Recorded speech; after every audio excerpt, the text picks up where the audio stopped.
Look closely. At the Navy headquarters, Fleet Admiral Sengoku and Admiral Kizaru are troubled by a comic.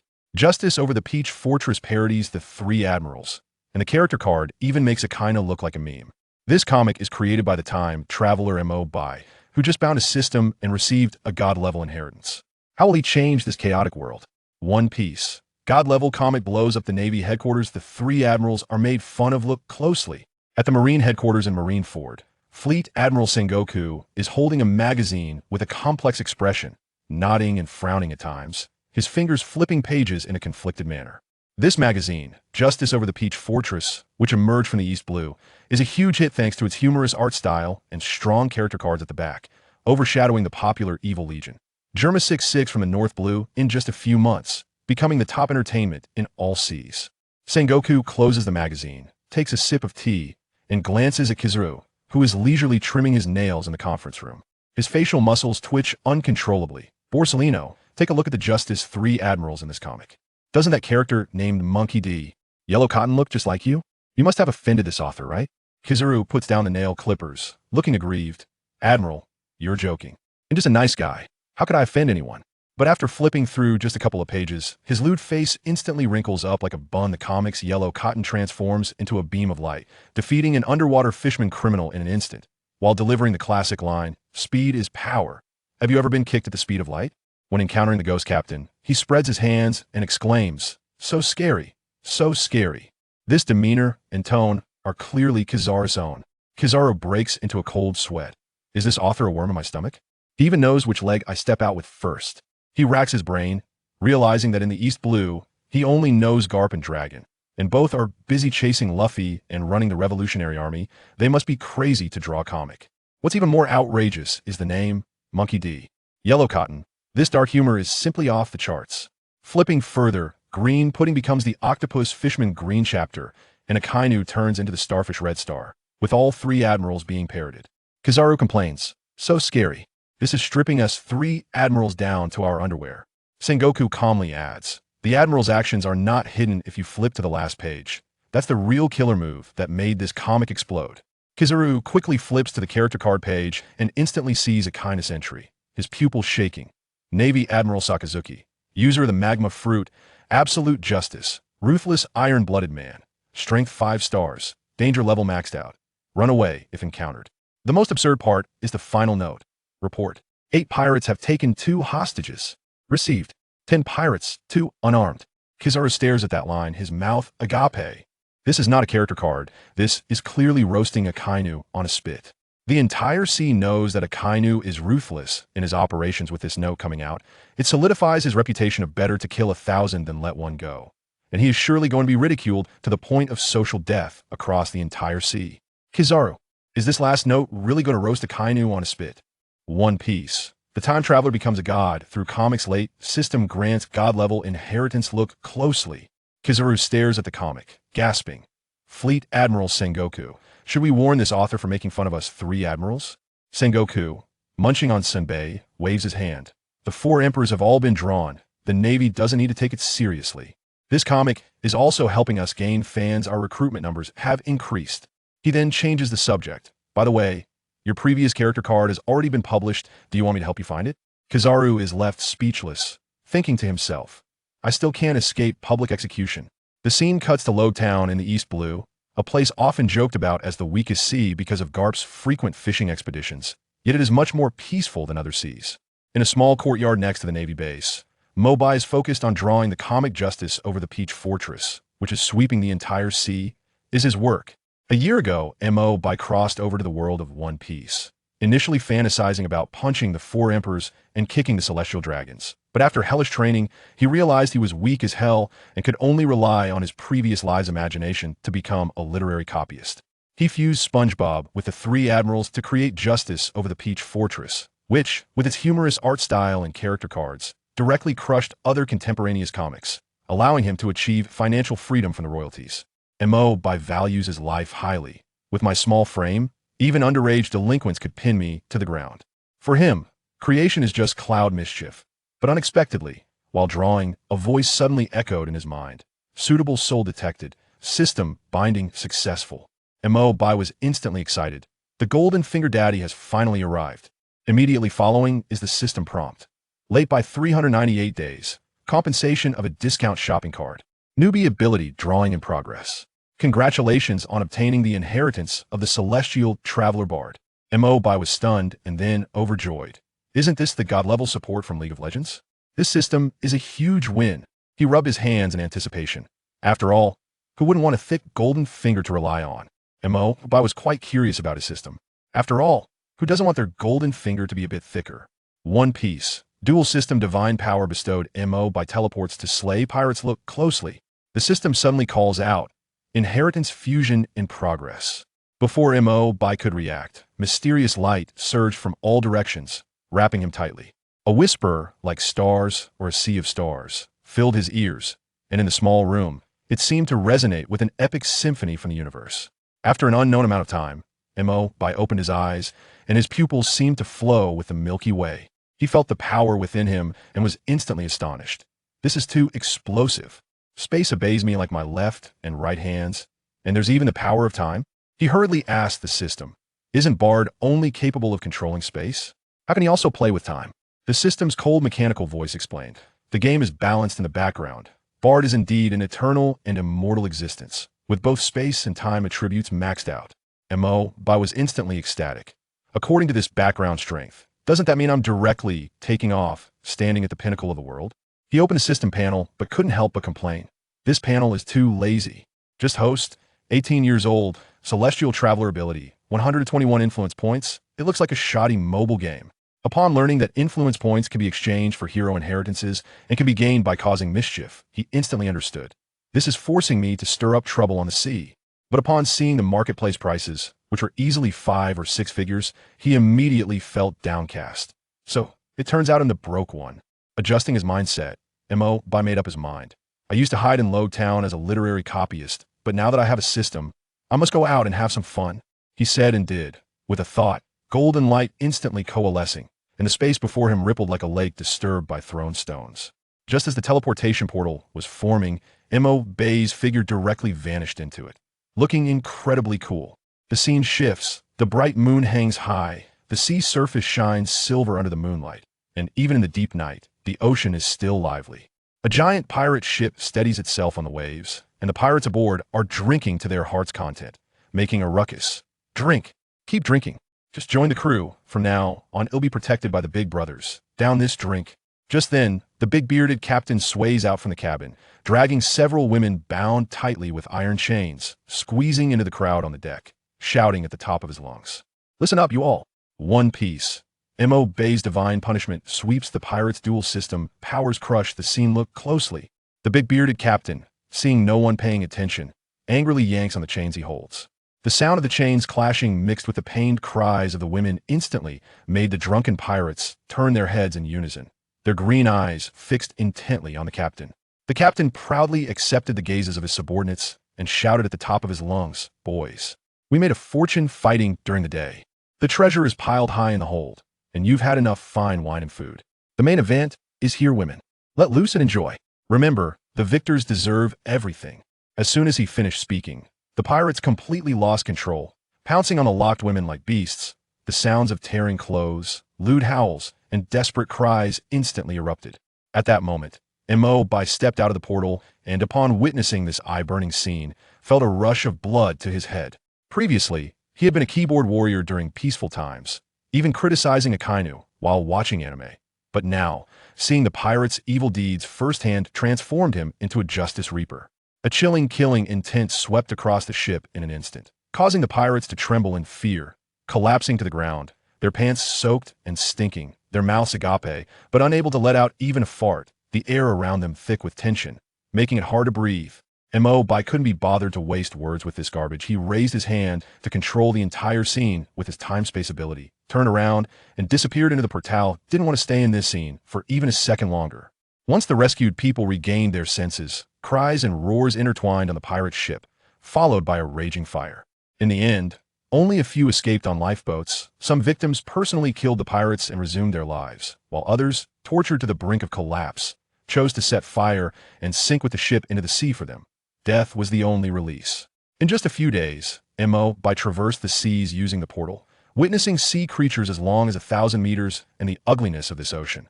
Pirates slaughtering villages for fun, mountain bandits forcibly taking women, and slave traders capturing children to sell as goods. These scum took their beastly nature as a skill and regarded wrongdoing as a daily routine, causing BaiGets' blood pressure to skyrocket. It's important to note that this vast ocean is not lacking in resources as long as one has hands and feet and is willing to work. Everyone can live a stable life. Yet, there are so many degenerates who turn a good world into a mess. This ocean-centered world does not lack food resources as long as one has hands and feet and is not particularly lazy. It can be said that everyone can live a stable and prosperous life. Pirate King BaiGets angrily unveils the veil of chaos god-level ability layout. For salvation, pay attention. BaiGets shouted angrily at the surface of the sea. With resources so abundant, shouldn't humanity be able to live well? Those villains were not robbers. Ravage, clearly trampling on humanity, relying on torture and murder to satisfy perverse psychology, completely unleashing the inner beast. They are not worthy of being called human. In his previous life, BaiGets, who grew up in a peaceful society, could never have imagined that humanity could be so vile. These scumbags commit evil just to see others suffer and find pleasure in it. But he didn't take action himself. He merely moved his fingers and used his spatial abilities to imprison all the evildoers, allowing the victims to take revenge themselves. He believes in the principle of retribution, and the victim's counterattack is the most satisfying reckoning. It was only at this moment that BaiGets saw the darkness that anime did not portray. The world government, while claiming to uphold order, was rotten to the core, the root cause of chaos. Pirates are not good either. Roger's dying words sparked the Great Pirate Era, which seemed legendary, but actually caused common people to bleed and weep just to bring down the celestial dragons and allow new ambitious figures to rise. The evildoers he had captured were still stubborn. We are free men of the sea. BaiGets sneered at that. Don't use freedom as a cover. It's just a garbage excuse to indulge in desires. He had seen a peaceful world and knew that while the law of the jungle was real, self-discipline should be the foundation of the world, and desires should be caged. Looking at the polluted sea, BaiGets' heart ignited with fire. The system wants me to stir things up, then I'll make a big wave and change this mess. He didn't want to cross over for nothing. He wanted to adjust the chaos of this world like the astral traveler bard. He immediately decided, first, earn some startup capital, starting from the East Sea where he had stayed for a year. BaiGets teleported directly to the lush Spring Island. His eyes flashed with future images. This was a small use of his time abilities. The target he was waiting for would appear here soon. In the past few days, he had thoroughly understood Bard's abilities. Travel and self-defense were maxed out. His attack was slightly weaker, but completely sufficient. After all, he never intended to destroy the world. With everything ready, BaiGets spoke in a deep voice. Open the system. The panel instantly popped up, simple and clear. Host, BaiGets. Age, 20 years. Pirate King, BaiGets. God-level exchange, explosive scene. Nami steals the crystal and falls into the pit. Pay attention. BaiGets grinned at the system panel. Reality is much more exciting. The Astral Traveler Bard abilities were clearly visible on the panel, and the influence value skyrocketed to 10,628. The values gained from eliminating evil and maintaining good over the past few days were far stronger than the 3-digit numbers he had accumulated as a literary plagiarist for a year. A definite dimensional blow. He immediately dived into the system mall, looking at the dazzling array of products, and with a wave of his hand, he locked onto his target. Spend 10,000 influence points to exchange for the Storm Fury Ghana inheritance. A discount card slashed the original price of 100,000 to 10,000, making a huge profit, and BaiGets couldn't stop smiling. This operation, I'm taking off right here. The scene shifted, and Nuyen Island was bustling. As a trade hub, the streets were crowded with people, all dressed neatly, with business opportunities everywhere. But in the places where the sunlight didn't reach, Nami was hopping around looking for fat sheep. Her orange curls complemented her gem-like eyes, and her fair skin and beauty gave her a charm buff. The boys passing by all tried to show off and attract her attention, but they didn't notice the sly smile on her lips that resembled a fox. Nami's mind was racing with calculations. She was just a little short of gathering 100 million berries to save her hometown. And the sponsorship from nobles and rich merchants had to be arranged. She scanned the crowd, and suddenly her eyes lit up. A hooded young man entered her sight, and his aura was extraordinary, as if he had a spotlight on him, completely out of place with the surroundings. What caught her attention even more was the deep blue crystal at his waist. My God, this exquisite crystal was clearly worth a lot. If she could get it, her 100 million target would be settled. Nami immediately switched to top hunter mode, pretending to trip. Oops. She fell towards the young man, her face filled with panic and apology, also squeezing out a bit of force strength. Before he could react, she limped into the crowd, her movements fluid, and the crystal was instantly in her hands. She secretly rejoiced. Perfect. An excellent hunter always appears in the guise of prey. This tuition was too worth it. But what Nami didn't know was that under the hood, Enel had already seen through everything with his time-space abilities, and a playful smile crept onto his lips, daring to steal from a man who possessed the Astral Traveler and Storm Fury dual inheritance. This time, she might steal a chicken only to lose rice, kicking against an iron plate. Sure enough, excellent hunters often like to appear as prey. Pirate King. BaiGets god-level layout sends inheritance. Nami steals the crystal and immediately becomes the Wind Overlord. Pay attention. BaiGets secretly praised Nami's stealing skills, feeling the residual warmth of the girl, his lips curling up. Next, let the harmonious wind blow across the East Sea. As soon as he finished speaking, his figure directly merged into the surrounding space, and amidst the bustling crowd, no one noticed him disappearing into thin air. This operation was simply maxed out. After Nami secured the crystal, she dashed to the dock, jumped into a small boat, and set sail at high speed. It wasn't until the boat floated in the middle of the sea that she took out the deep blue crystal from her four-dimensional pocket, cradling it in her hands.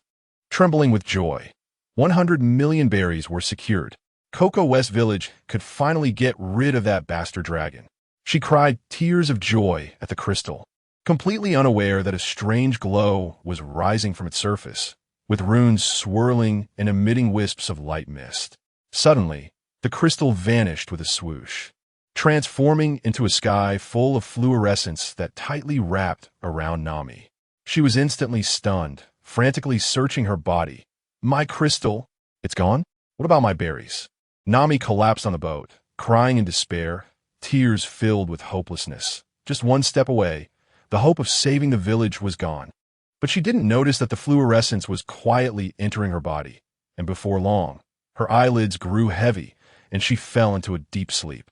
At this moment, a system prompt rang in BaiGets' ears. Ding. Nami successfully obtained the Storm Fury Ghana inheritance. He smiled. This inheritance was simply tailor-made for Nami. She could control the raging winds, her power comparable to that of a natural system. Yet she was not afraid of seawater or sea prism stone, with no limits on physical strength, and could rely on the prayers of followers to crazily increase her combat power, allowing her to walk horizontally in the East Sea. BaiGets calculated in his heart. Ghana could protect towns from the ravages of war on the Rune continent, and the original price of 100,000 influence points was absolutely worth it. Just waiting to see Nami unleash the power of the wind and create a scene, while helping me farm influence points. In a hazy state, Nami fell into a fantastical dream. In the dream, she seemed to not exist, yet also seemed to be everywhere. Wherever a breeze stirred, she floated there. Where a hurricane rose, she became the center of the storm. Each strand of wind was her avatar, and she could clearly hear the prayers of the people wrapped in the wind. Whether it was instinct or mission, she subconsciously wanted to rush over to protect those helpless people. 10 years? 100 years? Pirate King. Nami awakens the power of the wind god. Anger stirs the tyrants of the East Sea. Pay attention. Nami woke from her long dream, and it was already dark. This dream was absurdly long. Time in the dream held no meaning, and she couldn't count how long it had been. She wiped the tear stains from the corners of her eyes, stretched her back, and surveyed her surroundings, stunned. The small boat was still floating on the sea. This was too lucky. To know that a small boat without supervision on the sea could remain safe and sound was simply a miracle.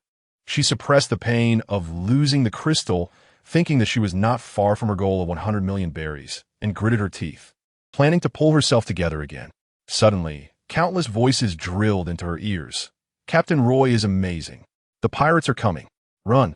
Nami felt a headache and confusion, with the thought of saving people still surfacing in her mind. She suddenly remembered that dream, her eyes sharpened.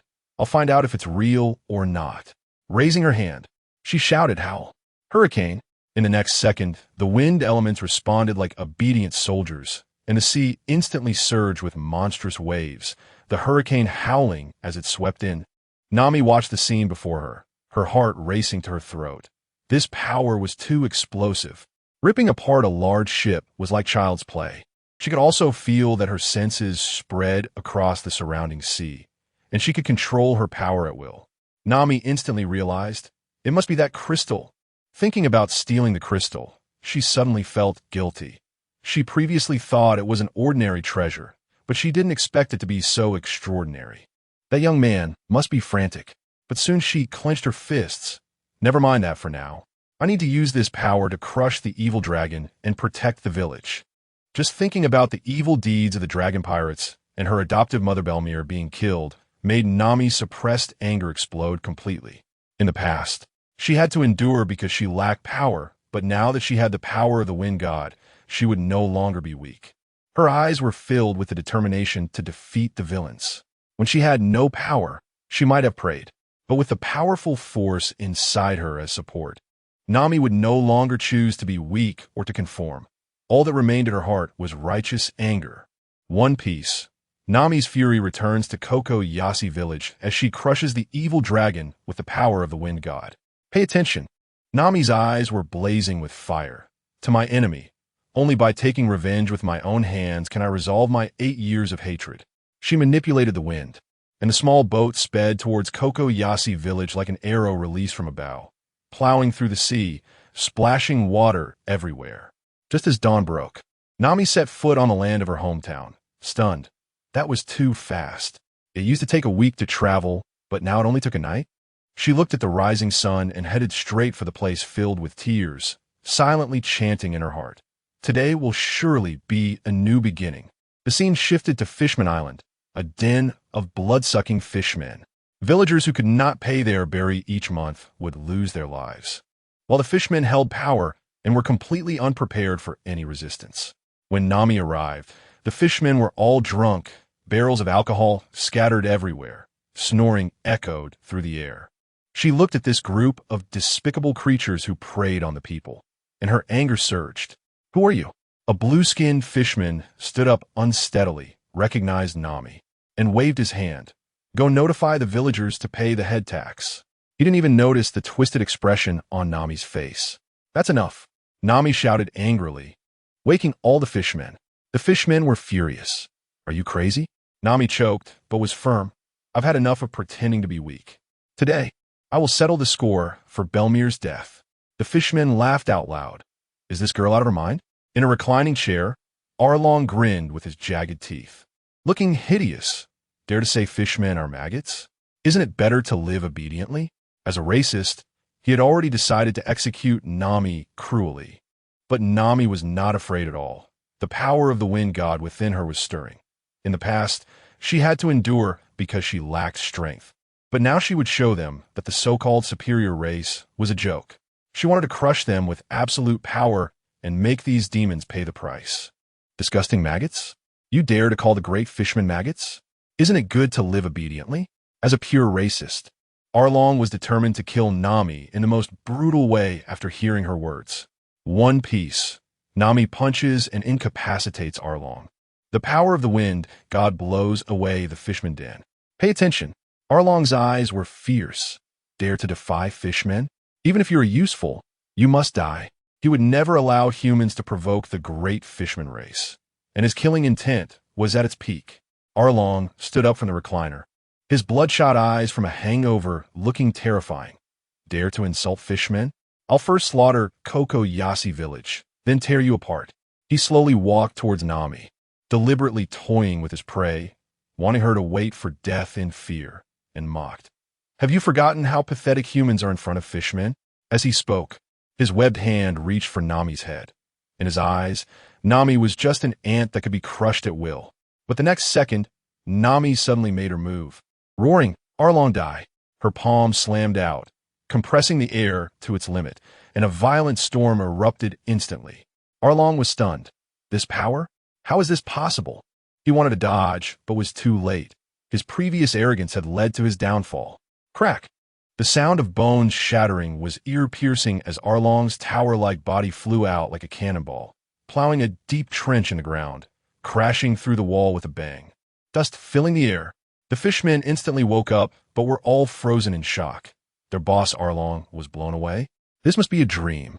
Who would have thought that the previously timid Nami could actually incapacitate their boss with a single punch? Nami completely ignored these small fry and coldly said, "Don't pretend to be dead. I can hear your breathing clearly." From the ruins came Arlong's strange laughter. "I almost got killed by you, Nami."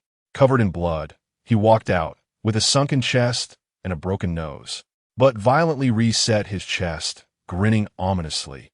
"Is this the ability of a devil fruit? You're really lucky." Arlong regretted to the point of vomiting blood. After stepping into the East Sea, relying on the Navy's insider help to bully others, he had long lost his fighting spirit, which led to him being crushed by Nami. He stared at Nami, his eyes filled with bloody, killing intent, wanting to reclaim his honor. Arlong thought, looking at Nami with eyes full of bloodiness and horror. One Piece. Nami plays with Arlong like a god. The power of the wind god crushes the fishman's trump card. "Pay attention." Arlong grinned fiercely. "Too bad I didn't kill you just now. I won't give you another chance." Feel the terror of the great fishman. As his voice fell, he dove into the pool connected to the sea. This was the fishman's trump card. Entering the water would be like adding wings to a tiger. If he couldn't win, he could still slip away with the current, making him practically invincible in the East Sea.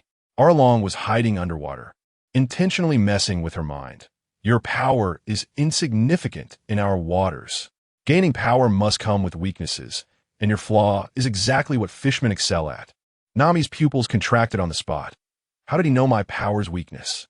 Fearing that her revenge would fail and the dragon pirates would retaliate against the villagers. Her heart leaped to her throat.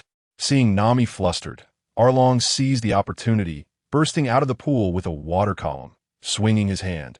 Fishman's secret technique. Water cannon. Countless water droplets shot towards Nami like cannonballs, powerful enough to shatter bricks. But Nami suddenly remained calm. "Is that all?" With a light shout, a cyclone formed in front of her, and the water cannon collided with the barrier, instantly dissipating into mist without even splashing a drop. Arlong was dumbfounded, but he didn't give up, hiding underwater and crazily firing water cannons. Countless water droplets swept towards her, but Nami easily blocked all of them. Nami coldly shouted, "Stop wasting your effort. Today, I must settle your sins of these years." She fixed her gaze on the pool, not noticing that Arlong had quietly circled behind her, suddenly springing up. The opportunity has come. Shark, tooth gear. Arlong charged at Nami with the seawater, his sharp teeth glinting with a terrifying light under the morning sun, instantly piercing through Nami's body.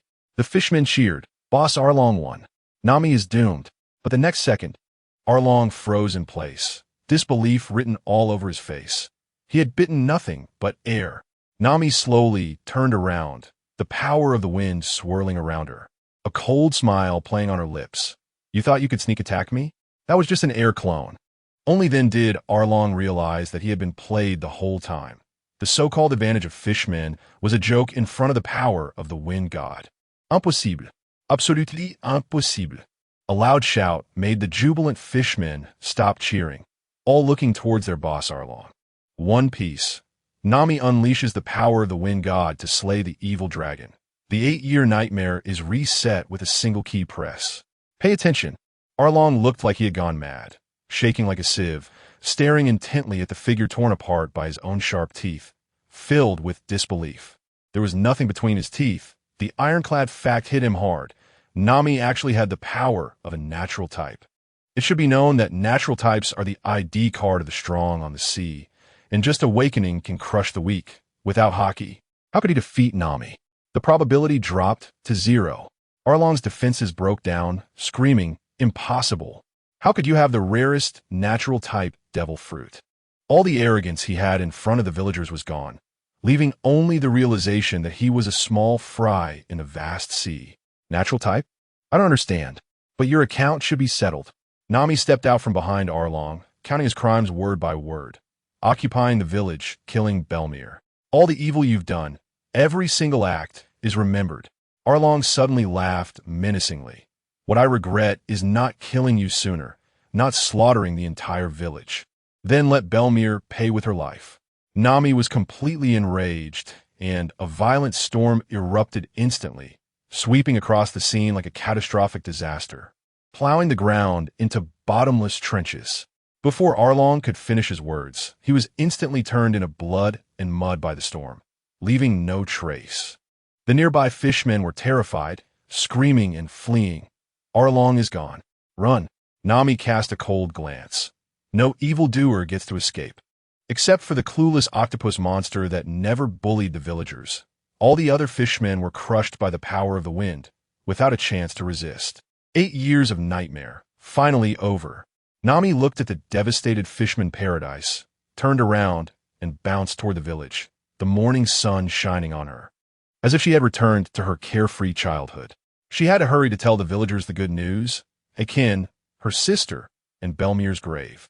Not long after, Kokoyashi village was completely revitalized, with no more exploitation.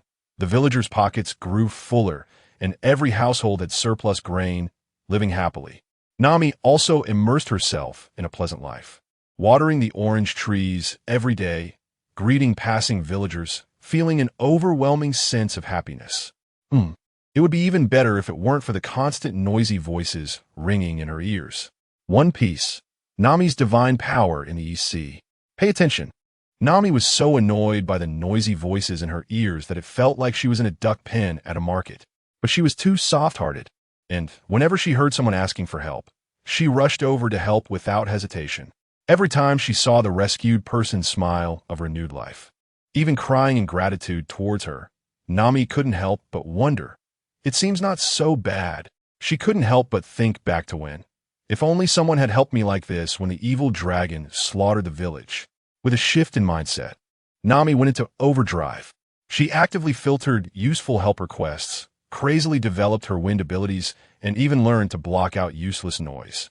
As she practiced, she could actually merge into the wind. Whenever a breeze called, she could instantly appear there. A one-person rescue team, efficiency skyrocketing, even more reliable than a snail phone. The scene shifted to the Holmo Tavern on New Yanto Island, bustling at mealtime like a party, with every table filled with people. The plump merchant Gruo, with a beer belly, slammed the table, shouting, "Do you all remember that tsunami a few days ago? Waves dozens of meters high could flatten mountains. I was on a ship at the time, my soul almost scared away." Someone next to him immediately called him out. "Keep bragging. The ivory reef was swept away. If you were at sea, you'd be fish foo by now." Gruo turned red in the face and neck. It's true. Everyone on the ship thought we were going to die, and then a miracle happened. A girl floated in the air above the ship, and a gust of wind directly shielded us. No matter how the waves crashed down, they couldn't hit us. That force was definitely divine. She is the embodiment of the wind god. Just as he finished speaking, someone at the next table suddenly exclaimed, "Was she short-haired and orange? She saved our merchant ship when we encountered pirates." With a wave of her hand, she blew the pirate ship over. It turned out that Nami's heroic deeds had quietly spread throughout the East Sea. You know, a story might be made up, but if it's spreading everywhere with different versions, who would dare to dismiss it as a legend? Soon, on various islands in the East Sea, people began to erect statues of this girl of the wind, conducting rituals, and praying for safety before going to sea. Nami's actions turned her from a vengeful girl into the recognized wind god of the East Sea, with followers rapidly increasing. A deity of the wind, who always reaches out to help in times of crisis, began to gain followers across the islands of the East Sea. One Piece. Mo buys big move. Wind god Nami confronts Golden Lion. Pay attention. Followers were crazily promoting the wind goddess. For from individual crew members to entire fleets, from a single islander to a small town, creating a cultural circle where everyone must pray before going to sea. In the East Sea, Nami, who could control the wind and save people from suffering, was undoubtedly a deity. On the other side, Enel was completely lounging in Rogtown, either eating everywhere or sunbathing and fishing, casually smashing evil pirates, living a good life.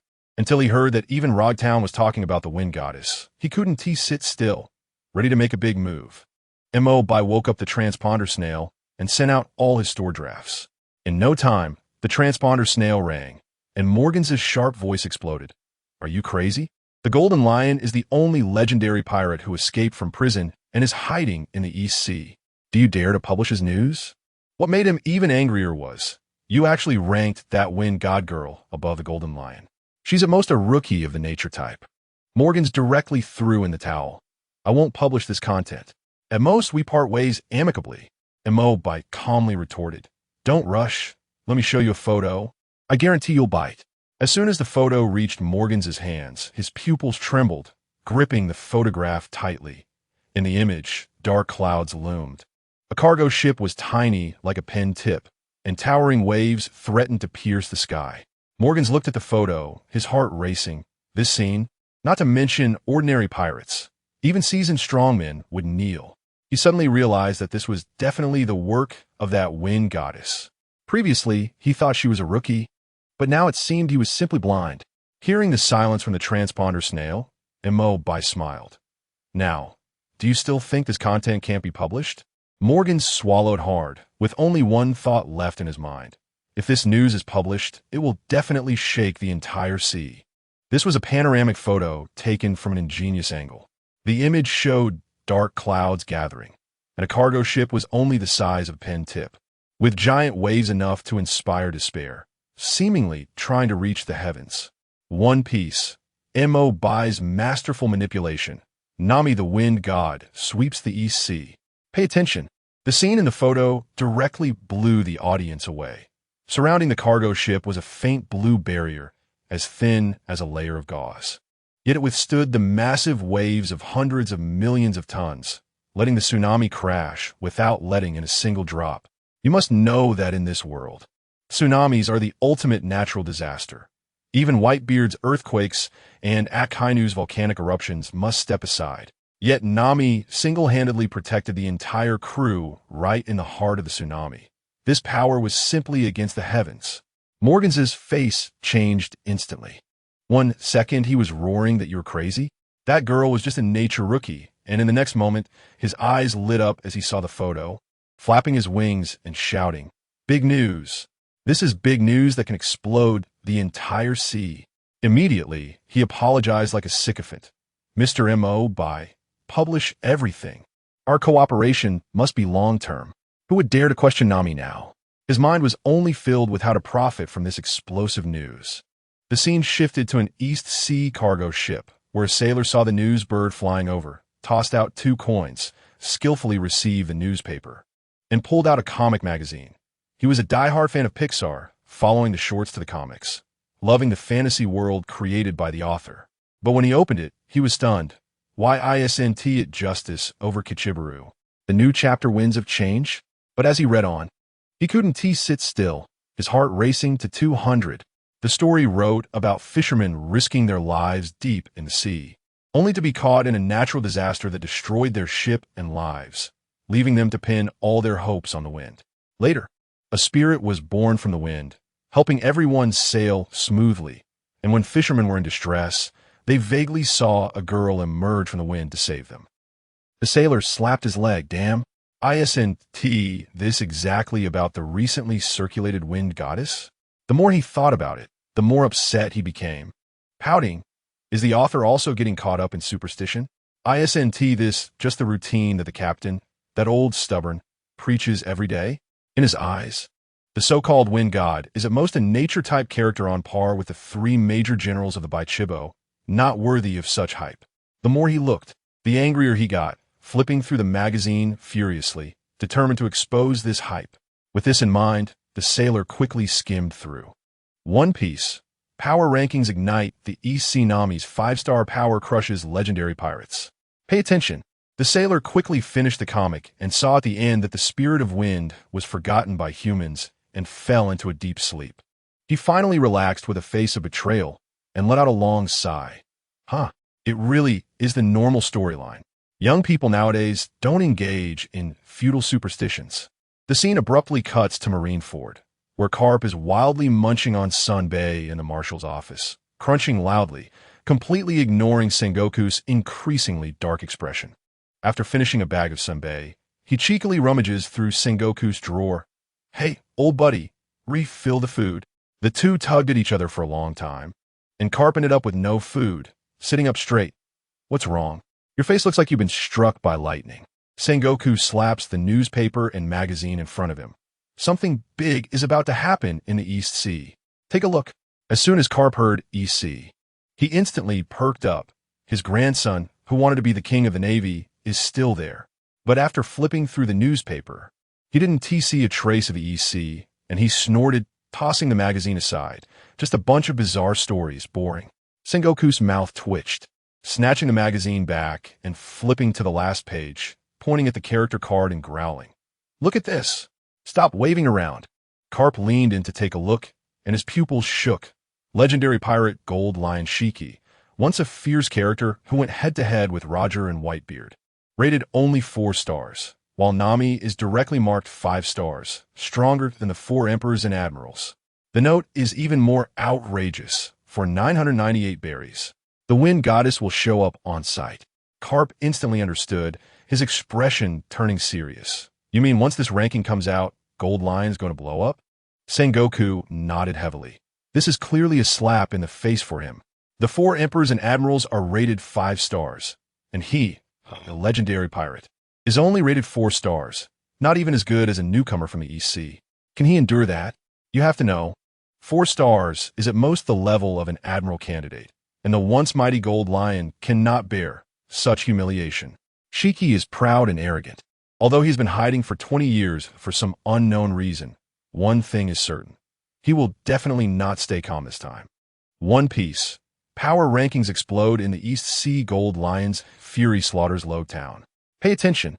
Sengoku pointed at the character card and bluntly stated, "Putting these 2 names together is clearly provoking Gold Lion to have a showdown with that wind spirit's heir." As soon as he finished speaking, he shifted the topic. "But in my judgment, Gold Lion will most likely go after the author directly." Carp immediately asked, "You suspect that author is stirring up trouble?" Sengoku shook his head. "The author is just an ordinary person from Lowtown. I suspect that bird who has been chasing big news is the one pulling the strings behind the scenes." Immediately, his eyes turned sharp. This is a once-in-a-lifetime opportunity to catch Gold Lion. Years ago, he cut off his legs and escaped prison, giving the Navy and the world government a hard slap, hiding for 20 years. Who knows what big move he has been brewing?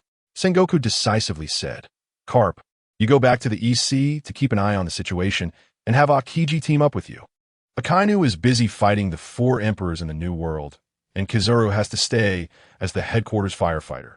There's no other choice." Carp took the chance to act slick. "All right, but I want my vacation moved to after the mission ends. And I'll also swing by to see how that brat Luffy is doing." As for Nami, the 2 didn't even take her seriously, secretly wondering, what wind spirit? To put simply, she's just a lucky girl who ate a nature-type fruit. The scene abruptly cuts to the floating island deep within the clouds, where Gold Lion is shaking with anger, holding the magazine, veins bulging on his forehead, looking for death. I, Gold Lion, have been silent for too long, and now even the cats and dogs dare to jump out and provoke me. He is a legendary pirate on par with Roger and Whitebeard, and now he has been ranked behind a newcomer from the East Sea. This is a humiliation that feels like being rubbed into the ground. He roars at his subordinates. "Do you know where the author of this magazine is?" His subordinates, pressured by his conqueror's haki, slumped to the ground, trembling in Lowtown. Gold Lion immediately orders, "Quickly gather the personnel. Let's kill our way to Lowtown. I want the sea to remember the dreadful consequences of provoking the lion." Newsbirds fly across the seas to Alabasta, Dressrosa. Those hidden ambitionists are all attracted by this little magazine, their eyes all fixed on the East Sea. This weakest sea, seemingly calm on the surface, is actually teeming with undercurrents, and everyone is waiting to see how this grand spectacle unfolds. Just like how Roger died in the weakest EC, it would make Shiki feel insulted and reckless enough to retaliate against the Navy headquarters. One Piece. Gold Lion attacks Lowtown Navy lays ambush for strong enemies. Pay attention. The magazine ranks Gold Lion's power below that of the Admirals, which is clearly a public slap in the face. No one can guess whether he will seek out Nami to clear his name, but the author will definitely take a beating, and the Navy will not let this golden opportunity to catch him slip away. The residents of Lowtown are still going about their usual business, cooking, setting up stalls, with the sounds of fruit vendors echoing through the streets, completely unaware that the Grim Reaper is hovering overhead. Suddenly, the bright sky is overshadowed by a massive shadow, and someone looks up, instantly freezing, mouth agape. What the? Whoa! The island is flying in the sky. The exclamation instantly ignites the crowd, but luckily, the Navy reacts quickly, swiftly evacuating the civilians into their homes. And in the blink of an eye, the streets are empty. Navy Colonel Smoker clenches his fists, his face dark enough to drip ink. Gold Lion can go toe-to-toe with Sengoku, Carp, and even wreck half of the Navy headquarters. What drives him even crazier is that this incident was actually caused by his neighbor Mabai. Ever since Mabai's works became a hit, the young Navy personnel at the base have been obsessed with following the updates, and training has become a routine of slacking off. Even his little subordinate Tashiji runs off every day to urge for new updates, leaving a mountain of paperwork unattended. Smoker is so angry he asks, stomping his feet, "Once I deal with Gold Lion, I'll definitely rub Mabai's face in the ground." He then shouts to his subordinates, "Hide well. Don't confront head-on. Prioritize saving civilians. Brace for falling debris." In the sky, Gold Lion's flying ship fleet has already assembled. Dense, floating islands blocking out the sun, casting a shadow over the entire Lowtown. The feeling of oppression is at its peak. You must know, these floating islands are not only warships, but also killing machines. Just one falling down can create a massive pit on the ground. The residents hiding in their homes are so scared they pull their curtains tight, hands clasped in prayer, not daring to breathe, leaving everything to fate. Gold Lion appears, stepping on the floating clouds among the islands, laughing maniacally, shaking the air. Feel the terror of the lion's might. A group of ants that only know how to play hide and seek, looking at the empty streets and the Navy hiding in corners. He feels as if he has returned to the peak moments of his past when he ruled the seas, believing he is still the flying pirate overlord that makes the whole world tremble. After enjoying a moment of feeling superior to everyone, Shiki does not forget the purpose of his visit. One Piece. Gold Lion angrily crushes Lowtown. Nami's wind god power turns the tables. Pay attention. Gold Lion roars above Lowtown. Author of Winds of Change, get out here. And that wind messenger who sings praises. Do you dare to show up and take a hit from me? The voice shatters windows, causing the residents hiding indoors to huddle together in fear, cursing the author in their hearts while fervently praying to Nami, regardless of whether they believe or not, seeking to ensure their safety first. In the small building next to the Navy base, Mabai is nonchalantly holding a book when suddenly Nami's crisp voice comes from the kitchen. It's noisy outside. Do you want me to go out and handle it? It turns out that Nami, feeling guilty for stealing the mysterious crystal years ago, saw that the magazine's plot was exactly like her own dream of gaining powers, so she came to offer her services for atonement. Just waiting for Mabai to ask for compensation. Mo, but didn't even lift his head, calmly replying, "The bounty of the Golden Lion just happens to cover your debt for stealing the crystal." The Golden Lion waited for a long time, but no one dared to show their face, and he became furious. "Dare play tricks on me? If you anger the lion's might, Rogtown will disappear from the map today." Saying this, he directly canceled the floating island's buoyancy ability, causing the numerous floating islands to crash down like an out-of-control meteor shower, whistling through the air and smashing towards the town. At this rate, not only the houses but the entire island would be pierced through, leaving the people hiding inside with no time to react, a guaranteed total annihilation. Kapu, hiding in the shadows, was stomping his feet in anxiety.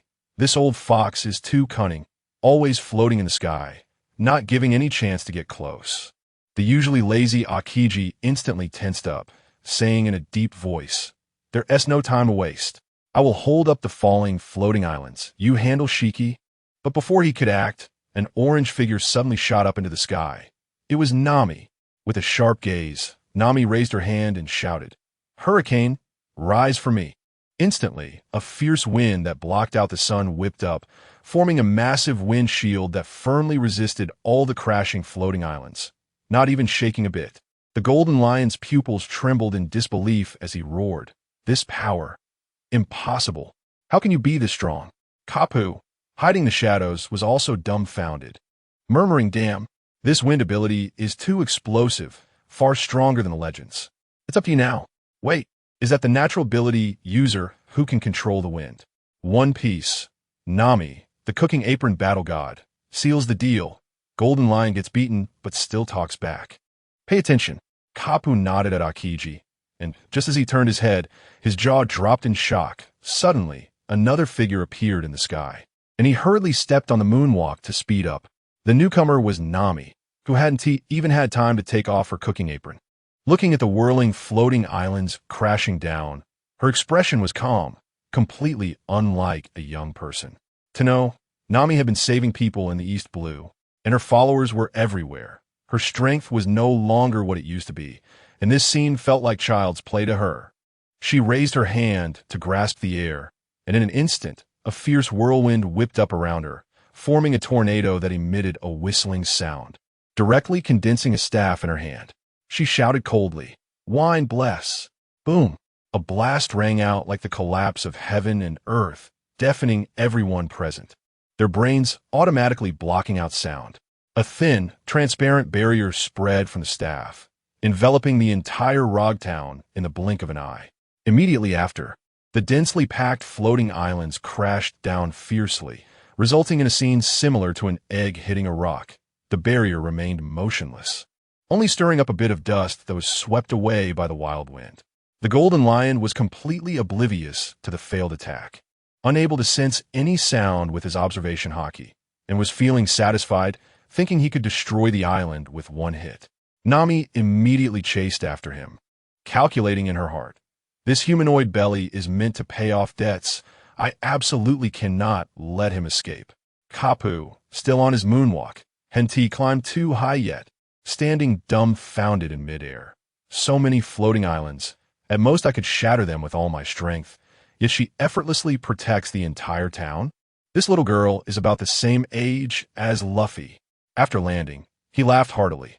"The young people today are too explosive. I'll go back and tell Sengoku about retirement." On the other side, Nami calculated the direction of the floating islands, waiting in an unmancy area. Just as she was feeling bored, her eyebrows raised as she recalled the information on her character card. The Golden Lion had suffered greatly in the Battle of Eitwald due to a storm, and had long developed a psychological shadow towards extreme weather. Just as she was feeling bored, Nami's brows furrowed again, remembering that Shiki had developed a psychological shadow after the storm defeat in the Battle of Eitwald. One Piece. Nami creates a storm that makes Golden Lion cry. Legendary pirate instantly turns into a weakling. Pay attention. Nami immediately activated her troublemaking mode, pulling all the rain clouds within her perception range, causing the clouds to compress and spark arcs of electricity. Along with the hurricane and tornado of version 1.0, artificial storm was officially launched. A wicked smile crept onto her lips, and her inner little devil was jumping. Let you experience the fear of being bullied by nature again. On the other side, the Golden Lion was returning with his crew on the floating islands, with his subordinates frantically flattering. "Boss, that move in Rog Town was too explosive, dropping dozens of floating islands. Even the 4 emperors have to step aside." The Golden Lion, feeling elated, touched the helm on his head and muttered, "Hiding for 20 years was completely unnecessary. I can still rule the seas." Suddenly, he caught sight of a shadow in the distance, and in confusion, he asked, "Is that an explosion head?" His subordinates were instantly terrified. "Boss, it's a storm. Run." Upon hearing the word storm, the shadows of past humiliations instantly erupted within the Golden Lion, and he hurriedly controlled the floating island, to turn back, only to find his retreat blocked by a figure. He immediately unleashed a golden sword energy, roaring, "You dare to block me, little girl? Don't be so foolish in your next life." The sword energy pierced through Nami's body, but she blinked and recovered instantly, snapping her fingers with a smile. "Bingo! You guessed right. The prize is a storm. How enjoyable!" The golden lion's defenses crumbled in an instant. "This storm is your doing." His mind went blank, filled with images of being ground into the earth by the storm all those years ago. The next second, the sky-darkening clouds caught up with the floating island. Lightning struck down like thunder. The fierce wind with a tornado shot straight into the sky. Even the massive waves on the sea were swept up. The floating islands were tossed around chaotically, the crew clinging to plants and buildings desperately struggling, yet still being swept away by the wind, freezing to the point of losing consciousness. The golden lion was blown around, seeing stars, unable to stand, finally realizing the reality. No matter what, everything is as weak as paper in the face of nature's power. The golden lion, frozen stiff in the gale, felt his strength draining away like a flood released from a dam, with only one thought left in his mind. "I must rush back to the sea. If I keep wasting time, I'm going to freeze into a popsicle." But no matter how hard he tried to control the floating island, it was like a top being toyed with by the wind, completely unmanageable. Just as his consciousness was about to fade, a sudden itch in his dazed head sparked a thought. To break free from the wind's control, I need to rely on gravity. Cancel the floating ability of the island. He slammed the helm on his head hard, cursing, "Damn helm, wasting my intelligence. I should have thought of such a simple trick earlier." Boom! The floating island crashed into the sea with a loud bang, and the golden lion collapsed to the ground like a drenched chicken. Already feeling dizzy from being swept around in the high altitude, having vomited only stomach acid, now barely able to breathe, his body feeling as if all strength had been drained. He completely gave up, cursing in his heart. What a broken situation. Purely a natural counter. My swordsmanship hasn't even come out yet, and I'm done, just waiting to die. When Nami suddenly appeared in front of him, he forced himself to muster the last bit of strength, striking a boss pose and laughing maniacally. "Come, kill me, step on my corpse, and you can reach the top of the sea like Roger." But Nami lightly tossed out a sentence. The creditor said, "I need to capture you alive to take back." The golden lion was so infuriated that his blood pressure skyrocketed, rolling his eyes back and passing out. Seeking death only to be humiliated, the legendary pirate's face shattered into pieces.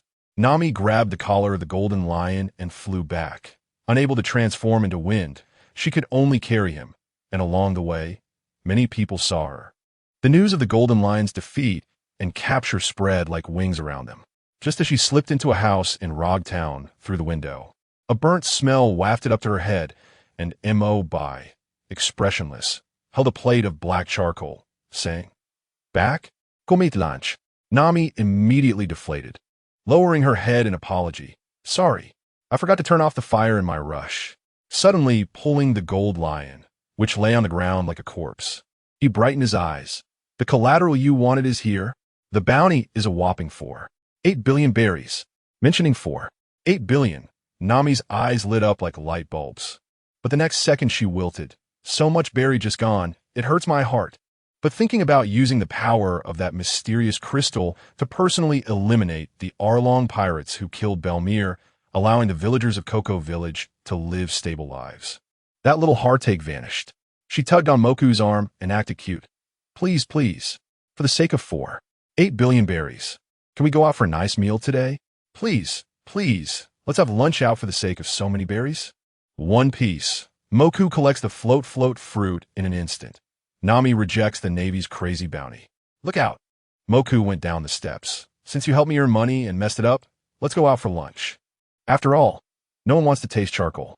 He casually placed an apple in front of the gold lion, set up a spatial barrier to isolate the outside world, and an invisible flow of light swept through, instantly draining all life from the gold lion. The next second, a mysterious energy flew out from the gold lion's body, bouncing off the barrier, and finally could only drill into the apple. The apple instantly transformed into the float fruit. It turned out that Moku had long figured out Blackbeard's tricks and intercepted 6 or 7 devil fruits with this move, effortlessly storing the new fruit in his space. Showcasing a skillful operation of a mustard seed can hold a universe. The two took the gold lion's corpse to the Navy base to claim the bounty, where Garp had been waiting, looking at Nami in shock. This little girl is amazing. At such a young age, she single-handedly took down the gold lion. How about joining the Navy? Nami didn't think twice before refusing. The Navy can't even handle Arlong. I'd rather save people on my own. Garp had no choice but to give up. The bounty amount is too large. The division doesn't have that much money. I'll help you with the process. And it will be credited the day after tomorrow. Leaving the base, the two turned into a small local restaurant at the end of the street and ordered 2 servings of potato curry beef rice. Nami, stuffed, slumped in her chair. It's too far. Let's teleport back. Moku helplessly replied, it's only half a street, not even 100 meters. But he still raised his hand and opened a flow passage, wrapping the two of them and instantly disappearing. That afternoon, the news of the Gold Lion's death in the weakest East Sea spread far and wide by newsbirds, causing mountain bandits, pirates, and thugs to all fall silent. But these lazy people could not survive without looting, so within a few days they, not believing in evil, secretly sneaked to remote villages to make surprise attacks under the cover of night. But these troublemakers, who were already lazy and not productive, could not survive without looting, began to take risks, looking for remote villages to sneak in and plunder under the cover of night. One Piece, Nami's divine sweep of the East Sea. Moku boldly barges into the Revolutionary Army to meet Dragon. Look out! The prayers of the East Sea's believers can truly be heard by Nami. Just as the mountain bandits and pirates snuck into the village, with their knives still raised and fires not yet lit, Nami popped out of the wind, a tornado swirling them into a daze. The villagers immediately bound them, searched for bounty posters, and with sincere faces exchanged them for money. This was not robbery, but purely delivering performance to Nami. The villains were completely panicked. Even the Gold Lion had been crushed, and their little abilities were not enough. They huddled together and decided to disband on the spot. Yet the news of a 16-year-old girl single-handedly defeating a legendary pirate stunned the world. And ambitious people all focused on the words "heir of the wind spirit" in magazines, wildly imagining. At the rain banquet in Alabasta, Crocodile stared at the newspaper while smoking a cigar, anxiously puffing out smoke. This power of wind, could it be the ancient weapon, the king of heaven? He immediately threw his anxiety onto Robin.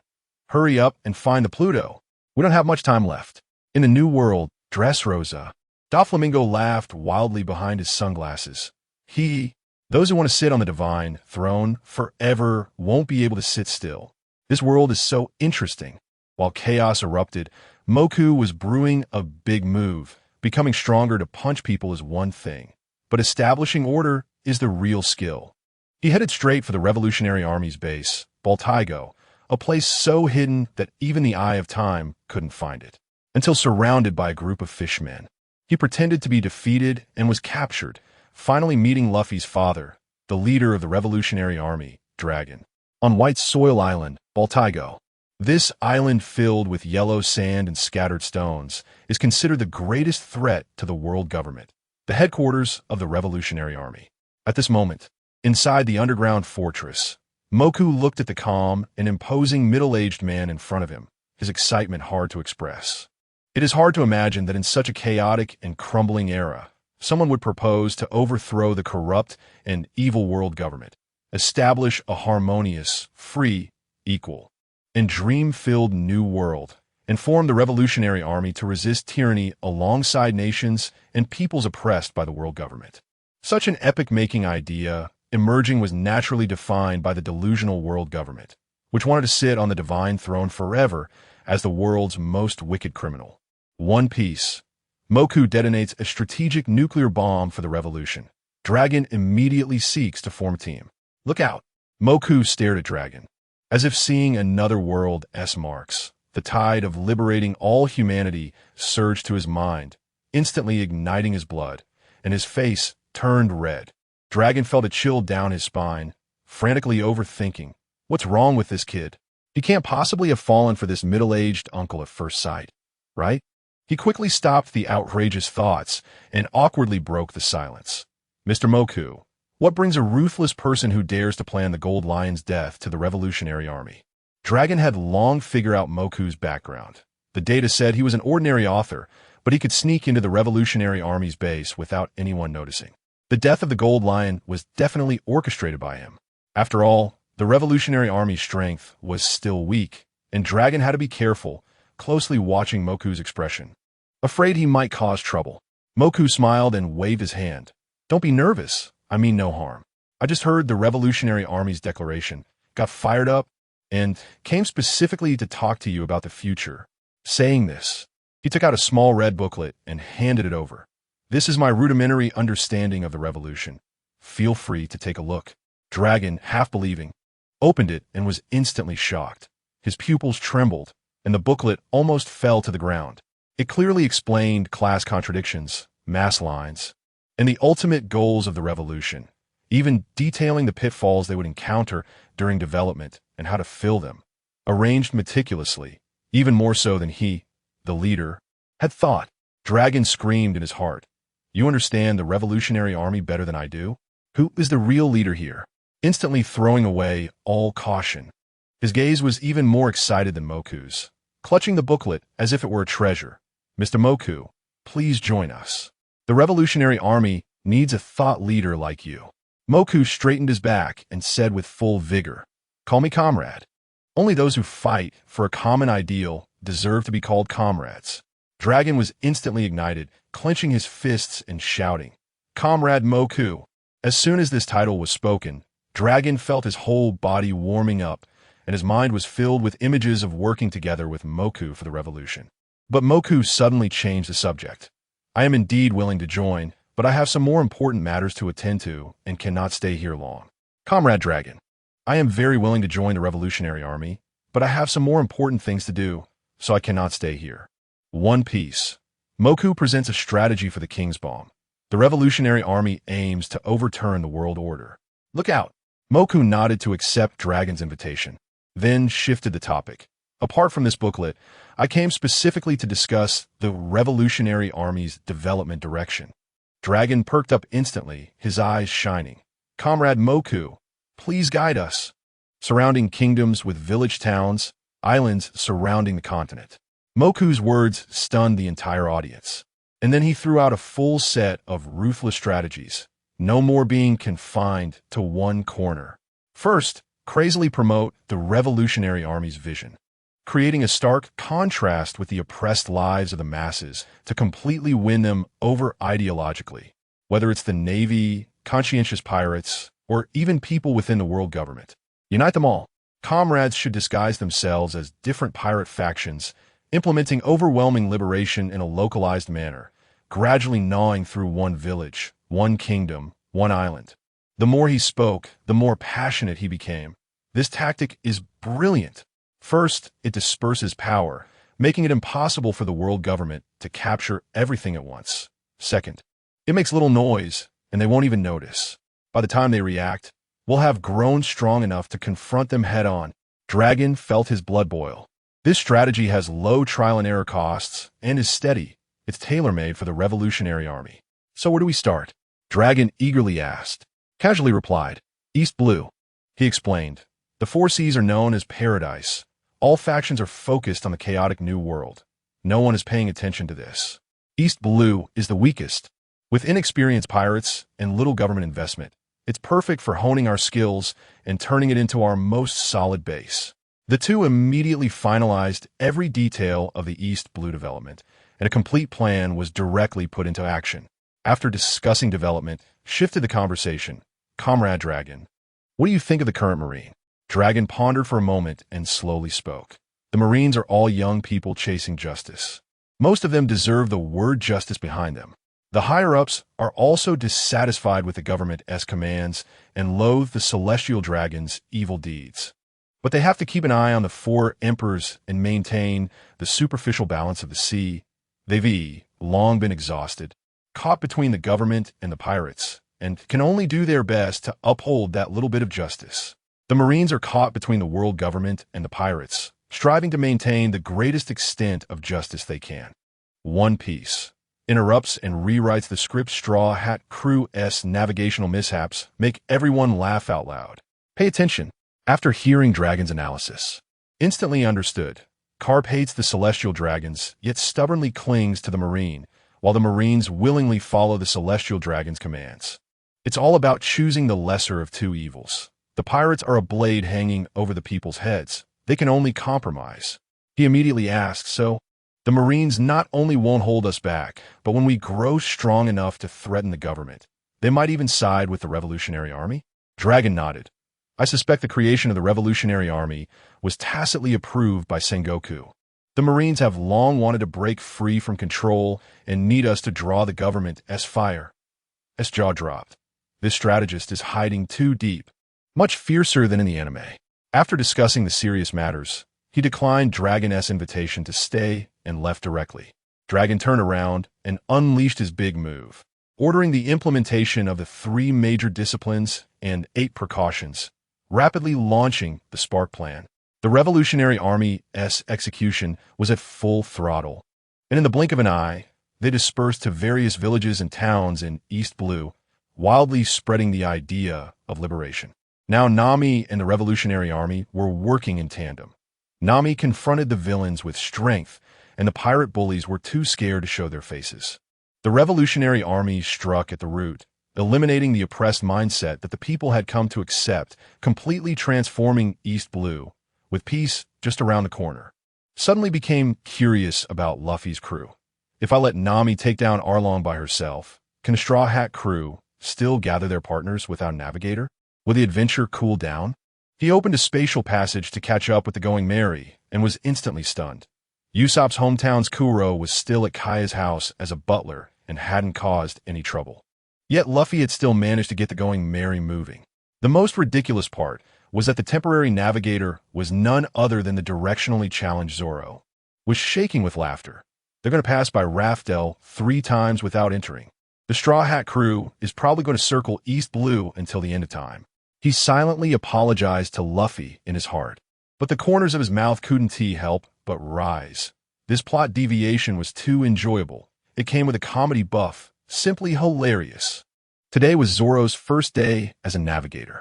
Standing at the front of the deck, Zoro carefully examined the sea chart in his hands, chose a general direction, turned the helm, and began his training for the day. One Piece. Straw Hat crew barbecues until they throw up. Directionally challenged navigator leads the whole team in reverse. Pay attention. Usopp lay on the deck, boasting wildly. Luffy, don't believe the newspapers saying how fierce the Golden Lion is. He lost twice in East Blue. I was only 8 years old back then, and Luffy's eyes lit up, believing every word. And Usopp was so excited, he emptied his entire material library. Before long, it was mealtime, and the two brought a pile of ingredients, shouting in unison, barbecue. Party time. There was no way around it. Usopp's cooking skills were only enough to keep them from starving, and Luffy, having grown up in the mountains, knew nothing but barbecuing. As a result, after several days of barbecuing, they ate until they were about to throw up, and the ship's supplies were completely depleted. The noon sun baked the sea surface until it was steaming, and Zoro finally admitted defeat, staring at the vast ocean. I really don't have a talent for navigation. The 3 squatted by the side of the ship fishing, and the fish they caught were still roasted to eat. Zoro, holding a grilled fish, had a twisted face, and after swallowing it down, he yelled, Luffy, we must find a cook. After 8 days of grilled fish, I'm now reeking of fish smell. I'm about to throw up. Usopp immediately chimed in. What we lack is a reliable navigator.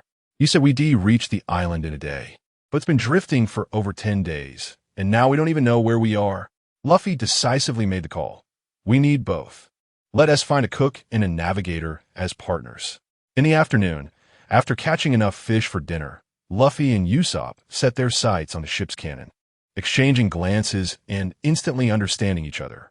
Usopp struggled to drag out the cannonball box, and the two crazily fired at obstacles on the sea.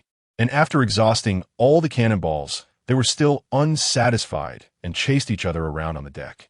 Suddenly, Johnny jumped onto the Going Merry and punched Luffy. However, due to the vast difference in strength, he was immediately knocked down by Luffy's series of punches. Zoro rushed out and shouted, "Stop! It's Johnny!" Upon seeing Zoro, Johnny burst into tears. "Zoro, Joseph is dying. He was also blown up by your cannonballs." Luffy and Usopp immediately apologized and hurriedly lifted the barely conscious Joseph onto the ship. Johnny was so anxious he jumped up and down. "Where's the ship's doctor? Hurry and save Joseph," Zoro said in a deep voice. "There are only the three of us on the ship. No ship's doctor," Johnny urged. "Then go to a nearby island to find a doctor." Zoro chuckled dryly, his tone dry. "Johnny, can you navigate?" "You can, but Johnny, can you navigate?" Zoro asked dryly, already losing hope inside. One Piece. Straw Hat Crew gets lost, and prays to the wind god. Nami mistakes a sacrificial frenzy for a storm. Pay attention. Johnny and Zoro used to be bounty hunters, and they know the drill. Except for a few large organizations that are fully equipped. Most hunters rely on hitching rides on passenger ships, using force as bodyguards to exchange positions, and navigation skills aren't even on the skill list. Johnny's eyes widened as he shouted, "You don't even have a navigator on your ship?" Luffy and the others nodded in unison, pointing to the fish they had caught on the deck with pained expressions. "We've been lost for over 10 days. The ingredients are all gone. And now we're alive solely by fishing."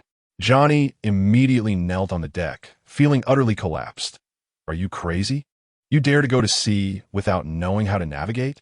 Looking at the unconscious Joseph, he really wanted to pry open Luffy's head and see if it was filled with glue. The atmosphere on the ship was suffocatingly tense when Usopp suddenly slapped his thigh. "I got it. Pray to the wind god. East Blue is super hot right now. The newspapers say she defeated the Golden Lion. Let us offer her some belly, and she'll surely help us." The four immediately started rummaging for candlesticks, gathering belly, and knelt in a circle around Joseph to pray. This setup looked just like preparing for a sacrificial feast. Joseph lay there, internally screaming, "Save me. This isn't a call for help. It's sending me on my way." Nami was cleaning in Road Town when she suddenly heard a voice calling for help in the wind, which instantly disappeared. The next second, she appeared directly on the deck of the Going Merry.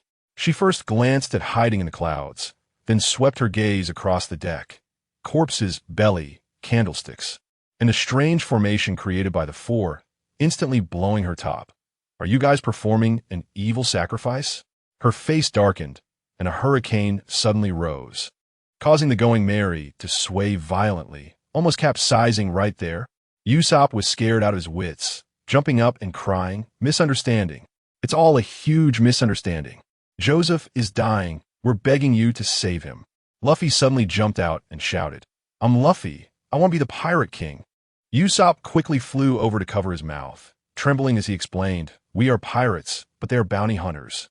Please, spare Joseph." Zoro and Johnny also bent down in unison, their voices trembling with urgency. Nami looked at this scene speechlessly. One Piece. Nami angrily hammers the Straw Hat Crew as Mo sneaks a peek at the fun. "Pay attention." Nami, looking confused, thought, "Pirates asking me to save bounty hunters? Aren't they supposed to be enemies? When did they become such good buddies?" Then she thought about how Mo in the clouds hadn't made a move, which surely meant he had a plan, and immediately waved her hand.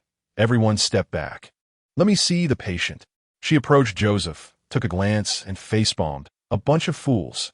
This is scurvy from a lack of fruits and vegetables. Just a few days of nutrition will do." Luffy suddenly raised his hand. "Can we use grilled fish instead?" Nami's veins popped, and she punched Luffy on the forehead. "Fruits and vegetables. Fruits and vegetables. Is your brain filled with glue?" Luffy rubbed his head in pain, instantly recalling his childhood when Grandpa Garp beat him up, thinking to himself, "Grandpa's punches hurt just as much as this one." Nami rolled her eyes and sighed, then vanished and reappeared in an instant, holding several fresh oranges. 1,000 berries for these, juice them and feed him. A gust of wind whisked away the berries cleanly, and just as she was about to turn and leave, Zoro hurriedly called out, "Wait, none of us can navigate.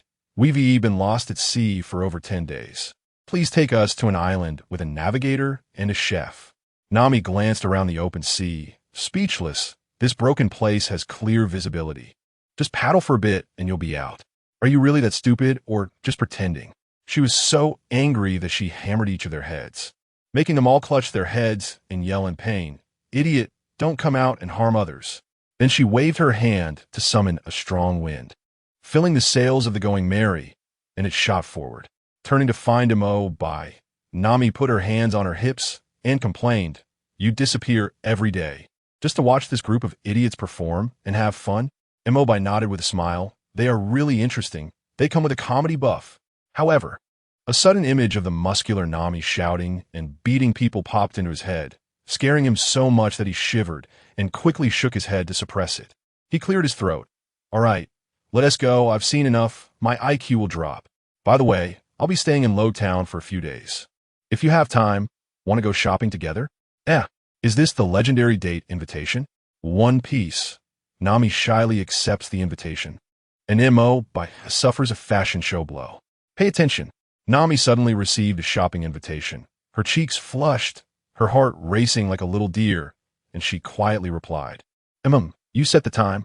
I'm free anytime." Mo by looked at her shy and obedient demeanor, and the previously imagined image of a muscular woman was instantly wiped away. He secretly nodded. Indeed, girls are most pleasing when they are gentle and cute. In the current East Blue, Nami has fans everywhere, with 1 or 2 out of 3 people being her diehard fans. Even if they aren't T followers, they have definitely heard of her legendary defeat of the Golden Lion. The news of her staying with Mo by in Lowtown had already been dug up by the fans. But this group of followers was very well-mannered, quietly doubling the housing prices around without disturbing the 2's lives. If a star who was troubled by obsessive fans knew about this, they would probably be so envious they would faint. Early in the morning, before Mo by had fully woken up, he was jolted awake by a series of knocks on the door. Mo by, get up. How does this outfit look? He helplessly got up, forced to start Nami's personal fashion show, sitting for an entire hour.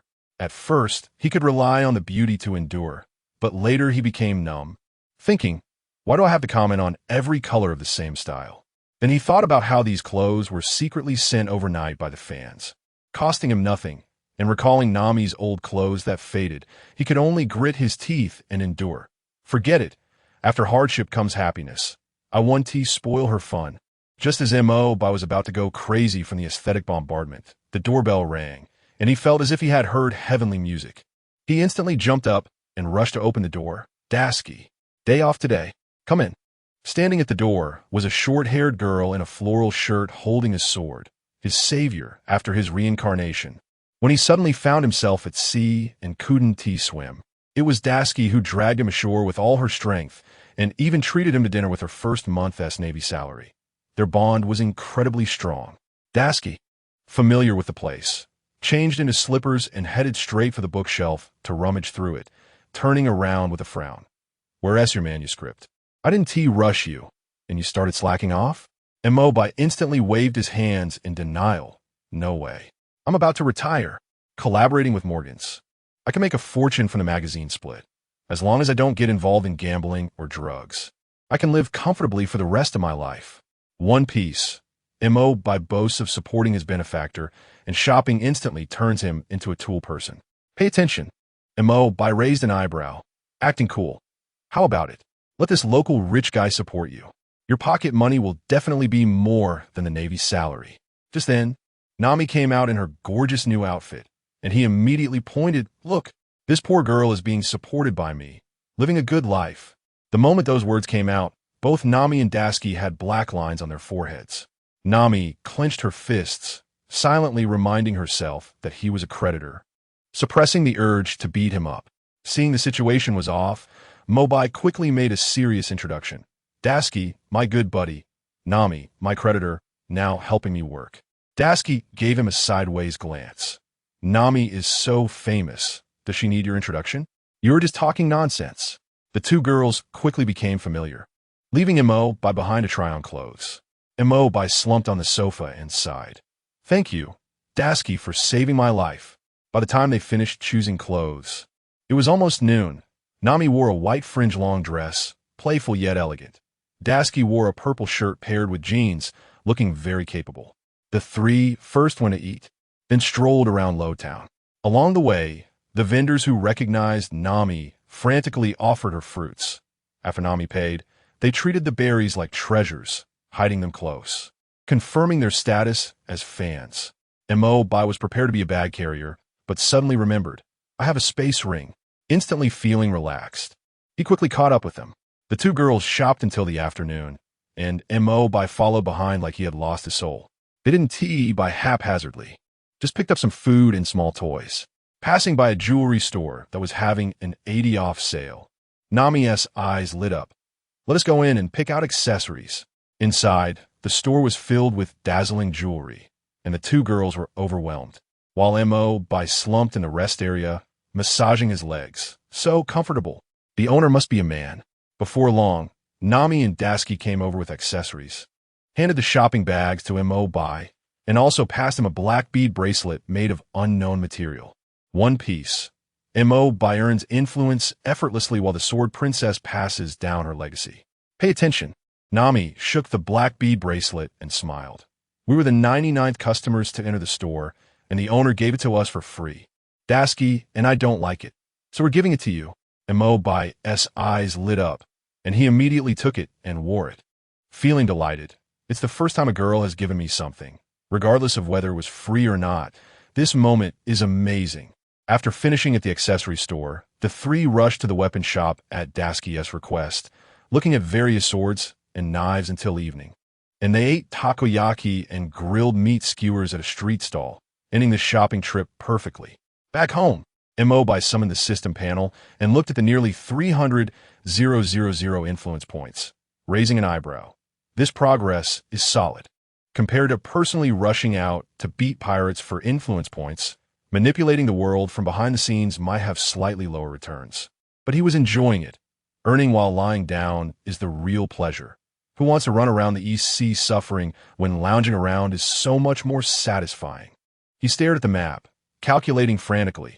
The EC has Nami to maintain order, smashing pirates with a single punch, plus the Revolutionary Army secretly promoting ideological liberation, leading to an immediate turnaround, chaos turning into peace in an instant.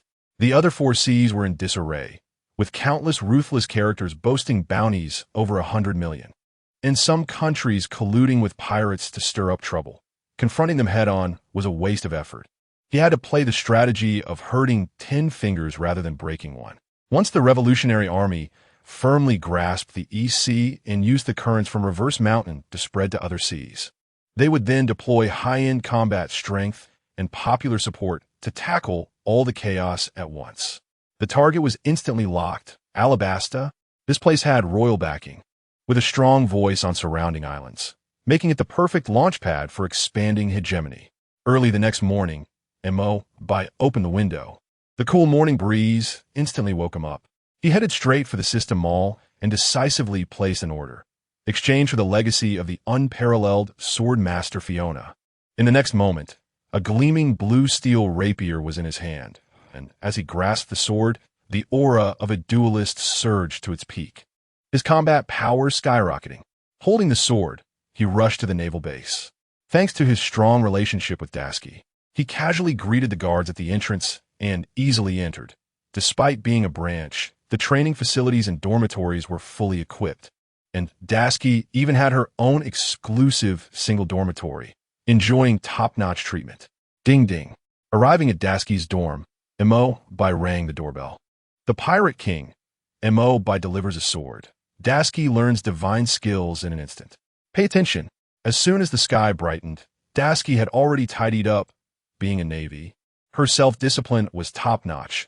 Her routine was more punctual than an alarm clock, and she didn't need anyone to remind her. Hearing the knock, she opened the door to see Bai, looking puzzled. Why are you looking for me so early? Is there something urgent? Bai shook his wrist with the black bead bracelet and smiled. Yesterday you gave me a gift, so today I must give you one back. He handed over the gleaming blue steel rapier, knowing she didn't like the typical girly stuff. This sword belonged to a noble dueling master, focusing on one-on-one combat. Elegant yet powerful, with practical attributes maximized. Dasky took the sword, her eyes instantly lighting up. Thank you. I love this sword so much. She was definitely a sword enthusiast. dreaming of reclaiming the famous blade that had fallen into the hands of villains. This rapier, balancing practicality and elegance, struck directly at her heart. As her fingers brushed against the cold sword body, countless battle scenes exploded in her mind. Dueling masters executing iconic moves, always able to precisely seize their opponent's flaws. Deciding life and death with a single stroke, looking incredibly cool. Suddenly, the scene took a sharp downturn. The master encountered a non-human being with three-fingered black-purple hands. And during the clash, he was directly overwhelmed, his sword harshly knocked away. Dasky's jaw dropped. This was the master's only defeat. And the opponent wasn't even a swordsman, ultimately pulling out a burning staff, delivering a dimensional strike. But in the next second, she felt like she had activated a cheat, instantly mastering all dueling techniques, swinging the sword with incredible ease, as if she had trained for over a decade. Her combat power skyrocketing several levels. She gently caressed the sword body, softly naming it. As elegant as a dance, I'll call you the elegant blade waltz. Then she looked up at Mo Bai, her expression serious, with a hint of reluctance. Mo Bai, can women really not stand at the top of the world? Was this the experience of your previous master? From now on, I'll call you waltz, as graceful as a dance, the elegant blade waltz. Dasky murmured to the sword in her hand, then looked up at Mo Bai and asked, Mo Bai, can women really not stand at the top of the world? The Pirate King, Dasky vows to charge towards the sword master. Mo Bai activates the Emperor cheat to conquer the desert. Pay attention. Dasky had already noticed that the protagonist of the scenes was female. During the duels, her gaze would unconsciously dart below her opponent's neck. And that scrutinizing look was impossible to hide. She gripped the waltz tightly and stared at Mo Bai. Can women really not stand at the top of the world? Mo Bai was taken aback. Isn't your goal to collect famous swords? Gender has never been a barrier to standing at the top of the world. Dasky's eyes ignited. I'm asking on behalf of the sword's previous master. Holding a sword means charging towards the world's strongest swordmaster. Otherwise, it's a disgrace to the sword. I'm determined to work hard. You are my opportunity. After saying this, she smiled sweetly. I absolutely love this gift. Mo Bai turned and left Rog Town, not caring at all about giving Zoro a formidable rival. Sending the sword was meant to ensure Dasky's self-defense. After all, she was a life-saving benefactor, and he could never let her get hurt in his territory. As for favoritism, Nami was the firefighter of the East Sea, dashing wherever there was chaos. Dasky guarded Rog Town, and giving her the legacy was to ensure her safety, plus legacies could stack. But right now, the influence point budget was tight. He headed straight for Alabasta, his plans clicking into place. Not only would he crush Crocodile, but he would also rake in influence points. Directly altering history was much more impactful than just accumulating a bunch of influence points, especially with archaeologists cooperating to stir up trouble. He quickly opened the system, exchanged for the legacy of the Desert Emperor Azir. The power surged through his body in an instant. With a thought, the yellow sand danced wildly. Armored yellow sand soldiers appeared with a whoosh, shouting, Your Majesty. Yellow sand, he my command. Glory to Shurima. Mo Bai was taken aback. These soldiers actually had souls. Summoning another, it also knelt on one knee, pledging allegiance. He tentatively asked, Do you have names? No response. He instantly relaxed. Thankfully, they only had combat instincts and loyalty, and he hadn't summoned anything strange. Phew. No independent consciousness, just the instinct to fight, loyally following the soul of Shurima. And luckily, nothing bizarre was summoned. Mo Bai let out a sigh of relief, feeling much lighter in spirit. The Pirate King. Mo Bai activates the Emperor cheat. Crocodile's plans backfire. Pay attention. The more Mo Bai thought about it, the more he felt a chill. Summoning souls of unknown origin who would dare to exchange legacies in the future. What if he summoned a Tomb Raider and ended up with a horde of flesh-eating ghouls? Shaking off the chilling thoughts, he grinned wickedly, his aura fully unleashed. Crocodile, you can turn to sand, but I can control sand. Your emperor has returned. In the Grand Line of Alabasta, it hadn't rained a drop in 3 years. Oases and water sources here were treasures for survival. The people who believe in the royal family were struggling in despair. The rebels were raising flags to overthrow the monarchy, and the sand pirates were rampaging to seize resources, with the entire country on the brink of collapse. The sand pirate leader, Udo, was frantically escaping on a desert airship, cold sweat covering his face, muttering, "Hurry up, faster, don't let them catch up." This all started a few days ago when a sandstorm blew out the underground ruins near the tribe. Udo and his men were the first to seize the ruins, filling several large boxes with gold, jewelry, and antiques, instantly making the tribe rich. He was just daydreaming about becoming bigger and stronger, creating a glorious future. But unexpectedly, his little dealings selling antiques were noticed by someone with ulterior motives. In the early morning, 2 devil fruit users directly stormed the tribe, as if entering an unprotected area, easily flattening the tribe. Udo could only take advantage of the chaos to flee for his life, but his opponents had no intention of letting him go. Boom! A sesame-sized black sphere flew in, directly blowing up the airship. Udo lost his means of escape and could only grit his teeth and pull out a box of gold coins, painfully saying, "Let me go, and I'll give you this whole box of gold." Miss Valentine, holding an umbrella, laughed maniacally on the spot, her face full of ridicule. "Uncle, you're really confused. If we kill you, the gold coins will still be ours."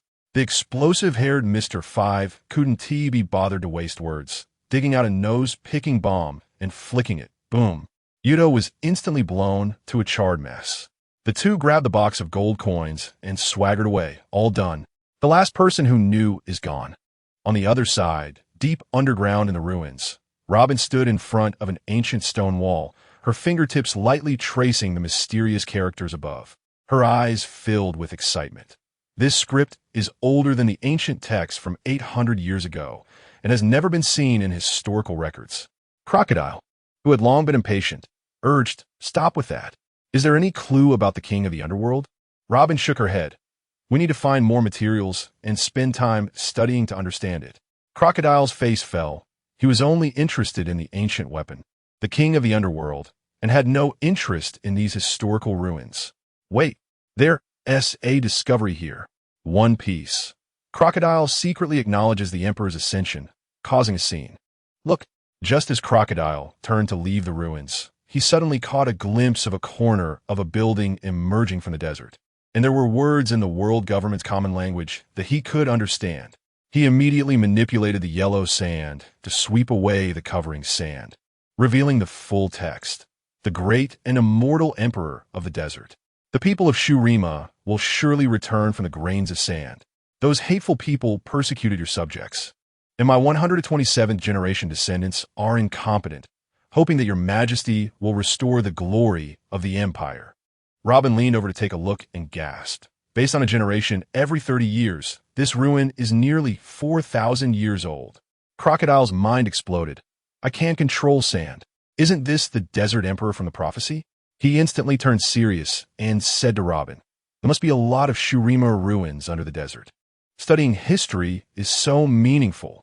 The corners of his mouth rose wildly, and at this moment, his interest in history completely overshadowed Robin's.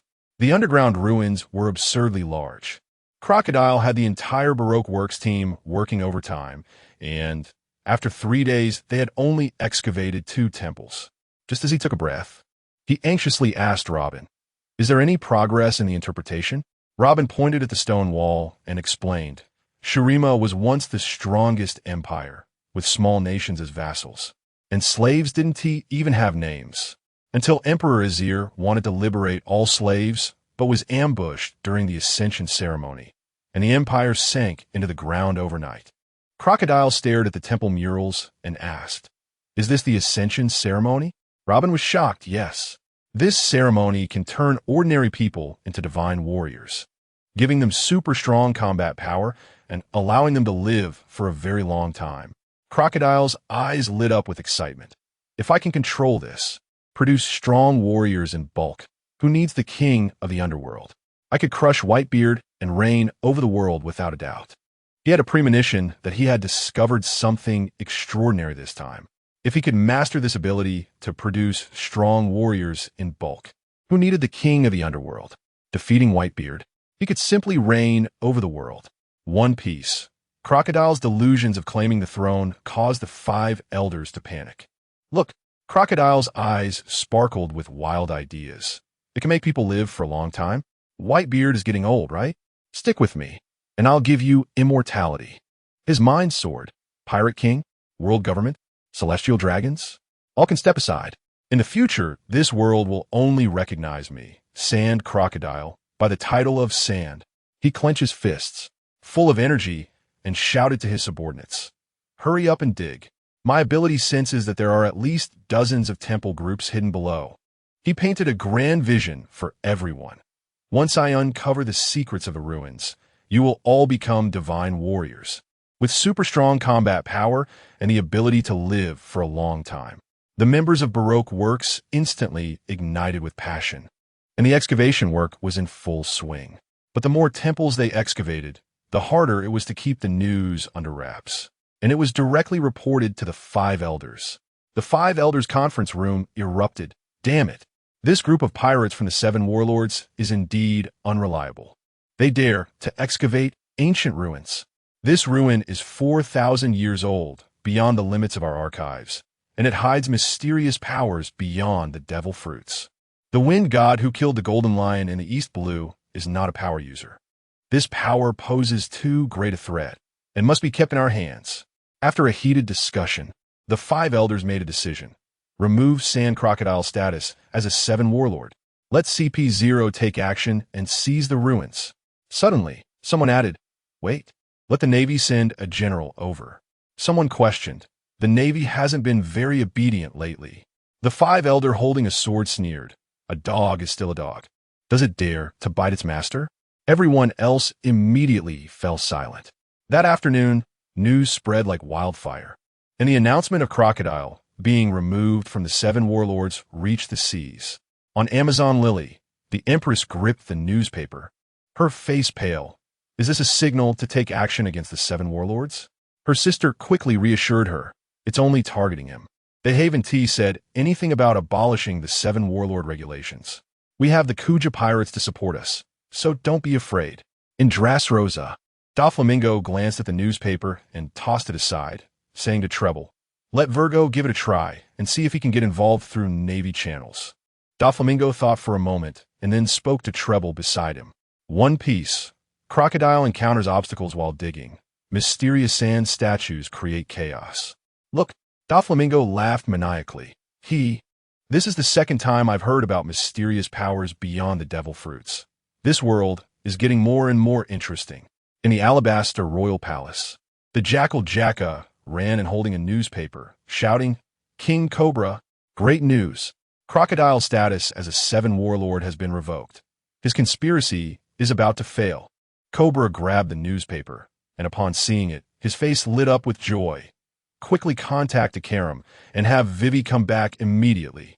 I've been worried sick about her being undercover in Baroque Works for the past 2 years." But not long after, Jacka returned with a bitter face. "Your Majesty." Akaram said Vivi discovered unusual activities in the studio and refuses to come back no matter what. In the underground ruins, Crocodile held the newspaper about his removal with an expressionless face. "I've long stopped caring about this worthless title."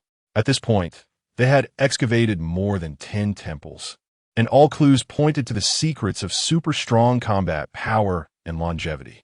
He shouted to his subordinates, "The world government people are coming soon. Everyone speed up the digging." As he spoke, he activated his sand fruit, and the sand particles surged wildly. He worked harder than the entire Baroque Works team, maximizing efficiency. Suddenly, Crocodile frowned. Something's not right. Why can't I control this sand? Instantly realizing, he shouted, "Robin, there's a major clue here." As the sand receded, a yellow sand soldier kneeling on one knee appeared. No matter how he urged his powers, the sand particles that made up the soldier remained completely still. Robin focused on analyzing the sand statue. "This is for burial. The Desert Emperor liberated all his slaves and didn't need living people for burial, showing great mercy." She then pointed in the direction the soldier was kneeling. "That's south the place we need to find." The two of them used the sand fruit to burrow into the desert, and along the way, dozens of sand statues lined up to guide them, quickly leading them to a magnificent palace. What is this? Soon, they arrived at the front of a palace, and the scene before them left them utterly astonished. One Piece. Crocodile's failed heist leads to a sand soldier counterattack that stuns everyone. Look, the entire ruins were buried beneath the desert. Yet this palace seemed to have opened a dedicated invincible shield, occupying an independent space, with the surrounding sand all swirling around it, an absurd sight. Crocodile and Robin were instantly ignited. Robin was eager for this millennia-old hidden history, her eyes shining. Old Sand only had the desire for power and longevity, rubbing his hands in anticipation of picking up the spoils. At the entrance of the palace stood a crocodile-headed and dog-headed statue, imposing and holding sharp blades. With muscular lines fully displayed, clearly the Emperor's left and right guardians. The two completely ignored the statues and rushed through the passage to the deepest part, where the Desert Emperor stunned them both. Golden, shining eagle armor glimmered with brilliance, holding a bejeweled royal scepter, the imposing aura of the ruler thick enough to solidify the air. And the two almost reflexively knelt down. Old Shah immediately painted a grand vision for Robin. Once we find the secret to ascension, we can directly control the world government. You won't have to hide and run every day like a wanted criminal. He turned to glare at the eagle armor, jealousy making his eyes bleed. Comparing his left hand's iron hook and his shabby underworld outfit, he roared internally. After 4,000 years, still looking this good? I can't take it anymore. I must get that armor. He charged over with devilish steps, his mind filled with the image of himself wearing the eagle armor, standing at the bow of the ship, looking majestic over the sea, his mouth almost stretching to his ears. Just as his hand was about to touch the eagle armor, a sound of puff echoed as a spear pierced through his chest. Old Shah froze on the spot, his mind swirling with question marks. Just the two of us. Who the hell ambushed me? Turning back, he saw the sand soldier glaring with fiery eyes, voice cold as ice. Dare to offend his majesty? You must die. After that, he pulled out the spear and thrust it hard once more. Old Shah exploded in anger. Do you think my natural system sand fruit is just for show? His arm transformed into a giant sand blade and slashed down fiercely, confidently turning around to grab the armor. But then, puff, the spear pierced through his chest for the third time. He turned his head in complete shock. The sand soldier was completely unscathed, and in the distance, a group of sand soldiers was rushing over like a dark tide, their footsteps shaking the ground, dense as a flood. Old Shah broke down completely, his face turning red as he roared and unleashed his big move. Sandstorm. One Piece. Old Shah's failed sneak attack. Mo ascends as emperor and flips the desert. Pay attention. Crocodile rubbed his palms to conjure a sandstorm, fiercely pressing it down on the sand soldier's head, his eyes fixed. Why can't I take you down? The next second, the sand soldier's head exploded into sand particles, but then quickly flowed back together, pulling out the spear again and thrusting it without pause. Old Shah was stunned. This guy can also use the sand fruit? Is he messing with me? Turning around, he saw the endless wave of sand soldiers surging in, dust rising to block out the sun. He made up his mind and swung his big move, the desert greatsword, but the sand soldiers were all like invincible cockroaches, recovering instantly after being hit and continuing to charge forward. Old Shah panicked completely. What the hell am I even fighting for? Sand transformation consumes too much stamina. Being surrounded means certain death. He yelled urgently, Sunday, run. He reached out to snatch the eagle armor from the throne, hoping to gain something. But before his hand could touch it, the eagle armor suddenly raised its head, a cold gaze shooting out from the gaps in the armor. Old Shah was terrified. What the hell? It's alive. Seeing the sand soldiers closing in, he gritted his teeth, abandoned Robin, and ran away faster than a rabbit. Robin was dumbfounded. So I was sold out? Looking at the encroaching sand soldiers, she quickly knelt on one knee, pressing her right hand to her chest and shouting, Great Emperor of the Desert, I am your 156th descendant. Let Shu Rima prosper with you. But inside, she was nervous. A generation every 30 years, that should be fine, right? Mo replied indifferently, You have no royal bloodline. Robin felt a chill run down her spine. Thinking she was doomed, especially since even the seven warlords' old Shah had abandoned her. Unexpectedly, Mo patted her shoulder, witnessed the rise of Shu Raima. Everyone will remember this name. He looked up at the tens of thousands of sand soldiers, a sense of grandeur filling him, and raised his hand to the sun disk atop the palace, shouting angrily, "Return! Rise! Shu Raima, your emperor has returned." The sand soldiers instantly echoed, their momentum reaching its peak. Boom! Boom! As Mo Bai's voice fell, the ruins beneath the desert shook off the dust covering them and rose back to the surface. One piece, Mo Bai unleashes miracles, causing a scene.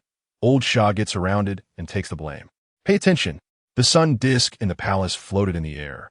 Healing water flowed from the disk, and at Mo Bai's command, temple after temple rose from the ground, greeted by sunlight, the scene explosive. On the ground, Crocodile, who had just escaped from the underground palace, was startled by the violent tremors, watching in disbelief as large sections of ruins broke through the earth. The members of Baroque Works were so ecstatic they cried, "No more sand digging. We're finally free." Previously, they had dug under the scorching sun, sharing a bottle of water among several people, exhausted like dogs, with blisters on their hands, unable to stop. Now, they finally saw the light at the end of the tunnel. It was pure joy. The people of Alabasta went even crazier. Seeing the green oasis water flowing from the sun disk, all jumped up shouting, "Miracle! The gods have come to save us. There's water." After 3 years of drought, how many people dug down 10 meters to find water? How many died of thirst in the desert? This water was simply a lifesaver. In the palace, Cobra slumped in his chair, instantly feeling a weight lift off his shoulders, his eyes turning red, and then he suddenly stood up. "Gaka Bell, come with me to the scene." Fearing the crowd would cause chaos fighting for water, he needed to personally lead the team to maintain order and protect this hard-won hope. On the other side, Crocodile sensed something was off and yelled at his subordinates, "Run! The monster is about to come out." But just as his subordinates started to move, the sand beneath their feet solidified into countless soldiers, surrounding them densely with no end in sight. His subordinates were stunned, staring at Crocodile with wide eyes. "Boss, are you about to kill us, to silence us, and keep the treasure for yourself?" After all, Old Shah was a sand fruit user, and these sand soldiers looked like his handiwork, their bodies tense with vigilance. Old Shah was furious. A bunch of idiots. Pointing at the altar beneath the sun disk, he shouted, "I can't control these sand soldiers at all. The opponent's methods are too troublesome. Don't think too much. A bunch of fools." Crocodile quickly realized what his subordinates were thinking and cursed quietly, his gaze fixed on the altar beneath the sun disk, saying, "The opponent has a troublesome method. I cannot control these yellow sand soldiers." One piece, Mo Bai exudes Emperor's aura. Old Shah cries and faints under pressure. Pay attention. As soon as Old Shah said this, everyone's gaze in the vicinity was instantly fixed on the slowly rising altar. Mo Bai, adorned in the eagle armor, stood side by side with Robin. As the altar platform steadily rose, looking down from a high vantage point at Old Shah's group surrounded by sand soldiers. The majesty of imperial power mixed with the weight of history, filling the scene. Mo Bai spoke with the aura of a king. His voice deep, either rise with Shu Raima or fall at its feet. This sounded purely like a middle schooler trying to show off, but it was incredibly cool, and he secretly reveled. Emperor's lines have to be this impactful. Old Shah scoffed on the spot, retaliating defiantly. "You think you're worthy of having me follow you? Hand over the secret of Shu Raima's ascension, and I might consider being this emperor. You should know, he was bold enough to provoke Whitebeard. How could he willingly settle for being subordinate?" Mo Bai had already anticipated this outcome, showing no surprise on his face, waving his staff to issue orders. "Soldiers, attack!" The sand soldiers roared instantly, their voices deafening, raising their spears and charging toward their target, dust flying and blocking out the sun. These guys were all fierce characters who had fought in countless battles in life, and after death, their loyalty to Shu Raima remained unchanged, their souls infused into the sands. Becoming invincible, fanatical warriors. Baroque Works was instantly defeated. The millions of elders on the periphery crumbled like paper, torn apart and captured by the sand soldiers, leaving only a few slightly stronger cadres still struggling. Screams, cries, and pleas for mercy rose and fell, while Bai watched with no emotion.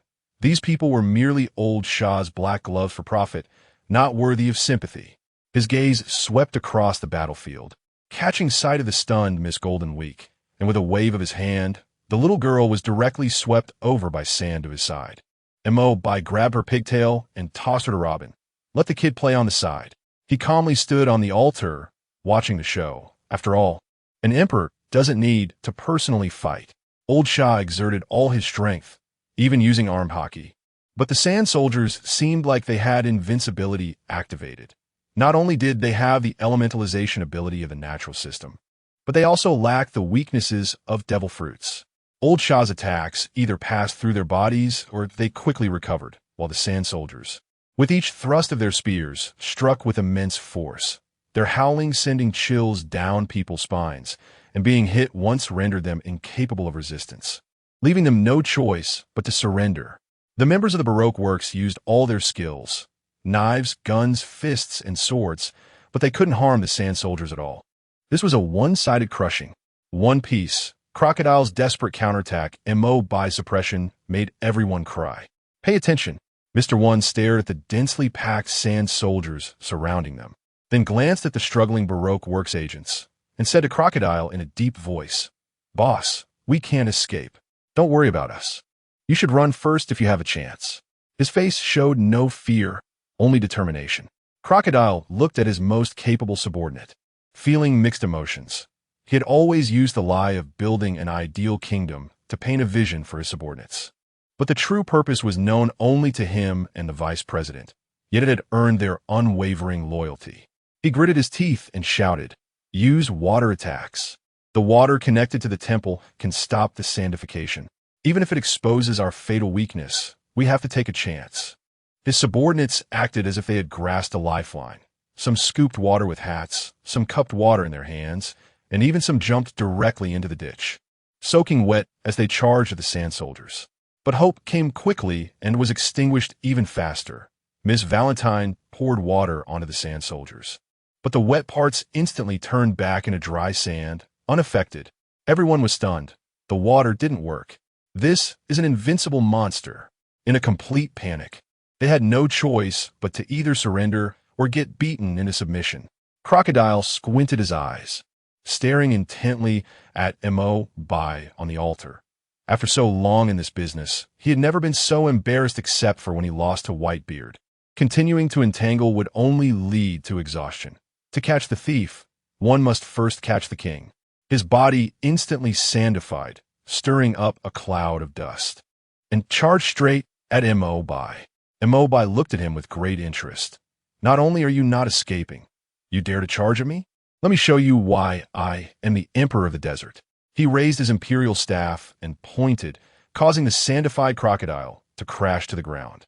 As an unfamiliar soul suddenly invaded his body, crazily seizing control, Crocodile's pupils shook as he watched himself uncontrollably kneel on one knee, bowing towards Bai, his heart roaring but powerless. "Montag bei Laukit Mok Ingli, unwilling? You sandify, I control sand. This is the ultimate counter. Do you submit or not?" Crocodile suffered a crushing defeat, and the Baroque works agents all gave up resistance, being captured one by the sand soldiers. This battle started fiercely but ended even faster, a complete crushing. Bai stood on the altar for a while, waiting for the citizens coming to fetch water to slowly arrive. One piece.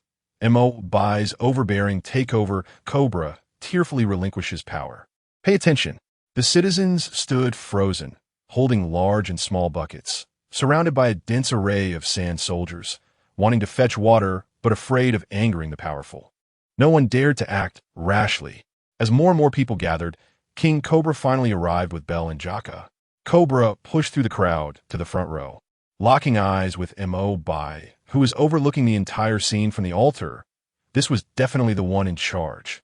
He lowered his posture and asked, "May I ask how to address you, my lord?" Bai didn't respond, but instead asked knowingly, "Are you the king here?" Before Cobra could finish speaking, Bai interrupted him forcefully. From now on, you are not. This land belongs to me, belongs to the Shurima Empire. Bell and Jaka immediately exploded with anger, clenching their fists and ready to charge, but Cobra held them back tightly. However, this action was seen by the Sand Soldiers as provocation, and they instantly surrounded the three, spears pointed at their vital spots. The atmosphere tensed to the extreme. Mo raised his hand and shouted, "Stop!" He was well aware that the Nefertari royal family was beloved by the people in Alabasta.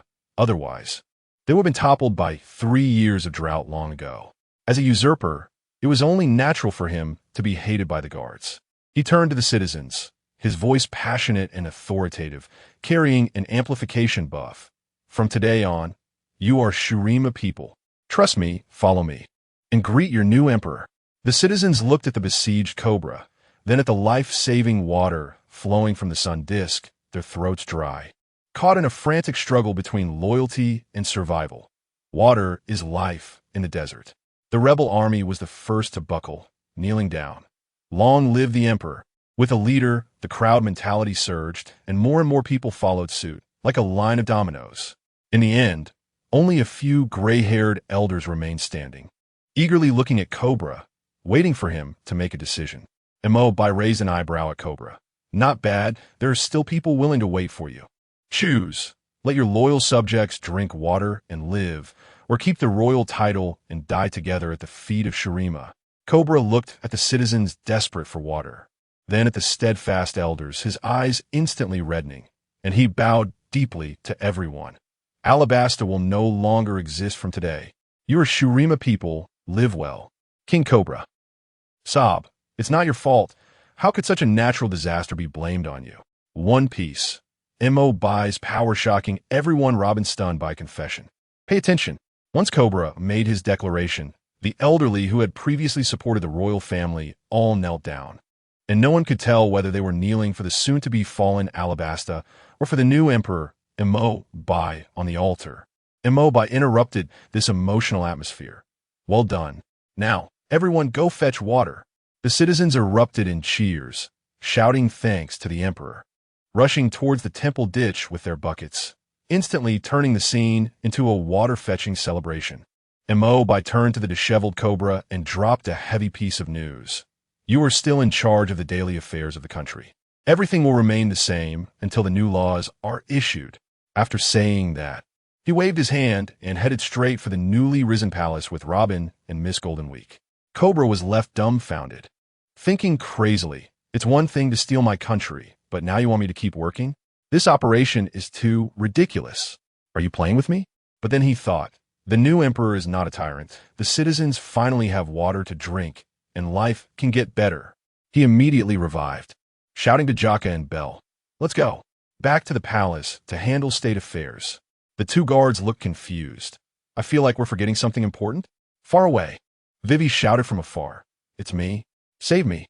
Does no one remember me?" In the palace, Missouri sat on the throne, staring at Robin, who was holding child, becoming more and more amazed. At 28, she was mature and intellectual, radiating a sense of mystery, dressed in a black trench coat and a purple lace dress. Simply stunning. He suddenly spoke. "Would you be interested in being my queen?" Robin was momentarily stunned, her heart racing. Is he just being lustful again? Same old trick. She responded calmly on the surface. "Your Majesty, to bring up such a request upon our first meeting is too abrupt. We should get to know each other better first." Mo immediately replied, "You're right. I was too hasty. Let's reintroduce ourselves. My name is Mo. Feel free to choose any room in the palace to stay, and we can chat slowly during this time." As he spoke, he removed his golden eagle armor, revealing his young and handsome face. The imperial aura around him instantly vanished, replaced by a gentle demeanor. "My queen." One Piece. Mo causing a stir shocks everyone. Crocodile forced to learn the true word. Pay attention. As soon as Mo's sincere words came out, Robin, with her rich social experience, instantly saw through it. This is just a big boy with no emotional experience. The gentle look on his young face contrasted sharply with the imperial dominance he had when wearing the eagle armor, directly piquing Robin's curiosity. How can two such different qualities exist in one person? Who exactly is he? Robin unabashedly assessed him in return, repeatedly comparing this big boy before her with the descriptions of the benevolent king on the stone wall. Finally, she smiled and said, "My name is Robin, and I'm really looking forward to our upcoming cohabitation, my emperor." After saying that, she took Miss Golden Week to find a room. Seizing the opportunity, Mo slipped into the spatial passage, heading to White Earth Island, and under Drago's resentful gaze, he dragged the two political commissars back to Shurima, ordering, "Start from the former King's Guard, spread revolutionary ideas, and strengthen the ranks. Don't disturb people's livelihoods, and we must prevent any illegal activities." The two political commissars were fully committed to their tasks, turning and rushing to the palace. Mobai also had Shah Bing send local specialties to the members of the Baroque works in prison. Lao Shah was holding a red booklet, and after hearing Shah Bing's message, he exploded on the spot. "Memorize it in 2 days? Check it the day after tomorrow? Are you messing with me?" Looking at the booklet with the words prosperity, democracy, civilization, harmony, he scoffed, "Talking about this in the Great Pirate Era? Nonsense." Angrily, he threw the booklet on the ground and stomped on it. "I'd rather starve to death or drown than memorize this crap." But as he thought about how, as soon as he tried to escape, his body would be controlled by a strange soul to kneel, he felt so frustrated that his eyes turned red. It's more humiliating than being used as bait by Whitebeard. While Lao Sha was going crazy, the two political commissars had already started a learning craze. Cobra appreciated the water source and peace brought by Mo Bai and fully supported it. The guards were brainwashed first, and then the public went crazy. Everyone wanted to build a strong, civilized country, and they were more proactive in learning the 24-character mantra than chasing pirate crews. Soon, the people of Shurima, from the old man with a cane to the toddler just learning to walk, had all memorized the mantra perfectly. Even the outer walls of the former royal palace were painted with the big socialist core values of the 24-character mantra. Pirate King, Lao Sha was forced to study. All the Baroque works became workers. Pay attention. In the temple that was transformed into a prison, the members of Baroque works were all immersed in the tide of ideological revolution. At mealtime, they huddled together chatting, each voice louder than the last. "Taludi, talk about civilization. No swearing allowed. Cherish food. Let's promote the Clean Plate Initiative. I helped residents fix their roofs and got a little red flower. If I get another one, I can take a day off." They were busy transforming the ancient temple that rose from the ground into libraries, gyms, and hospitals, working tirelessly but with great enthusiasm. After all, in Shurima, they truly saw what an ideal place looked like, no longer having to live a bloody life. Working was more invigorating than being pumped up on adrenaline. Mobai watched this scene and laughed. This is what a chosen worker looks like. The people in Advanced City are just wasting labor. Kaido can play better than them. On the other side, Lao Sha, who had previously stomped the red booklet into pieces, was now nervously sweating while holding the booklet, reading it word by word to check. A guard called out to him, "Crocodile, it's your turn." Lao Sha gritted his teeth and stepped forward, surprisingly reciting the 24-character mantra perfectly. Only after the soldier stamped his confirmation did he breathe a sigh of relief, clenching his fists and cursing inwardly. "Damn Emperor, I'll remember this grudge." Who told him to be so stubborn before? On the first day, he refused to memorize the book, and the strange soul inside him directly controlled him to go to the market and read a confession in public, facing social death and losing all face as one of the 7 warlords. On the second day, he stubbornly refused to memorize it again, and the soul directly made him take off his jacket. For several consecutive days, Lao Sha wore less and less clothing, until he was left with only his underwear. One more step, and he'd have to perform body art in public. Terrified, he summoned the ferocity of searching for ancient weapons, finished his work early, and memorized the content back to front in one afternoon, finally escaping one calamity. Next time, would he have to perform body art in public? Social death has its levels. In this critical moment, Crocodile used all his energy from searching for ancient weapons, finished his daily tasks early, and memorized the socialist core values in the booklet. He escaped from the opportunity to sacrifice himself for body art. Pirate King. Mo Bai enjoyed a comfortable life. Vivi instantly became a little fan. Pay attention. The people of Shurima were crazily engaged in socialist construction, while Lao Sha was jumping back and forth on the edge of social death. But our protagonist Mo turned his daily life into a heavenly affair, living it up. All civil affairs were handed over to Cobra, and the ideological and civilizational construction was entrusted to the Revolutionary Army comrades who had switched sides. Mo perfectly fulfilled his retirement declaration from Rogtown. Every day, aside from eating and sleeping, he was entangled by Robin to learn characters from 4,000 years ago and tell ancient historical stories. Being a teacher to a beautiful girl, Mo found joy in it and was more than willing. Teaching Chinese characters, sharing ghost stories, their relationship rapidly warmed up. Holding hands became a daily occurrence, and they were in a sweet state just a step away from being more than friends. This rapid progress was thanks to Mo finding some casual outfits during the Golden Week, dressing up as a tourist, and going around, directly becoming the new dream lover of the girls in Shurima, in the palace garden under the shade of trees. Robin was focused on practicing characters while Mo was napping in a recliner, with 4 hands simultaneously massaging his shoulders and legs, enjoying treatment to the fullest. Anyone who saw would want to switch places with Mo. Don't be fooled by his lazy demeanor. He had long rolled up his sleeves.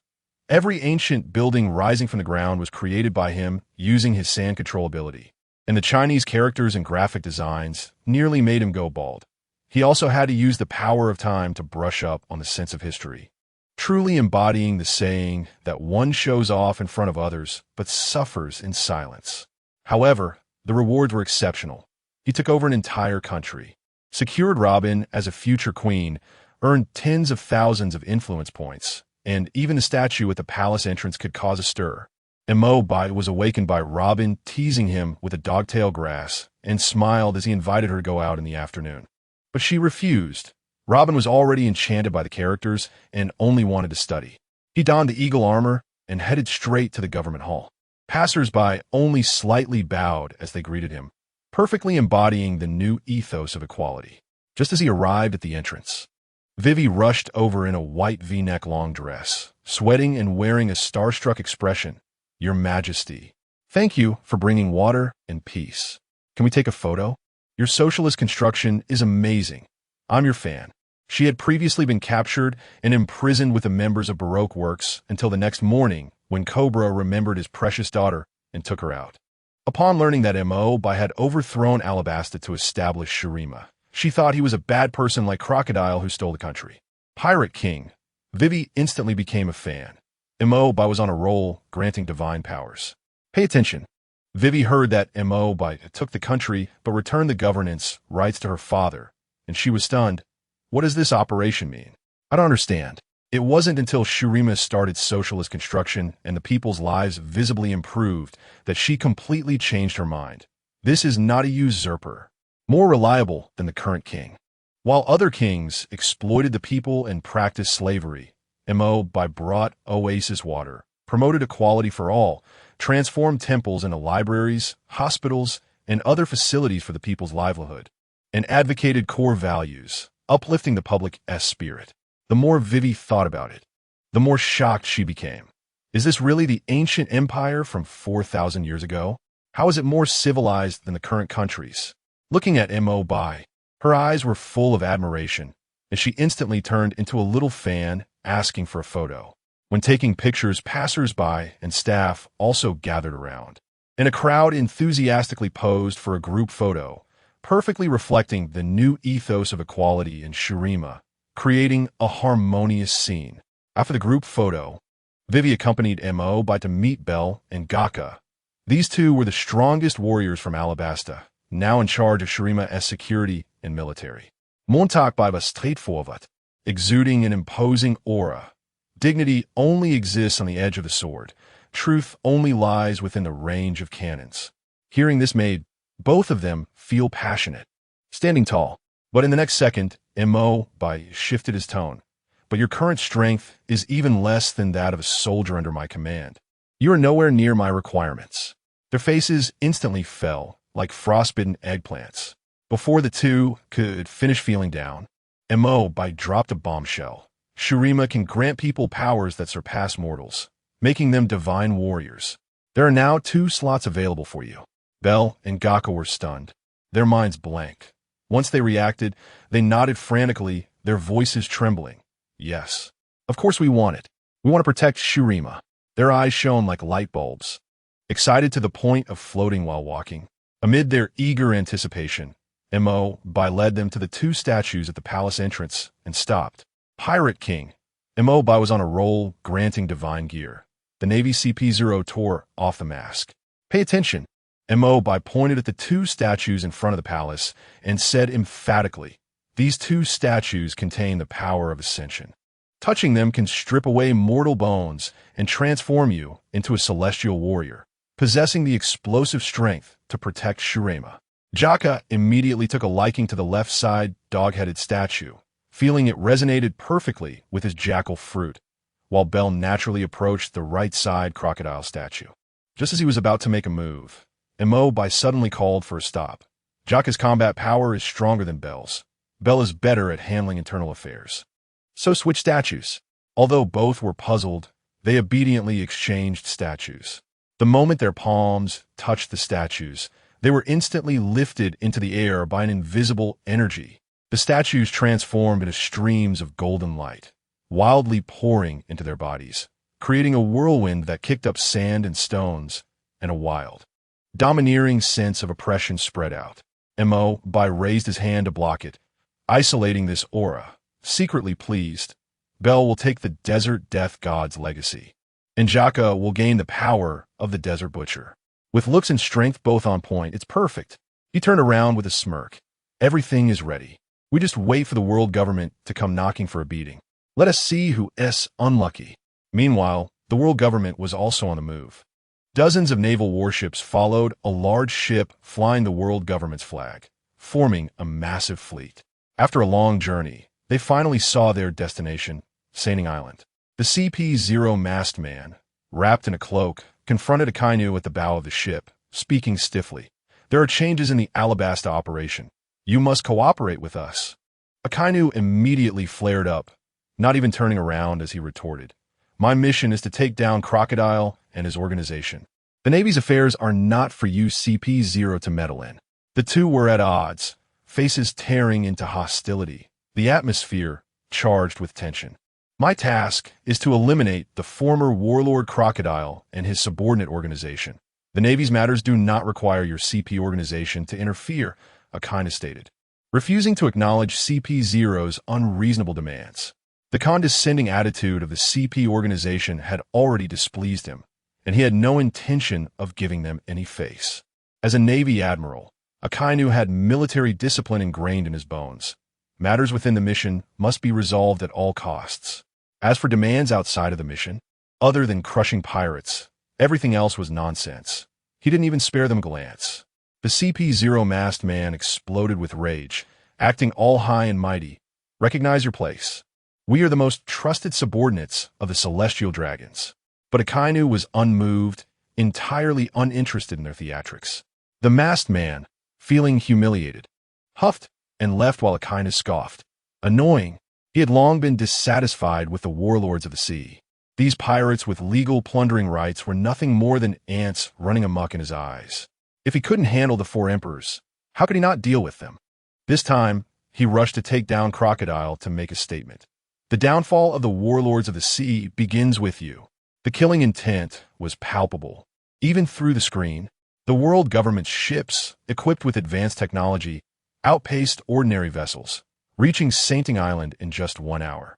Akainu looked up at the sun hanging high in the sky, his heart skipping a beat. Something felt off. This time was definitely not simple. He had executed numerous missions in this area before and had never seen anything like this. CP0 and the Navy were all on high alert, convinced that a fierce battle was imminent. The 2 teams divided into 2 factions during their journey. CP0 wore expressions that screamed stay away, while the Navy had resolute gazes, each willing to throw their lives aside, vowing to fight evil to the end. On the other side in the palace, Mo.Bai was telling Robin the story of romance of the 3 kingdoms, particularly the tale of capturing Meng with 7 times, which made Robin's eyes shine brightly. Her enthusiasm was even greater than Nami's upon seeing a pile of berries, and their bond was rapidly growing stronger. Suddenly, Bai sensed a large group entering the desert, and a smile crept across his face as he raised an eyebrow. Finally arrived? I've been waiting for you for a long time. Seeing him suddenly stop telling the story, Robin, full of curiosity, asked, "What happened?" Bai stood up and declared, "Uninvited guests have stormed into the desert. I'm going to handle it. The story will continue next time." Just as he donned his armor and was about to step out of the great hall, Robin suddenly leaned out, gripping the doorframe tightly. Her face filled with anxiety as she asked, "It's the world government's people, right?" Bai turned back with a smile and countered, "If I were to capture you, would I let you go like Zhuge Liang did with Menghua?" Before Robin could answer, he confidently declared, "Stay here obediently. I won't let you go even once." "My queen." Robin's face instantly flushed, and she clenched her small fists, nodding vigorously. "Please, you must win." In fact, long before this, Robin had repeatedly confessed her past to being wanted by the world government, fearing it would drag Bai and Shurema down. Each time she tried to leave, she was firmly stopped by Bai. He knew full well the shadow cast by the Demon Slayer order that destroyed O'Hara had weighed heavily on Robin's heart for all these years. This time, with the world government coming to them, it was the perfect opportunity to help her completely dispel the gloom. His confidence surged. Shurema had tens of thousands of immortal sand soldiers, plus the two celestial warriors Bel and Jaka. No matter how many came, they would be crushed, leaving them no chance to escape. Determined to strike first to avoid being overwhelmed later, he wanted the whole sea to know that Shurema was not to be trifled with. On the other side, the Navy and CP0 in the desert were nearly baked in a salted fish, sweat pouring down their cheeks, but they dared not wipe it away carelessly. The lieutenant quickly ordered, "Everyone, lower your hats and take off your coats. Hold them, don't get heat stroke." The CP0 masked man, witnessing this, mockingly taunted, "Is this the level of Navy discipline? Can't even withstand a bit of sunlight. No wonder the celestial dragons look down on you." Akainu didn't even lift his eyelids, coldly retorting, "Fool." The masked man, furious, was about to retort when suddenly, the sand particles ahead began to rise without wind, emerging from the ground, instantly forming hundreds of sand soldiers wielding spears, standing in formation in the middle of the road, their murderous intent soaring to the heavens, leaving both teams frozen in shock. Before he could hurl insults back at Akainu, the sand particles ahead moved without wind. Rising from the ground, they materialized into sand soldiers grasping long spears. The swirling sand behind them expanded wildly, transforming into flowing ribbons resembling divine wings, stunningly beautiful. In the blink of an eye, tens of thousands of yellow sand soldiers emerged in the vast desert, forming a solid line like a torrent of steel, their eyes burning with battle intent. All with one thought: to fight for Shurema. Akainu lowered his arm that was shielding against the sand and sneered. Sand fruit? Old Sand was prepared for this. But unfortunately, did he think such a small trick could stop him? As a master of the Logia type, he didn't even consider the sand soldiers a threat, viewing them as mere decorative fluff. After all, he had never heard of a Logia user being able to create elemental life, let alone having been defeated by Whitebeard's Old Sand. He unleashed his ultimate move, Meteor Volcano. His fists instantly turned into magma, and countless giant magma fists smashed toward the sand soldiers. Boom, boom. The explosions were deafening, instantly creating a sea of lava, with temperatures soaring high enough to melt steel. The Navy cheered. "Admiral is blowing up the battlefield. This wave will wipe them out." But the next second, as the wind and sand blew away the white smoke, everyone was left speechless, their jaws nearly dropping. The sand soldiers that had been smashed by the magma miraculously elementalized and restored themselves on the spot, once again forming tens of thousands of troops without leaving a single gap. Akainu's pupils shook. Impossible. When did Old Sand become this strong? Did I develop my fruit in the wrong direction? The Navy and CP0 steeled themselves to charge, their weapons all imbued with haki, intending to stage a slaughter. But after slicing through the sand soldiers, they instantly restored themselves, making their attacks feel like mere tickles. They broke down in disbelief. Is this a monster? Haki didn't work. We can't damage them. They were tightly entangled by the undead sand soldiers, unable to fight back, and each with a pale face. This battle is impossible to win. Life is as bitter as a song. If it weren't for the fact that the individual combat strength of the sand soldiers is not top-notch, they would have been pressed to the ground and rubbed. On the smoke-filled battlefield, the Navy and the world government were tangled with the sand soldiers like a mess. One Piece. Akainu breaks out and flips the alter secret technique to torture the enemy. Pay attention. Facing the sand soldiers who cannot be killed and ignore attacks. Only a few top-tier individuals can hold on, while most are injured after just a brief encounter. In the complex battlefield, even a small mistake can lead to death, let alone this unfair battle. Less than 5 minutes into the fight, a large number of Navy and CP0 members directly lost their combat ability, captured by the sand soldiers from the rear, and exited the battlefield at lightning speed. Akainu's magma fist blasted through the head of a sneaky sand soldier, shouting at the dazed soldier, "Don't get distracted on the battlefield." He turned to continue charging. Wherever his magma fist went, the sand soldiers were burned and oozing. But as the wind blew, the sand soldiers immediately restored. The sand soldiers' spears stabbed at him, but were instantly melted by the magma, with both sides trapped in a stalemate where neither could kill the other. Akainu looked at the decaying battlefield and thought to himself that he was going to fall. He immediately shouted, "The rest of you hurry and retreat. This battlefield is not a place for you." He stepped on the moonwalk and rushed toward the center of the desert. Wanting to capture the king first to catch the thieves, the masked CP0 member panicked when he saw this. "Want to steal the credit and step on me to rise? No way." He immediately led his subordinates to abandon the sand soldiers and chased after him. Over here, Emobai looked at the figures in the sky and smiled. Finally reacted? He turned to ask Bell, "Is everything I instructed ready?" Jaka suddenly interjected, full of arrogance, "Your Majesty, no need to be so troublesome. I can crush them all by myself." Emobai glanced at him, silently mocking. "Does the inheritance also bring a decline in intelligence?" He retorted, "If you haven't learned Haki, dealing with a Logia user is just handing it over. Wait until you learn it, then you can create at will." Bell received the order and rushed straight to the altar, where animal heads and entrails were laid out. He stood in the center with a staff, reciting a complicated incantation, and the staff danced wildly. The altar's runes lit up instantly, an eerie death aura soared, and the surrounding flowers, trees, flying birds, and swimming fish all withered, turning the area into a death zone. In the sky, Akainu and the others were flying when suddenly a sharp pain shot through their chests, making it impossible to maintain their form, crashing down into the sand like dumplings. Fortunately, the sand was soft and they didn't suffer serious injuries, but just as they got up, a fierce fire ignited deep in their souls. CP0 members collapsed on the spot, frantically grabbing their heads and screaming, "Ah, it hurts! Kill me! Quickly kill me!" Trying to suppress the pain with physical pain was useless. They were completely under the control of the secret technique. "Ah, it hurts! Kill me! Quickly kill me!"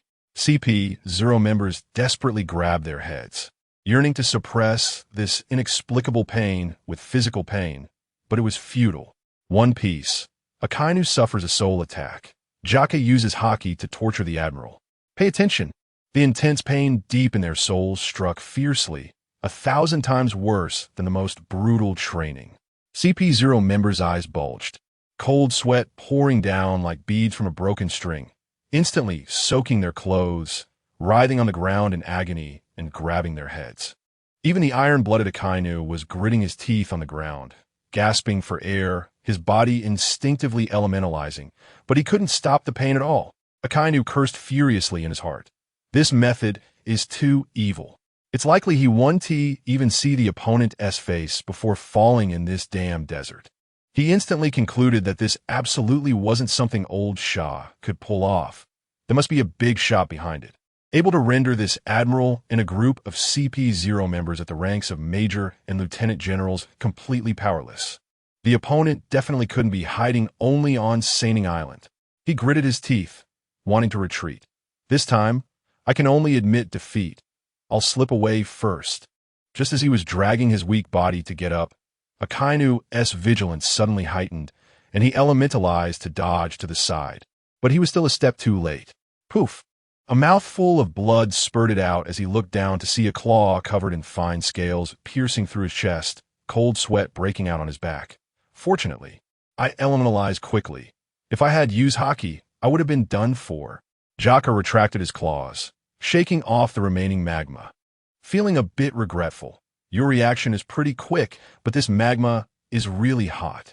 He had already activated his ascension form and remembered that BaiGets said the crocodile head was too ugly and would scare people. So he quickly switched to the jackal fruit, appearing with a jackal head. Akainu stared at him, his heart tumultuous. This speed. As soon as he sensed it with observation Haki, the attack was already here. Zoan-type mythical beast? He hurriedly asked to delay. Who are you? Trying to catch his breath. After all, the soul pain was making his body almost uncontrollable. Fighting at this time would mean being killed in seconds. Jaka, being quite straightforward, immediately introduced himself. Ascended warrior of Shurima, Crocodile, Jackal Jaka, afraid BaiGets would think poorly of him. He forced himself to change Crocodile to Jackal and nodded to encourage himself. Yes, I am Jackal Jaka. Akainu looked at his foolish appearance and was speechless. Getting ambushed by this guy is too embarrassing. As for the Shurima Empire, he had never heard of it. Now his mind was filled with one thought. Escape. It would be best to take the captured navy with him. But these were no longer important. What mattered most was how to retreat safely, preferably taking the captured navy with him. One piece, a kind of tricks and flips, Jaka violently beats the admiral. Pay attention. Akainu appeared calm on the surface, but his mind was racing. This guy doesn't seem too smart. Tricking him shouldn't be difficult. Fixing his gaze on Jaka, he quickly made a decision. He immediately asked with righteous indignation. We are the navy here to crush old Shah. You are not pirates. Why did you ambush us? Directly turning the tables, shifting the blame entirely, posing as if there was no conflict and that it was wrong for him to attack him. Jaka replied directly, Old Shah has already been captured by us for re-education. If you come with sincerity, you are welcome, but these people don't seem sincere at all. Saying this, he pointed to the CP0 members lying on the ground. Akainu disdainfully glanced at the hindrance CP0, who still wanted to argue. And Jaka directly issued a challenge. Less nonsense. Let me see how weak the Navy's strongest combat power is. In the next moment, Jaka roared and charged. His ascended body grew wildly, and his life aura exploded, causing sand and stones to fly. The killing intent even more domineering than Conqueror's Haki. Ordinary people facing this aura would be terrified, and Akainu, blocking the wind and sand, immediately had his wounds reopen and spat blood.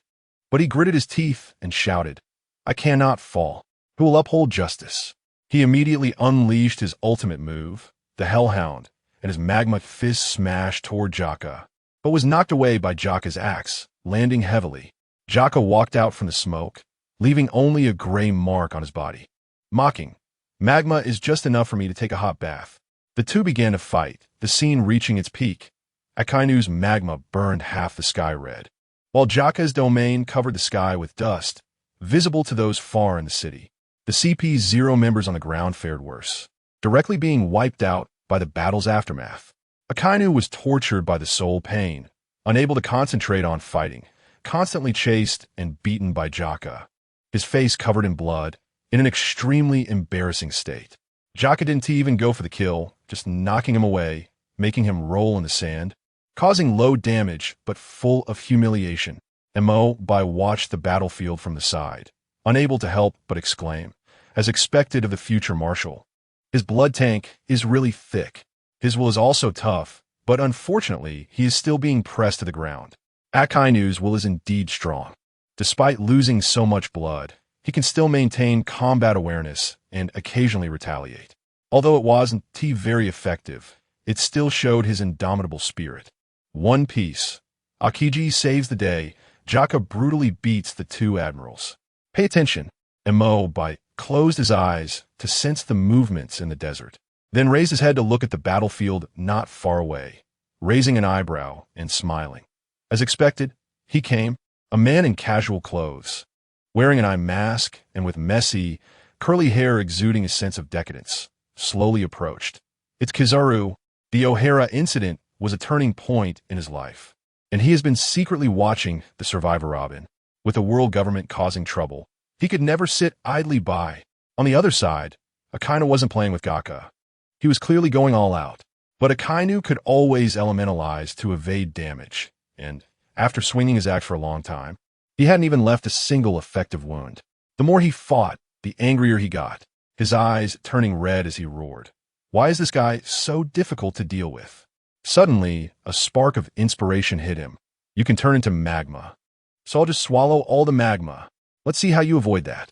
He immediately lowered his massive body, thrusting his head into Akainu's elemental magma, and opened his huge mouth to gulp down the magma, swallowing more than half in an instant. Akainu was thoroughly panicked. His stamina had already been drained by the soul-wrenching pain, and he was barely able to maintain his elemental form. He thought he was really going to be done for. With a self-deprecating smile, he simply closed his eyes and waited to be dealt with. Ice time. Kizaru suddenly appeared, and before he could finish speaking, a blast of cold air erupted, instantly freezing Gaka. Akainu opened his eyes in confusion. Is that voice not an illusion? Turning to see Kizaru, he quickly exclaimed, "The opponent has a wicked trick that can make a vice admiral lose combat ability. Even I can't withstand it." Just as he finished speaking, the sound of cracking ice echoed, and Gaka broke through the ice layer, glaring at Kizaru. "Dare to sneak attack me? You're looking for death." He lunged at Kizaru like a rampaging beast. Kizaru quickly condensed several ice spears to shoot out, but they were all shattered by Gaka's hard scales, only managing to freeze a palm-sized frost on him. His expression changed drastically. He dared not hold back any longer and unleashed his ultimate move, Ice Time Capsule. His right hand released a powerful cold air shockwave, targeting Gaka's massive body without needing to aim. Ice Time Capsule. Kizaru's massive size meant he didn't even need to aim. His right hand directly unleashed a cold air shockwave that struck from afar. One Piece. The double admiral's defeat. Gaka chasing the two admirals. Pay attention. The cold air blew wildly, freezing everything in its path and extending straight to Gaka, turning him into an ice sculpture once again. However, Kizaru didn't dare relax for a moment. His expression instantly grew colder. Using observation haki to fully cover the ice sculpture, he clearly heard the heavy heartbeat inside. Gaka hadn't sustained a single injury. The full force freezing only managed to hold him for a moment, not even breaking his defenses. This is quite troublesome. Kizaru ruffled his messy hair, complaining that he hated opponents that he couldn't touch. He immediately grabbed Akainu by the collar. "The mission is completely ruined. We need to retreat." Just as he activated Shave to escape, he suddenly felt his heart racing violently, and a soul-wrenching pain shot through him, causing him to kneel on one knee, cold sweat dripping down his forehead. "Is this the wicked trick you were talking about? It's too ruthless. I must flee quickly." Enduring the soul-wrenching pain, Kizaru dragged Akainu and ran wildly toward the coastline, but Gaka was breaking through the ice layer with a crackling sound, roaring as he chased. "Don't think you can run." With his ascended body carrying bug-level stamina, Gaka's earlier actions against Akainu didn't even count as a warm-up. In contrast, Kizaru was enduring soul-wrenching pain while dragging Akainu, making the distance between them closer and closer. Akainu looked at the approaching Gaka and panicked. "Put me down. The Navy can't lose two admirals at the same time." Kizaru, without looking back, said seriously, "The Navy never abandons its comrades." Akainu burned the last of his remaining stamina to tear off his collar, lying down on the sandy ground, shouting, "Keep justice safe for me. Don't look back." He lay flat on the sand, quickly contemplating the situation in the sea after death, completely ignoring the approaching Gaka. Until Gaka's massive mouth was almost in front of him, he frowned and shouted, "Hey, Wolf Gaka, I don't have the stamina to elementalize anymore. Use a weapon to kill me. Don't eat me raw, that would be too degrading. Hey, Wolf Gaka, right? I no longer have the stamina to elementalize. I think you can kill me with a weapon after all, since you don't want to eat human flesh raw, right?"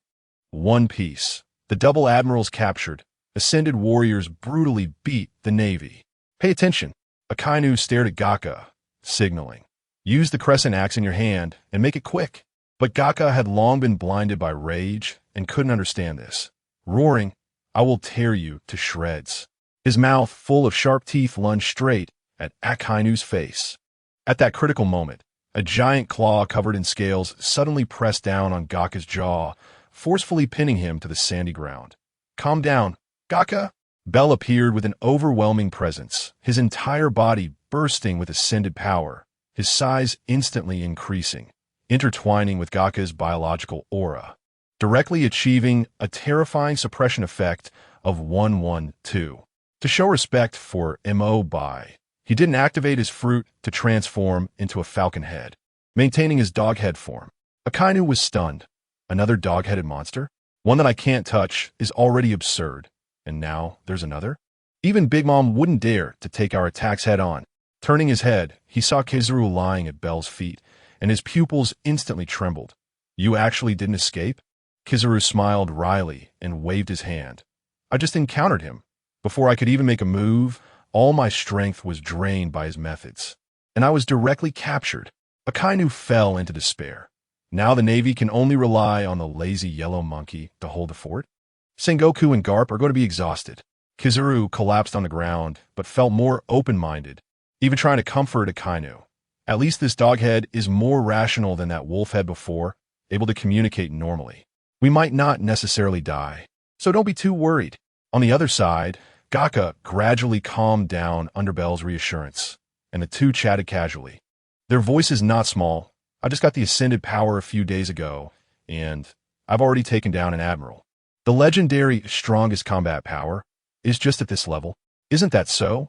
It feels like the admirals aren't as extraordinary as rumored. These words were like knives stabbing into Akainu and Kizaru's hearts, making them both flush with anger, their blood boiling, but they didn't even have the strength to refute. They just wanted to escape this embarrassing scene quickly. After finishing their chat, Bel turned to look at the two with frustrated expressions and spoke seriously. Gaka should have told you before that if the Navy comes to Shurema with goodwill, we welcome you with open arms, but you two clearly do not fall into that category. Upon hearing this, Akainu knew the other side was willing to communicate, and he immediately perked up, struggling to argue. Our mission is to capture the former Shichibukai Crocodile, and you clearly attacked us first. Our mission is to capture one of the former Shichibukai Crocodile, and you attacked us first. One piece. Shurema stands firm against the world government. The double admirals sign an unequal treaty. Pay attention. Bel first shot back at Akainu. Old Croc has already been captured by us for re-education. The Navy has no need to worry about it. To enter Shurema, you must submit an application and pass the review. Changing the subject, his gaze sharpened. You entered illegally, and the CP0 accompanying you is exuding murderous intent.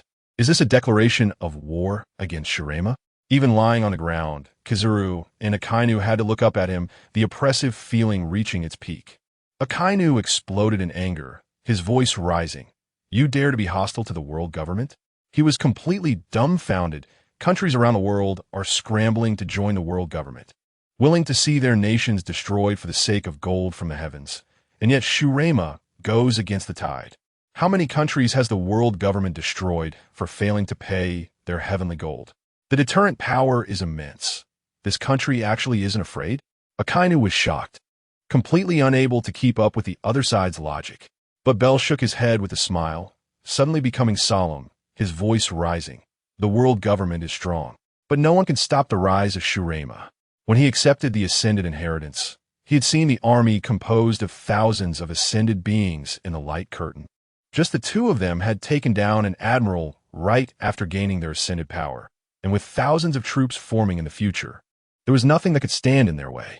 Akainu didn't want to waste time and said straightforwardly, state your terms. How will you let us go? Bel handed over the document. Leave behind the hockey training method and sign this. Akainu took it with a dark face, thinking it would be an unequal treaty with outrageous demands. But when he opened it, he found it was all about the 12 nautical mile safety zone, non-interference, and peace agreements. The only demand was for the Navy to send prisoners from nearby bases to the Shurema prison for reform as free labor. He was dumbfounded and swallowed hard, asking, is this it? Bel stood tall, looking righteous. Shurima values friendship, sincerity, and benevolence, insisting on being good neighbors and companions. He spoke passionately in what sounded like gibberish, leaving Akainu confused, so he poked Akiji next to him. Did you understand that? Akiji nodded seriously. I didn't get it, but it sounds very reasonable. Akainu was completely speechless and could only pretend to be engrossed. I'm done speaking. Do you two have any questions? One Piece. The two admirals admit defeat and retreat. Shurima has the navy under control. Pay attention. Akainu and Akiji wave their hands frantically. No questions. No questions. They quickly interrupted Bell's speech, fearing they would be brainwashed again, hastily signed the contract, and immediately took out a transponder snail to call an officer. Immediately bring over the hockey training manual. The officer, fully powered up, locked onto their position with the earth-shaking sounds from the battlefield, and sped over without any sand soldiers stopping him. In no time, he arrived to see the two admirals lying on the ground in a sorry state, standing beside two unfamiliar strong figures, and immediately drew his sword in full alert. Admiral Akainu. Admiral Akiji, are you okay? Do you need help? Akainu waved his hand. Don't move recklessly. Just give them his stuff. Although the officer was puzzled, he obediently handed over the manual. Bell quickly flipped through the manual and confirmed there were no issues, then waved his staff lightly, exuding an inexplicable aura. You can go now. The captured navy will wait for you to bring the pirates over before leaving together. The next second, Akainu and Akiji suddenly felt lighter. The soul-wrenching pain that had tormented them for so long completely vanished, and Akiji quickly supported Akainu. Let's go. We need to send a message to Admiral Sengoku. The two of them slipped away faster than rabbits. Gaka snatched the hockey manual with a big grin. Finally, I can learn hockey. Next time I encounter a Logia user like Akainu, I won't have to suffer from punching cotton anymore. Previously, when fighting Akainu, all his attacks were dodged by elementalization, which frustrated him to no end. Now, he finally had a way to counter elementalization. By the sea, a Navy ship flying the Navy flag sped away, leaving only a lonely world government ship stranded on the shore, waiting for its owner who would never return. On the deck, Akainu frowned deeply. They can crush us without hockey, once they learn it, with their powerful physique. Who can break through their defenses when they activate armament hockey? Akiji lay back and shrugged. What is there to worry about? Just throw the blame on the world government. Akainu sighed. The Navy is just the dragon people's bodyguards. How can we escape this? Akiji pulled down his eye mask. Who cares? Let's first have a good sleep. Then I'll ask Admiral Sengoku for a long vacation. Your Majesty, we have obtained the hockey training method. One Piece. Mo sits firmly at the fishing platform. The two admirals suffer a disastrous defeat. Pay attention. Bell and Gaka rushed to Mo, holding the manual they got from the Navy, urgently announcing, Your Majesty, we have a hockey training method. Mo waved his hand, looking calm. Go do what you need to do. Focus on training hockey. Shurima's safety is in your hands. After sending the two away, Mo began to ponder. The celestial dragons are so high and mighty. How can they endure this humiliation? CP0 was wiped out here. Most of the Navy was captured, and even the two admirals fell. This is a resounding slap in the face. He counted the cards of the world government. The Demon Slayer order is too minor to show off, and fighting hard would be a waste of effort. Should he let the mysterious take action? But then he smiled. Who cares? Let's make this matter widely known. If it really goes wrong, I could just turn back time. Before he even reached the palace door, Mo saw Robin waiting there. Robin also noticed him, immediately sprinting over and throwing herself into his arms. Smelling the fragrance of her body, Mo instinctively wrapped his arms around her. Just as he was about to think more, he heard a faint sobbing sound. The person in his arms was still trembling slightly. He quickly steadied his tone. Didn't I tell you to wait inside? Why are you out here? Did someone bully you? Robin looked up at him with red eyes, then buried her face in his chest to wipe away her tears, asking firmly, Was there a Navy admiral among the people who came this time? The O'Hara Demon Slayer order was her nightmare. The tree of knowledge sank amidst Akainu's meteor-like magma and cannon fire. Over the years, she had specifically inquired and already knew that the magma was Akainu's ability. when she saw large areas of magma appear on the horizon again. She fell into despair. Back when Akainu was just a vice admiral, he dared to destroy islands. Now that he is an admiral, how terrifying must he be? Just when someone finally accepted her, would they have to die together here? She even prepared for the worst, dragging her body to the door to wait for the outcome. And when she saw Mo Bai, she was overwhelmed with great joy and couldn't help but cry. Seeing that Robin was okay, Mo Bai tentatively pulled her closer. And when she didn't resist, he smiled and said, "A bunch of CP-0 and Navy lackeys came, plus Navy Admiral Akainu. Then Akiji came too, but they all got taken down." Upon hearing this, Robin was stunned and exclaimed, "Navy Admiral Akiji came too?" One Piece. The two admirals become background characters. Mo Bai protects Robin and showers her with affection. Pay attention. Akainu and Akiji were both the masterminds behind the O'Hara Demon Slayer Order. What Akainu left for Robin was the shadow of violence that burned the tree of knowledge and sank the island. What Akiji brought, however, was the psychological torment that toyed with her like a mouse. Robin had been wanted by the world government for 20 years, and the person she was most familiar with was Akiji. During her escape, she had caught glimpses of him several times, watching her as if enjoying the show. Mocking her attempts to evade capture, Mo Bai leaned closer to her ear and chuckled. Both admirals came, but Gaka and Bell didn't even warm up before taking him down. "I told you I could protect you. Now you believe me, right?" The warm breath swept across her ear, and Robin's ears instantly turned red. She looked up at Mo Bai's handsome face, with his slender brows, straight nose, and flawless features, especially those galaxy-like gentle eyes, which made her unconsciously lean in closer. Just as their lips touched, Robin suddenly came to her senses and was about to pull back when Mo Bai directly wrapped his arms around her neck, initiating a battle of lips and teeth. Robin was initially taken aback, her eyes shimmering with tears and her face flushed, but as she regained her composure, she immediately fought back. And the two were locked in a fierce struggle. Mo Bai's learning ability was off the charts, going from being continuously pushed back to stabilizing the situation, but eventually, Robin couldn't hold on any longer, patted his chest in surrender, and collapsed against him, gasping for breath. Mo Bai held her tightly at the waist, inwardly exclaiming, "The ascendant body is truly delightful." Robin took a long time to recover, still leaning against him longingly. Is this the feeling of safety? Having been looked down upon while living under others' roofs, becoming an archaeologist at 8 only to encounter the Demon Slayer Order, and 20 years of fleeing and being repeatedly betrayed. She had never felt this secure. But Mo Bai was already captivated by the delicate figure in his arms, his heart racing, his gaze firmly locked onto that enticing scenery. And his breathing became rapid.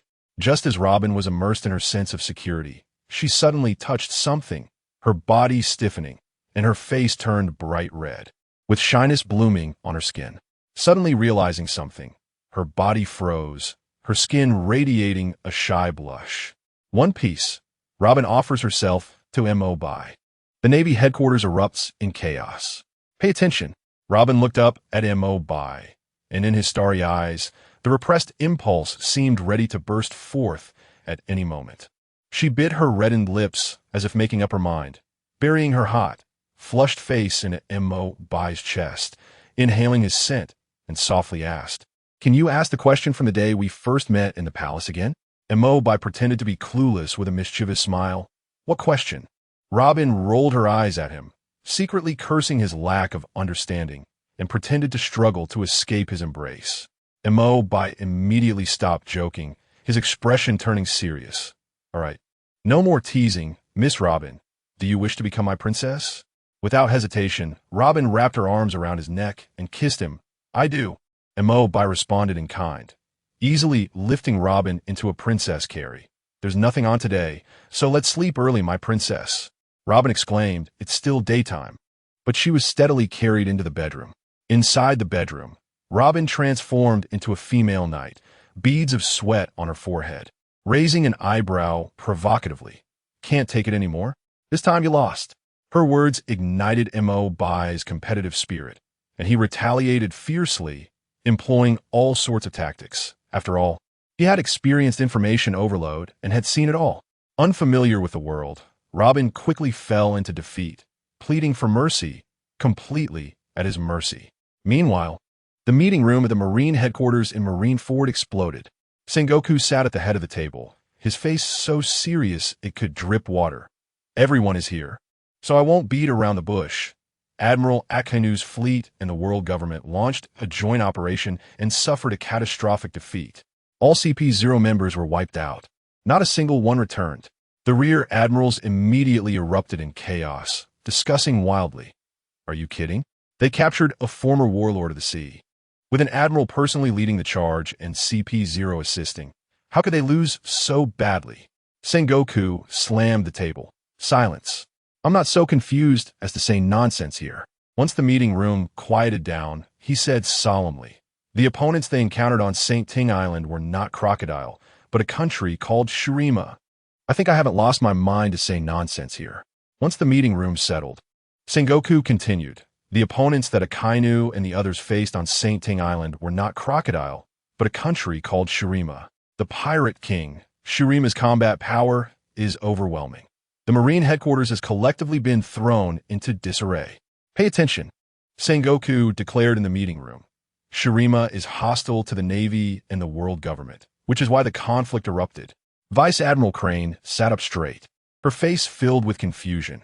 Is the king of that country insane? How dare he challenge a world government that has ruled for 800 years and destroyed countless nations? Doesn't he fear annihilation? Sengoku shook his head.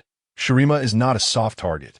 Akainu reported that they have tens of thousands of immortal sand soldiers, each capable of elemental transformation, and our sea stone bullets and armed haki cannot harm them. Vice Admiral Crane supported her chin with her hands, her expression grave. No weaknesses? This force could exhaust any faction. The weak are directly hunted down, and those with poor mobility can't escape. Sengoku waved his hand helplessly. Currently, we haven't found any weaknesses.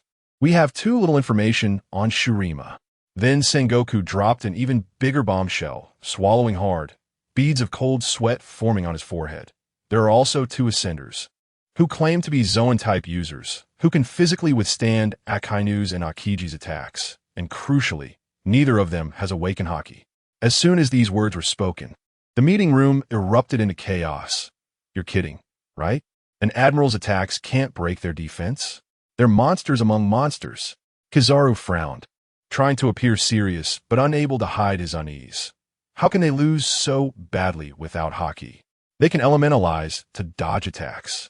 Sengoku said gravely, the enemy has mysterious means.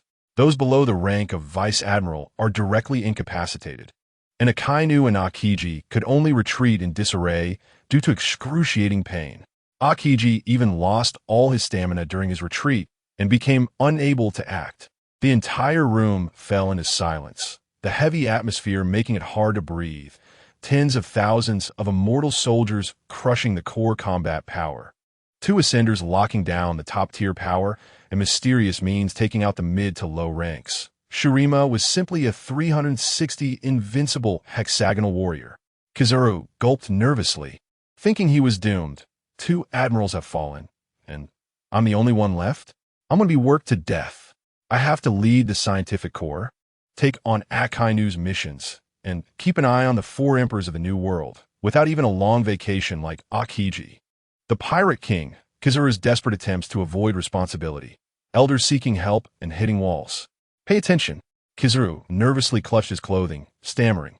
Admiral Sengoku, are Akainu and Akiji all right? He silently prayed, fearing that if anything happened to his 2 colleagues, he would be thrust onto the pedestal of a model worker. Sengoku breathed a sigh of relief. They're fine. Here's some good news. Shurima didn't make things difficult. They just signed an equal treaty and asked for a haki training method. And then let the people go. The captured Marines will be returned once we send a batch of pirates as labor. The meeting room erupted. This country is quite reasonable. They captured an admiral but didn't extort a fortune. They must be a model of rule of law. However, Vice Admiral Crane suddenly poured cold water on them. After killing CP0, the world government will never let it slide. There will be hard confrontations in the future. As soon as she finished speaking, she got up and slipped away, and the vice admirals quickly understood, all making excuses to leave. The 13th base was attacked by pirates. I need to go handle it. I have pirates slaughtering villages in my waters. I need to hurry. In the blink of an eye, the large meeting room was left with only Kizaru and Sengoku. Kizaru stood there, dumbfounded. I'm the most mobile, yet I'm stuck at headquarters. The world government ordered me to not escape. Sengoku patted his shoulder, sighed, good luck to you, and slipped away. Kizaru, anxious, started pacing in circles, and suddenly his eyes lit up. Got it. I'll find Kaido to fight. Maximize the momentum, minimize the damage, and just coast through. Teacher Kaido values martial ethics. I can run fast, so I won't lose anything. Big Mom is troublesome. Whitebeard is not to be provoked, and red-haired is hard to find. He's the one. With thoughts racing in his mind, he hoped to dodge this hot potato. Meanwhile, in the conference hall of Mariehua, the 4 elders were restless, waiting for a full half-hour until the elder with white hair and a long beard finally arrived late. The round-faced elder immediately stood up, his voice tense. What happened? Did you see the Lord? The white-haired elder said nothing, simply shook his head in silence, causing the other elders present to feel as if their strength had been drained, all falling into dead silence, the heavy atmosphere making it hard to breathe. The white-haired, long-bearded elder shook his head in silence, leading the other elders to also fall silent. The Pirate King, Shurima's explosive emergence, stirs up a storm. The elders are so anxious they could jump. Pay attention. Ambitious people are crowding the seas, fighting for wealth and power. While the revolutionary army is secretly stirring up trouble, the world has turned into a chaotic mess. Now, an ancient country, Shurima, has suddenly emerged, defeating 2 admirals in its first battle and annihilating the accompanying CP0, openly challenging the world government. The elders were thrown into a panic. How did this ancestor crawl out from history? On the surface, their combat power is on par with ours. Who knows how many hidden cards they have? The irritable, round-faced elder slammed the table and shouted angrily. Why can't they just stay underground and cause chaos? Do they really think it's still their era? The curly-haired elder said solemnly. Gaka, Bell hasn't awakened Haki, yet they still crushed Akainu and Akiji. Shurima definitely has secret methods that make people stronger and prolong life. They only have the Navy and CP0 available. But the Navy has to monitor pirates all over the world, and maintaining order is already a challenge. They can't spare any manpower, and can only urgently deploy large numbers of CP members to disguise themselves and gather to investigate Shurima's secret methods and the weaknesses of the Sand Soldiers. While also setting their sights on the East Blue, there are also special ability users there that they can't comprehend. On the other side, in the Shurima Palace, 28-year-old Robin completely let loose, using the power of the Hana Hana no Mi to fight against Imobai. From begging for mercy to a back-and-forth battle, the two fought until dawn, relying on their incredibly strong physiques in this world. In the early morning, Imobai woke up early, feeling completely refreshed instead of tired. Looking at the sleeping Robin in his arms, he felt a deep sense of security. Not only a lover, but also family. Only where there is family can one truly feel at home. This was the first time he felt a sense of belonging since he crossed over to the pirate world. He gently brushed aside the hair from Robin's forehead and planted a kiss on it, quietly holding her and enjoying the warmth. Outside the window, birds chirped nonstop, as if discussing the events of the previous night. Robin, disturbed by the noise, fluttered her eyelashes and opened her gem-like eyes, only to see Imobai's smiling face. With a hint of sleepiness in her gem-like eyes, she looked at him and smiled. One Piece. Imobai's fancy skills Morgan's turns into a dog look. Imobai gently asked, "Are you awake? Want something to eat?" The tone was completely different from that of the annoying guy from last night. Robin wrapped her arms around his neck and pecked him on the corner of his mouth. "A fried egg sandwich with milk? Thank you, darling." Imobai pressed on.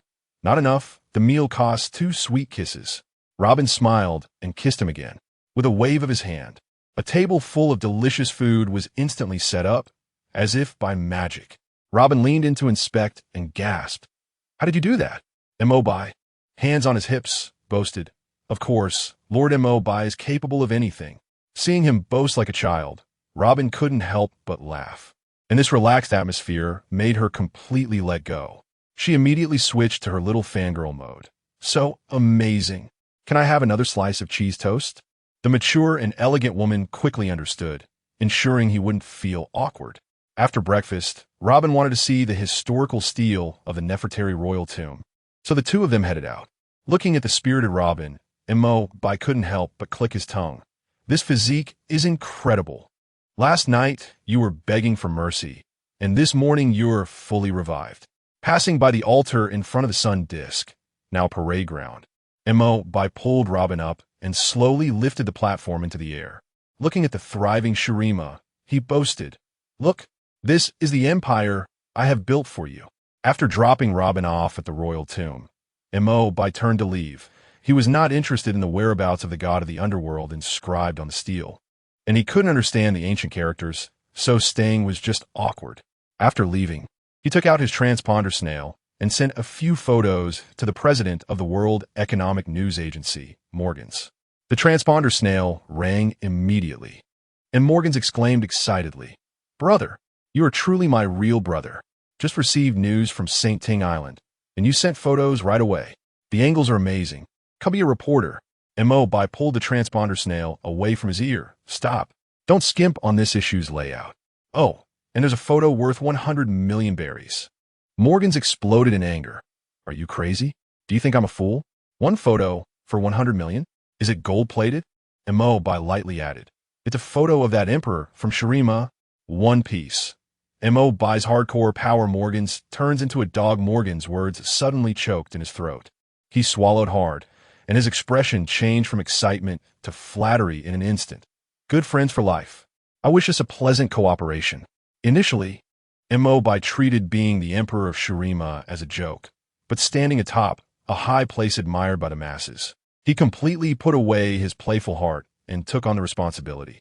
He must lead the people to the peak and ensure Shurima rises completely. Turning to contemplate the national situation, the sun disk flows with oasis water, directly solving the millennium water shortage problem for desert countries. He had long since thwarted Crocodile's conspiracy, extinguishing the flames of national division and internal strife. Now, a wave of infrastructure was sweeping the nation, with hospitals and schools blooming everywhere, free medical care, and universal education. The spirit of the citizens was soaring, and the rise of Shurima was evident. Everyone was filled with confidence about the future. Even more incredible was that national affairs were entirely managed by Cobra. Even without royal power, the people still trusted him 100, and policies were implemented smoothly. BaiGets couldn't help but marvel. Cobra's ability is truly explosive. We really can't do without him. But BaiGets understood clearly. Dignity lies only on the edge of the sword, and truth exists only within the range of cannon fire. The world government has been rampant for 800 years and is used to tyranny. It will never tolerate Shurima threatening its hegemony. The pirate world is even more filled with desperate men, and seeing Shurima's momentum, they will definitely come to provoke. As an island nation, coastal defense is a lifeline. They cannot allow the flames of war to reach their homeland. He immediately opened the system panel and defeated the 2 Marine admirals and CP0, causing his influence value to approach 1 million, and BaiGets laughed boldly. With surplus grain at home, there's no need to panic.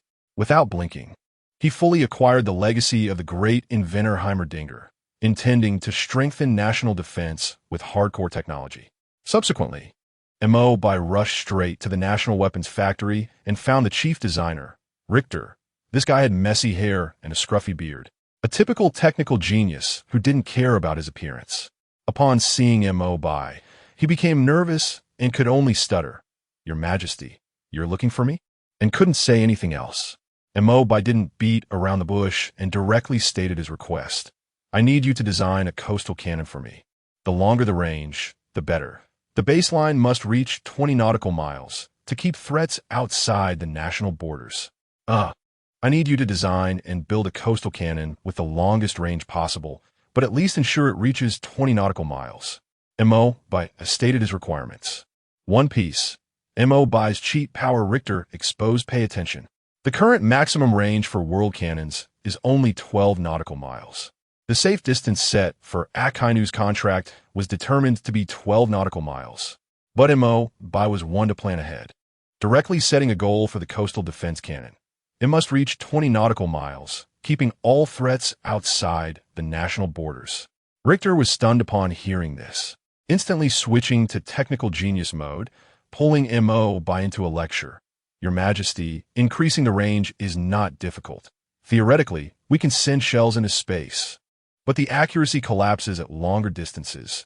12 nautical miles is the stable range.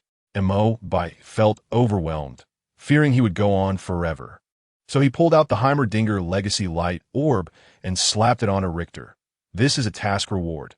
The coastal defense matter is up to you. Richter instantly had a revelation, unlocking countless knowledge, mysterious powers, and technology integration techniques. He picked up a nut to play with, and in the blink of an eye, the nut began to shimmer oddly, his eyes lighting up as he exclaimed, "Is this magic? The problem that has troubled me for years is completely solved." Taking the opportunity, Bai slipped away. When a tech guy starts rambling, who can keep up? With Cobra firmly in charge of domestic affairs, Bell and the guard team maintaining public order, and Richter focusing on coastal defense, Bai became a hands-off manager, leisurely patrolling the streets, greeting passersby with a wave. As he walked, he felt deeply moved. Being an emperor this approachable, I could cry.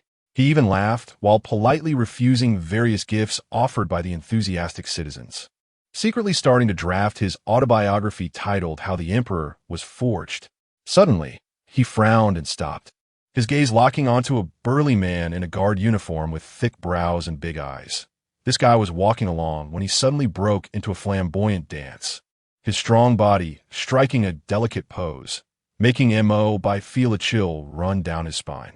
With a dark face, he quickly rushed up to block the man. "Hey, Von Cray, you escaped prison and still dare to act. Where do you think you're going?" "Who is Von?" Your Majesty." One Piece, Bai's divine operation Von Cray, turns into a gift to smash the mountain. Pay attention. Upon being called out by name, Von Cray shivered all over, about to deny it, but upon seeing Bai's eagle armor, he instantly lost his nerve and screamed, "Your Majesty," previously scared by the dense army of Crocodile. He plopped down on the ground, feeling the low pressure emanating from Bai, his heart racing. It's over, I'm definitely done for this time." Bai stared at Phone Kale and said, "Just kill him?" "No way. Phone Kale isn't irredeemably evil, and I'm not a brutal person. Imprisoning him for labor reform? Absolutely not. This guy has a mimic fruit. He'd definitely cause chaos for the guard team." Suddenly, a light bulb went off. "Send him away. I don't want him, but someone else might. It's reasonable to return at least one of the crew members we previously abducted. And by the way, I can give Sanji a surprise." Grabbing Phone Kale by the collar, the two instantly merged into space and teleported. Destination, Going Merry in the East Sea. At this moment on the Going Merry, Sanji noticed the sun was nearing mealtime, shouted for Usopp to take the helm, and dove into the kitchen to get busy. As for Zoro, he had already gotten lost chasing a cloud while steering, completely blacklisted by Sanji from ever touching the ship's helm again. In the sky, Phone Kale was so scared his eyes rolled back and his legs trembled. Bai disdainfully kicked his calf. "Hurry up and turn into a woman. Stop dawdling and wasting time." Phone Kale imagined a high-altitude play, terrified to the core, but dared not disobey. So he had to change into every female outfit he had come across over the years. The more Bai looked, the more excited he became. If this ability were given to Robin, I could directly become a benevolent and pure love warrior. Suddenly, Phone Kale transformed into Vivi, and Bai's fist instantly hardened. Vivi was his predetermined wife. He immediately punched Phone Kale on the head, causing tears to flow. "How dare you randomly turn in my wife? You're just asking for a beating." With that, he punched Phone Kale again, knocking tears out of him. One Piece, Bai's hardcore blame game. Sanji becomes a great fool. Pay attention. Bai's gaze was sharp, filled with undisguised killing intent as he warned. "From now on, you are not allowed to turn into Vivi. Have you interacted with Robin?" Phone Kale trembled all over and quickly waved his hands. No, the vice captain rarely shows up. I never had a chance to interact. Saying this, he hurriedly changed from Vivi's appearance to a refined female outfit, fearing another beating. Immobile stared at him for a few seconds, then suddenly let go. Phone Kale was instantly overwhelmed by the feeling of weightlessness, screaming, "Help! Your Majesty, I'm really not lying," just as he was about to splatter into a pile of mush. The space shook violently, and he crashed onto the deck of the Going Merry. Zoro was closest and immediately drew his sword in defense. "Who are you?" Sanji, hearing the commotion from the kitchen, peeked out and, upon seeing a refined beauty, instantly transformed into a flower-protecting maniac, holding a flower he had mysteriously acquired and rushing out. Completely ignoring the fact that the other party's clothes were wet, he supported Phone Kale and said sincerely, "Beautiful lady, don't be afraid, I will protect you." Just as Phone Kale swallowed the heart that had risen to his throat, Luffy bounced over with stars in his eyes. "Can you fly? Do it again." With no other choice, Phone Kale had to grit his teeth and patted Luffy's face, the next second transforming directly into Luffy's form. Zoro was stunned on the spot. Forgetting to sheath his sword, Luffy was even more excited, clapping. "So cool.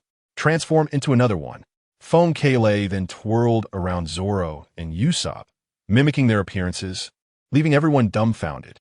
After the performance, Phone Kale returned to his original form, introducing himself to everyone. "My name is Phone Kale. You can call me Little Phone. I ate the Paramecia-type mimic fruit, and I can transform into people I've interacted with." Luffy immediately invited, "Phone-chan, come be my partner." Phone Kale, feeling lost with nowhere to go, was moved to tears on the spot. Sanji squeezed to the front, looking at his heavily made-up, burly appearance, instantly breaking down, anxiously questioning, "Is this really your original look?" "That's right, this is my true appearance." One Piece. Sanji's heartbreak scene Immobile becomes a math teacher. Pay attention. Phone Kale danced a swan dance, winking and saying, "I'm a lady boy, both a boy and a girl. If my benefactor proposes, I will consider it." Sanji was struck by lightning. His refined beauty was actually a rough male lady boy. He knelt down, tilting his head back and wailing, "No, my love just started to sprout and has completely withered." Zoro glanced at this farce and turned back to continue exercising. Luffy and Usopp were too busy playing transformations with Phone Kale, completely ignoring the heartbroken Sanji. He dazedly shuffled back to the kitchen, and as soon as he entered, he saw black smoke billowing from a stove. Lifting the lid, he found all the ingredients had turned to charcoal. Sanji's heart ached, remembering his principle of not wasting food, and stubbornly stuffed the charred remains into his mouth, the bitter taste hitting the top of his head. Tears streaming down as he gritted his teeth and vowed, "I will never fall for beauty again in this lifetime." Absolutely. On the other side, after tossing Phone Kale to the Straw Hat crew, Immobile first found a restaurant to enjoy a good meal, then returned to Sabati Archipelago to inspect his empire. In the government hall, Vivi was holding documents reporting 46 elementary schools, 22 middle schools, and 7 universities have all been completed. They were all renovated based on the temples, requiring very little work. The hospitals and cafeterias in key areas are also in place, and the remaining constructions will be completed within 3 months. Immobile listened with great satisfaction, knowing that he had invested all the heavenly gold that was supposed to be submitted to the world government into people's livelihoods, visibly improving the lives of the citizens and making the country more vibrant. Suddenly, Immobile remembered the golden week he had sent to boarding school and said, "Take me to the 8th elementary school to check on that girl." Vivi immediately recommended riding the fast-running duck. Immobile, dressed in the imposing golden eagle armor, had to hold tightly onto the duck's neck to avoid falling off. And that contrast made Vivi laugh all the way, even losing her shyness in front of her idol. Upon arriving at the school, Vivi encouraged, "The students and teachers all admire you greatly. How about substituting for a class?" Immobile thought for a moment and decided, "All right, then I'll teach a math class." "Is that so?" "That's fine. Then I'll teach them a math class." Immobile considered for a bit and nodded in agreement to substitute. One Piece. Immobile's substitute class fails Golden Week turns out to be a disguised big shot. Pay attention. Due to historical and cultural differences, there were hardly any subjects BaiGets could teach elementary school students. Politics was like a foreign language to little kids, leaving only math as an option. Counting fingers couldn't be wrong. 1 could never equal 3. He was brimming with confidence teaching 5th graders, thinking, easy peasy, handling elementary school students is a breeze. As soon as news of by substituting spread, the 5th grade class was filled with excitement, sitting up straight while Golden Week slumped, looking lifeless. By deliberately called on her to answer a question, only to be surprised when Golden Week fluently answered a difficult problem. He was unconvinced and kept asking harder questions, all the way from elementary to middle school content, and Golden Week easily handled them all. Was dumbfounded. Did I encounter a genius? If I keep this up, I'm going to be exposed. He hurriedly called on other students who answered incorrectly, and finally breathed a sigh of relief. Thankfully, she's the only academic powerhouse. My IQ hasn't been crushed. Before the class ended, he mischievously tugged on Golden Week's little braid before leaving. In the evening, as the cool breeze dispersed the summer heat, walked with Robin, excitedly complaining. Today, I discovered Golden Week is a math whiz. Her problem-solving skills are off the charts. Robin covered her mouth and laughed, leaning close to his ear and whispering, "You've been deceived. She's actually 16 years old. Montag by was instantly petrified." Internally roaring, I actually stuffed a 16-year-old into an elementary school classroom? She must be laughing at me as a fool every day.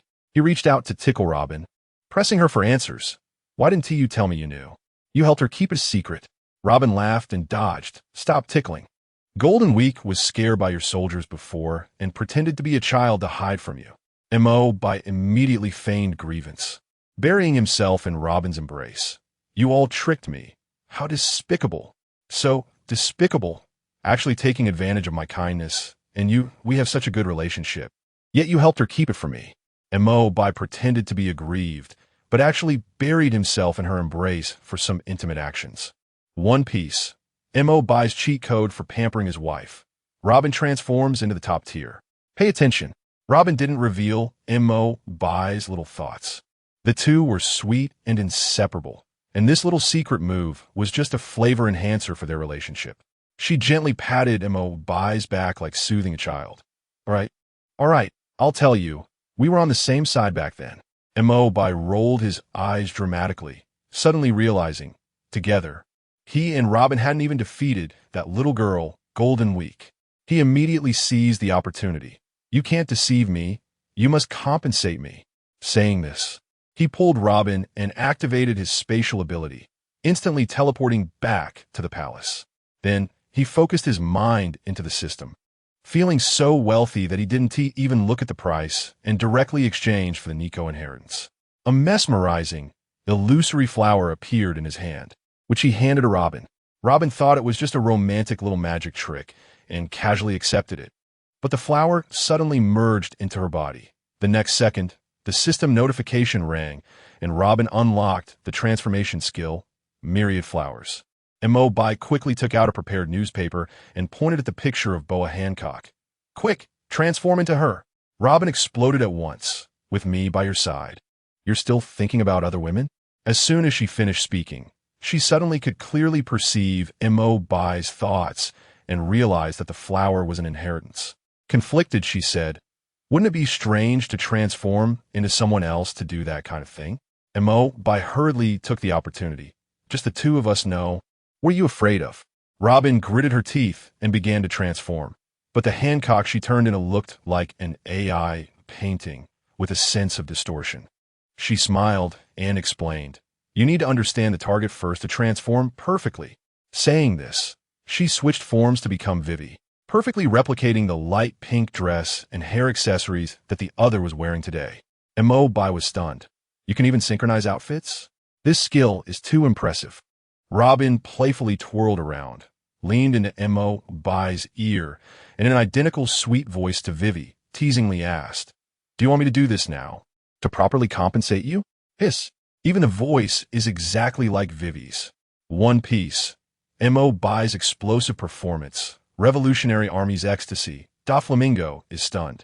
Pay attention, Robin whispered in BaiGets' ear, making his heart tremble, yet he struggled to wave his hand. Vivi is only 16, and Sorcery Island has an 18-year age of maturity. As a legislator, I absolutely cannot lead the way in breaking the rules. Robin immediately flashed a devilish smile, her tongue brushing against his ear, breathing softly. Sister is already 28. What does a little brother have to fear? One sentence directly broke his defenses, igniting the flames of battle. In the vast palace, a more melodious and vibrant sound than ever rang out, sweetness directly maxed out. The newsbird had just spread the news across the seas, and the entire pirate world exploded.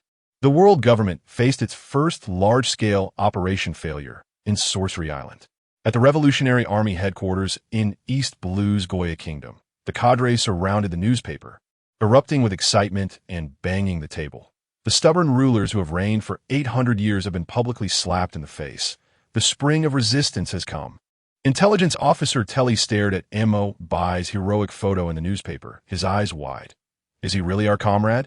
The emperor from 1,000 years ago is actually getting involved in the revolution? Dracul Myhawk nodded affirmatively. He appeared out of nowhere in the East Blue, directly crushing the world government army, liberating Sorcery Island. He then said solemnly, "They are responsible for holding the enemy's attention. We will accelerate the transformation of the 4 seas into the seeds of revolution." The cadres instantly filled with enthusiasm, their eyes brimming with the urge to charge forward, eager to take action. In contrast, in Dressrosa, Doflamingo slumped in a luxurious chair, his hand gripping the newspaper with bulging veins, the knuckles turning white. Although he had long received insider information for Virgo, he still rubbed his eyes repeatedly while reading the newspaper. Unable to believe this outrageous fact, the elite sent by the world government was completely annihilated.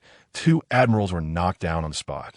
And the key point was, the other side hadn't even awakened their hockey at the time, and they still had thousands of Crocodile's troops as a trump card. This combat power was simply outrageous, like they had turned on a cheat code. The world government's forces were completely annihilated, and the 2 admirals of the Navy were also defeated by the other side. Moreover, Virgo said that the other side hadn't even awakened their hockey, along with those thousands of Crocodile troops. One Piece, Sorcery Island's explosive performance, pirates delivering themselves to death. Pay attention. BaiGets easily crushed the joint actions of the world government and the Navy, his strength already surpassing the 4 emperors, and this was just the tip of the iceberg. Doflamingo was directly stunned. How did the era run off track? The empire from 1,000 years ago is actually this explosive? The newspapers spread across the seas, and the reactions were starkly different. Some laughed it off, others continued to lie low, but the most foolish were the group of mindless pirates. They banged the table and shouted. Both admirals of the Navy were defeated. They're just a bunch of weaklings. They picked up their weapons to go plunder. But the Navy's vice admirals had already focused all their energy on the pirates, chasing them from the Grand Line to the 4 seas, crushing them mercilessly.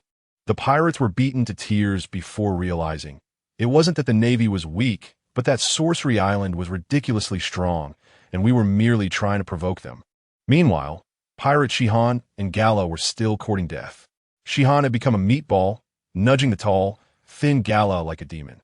Sorcery Island must be bluffing. Let's sneak attack at night. Even if we just grab some scraps, it'll make a name for us. When the time comes, waving the flag, I can recruit followers at will, and becoming the Pirate King is just around the corner. Gala was persuaded, and the 2 set off 2 hours later, hoping for fog cover, but the weather didn't cooperate, and the moon hung brightly in the sky. At around 4 or 5 in the morning, with the sun just peeking out, the morning breeze was cool, but there was not a hint of fog. The 2 pirate ships had just stealthily set sail when they were caught red-handed by Sorcery Island's coastal defenses. After all, BaiGets had long instructed that coastal defenses should keep the war outside the national borders, and the guards changed shifts every 2 hours, each one alert, their eyes wide open like copper bells. Pirates are attacking. 2 ships expected to enter the 12 nautical mile warning zone within an hour. The alarm rang out instantly, and the news quickly spread through the coastal defenses. The troops mobilized in seconds, cannons aimed at the sea, everyone on high alert. just waiting for these two live targets to come to their door. The news of the pirate's sighting quickly reached the country. One Piece, Sorcery Island's cheat code. Pirates instantly become cannon fodder. Pay attention. The generals responsible for national security and the troops, Bell and Gaka, received the news of the pirate's sighting and immediately rushed to the border. On the other hand, Richter, who had unlocked the Black Merdinger inheritance and researched all night, hearing the commotion of troop mobilization outside, rushed out in a hurry to stop the two. Generals, I've made progress in my research. Let us use these pirates as targets to test the new equipment. Richter, sporting BardLegacy, pulled the two into the courtyard, pointing at a giant cannon taller than a person and shouted, "Help me move this modified cannon." Gaka was taken aback, reaching out to touch the cannon barrel. "This barrel is thick and long. Are we going to shoot the sun?" Saying this, he directly hoisted the cannon and charged off, while Richter hugged two coconut-sized magical bombs, running faster than a duck on the run, afraid of falling behind. On the sea, Shihan and Gala's pirate ships were far apart, throwing faces at each other. Shihan cursed Gala for being stupid, saying it was supposed to be a sneak attack in the fog. But there was no fog at all. The ship's silhouette was glaringly obvious on the sea. Gala had already retreated in his heart, but was afraid of being branded a coward by Shihan, so he steeled himself to move forward. The lookout suddenly screamed, "Not good. They're firing at us." Gala scoffed, unconcerned. "What are you panicking about? We're 20 nautical miles away. Can their cannons reach that far?" As soon as he finished speaking, the lookout, with a crying tone, shouted, "The shells are really coming, bigger than the ship." Boom! A deafening explosion erupted, and Shihan's pirate ship evaporated on the spot, leaving no debris behind. The sea was blasted into a massive pit, and a mushroom cloud soared dozens of meters into the sky, with the water unable to calm down for a long time. Gelato was so scared that he wet himself, collapsing on the deck and shouting, "Run! This is not a battle. It's a death sentence." In the palace, the sounds of cannon fire from the coast had turned into mere firecracker pops by the time they reached here. Mo calmed the just-awoken Robin, and the overwhelming power of the sun within him surged instantly. The golden, wax-like majestic eagle armor appeared out of nowhere on his body. In the next second, he integrated into the space and vanished in the blink of an eye, heading straight for the border. Mo's body was filled with the overwhelming power of the sun, and the golden, wax-like majestic eagle armor instantly appeared on him. Then, he merged into the space and disappeared from the spot. One Piece, Shurima Unleashed. The mushroom bomb shocks the entire scene. Pay attention. Mo instantly teleported to the coastal camp, looked at the vigilant guards, and immediately asked, "What's going on now?" Bale immediately stepped forward, clearly explaining the background of the pirate attack, and pointing at the giant cannon closely positioned next to Gaka, saying, "Your Majesty, this is the new gadget modified by Richter." Richter, sporting BardLegacy, quickly revealed the small cannonball he was holding. This shell is infused with magic, with a guaranteed range of 38 nautical miles. It was specially designed to test its power, and the explosion just now was caused by it. Mo stared incredulously at the palm-sized cannonball and the cannon taller than a person. Such a small shell can make a sound heard from dozens of kilometers away. As soon as he finished speaking, the guard waved a flag and shouted, "The pirates have escaped to 35 nautical miles away." Gaka could no longer hold back and immediately ignited the cannon for firing. Boom! The cannon's muzzle blazed skyward, and the cannonball flew so fast it left only an afterimage. Moments later, the horizon erupted into a massive mushroom cloud, creating a huge pit in the sea. Mo was dumbfounded. Did they really create a mushroom bomb? The technology from Piltover is incredible. He immediately ordered, "This shell will be called Little Boy. Set up checkpoints 40 nautical miles away. Anyone who dares to invade will be crushed. And don't let it affect our deep-sea fish feast." He even specifically instructed to check for seawater pollution, fearing it might ruin the taste of the seafood. After handling the border defense, Mo returned to spend some intimate time with Robin. The next day, as the sun rose, the two finished breakfast and strolled leisurely to the royal cemetery. Though they could teleport, they just wanted to enjoy the slow pace. Passing by the administrative hall, they happened to run into Vivi. Vivi smiled and greeted them. "Your Majesty, Sister Robin, good morning." Upon seeing her, Imobai instantly recalled the scene from last night, feeling embarrassed and quickly turning his head, afraid of giving himself away. Robin understood immediately and naturally linked arms with Vivi. Don't mind him. Let's go see the historical monument. Before leaving, she turned back and gave Imobai a meaningful smile, silently forming a few shapes with her lips. Imobai understood right away.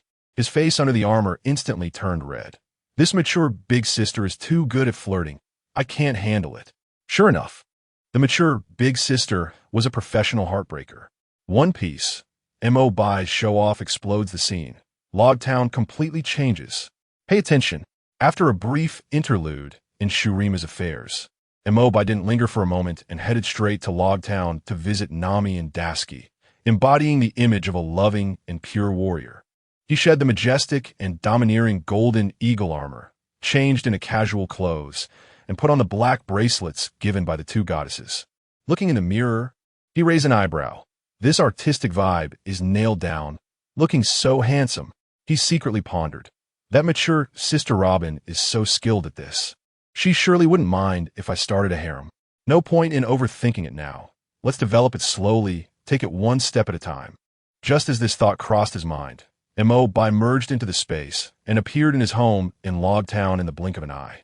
After searching the house for Nami and not finding her, he wasn't worried, guessing that she was out working to earn influence points for him.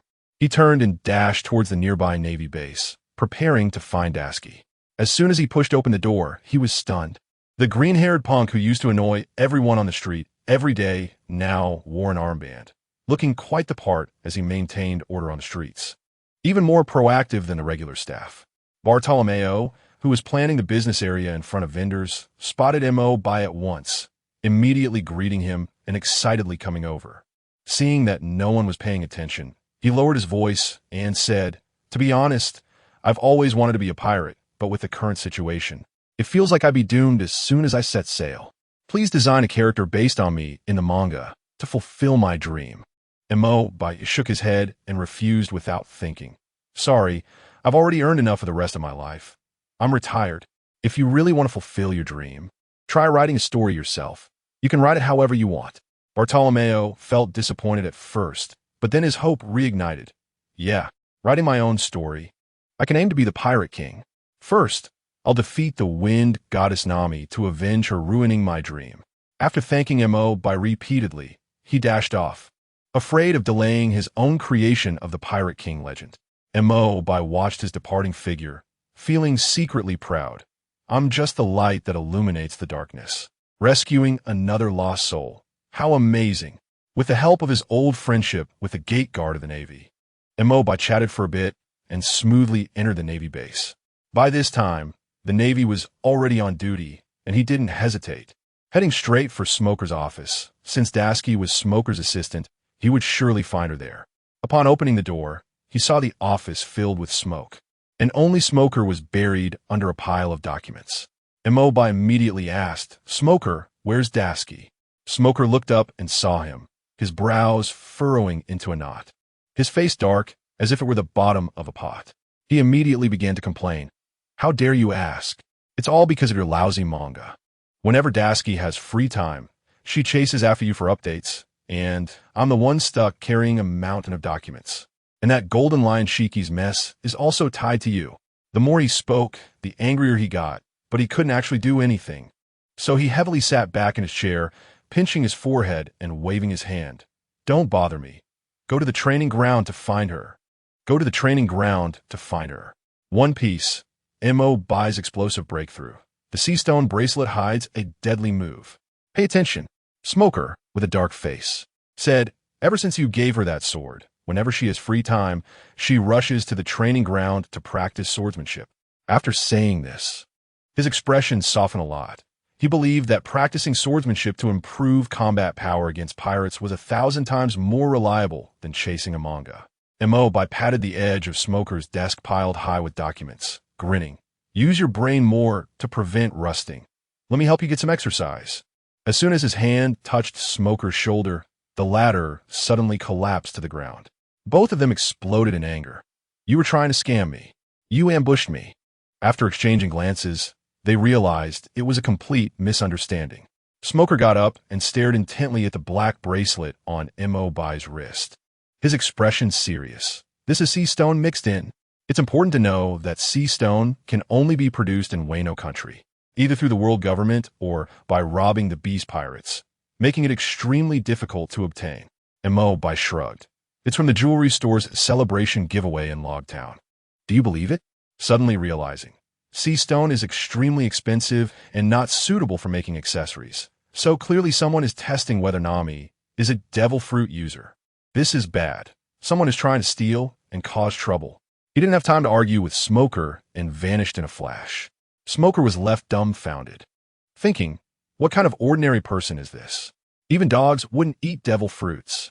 He couldn't help but wonder if Dasky also had this mysterious ability. Meanwhile, the small town on the half-island was completely overrun. Dozens of knife-wielding pirates were rampaging, with flames reaching the sky and cries and sounds of destruction creating chaos. This group of pirates had overwhelming combat power. Even the most experienced hunters couldn't withstand a single move against them and lost their lives in an instant. The residents were utterly despairing. We can't fight back. They are devils.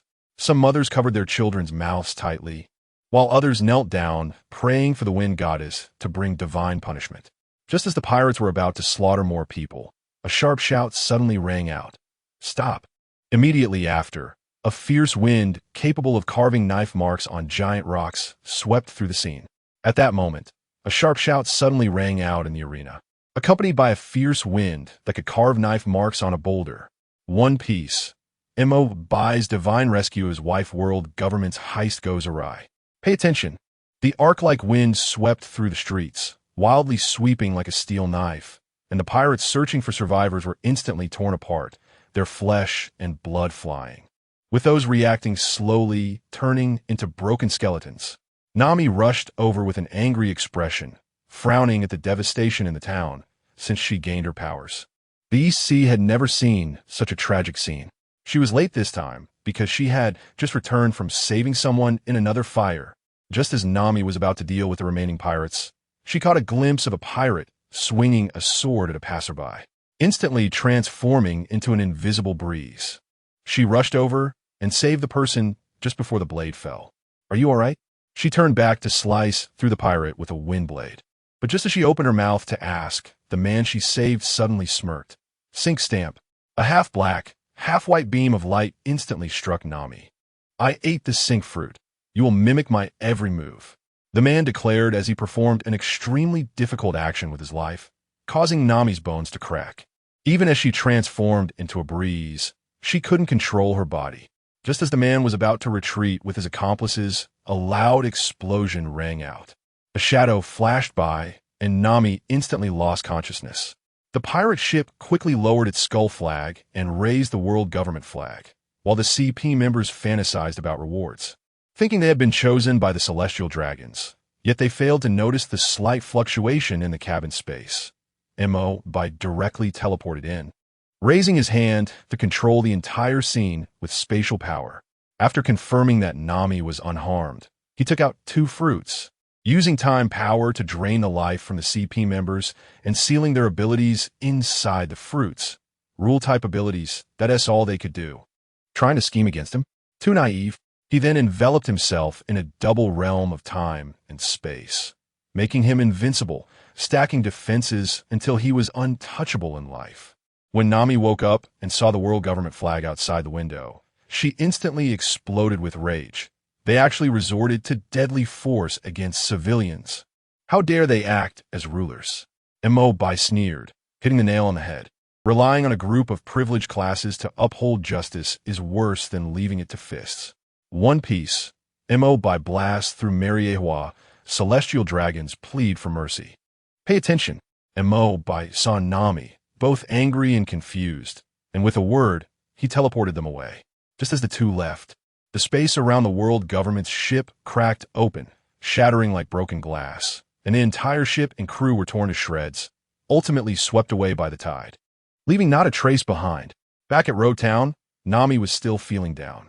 Bai handed her a cup of water. If something's bothering you, just say it. Don't hold it in. Nami took a sip and asked, What do you think of the world government? Bai ruffled her hair and laughed. It's just a rotten, violent organization. Keep doing the right thing. The people you save will be just fine. After calming Nami down, Bai headed straight for Mariehua. Those who dared to steal from his home must pay the price. He used his spatial abilities to hide in the crevices, strolling leisurely through Mariehua, completely unafraid of being discovered. As he walked, he suddenly opened his eyes. A celestial dragon as fat as a pig was riding on a beautiful slave who weighed less than 100 pounds. The slave stumbled slightly, and this guy pulled out a gun and was about to kill. Bai exploded with rage. I was an emperor in Samaria, and I'm not as arrogant as this pig.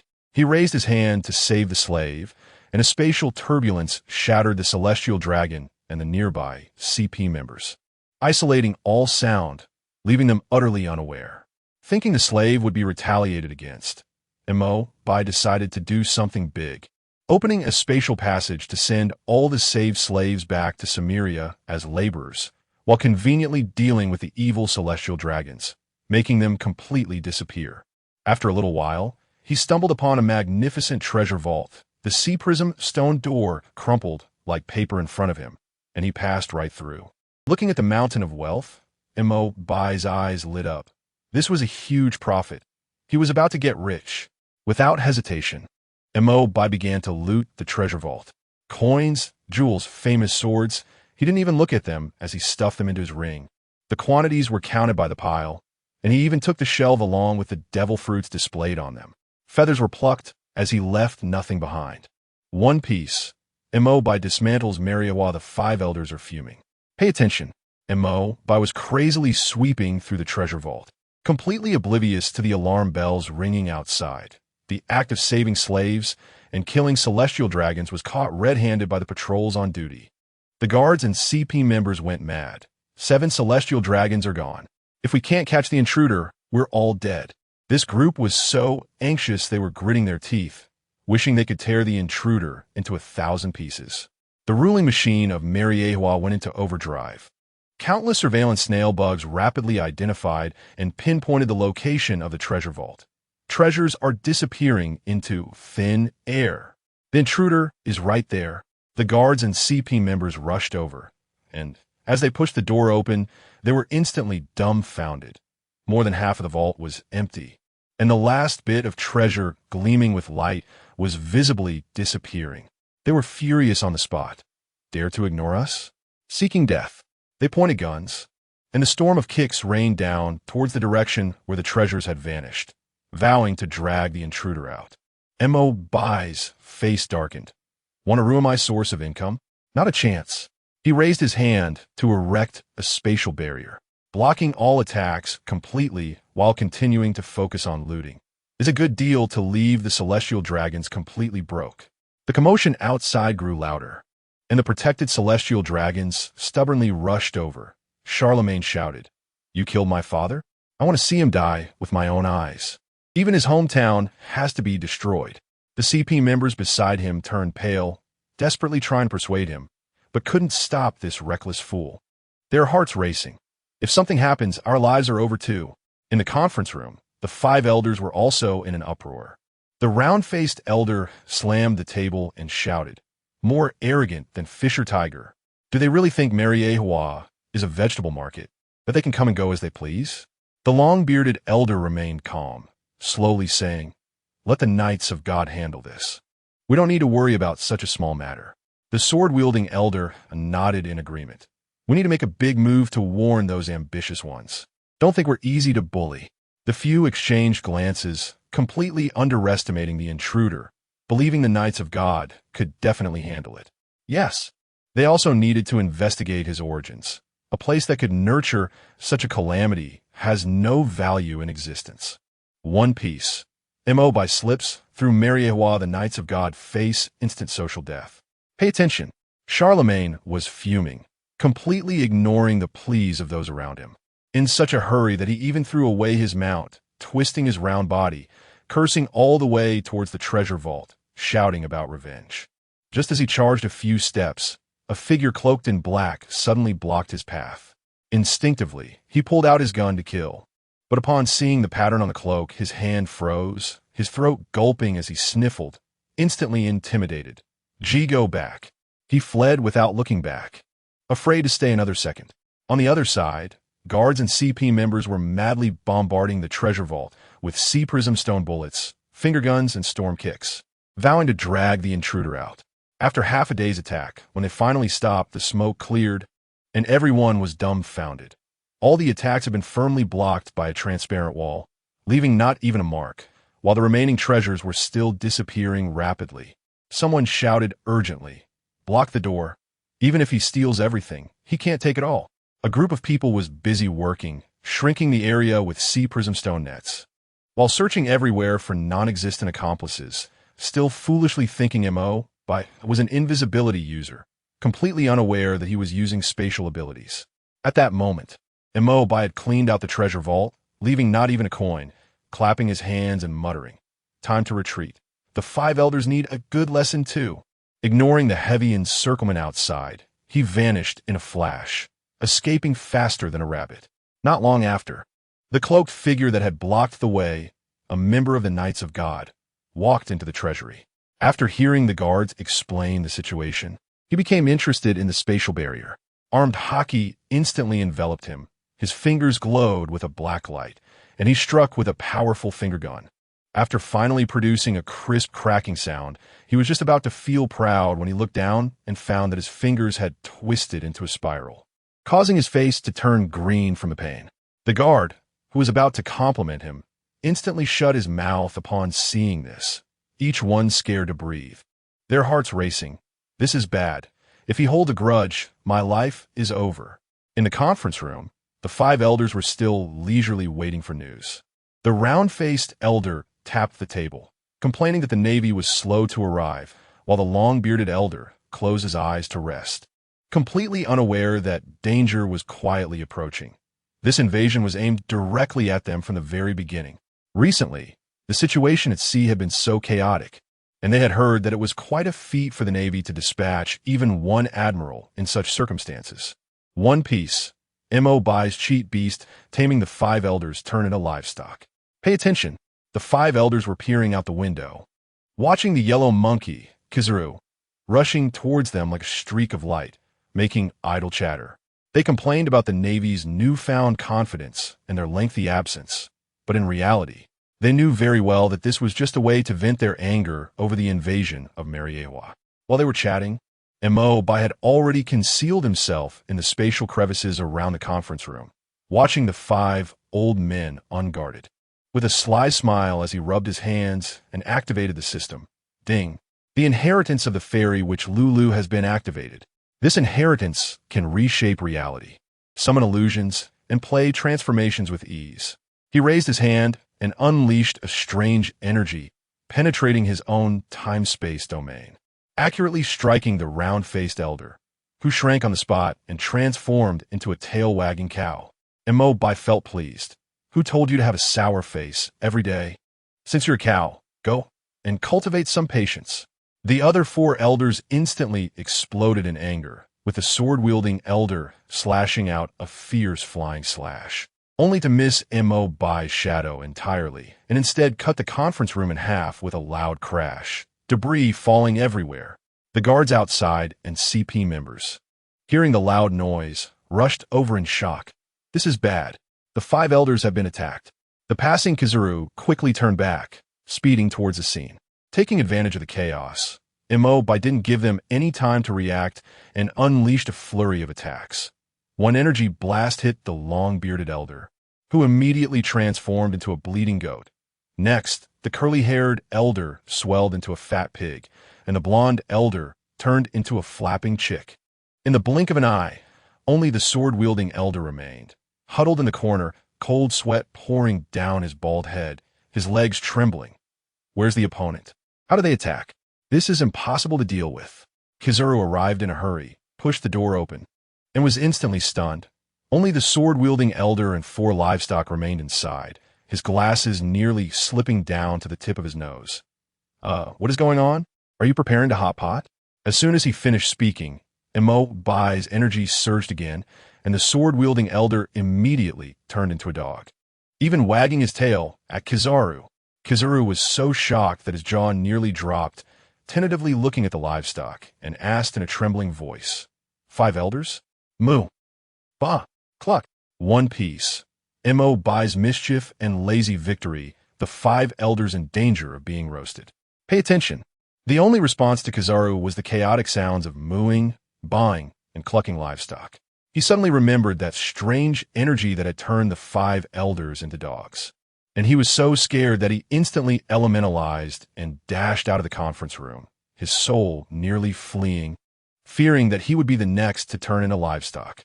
The guards and CP members quickly surrounded him, asking, "Admiral Kizuru, are the 5 elders all right? Have you caught the intruder?" Kizuru awkwardly scratched his head, lying, "I just arrived too. Let us go in together and take a look." A group of them pushed open the door, only to see 5 chaotic livestock inside, instantly erupting. "It's over. The 5 elders have been kidnapped. If we can't find them, we'll all lose our heads." They frantically searched the Holy Land, while Kizuru leisurely trailed behind, slacking off. After all, he was part of the Navy, not the Holy Land as security, and at worst, he would lose some salary and his admiral title. It wasn't worth risking his life. Mariehua was in complete chaos, with the leaders of various celestial dragon families rushing into the conference room. The head of the Rosward family saw the livestock scattered all over the floor and, enraged, pulled out a gun and shot a passing CP member in frustration. "This is a blatant insult to the descendants of the gods. We must find a mastermind and tear them to pieces." A celestial dragon with snot running down his face and a foolish expression glared at the guards and cursed. "Useless. You can't even figure out who the intruder is." Suddenly, he stared at the livestock, drooling, "I'm hungry. Catch that sheep and chicken and roast them." As soon as these words were spoken, the transformed 5 elders were instantly stunned. The 2 who had turned into a chicken and a sheep frantically flapped around, while the cow, pig, and dog also started to run amok, causing a commotion in the conference room. But the subordinates of the celestial dragons were not weak, and in less than a minute, they had pinned the livestock to the ground and tied them up securely. The celestial dragon saw the transformed chicken defecating on the floor and disgustedly covered his nose. "Hurry up and drag it out for disposal. To be enjoyed by us is their lifelong blessing." The transformed chicken elder was filled with shame and anger, fainting on the spot, while the others trembled in panic, unable to even utter a word of help. Just as several heads of celestial dragon families were expressing their anger at each other, several figures slowly entered the conference room. One Piece, MS explosive entrance, and unexpected showdown, Shurima's cheat breaking back. Pay attention. The head of the Rosward family stepped forward, rubbing his hands anxiously and asking, "The 5 elders have been kidnapped. What do we do next?" This group of celestial dragon leaders had long been itching to seize the positions of the 5 elders, waiting for an opportunity to rise. However, the later figures completely ignored them, coldly saying, "Everyone disperse. We will handle this matter, and we will inform you of the results." The usually arrogant celestial dragons obediently scuttled away like quails. After all, the identities and strengths of these few were not something they could provoke. The few quickly cleaned up the chicken droppings and garbage in the conference room. Just as they stood still, they heard footsteps approaching and immediately knelt on one knee, shouting, "Knights of God, we greet Lord Im." Im rarely walked out from the flower chamber, and as soon as he entered the conference room, he stopped in his tracks, using the ability to listen to all things to sense something unusual. Bring the cows, sheep, pigs, dogs, and chicken from outside in. His subordinates quickly brought back the 5 livestock, and as soon as Im saw them, he frowned. One chicken had a patch of feathers pulled out, and the sheep's neck was still bleeding, clearly about to be slaughtered. The transformed 5 elders saw their savior had arrived and immediately knelt down, mooing, baaing, and clucking, while the chicken and sheep were so emotional they nearly cried, thinking they were about to be roasted. Unexpectedly, the transformed chicken elder, overcome with emotion, couldn't hold it in and defecated in public. Im's eyelids twitched violently, and he roared inwardly, "If I had known, I wouldn't have saved you, dirty eyes." The transformed dog elder hurriedly barked and reported, and after hearing it, Im's jaw dropped. "Alabasta? Shurima? The 1,000-year empire?" He stared at the giant straw hat in the secret room for a long time, his expression hardening. If they dared to cause trouble, We must crush them. Not long after, dark clouds gathered over St. Ting Island, with thunder and lightning, and a giant black sphere carrying a destructive aura smashed toward Shurima. The residents looked up at the scene, all panicking. There's no way to dodge this range. It's over. Just as the black sphere was about to fall, the raging electric arcs were all absorbed by Shurima's solar disk. Next second, the disk activated instantly, shining like the blazing sun at noon, directly taking the hit. The solar disk that was struck suddenly activated, shining with an extremely dazzling brilliance. One piece, BaiGets godly operation S home gets blown up. Pay attention. A holy halo suddenly unfolded above Shurima, as if it had sensed the deadly attack in advance. Residents flooded the streets, looking up to see a dark shadow of destruction blotting out the sky. The slaves who had just been rescued from the celestial dragons collapsed in despair. Just when they saw hope, were they going to die? As dark clouds pressed down on the city, purple arcs of lightning struck towards the sun disk, but the destructive aura collided with the disk and proved utterly ineffective, as if it were merely sweeping away dust. The disk instantly stopped flowing with the waters of life and began to spin rapidly, gathering intense energy, causing the despair weighing on the hearts of the people to dissipate in an instant. There's hope. This is our sacred artifact.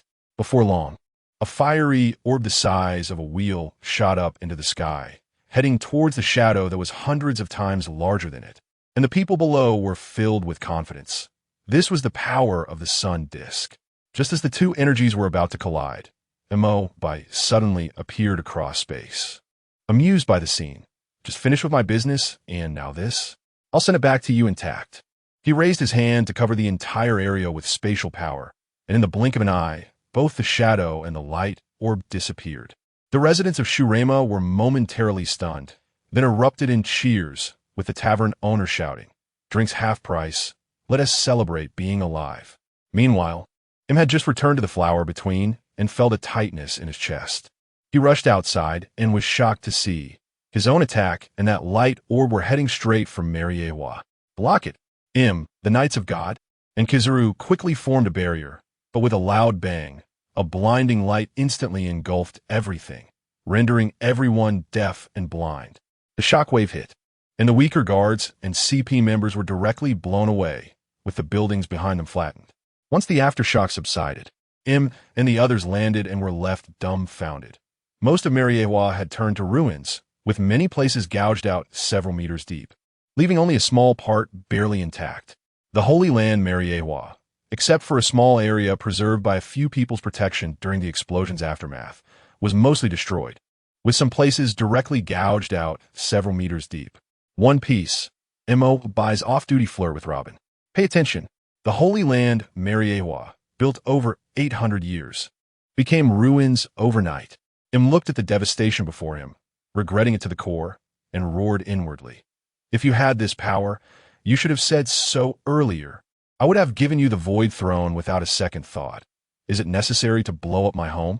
He had intended to blow up Shurima to establish authority and restore the face of the world government, but ended up losing more than he gained. He could only suppress his heartache and shouted to the Knights of God, "Hurry and find people to rebuild. Manage those fools and make sure they don't provoke Shurima again." After saying that, he hurried back to the flower between, and upon seeing his residence intact, he finally breathed a sigh of relief. Thankfully, the house is still here. On the other side, after sending M's attack back, BaiGets was ready to clock out. He activated his ascension power, and the cool eagle armor instantly enveloped him, looking stunning. He first called Bell to instruct him to receive the slave labor taken from BaiGets, then headed straight to the administrative hall to leave a large sum of national development funds for Cobra. As the sun was about to set, BaiGets' mind was filled with Robin's alluring words from the morning, his heart racing as he rushed to the royal tomb, wanting Robin to fulfill her promise. However, he found Robin telling Vivi historical stories. Vivi saw BaiGets and waved with a smile. "Good evening, Your Majesty. Sister Robin promised to stay for dinner. Let us join in." BaiGets recalled the awkward moment with Vivi last night, his cheeks burning, and he forced himself to remain calm, secretly feeling disappointed. Robin's promise was going to fall through. Robin saw through his little thoughts at a glance and secretly winked at him. Enel thought he was being teased and secretly pondered. Just wait and see how I deal with you later. At the dinner table, the aroma of delicious food filled the air, but Enel had no appetite, his mind consumed by the awkward past with Vivi. So he could only bury his head in eating, remaining silent throughout. Robin chatted with Vivi about girl topics, while secretly using her devil fruit ability to play little tricks, causing Enel to freeze instantly, his hand gripping the chopsticks motionless, forcing himself to stay calm while sweating nervously. After finally waiting for Vivi to finish eating and calling the maid to clear the table, Enel pulled Robin outside, threw her onto the bed upon returning to the bedroom, and mischievously said, "I didn't expect you to be so bold, daring to be mischievous at the dinner table. No one is allowed to change. Tonight I'm going to punish you." One Piece, the Holy Land blown apart. The whole world is celebrating. Pay attention. Just as the Holy Land Mariewa was creating a stir from the invaders, reporters from the World Economic Journal quickly took photos and wrote the headlines, fantasizing about hefty bonuses. Just as they were about to send this shocking news back to headquarters, a loud explosion occurred, and a blinding light illuminated the night sky. The Holy Land Mariewa had been over half destroyed. The reporters jumped up. "I'm knocking. An even more explosive headline has arrived. The bonus will double." They stayed up late to edit, and after some effort, finally released the headline Big Shock. The destroyed Holy Land Mariewa, hurriedly sending it back to the news agency. As dawn broke with a hint of light, countless newsbirds carried this bombshell worldwide. Farmers on the Grand Line woke early to pick up the newspaper, and upon seeing the large image of ruins on the front page and the bold headline, their pickaxe fell to the ground, leaving them frozen in place for a long time. In a country so poor that the king wore patched clothes, the captain of the guard rushed into the palace holding the newspaper, shouting, "Your Majesty, the Holy Land of the world government has been blown up. We have a chance." The king snatched the newspaper, leaned in to read it closely, and laughed heartily. "We can finally break free from the world government. No more paying sky-high taxes. The people will no longer starve." On Amazon Lily, the empress clenched the newspaper, her fingers bulging with veins, her beautiful face a mix of joy and worry. The celestial dragons have received their comeuppance. It's so satisfying. But I hope it wasn't the one who saved our sisters back then. I'm afraid he might face crazy revenge from the world government. In Dressrosa, Doflamingo stared at the newspaper with a dark expression that could drip water, desperately contacting those involved with the Holy Land, but not even a single reply came. When he called the phone bug of the five elders, only the sounds of livestock were heard, and his heart sank. The Void Throne is completely out of the question. This world is becoming increasingly incomprehensible. In the East Blue, in the Revolutionary Army's Council Hall, Sabo held up the newspaper, his face flushed with excitement, shouting at the leader, "Dragon, Chief, you're amazing. I had already predicted that the world government would fall." The entire hall was filled with fervent admiration for Dragon. After all, the Revolutionary Army had always aimed to overthrow the world government, and this news was like divine help. But Dragon felt uneasy, his heart pounding. "I didn't foresee anything. This wave is purely a lucky win." Dragon felt like he was sitting on needles under the admiring gazes of everyone in the council hall. One Piece, the Holy Land blown apart. All factions are going crazy. Pay attention. Dragon had just learned from the Shurema political commissioner that the massive black shadow that blew apart the Holy Land Mariewa had appeared over Shurema, and that fiery light orb was indeed emitted by Shurema's sacred artifact, the sun disk. Although he didn't know how the two things instantaneously moved to Mariewa to explode, he instantly understood. So it was Bai's doing. If I had known Shurema would blow up like this, I would have laid my plans earlier. Now that the East Blue is firmly in the hands of the Revolutionary Army, the world government is too busy taking care of itself, with its power shrinking to the lowest point in 800 years and having no energy to deal with the Revolutionary Army.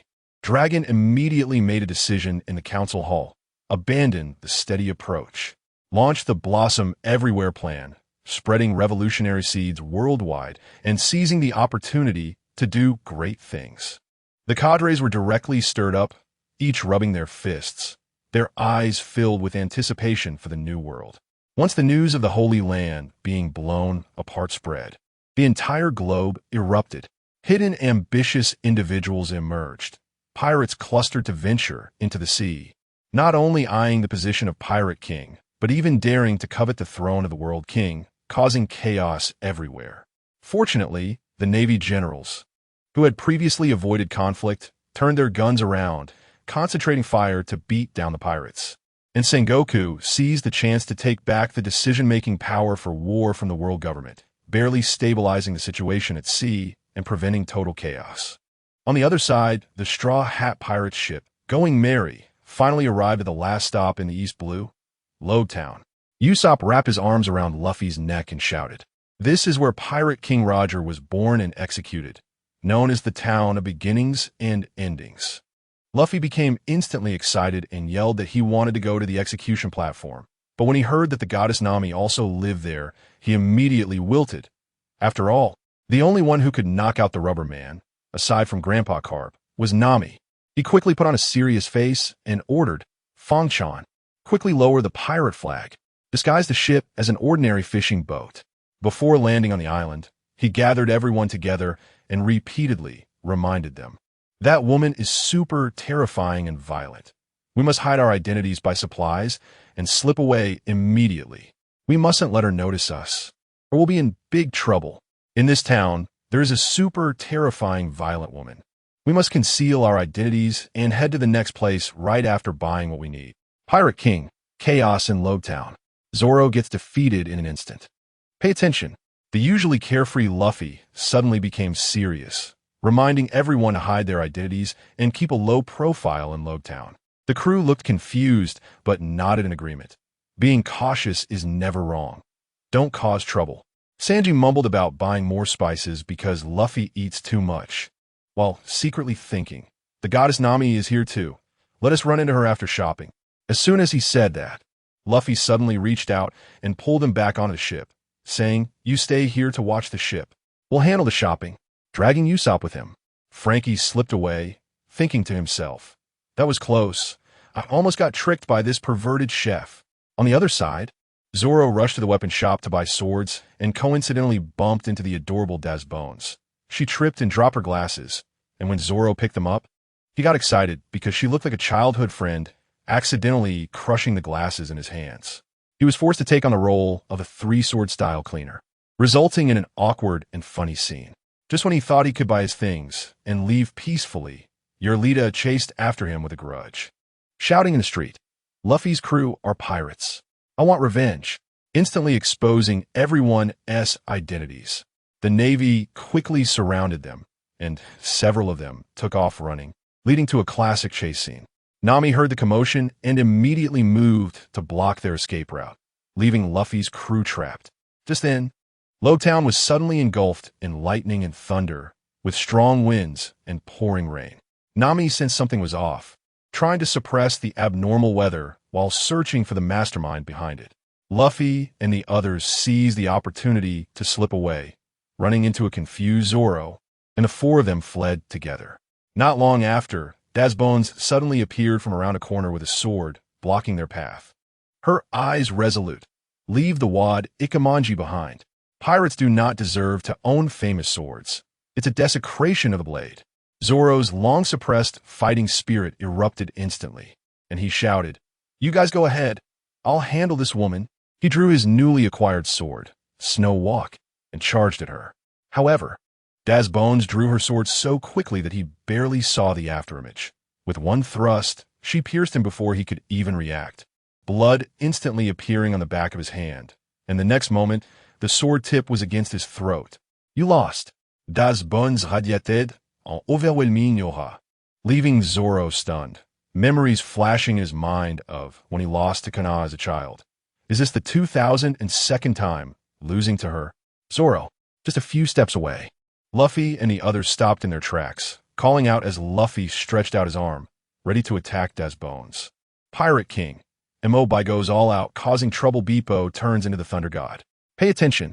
The fierce wind that could blow people away suddenly swept through the street, carrying Luffy's crew away like they were little chicks.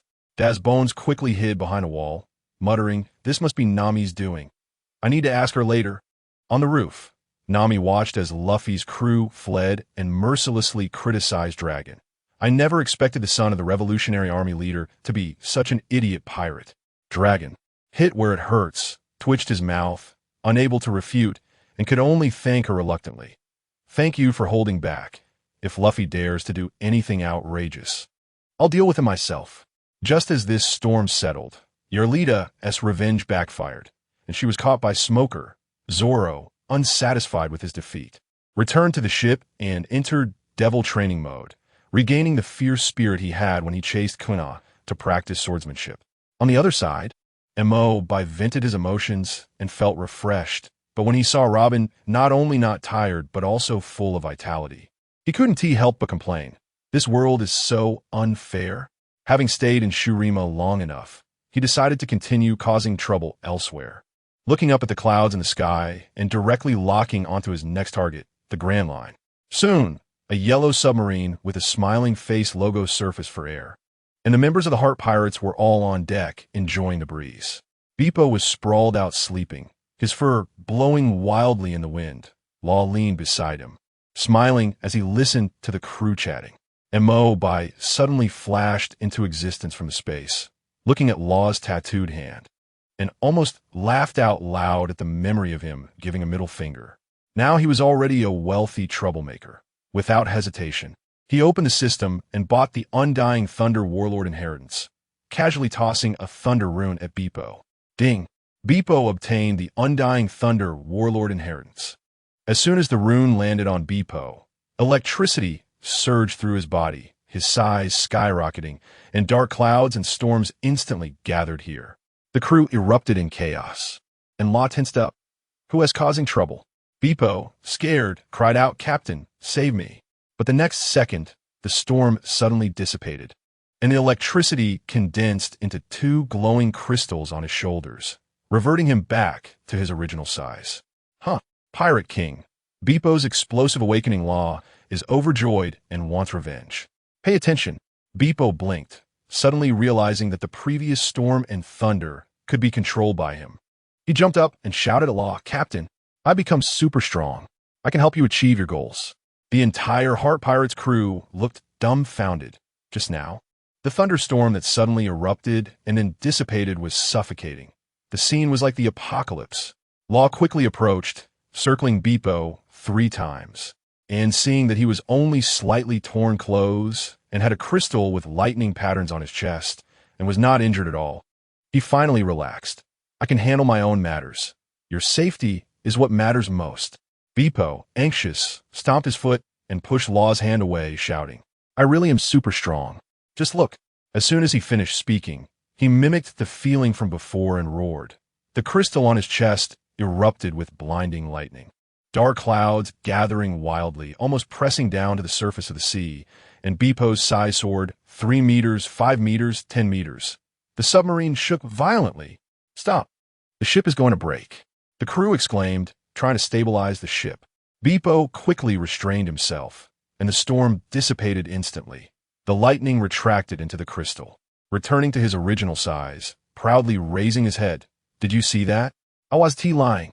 The crew immediately surrounded him, petting him and praising him, declaring that Beepo just blew the place up. Law stared at the crystal on Beepo's chest, suddenly recalling the newspaper about the East Blue Girl gaining the power of the wind spirit and defeating the legendary pirate Don Quixote. His eyes instantly brightening. Could it be that Beepo has awakened this ability? Now I can get revenge on Doflamingo and give Corazon a proper explanation. He took a deep breath to suppress his excitement, just about to order them to prepare to set sail, when he suddenly sensed a familiar spatial fluctuation and shouted, "Everyone, be careful! Room!" But before he could finish, Beepo and the crowd suddenly vanished into thin air. Law reached out to grab him, but only grasped at air, standing there in shock. Crew members Shachi and Penguin looked at the spot where Beepo had disappeared, tears streaming down their faces, crying out, "Beepo is gone. Wow. Captain, Beepo is missing." Shachi and Penguin, who played best with Beepo, started crying when they saw Beepo disappear. One Piece, Beepo's Sky Island Adventure. Law leads the search for his crew. Listen up. Law shouted at his weeping crew members. Stop crying. Beepo is alive. The energy wave from his disappearance is very similar to my abilities. He must have been teleported to another place. Thinking about how Beepo wanted to help him take revenge as soon as he got stronger, Law felt warm inside and decisively ordered, "Let's go to Dressrosa. Beepo might be waiting for us there." He turned around and secretly worried. This silly polar bear always apologizes when something happens. He must have gotten lost and is being bullied. Meanwhile, Beepo was suddenly teleported to a strange island made of clouds, shouting for his captain. But after calling for a long time without a response, he could only walk along the shore with his head down. Suddenly, he heard a yo sound at his feet. Looking down, he saw a small white fox angrily scratching at his foot, its tail caught under his paw. Beepo quickly moved his foot, bowed 90 degrees in apology, squatted down, and carefully petted the fox, saying, "Our heart pirates are super reliable. Captain Law is amazing. Come join us." Seeing the little fox tilt its head at him, he was overjoyed. "You agree. From now on, you're a part of our crew." Just as he was bouncing around, celebrating while holding the little fox, he suddenly heard a rushing sound behind him. Beepo turned around and was shocked. An angel, a girl with wings, conies, rushed over, warily staring at him. "Put down my cloud fox, Cece. Are you trying to kidnap it?" The little fox immediately jumped back into Conies' arms. After checking that her pet was unharmed, her attitude softened, and noticing that Beepo had no wings, she curiously asked, "You must be from the Blue Sea, right?" Beepo bowed again. "I'm sorry, I didn't know it was your pet. My name is Beepo, and I came from the North Sea. I have no idea how I got here." Coney smiled and waved her hand. "It's okay. This is Sky Island, Angel Island, over 10,000 meters high above the Blue Sea." As she spoke, she couldn't help but reach out to pet Beepo's fur, getting addicted to it, burying her face in his fluffy fur and exclaiming how amazing it felt. Beepo was already used to being petted and didn't mind at all. His mind was spinning. 10,000 meters high? That's too far. How am I going to go back and help the captain take revenge? Beepo was already accustomed to being petted by others, not paying attention to Conies' actions, but instead immersing himself in what she said. One Piece. Beepo bears the divine punishment. Enel is stunned. Beepo, upon hearing about being 10,000 meters high, immediately imagined of the bloody scene of himself falling from the clouds and shuddered all over, grabbing Conies and shouting, "How do I get back to the Blue Sea?" "Think of a way." Conies was touched by his adorable appearance and smiled while waving her hand. "Don't worry. My dad knows a lot. Let's go home and ask him. He'll definitely find a way." Just as the two of them took a step towards her home, on God Island Appiato, Enel was lounging with his legs crossed, munching on special fruits while carelessly cleaning his ears and scanning the entire Sky Island with his mind network. Suddenly, his heart network detected unfamiliar movements, and he coldly narrowed his eyes, instantly gathering lightning in his wrist and violently throwing it into the sky. Divine punishment. Who dares to trespass on Sky Island? Beepo instantly became alert, arcs of electricity flashing around him, and shouted, "Conies, get away!" Before he could finish, a towering lightning bolt with a destructive aura struck down towards him. Beepo had initially wanted to summon a storm to fight back, but when the lightning bolt hit him, he found himself completely unharmed, shaking his fluffy fur and looking quite pleased. "This is awesome. It's like taking a cold shower on a hot day, so refreshing." Conies froze in place, rushing over to touch Beepo again, and exclaimed in shock, "You're not hurt?" This is Enel's ultimate move. No one on Sky Island has ever withstood it. She then nervously pulled him, saying, "The god can monitor the entire island with heart network. You need to find a way back quickly. If you get caught, it's all over." On God Island, Enel paused with his hand still in midair, his eyes wide as he muttered, "Yaha, he actually didn't die. Looks like a slightly significant ant." He ordered the guards beside him, "Go bring that guy here. Let him participate in the trial of God and play with this god." The guards did not dare to delay, quickly forming a team and rushing to Conies' home, kicking the door open and shouting fiercely, "Conies, hand over that Blue Sea guy who withstood the divine punishment. This is a command from a god. Don't make trouble for your whole family." Conies was taken aback and quickly stood in front of her father, staring at Beepo in disbelief. "What? This talking white bear is the one who withstood the divine punishment and is still alive? Dad, Beepo. Conies didn't know what to say. As an ordinary person, it seemed she could only watch as Beepo was taken away. One Piece, Beepo's survival on Sky Island, fighting giant shrimp barehanded. Beepo patted Conies' shoulder and calmly said, "It's okay, I'll go with them. Don't get you and your dad in trouble." He couldn't hide behind his friends. To avoid causing trouble, he directly surrendered. And Conies could only watch with red eyes as he was taken away by the guards. When the guards questioned Conies and learned that she only knew Beepo and had committed no crime, they let her off with the finest amaze coins. Conies anxiously asked about Beepo's fate, and the guard sneered. The trial of God, overseen by the priest. That's the #1 death penalty on Sky Island. Just wait for the body to be collected. Beepo was taken onto a small boat heading to the trial cloud path, and the guard tossed out a comment that whether he could survive was up to fate, then turned to leave. The small boat floated along the cloud path, and Beepo suddenly brightened, pointing to the sides and shouting, "Land. It's the land only found in the blue sea." Seeing the soil covered in green moss with tall trees, he excitedly rolled around on the boat, his mind filled with thoughts of quickly returning to the blue sea to find his crewmates. But not long after, his stomach began to grumble in protest. Beepo jumped into the forest to hunt, but after a long time, he hadn't seen a single small animal and was so hungry he was sticking out his tongue. He leaned over the edge of the cloud path, hoping to drink some cloud to fill his stomach, but it was like drinking air. There was nothing. Just as he was worrying, he suddenly saw fish swimming in the cloud path, and he immediately dove in to catch a big one, collecting firewood to roast it. Just as he took a bite, he spat it out. "It's all bones. What kind of lousy fish is this?" As he threw the fish back into the cloud path, a giant shrimp appeared, larger than the boat, and snatched the fish with its iron pincers, trying to escape. Beepo's eyes lit up.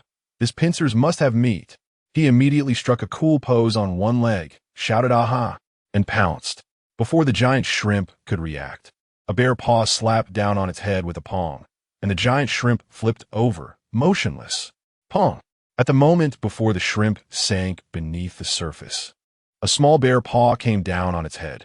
One Piece, Beepo goes wild, the priest becomes snake snacks. The giant shrimp was 3 or 4 times larger than Beepo. His paw looked tiny in comparison, but at the moment of contact, the hard shell of the giant shrimp shattered into powder, and its massive body crashed into the cloud path, sending up splashes higher than the small boat. Beepo scratched his fuzzy head in confusion. Is my combat power that explosive, or are all the creatures on Sky Island soft-skinned? Who cares? Beepo dragged the giant shrimp out, cracked its shell, and the translucent shrimp meat exuded a delicious aroma as he set up a fire to roast it, the smell wafting far away. He didn't care about burning his paws, stuffing himself until his belly was round, lying on the ground and patting his stomach, exclaiming, "Finally, I can have a full meal on Sky Island." Just as he was about to close his eyes for a rest, he heard a rustling sound.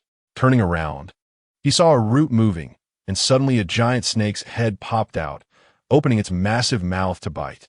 Beepo jumped up in fright. "I'm doomed. Help!" Running away, the tree roots in the forest became hurdles. While dodging and escaping, the giant snake charged recklessly, its speed not slowing at all. In a panic, Beepo dashed into a forest full of floating balls. The priest, Shadeli of the forest, was already waiting there and jumped onto a floating ball, laughing. "Welcome to my trial of the ball." Just as he was about to use his heart net to predict Beepo's escape route, he caught a glimpse of the chasing giant snake, and his face darkened. "Master of the Void? Who lied to me that there was only one person from Qinghai?" Before he could finish his sentence, his leaping body directly collided with the snake's mouth. In a panic, he urged a powerful impact on Beepo, and with a bang, hit the snake's upper jaw. The giant snake writhed in pain, but still swallowed him whole. Beepo was dumbfounded. This priest couldn't even last a second? Too weak. Soon after, Beepo was chased by the giant snake and plunged into the domain of the Trial of Ropes. The priest Shura sneered. Shadeli is truly useless, losing so quickly. He patted the 3-meter bird beneath him and picked up his spear. "Let me show you the power of this priest." Saying this, he urged the bird to charge forward. And upon seeing this, Beppo ran faster as if his feet were coated in oil. Help! Pirate King. Beppo leads the snake into chaos, priests pitifully humorous. Pay attention. While Beppo was running like crazy, he suddenly saw a figure in the sky holding a long spear, riding a bald bird, and immediately shouted at the top of his lungs, "Help! Quickly stop the snake behind me."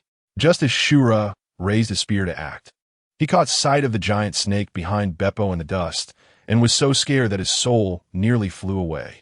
He shouted, "Master of the Void, run!" Turning around, he urged the bald bird to turn back, thinking, "This guy hasn't had a rival for hundreds of years. I can't fight him."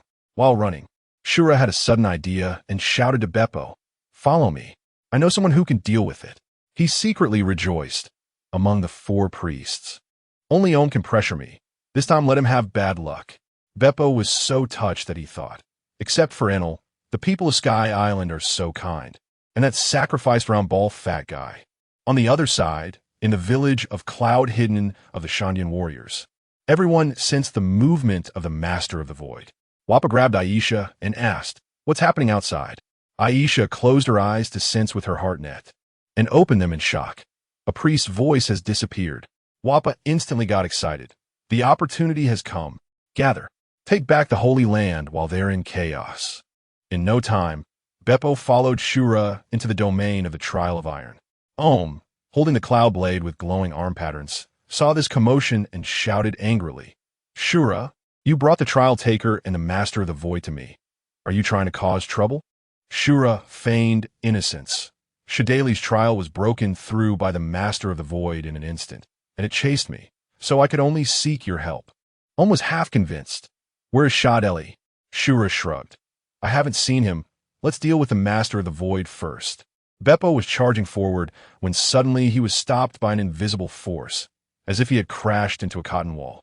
As the giant snake approached, he shouted and charged forward, breaking through the obstruction with a few bangs and landing on his back. Getting up, he saw Shura and Om already blocking the giant snake, and quickly hid behind a tree, cheering, "Charge! Take it down!" Shura was the first to act, his spear igniting with flames. Fire spear. He stabbed directly at the giant snake's 7 inches, but the flames extinguished, leaving only a black ash mark on its scales. Fire spear. Shura raised the spear to stab at the Master of the Void's 7 inches, but the flame of the spear triggered the fire of the heart. Yet it only left another black ash mark on the scales. Pirate King. Beppo enjoys watching the show. Shandya annihilates the priest. Pay attention. The 3-meter bird under Shura was spewing flames at the Master of the Void, the heat making the air scorching, but it only made the giant snake shake its scales. Om swung out the iron whip, the long whip cracking through the air, directly poking the snake's eye. But the Master of the Void closed its eyes and braced for it, and the next moment opened its giant jaws to swallow the 2 as snacks. Om had already predicted with his heart net, instantly raising the ironclad defense. With a loud bang, the defense was shattered, and the 2 took the opportunity to slip to safety. Om turned around and saw Beppo leisurely watching the show with his legs swinging, and he was furious. Shouting at his dog, "Sanctity, tell that white bear not to slack off. Come help." Sanctity immediately ran to Beppo and frantically gestured boxing moves, as if urging him to join the battle. Beppo, however, looked confused and patted the empty space beside him. "You also came to watch the show? See, this fight is so exciting." Unexpectedly, Sanctity really obediently sat down, wagging its tail to accompany him to watch, and this contrast made everyone laugh. On the other side, the Shandya warriors, wearing wind shell shoes, moved so fast that they left after images. Wappa raised his weapon and shouted, "For our ancestors, take back the island of the gods. Light up the lamp of Shandora. Charge!" A group of people carried long spears and cannons, heading straight for the trial of the swamp. Just as they entered the trial area, several warriors accidentally fell into the swamp cloud trap, struggling deeper as they tried to escape. Their companions immediately activated their wind shells, and with a strong gust, blew away the swamp clouds, easily rescuing them. Nirvana saw this and flew to a high place on the wind shell, throwing down swamp cloud hamburgers. Large clusters of swamp clouds smashed into the crowd, but the warriors skillfully dodged and countered with the wind shell. Wappa seized the opportunity, pulling the trigger of the rocket launcher, and with a bang, the wind shell storing natural gas was ignited by the flames, the fire tongue shooting straight at Nirvana. He didn't even have time to activate the wind shell to escape, watching helplessly as the flames engulfed him. No, Nirvana watched helplessly as the fire tongue licked towards him, unable to activate the wind shell beneath his feet to escape. The powerful fire tongue exploded, sweeping down, and Nirvana's figure was directly turned to ashes. Pirate King. Enel crushes the weak and revels Shandia's desperate counterattack. Pay attention. Wappa's cannon blasted Nirvana to pieces. This shot clearly held a big move, and its power was directly maxed out. He turned and shouted, "Charge! Take down Enel, and the Holy Land will return to Shandia." Saying this, he took the lead, bringing the warriors on their wind shell shoes, rushing straight to the Island of the Gods. On the Island of the Gods, Enel sensed the Shandians coming and frowned in displeasure. The priests are all useless, letting this group of rats break in, but he didn't take it seriously, after all. The Arc Maxim was almost complete, and this was just a pastime before leaving. He casually tossed a bitten fruit, and his body turned into lightning, disappearing in an instant. "I am merciful, I'll just play with you." Wappa looked at the Island of the Gods in front of him, excited to the point of trembling. The land of our ancestors is finally going to be reclaimed. Suddenly, a voice came from behind the pea leaf. Raijin. A bolt of lightning shot straight at him. He roared, "Enel!" Skillfully dodging on his shoes, he raised his hand to counterattack with the burning cannon. But the shell passed straight through Enel's body, exploding into fireworks behind him. The mantis behind him couldn't dodge, getting zapped by the lightning, and Lachi shouted anxiously, "Mantis!" Wappa looked at the unharmed Enel, and then at his fallen companion, gritting his teeth in anger. "Damn it!" Enel, however, laughed maniacally. "Challenge a god? You are pitifully weak." He even electrocuted the mantis's corpse, deliberately humiliating it. The Shandia warriors were furious, raising their long spears and cannons to fire collectively. But all attacks were neutralized by Enel's Logia abilities. He spread his hands and laughed maniacally. "Didn't you understand? Standing in front of you is a god." Saying this, he transformed into lightning and darted through the crowd, zapping someone from time to time. And if anyone tried to rescue, he would switch targets and continue to torment them. Watching everyone helplessly try to save each other, but in vain, laughing even crazier. In no time, only Wappa, Lachi, and Enel were left on the field. Enel mockingly surveyed the two. "Who should I deal with next? You or her?" Lachi was scared but gritted her teeth and raised her gun to sneak attack. The bullet barely touched Enel's face before it instantly turned into thick water. Sneak attacking while someone is talking is not a good choice. Pirate King.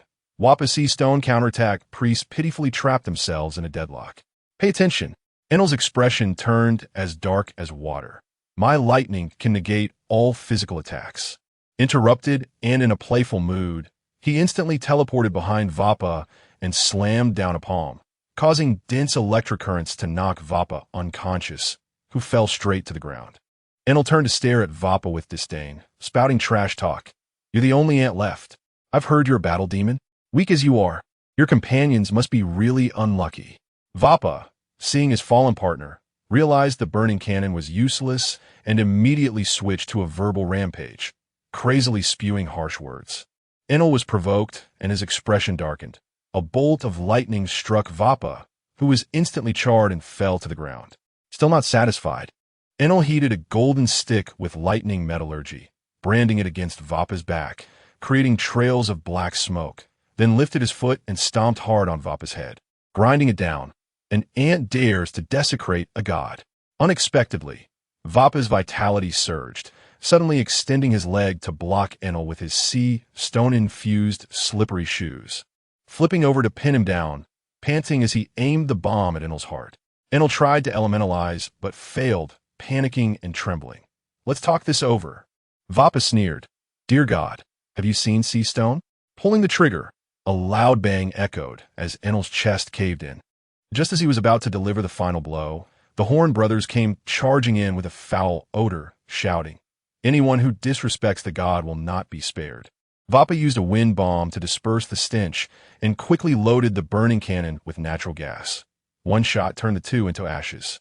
But when he looked back, Enel had vanished, and Vappa gritted his teeth. Damn it. So close. Dragging his injured body, he continued to rush towards God's Island, vowing to reclaim Skypiea. On the other side, Om and Shura had been fighting the Lord of the Sky for half a day, with neither side able to inflict damage. Frustrated, Shura shouted at Om. Your attacks feel like mere scratches. They can't even break skin on the Lord of the Sky. Can you do anything? If you have the ability, you come. Om glared at Shura, his eyes fiery, firing back without hesitation. If you had not brought the Trial Taker and the Lord of the Sky into my territory, why be stuck in this deadlock? You have the 3-foot bird to run away at any time. I'm alone here. And the Lord of the Sky would swallow me whole. He caught sight of Beepo and his pet, Saintly, watching the fight leisurely, and his anger shot through the roof. I'm fighting desperately in front, and my pet is slacking off with outsiders. Shura regretted slapping his thigh, initially wanting to set up Om, but unexpectedly angered the Lord of the Sky. Now he was afraid of being blamed by Enel. He glared at Beepo, grinding his teeth.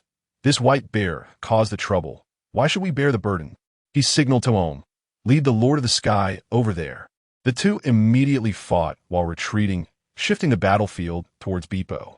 Beepo dodged a flying branch and poked Saintly. Big dog, why is the battlefield getting closer to us? Saintly barked, and Beepo immediately understood. Let's change places. Over to that rooftop. It's safe and has a good view. Saying this, he jumped on his Saintly's back, and the duo sped away, easily dodging the crisis and continuing to enjoy their show. Meanwhile, Enel escaped back to his residence, entering a frenzy mode, striking lightning everywhere, smashing the surroundings to bits. Dare to use sea stone against me. There's no need to leave this broken sky island. He charged up the golden arc, the proverb, using lightning to lift it into the air, casually creating large black storm clouds. With a wave of his hand, thick lightning struck the divine shrine and the ruins of Skypiea, instantly reducing them to rubble, laughing maniacally. I'm off to conquer the boundless land. Who wants this broken place? The divine guards were already scared out of their wits, running away while shouting, not good. The god is going to destroy the entire Sky Island. Once the news spread, the people of Sky Island panicked, crying and fleeing in all directions, turning the whole island into chaos. Everyone run. God Enel is going to destroy the entire Sky Island. The Sky Island was on the brink of destruction. The divine guards stumbled around the island delivering the message, their clothes crackling with electricity, their throats hoarse. Enel is going to destroy the entire Sky Island. The people of Sky Island erupted in disbelief. Is this a joke? We suffer oppression daily, and the god is still not satisfied? But seeing the guards charred and terrified, no one dared to question, instantly falling into panic, with the cloud paths filled with families fleeing for their lives. After Beepo was taken away, Cornus thought of that cute, cuddly white bear, and despite her fear, she rode her Waiba into God's Island to find it. Pikaia, realizing his daughter and Waiba were missing, anxiously jumped on Waiba to pursue her. Cornus was exploring the outskirts of the trial when she suddenly heard a dragging sound. Scared, she quickly hid Waiba behind a tree, closing her eyes to pray. Please don't let it be the Lord of the Sky. Please don't come over. Just then, Pikaia's voice called out, Cornus, where are you? Cornus shouted urgently, Dad, run. It's super dangerous here. But Pikaia, eager to save his daughter, drove Waiba at full speed, reaching her in seconds, checking her for injuries before urgently asking, where's the danger? Cornus pointed to the source of the sound, and they saw several Shandian warriors lying on the ground, with a little girl standing defiantly in front of them, baring her teeth like a small beast. I'm a Shandian warrior. You better scram. This was Aisha, protecting her injured companions. Cornus quickly waved her hands. We mean no harm. We're just looking for a talking white bear. Aisha frowned, temporarily lowering her guard, calming down to activate her heart network. In the next moment, her expression changed drastically. Not only did she hear the sounds of Om, Shura, and the Lord of the Sky fighting, but also caught Beepo and Saintly discussing the battle situation, and most terrifyingly, she received the news. Enel is going to destroy Sky Island. Sky Island is going to be destroyed. Hearing this, Aisha's face changed instantly as she turned to look towards the massive vines. In the sky, far away, Dark clouds were expanding like crazy, with lightning crackling inside, making one's neck chill. Aisha collapsed to the ground, dazed, and said to Cornus and her father, "The white bear you're looking for is over there. Enel is going to destroy Sky Island. You should run quickly. Don't hesitate." Cornus and her father were instantly shocked, mouths agape. Enel is going to destroy Sky Island? That's insane. Looking up at the suffocating thundercloud above the vines, they immediately lost all doubt. Cornus clenched her fists, her gaze determined. "Dad, Beepo is still inside. I must find him." Pakaya patted her shoulder. "Dad will go with you." Saying this, he left Waiba for Aisha, and the two squeezed onto one Waiba, charging in the direction Aisha pointed, eager to reach Beepo's side. On the other side, Om and Shura were fighting fiercely with the Lord of the Sky, but when they looked up, they saw Beepo and Saintly lounging on a rooftop, occasionally shouting encouragement and urging them to fight faster, nearly causing Om and Shura to explode with rage. Om cursed while fighting, and in a moment of distraction, he was struck by the Lord of the Sky's tail, crashing into a deep pit, spurting blood and unable to get up for a long time. Seeing this, Shura panicked. "If Enel finds out I led the Lord of the Sky here, I'll definitely be turned to ash." He secretly used rope clouds to bind Om, and when the Lord of the Sky swung his tail again, Om was completely immobilized, getting hit several times without making a sound. Shura turned his gaze to Beepo, calculating in his mind, "As long as I deal with these two, no one will know what I did." Driving the 3-foot bird straight at Beepo, he quickly set up invisible rope clouds, raising his burning spear to stab. Fire spear. Beepo, quick on his feet, rolled away bewildered. "Are you crazy? My companion is gone, and you're taking it out on me? Have you lost your mind?" As the Azura missed his attack, he turned and stealthily ambushed the Holy One. Caught off guard, the Holy One let out a terrible scream as he was burned, a large patch of his fur scorched, and the smell of cooked meat wafted through the air. Aya! One Piece, Beepo's thunderous fury. The priest becomes cannon fodder. Look! The Holy One, screaming in agony, ran wildly, just dodging the fire breath attack from the Sanjong bird when Azura's spear lunged toward him. In a critical moment, Beepo transformed into a white shadow and lunged forward, shielding the Holy One beneath him while shouting angrily, "Don't touch my comrade." Azura smirked coldly, his mustache curling up. "You're also on the death list." He patted the Sanjong bird's neck and arrogantly declared, "Invisible rope clouds surround us. Touch them, and you can only be at my mercy." The Sanjong bird immediately spewed a fireball, and the Holy One tried to escape but was tightly entangled by the rope clouds. Just as he was about to be hit by the fireball, Beepo exerted all his strength to break the rope clouds and rushed over. But he was still a step too late. The Holy One was burned and fell unconscious on the spot. Beepo held the unconscious Holy One, tears streaming from his round eyes as he turned and glared fiercely at Azura, his expression turning extremely menacing. "I said, don't touch my comrade." He carefully set down the Holy One and stepped closer to Azura, the lightning pattern crystal on his chest suddenly buzzing with light, bolts of lightning wrapping around his body. At that moment, a thunderclap tore through the sky, and Beepo erupted with a terrifying aura like a savage beast sweeping across the battlefield, causing even the approaching Lord of the Sky to freeze in fear and turn to flee. Azura was stunned, his legs trembling. Is this Enel's lightning? How can you use this move? Beepo's bare paws expanded with sharp claws, thunder crackling around him. He leaped high, his arms infused with the power of lightning, and struck down violently. Bang! Boom! Two massive sounds exploded almost simultaneously, and Azura and the Sanjong bird were directly smashed through the layer of the Sky Island, plummeting like kites with cut strings, not even having time to scream. Cornus and her daughter arrived, just in time, staring dumbfounded at the scene. Cornus murmured, "Is this still the adorable white bear that apologizes as soon as he has spoken to?" Hearing the voice, Beepo instantly switched from fierce mode back to clumsy, scratching his head and tilting his head in confusion. "Why are you suddenly here?" Cornus jolted back to her senses and urgently said, "Forget about that. Enel is going to destroy the Sky Island. We need to escape." Beepo's question brought Cornus back to reality, and given the urgency of the impending destruction of the Sky Island, She didn't have time to think about why Bepo had transformed into that earlier form. One Piece, Bepo the God of War Declaration, Survival in the Sky Island Crisis. Look, Cornish shouted hoarsely, Bepo, get on the way, ba. Enel is going to destroy the entire Sky Island. Saying this, she parked the Weiba right in front of Bepo, her eyes filled with urgency. Bepo looked up and saw the dark thunderclouds blocking out the sun, instantly realizing the situation was critical, but he hesitated. Looking at the unconscious Holy One, the Weiba is too small, it can't fit him. I can't leave my comrade behind. Suddenly clenching his fists, with lightning flickering around him, he spoke with fierce determination. You all go ahead. I'll take down Enel. Cornus wanted to persuade him, but Gaia sighed and stepped down from the Weiba. Stop deceiving yourself. The cloud path has long been packed like sardines. There's no chance to escape. He grabbed a handful of soil and brought it to his nose, the smell of base oddly reassuring.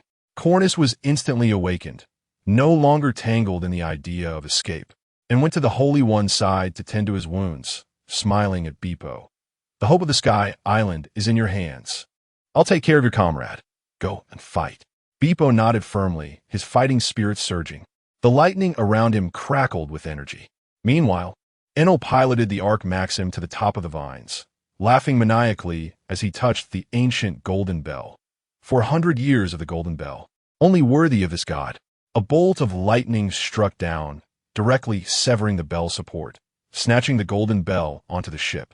He used his heart net to scan the entire Sky Island and found that the Presors were all gone, his face filled with disdain. A bunch of useless fools. They deserve to die. Saying this, he manipulated the Arc Maxim to create more thunderclouds, and the dark clouds quickly engulfed the Sky Island. Destruction is your fate. At the Cloud Path port, the crowd, which had been in chaos, now formed a line. Gon 4, accompanied by the goddess guards, maintained order, shouting, Children, board first. Form a line, don't push.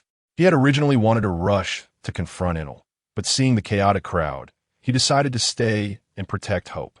Watching the increasingly orderly line, Gon 4 looked up at the approaching thunderclouds and resolutely patted his companions beside him. Pierre, let us go. One Piece. Bepo's lightning awakening. Enel's arrogance backfires. Look, Pierre immediately understood Gon 4's thoughts and transformed into a Pegasus. Gon 4 leaped onto the horse's back and charged toward the center of the thunderclouds. This is my home, my people. The gods should protect the land, not be tyrants. He rode Pierre low through the sky, the thunder rumbling above him, his heart heavy as if filled with lead.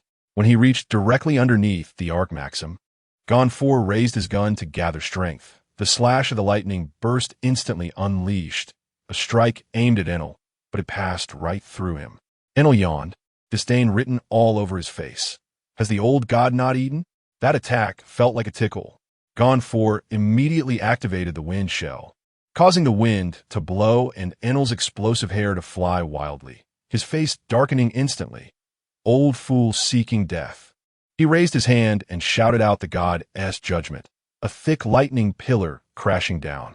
Gon 4 and Pierre were instantly electrocuted, smoking as they fell straight down. Enel turned his gaze toward the vines, grinning maliciously. There's still a nuisance. With a roar of countless thunders, countless bolts of lightning struck down. Wapple, who had just climbed up, was knocked out and fell down. Enel laughed maniacally. Did you see? I am a true god. Manipulating the entire thundercloud to condense into a giant black sphere. The black sphere grew large enough to be seen from the entire Sky Island, delivering you a doomsday gift. The people of the Sky Island were completely panicked, the port crowd halting their steps, some crying, some cursing, waiting for destruction to descend. Bepo looked at Enel on the Arc Maxim, staring at the falling black sphere thundercloud, trembling uncontrollably, not from fear, but from excitement. The aura of lightning in the thundercloud seemed to be calling him. Every cell in his body was crazily hungry. He clenched his fists and roared at the black sphere. Enel, I will crush you. In the next second, the power within him erupted completely, lightning crackling around him, transforming him into a small sun. I will defeat him. Roar. Bepo raised his fist, roaring at the black sphere thundercloud, then completely unleashed the power he had been harboring. One Piece. Bepo's Thunderbear form. Enel's divine altar collapses. Look, the expansive thunderclouds in the sky crazily expanded as if they had gone mad, quickly filling the void left by Enel's black sphere, the oppressive darkness making it hard to breathe. Beepo roared in the thunderstorm, his size rapidly increasing. His youthful roar becoming increasingly coarse, shaking the air around him. Endless lightning seemed to respond to the call, rushing out from the thunderclouds and charging toward Beepo. Even the black sphere thundercloud that Enel had created was instantly drained, the lightning wrapping around Beepo like a custom-made battle armor. His size broke through the sky and continued to grow, quickly transforming into a 1,000-meter-tall thunderbear, each step shaking the sky island, the sense of oppression reaching its peak. Enel was first stunned, then his eyes sparkled. Not bad. Worthy of being my pet. Quickly kneel and thank the God.As grace. Beepo chuckled, his voice shaking the clouds. God? Today, let you know that you should be afraid of me. Saying this, he raised his giant arm wrapped in lightning, bringing down a devastating blow toward Enel. Enel hurriedly activated his elemental transformation in an attempt to evade, but he froze on the spot. A jolt of fear striking his heart. Oh no. The lightning arm hammer struck him solidly, causing sparks to fly from his elemental form, and the arc maxim beneath him, along with the golden bell, shattered with a loud bang. Large pieces of gold rained down like a storm, piercing through the island clouds and plummeting towards the blue sea. Enel, with red eyes, roared, "My arc! That is my reliance for conquering the vast lands. I want you dead." He raised his hand and shouted thunder of 10,000, sending countless bolts of lightning crashing towards Beepo. However, these attacks were only enough to cover a small area, and they obediently transformed into Beepo's lightning armor, making him look even more imposing. Beepo grinned disdainfully, tilted his head back, and roared as he unleashed a thunderbolt as thick as a barrel. Enel was struck and penetrated through the island clouds, taking a long time to clumsily climb back up, panting heavily, yet still trying to maintain his stance. Don't get cocky. Let me show you what true divine power is. As soon as he finished speaking, Enel erupted with blinding lightning, crackling and roaring, enveloped in a cocoon of lightning. 200 million volts, Thunder God. This was his ultimate move, aimed at completely crushing Beepo. Enel released all the 200 million volts of electricity he could control, surrounding himself and transforming into a colossal form of the Thunder God. One piece, Beepo, the Palm Crusher God, Skypiea reborn. Pay attention. The Thunder God form of Enel was terrifyingly explosive, with lightning crackling all over his body. A casual strike generated 200 million volts of current, and he laughed maniacally as he raised his gigantic hand to slap Beepo's head. Die. Even though he looked like a tiny ant in front of Beepo, he was still incredibly arrogant, believing himself to be invincible and completely disregarding his opponent. Beepo snorted like thunder, his face full of disdain. Is this it? After all that time, just a single lightning strike? How boring. Seeing Enel charge at him. Beepo leisurely raised his hand and gently squeezed, instantly conjuring a violent thunderstorm, the booming sound shaking the island clouds. Enel was stunned, his pupils shaking. Impossible. His Thunder God form was squeezed in Beepo's palm, sparks flying, and when he tried to elementalize to escape, he found himself trapped by an invisible force, unable to break free. The next second, Beepo suddenly clenched his fist, and Enel was crushed into electronic debris, not even having the chance to utter a harsh word before disappearing. Storm disperse. Beepo shouted at the sky, and the dark thunderclouds instantly cleared, sunlight pouring through the clouds, returning the sky to a vast expanse of blue. He shrank back to his original size, looking down at the dozens of meters deep pit beneath him, comparable to a valley, scratching his head in confusion. This pit is so deep. How do I climb out? On the other side, the people at Cloudway Port were stunned, staring blankly for several seconds before reacting, cheering joyfully. Enel is gone. Skypiea is saved. Someone raised their arms and jumped, shouting, "That thunderous giant bear is our guardian deity of Skypiea. We must build a gigantic statue for it." Everyone laughed and shouted, the joy of surviving washing over them. The previous fear completely forgotten. On God's island, The Shandyo warriors gradually woke up. Laki held a handful of soil to her nose, her eyes reddening as she asked, "That bell sound just now, was it the voice of the Shandora lamp?" The mantis, wrapped in bandages, excitedly pounded the ground, his voice trembling. "Absolutely. The legendary golden bell that can resonate through heaven. We've been searching for it for 400 years. Our ancestors must have heard it." Everyone spoke one after another, their eyes reddening as they shared their feelings. The long-held wish of 400 years had finally come true, and every face was filled with excitement and relief. "Your friend is truly remarkable," BaiGets said to Cornus, the shock on his face still not fading. "One piece, Beepo becomes a god, shocking the four seas. Golden heaven falls. Pay attention." BaiGets was so shocked he slapped his thigh.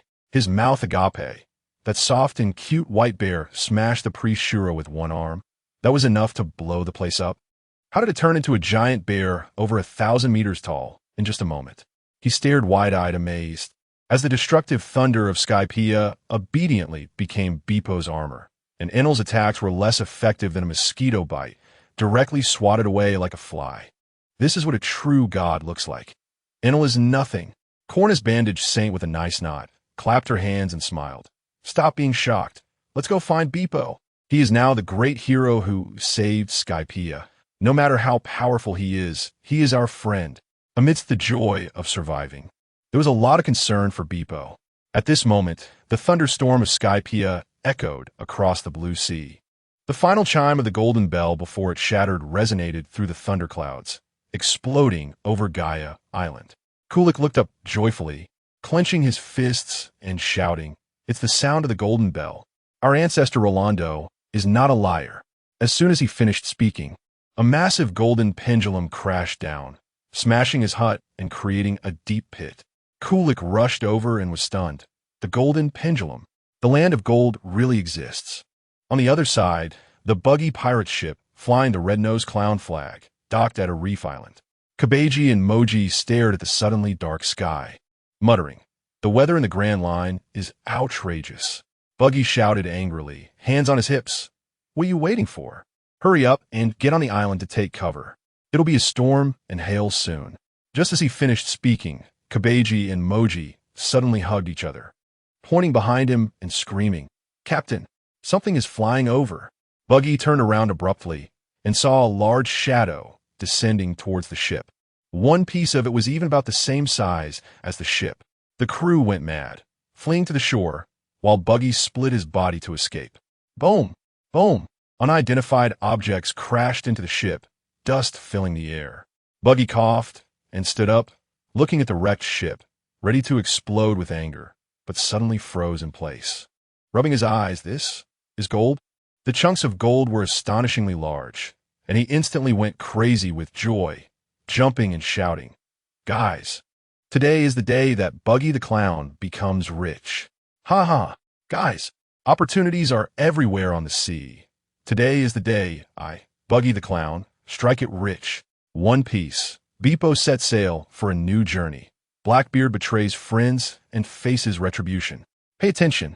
Buggy laughed so wide his teeth were barely visible, shouting to his crew, "Quick, gather all the gold. Move quickly." He stood with his hands on his hips, swaying his red nose, his heart blooming with joy. "I told you leaving the East Blue was wise. My sixth sense is incredible, and luck is raining down on me." On the other side, at the bottom of the deep pit, Beepo was rescued by Cornus and the Wind Spray. With his incredible feat of saving Skypiea, he was treated like a top hero by the Scypian people, with plenty of food and drink. A few days later, Beepo, with his partner Saint, boarded a hot air balloon octopus, a specialty of Skypiea, and set sail on a small boat, waving goodbye to everyone as he embarked on a new journey.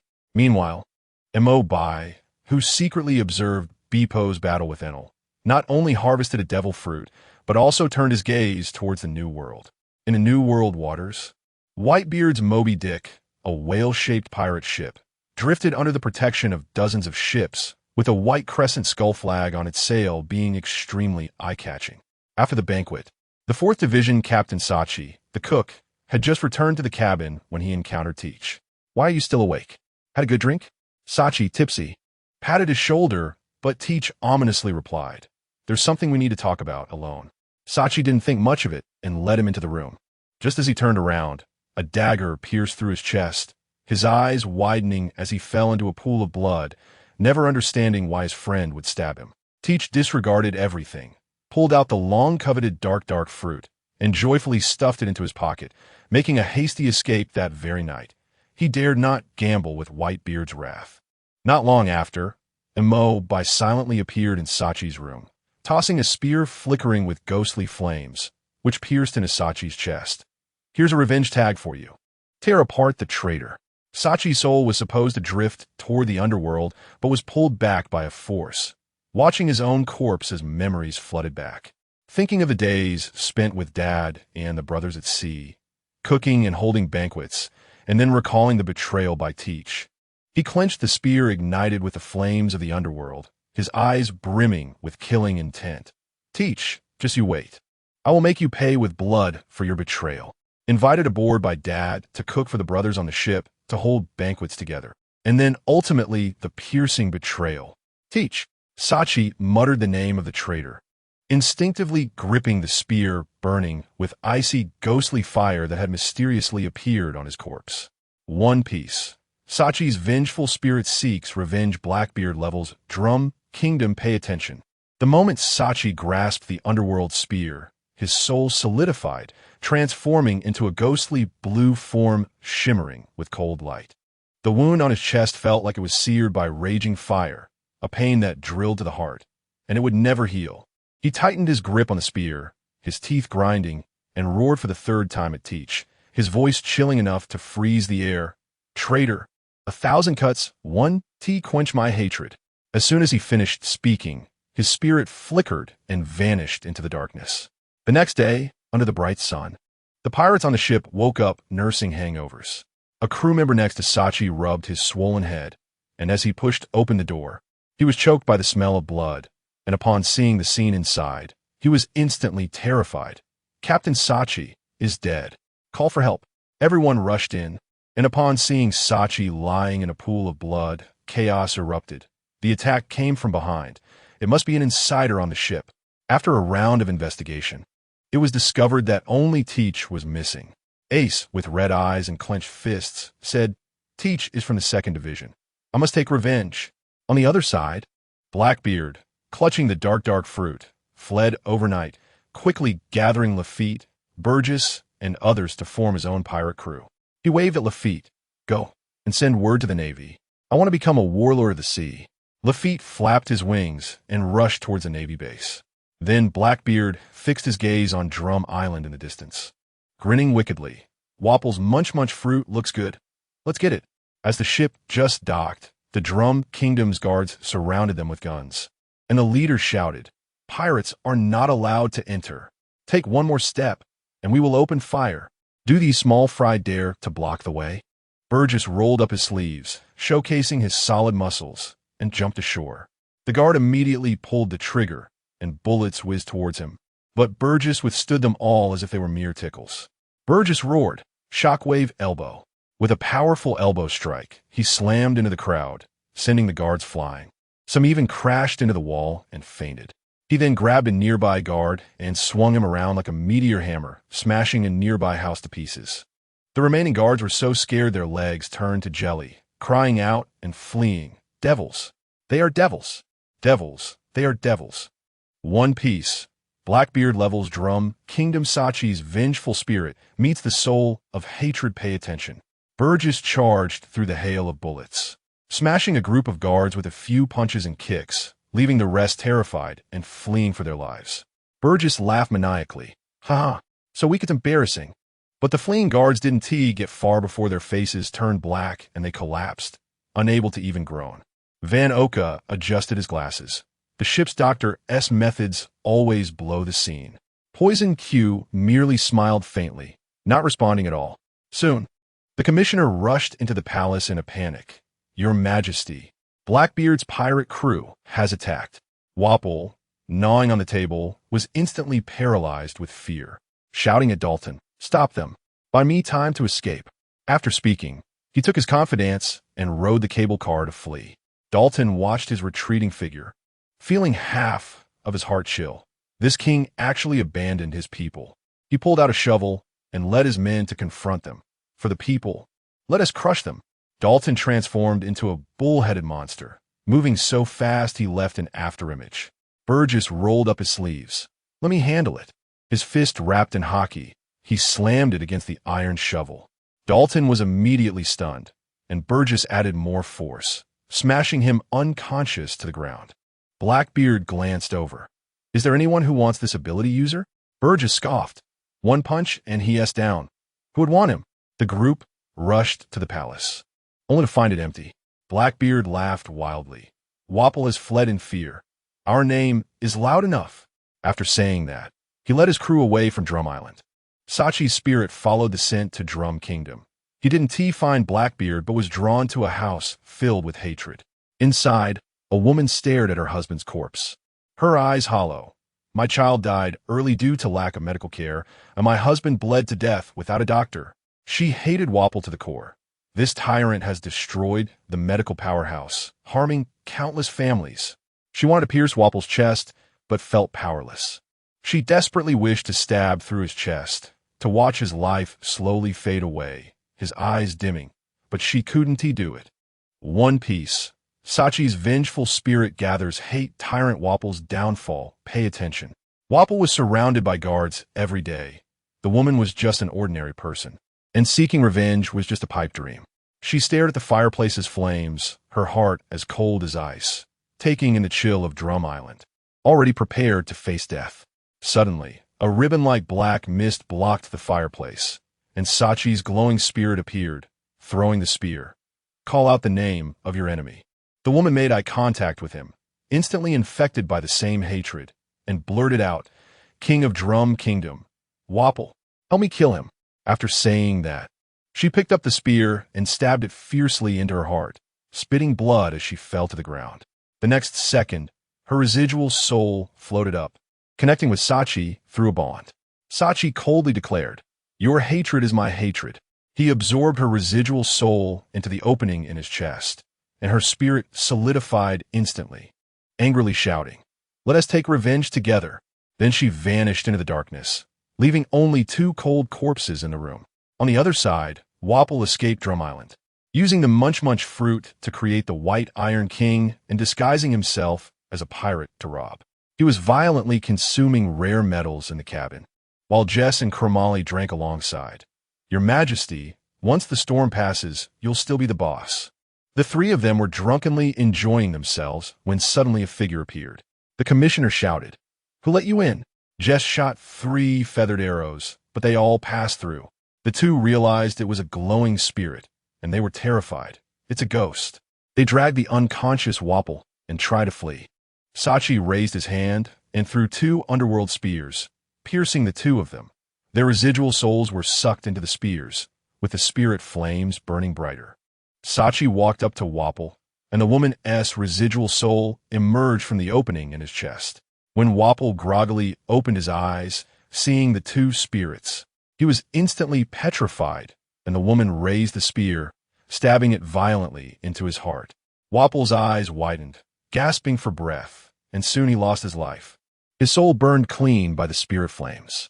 Revenge. One Piece. Sachi's vengeful spirit settles hatred. Akainu and Blackbeard clash head-on. Pay attention. The woman stared at Wapol's corpse, her angry gaze gradually fading, a relieved smile appearing on her face. Her residual soul became increasingly transparent, like smoke blown away by the wind, until it completely disintegrated, merging into the opening in Sachi's chest, never to have any obsessions again. On the other side, on the sea, Akainu's arm transformed into a giant magma fist, roaring as he unleashed a massive fire blast. The magma fist, wrapped in flames, roared towards the fleeing pirate ship, exploding with a loud bang, instantly obliterating the ship into pieces. The pirates didn't even have time to scream before being engulfed by magma. The Navy cheered. Admiral Akainu is amazing. That's the 6th pirate crew taken down today. Akainu withdrew his arm, his gaze as cold as ice. He never captures pirates to send them to impel down. He destroys one as he sees it, harboring deep-seated hatred for pirates, even whipping Kaido daily. Suddenly, his transponder snail rang, and Sengoku's voice came through. Blackbeard has betrayed Whitebeard and wants to become a warlord of the sea. What do you think? Akainu clenched the den mushy. Veins bulging. Pirates are pirates. How can they be part of the 7 warlords? Nonsense. Sengoku added. Before you officially join, you only have one chance to make a move. Akainu immediately ordered. Set the course to the left. Turn around. Let's go crush that Blackbeard guy. He had completely let loose, wanting to punch any of the 7 warlords he saw, let alone Blackbeard, who hadn't even officially taken a seat yet. At this moment, Blackbeard and his crew were paddling hard on a large wooden raft, desperately chasing after a pirate ship. Blackbeard looked at the bounty notice and laughed. It's 108 million berries. That's enough to serve as a token to join the 7 warlords. As soon as he finished speaking, Van Oka raised his hand and shot, knocking down the enemy's pirate flag. It's exploded with anger. Dare to smash my sign? Just right, I'll capture you and join under Whitebeard. Saying this, he transformed into wasp form, transparent wings sprouting from his back, with black-purple poisonous stingers on his hands and tail, charging towards Blackbeard's crew. BaiGets excitedly shouted, "Let me do it!" and jumped into the air, swinging his fists. Glanced at him, sneering, "Fool! Fool!" One Piece. Blackbeard seizes the fruit and tortures the enemy. Akainu erupts volcanoes on the pirate ship. Pay attention. Its transparent wings, he flapped wildly, moving so fast that even his afterimages couldn't be captured, instantly disappearing from BaiGets' sight. The next second, the black-purple poisonous stinger pierced BaiGets' arm, the toxin spreading like crazy. In the blink of an eye, half of his body turned black and purple. BaiGets could only choke out 2 words. So fast. Had no intention of lingering in battle. His speed was so fast it was hard to discern with the naked eye, heading straight for Poison Q. His body twisted into a bizarre posture, his arms and tail stingers forming a horn-like shape, about to stab Poison Q. Bang! Vonoko Saidundi Feyurt. The bullet heading straight for Its face. Its pupils contracted, quickly fully beastifying to withstand the hit, but still had most of his mouth blown apart, pain making his head buzz. Before he could recover, Blackbeard suddenly appeared in front of him, reaching out to grab him. Endured the pain and swung his stinger in retaliation, but just as the stinger was extended, it was sucked away by a powerful force, forcing him back to human form. Blackbeard grinned maniacally. Ha ha ha! Witness the most fearsome devil fruit, the yami yami no mi. He grabbed and asked his crew, "Who wants this fruit?" BaiGets waved his muscles, saying, "Real men speak with their fists." Van Oka and Poison Q shook their heads as Blackbeard directly moved to seize the fruit. "If no one wants it, let's sell it. We need to be frugal." Was dumbfounded. "You can just steal the fruit directly? That's not how it works." Just then, Van Oka shouted, "Captain, a Navy warship is charging this way." Blackbeard waved his hand. "No conflicts. We're about to become the 7 warlords. Let us scram." Everyone immediately grabbed their paddles and rowed hard, with Poison Q, usually sickly, suddenly rowing harder than BaiGets. After a while, Van Oka wiped the sweat off and looked back, his face turning green. "Captain, they're coming straight for us."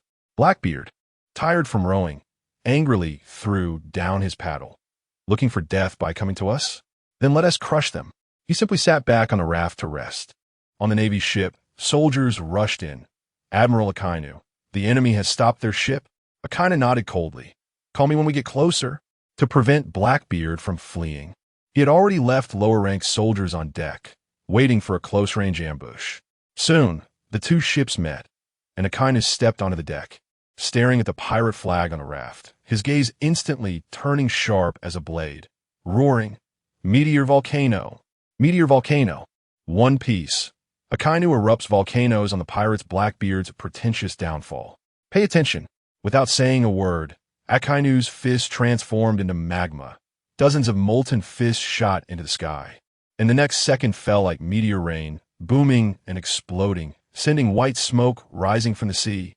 Blackbeard was desperately dodging while cursing angrily. "Damn, that old bastard Akainu is hiding in the cabin, playing dirty." Van Oka dodged a piece of lava, looking at the raft that was smoking and about to fall apart, shouting, "Captain, the raft can't hold up, it's going to sink." Blackbeard gritted his teeth, and ordered, "Charge the warship and attack. BaiGets, take the chance to destroy the power system." As he spoke, the group jumped onto the Navy's ship.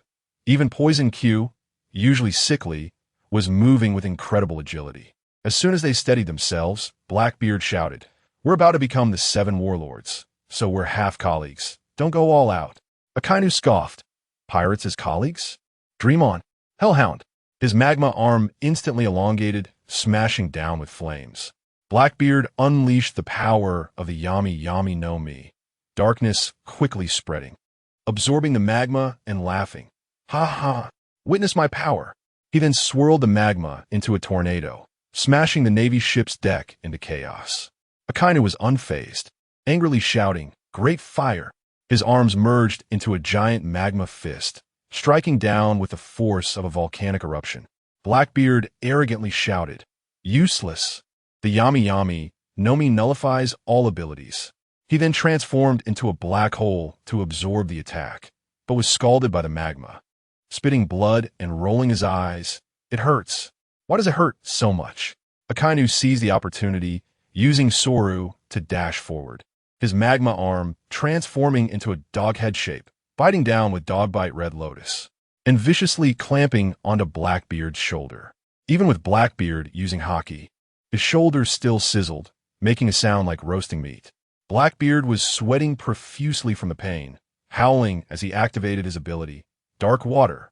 His palm turned to darkness, the gravitational force firmly grabbing Akainu, forcing him to revert from elementalization.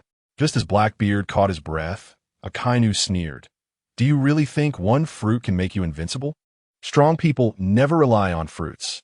As he finished speaking, his fist was coated with Haki, smashing down on Blackbeard's forehead. Blackbeard was sent flying like a kite with a broken string, crashing heavily onto the deck, rolling a few times before losing consciousness. The surrounding Navy soldiers watched in shock, then erupted in cheers. "Admiral Akainu is amazing. He crushed Blackbeard. That's absolute justice." Blackbeard crashed heavily onto the Navy ship, bouncing high before losing consciousness again. One Piece. Akainu chases the enemy and encounters a reversal. Blackbeard picks up a bargain and runs into a tough opponent. Pay attention. With Blackbeard unconscious, Akainu's arm quickly turned back into magma, stepping towards him, about to deliver a fatal blow. Bang! Van Oka's shot through Akainu's head, but Akainu blinked and recovered. Acting as if nothing happened, Van Oka calmly spoke while shouldering his gun. "I can't let you kill our captain." As he spoke, he gestured for Akainu to look elsewhere. Akainu turned his head and was stunned. Every soldier on the ship was lying on the ground, their faces turning purple, all poisoned. Van Oka added, "One ship of Navy for one captain. This deal isn't a loss, right?" Akainu frowned and cursed inwardly. These useless fools can't even beat pirates. Remembering his previous crushing defeat to Akiji, he felt uneasy. The Navy is short on manpower now. It's not worth losing everyone over Blackbeard. He could only grit his teeth and say, "Cure the Navy of poison, and you can leave." Poison Q feebly waved his hand. "Once we get far enough, the poison will naturally dissipate." Akainu watched as Blackbeard's crew escaped in a lifeboat, clenching his fists in anger. But suddenly, his subordinates reported, "Admiral, the warship's power system has been destroyed." Akainu exploded with rage. "Sneaky pirates." Turning to the Navy, he shouted, "Go back and double the training. I will personally supervise." The Navy soldiers were so frightened they went weak in the knees. After a while, Blackbeard woke up under Poison Q's treatment, covering his bandaged forehead and cursing, "Damn Akainu. Once I become a 7 warlord, I'll show him." Van Oka timely asked, "Captain, are we still preparing the token?" Blackbeard waved his hand. "The world government is in need of manpower. If we go, it's like providing timely help." Just as he was speaking, Blackbeard squinted and pointed into the distance. "Isn't there a ship over there? And there's a dog on it." Van Oka looked and said, "There's indeed a dog and a polar bear." Blackbeard wanted to laugh heartily, but pulled at his wound, causing him to cough in pain. Once he recovered, he grinned at his crew and said, "Just got beaten by Akainu, and now I have dog meat to supplement my strength. Looks like heaven is on my side." He chuckled, Cough, cough." Upon hearing this, Blackbeard wanted to laugh again but ended up coughing due to the pain from his injuries. After regaining his composure, he told his crew, "Just got hurt by a kainu, and now I have dog meat to eat. It seems I'm favored by heaven after all." In One Piece, Blackbeard's deceit and the bear's thunderous might. Pay attention. Blackbeard grinned wickedly. "If I can't beat a kainu, it feels good to take it out on another dog." His subordinates immediately understood and began to row fiercely toward a small boat ahead. The small boat, relying on its sails, couldn't keep up in speed and was quickly caught up. BaiGets shouted from the ship, "What a big dog and bear, enough for a feast." Saying this, he jumped up and swung his fist down. Beppo, who had just arrived at the sea, was still in a good mood until he saw that the other side regarded him as food, leaving him stunned. Saintly, seeing this, stylishly waved his claws and charged in, colliding with BaiGets with a loud bang, and they both bounced back. Saintly took a few steps back and raised his claws in a show of power. BaiGets dropped his jaw in surprise. "This dog can box." Poison Q lay on the ship and shouted, "Hurry up and finish this, I've been hungry all day." BaiGets immediately coated his arm with hockey and used his champion elbow to slam down on Saintly, while Van Oka shot directly at Saintly's forehead. Saintly took an elbow and rolled a few times before getting back up, only to see bullets flying toward him. Swish! Beppo, with his bare paw brewing thunder, instantly intercepted the bullets and shouted angrily, "Don't start trouble. Get out of here." Blackbeard's crew, seeing that Beppo could talk and had electric arcs around him, immediately lost their spirit. "It's a fur tribe. We can only eat dog meat." Poison Q immediately released poison, while BaiGets and Van Oka continued to attack Saintly. Beppo was completely enraged, roaring as a storm erupted around him, and he grew larger, shaking the ship. Roar! His bare paw swelled and came down with a thunderous smash. BaiGets bore the brunt of it, his bones visibly cracking, and with a bang, Blackbeard's crew, along with their ship, was smashed into the sea. Van Oka struggled to stack his companions on top of him, crying for mercy. "We were wrong. Save us." Beppo returned to his normal size and raised an eyebrow, asking, "Still want to eat dog meat?" Van Oka hurriedly shook his head. "No more." Beppo instructed Saintly to pull the ship up and tossed it to them. "Remember, bears can't be eaten." After saying this, he left with Saintly in style. That bear's paw could grow so big and was enchanted. How incredible! In One Piece, Blackbeard's early struggles. Pay attention.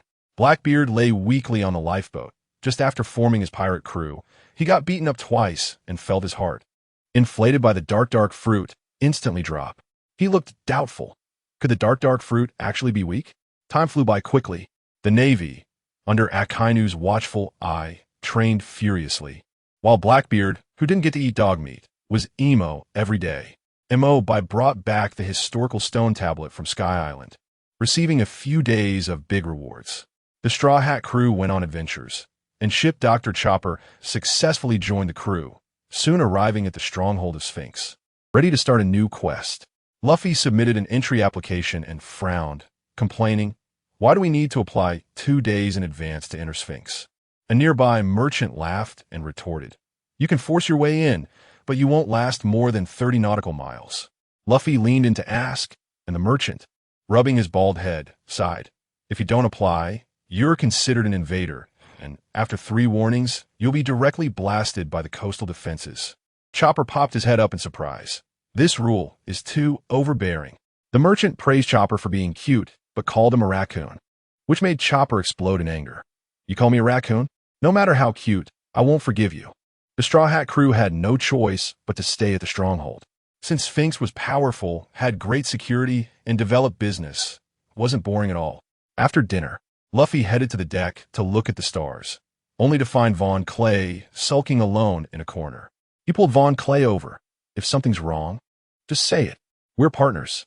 Von Clay was deeply touched and confessed that he used to work at Baroque Works, wanting to save his former companions. Luffy patted his chest and promised, "Your companions are our companions. We will definitely help you rescue them." Usopp and the others, hiding in the shadows, also appeared to agree, making Von Clay tear up and soon laugh with everyone. 2 days later, the Straw Hat crew set sail for the mainland of Sphinx. Along the way, the gigantic cannons of the patrol fleet gleamed coldly, making Luffy and the others' eyes light up. As they reached the shore, The sun in the sky was incredibly eye-catching, with rivers flowing from the oasis, large areas of greenery emerging from the desert. They spent a bag of berries to rent camels and easily reached the central city. Von Clay walked down the street, his face full of shock. This is too lively. Is this really the same despairing desert country from before? Luffy, noticing he was lost in thought, comforted him. Don't worry, little Vaughn. We will definitely crush the Emperor to save your companions. Von Clay swallowed hard and didn't hear Luffy's words at all. All he saw was unfamiliarity. In One Piece, Straw Hat Crew's rescue gone awry? Pay attention. The Straw Hats rushed to the restaurant first, filling their growling stomachs, then swept up ingredients, medicine, alcohol, and other supplies, and after finishing, they agreed. Let's go. Save little Vaughn's companions. Von Clay proudly took the lead as a guide. The Sphinx prison was converted from a temple. Follow me, and you can't go wrong. As a local expert, he took the lead, but the group ended up wandering around and accidentally stumbled into a hospital. Chopper stared at the advanced equipment in the department, his eyes sparkling. This is amazing. This equipment is top-notch. The Desert Tycoon is indeed loaded. Zoro face-palmed, feeling ashamed to be with him. Little Vaughn, you're such a directionally challenged person. You took us the wrong way and still have the nerve to argue. Usopp and Sanji looked at Zoro, wanted to say he wasn't much better, but ultimately held back. Von Clay wiped non-existent sweat. Trust me one more time. This time for sure. Immediately after, the group continued to follow Von Clay around in circles, and this time it got even more ridiculous as they directly infiltrated a school. Baka. The words 8th primary school are hanging so high. Are you blind? And you say you're not directionally challenged. Zoro exploded, turning it into a battle of directionally challenged insults. Von Clay was sweating profusely. Just one last chance. Really? Thinking crazily. How could this place change so much in such a short time? I used to live here for years. Just as he was awkwardly thinking of escaping, Von Clay caught sight of a familiar figure and pulled them around the corner. It was Golden Week. He instantly broke down in tears. Golden Week, I'm here to rescue you. Golden Week looked over the Straw Hat Crew with disbelief written all over her face. Just based on them? Remembering the despair of being surrounded by tens of thousands of sand soldiers, unable to fight or escape, she shook her head. I'm a painting teacher now, living a comfortable life, so I won't be foolish enough to stir up trouble. As soon as she finished speaking, the school bell rang, and she snuck into the classroom with her sketchbook, thinking, if these people don't get into trouble soon, they'll definitely get into trouble. Better hide far away. The Straw Hat Crew peered in through the window, watching Golden Week passionately teach at the podium. Luffy scratched his head in confusion. Little Vaughn, your companion seems to be living better than us. Do we really need to save her? Von Clay stubbornly replied. It's an accident. Purely an accident. There must be companions waiting for me to rescue. As they continued to roam, they encountered former Baroque Works members like Miso, a mole fruit user, Mr. 1, a building material cutter, and Mr. 3, a wax sculptor, all of whom were former companions now leading stable lives, each doing quite well. Little fun. Are you sure your companions need saving? In One Piece, Straw Hat Crew's rescue gone awry? Pay attention. Luffy, panting and exhausted, exclaimed, I'm dead tired. All the Baroque Works members he encountered along the way were busy working and directly refused Von Clay's rescue, leaving the Straw Hat Crew filled with doubt. Is Sphinx really exploiting people? Von Cry stammered. Maybe, probably. It might not be necessary. Doubting himself, he thought, could it be that my memory is wrong? But I clearly saw the president's big bare bottom, just as he was questioning life. His eyes suddenly lit up. Luffy-san, there's a comrade screaming next door. A few of them stealthily climbed over the wall into the factory, and the closer they got, the more chilling the screams became. Usopp swallowed hard, as expected. Everything before was just a facade. This is the real deal. Von Cries couldn't hold back any longer, kicked open the wall, and shouted, Mr. 5, I'm here to save you. But upon seeing the scene inside, he froze. Mr. 5 was squatting bare-bottomed in front of a basin, straining. Mr. 5 quickly pulled up his pants, forcing himself to act calm. Oh, Mr. 2, what do you need from me? Von Cries grabbed him and ran. I heard you screaming. Let's get out of here. Mr. 5 looked confused. Screaming? I'm just constipated from eating bean rice. helping the doctor research a new type of explosive excrement weapon. Luffy, Chopper, and Usopp were instantly petrified. Excrement weapon. Imagining a cannon firing poop. They shivered. No way are we fighting this kind of opponent. Luffy pulled Von Cries. Forget about saving your comrade. Let's hurry. The group evaded the guards and escaped to the desert to regroup. Luffy shouted, "Next target, let's go." But Von Cries had a bitter face. The recording pointer will take 5 days to fill up. Everyone stared blankly at the desert. 5 days of survival in the wilderness? With Luffy's big appetite, the food won't last 2 days. The next morning, Sanji sent them out to find food in the desert. Lizards, sand crabs, and scorpions were all caught. Usopp teased Chopper. "I heard reindeer are delicious. Are we missing that ingredient? Are they really delicious?" One Piece. Luffy makes Chopper cry over Crocodile's bare bottom. Pay attention. As soon as Luffy heard reindeer were delicious, his eyes lit up like light bulbs, staring intently at Chopper. Chopper was so scared he clung tightly to Zoro's head. Usopp was just joking, but Luffy, the foodie, was serious. They couldn't let their guard down. By midday, the group was carrying their catch back when they suddenly saw a sandstorm rise in the distance, only to disappear as if it had consciousness. Von Cries jumped up. "It's the president." Sand Crocodile, the former warlord of the sea. Luffy looked confused, and Von Cries quickly explained. The warlords of the sea are recognized pirates by the world government, powerful enough to take on nations. Standing alongside the 4 emperors and the navy as the 3 major forces of the Grand Line. You can't just be mediocre to be one of them. The Straw Hat crew exploded with excitement, staring at the figure in the coat in the distance, swallowing hard. Usopp tugged at Von Cries. Someone that strong was crushed by Shuriyama? Are you really bringing us to save a comrade? Isn't that just sending us to our deaths? Von Cries didn't catch the sarcasm and added, "Shuriyama is incredibly strong. The Emperor didn't even have to lift a finger back then. Just relying on tens of thousands of undead sand soldiers easily pressed us to the ground." Usopp and Chopper clung together, trembling. "So we were bouncing around under the Grim Reaper's nose before. That's terrifying." Von Cries waved his arms and rushed forward. "President, I brought people to save you." But Crocodile only focused on using his fruit ability to explore the mine, not even looking up. Now he was the top player in the Shuriyama mining industry. Finding a rich vein meant he could take a few more days off, and he had no thoughts of escaping. Moreover, a strange soul inside him often took control of his body, so it was already good enough to act on his own. He had long given up on escaping. Just as Von Cries felt disheartened, Luffy suddenly stepped forward. "Crocodile, little Von came specifically to save you. If you want to get out of this life, I'll help you knock that Emperor away." Usopp and Chopper instantly looked like they were mourning, thinking this was it for them. Crocodile paused in his exploration, staring at Luffy. "What's your name?" Luffy puffed out his chest and replied, "Monkey D. Luffy, the man who will become the Pirate King." Crocodile scoffed. He used to want to be Pirate King too, but Shuriyama made him realize that in the face of absolute power, that title was just empty talk. He changed the subject. "What is your relationship with Vice Admiral Garp?" Luffy scratched his head. "He's my grandpa." Crocodile's eyes narrowed, and after thinking for a moment, he spoke.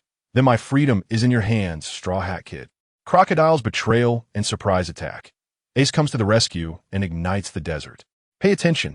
Crocodile thought to himself, "If the Navy and the Revolutionary Army team up and Shuriyama goes into chaos, I can finally break free from control." Luffy patted his chest and assured, "Don't worry, I will definitely help you knock that Emperor away and give you your freedom." Knock the Emperor away? Crocodile's pupils contracted sharply, and the strange soul inside him instantly seized control. His golden hook arm shot through Luffy's body, lifting him up as he roared, "Dare to disrespect his majesty." Zoro and the others exploded with anger. Luffy. Zoro drew his swords to slash at the golden hook, but Crocodile elementalized and dodged, countering with a sand spear. Usopp launched his ultimate Starfire Bird. Chopper transformed and struck with his hooves, and Von Cries used his unique fighting style to block Crocodile's foot aimed at Luffy. The group instantly engaged in battle with Crocodile. Luffy regained his composure, stood up, and angrily shouted, "Crocodile, what the hell is going on?" Von Cries shouted urgently, "Luffy, The president is being controlled by the soul inside him. Luffy clenched his fist and charged. Gum Gum. Gatling. The fists rained down like a storm. But Crocodile dodged them all by turning to sand. The opponent flew over with the wind, the golden hook flashing menacingly toward Luffy's face. And Zoro and the others couldn't get there in time to save him. Luffy could only watch helplessly as the golden hook approached. Next, high energy. In a critical moment, a gunshot. Ace suddenly appeared. The bullet deflected Crocodile's hook, and then a rain of bullets turned Crocodile into a sieve, sand flying everywhere. Luffy was both surprised and delighted. Ace, why are you here? Ace smiled and waved his hand, turning to Crocodile. Sand and fire are evenly matched. Back down. But Crocodile, under control, didn't he listen at all and gathered sand to entangle Ace? Luffy shouted.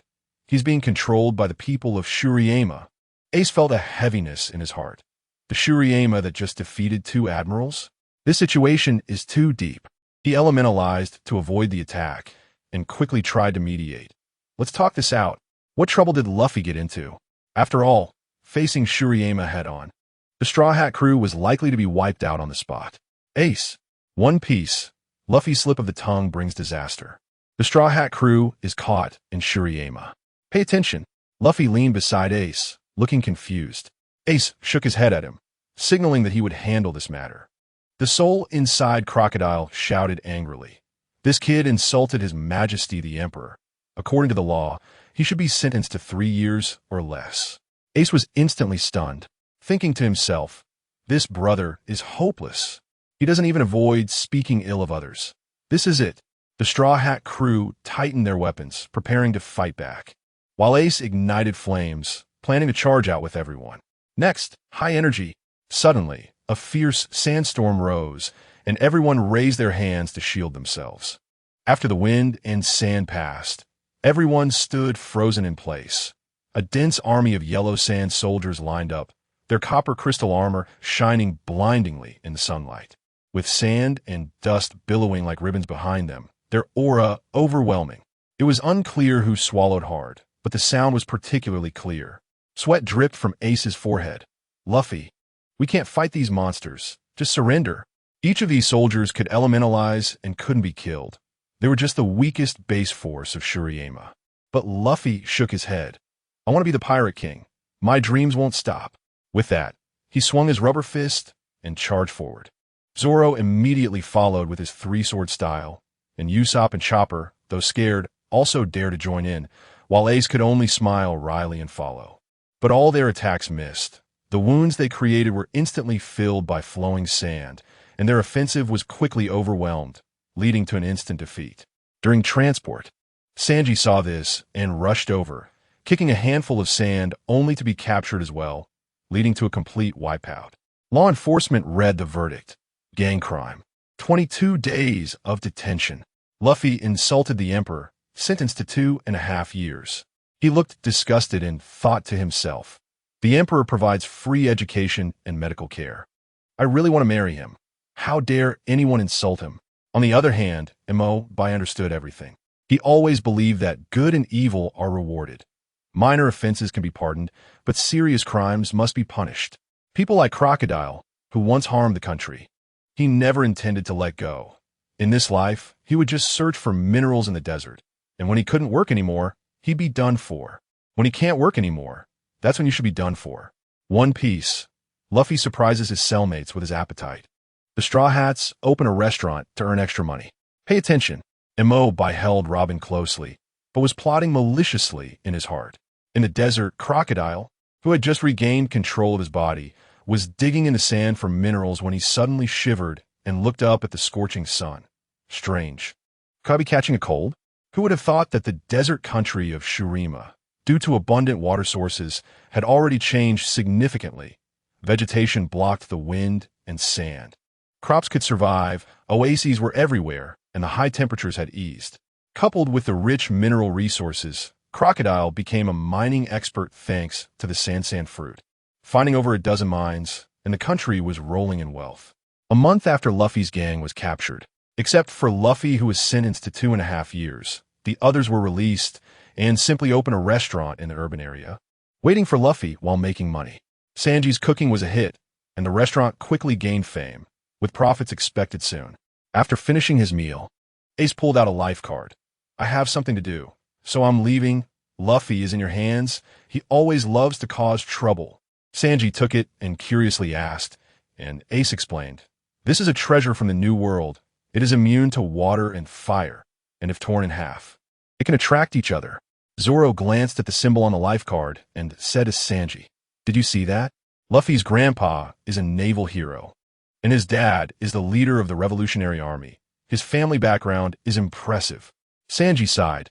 No matter how impressive the family background, he was still sentenced to 2.5 years for a single sentence, right?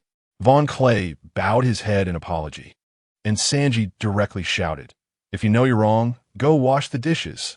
That big eater Luffy needs to earn enough belly to wait for him to come out. On the other side, in the cafeteria of the iron mine, the labor reform prisoners were whispering, it's this kid, he eats as much as 100 people. Ever since Luffy arrived, the cafeteria had to urgently add 3 stoves and 6 helpers. Luffy was holding his round belly and muttering, I'm so full, but there is not enough meat. Why is the staple food rice? Bring me a big bone buffet. The kitchen supervisor complained daily. This kid only works for 98 people, but eats for 100. It's too much of a loss. After Mo agreed to help Robin find a historical stone tablet, Robin stayed in Shurima and began a stable life. Under the bright moon, Mo held Robin lying on the battlefield and teased her in her ear. Why did you surrender so quickly today? One Piece. Robin uses her clone to perform. Luffy prematurely escapes, causing chaos. Pay attention. After Robin finished interpreting the historical stone tablet of the royal tomb, she had nothing to do and followed Belka and the others to train in hockey.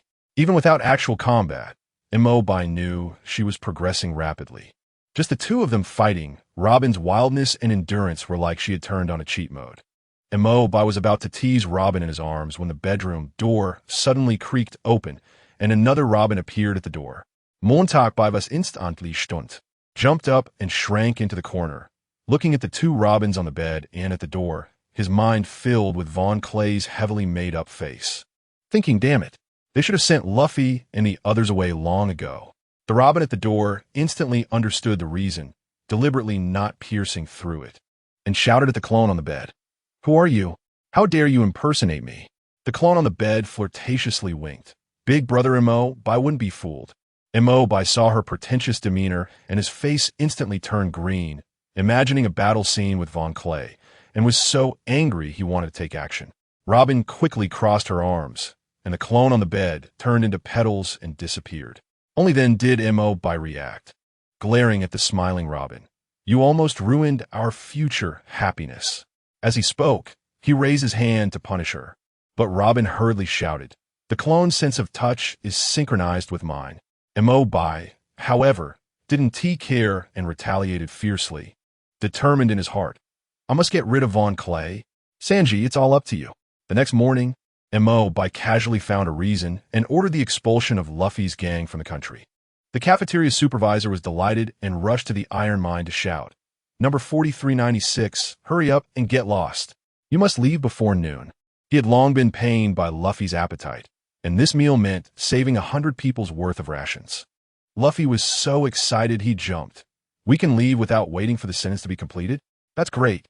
In the eyes of the supervisor, sending off the plague, Luffy took off running straight to the dock. But after shouting on the ship for a long time, he didn't see a single one of his companions. Luffy counted on his fingers. They were detained for 22 days, plus another month. Where could they be? After thinking for a long time, he patted his belly. Never mind. Let's eat first. First, let's solve my hunger. One Piece. Luffy drives the cafeteria crazy with his appetite. Blackbeard is attacked, causing panic in the Navy. Pay attention. Luffy couldn't find his companions, and his excitement instantly faded, his stomach growling loudly. He immediately decided, let's fill my stomach first. He promptly turned around, stretched his rubber arm over the mine's gate, and snuck into the cafeteria. When the cafeteria supervisor saw him, his face instantly wrinkled like a bun, staring at Luffy with a resentful expression, but he could only watch him feast. Luffy quickly grabbed meat with his left hand and rice with his right, and in no time, He finished 100 people's worth of breakfast. There was no help for it. This place was where he was most familiar with eating, and Shurima, the supervisor, seeing Luffy engrossed in eating, quickly sent someone to notify Sanji and the others who had opened a restaurant in the city, anxiously muttering, "Hurry up and get this food killer out of here. Every second wasted pains me."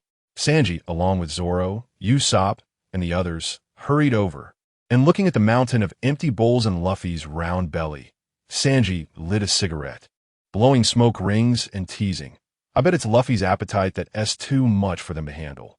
That's why they hurriedly released him." Zoro stared at the mountain of bowls and nodded seriously. "No doubt about it, he eats more than he works. No one can handle that." At this moment, the recording pointer had already been fully charged, and Luffy patted his belly and let out a satisfied burp. The group quickly packed their bags and supplies, turned around, and continued towards their next destination. The cafeteria supervisor watched them leave, letting out a long sigh of relief. And Bai, who was secretly observing, also breathed a sigh of relief, secretly pleased. Finally got rid of them. Now I can relax and have fun. At the same time, the sea was full of turmoil. After gaining autonomy, the Navy ramped up its efforts to eliminate pirates, scaring the weaker pirates into clinging to the strong, either siding with the four emperors or desperately trying to join the seven warlords, exchanging legal plunder rights for safety. This led to growing resentment within the Navy towards the seven warlords and the world government. The most explosive news was that after Blackbeard's defection, he actually became one of the seven warlords, even copying Whitebeard's model to expand and form 20 divisions. But after a brief period of glory, disaster struck.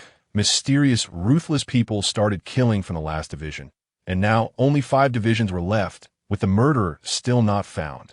Blackbeard was furious, his eyes blazing with anger. If I catch him, he will pay dearly. After all, having taken beatings from Akainu and Beppo, he had long-developed resilience, able to endure even double the pain. At the Marine headquarters in Marineford, the high-ranking officials gathered. Sengoku spoke up. "The efforts to eliminate pirates are strong, but we must not let our guard down." Changing the subject, he dropped a bombshell.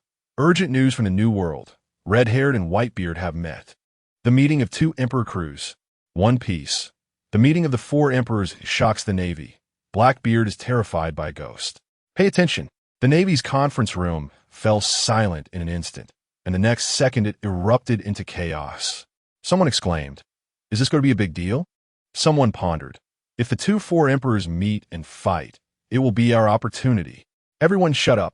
Sengoku shouted angrily, and the conference room immediately quieted down.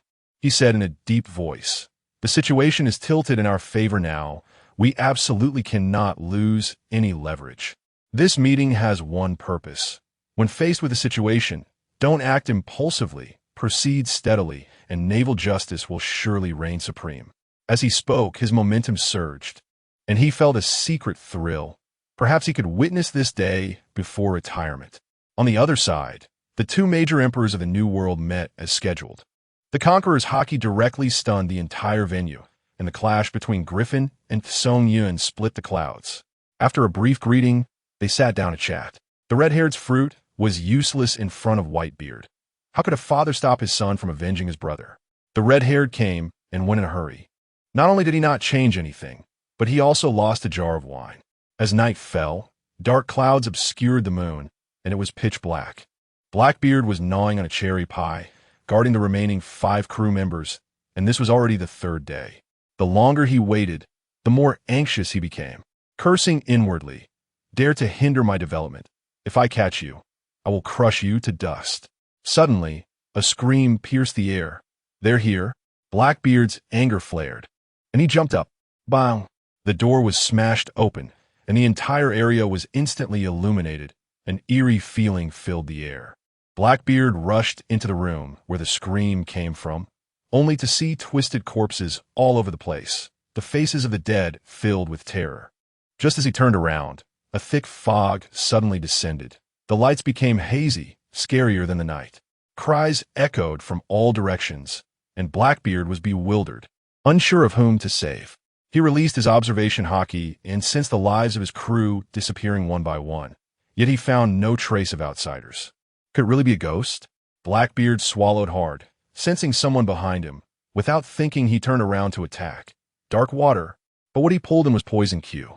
As Blackbeard felt embarrassed, a spear suddenly shot out of the fog. He grabbed it but screamed in pain.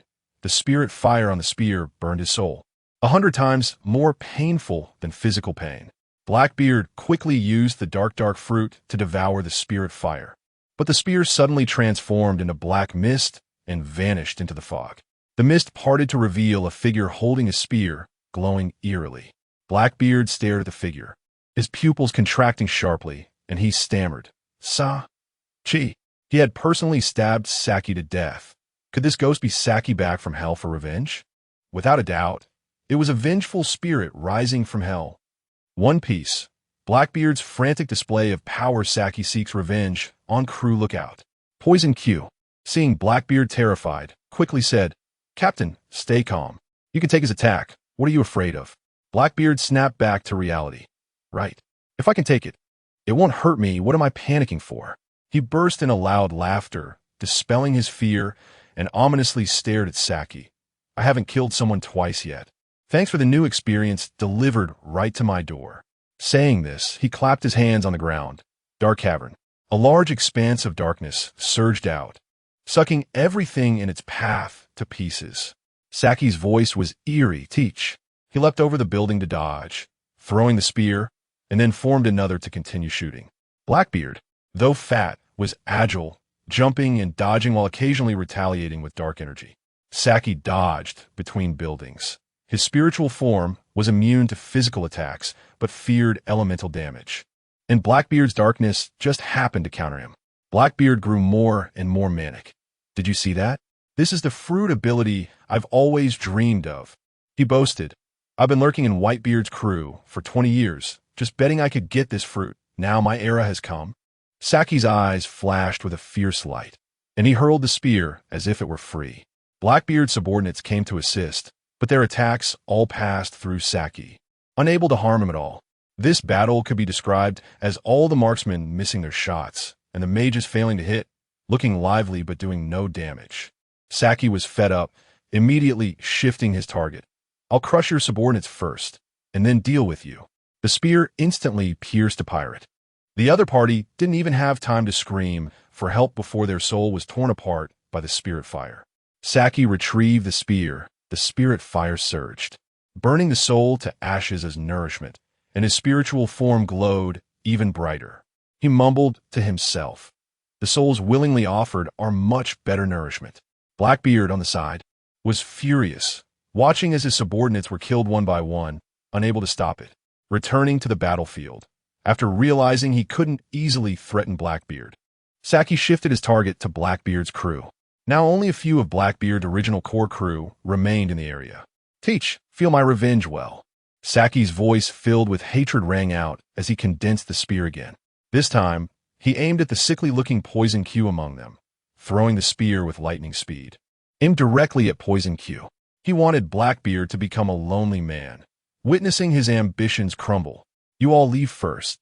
Blackbeard flashed in front of Poison Q, intercepting the spear with his fruit ability, then turned to the core crew with a grim expression.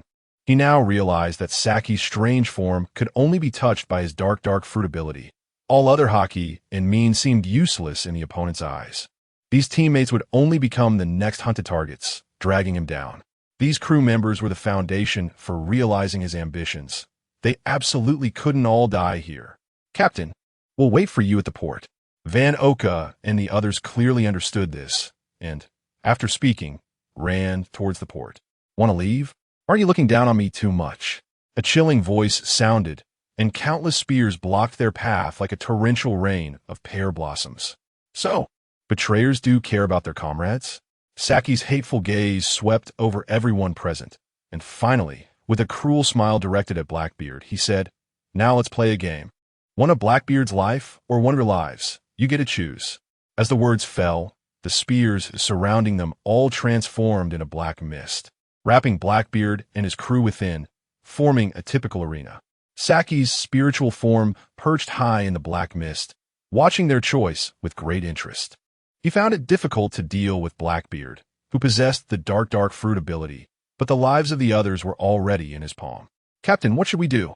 BaiGets asked, looking at the arena formed by the black mist.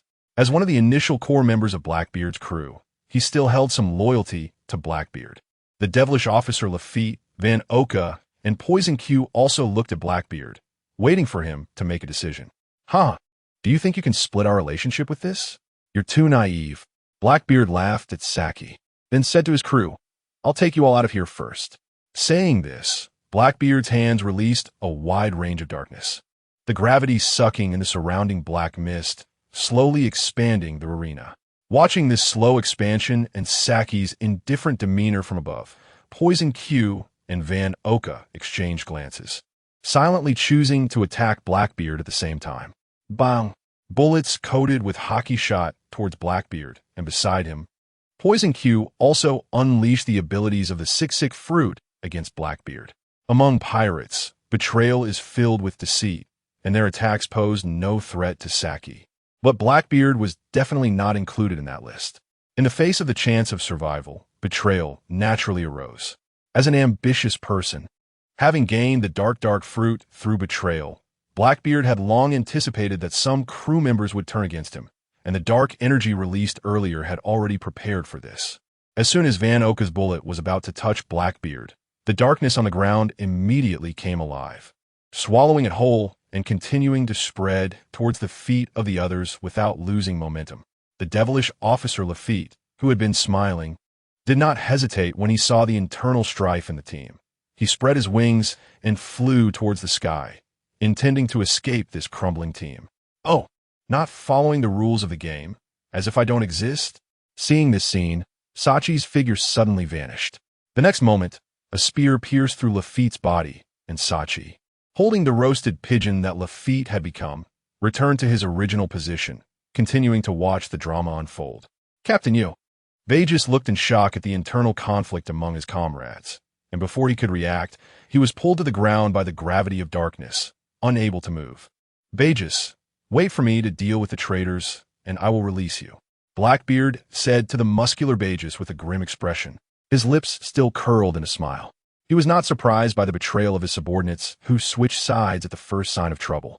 "Sachi, not a bad play, but I'm not like you. I won't be caught off guard by fools." Blackbeard glanced at Sachi and then placed his hands on the ground, releasing darkness without reservation. Having already occupied a large area, the darkness now gained new momentum, spreading even faster and soon catching up with the evasive Van Oka. "You claim to be Sonic, but since joining the crew, what have you done besides showing off by shooting at seagulls with that broken gun?" Blackbeard minked Van Oka. The Blackbeard pirates, which he had formed with ambition and dreams, had faced numerous disasters since its establishment. Although the crew members he recruited had impressive reputations, once on board, they only dealt with small fry, and when faced with stronger opponents, they were either getting beaten up or on the verge of being beaten up. And this guy still dares to show off. Remembering the miserable experiences of this time, Blackbeard's gaze turned fierce. "Van Oka, you pitiful weakling. I really regret inviting you on board." Saying this, Blackbeard controlled the darkness to completely engulf and crush Van Oka.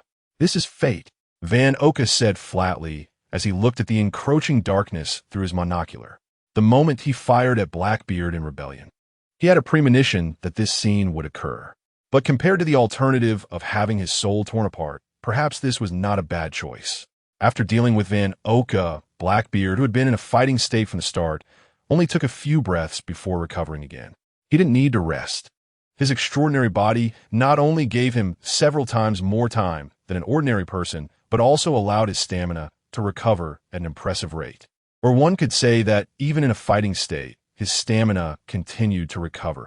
"Next is your turn," Blackbeard said cruelly, addressing Q.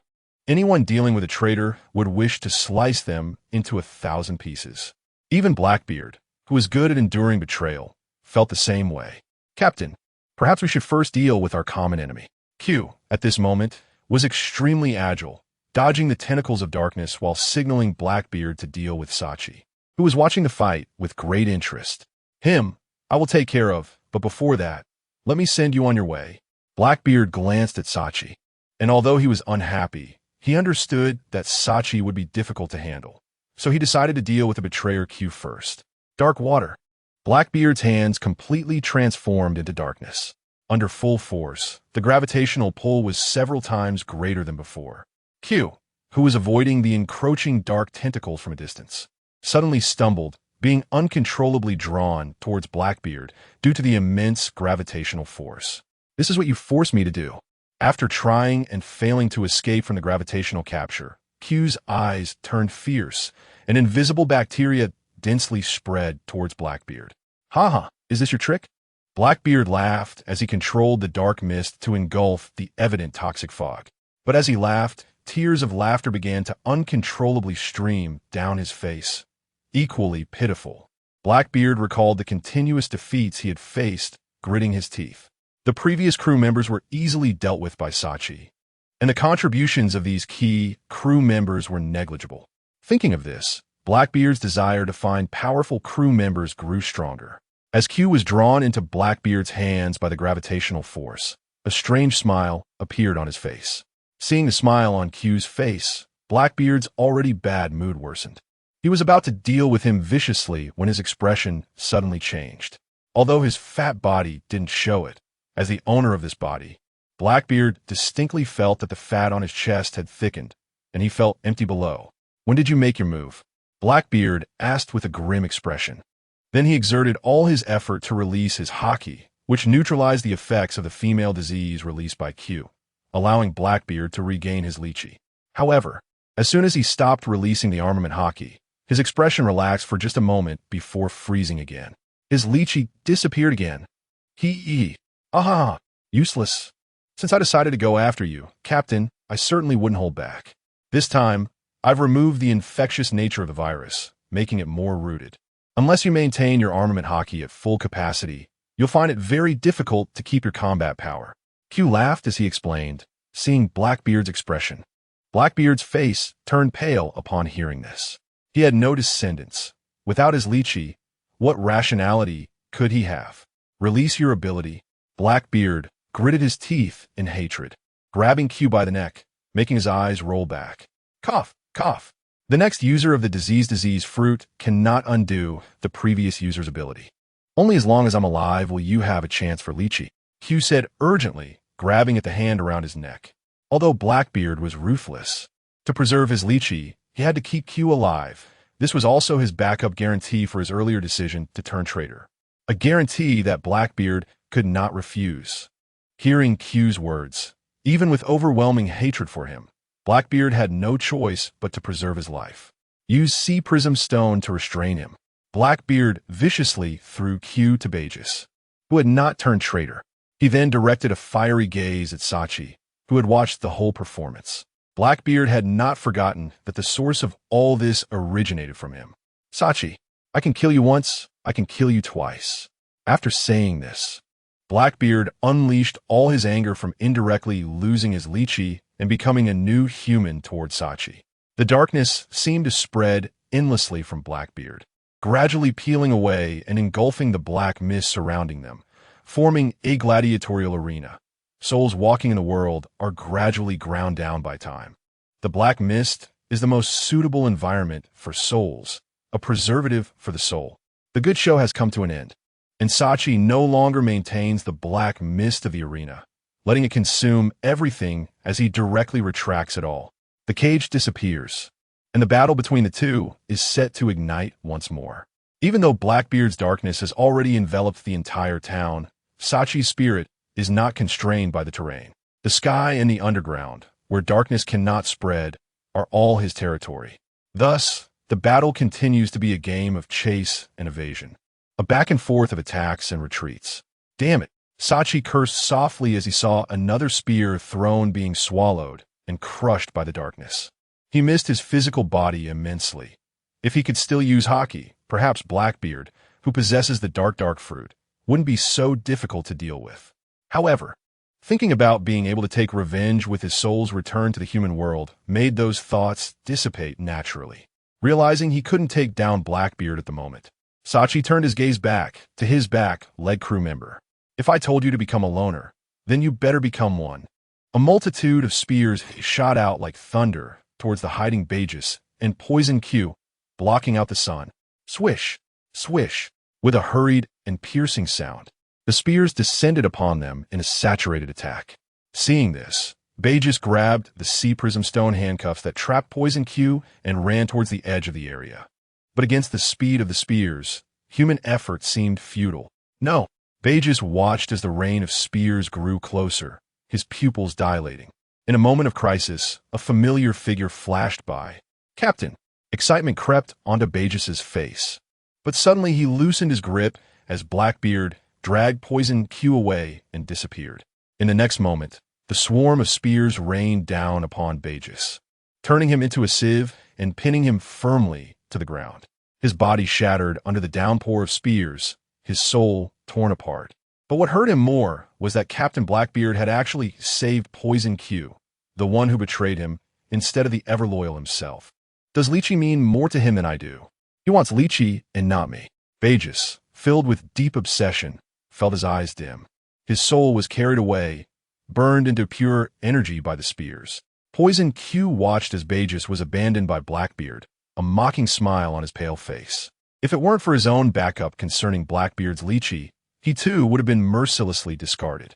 For a selfish and ambitious person like Blackbeard, loyalty is worthless. Dignity, emotions, everything can be discarded. In his heart, there is only benefit. Even the only loyal person was abandoned by you, Blackbeard. You really look terrible like this. Sachi's voice was cold as he saw Blackbeard become a loner, a look of satisfaction appearing on his face. If Blackbeard died, he would feel even more satisfaction. One must be prepared for death the moment they step into the sea. This world ultimately belongs to the strong. Blackbeard threw Poison Q at his feet, indifferent as he said, "Ha ha, look around you, my darkness has consumed all the matter around," Blackbeard declared. From a moment he discovered Sachi was troublesome. He had been prepared for a protracted battle. During this time, he continuously absorbed the spirit flames from the spears, as well as the surrounding buildings, vehicles, pirate corpses. Even the land itself. The darkness collapsed, accumulating a vast amount of debris. Once released, it would undoubtedly be his most destructive strike. Blackbeard looked at Sachi, a wicked smile spreading across his face. The darkness that enveloped the entire town gathered above him under his control. The gravitational pull ceased, forming into a tornado-like mass, releasing all the debris it had previously consumed in all directions, even attaching the inescapable darkness to the debris to strike Sachi's spirit. Release! Ha ha ha! Amid Blackbeard's brazen laughter, the dark tornado hurled forth the shadowy debris. The island was torn apart by the chaotic force, and the immense power and range utterly destroyed the already ravaged surroundings. Under this inescapable saturated attack, Sachi's spirit was inevitably struck by the mass of debris covered in darkness.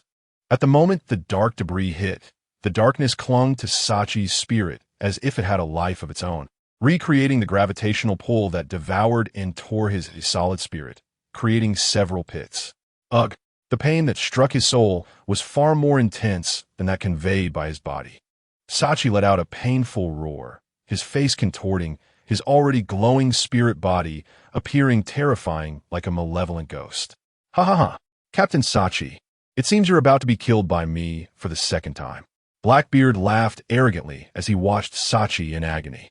This experience of killing a person twice, with one of them being a ghost that crawled out from hell. Perhaps even Pirate King Roger never had such an exciting legendary experience. Teach!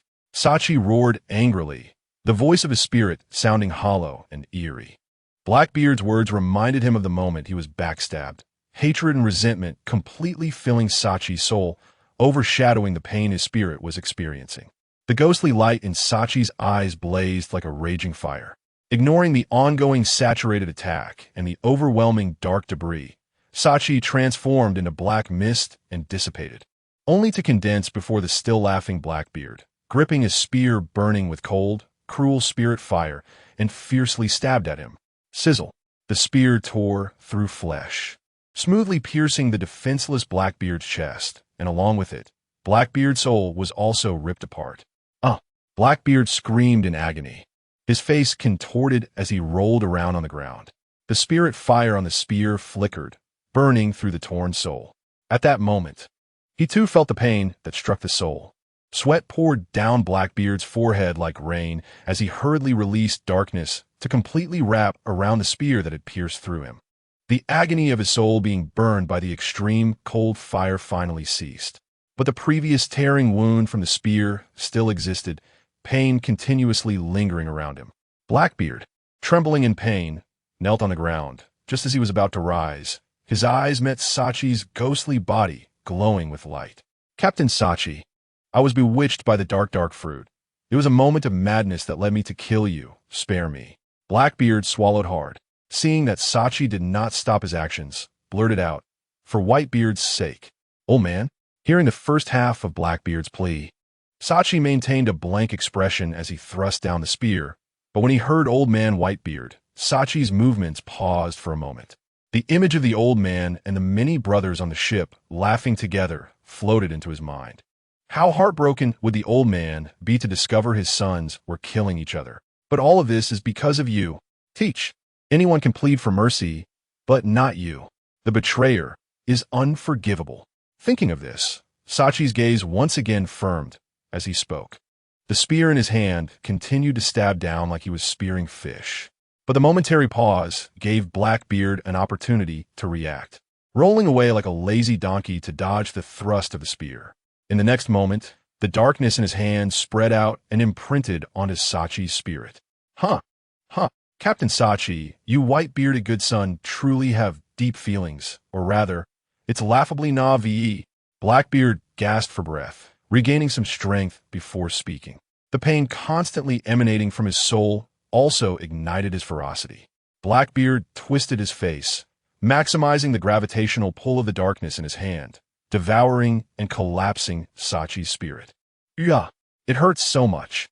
Teach, you should feel the pain of your soul being torn apart with me." Sachi roared in agony, then recklessly plunged the spear in his hand into Blackbeard's body. In the next moment, Blackbeard's scream echoed as well. "Ah, you really deserve to die.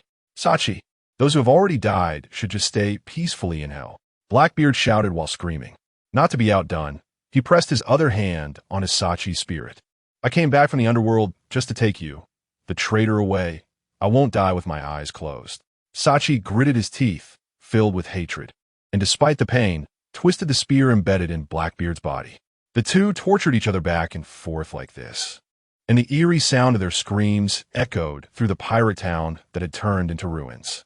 These two were fighting too fiercely. Thankfully, it wasn't me. Poison Q, forgotten and left behind, propped himself up with his weak body, watching the two exchange blows. His eyelids twitched.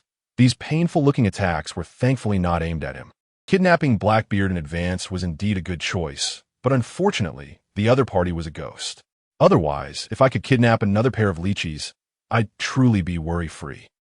Blackbeard's chest was soaked with blood below his torso. A massive loss of blood made his consciousness gradually blur, but seeing Sachi's increasingly ethereal spirit, he still held on, determined not to give up, with the mindset of dragging his opponent down with him. Sachi felt the same. Both were spurred on by their ferocity, clinging to a life-and-death mentality, and the torment continued until dawn. The red sun rose high. The strong sunlight pierced through the clouds, bringing light to the earth. Naturally, sunlight is also an element. Spirits prefer the shade, and in a sense, strong sunlight is even more feared by spirits than darkness. The moment the sunlight enveloped the ruins, Sachi's spirit became transparent at an accelerated rate. Ha, Captain Sachi, even the heavens are helping me. It seems this battle is mine to win." Blackbeard's hair, soaked with cold sweat, hung down completely. Even though his appearance was disheveled, seeing Sachi in a worse state made him laugh. Damn! Sachi looked up at the rising sun with reluctance. As time passed, the sunlight would become stronger and increasingly disadvantageous for him. He was so close to avenging himself. It appeared that this revenge would end in failure. With this conclusion, Sachi's life-and-death mentality began to dissipate. At that moment, he devised a long-term plan, intending to first enhance his spirit's strength and reserve the opportunity for revenge for next time.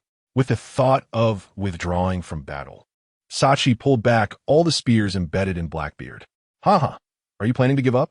I won't leave you a shred of opportunity. Blackbeard laughed wildly. Sachi was still under his gravitational control. How could he let this threat go? Seeing Blackbeard's confident demeanor, Sachi felt extremely displeased and inadvertently caught sight of Poison Q watching the fight calmly, suddenly coming up with a way to disgust him. "Oh, then you better watch closely. This move will be very cool," Sachi said, a smirk forming on his lips, and he hurled a spear directly toward Poison Q. "Hey, you guys fight as you please. Why involve me?" Poison Q, witnessing the attack heading toward him, felt his hair stand on end. He was currently shackled by sea-stone handcuffs and couldn't run fast. "You dare!" Blackbeard's pupils shook at this scene, instinctively wanting to intercept the blow. But thinking about Sachi, who had been entangled with him until now, he realized that if he didn't resolve this troublesome issue thoroughly, it would definitely lead to endless troubles. In the difficult choice between the lychee and resolving future troubles, Blackbeard watched helplessly as Poison Q failed to dodge and was pierced through the heart by the spear. "You can only rely on these tricks to annoy me. Wait for your second death." Blackbeard's chest heaved violently, angrily saying to Sachi, "Are you so sure you've got me?" Sachi finished speaking, his figure abruptly dissipating into black mist. After breaking free from the gravitational restraints, Sachi appeared beside Poison Q's body, pulled out the spear from his chest, and said to the stunned Blackbeard, "Teach, the next time we meet will be your death. Enjoy this last moment," leaving behind a chilling death knell. Sachi's figure walked into the black mist, slowly disappearing, leaving behind a scene of devastation and a severely injured Blackbeard, now a lonely figure. Blackbeard, with a stiff expression, stared at Sachi as he broke free from his gravitational restraints and vanished, his mouth agape in confusion, unsure of what to say. In this battle, all the subordinates he had recruited after becoming a warlord of the sea were dead. Not a single key member remained, and he had even lost a pair of leeches. Despite sustaining serious injuries, he hadn't even been able to take down Sachi. How could he escape the gravitational restraints and still fight me so fiercely? Blackbeard stood in the ruins with a grim expression. After a long time, a twisted look suddenly appeared on Blackbeard's face. After thinking for a moment, he approached a deep pit, glanced around to confirm no one was there, and unreservedly released his haki. "We might not see each other often from now on. Goodbye, little Teach." After pouring a stream of water into the pit, Blackbeard, with a melancholic expression, stroked his pitch-black future. After finishing, he pulled up his pants and ceased the release of haki. Feeling the emptiness return below, Blackbeard forced himself to regain his spirits. A person's dreams will never end. At that moment, a seagull flew overhead, doubting whether it had remembered the location of the town incorrectly, when suddenly it heard a voice from below. So it unhesitatingly dropped a newspaper. Blackbeard, dragging his injured body, picked up the newspaper and quickly scanned its contents, suddenly pausing at one particular piece of news. Frantically digging out the bounty notice tucked inside the newspaper, Blackbeard quickly flipped through it, pulling out one of the pages and revealing a smile. One of this year's supernovas. Dr. Trafalgar Law, user of the Ope Know Me. "Little Teach, there's hope for you." Blackbeard excitedly grabbed the bounty notice as if seizing a lifeline. Having seen the Devil Fruit Encyclopedia, he of course recognized this valuable devil fruit worth 5 billion berries. It was the dream devil fruit of all doctors. Its user needed to study a massive amount of medical literature to fully utilize the capabilities of the Ope Know Me and to become one of this year's supernovas. Trafalgar Law was undoubtedly a medical genius. What disease is this? We are not familiar. All right, this is the ship's doctor that my Blackbeard pirates should have. Countless wounds torn in the soul cannot stop Blackbeard's passion for pursuing his dreams. Dragging his severely injured body, Blackbeard set off on a makeshift raft towards his goal. Shortly after Blackbeard left, a small boat powered by flames quickly plowed through the sea, creating a high spray, stopping in front of this island that had become a ruin. The island was cracked, and everywhere was debris. There wasn't a single living person. This place had experienced an incredibly fierce battle. Could it be Blackbeard? After Ace circled the island and found no living souls, he left on the small boat toward a nearby island. Betrayal exists in the pirate world at all times. Yet all groups cannot tolerate such things. While despising the betrayer, they still tolerate their existence for the sake of profit and ambition. But the Whitebeard pirates, one of the four emperors, are completely different. They are a non-blood-related family built on emotions, with comrades calling each other brothers and sisters, treating each other as family. Betraying family and using trust as a weapon is absolutely intolerable. As the captain of the 2nd Division, where Blackbeard is, Ace vowed that even if he had to chase him to the ends of the earth, he would make Blackbeard pay the price and send him to the underworld to apologize to Thatch. Blackbeard's unusual physique allowed him to slowly recover from his injuries without treatment. However, the tearing sensation in his soul, like a festering wound, constantly tormented him, and he could only endure it with a fierce determination. From the latest intelligence, Blackbeard confirmed the sea area where the Heart Pirates last appeared, and the only place suitable for resupplying nautical consumables in this sea area was the Kingdom of Heron. The vastness of the sea and the numerous harsh weather conditions made it impossible for him to paddle while enduring the pain of his soul. So, holding on to hope, Blackbeard abandoned his original raft and boarded a passenger ship heading to the Kingdom of Heron. This passenger ship was for the nobility of the Kingdom of Heron. However, to highlight the elegance and nobility of the aristocrats, it naturally required some ordinary people as a backdrop.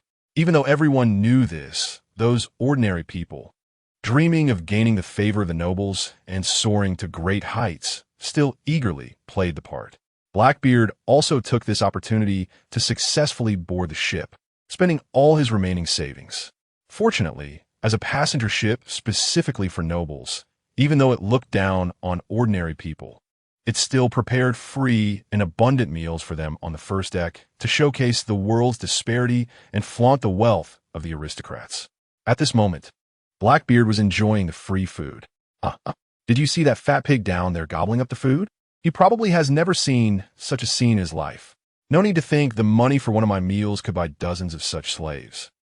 On the 3rd-level platform of the passenger ship, several young nobles from the Kingdom of Heron were enjoying their superior lives with a group of women.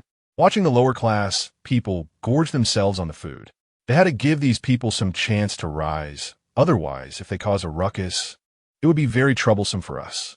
A short-haired young man with dark circles under his eyes and pale lips reached into the clothing of a nearby maid, feeling around while discussing grand plans. Suddenly, he changed the subject.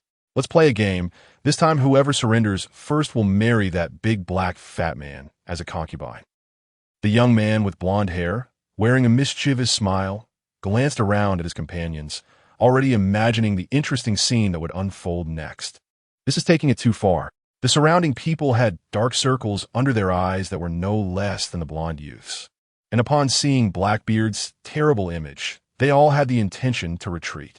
Marrying such an ugly, big, black, fat man, even if just as a concubine, would be enough to become the laughingstock of their circle. Not only that, but they would probably not be able to hold their heads high in their families. Just then, the blonde youth's mischievous voice rang out again. Those who feel they can't do it can withdraw. Can't do it? What man can bear such humiliation? Especially when it's required to admit it themselves. All right, I swear by the honor of my family, no one can cheat. The others quickly responded. In an instant, the top platform was filled with absurd scenes. After just a few minutes, the movements of several young nobles came to a halt, their breathing heavy like the wind blowing into a furnace, struggling to catch their breath. Gravas, congratulations on tener 48 Thailandia concubina. We still can't compare to you. After catching his breath, the blonde youth struck a fierce pose and pretended to compliment Gravis, who had surrendered first and was sweating profusely, completely oblivious to the mocking expression of the maid beside him. Congratulations, congratulations. We swore by family honor before. You better not go back on your word. The other slightly better off young men also urged Gravis with malicious smiles to accept his punishment quickly. The integrity of my Neagle family is beyond doubt. Even though Gravis's face was pale to the extreme, he stubbornly said, I just like this kind of meaty one. You don't know the wonders of it. Under the watchful eyes of his companions, Gravis walked towards Blackbeard. Even though he felt nauseous at Blackbeard's image, he still endured it and approached him to avoid losing face in front of his companions. Acknowledging the presence of someone deliberately approaching him, Blackbeard was thinking about what the unsteady-footed Gravis was up to when suddenly a hand slapped his backside, the fat jiggling like a wave, causing him to stiffen and experience a physiological reaction he had never felt before. The touch was indeed nice. Gravis, who had previously felt like he was going to the execution ground, felt the wave-like jiggling and, feeling unsatisfied, grabbed again, only to see Blackbeard turn around with a face that looked terrible, like an old sow. Woman, you are very lucky. From today on you will be my 48th concubine. Quickly retracting his hand, Gravis suppressed the urge to gag and said to Blackbeard, whose face was flushed with a strange hue, "What are you saying?" Blackbeard, who had been suddenly attacked, was already displeased, especially since he had reacted, which made him feel ashamed. And the person in front of him actually dared to say they wanted to take him as a concubine. Ha ha! It seems that since I became a warlord, I haven't killed anyone much, and now everyone dares to come and humiliate me. All of Blackbeard's bad emotions were ignited, and with one move, he detached Gravis's head from his neck, holding his head and laughing loudly to vent his feelings. He was also constantly reflecting in his heart. After just a few failures, am I going to board ship as a useless coward and even pay for a ticket? I am a pirate on the path to becoming a king. A pirate? I killed someone. The ordinary people on the first deck panicked and ran away after seeing such a bloody scene. Meanwhile, the young nobles on the top level turned pale upon seeing Gravis's terrible state. Hurry! Guards, catch him! A hit must be ordered on the nobles. They must be executed. After all, one of them is impersonating the newly appointed warlord Blackbeard. Who doesn't he know that Blackbeard is a man? Several young nobles were so frightened that they collapsed to the ground like soft shrimp, issuing orders to the guards on the ship, hoping to rely on their strength for protection. Bang! Bang! Seeing Blackbeard's ferocity, the guards also dared not approach recklessly, so they stood back and aimed at him with their guns. Bullets densely attacked Blackbeard, but before they could get close, they were all engulfed and crushed by the darkness that spread from behind him. You bunch of cannon fodder dare to lay a hand on me. Blackbeard pressed both hands on the deck, and the darkness crawled outward with gravity quickly grabbing hold of all the guards, squeezing and crushing them. Having easily dealt with the guards on the ship, Blackbeard felt an immense sense of exhilaration. Blood splattered from the killed gavaz on his face, his expression twisted and terrifying like a demon. Glancing around and seeing the fearful faces, Blackbeard was so excited he almost cried. This is the normal development. What a situation have I been through with all the failures recently. First, the Navy Admiral Akainu, then a giant polar bear covered in thunder, and finally, the restless ghost Sachi. Look, one high-level encounter after another. Have I broken some heavenly rule? The endless darkness quickly engulfed the entire deck, devouring and crushing the people here into dust, leaving only a few sailors dressed as such. Then, the darkness surged uncontrollably upwards, where human screams and wails filled the air, and the sounds of flesh, blood, and bones being consumed and crushed by gravity resonated. The luxurious cruise ship became a hell on earth before Blackbeard. That's it. Fear me to your heart's content. Blackbeard laughed maniacally. Spare my life. I can give you a lot of money. Me too. I'm from the Farab family. I can give you so much money. I'm from the Norn family. A few young nobles, terrified by this hellish scene, knelt before Blackbeard, begging for mercy. I remember your families, but I want both money and lives. Walk slowly on the road to the underworld. I'll send your family members to reunite with you. Ha ha ha. Ha ha ha. Blackbeard looked cruelly at these once proud nobles, now kneeling before him like lambs to the slaughter, then controlled the darkness to similarly engulf and crush them. Listening to the screams and wails around him, Blackbeard's desire for power grew even stronger. What identity, what status, all or nothing before strength. A powerful devil fruit, strong companions. He wants to gather them all and become the most powerful person in the world. The most influential person, with overwhelming ferocity. Blackbeard commanded the remaining sailors to sail toward their destination, the Heron Kingdom, relying on their unique diving mode. The Heart Pirates encountered no obstacles along the way, or rather, they cleverly avoided them. In search of Beepo, they hurried along, moving much faster than before. The Heron Kingdom was their penultimate stop on the route to the New World, just before the Sabaody archipelago. After leaving a few people to watch the ship, Law led the Heart Pirates ashore into a border town of the Heron Kingdom, where they needed to resupply to meet the daily consumption from here to the Sabaody archipelago. Due to their clear purpose, they quickly purchased all the necessary items on shore and returned to the dock. "Captain, do you think we'll find Beepo before we reach Dressrosa?" asked a penguin holding a box of seasonings, looking downcast. He hadn't been able to pet that timid polar bear for a long time. On the nth day after leaving Beepo, he missed him. "I don't know, but Beepo is definitely looking for us too.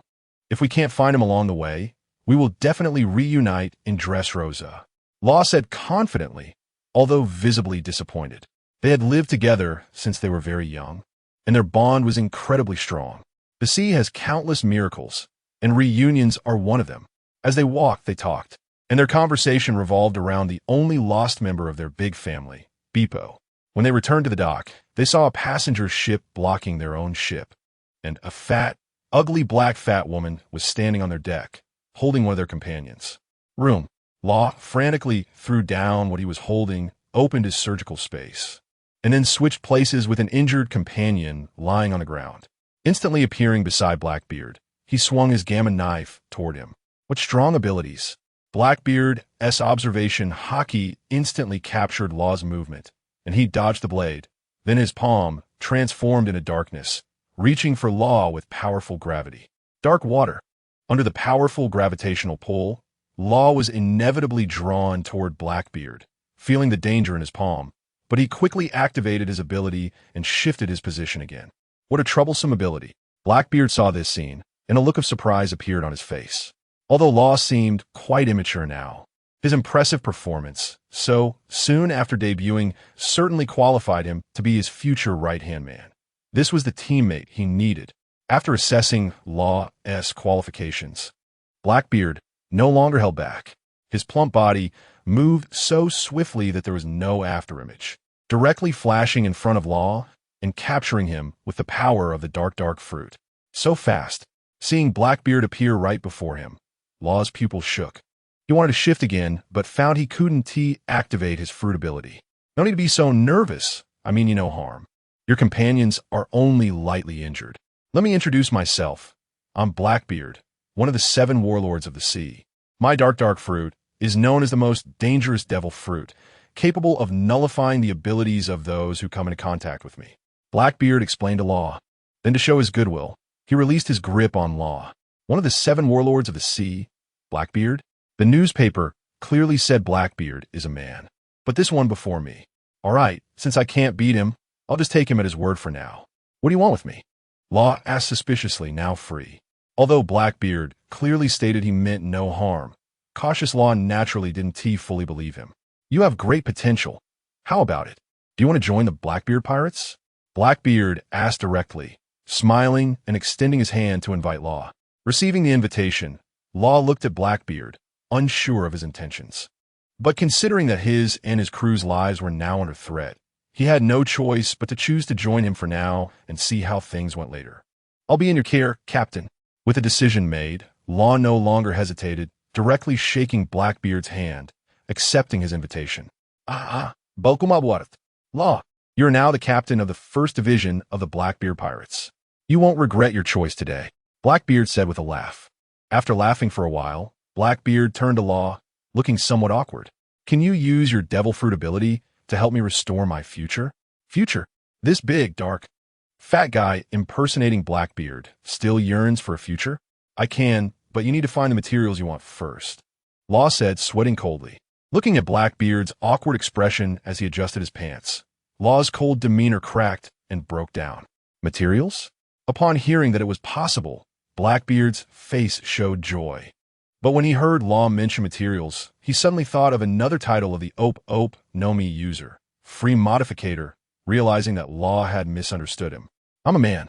Not long ago, I was ambushed and got a very stubborn female disease," Blackbeard said darkly, releasing his Haki in front of Law. In Law's shocked expression, Blackbeard's feminine features gradually disappeared, his Adam's apple appeared, and the fat on his front and back vanished, becoming exactly like the Blackbeard in the newspaper. "So, Do you have a solution? Blackbeard withdrew his haki, returning to his female form, and asked with a sinister expression. Such a thing would be unacceptable to any normal person. Ahem, Captain, the cause of your condition is due to the uncontrolled development of female hormones in your body. My medical skills are currently still at the surgical stage and can't yet reach the level of removing specific hormones from your body. Law said cautiously, his throat rolling. Seeing Blackbeard's increasingly dark expression, Law quickly diverted the topic. You could look for the Revolutionary Army's officer, Okama, King of Inkoff. He is a paramecia-type hormone fruit user and an expert in manipulating estrogen. Okama King, Ivankov. Blackbeard muttered the name. Receiving news of someone who could solve his problem made Blackbeard's expression much better. Captain, I noticed during our previous encounter that your soul seems to have some issues. I can help you with that. Law said, quickly taking out his leverage. After all, given their current strength, facing a warlord of the sea was an enormous pressure. Hearing that Law could resolve his soul injuries, Blackbeard's spirits lifted. If Blackbeard's vanity and future were at stake, the constant torment of his soul was a threat to his present. Without a present, where would the future come from? This was truly a treasure. Then I'll trouble you, Law, Blackbeard said with great expectations. Leave it to me, Room. Law nodded, opening the surgical space. His fingers glided over the blade, extending to the tip, then he waved it at Blackbeard from a distance. Blackbeard quietly watched Law's performance, his heart racing. Having recently experienced betrayal, he naturally did not fully trust Law, keeping his haki and dark fruit abilities at the ready. If Law showed even the slightest hint of wrongdoing, he would quickly take control of the situation. Understanding the disparity in strength between them, Law had no ill intentions and earnestly performed the soul repair operation on Blackbeard. In his surgical space, even the ethereal existence of the spirit could not escape, as the gamma knife, imbued with his devil fruit ability, gently cut through, mending the torn wounds on Blackbeard's soul. Finally done. To have such injuries on your soul, it seems you encountered a very troublesome opponent. Law sighed with relief, retracting his ability. The beads of sweat on his forehead testified to the complexity and effort of this soul operation. After feeling the tearing sensation of his soul dissipate, Blackbeard relaxed his furrowed brow. Blackbeard also thought of the troublesome Sachi, frowning as he said, indeed, a troublesome opponent. However, thinking of how badly Sachi was injured this time, his mood relaxed again. Let's create some commotion. It's time for the sea to hear the name of the Blackbeard pirates. Ha ha ha. Blackbeard laughed heartily. In the opulent central city, where the nobles of the Heron Kingdom lived, a wide artificial river separated this area from the surrounding commoner districts, forming two completely different worlds. The outer commoner district was filled with the aroma of smoke and fire, where people busied themselves with daily necessities, and the warmth and cold of life permeated every day here. Across the river in the central city, however, was a paradise for the nobles. The streets were wide and clean, and the buildings were grand and majestic, with tens of thousands of servants catering to the nobles. Yet, this area once forbidden to commoners now welcomed uninvited guests. Blackbeard, accompanied by Law and members of the Heart Pirates, easily dealt with the guards at the city gate and broke into the noble gathering place of the Heron Kingdom. He had long remembered the grudge of humiliation from the passenger ship and the insult of being taken as a concubine. They're killing. Pirates are killing. Quickly call the guards to stop them. Seeing Blackbeard slaughtering, the crowd screamed in terror and scattered, spreading the news elsewhere. Blackbeard watched this scene without stopping them. He was cruel and despicable. All the qualities a pirate should have were evident in him. But every step he took was purposeful. Slaughtering these ordinary people was meaningless. After capturing one person and asking about the locations of the noble families, Blackbeard decisively snapped his neck. Bang! After finding his target, Blackbeard kicked open the door. He then unleashed darkness without reservation, and the endless darkness spread rapidly after landing. The wails and pleas for mercy. Everything in its path, all matter and life, was swallowed and crushed by the darkness. In no time, this noble family's estate became a wasteland devoid of life. The Heart Pirate ship sank into the sea at night, entering stealth mode. Unlike before, the one in command on the ship now was the warlord of the sea, Blackbeard. The atmosphere on the ship was tense, Blackbeard's massacre of several noble families was not merely for revenge. It was more about demonstrating strength to intimidate Law, ensuring they didn't harbor any inappropriate thoughts. Law, what do you think of Kid? Blackbeard asked, sitting on a deck chair, holding a bounty notice, looking at Law beside him. This supernova had given him a great surprise, and, consequently, he had set his sights on recruiting crew members from this generation of supernovas. I don't know much about them. We lost a companion and have been focusing little on other information along the way, Law replied, leaning against the wall with the gamma knife. Then, suddenly changing the topic, Law said, "You should already know about my relationship with Don Quixote da Flamingo from the Seven Warlords. We are not suited to act together." The purpose of Law's two statements was very clear. Even if he was reluctantly forced to join the Blackbeard pirates due to his strength, he was still planning how to find Bepo. Da Flamingo, you're right. My current position is indeed not suitable for making enemies with Da Flamingo. Blackbeard thought for a moment and said, "After we meet Kid, we will act separately. My purpose in becoming a warlord is simply to use this identity to enter Impel Down and recruit powerful partners. Don't worry, your chance for revenge won't be too far away." Recruiting partners in Impel Down? Blackbeard has gone crazy. Upon hearing Blackbeard's idea, Law's expression changed again. That was the so-called Iron Wall, the world's largest prison.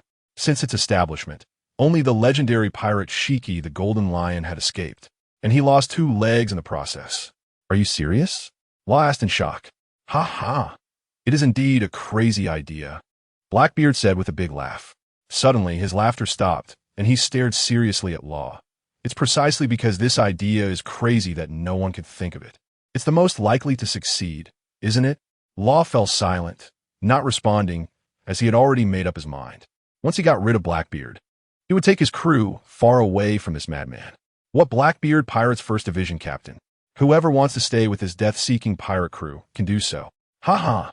Blackbeard, seeing Law's silence, thought he was completely shocked by his idea and couldn't help but laugh loudly, completely unaware that this one teammate was already ready to leave him.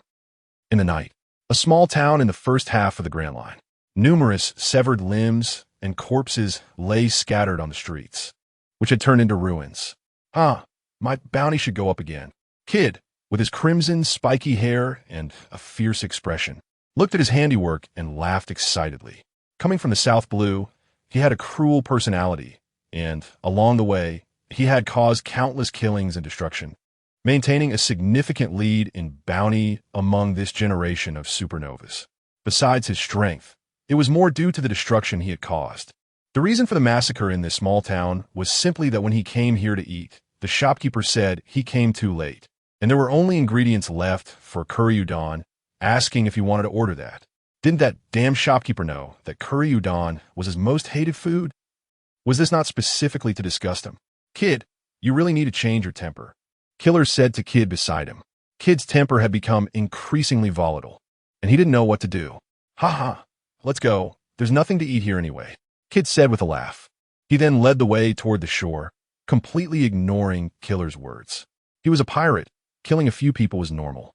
Did he need to be a vegetarian and preach reasoning? As they walked, a suppressed and childish voice suddenly came from the ruins beside them, causing Kid to stop. Are there survivors? Kid turned his head to look and saw a dirty little girl, full of fear, hiding behind a half-wall. There was a clear injury on her arm, probably for being scratched by exposed rebar from the wall, and the previous sound was made due to the pain. You were just a little bit away from leaving. What an unlucky survivor. Let me send you on your way, Kid said cruelly, controlling his magnetism to attract a piece of rebar into his hand. There's no need for that, Kid, Killer advised from his side. I'm just playing around. Her family is dead. I'm just sending her to reunite with them, Kid said, throwing the rebar towards the little girl. The rebar got closer and closer to the girl, and a crazy and joyful excitement appeared on Kid's face, as if he could already see the scene of blood splattering. Room. A voice rang out in the scene. The next moment, the little girl disappeared, and what made contact with the rebar was a peanut. Who is it? Kid's excited expression vanished as he turned to look in the direction of the voice. Trafalgar Law, are you looking for death by interfering in my business? Kid asked unhappily upon seeing Law, who had rescued the little girl. In response, Law simply gave him the middle finger in a mocking manner. Law, Pirates shouldn't be overflowing with compassion. Blackbeard was also surprised that Law would intervene, smiling as he said to Law, "Just recalling some past events." Law said as he handed the little girl to a crew member beside him, shrugging. Blackbeard paid no attention to Law's response. He surveyed the ruined town before turning his gaze to Kid.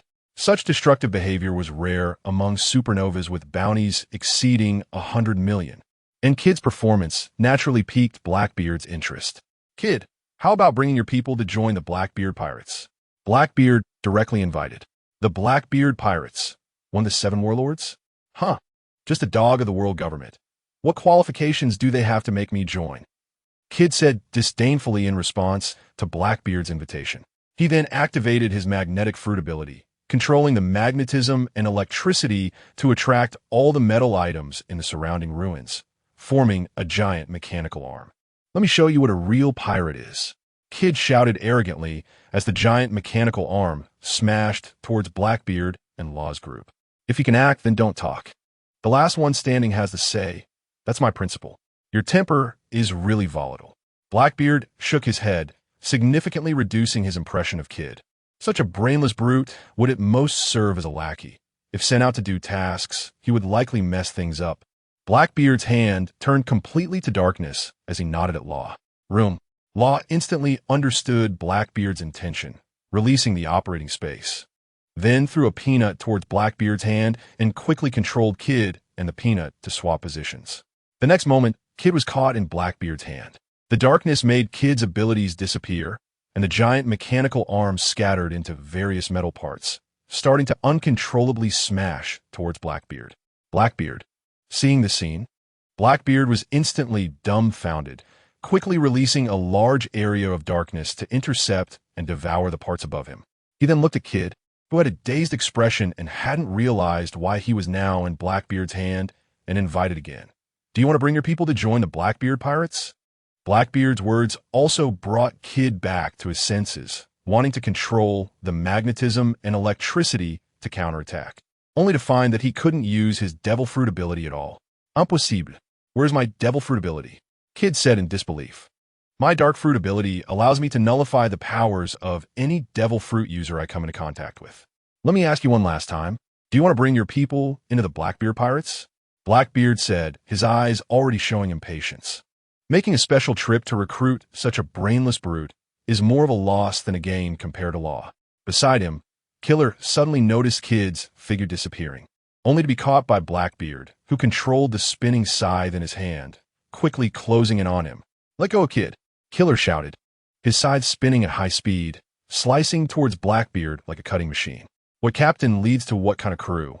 Unable to see the gap in strength between us, Blackbeard thought as he watched Killer attack him, shaking his head. Darkness spread along the ground towards Killer with his consciousness. It quickly occupied a large territory, the powerful gravity causing Killer, who was rushing in, to hesitate, and then he was bound to the ground, unable to move. "Have you made up your mind? Tell me your answer." Blackbeard looked at Kid with a dangerous gaze. This reckless and arrogant supernova had already been removed from his list of useful people, and continuing to invite him was merely to ensure that this operation wouldn't end up fruitless. "I won't join any other pirate crew. From the moment I set sail, I decided to aim to become the Pirate King, and," Kid said fearlessly, his triangular eyes suddenly revealing a hint of ferocity. "Don't underestimate people. You ugly fat woman. True pirates are reckless outlaws who risk their lives, and, as one of the best, Kid has never lacked the awareness of death. If I can't use my powers, then I won't use them." Kid pulled a dagger from the strap on his chest and fiercely stabbed at Blackbeard. "What did you say?" "Ugly fat woman." Blackbeard's face darkened.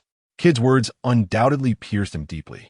Having already suffered from a female disease that indirectly caused him to lose Titch, now being insulted to his face as an ugly fat woman ignited Blackbeard's fury, veins popping as he gripped Kid's hand and dug deep into his flesh. Facing the incoming dagger, Blackbeard contemptuously glanced at it. With his other hand quickly covered in hockey, he struck the dagger head-on. The sound of teeth-grinding metal clashing echoed as the dagger snapped under Blackbeard's fist, and without any resistance, it completely crushed Kid's arm bones. "Ah!"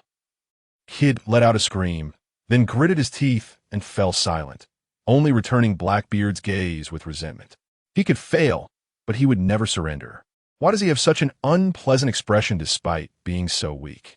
Blackbeard cruelly said to Kid, while controlling the darkness to spread, devouring and crushing all of Kid's crew before him. The sounds of wailing, screams, and bones cracking echoed. In what seemed like a hellish scene, Blackbeard remained calm and even smiled. Compared to Kid's brutality, Blackbeard was clearly superior. Killer, I will definitely kill you. Let you feel Killer's pain. And everyone in the Blackbeard pirates, you will all pay for Killer's life. Kid watched as Killer was slowly devoured and crushed by the darkness, gritting his teeth and cursing at Blackbeard.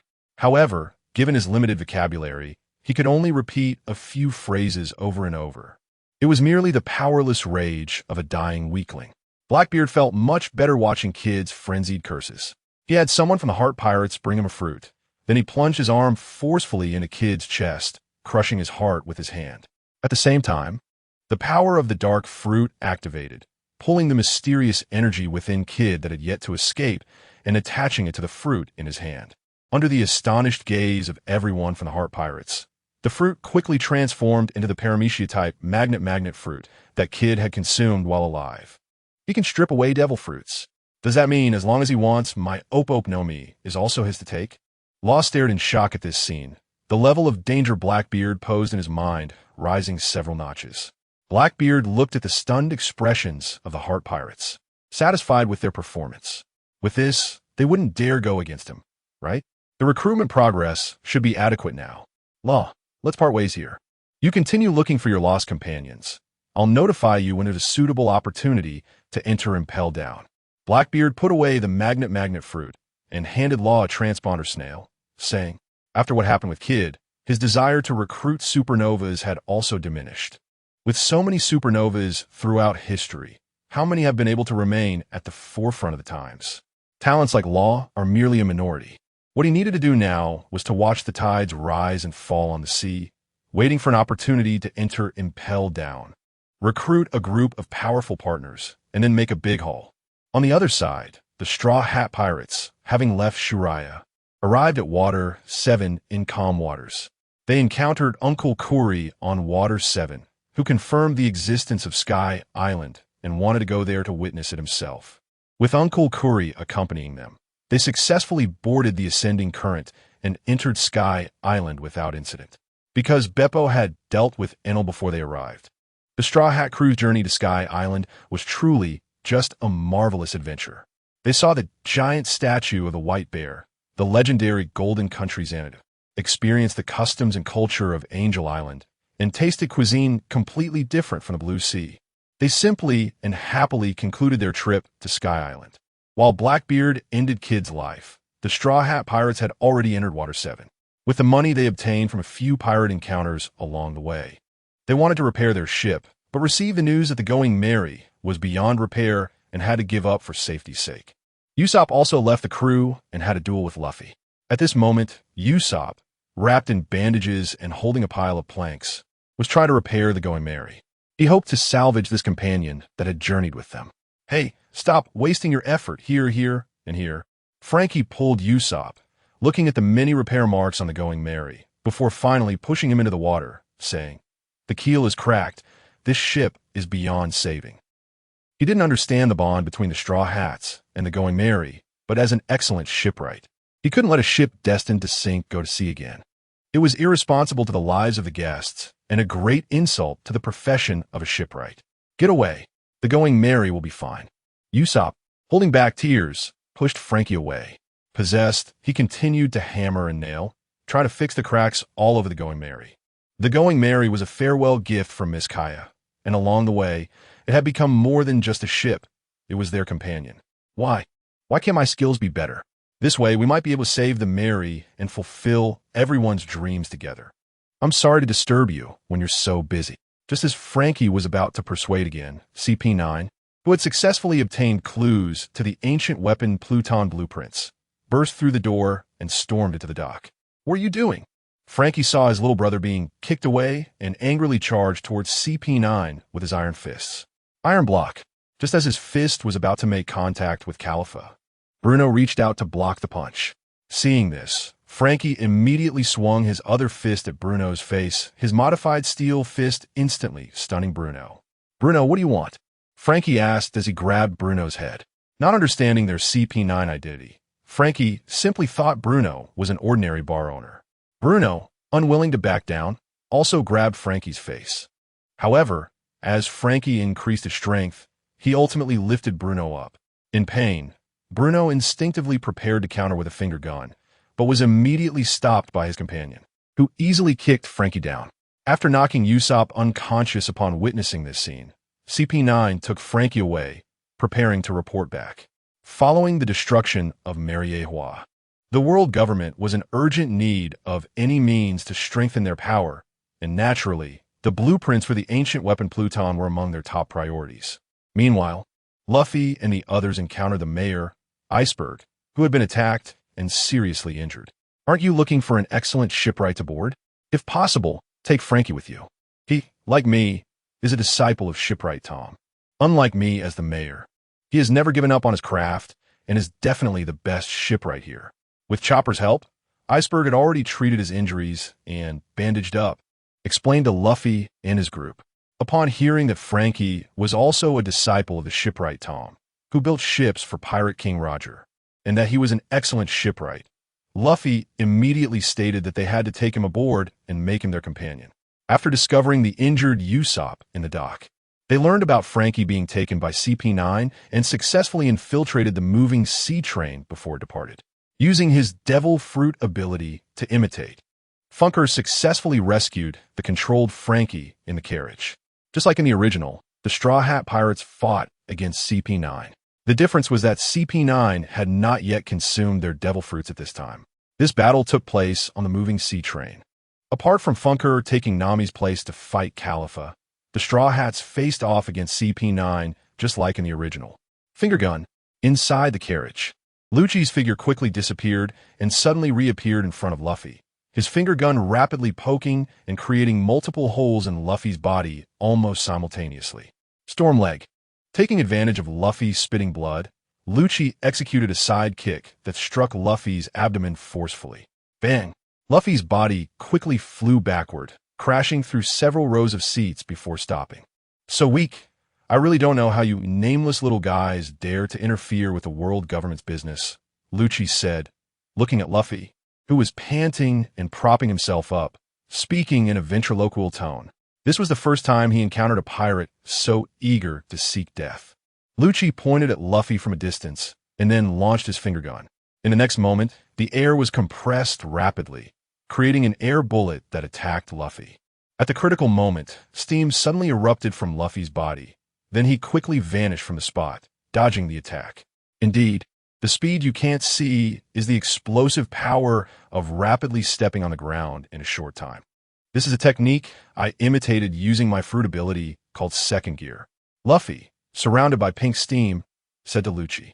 The Navy's sixth form, so he learned it after just one look. Lucci was shocked, but remained calm on the surface. Finger gun fire burst.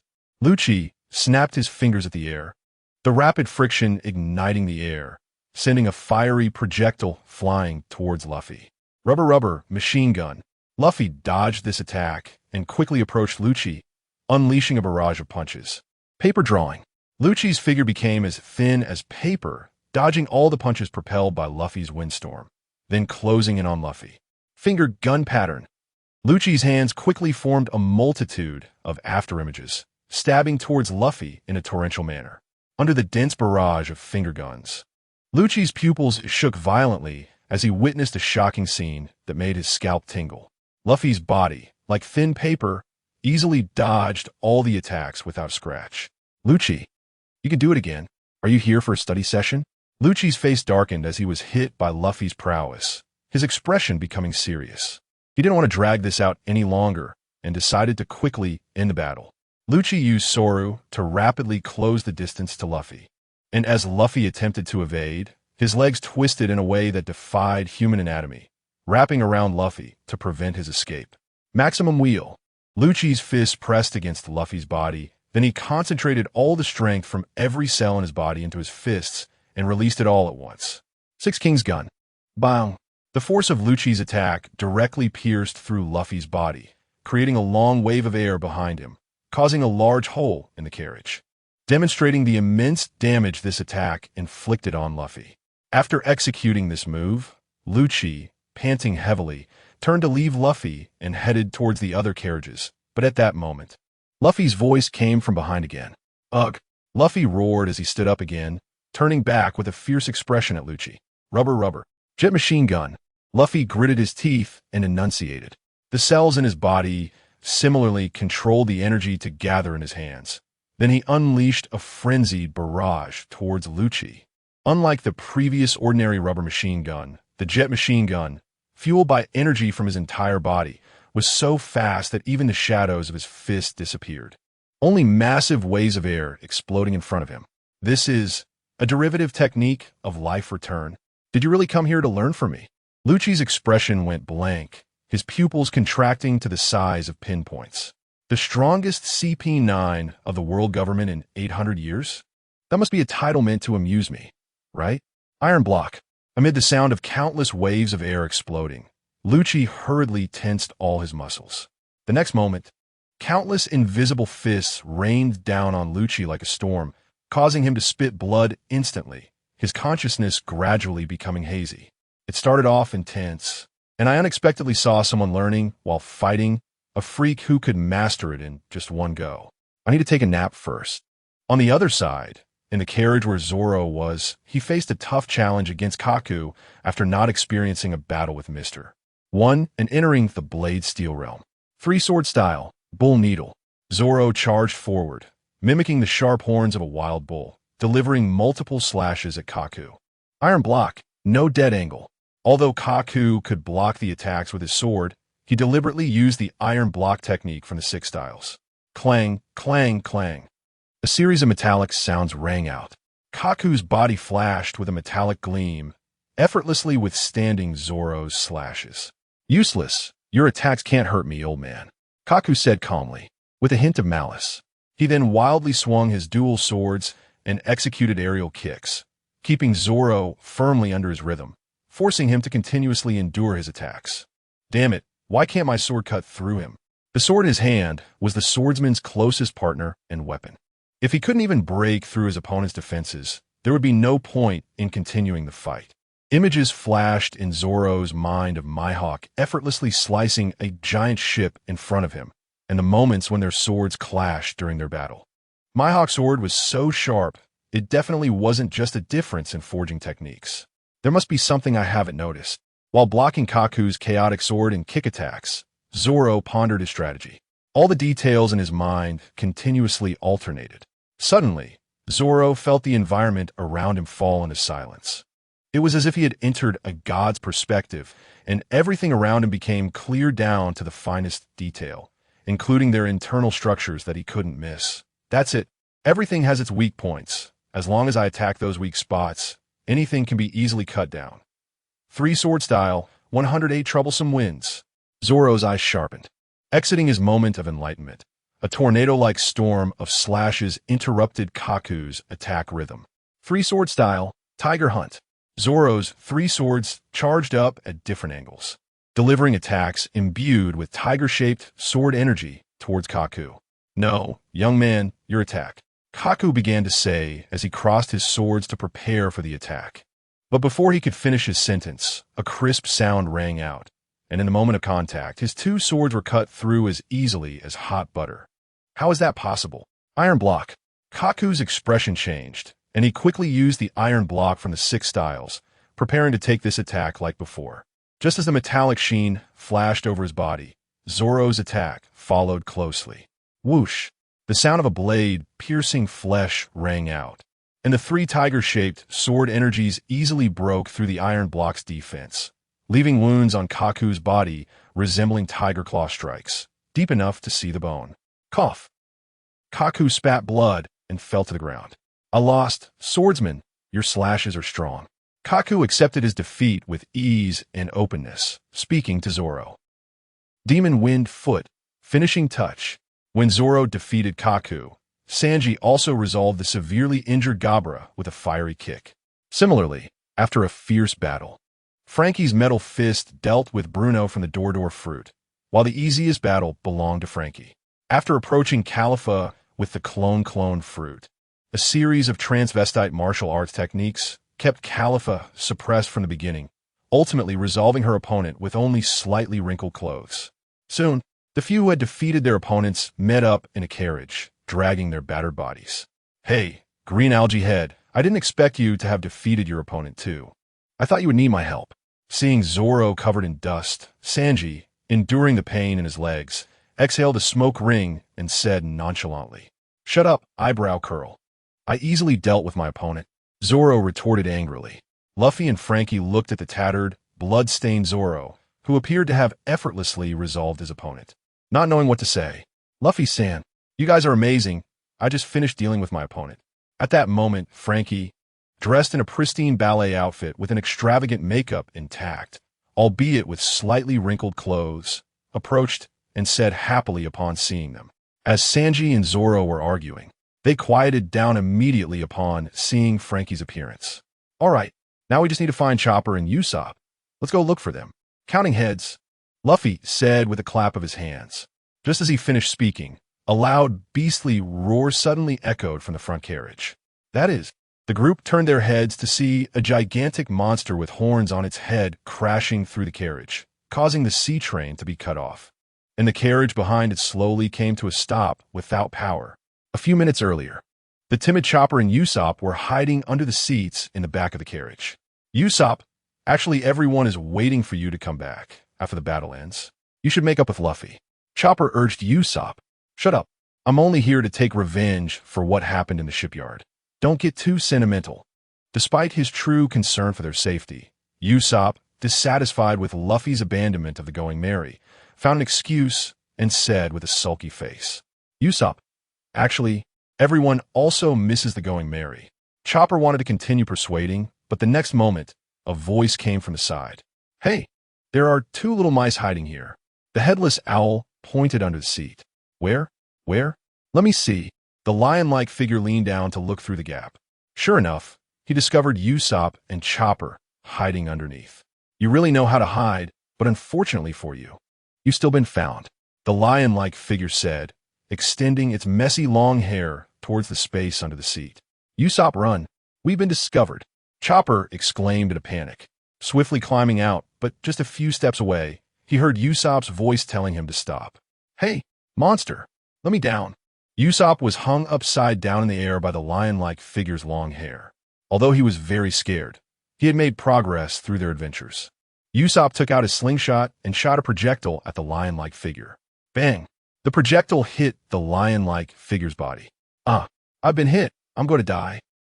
The lion-like figure stiffened, clutching its chest, but the next moment its expression suddenly changed, revealing a metallic sheen on its body, laughing. Unfortunately, you can't die. Not injured? Usopp and Chopper were shocked and dumbfounded upon seeing the iron block for the first time. This is one of the Navy's 6 styles, iron block, which greatly enhances a person's defensive capabilities. After experiencing 1,000 years on the mountain and 1,000 years in the sea, and with the guidance of a renowned master, I have finally reached the level where I can control every cell in my body.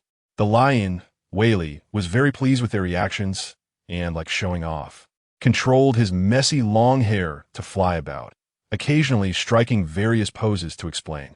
It felt amazing. Usopp and Chopper swallowed hard at the sight. They couldn't even imagine how terrifying a technique that took so long to train would be. In fact, he was only 34 years old.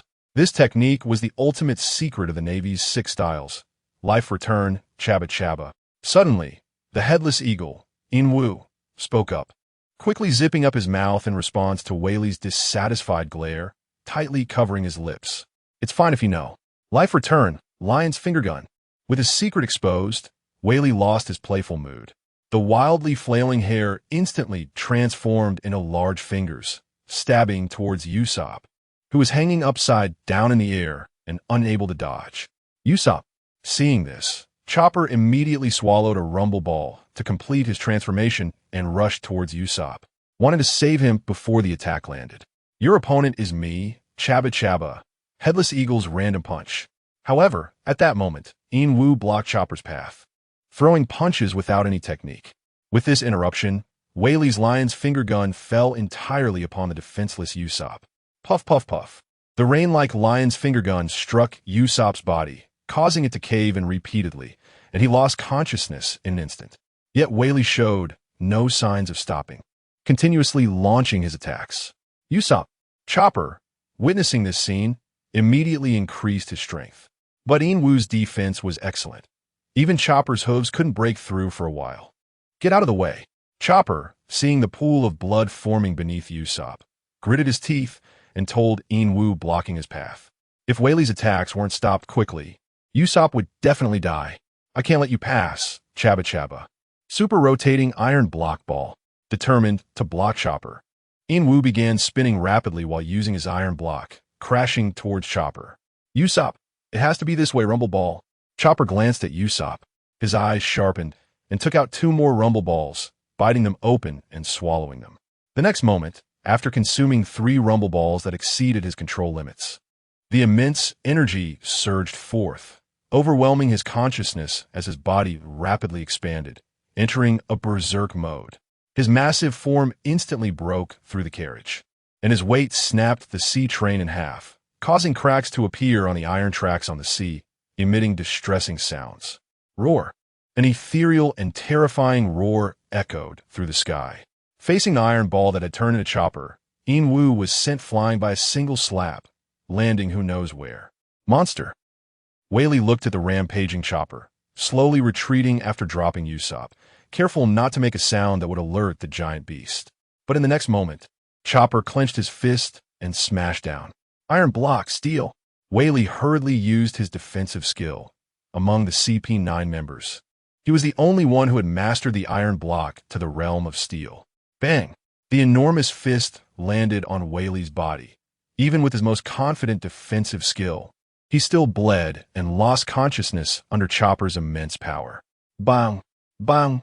Chopper, in berserk mode, did not stop, continuing to pound Whaley mercilessly.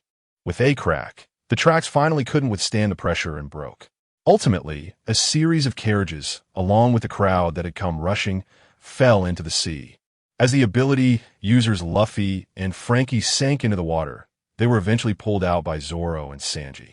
That's Chopper and Usopp. Hey, Frankie, hurry and save them. Luffy, riding on Zoro, called out to Frankie when he saw Usopp floating on the surface of the sea and the giant beast that had turned into Chopper. Leave it to me. Frankie twisted his wrists, then launched both of his hands towards Usopp and Chopper, grabbing them and dragging them over. Do we have to swim back from this far out? And Frankie, even if you don't turn into this, I wouldn't leave you behind. Sanji, floating on the surface of the sea with Frankie, shouted at Frankie, who had transformed into a woman. Are you doubting my character? Frankie replied, there's no choice. The tracks are broken. We can only swim back. Zoro carried Luffy and said he had already exhausted too much stamina from the earlier battle. Now having to swim back to Water 7 while carrying someone, he wasn't sure if he could manage it. Just then, Luffy, who had a higher vantage point, suddenly spotted a very familiar ship floating toward them in the distance. Going Merry. Luffy's face lit up with surprise as he waved his arms at the Going Merry. Going Merry, how is this possible? In disbelief, the Straw Hat crew watched as the unmanned Going Merry sailed straight toward them. Eventually, the Going Merry brought everyone back to the port of Water 7. Just as the last person stepped ashore, the Going Merry suddenly emitted a crisp sound, splitting open a huge crack in the middle. Going Merry. Usopp and Chopper also slowly regained consciousness, witnessing this scene, and shouted at the Going Merry. I am really happy to have shared so many joyful times with everyone, but unfortunately, this is my last journey carrying you all.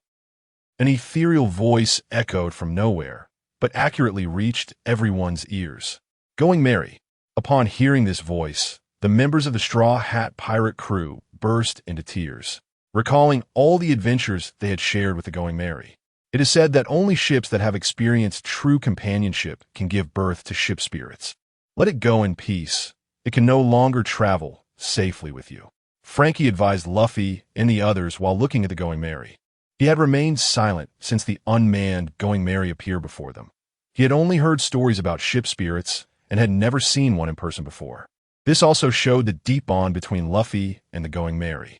But this was a ship destined to sink, and a companion destined to be lost. Going Merry, watching the Going Merry, which was broken in half, and the ethereal farewell in his ears, even though Usopp was reluctant. He had to accept the fact that the Going Merry had reached the end of its life. As Luffy threw down the torch, the Going Merry slowly sank into the sea amidst everyone's tearful farewell. Because the Straw Hat crew saved Franky, even though the money they prepared was insufficient, Franky decided to help them build a ship made from Adam's tree as a repayment. As for Luffy's invitation, Franky didn't even think and directly refused. He had the care of his senior, Mayor Icebug, in Water 7 and companions from the Franky family to take care of. Why would he go out to sea to be a pirate? In the following days, Franky put all his efforts into creating a perfect masterpiece at the peak of his skills. This is the new ship I built for you. And now it's time to witness the miracle. On the day the new ship was launched, Franky brought everyone to the mysterious giant object covered with a tarpaulin. Saying this, he removed the tarpaulin. Wow, it's so beautiful, so big. Several people expressed their admiration, especially Luffy and Chopper, whose eyes sparkled and filled with excitement. This is my proud masterpiece. I named it Thousand Sunny. Seeing everyone very satisfied, Franky happily introduced the ship's features and some of his designs. Now that the new ship is finished, you can set sail. I wish you realize your dreams soon. At the port, after Franky finished speaking to everyone, he turned to leave the ship. Luffy and the others exchanged smiles. The next moment, as if they had agreed, the group almost simultaneously sprang into action, quickly overpowering Franky and tying him up, with Luffy's arms and legs stretching around him several times. Hey, you guys, let me go. Franky, tightly bound, struggled on the deck, but he didn't use much strength in his hands. When the Thousand Sunny was just completed, Icebug had come to talk to him privately. The world government would not allow the design of the ancient weapon Pluton, a dangerous thing, to flow outside. They would definitely do everything possible to obtain it. Even if he destroyed it in front of them, it would be useless. The world government would not allow anyone who had seen the blueprints and might be able to create Pluton to be outside their control. If he stayed in Water 7, the city and his little brothers would definitely be affected, falling into endless danger. He had actually prepared to join the Straw Hat Pirates. A pirate crew that could give birth to a ship spirit would definitely not be boring. He just refused earlier because he felt a bit embarrassed. Being tied up and taken away like this isn't so bad. Icebug, everyone, please take care of Franky for us. Luffy waved goodbye to Mayor Iceberg on the shore and Franky's fans. Franky, we will miss you. The Franky family tearfully said farewell. Mayor Iceberg, true to his name, just quietly watched. Toot! The Thousand Sunny sounded its horn, bidding farewell to their friends in Water 7, and the ship's power system began to work, slowly moving. At that moment, a voice rang in everyone's ears. I'm very happy to continue traveling with you all. Let us set off towards our dreams.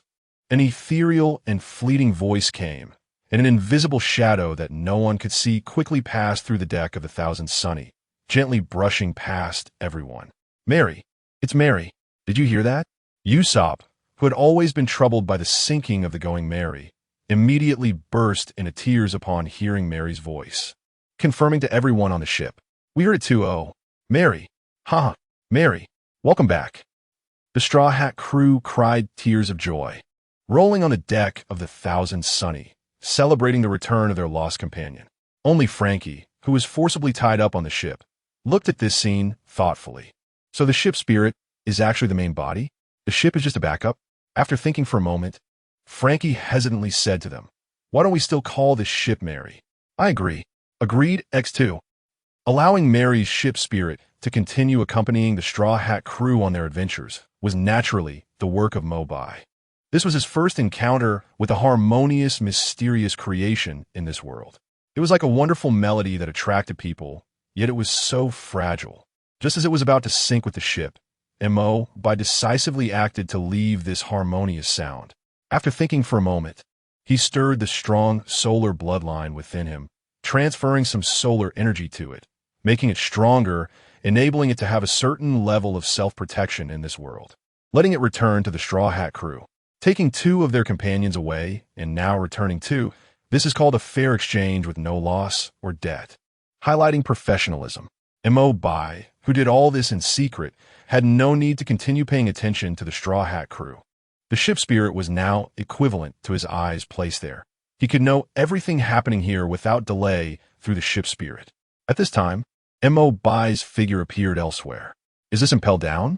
TSK, truly worthy of the wealthy world government's handiwork. Bai stealthily traversed the gaps in space, moving unimpeded through the Red Lotus Hell on the first level of Impel Down, watching the prisoners being chased by poisonous spiders and guards, running back and forth among the sword trees and needle grass. Bai couldn't help but complain about the waste. So many prisoners, each with good stamina, running so fast. If they were taken out to build houses, how many construction teams could they catch up with? And they wouldn't even need to pay wages, just provide food and drink. Truly unaware of the treasure mountain they have. They say that the neighboring Wano country's teacher Kaido is not smart, but the brains behind building this prison are even worse. Bai wandered through the narrow corridors of the prison. Apart from regretting the labor force, he had no opinion on the guards' punishment of these prisoners. Sometimes, when he was in the mood, he would sneak in and chase the prisoners for a while. Anyone who could get caught here is not clean under their hands. Even the prisoners just locked in the first underground level are fierce and ruthless, ready to kill. The reason they're locked on the first level is simply that they are weaker, and the destruction they cause to the public is not as severe. The punishments they receive are all well-deserved. Shura also follows this principle, just replacing punishment with labor, using useless bodies to create more value for the masses. Bai strolled through the corridor. He came here with a purpose. In his mind, the Marineford War would still happen as usual, so Blackbeard would naturally come to Impel Down to recruit powerful companions. Even because all of his veteran members had died, his recruitment targets this time might be more. And Bai, who was dedicated to creating a harmonious society, would not allow the vicious criminals imprisoned here to escape and harm the innocent civilians at sea. His purpose in coming this time was naturally to resolve the hidden dangers here and prepare to give Blackbeard another surprise.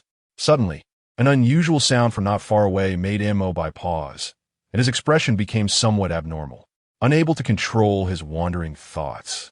Bai's figure penetrated through the wall next door, hiding in a spatial crack to observe a new type of play he had never witnessed before.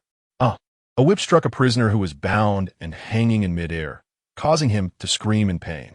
The small Sadie, with hair covering her eyes, licked her lips with interest upon hearing the prisoner's wail. Spare me, the prisoner cried out in desperation. However, the more he begged for mercy, the more interested Sadie became in torturing him. Whether it was interest or a hobby, she always enjoyed her interrogation work. The guard standing at the door wanted to say something, but upon hearing the wails, he chose to remain silent.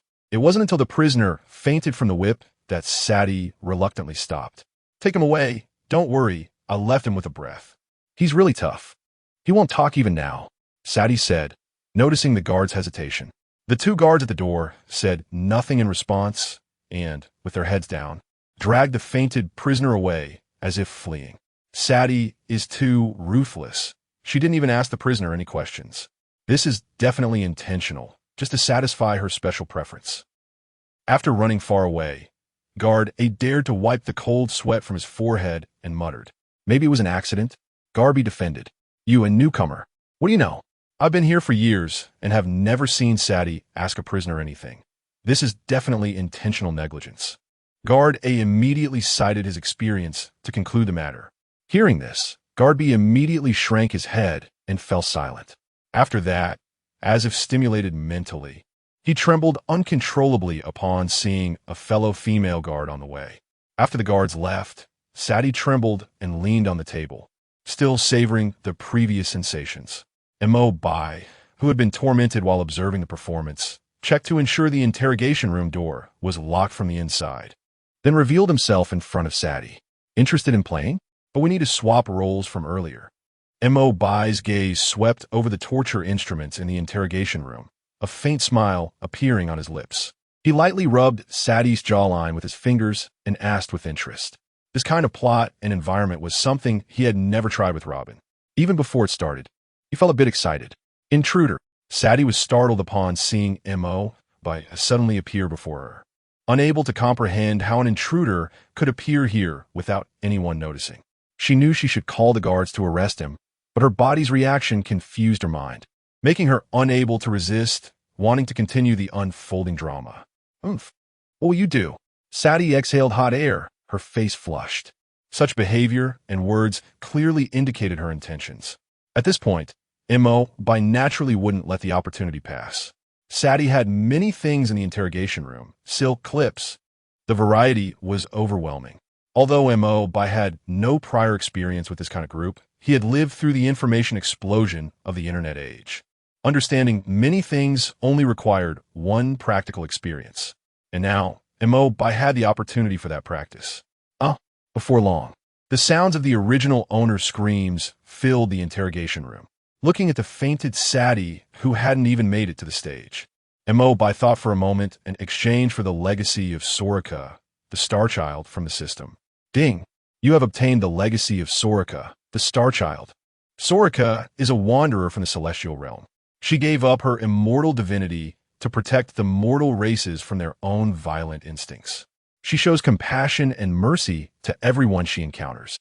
Subsequently, BaiGets placed his hand on Sadie, and an emerald light began to visibly spread over her body, starting to restore her to her original form. Watching this familiar scene, BaiGets blurted out, "Optimize." Soraka's healing was all-encompassing. Under the influence of her healing ability, Sadie quickly regained her spirits and woke up. The first thing she did upon waking was to look at the next tools on the torture table. Seeing Sadie's reaction, BaiGets immediately felt displeased. "You fainted happily, and I'm just left hanging here? Let's put these things aside for now. I'm really angry," BaiGets said, sweeping the instruments off the table and blocking Sadie's mouth from speaking. Wasn't his ascended body, tempered by the power of the sun, more powerful than these things? Thus, under BaiGets' repeated optimization treatments, Sadie couldn't even faint, and her next unfortunate scene felt all too familiar. "Optimize. Master, I'm so tired." Sadie lay limp on the table, almost pleading. "Then let you rest for a while." BaiGets' fingers twirled around Sadie's hair, and in response to her soft pleas, he spoke mercifully, unlocking new gameplay in the oppressive environment of the deep-sea prison. BaiGets felt particularly relaxed. After tidying up the scene, he learned from Sadie where Vice Warden Hannibal was located, then left the interrogation room. This time, his target was Hannibal. In the original story, this ambitious guy, obsessed with women, always wanted to push all the responsibilities onto his superior, Magellan, to seize power and get promoted. Although this person seemed untrustworthy and unworthy from this perspective, Hannibal only talked about it without taking action. Even when facing the invasion of Blackbeard, despite being severely injured, he was still determined to stand up again until he collapsed from exhaustion. He was a flawed little character, but also a big person with a resilient will and inner vigilance. I'm so envious. On a grand and imposing chair, Hannibal, with a face as grim as a demon, rested his chin on his hand, imagining various scenarios of himself rising to the position of warden. Deputy warden. That is the position of warden, Domino reminded him as usual while saluting. "One day it will be mine," Hannibal said nonchalantly. He never hid his ambition, even in front of Warden Magellan, often letting slip his desire to take over. Seeing this, Domino said nothing more. Such scenes had occurred countless times. Warden Magellan spent most of his time alone in the empty restroom detoxing, while whenever Hannibal had free time, he would come here to savor the position he longed for. The underwater prison was mostly quiet, with new inmates arriving at fixed times each month. If calculated seriously, Hannibal actually spent more time in the warden's office. While Hannibal was lost in his fantasies, BaiGets followed the route given by little Suddy and directly tempted. "Do you want to take Magellan's position? Warden Hannibal?" He. Warden Hannibal, he. Hannibal immediately showed a lecherous expression, fantasizing about being the warden and being worshipped by everyone. At the same time, Domino, who heard this, immediately looked around warily, trying to find the owner of the voice, while also pushing against the wall and pressing the alarm bell. Ding, ding, ding. A series of piercing bells rang out in every corner of the Push City, snapping Hannibal out of his fantasy. Realizing the situation, he quickly picked up his trident. An intruder? Or an inmate trying to escape Push City? Holding the trident, Hannibal scanned his surroundings warily, his grim face serious. No matter who you are, I won't allow you to escape here. Surrender. Facing the two's vigilance, BaiGets stepped out from a spatial gap in front of them and said to Hannibal again, "Do you want to sit in the warden's position you long for? An intruder, I will personally take the warden's position. Now, just stay in the prison." This time, Hannibal ignored BaiGets' words and thrust his trident directly at him. Just like attacking a reflection in the water, Hannibal's attack was ineffective, passing right through BaiGets' figure. Unconvinced, Hannibal swung the trident sideways again, but the result was still the same. A devil fruit user? Seeing this scene, Domino cautiously hid in the blind spot, approached BaiGets, and took out a pair of sea stone handcuffs from behind, pouncing toward him. "Gotcha!" Looking at BaiGets, who was within reach and had not dodged. A triumphant smile appeared on Domino's face, but the next moment, her expression froze. The imagined contact did not exist. BaiGets' figure seemed not to belong to this world. In an instant, Domino, propelled by her momentum, passed through his figure and fell toward the ground. BaiGets reached out to catch Domino, preventing her face from hitting the ground. "Be careful, don't break your face." The imagined pain did not come, and Domino was stunned to realize she had been saved by BaiGets, who was even giving her advice, leaving her somewhat bewildered. "Aren't we trying to catch you? Is this really okay?" "Ah, thank you," Domino said in response, then turned to cuff BaiGets' wrist. "You be careful too. I'm the chief guard here. Considering you're not bad, I'll give you some care after you go in." Domino straightened her clothes and nodded. "Well done, Domino. Taken down now. Hey. Push City has encountered a powerful intruder, and under the leadership of the great Warden Hannibal, we successfully captured the intruder. With this achievement, the position of Warden is one step closer, right? Aha! As Hannibal spoke, he envisioned himself being promoted to Warden and laughed heartily with his hands on his hips. "Hey, you should wait until I leave to take credit. I'm still here." Domino couldn't help but cover her face and complain. The work here was problematic. The top boss might not be seen for a month, and this second in command was always thinking of how to become the top boss. "Don't treat me as if I don't exist." BaiGets spoke up to attract their attention, then, amidst their shocked gazes, casually passed his hands through the handcuffs. Looking at the handcuffs that passed through his hands, BaiGets felt puzzled. Clearly, this was something that should exist in a prison, yet was absent from Little Suddy's prop pile. "I won't be returning these handcuffs to you." BaiGets shook his head and then stored the handcuffs in his spatial ring, planning to try it with Little Suddy later. Sea stone has no effect on you." Hannibal and Domino looked at BaiGets in shock. Clearly, he possessed a special ability that made him immune to attacks. Yet he could also disregard the sea stone's restraint on ability users. The next moment, Hannibal and Domino couldn't help but think of the widely known wind goddess Nami, who also had extraordinary abilities but was not an ability user. A terrifying existence that defeated the legendary pirate Golden Lion at the age of 16. "To be honest, I came to Push City to kill," BaiGets said with a smile, looking at the two who were dumbfounded. "Kill? Who do you want to kill?" Hannibal's throat rolled. He didn't know if Magellan could withstand such a presence. But with someone like this, who was referred to as a deity at sea, it was likely he could not withstand it. The third floor. Which inmate on the third floor? Before BaiGets could finish, Hannibal quickly asked. "Just one or two inmates." He thought only to quickly send BaiGets away. "No one below the third floor will be spared," BaiGets said calmly. "All." Hannibal was stunned, his face filled with disbelief.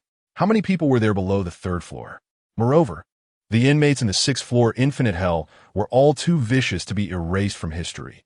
Even cruel Shiri wouldn't dare say such things, right? The faint smile that had always been on BaiGets' face now transformed in Hannibal's eyes into a symbol of ruthless killing.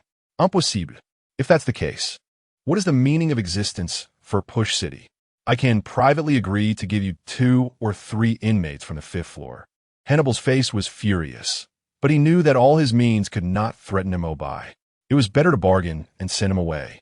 "I'm not consulting with you, but informing you." A lamp with a hook chain appeared in BaiGets' hand. "Here's a gift for you, Hannibal, Warden." After speaking, BaiGets threw it at Hannibal and entered the spatial gap, disappearing before their eyes. Facing the hook chain lamp thrown at him, Hannibal instinctively caught it. The next moment, A large amount of dark, ominous mist spread out from the lamp, completely enveloping Hannibal. "Deputy Warden," Tomino anxiously shouted, wanting to rush in to save someone. But the malevolent aura in the black mist forced her back against the wall, making it unbearable for her. Ding! Hannibal has obtained the inheritance of the Soul Lock Warden. Thresh.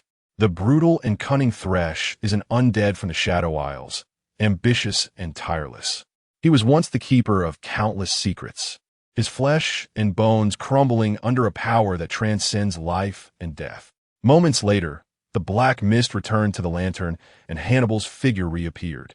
"Hannibal, how are you?" Tomino asked worriedly as she approached. "I'm fine."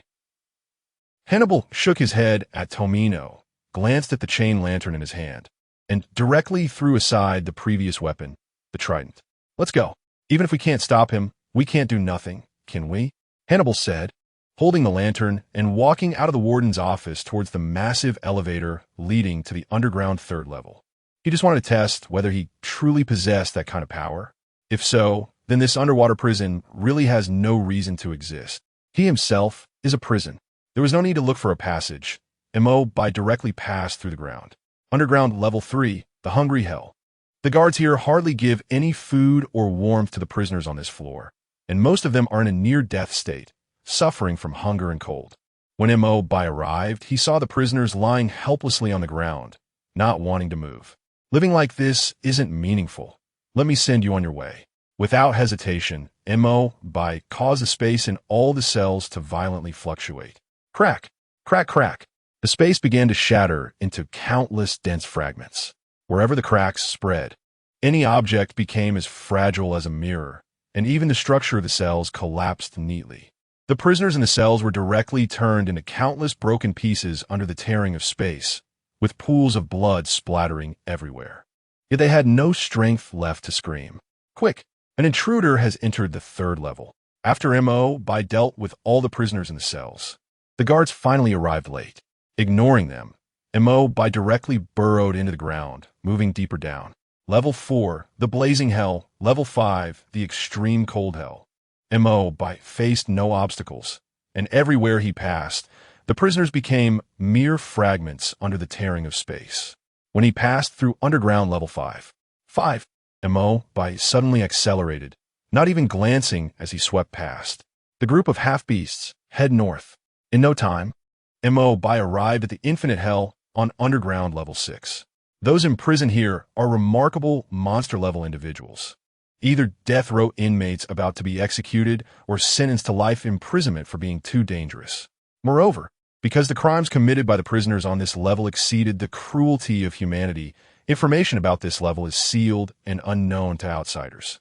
Upon entering, first encountered Bondiwald, a Momo fruit user known as the World Destroyer, trapped in a massive layer of ice. The Momo fruit can enhance the size and speed of any object it touches by hundreds of times. Such a dangerous ability, combined with Wald's enormous ambition to overturn the world government, made it entirely reasonable for him to be imprisoned here in a state of limbo. Was also interested in this fruit and directly sealed the surrounding space. Then he tore Wald apart along with the ice. The mysterious energy of the devil fruit began to escape after the user's death. However, under the solid space, it could only choose to possess the only fruit within Bai's grasp. After dealing with Wald, Bai released the space seal, and in an instant, the gazes of all the prisoners on level 6 turned towards Wald's cell. "Who is it? Get me out, and I could give you lots of treasure." Hee. Magellan never expected someone would invade here one day, right? "Hey, let me out or I'll kill you." Level 6 instantly became lively, with the sounds of chains clashing mixed with countless noisy voices.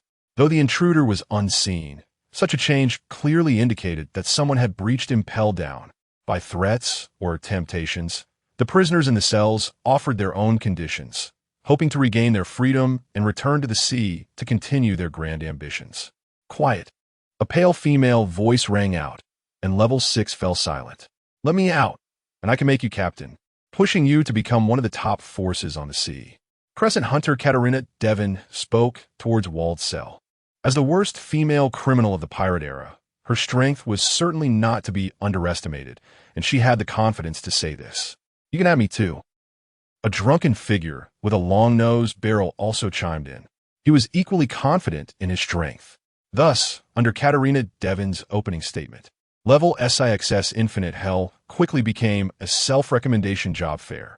MO watched the self-nominations of the crowd with interest and then said, "Oh, since you all think you're strong, who here is the strongest?" Once this was said, Infinite Hell fell silent again, and many eyes involuntarily swept towards the two rooms at the innermost part. These gazes seemed to bring displeasure to the owners of the rooms. The next moment, a powerful conqueror's haki, accompanied by an overwhelming aura, spread throughout the Infinite Hell. Even the prisoners confined on Level 6 fell into unconsciousness under this formidable presence. What an overwhelming aura. This is the true monster. Bai's gaze passed through the bars and landed on the owner of the aura. He saw a tall figure, still training his physique even while shackled with sea-stone handcuffs in a cell. The devil's descendant, Barret. Montauk spoke lightly. The figure in the cell stopped training and turned his gaze towards Bai. In his view, nothing. Barret then released his observation haki to sweep. Still nothing. The next moment, Barret became interested, unleashing his conqueror's haki with full force, pressing towards Bai's position. Buzz! The unreserved conqueror's haki was so powerful that it seemed to shake the ground of Infinite Hell, but it had no effect on Bai. Barret leaned against the bars of the cell, his crimson eyes smiling at Bai. "Let's have a fight.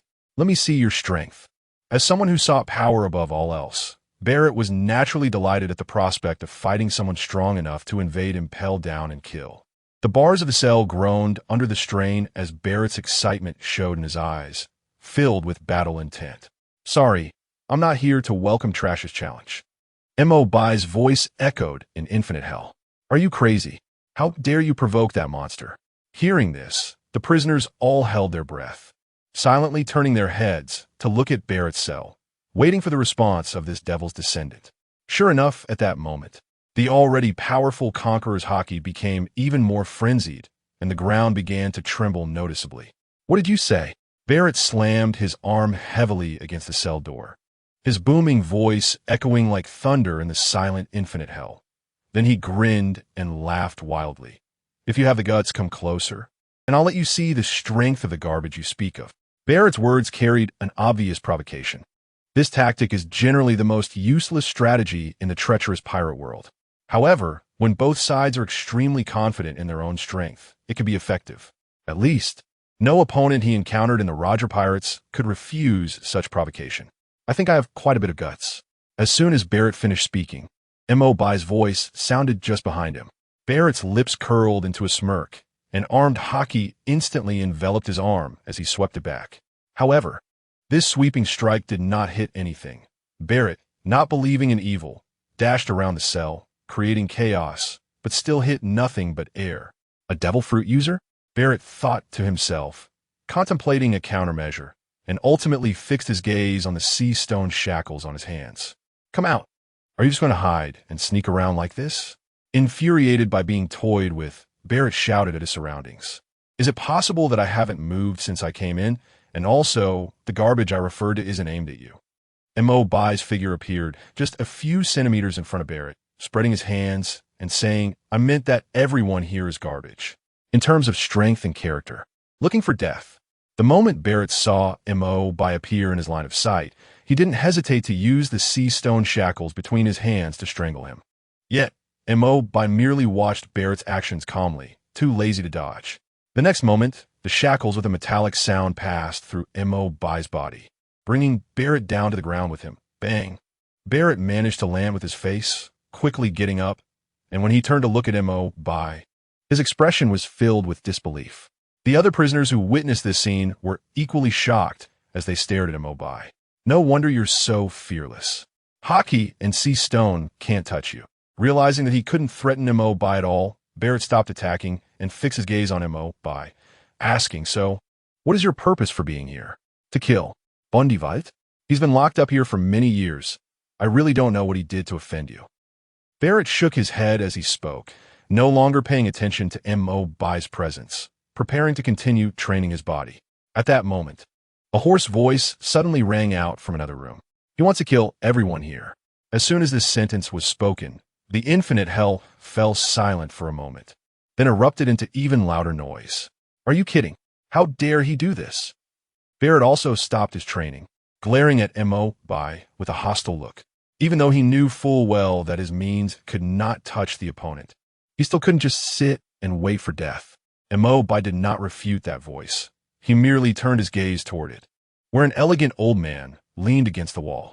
Having read the original work, he was also no stranger to the person locked in that cell, known as the Lonely Red, the Count of Redfield, Bartholomew, who could stand shoulder to shoulder with Roger and Whitebeard. Can you see my future? Mo Bai asked in confusion. There was always a barrier of the flow of space and time around him. There shouldn't be anyone in this world who could penetrate these two barriers to observe him. Regarding Mo Bai's question, the Count of Redfield calmly shook his head. I only saw my own future. I see. Mo Bai nodded in understanding, then looked around and smiled at the prisoners in infinite hell. Are you ready to welcome death? As soon as his voice fell, the space in every cell began to collapse. Like the sharpest knife in the world, wherever the cracks appeared, any object touched was shredded. Even the famously sturdy sea stone was no exception. Countless spatial cracks tore open wounds on the bodies of the prisoners in the cells. Even Barrett and the Count of Redfield, recognized as monsters by the prisoners here, could not preserve themselves under the assault of the collapsing space. Severed limbs, broken arms. Human remains were scattered everywhere. When he first gained his abilities, Mo Bai was accustomed to gently taking away people's life force with time.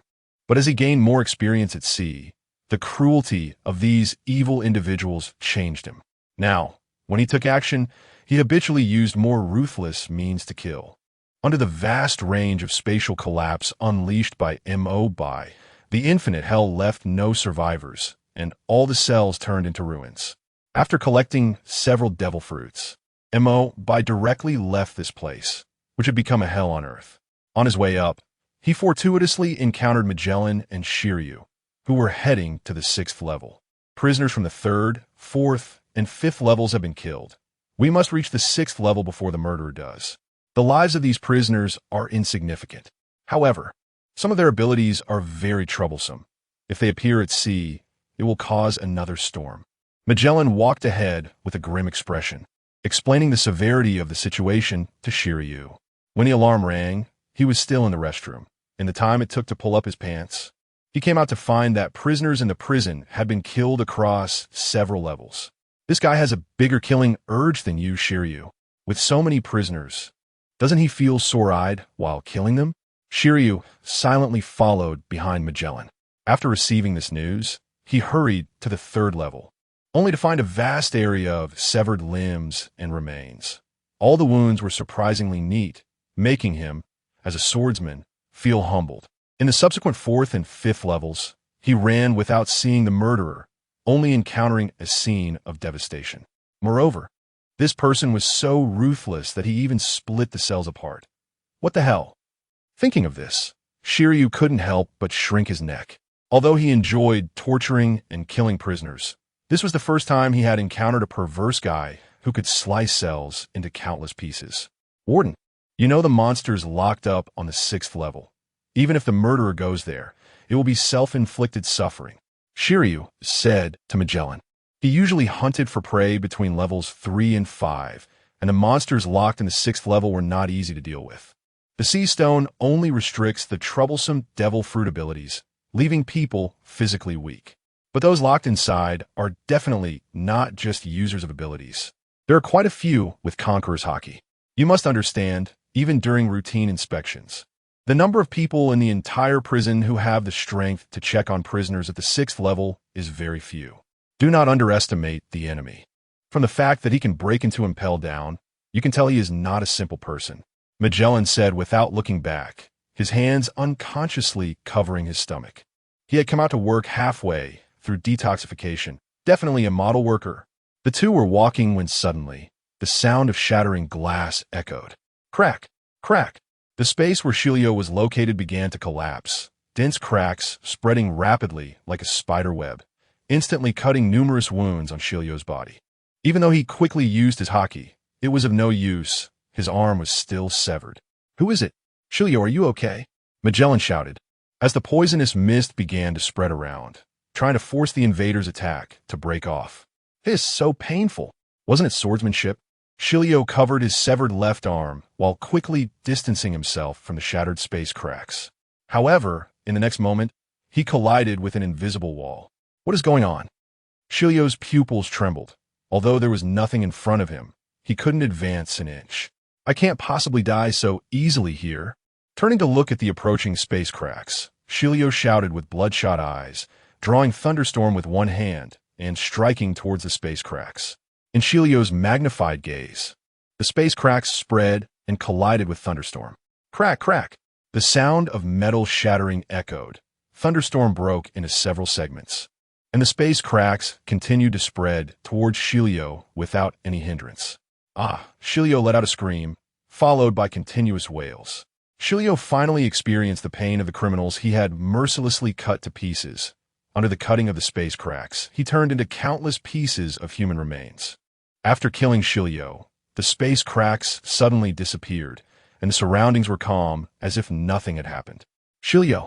Magellan shouted upon witnessing Shilio's tragic death. Although he was also troubled by this colleague who often tortured criminals and had even submitted documents for his trial and punishment, they were still colleagues as long as the verdict hadn't been passed. Magellan took out the snail phone and dialed, and after connecting, he said to Hannibal on the other end, "Head to the corridor on the 6th floor and come collect Shilio's body. Shilio, that perverted killer, is dead. I'm on my way."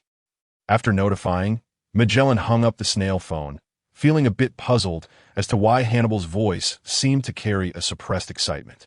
I must be overthinking it. Little Suddy, have you rested well? Let's continue." In the interrogation room, Mo handcuffed little Suddy's hands to the chair, grinning wickedly as he pinched her tongue. "Master, I still want to rest." Little Suddy blushed, her tongue curling around Mo's fingers, her voice muffled. Mo noticed little Suddy's fatigue, and the next moment, a jade-green halo began to crawl up her body. "Optimize." Black mist enveloped the already ruined extreme cold hell. Large swathes of eerie green light wanting to drift elsewhere were firmly shrouded in black mist, slowly becoming bizarre. A beam of eerie green light changed, transforming into a ghost that glowed with fluorescence under the nourishment of the black mist. I am not dead. Where's this?" The ghost looked at its ethereal hands in confusion, unable to comprehend its current state due to the previous silence of its soul. "Return to Warden Hannibal's prison." A voice echoed from nearby. In the next moment, the black mist wrapped around the ghost, shrinking into a small ball, and flew into the cursed lantern in Hannibal's hand. What a wonderful feeling. Hannibal inhaled the breath within the black mist deeply, saying contentedly, every soul captured into his lantern allowed him to feel a growth from the soul, which began to influence his body to become stronger. Seeing that the souls in the black mist were almost ready, Hannibal raised the lantern in his hand and shouted, "All return to Warden Hannibal's prison." The next moment, the black mist covering the extreme cold hell surged and poured into the lantern like a flood. What a treasure! The previous invader was definitely a great benefactor. Hannibal leaned closer to the lantern, watching the interior like a twinkling starry sky, where thousands of small green orbs flickered. "Now, let's collect the soul of that killer Shilio.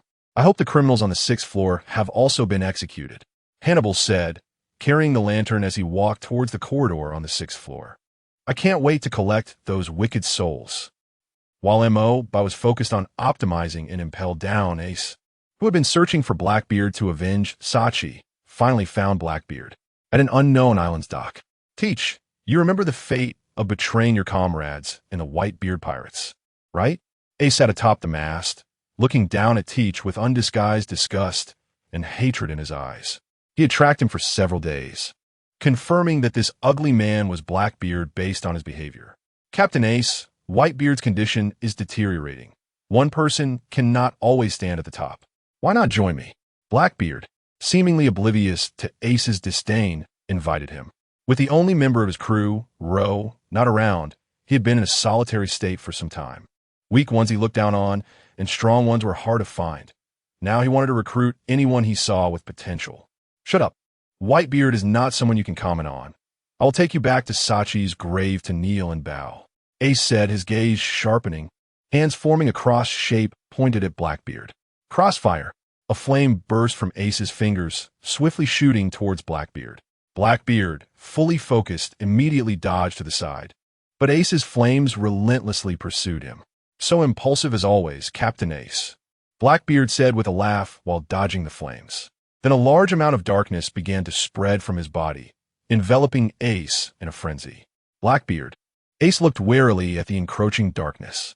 Son signal inexplicably répugnant aura. Flame ring fire pillar. Ace declared, flames swirling around his body. Once the flames occupied the surrounding space, they shot upward toward the sky and then struck down at Blackbeard on the ground. The flames, under Ace's control, flew toward Blackbeard on the ground. The moment they made contact with the ground, the energy within the fire pillar erupted wildly, flames licking outwards, and the surrounding buildings inevitably turned into ruins. But what Ace didn't expect was that such a fierce flame attack, upon contact with the darkness, was like a stone thrown into the sea.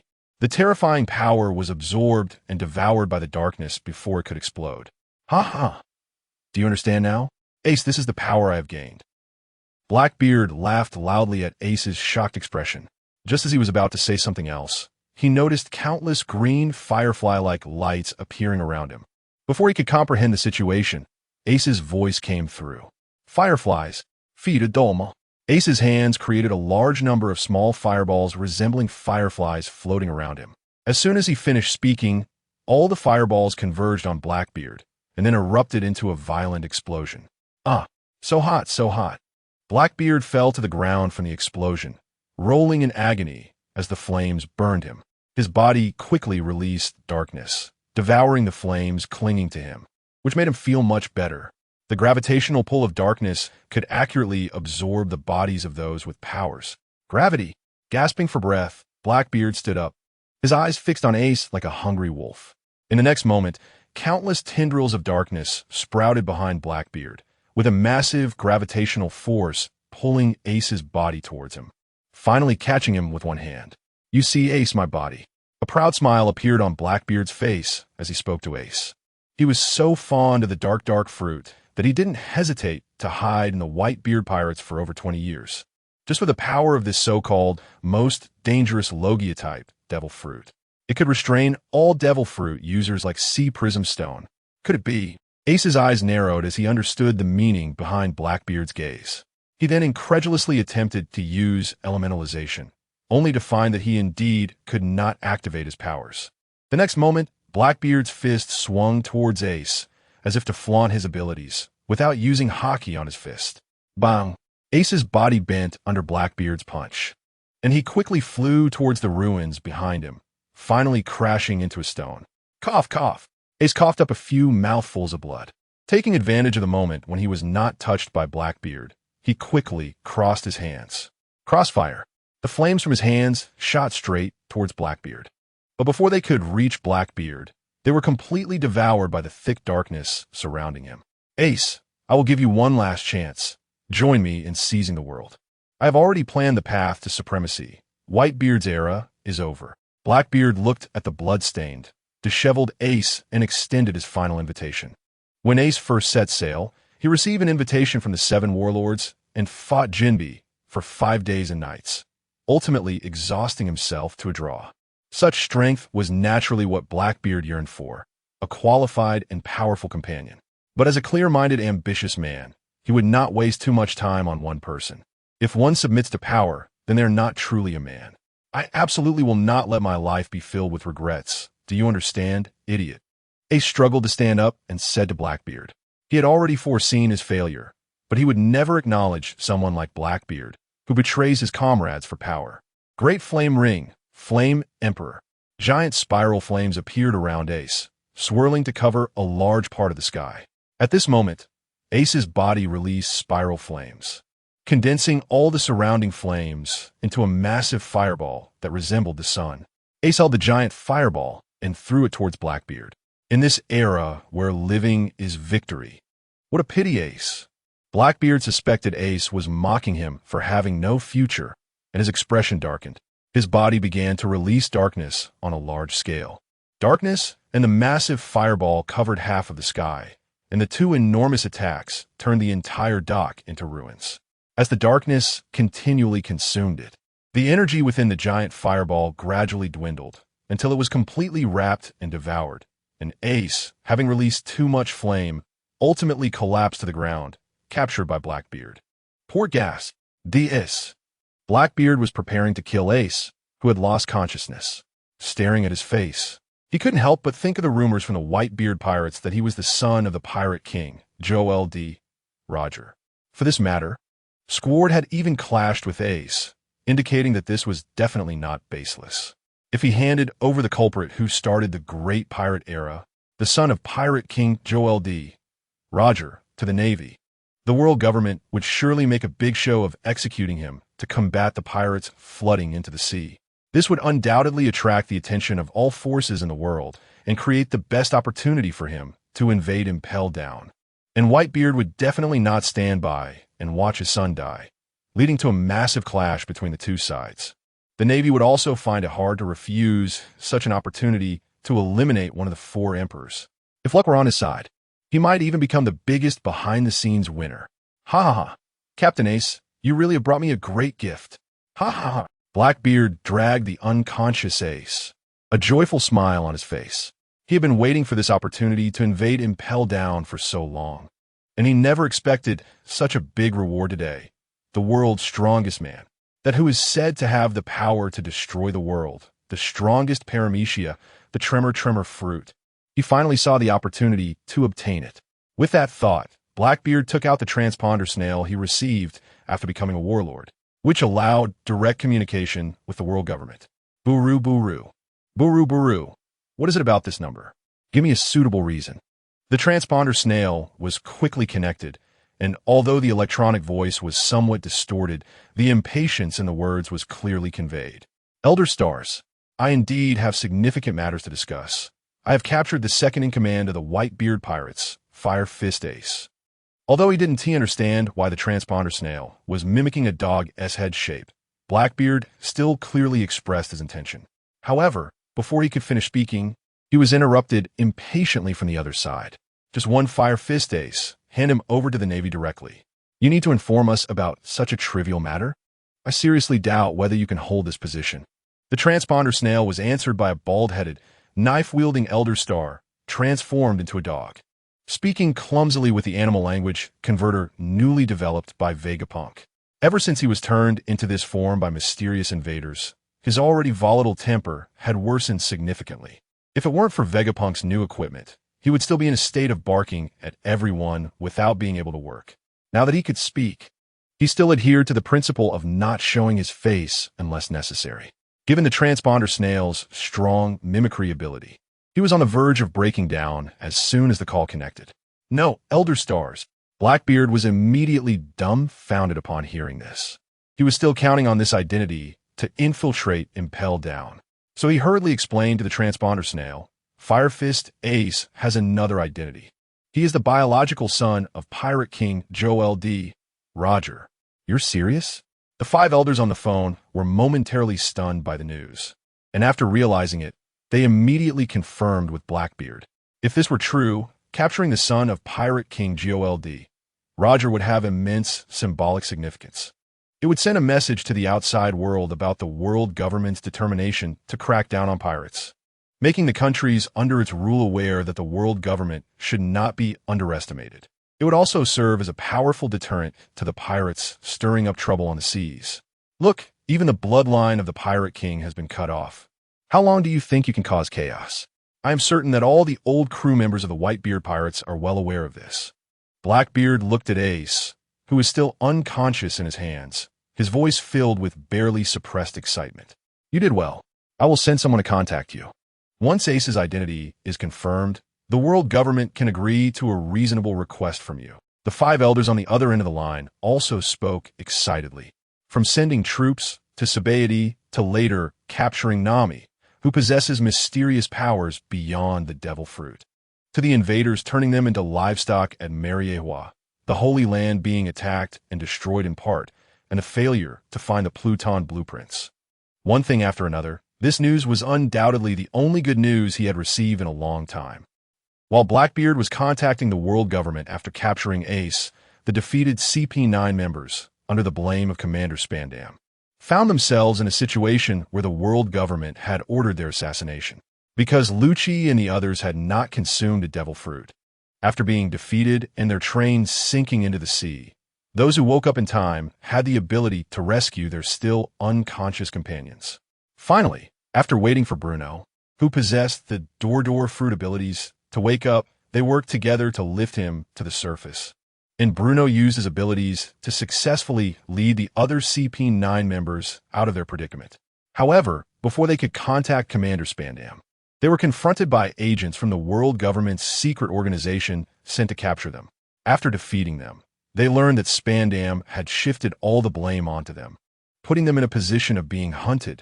Thus, while evading those pursuing them, they also worked odd jobs in passing towns to earn money for the severely injured Lucci and the injured Lion.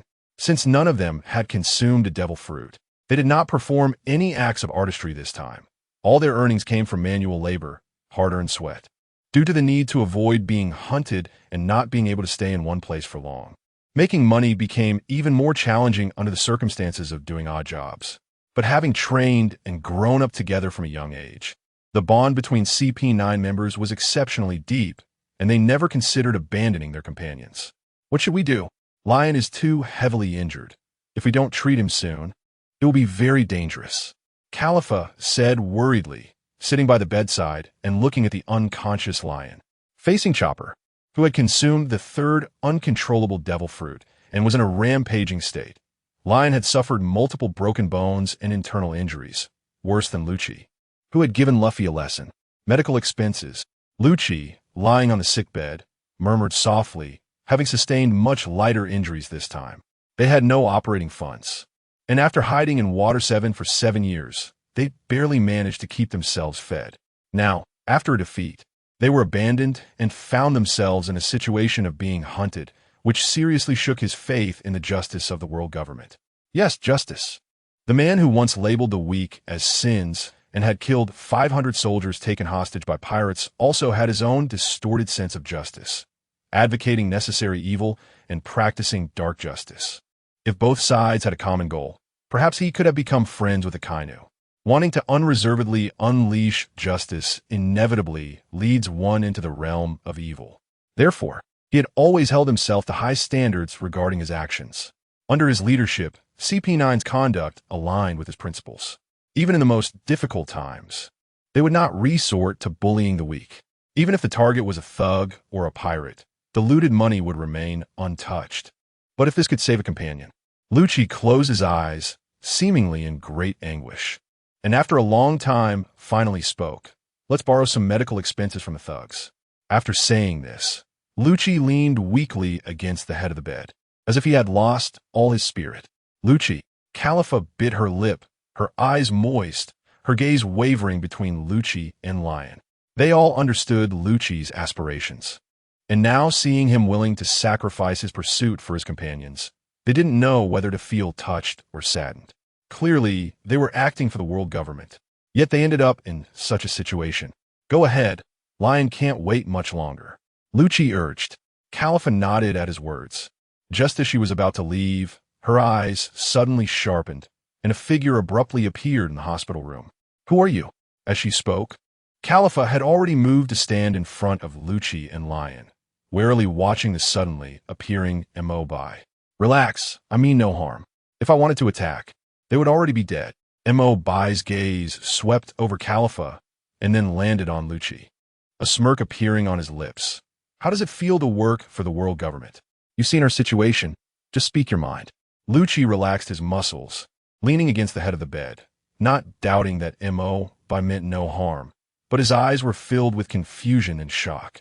If he hadn't seen it with his own eyes, even if he tried to sense it with an open mind, he wouldn't have been able to detect MO's presence.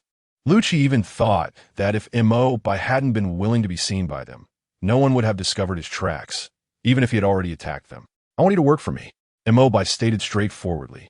He didn't want to hand over such a well-behaved knife that could willingly hide for 7 years just for a rumor back to the world government. How can we trust that you won't treat us the same way the world government did, using us and then discarding us? Lucci asked, staring at Bai. They had already been abandoned by the world government and were currently trapped in a situation of being hunted. Moreover, such a powerful, mysterious being was blocking their way. They had no choice but to accept, and having a place to stay would already be quite good. Asking this question was merely to find a reassuring reason. By being stronger than the world government, I disdain to treat you the same way. Bai sensed the undertone in Lucci's words.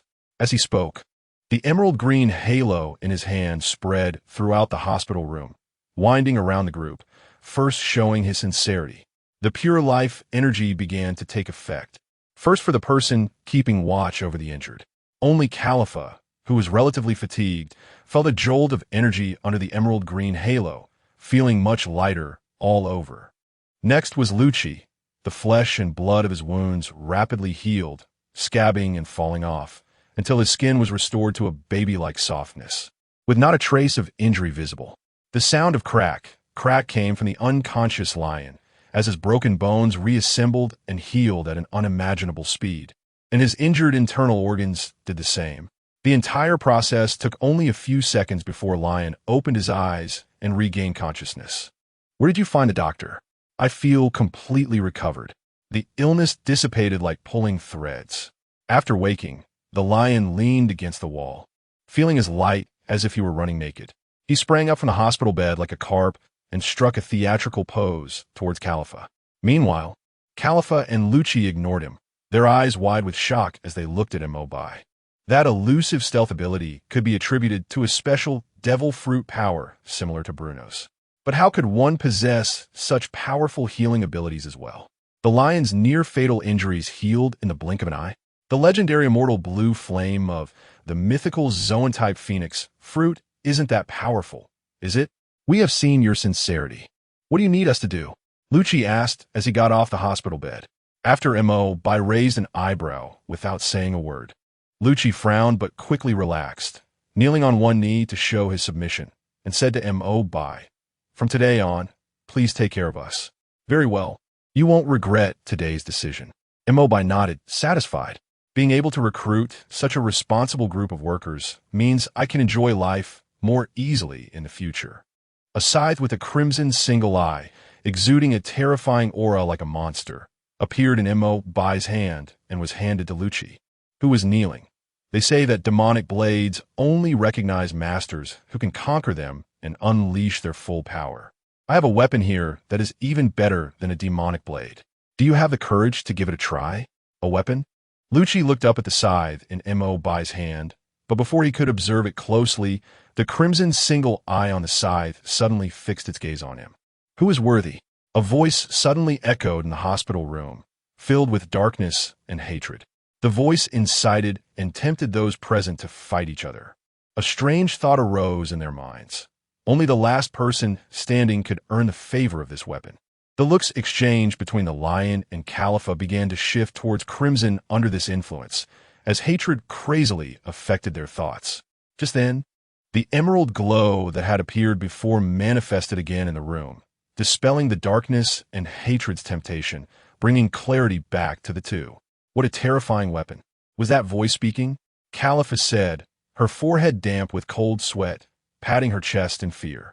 She had just entertained thoughts of killing everyone to monopolize the scythe. I heard its voice too. The lion turned his head away, not even glancing at the scythe, also expressing his fear. This scythe has its own consciousness. Cold sweat dripped from Lucci's forehead as he fixed his gaze on the scythe. Indeed, I don't know if the demonic blade has consciousness, but this scythe definitely does. Either conquer it or be conquered by it.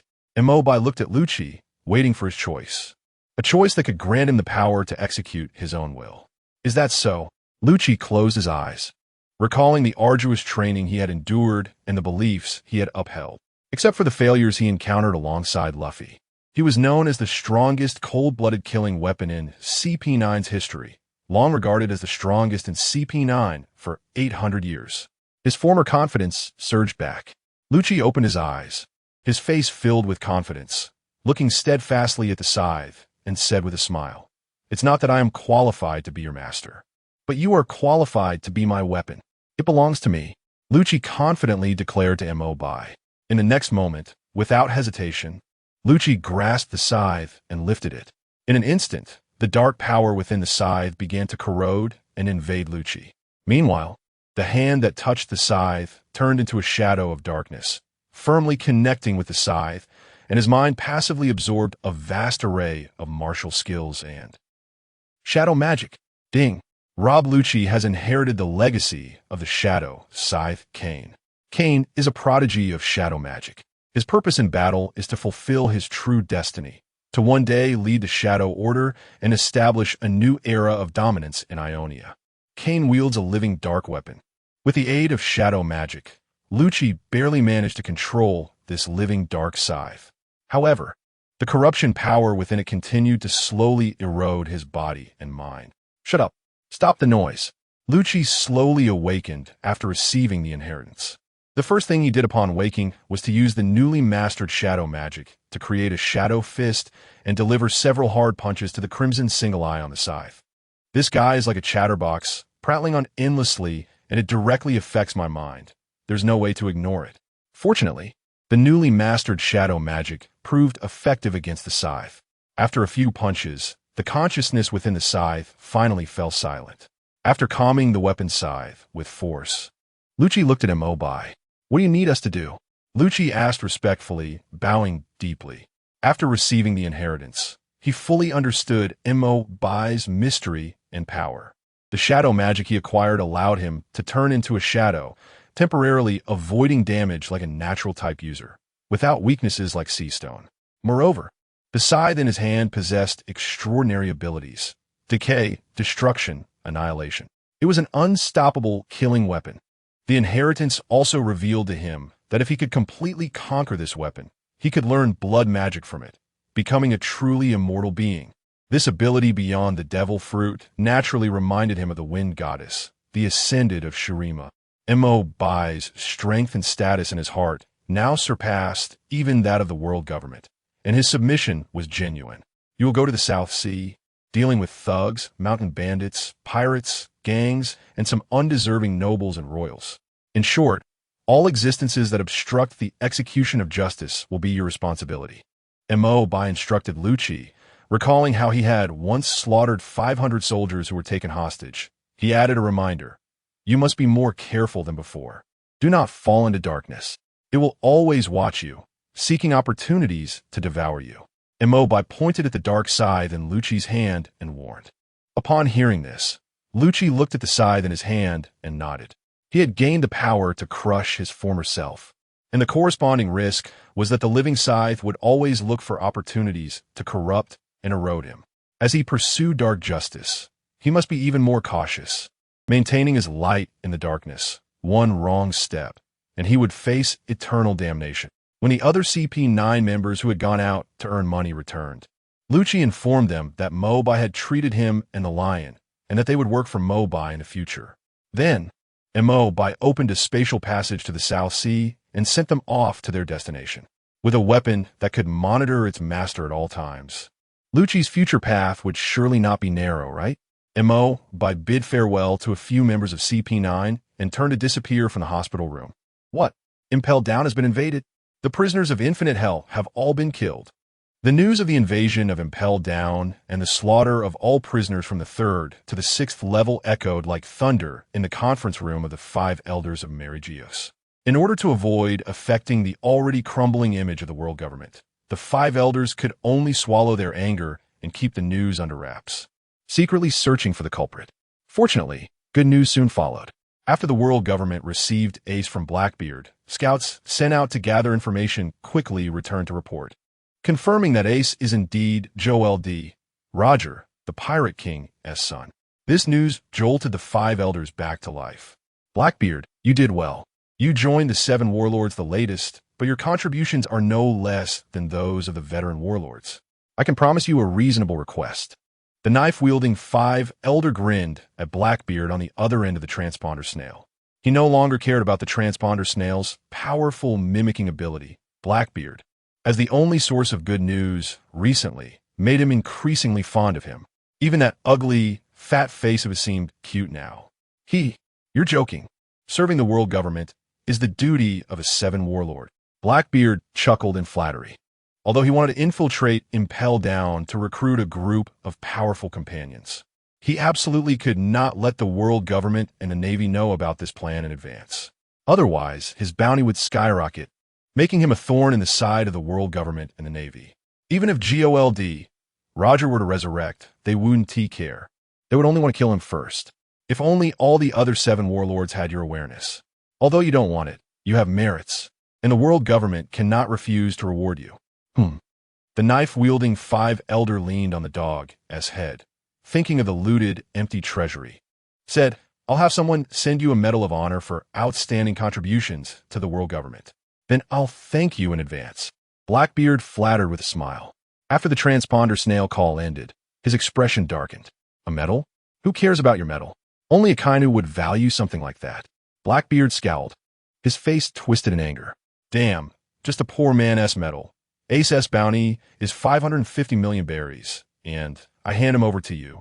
And you don't even mention the bounty. Even a stingy old man has become a five elder. Once I recruit a powerful crew and become the pirate king, I'll raid your treasury in the Holy Land. Blackbeard calmed down and began to think about his plans. Ace's public execution is scheduled for 2 weeks later in Marineford, and Whitebeard would definitely not sit idly by and watch his son die. The showdown between the four emperors, the world's strongest man Whitebeard and the Navy, would undoubtedly attract the attention of the whole world. The perfect opportunity to invade Impel Down had finally come. Blackbeard thought, pulling out a transponder snail from his pocket, and contacted his only recruited crew member, Trafalgar Law. BRR. BRR. The transponder snail rang for a long time until Blackbeard was about to lose his patience when the call was finally connected. Law, what the hell are you doing over there? Why did it take so long to connect? The moment the call connected, Blackbeard roared into the transponder snail. Before he could react, the transponder snail began to mimic, transforming into an octopus face. The octopus face opened its mouth and spat out a string of incomprehensible words. Gurgle, gurgle, gurgle, gurgle. The sound of bubbling clearly came from the transponder snail. Blackbeard stared in disbelief at the octopus form the snail was mimicking, realizing he had been played by Law. Gripping the transponder snail, his hand trembled with rage, and he crushed it into a pile of mush. How dare a rookie with a bit of fame jump around on his head? Does he not know who he is dealing with? Good, very good. Trafalgar Law, next time we meet, I'll make you regret it. Blackbeard threw the remains of the transponder snail on the ground, stomping in frustration. He was already thinking about how to make Law understand the consequences of angering him when they next met. The ability of the op fruit is not bad. I can take it next time. At Marine Headquarters, Marineford.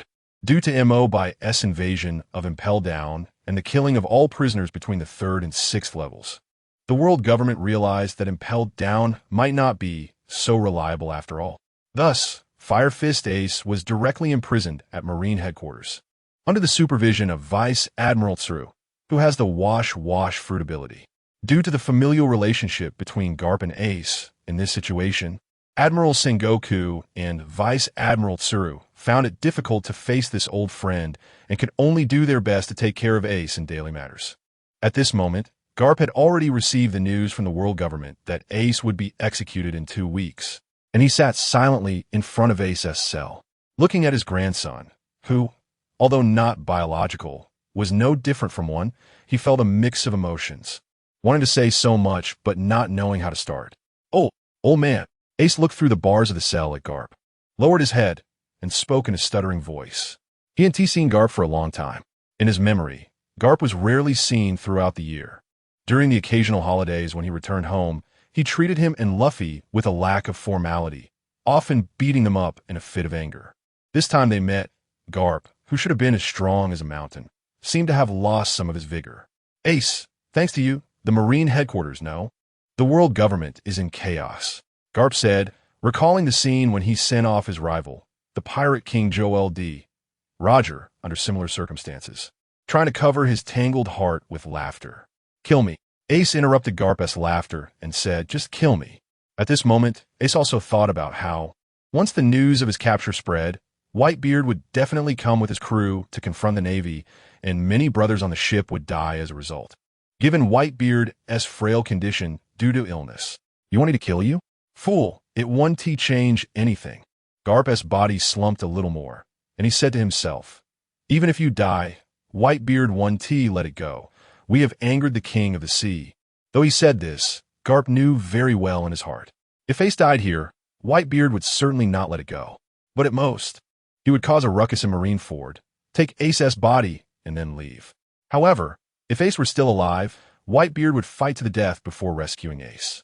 The world government and the Navy publicly executed Ace, not only to weaken the influence of the pirate king God, Roger, but also to find an opportunity to eliminate one of the four emperors, completely tilting the balance of power on the seas in their favor. During this process, there's a possibility that Ace could be rescued. His own grandson had a chance to survive. Upon hearing this, Ace understood that the battle between the Navy and the Whitebeard pirates was inevitable, and he couldn't help but remember the invitation from Whitebeard when he boarded the ship, as well as the kindness shown to him by his brothers on board. Soon, many would lose their lives in the battle against the Navy because of his capture. Sigh, I wanted you to become an outstanding Marine alongside Luffy. Now, let alone becoming a Marine, the two brothers are becoming big bad guys together. You've heard the rumors about Luffy, right? Carp fell into memories, thinking of the times he watched his grandsons misbehave and couldn't help but smile. I also told Luffy about his father. He was startled to learn he had a dad. Carp reminisced. Unbeknownst to him, the mention of father pierced Ace's sensitive heart. Knowing about such things is a hassle. Both Luffy and I inherited the blood of a world-renowned criminal. How could we possibly become Marines? I don't want to acknowledge that bastard father of mine, old man, my dad. Ace looked firmly at Carp, pride evident on his face. Only Whitebeard. As soon as these words were spoken, Carp's expression fell into an indescribable disappointment. Are you still insisting on going down this path? If only you said you were willing to join the Navy, it would be so much better. That way, even at the last moment, I could have a reason to convince myself. Criminals are not deserving of sympathy, but family is. When Carp visited the prison, news spread across the seas that Ace, the 2nd Division commander of the Whitebeard pirates, had been captured and was set to be executed at Marine headquarters in Marineford in 2 weeks. Alongside this, another shocking piece of news emerged. Fire Fist Ace is the bloodline of the pirate king God, Roger. These two pieces of news immediately created a huge uproar across the seas. It can't be true. The bloodline of the pirate king God, Roger. I heard that the world government hunted down all pregnant women in the areas where God, Roger passed through. How could there still be his bloodline in the world? The newspaper stated that Ace's mother fought desperately to ensure her child could be born, enduring 20 months of pregnancy before giving birth. Hiss, what a great. Ugh, indeed, it's the bloodline of evil. It killed its own mother right after birth. Over the years, the world has suffered greatly from the torment of pirates, and passers-by with newspapers condemned the evil bloodline of the pirate king who started this era of crime. Meanwhile, aboard the Moby Dick drifting in the New World, Marco, the captain of the 1st Division, also received the newspaper. Upon reading its contents, he immediately rushed to Whitebeard. Dad, Ace has been captured by Teach and handed over to the Navy. Marco handed the newspaper to Whitebeard, who was looking at him with a worried expression. All the members of the Whitebeard pirates' main ship were regarded as sons by Whitebeard, referring to each other as brothers and sisters. Although there was no blood relation, their bond was as strong as that of real brothers. Hearing the news of Ace's capture, who shared deep familial ties with them, their concern was evident. Ace. Whitebeard took the newspaper, looking at Ace's disheveled photo, his aged eyes slowly regaining the sharpness of his younger days. Sons, your brother has been captured by the Navy. What should we do? Whitebeard looked around at the many captains on the ship, speaking with a strong voice. Upon hearing Whitebeard's words, the captains below raised their weapons in response. Attack the Navy headquarters. Rescue Ace. Rescue Ace. After mobilizing, the Whitebeard pirates went silent in the waters of the New World. But beneath this unusual calm, anyone could sense the undercurrents surging. The Navy and the world government were also urgently retracting their forces, recalling all available power from bases in the New World and the Four Seas. At the same time, They sent people to contact and summon the Shichibukai to prepare for the upcoming decisive battle with the Yonko Whitebeard. In the Calm Belt, on Amazon Lily Island, a new powered warship coated with sea prism stone slowly approached the island. Despite the sea prism stone coating, the warship, exuding an aura consistent with the ocean, evaded the scrutiny of most sea kings. However, luck does not favor a person forever. A sea king, measuring 100 meters, noticed the difference and leaped out of the sea, its giant mouth full of fangs aimed at the warship. Unexpectedly, it wasn't the 9-snake pirates that welcomed us, but this monster. If the warship became the Sea King's meal, it would be a shame for justice. Rear Admiral Mongoose leaped forward, holding a katana, and struck a cross slash at the giant fish, instantly flipping it over and sending it sinking to the seabed. Rear Admiral Mongoose had just taken down a Sea King. This is a good job. I heard the Pirate Empress is the most beautiful woman in the world. I wonder if we will be lucky enough to see her this time. The Navy contemporaries are extremely envious of our mission. The Navy on the ship was originally praising Rear Admiral Mongoose's strength. But no one knew who started the conversation, and one by one, they all began to eagerly anticipate meeting the Empress of 9 Snakes. Get serious. Don't lose the Navy's face. Rear Admiral Mongoose couldn't help but facepalm and shout at the Navy on board. Even so, he understood the thoughts of these young Navy members very well. A group of young, energetic lads. Knowing they would meet the woman hailed as the most beautiful in the world, Pirate Empress Boa Hancock, it was normal for them to show excitement. If he were 10 or 20 years younger, he would likely act just like them. The Navy on the ship, filled with excitement. As the warship approached the dock of Amazon Lily, a ship being dragged by 2 giant serpent-like sea kings blocked their path. The 9-snake warriors on the ship all turned their gazes towards the wooden door of the cabin, causing the Navy who saw this scene to look over as well. The crisp sound of high heels seemed to step on everyone's hearts, and amid the expectant gazes, the wooden door creaked open from the inside. Dressed in a red cheongsam, with an elegant hairstyle and a tall figure, Boa Hancock stepped out from the cabin, wearing high-heeled boots. Who dares to throw small things on the path I walk? Her cold and proud voice slowly emerged, and then Hancock unreservedly displayed her willful demeanor, kicking aside a small obstacle that was playing in her way. Finally out, Boa Hancock. Rear Admiral Mongoose stared at Hancock as she walked out and spoke about his purpose for coming. I am Rear Admiral Mongoose of the Navy headquarters, a member of the Shichibukai. Pirate Empress Boa Hancock, I am here to escort you. This is today's newspaper. The time and place for the public execution of BardLegacy, the 2nd Division commander of the Whitebeard Pirates, has been confirmed. This summoning of the Shichibukai is a strict order from the world government. If you refuse, your title as Shichibukai will be revoked. Think carefully about what this means.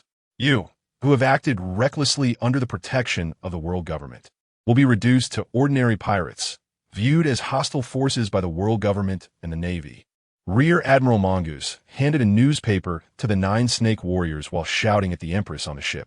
As a normal Navy officer, he absolutely scoffed at the policies regarding the Shichibukai, but he had to admit that their strength was indeed formidable, at least when facing the world's strongest man. The Yonko Whitebeard, having such a force would definitely serve as a boost for the Navy. Meanwhile, the Navy accompanying Rear Admiral Mongoose completely forgot about their mission the moment Hancock appeared, their focus entirely on her. She is the Pirate Empress, said to be a breathtaking beauty, and it turned out to be true. The Navy's gaze began to climb from her tall high heels, unwilling to miss any detail. Long, straight, and beautiful legs, a slender waist, and towering, ample breasts. A perfect figure, a smooth, flat forehead, elongated and delicate eyes. Almond-shaped eyes revealing a hint of coldness, a high nose bridge, a small nose, and soft lips without a wrinkle. Perfect features. Plus, the golden serpent-shaped earrings hanging by her ears, symbolizing status and identity. Perfect status. Is this not the perfect wife? The eyes of the Navy members began to turn infatuated, breathing heavily like bulls. What a meddlesome bunch. We will not participate in the war. Boa Hancock raised her head, her thin lips slightly parted, and with a proud expression, she said to Rear Admiral Mongoose, however, I also do not wish for you to strip me of my Shichibukai title, and I want everything on your ship. Upon hearing this, Rear Admiral Mongoose couldn't help but break out in a cold sweat. He couldn't comprehend Hancock's line of thought. This was just wanting to take everything without contributing anything. And, you even want what's on my ship? Who would agree to such a foolish thing? While he was lost in thought, the Navy members on the ship had already started to take action. Take it all. What a beautiful person. They were willing to give her anything. The Navy members were carrying large boxes and small boxes. Some even took out their long-saved little treasures, infatuated as they moved towards the ship of the 9 snake pirates. You idiots, wake up! Rear Admiral Mongoose shouted at the Navy on the ship. This finally interrupted their actions of wanting to give everything on the ship to the Empress. And then he issued a final ultimatum. The execution of Fire Fist Ace has been confirmed, and the Navy will send all forces led by the 3 admirals, determined to confront Whitebeard, whether to be stripped of the Shichibukai title or to accept the summons. Make your decision here. The deadline is approaching. As these words were spoken, the atmosphere on site began to tense up. If Empress Boa Hancock refused the summons, it would mean the revocation of her Shichibukai title, and both sides would become adversaries rather than colleagues. Then a war would inevitably break out here. Hancock, who had not encountered Luffy, had no thoughts about joining the Paramount War. Hancock stood atop the Serpentine, Sea King pulling the ship, looking down at the Navy and Admiral Mongoose on the ship with an increasingly impatient expression. In the past, as long as she expressed a thought, no one could refuse her. It was rare to encounter such a stubborn man. She quite liked the title of warlord and didn't want to be stripped of it. However, she also despised the world government and didn't want to follow their orders. No matter what I do, whether kicking small ones or killing, the whole world will forgive me, and the reason is because I'm too beautiful. Hancock lightly stepped and leaped onto the Navy's ship, leaning back to toss her hair, then forming a heart shape with her hands in front of her. Consider it as if you never came to pick me up and become a stone at the bottom of the calm sea. Fragrance feet.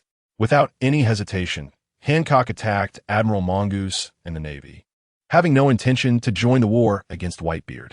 Hancock! Hancock! Amid the Navy's ecstatic cheers, a sweet, light pink fragrance filled the air. In the eyes of all the Navy on the ship, Hancock seemed to be in a sweet moment that only existed in fantasy. An intense feeling of infatuation surged from their hearts. The Navy's breaths became rapid, and the impulse of their heartbeats occupied their entire brains, making this feeling gradually tend toward eternity, completely unaware of the movements around them. They became statues captured by her charm.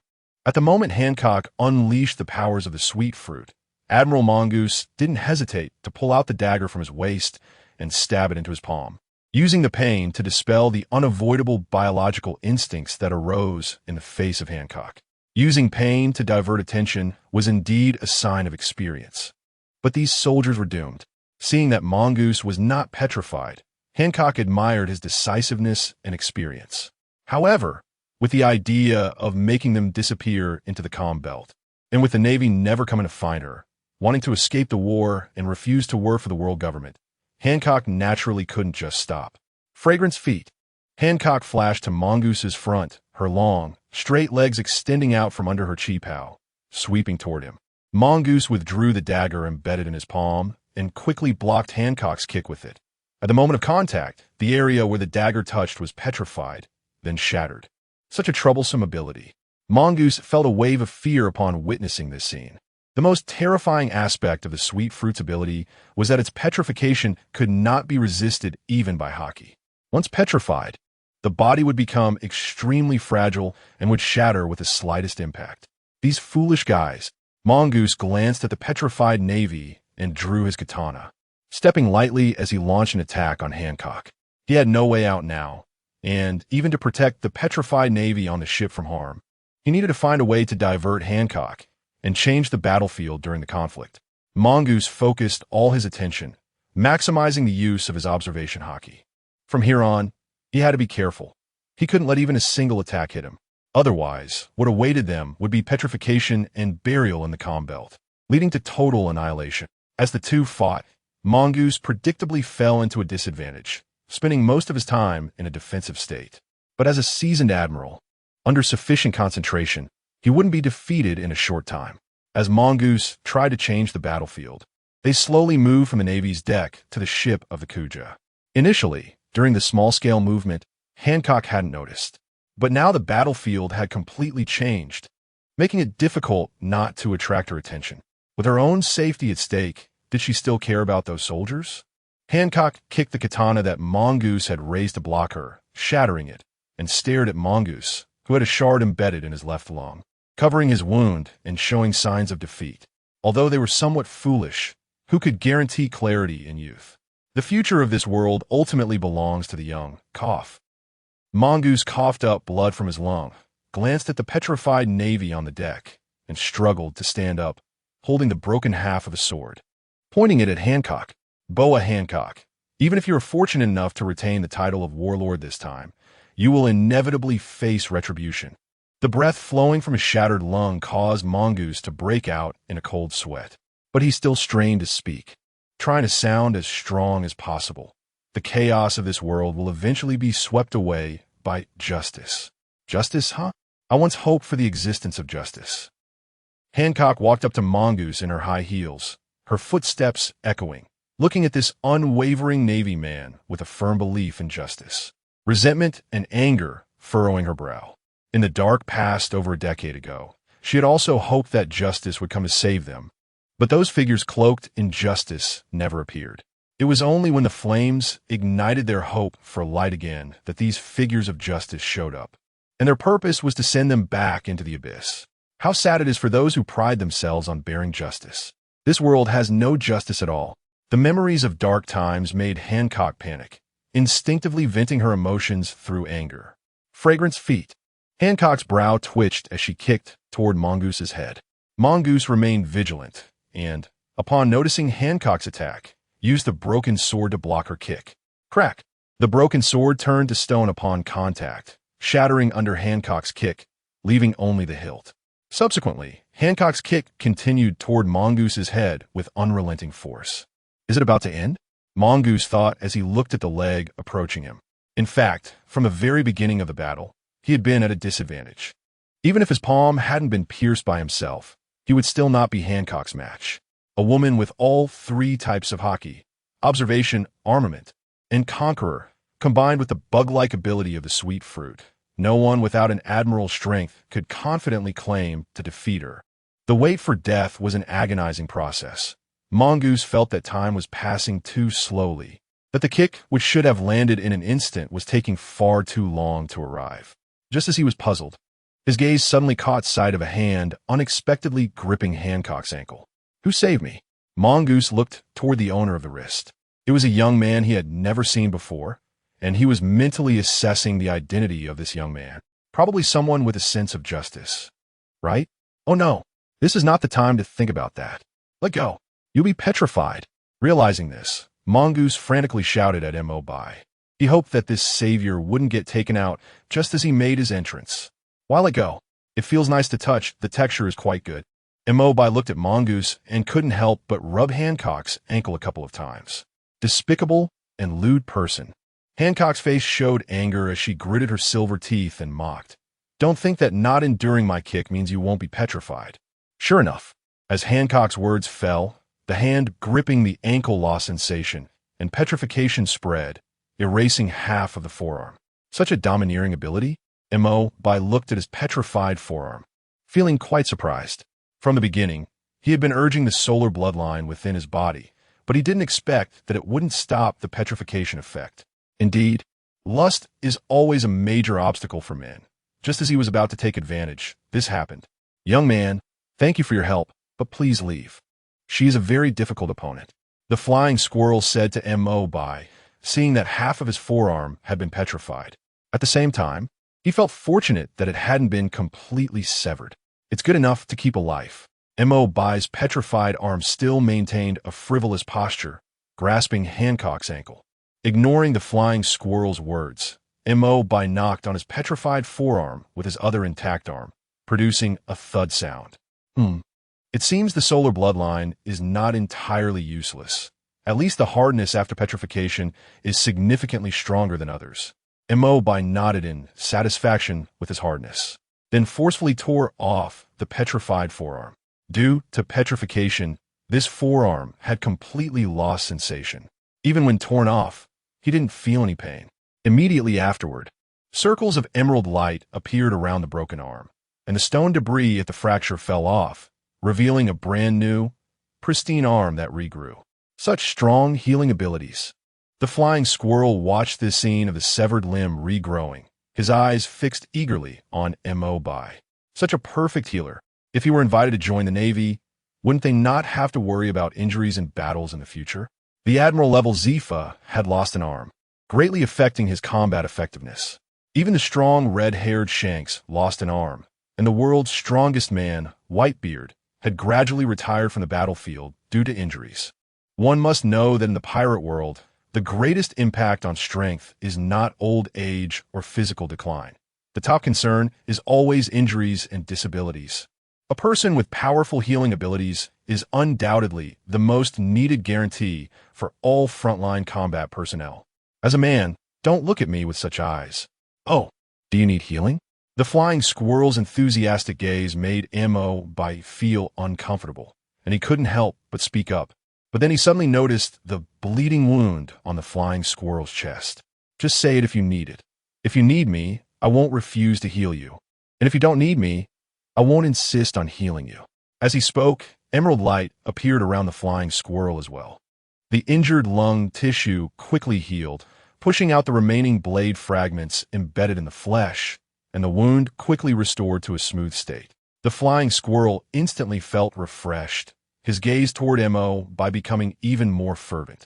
This healing ability not only repaired and smoothed the wound, but also restored much of the mental energy consumed during the previous battle. Although this young man's thought process is a bit abnormal, he is undoubtedly the Navy's needed medical king. Under the flying squirrel's fervent gaze, Mo Bai awkwardly shifted his position toward Hancock, feeling that something was off about her.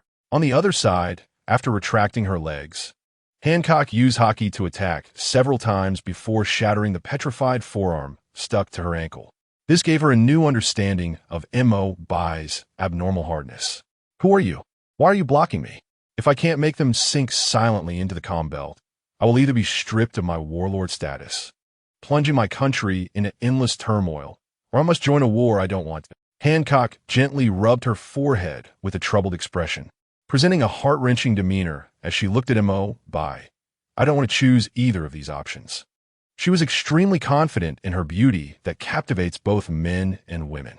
Just like the phrase she often had on her lips, no matter what I do, the whole world will forgive me. Even if there are very few people in this world who would reject her, they definitely wouldn't be this young man who had to touch her a few times before petrification, with Hancock adopting an irresistible, sorrowful posture. The sweet fruit seemed to passively influence people's thoughts. In Mo Bai's eyes, Hancock was enveloped in a sweet, thick atmosphere, and his heartbeat began to quicken as the thought of helping Hancock deal with this Navy ship gradually arose in his mind. Hey, young man, wake up. You should leave first, the flying squirrel said to Mo Bai with a worried expression.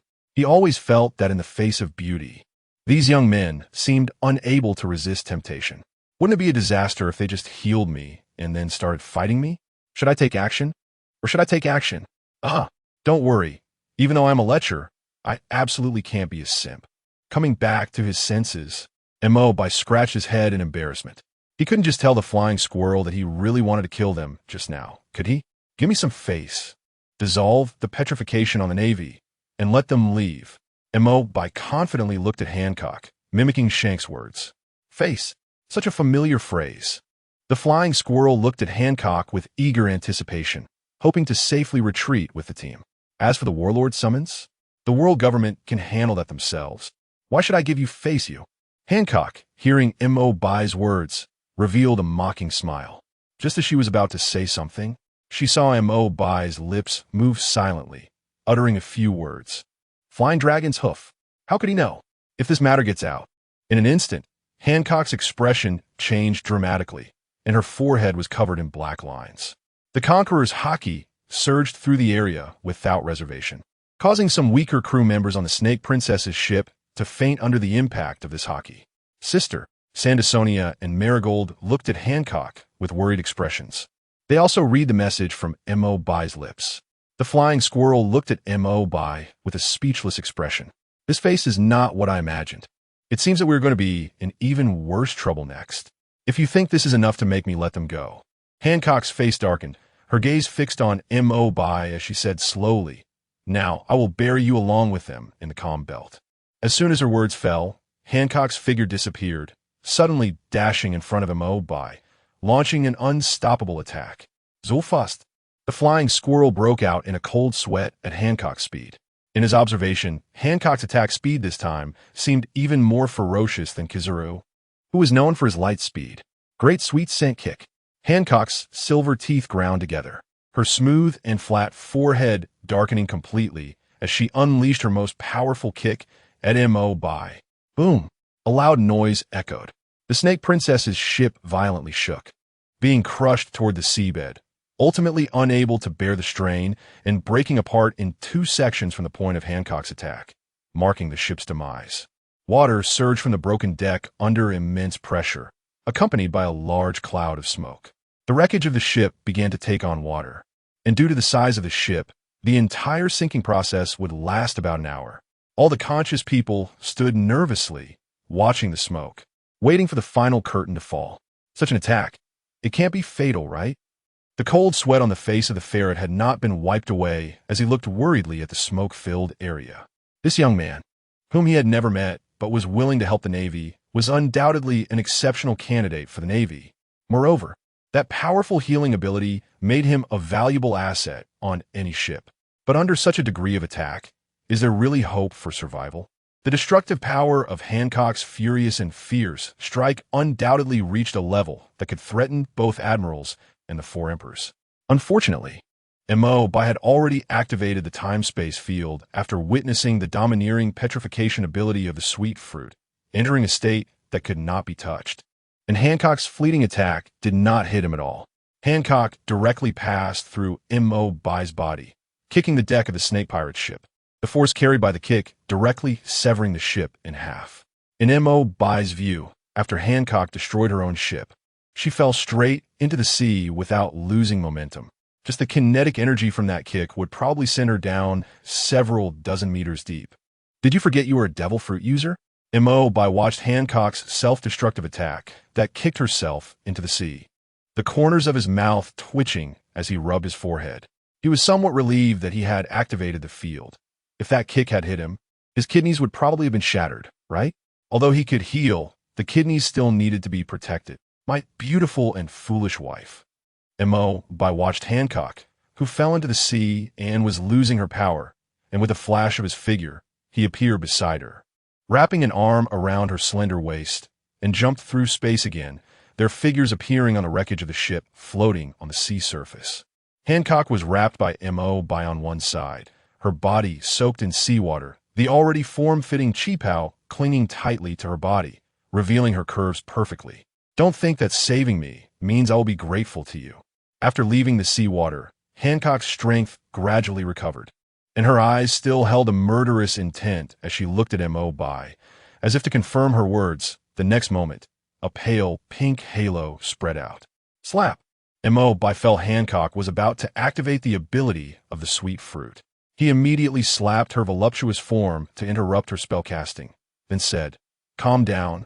Can we talk properly? What I mean is I can help you deal with the flying dragon's hoof." After finishing, Bai silently recited Optimize in his heart, and an emerald light ring attached itself to Hancock's delicate body, finally resting on her back. The shameful red blush that had just crawled onto Hancock's face upon being attacked vanished as she heard Bai's subsequent words, causing her consciousness to go blank. Among the slaves who escaped from the Holy Land, Mary Joa amidst the chaos. Some had ruthlessly dug out the flesh and blood from their backs to completely abandon their unbearable past, ultimately dying from excessive blood loss. That bloody scene had left a deep impression on her sisters. Since then, they had chosen to deeply avoid discussing the shameful flying dragon's hoof, hiding it from the nation, not thinking about it, not caring about it. Can a mark of shame on my back really be resolved? Hancock stared blankly at Bai, recalling the scene of his arm regenerating after being petrified. Perhaps she could truly believe it? Hancock's dazed mind had not yet escaped from the tangled thoughts when a refreshing coolness on her back brought her back to her senses. Is it really okay now? Hancock hesitated in her heart, ultimately biting her lip, closing her eyes, and lifting her hands to touch her hair, exploring along the back of her cheepow. So smooth, so sleek. Hancock's hands lingered as they caressed her smooth back. She hadn't done this in a long time. To avoid touching the ugly and shameful scar behind her, even her usual washing was merely a simple rinse with flowing water. Reluctantly retracting her hands, Hancock noticed BaiGets' expression had softened. I can let those Navy soldiers go, but you must stay. My 2 younger sisters also need your help to resolve their marks. To this, BaiGets naturally nodded in agreement. Now that he was here, how could he not stay on Amazon Lily for a while longer? Not to mention how he felt about watching Luffy's performance in Amazon Lily in his previous life. Even Tang Seng's performance had made every man wish they could take his place. While others waited anxiously, the smoke finally began to clear, revealing Hancock, soaked in her cheepow and exuding temptation, alongside the unblemished BaiGets. How is it that, after such an attack, nothing happened? The ferret's eyes nearly popped out as he stared at BaiGets, who was completely unharmed. Just Hancock's kick earlier would have required even the 4 emperors to take it seriously, and yet he didn't even have a wrinkle on his clothes. A powerhouse. This is a top-tier powerhouse with Admiral and 4 Emperors level strength, and possesses an extraordinary healing ability. The ferret's expression grew troubled as he looked at BaiGets. The 3 Admiral positions were already occupied. It wouldn't do to court such a powerful being without offering him proper treatment. Ugh, headache. Why does that slacker occupy an Admiral's position? Sister, Sandersonia and Marigold rushed over upon seeing Hancock drenched, quickly shedding their cloaks to cover her body, then cautiously brandishing their weapons as they stared at BaiGets. Naturally, they were aware of their sister's powerful attack. However, facing this young man, they were completely at a loss, indicating his strength was extraordinary. No need to worry. Hancock took the cloak, wrapped it around herself, and reassured her concerned sisters. She then turned her gaze towards Rear Admiral Ferret. I have agreed to give him face and let you leave, Hancock said, releasing the petrification on the Navy soldiers aboard the warship. Hurry and take your soldiers away. Amazon Lily does not welcome you. We are saved. The ferret watched as the Navy soldiers on the warship gradually regained their senses, and he couldn't help but breathe a sigh of relief. Encountering such a powerful and dangerous woman had nearly led to their total annihilation. As for Empress Boa Hancock's refusal of the warlord summons, that could be left for the world government to deal with after the war with the Whitebeard pirates. Thank you. I am Rear Admiral Ferret of the Navy, but I still do not know your name. The ferret looked at BaiGets with burning eyes, clearly not having given up on the idea of recruiting him into the Navy. Just call me BaiGets. Next, I plan to travel around Amazon Lily for a while, so I won't chat with you much. Unable to bear the ferret's eager gaze, BaiGets waved his hand after speaking and jumped onto Amazon Lily, walking toward the interior of the island, leaving him with only a back view. The words the ferret wanted to say were caught in his throat as he looked at BaiGets' departing figure, then turned to look at Hancock. Amazon Lily does not welcome men, but he is my esteemed guest, so this rule naturally does not apply to him. Noticing the ferret's gaze, Hancock saw his hesitating demeanor and explained briefly, then no longer cared about the Navy that remained here, jumping to the shore to leave. Wait, how did you go from fighting without knowing each other to being an esteemed guest? Is there some unwritten rule about this confrontation? The ferret propped his chin in thought. He recalled the phenomenon he observed when the 4 emperors, Shanks and Whitebeard, met where the sky split open. In the past, whenever Shanks met Mihawk, they would always have a fight first, only to later shake hands and hold a grand banquet. Even when generals fought, they would exchange a move first and say a few words. Hiss. So, do strong individuals at a certain level greet each other by exchanging a move? The weasel nodded thoughtfully. Good. I want to be a cultured, strong individual too. After entering the island, Hancock quickly followed. Under Hancock's guidance, they passed through the outer forest and entered the gate of Amazon Lily, moving through the bustling market to reach the place where her sisters lived. The red walls and yellow tiles, with carved beams and painted rafters, reflected the ancient aesthetic style that BaiGets was familiar with from before his transmigration. giving him a sense that he wasn't just traveling to another world but through history. Such beautiful architecture. Mo inhaled the fragrant scent of wood, which was filled with a natural essence that easily calmed one's mood. If you like it, I can reserve a room for you here. Hancock, walking ahead, subconsciously replied upon hearing Mo's words, only to realize afterward how her cheeks had turned hot. She felt fortunate to have met Mo, who could eliminate the scourge of the flying dragon's hoof, allowing her and her sisters to completely free themselves from their painful past. She was grateful to Mo, but at the same time, she had an indescribable feeling towards this man who had taken advantage of her since their first meeting. Whether it was shame or something else, she couldn't help but recall the scene of him caressing her ankle and the sound of his hand falling with a slap. Then, thank you, Hancock. Upon hearing that Hancock could reserve a room for him, Mo readily agreed. Please, this is the land of women. Don't say you're letting me stay. Even if you chase me away, I'll still come to visit often. Thank you? He agreed. So, does that mean we will be living together? Hancock's face turned even redder, steam seemingly rising from her cheeks. Unconsciously lost in her own daydreams, the image of Mo caressing her ankle spread up her calf, and the position of the slap also began to change. Suddenly, Hancock touched her forehead, feeling dizzy and weak, and she fell forward. Hancock, Mo, who had been secretly observing Hancock's movements, caught her just as she was about to fall. Just when he was feeling happy about winning the heart of this beautiful girl with a love-struck mind, he suddenly caught sight of his two sister-in-laws, who were glaring at him with weapons in hand. Hey, I didn't do anything. Do you believe me? Mo said as he moved aside the gun that was pointed at him, but in the next moment, the gun was moved back by its owner. Let go of my sister. As for the issue you mentioned, it will be decided by her when she wakes up. Sandersonia aimed her spear at Mo, signaling Mary Garud to take Hancock from him, since he had already captured her heart. Mo certainly couldn't go all out against his sister-in-law, so he cooperatively handed Hancock over to Mary Garud. Many people on Amazon Lily have never seen a man. Stay here and don't wander around to avoid causing panic. My sister will notify you when she wakes up. Seeing Mo cooperate, Sandersonia's attitude softened. After finding a room for Mo, she and Mary Garud took Hancock to find the well-informed Granny Olivia's for help. I thought I could touch her leg and see some silk today. Forget it. Good dishes are worth waiting for. Mo shook his head in disappointment and sighed. As a lecherous man, he certainly wouldn't obediently stay here doing nothing. He directly opened a spatial passage to Surima, using facts to tell the readers who saw this, that this is a harem novel. Very loud. On the other side, without the excellent navigator Nami, and after being detained in Surima for more than a month, the Straw Hat Pirates had not only experienced the disastrous defeat at Sabeti Archipelago, but they hadn't even seen the terrifying three-masted ship during their playful moments. Usopp saw a news-giving seagull pass by and quickly called it over, tossing a berry to it. After taking the newspaper, he patted the seagull's feathers. At first glance at the newspaper, Usopp was shocked by the news inside.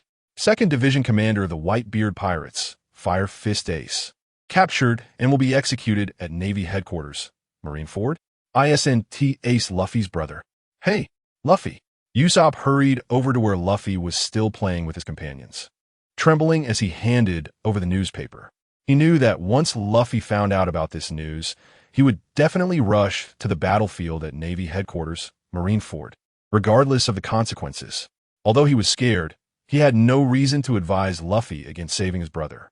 People must grow after this period of adventure. Usopp was still afraid, but when it was time to act, he would never hesitate because of fear. What? Luffy took the newspaper in confusion, as he usually didn't pay attention to the newspaper's content. Although he didn't understand why Usopp wanted him to look, he still opened the newspaper. Yet, the moment he turned to the front page, he was attracted by the huge headline. Ace. Ace was captured and would be executed at Navy Headquarters, Marineford. Luffy's hands trembled as he grabbed the newspaper, his pupils dilating in shock. They had just met not long ago, yet Ace was already in danger. How many elite Navy soldiers would gather at Marineford on the day of the execution? Zoro, Sanji, Usopp, Frankie, Chopper. Luffy called out the names of different crewmates. Gathering everyone together, his gaze scanning their serious faces as he said earnestly, "Next, I'm going to join a very difficult and very dangerous battle. If any of you want to back out, I 1T blame you." He knew that going to Marineford to rescue Ace would be extremely dangerous. But Ace was his brother, with whom he had grown up. He had to go. However, the relationship that the crew had with Ace was limited to being their captain's brother, and asking them to risk their lives for this was too unreasonable.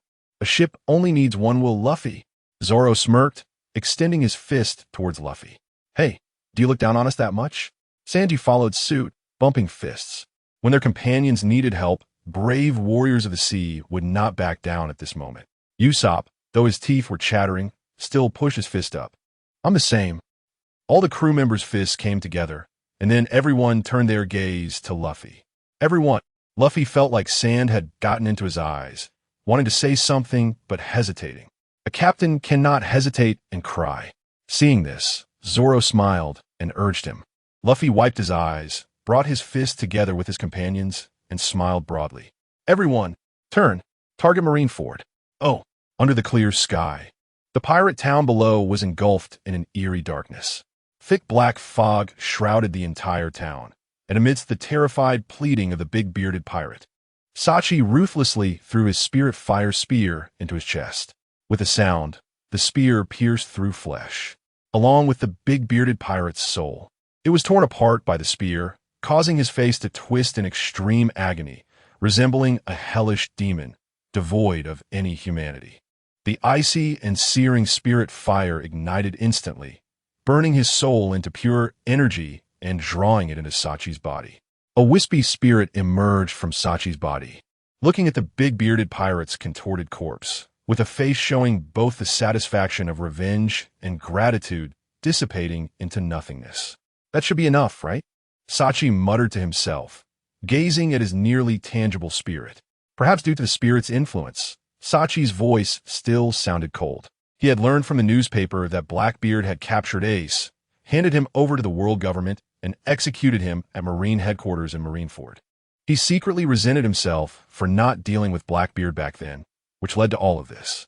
But dwelling on the past was not the solution. For him, it was more important to hurry and rescue Ace now. Forget it, there's not much time left. Sachi clenched his fist, his gaze sharpening.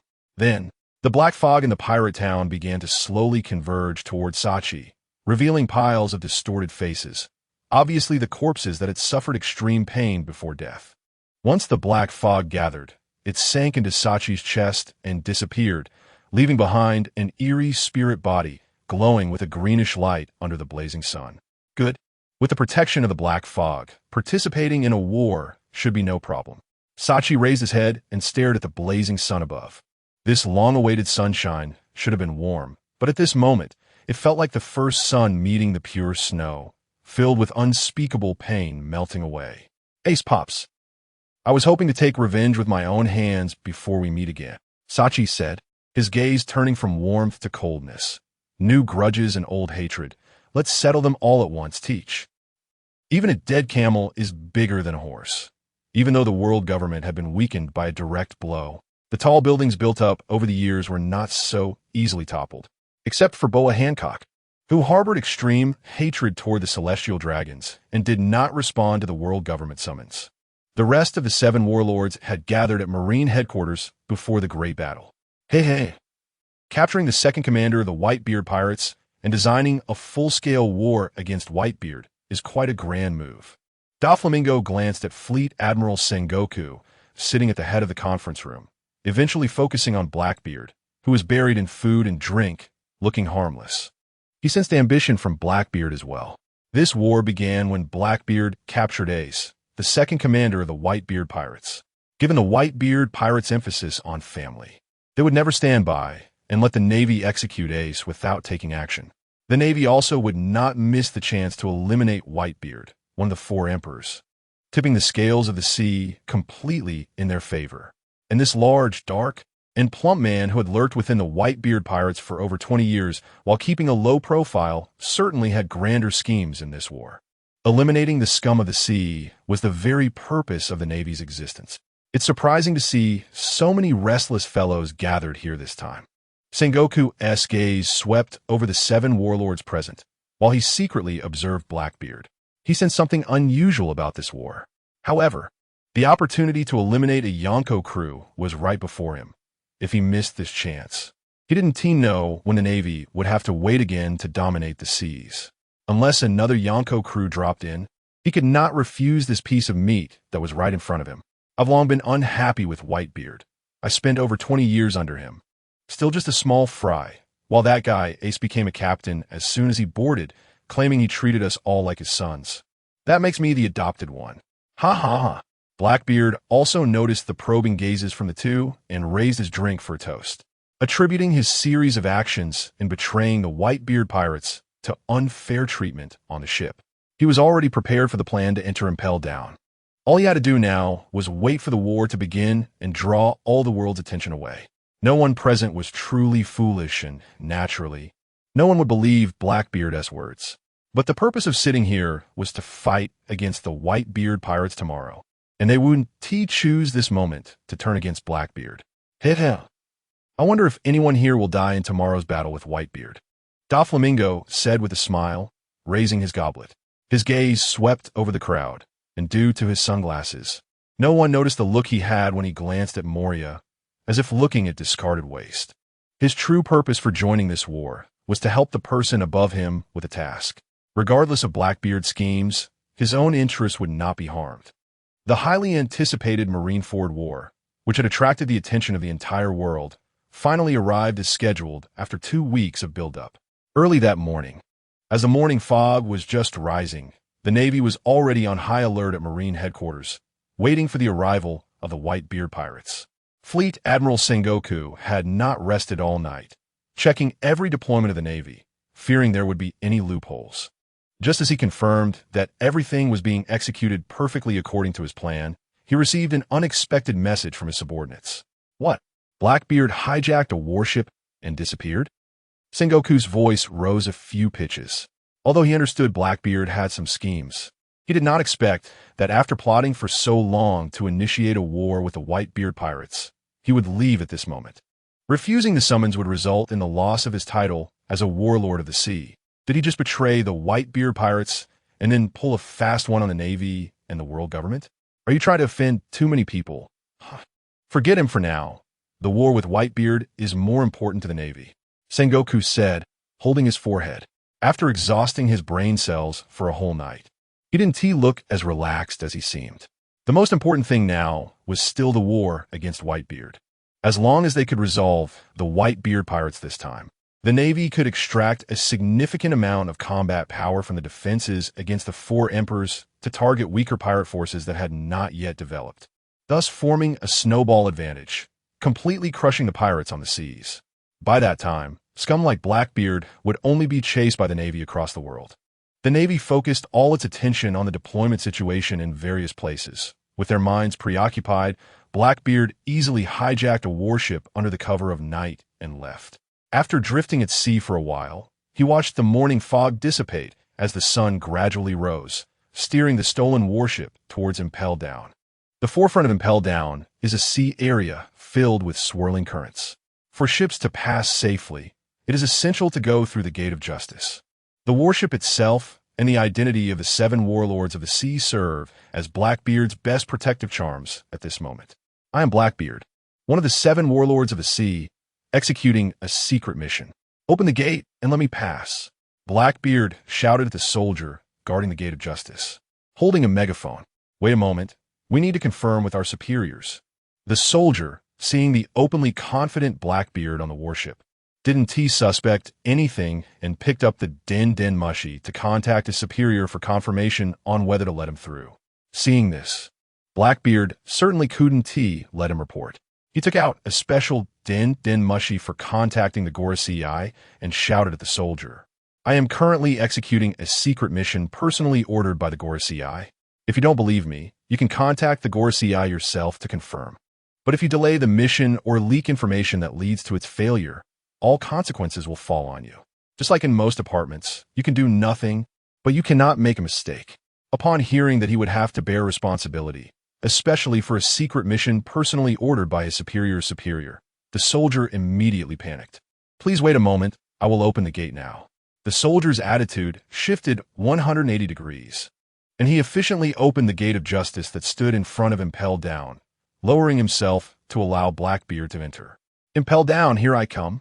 Blackbeard looked excitedly at the massive prison up close, his body trembling with anticipation. After receiving news from Law that Ivankov, who possessed the hormone fruit, could resolve his future troubles, Blackbeard had been secretly gathering information about Ivankov, and the last news was that Ivankov had been captured and imprisoned in Impelled Down. Inside Impelled Down, not only were there the powerful allies he had always dreamed of, but also his future. After recruiting a group of powerful allies from here, he could lead them to the Marineford War, waiting for the Navy and Whitebeard to inflict heavy losses on each other. At that time, he could easily take advantage and seize Whitebeard's Tremor fruit, which had the power to destroy the world. By then, armed with the astonishing achievements of defeating Whitebeard's crew in the Navy, who would dare compete with him for the title of Pirate King? No, not just the Pirate King. Even the world government and the infamous Shurima would have to submit to his overwhelming power. I am the one who controls the world, standing at the very top. Ha ha ha. Lost in his delusions, Blackbeard laughed maniacally. He then deceived the soldiers guarding the entrance of Impel Down once more, refusing the warden's suggestion to wait for Warden Magellan after he finished in the restroom, citing his secret mission as the reason to facilitate his own movements. Under the guidance of the guards, Blackbeard entered the first level, the Red Lotus Hell. So this is the world's largest prison, known as Copper Wall Iron Bastion, Impel Down. It's not as strict as the legends say. Blackbeard walked alone through the Red Lotus Hell, observing the prisoners being punished among the thorny grass and sword trees, unbothered. Initially, he was prepared for a forceful breakout, but seeing how cooperative the guards were to avoid responsibility, it seemed the Gorosei's banner was indeed effective. As he wandered aimlessly in the Red Lotus Hell for a long time, Blackbeard still hadn't reached the passage to the next level. This is ridiculous. At this rate, by the time I finish here, the battle over there will be done. Blackbeard frowned, but then quickly relaxed. Since he hadn't planned to make any noise, he decided to make things lively. With an evil smile, Blackbeard knocked out a passing guard with one punch and then opened the metal cell door of the Red Lotus Hell. His dreams had to be chased by himself, and his freedom had to be fought for by himself. Let the chaos begin.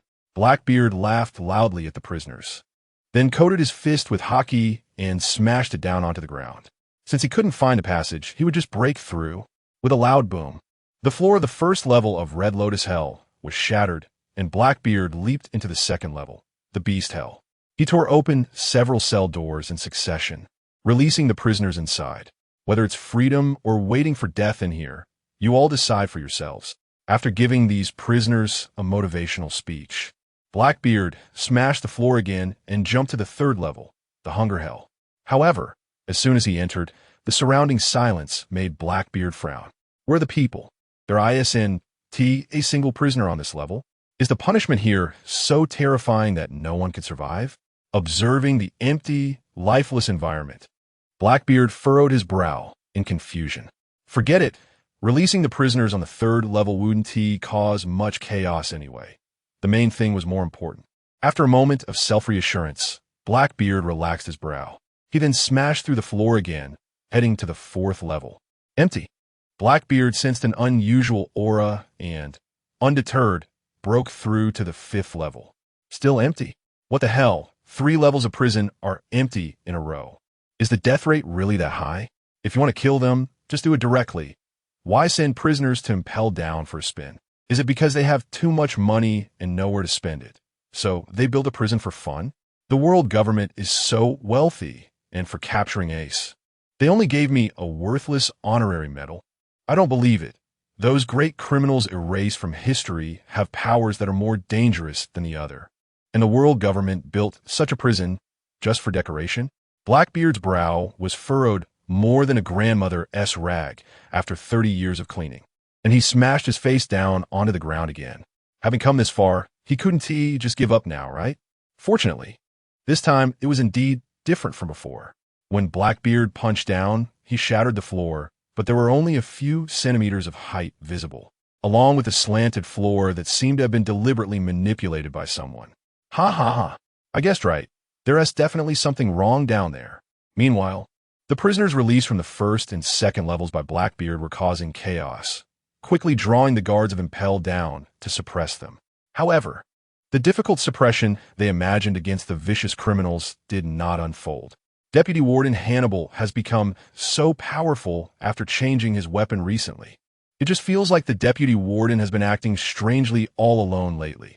Do you think he might be possessed by the evil spirit rumored to haunt the prison? The guards whispered among themselves, watching Hannibal, who stood at the front, a one-man army. In the arena, sharp howling sounds echoed. Hannibal wielded the hook chain connected to the lantern, moving with an imposing presence. Wherever he passed, the chaotic prisoners stood no chance. A prisoner, witnessing the terrifying scene of other prisoners falling around him, turned in panic to flee. However, just a few steps into his escape, a piercing shriek cut through the air. "Don't!" The plea was not fully articulated when a surge of bloody sweetness blocked the throat, and the light in the prisoner's eyes began to fade. Was his life really ending so simply? Well, it was better than being trapped in this eternal cage with no daylight. Before his last thoughts could settle, the deceased prisoner felt his consciousness sharpen again, and the first scene upon opening his eyes was his ethereal body and the chains binding his soul. Magellan was truly a failure as a warden. It hadn't been long before someone else had intruded into Impel Down. Hannibal murmured to himself, resting his head against his lantern, seeing the green specks drifting inside. Densely packed like countless stars, a satisfied smile appeared on his face. Great! He had more prisoners under his command. Although the world government had not appointed him as the warden, he was currently in charge of over 1,000 prisoners. More than those confined in Impel Down. This lantern was his prison, and he was the warden of the prisoners contained within.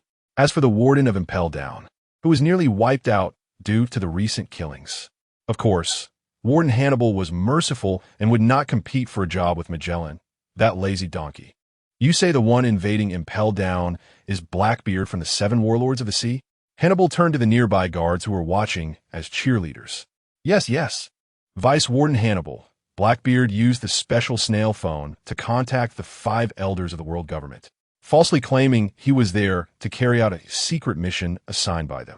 The guard, startled by the sudden question, saluted awkwardly and reported truthfully. Hannibal's terrifying demeanor earlier had completely changed the guard's perception of the usually ambitious vice warden, filling him with respect. Your negligence will be addressed after this incident. For now, take care of the prisoners' bodies. Those still alive should be saved.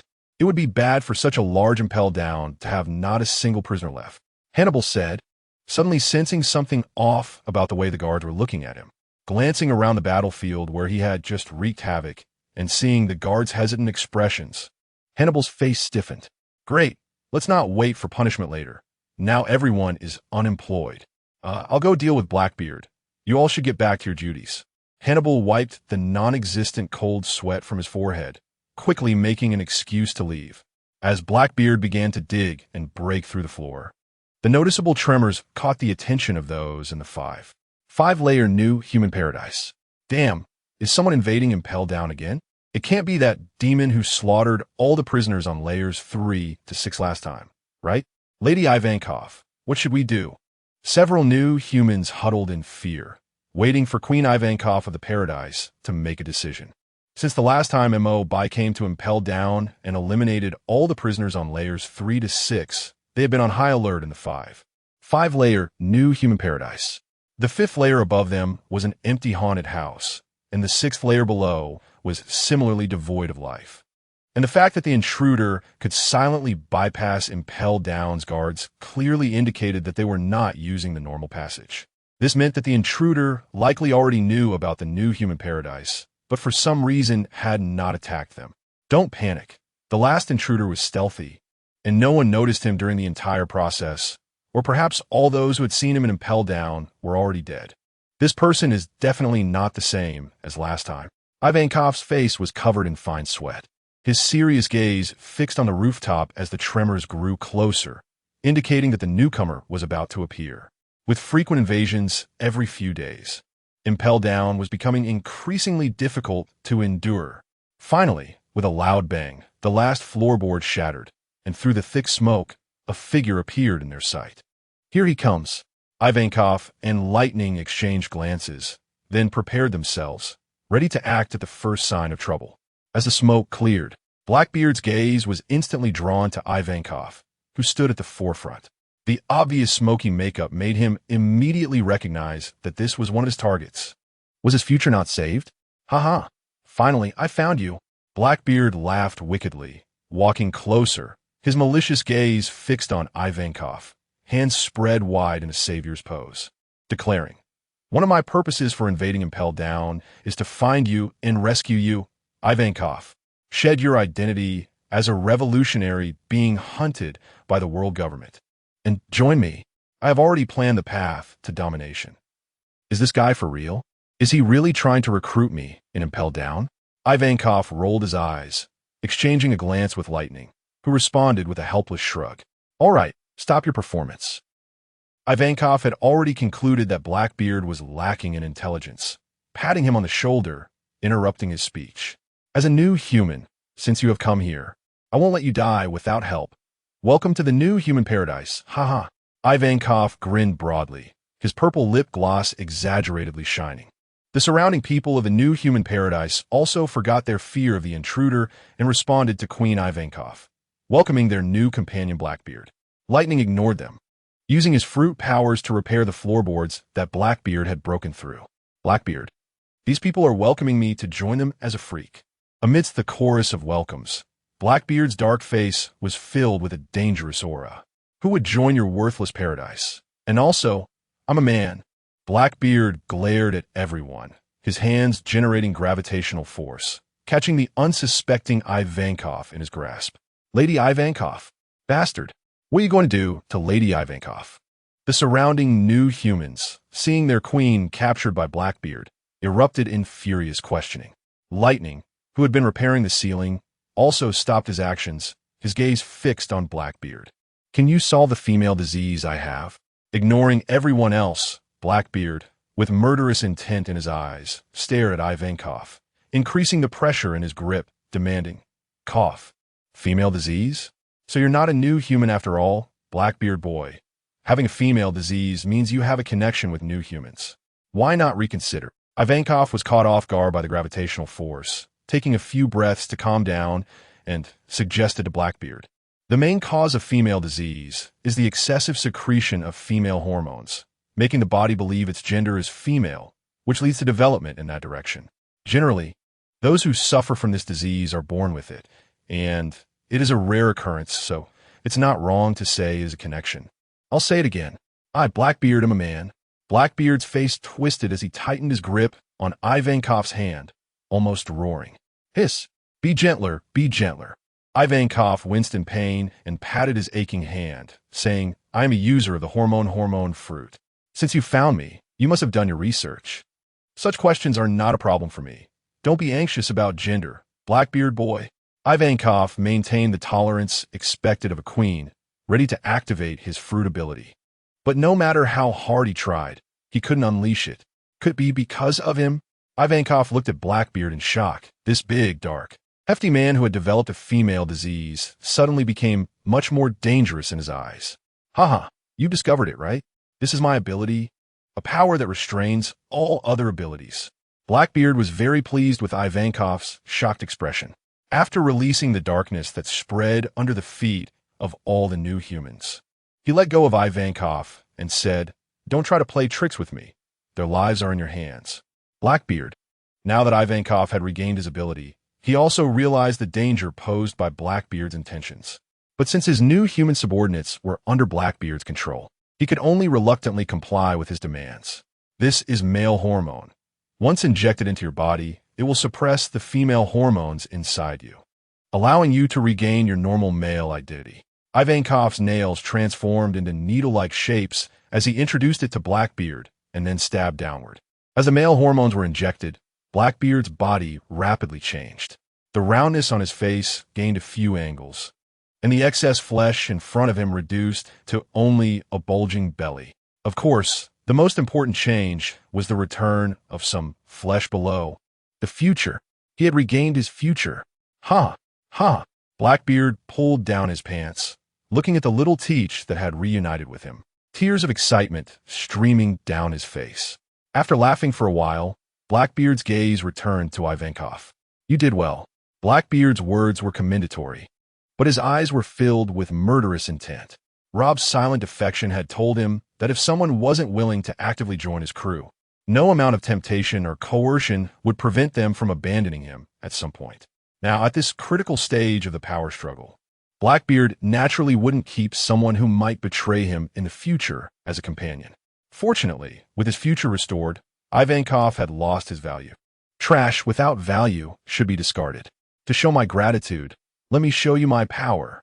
Blackbeard smirked, and the darkness spreading under the new humans suddenly had a gravitational pull, beginning to devour and crush everything.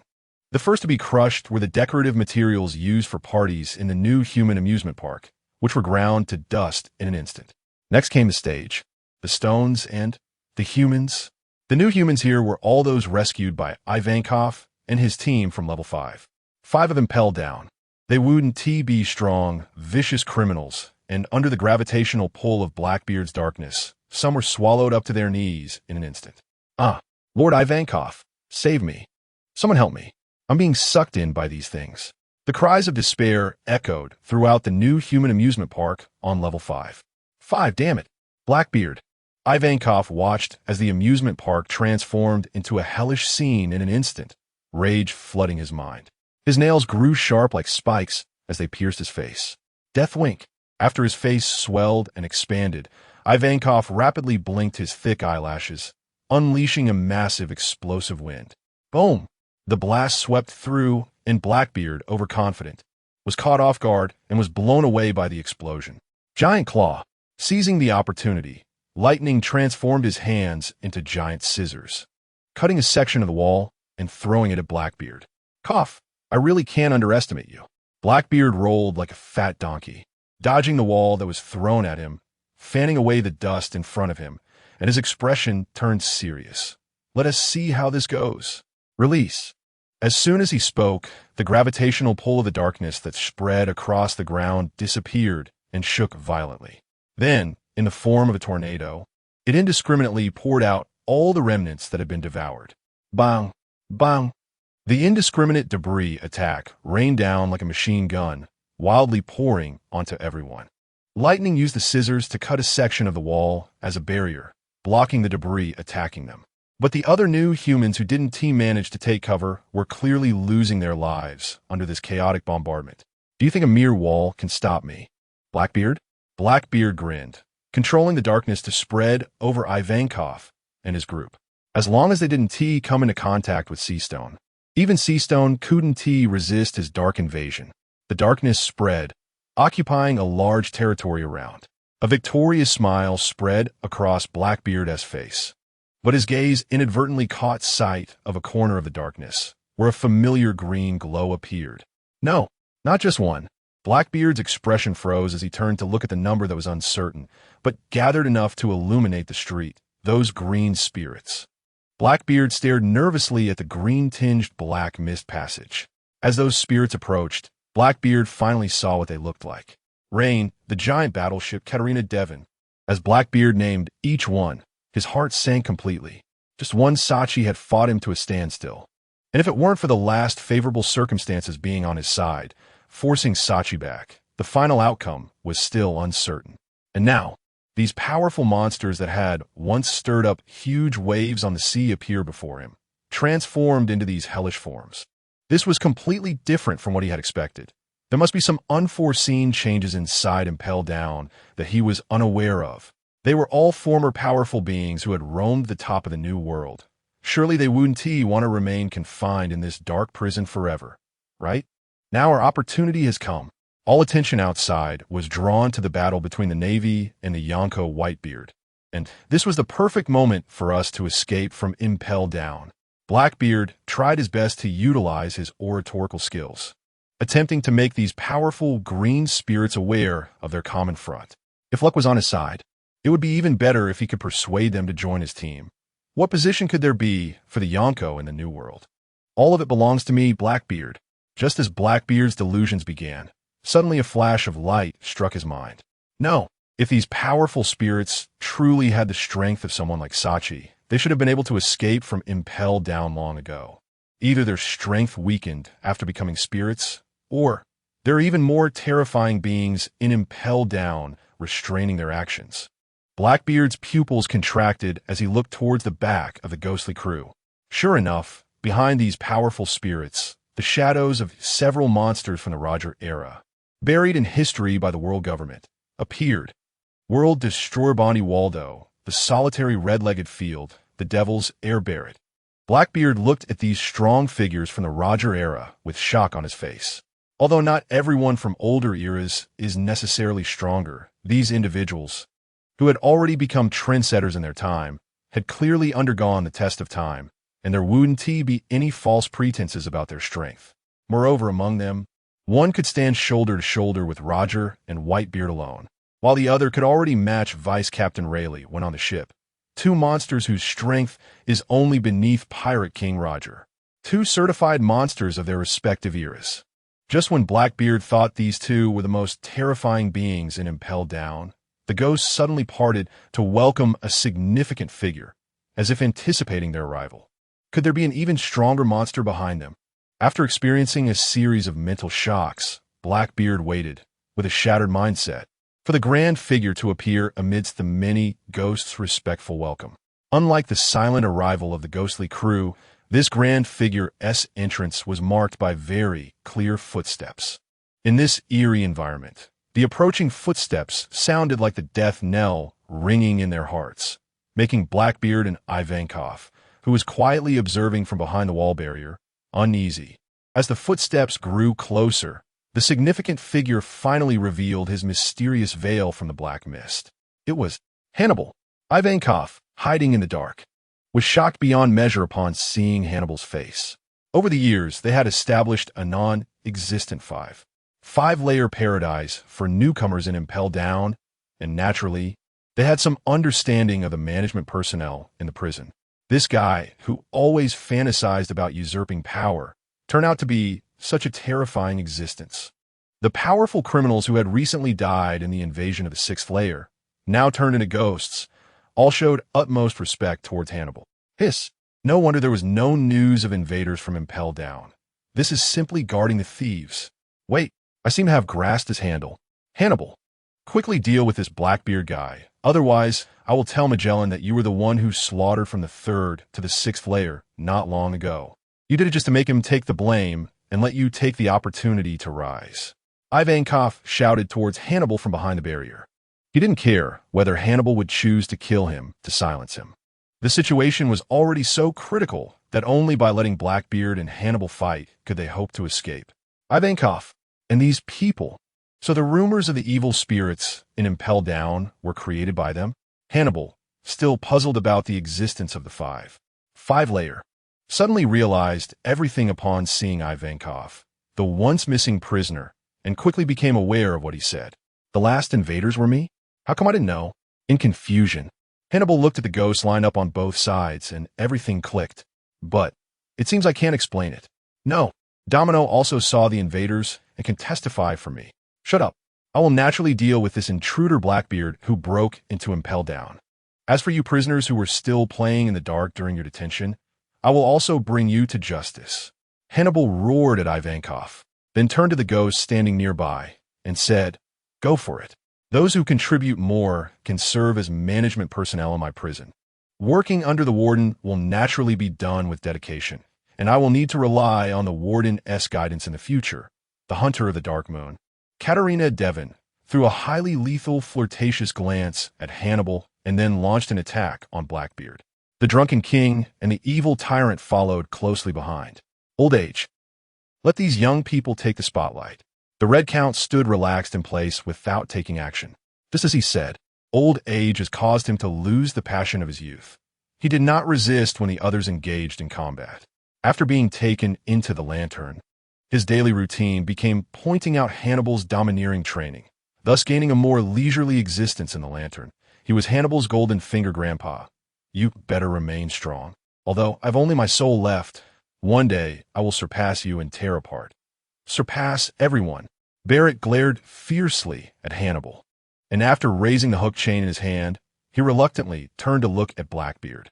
This guy, who used to tremble at the sight of him, seemed to have accelerated his growth, becoming so powerful in such a short time. However, as long as he still has consciousness, his fighting spirit to surpass everyone will not disappear. He will eventually be surpassed by me.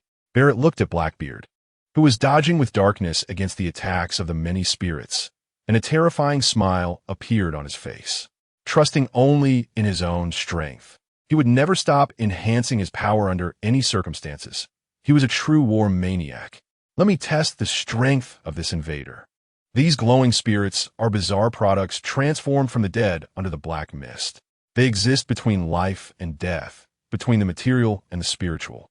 Because they have already been killed once, the devil fruit abilities of these six-layer criminals have completely vanished, and they have also lost their physical bodies. The ability to use haki, which requires a physical form, cannot be utilized. Even with a group attack, Katarina, Devon, and the evil tyrant could not gain any advantage against Blackbeard.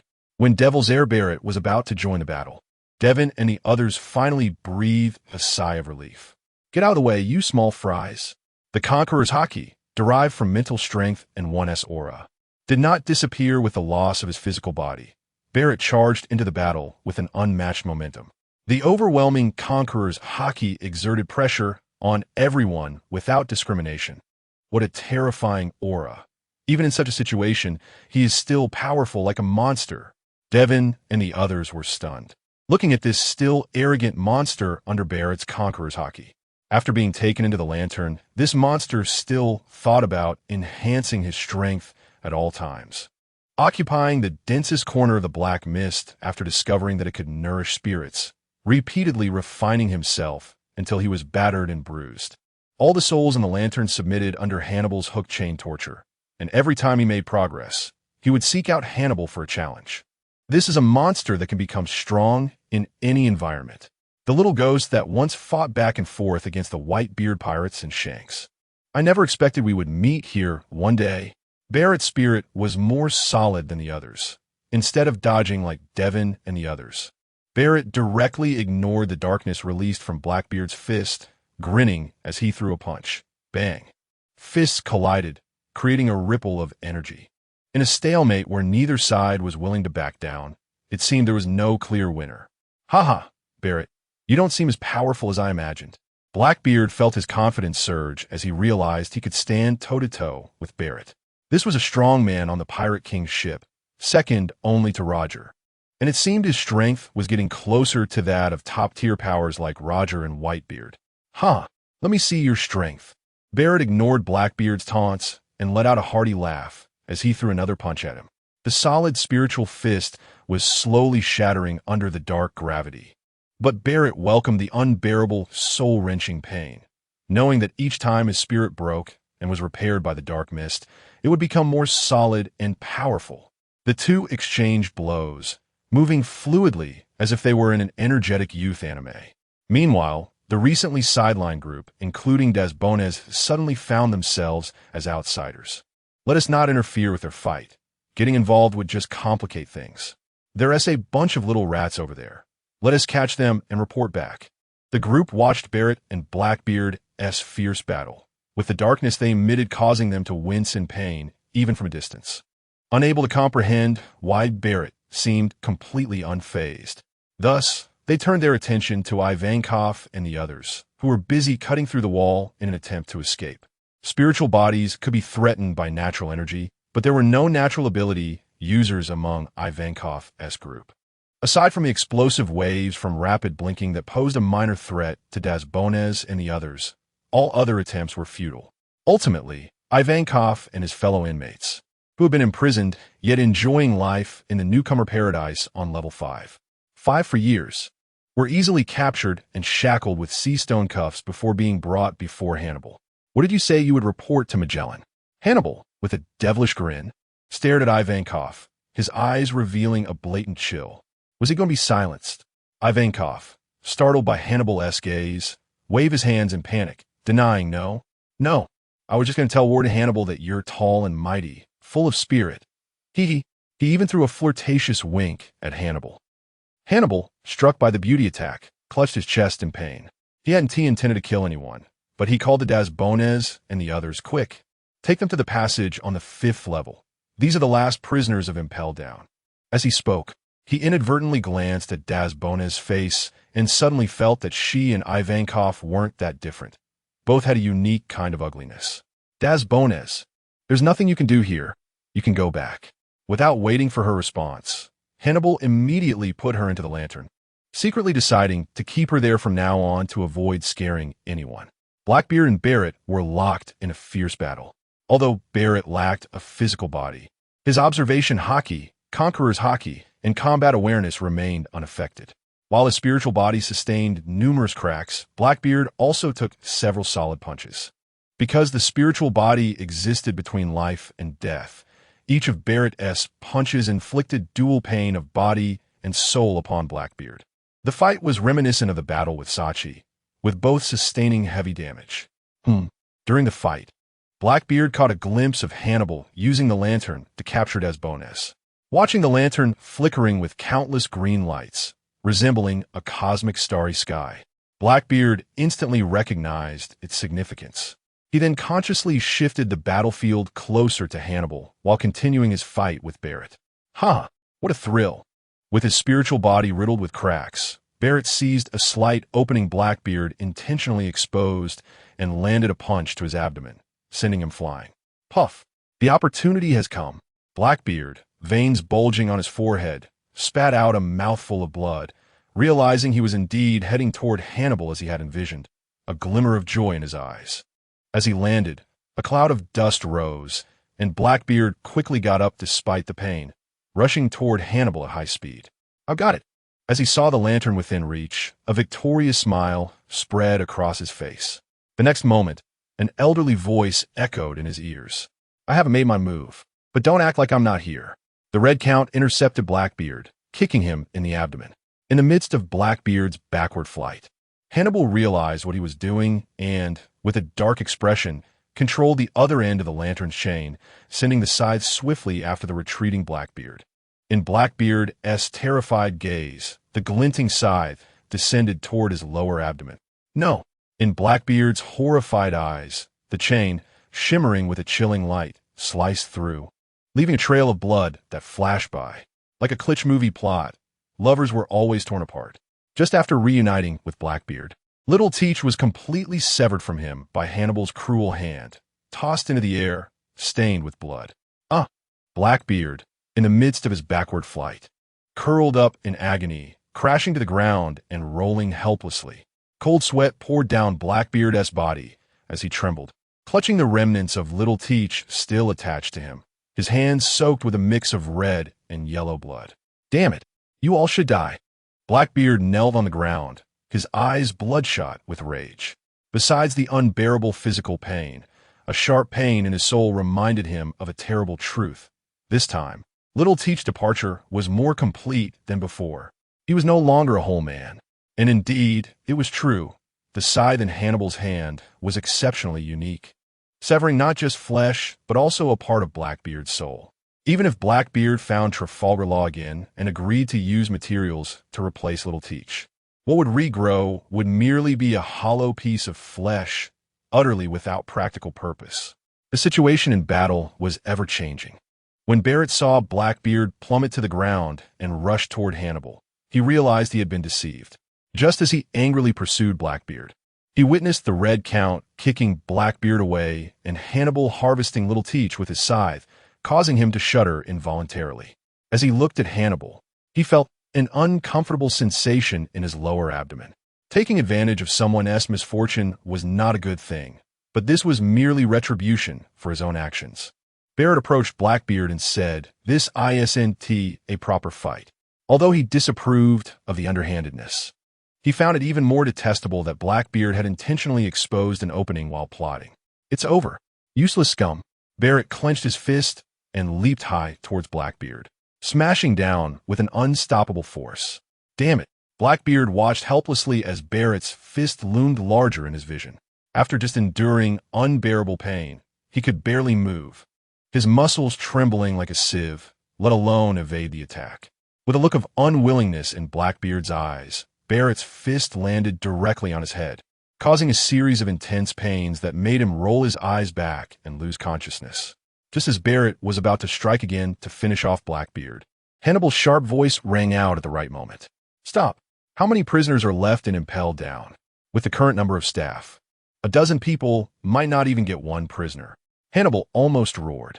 Although he already had his own prison, he couldn't let all these former colleagues become unemployed. What about Magellan, who spends almost the entire day in the bathroom? What can he do at this age if he loses his job? He can't just watch him starve to death, can he? TCH. Barrett snorted disdainfully at the unconscious Blackbeard, then transformed into a green light and flew into the lantern in Hannibal's hand. To be able to fight Blackbeard to this extent, he had already reached his limit. Growth and danger always go hand in hand. The cracks densely covering his spiritual body could be refined into something tougher and denser once repaired. But at the same time, they also symbolized danger. If the spiritual body were to completely shatter, it would become nourishment for the black mist, completely dissipating into the world. When Hannibal dealt with Blackbeard, Magellan, who had been stuck in the bathroom, hurriedly walked out. What?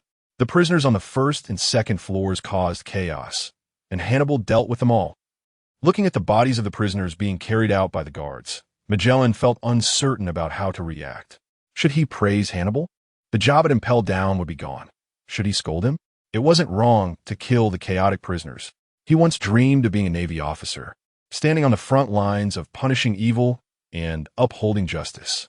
But as a user of the poison fruit, he spent most of his time in the bathroom detoxifying and couldn't adapt to a life of constantly being ready for battle. Becoming the warden of Impel Down was already the most suitable job for him. But with 2 consecutive invasions into Impel Down and all the prisoners dead, could he still keep this job? Hannibal, oh Hannibal, even if you want to be the warden, the Impel Down department has to exist, right? Yes, warden. The invader is Blackbeard, one of the 7 warlords of the sea, and Deputy Warden Hannibal has gone to capture him. A guard who was stopped for questioning replied truthfully. Blackbeard, Hannibal is gone. Magellan's eyes widened in shock at the news. Blackbeard is one of the 7 warlords of the sea under the world government. What does it mean to be one of the 7 warlords? That is a power on par with the Navy headquarters and the 4 emperors of the sea. Each of the 7 warlords has the strength to threaten a country. How dare Hannibal chase after him alone? Magellan immediately forgot to blame Hannibal for killing all the remaining prisoners in Impel Down and hurried towards the direction pointed out by the guard. Although Hannibal had many shortcomings, Magellan still recognized his belief in justice, and currently he cared more about Hannibal's safety than the structure of Impel Down. Due to the complete absence of prisoners below the 3rd level, even the slightest sound could be easily detected in a silent environment. Magellan moved forward without any obstacles until he felt the commotion of a battle upon entering the 5th level, but it quickly fell silent again. Without hesitation, Magellan rushed towards the direction where the noise had come from. As he drew closer to the site of the battle, his concerns for Hannibal grew as the sounds of fighting ceased. To his surprise, before he reached the location, he saw Hannibal's figure. What shocked Magellan even more was that Hannibal was escorting 6 prisoners, including the long-missing Ivankov from Impel Down, and they were carrying the sprawled-out Blackbeard. Hannibal, this is... Magellan pointed at Ivankov and the others, unable to believe where Hannibal had found them and captured them.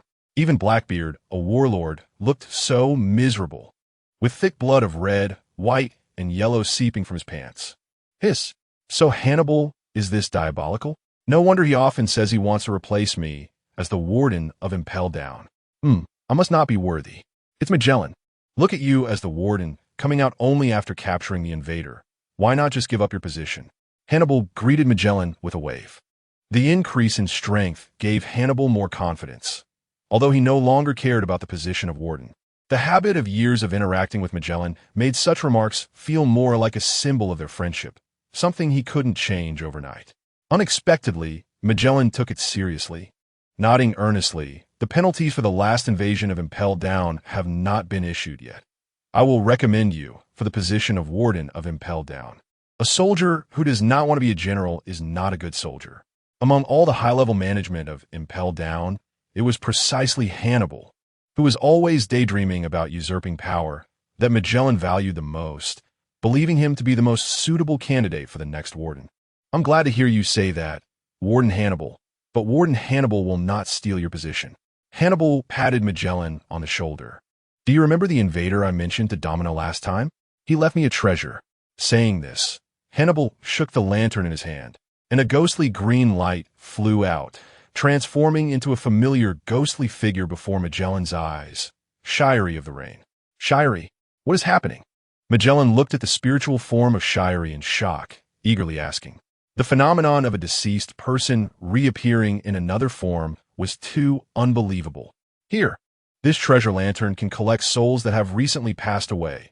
All this dense green light inside is from prisoners who died before and impelled down.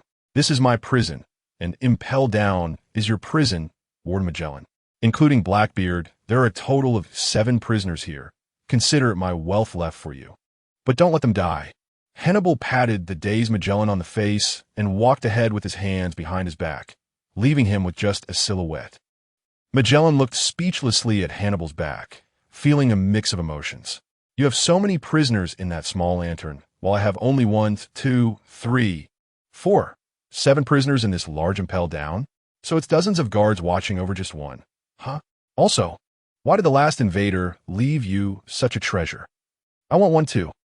When Blackbeard invaded Impelled Down, Marineford was also on edge, as all the Navy prepared for battle and closed the gates of justice leading to Marineford, leaving no gaps at various checkpoints. A large fleet of pirate ships appeared in the distant fog. They're here. All personnel, prepare for battle. The Navy responsible for lookout quickly sounded the pre-battle alarm upon spotting the shadowy ships in the fog. Upon hearing this, the Navy quickly sprang into action, and the coastal defense cannons positioned on the city wall began to turn their muzzles. The ever-busy Admiral Sengoku also arrived at the front line, shocked to see the pirate fleet that had suddenly appeared coming through the Justice Gate from who knows where.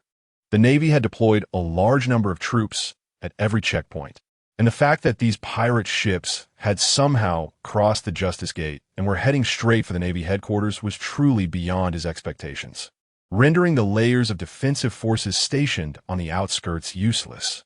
As the pirate fleet passed through the thick fog and was about to enter the Marineford Inner Bay, shadows appeared on the seabed, followed by ripples spreading outwards. So that's how it is, their ships came from the seabed after being coated. Sengoku realized this scene, instantly solving the riddle in his heart, but it was too late to realize his miscalculation after the fact. Under the shocked gaze of the Navy, the waves rippled out, and the massive Moby Dick burst forth from the seabed, its ship membrane shimmering with rainbow-like colors under the light, and after briefly surfacing, the ship membrane shattered and disappeared.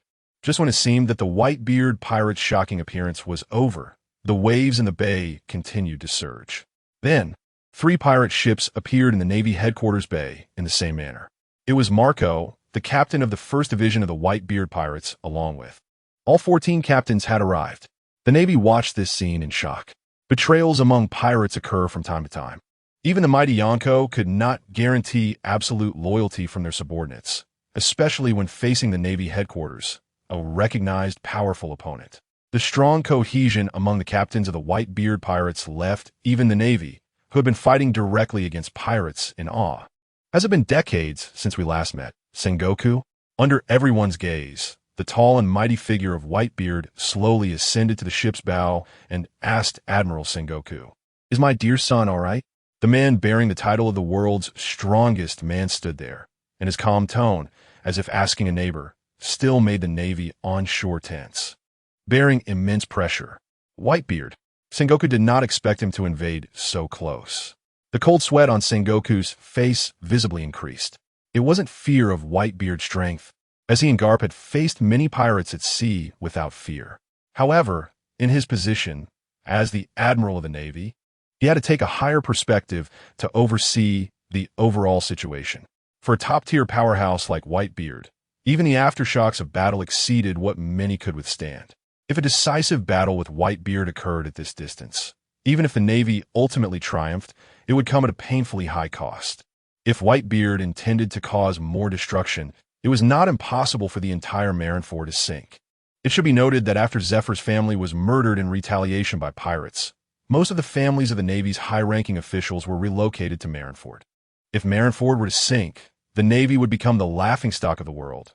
Not to mention ruling the seas, even recruiting new blood would become a major issue. Meanwhile, Ace, kneeling on the execution platform, looked at the pirate fleet's appearance with a face full of regret and self-blame, gazing at the brothers he once played with. The moment they appeared here, it was already destined that many would rest in peace, yet they still came without hesitation. When Whitebeard made his entrance and asked Sengoku about his condition, the emotions bottled up in Ace could no longer be suppressed. "Old man," Ace shouted toward Whitebeard, tears welling up in his eyes. He was well aware of the old man's condition. His numerous injuries required daily infusions to prevent worsening. Yet, for the sake of his disappointing son, he still arrived with all his injuries. Moreover, the first thing he did was inquire about his safety. "Wait a moment, Ace."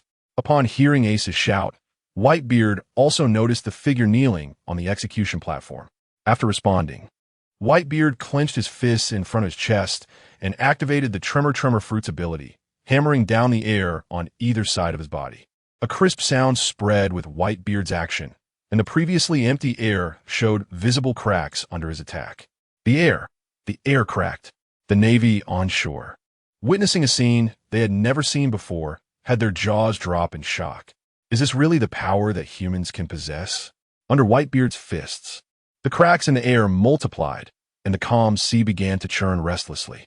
The ground of Marineford started to tremble more intensely, and the helpless Navy on shore looked around, trying to find the source of the tremors, while the water level of the sea crazily surged. What is happening? Here it comes. The sea quake caused by that guy has turned into a tsunami. The earthquake man, Whitebeard Edward Newgate, sitting beside the execution platform, Garp explained, sweat pouring down his face, unsure if it was from tension or conflict. He was called a hero of the Navy, dedicating his life to combating pirate criminals. Logically, he should be on the front lines against Whitebeard. But if he intervened against Whitebeard, what would happen to his grandson? Yet, if he did not intervene, the Navy he had devoted his life to would suffer heavy losses.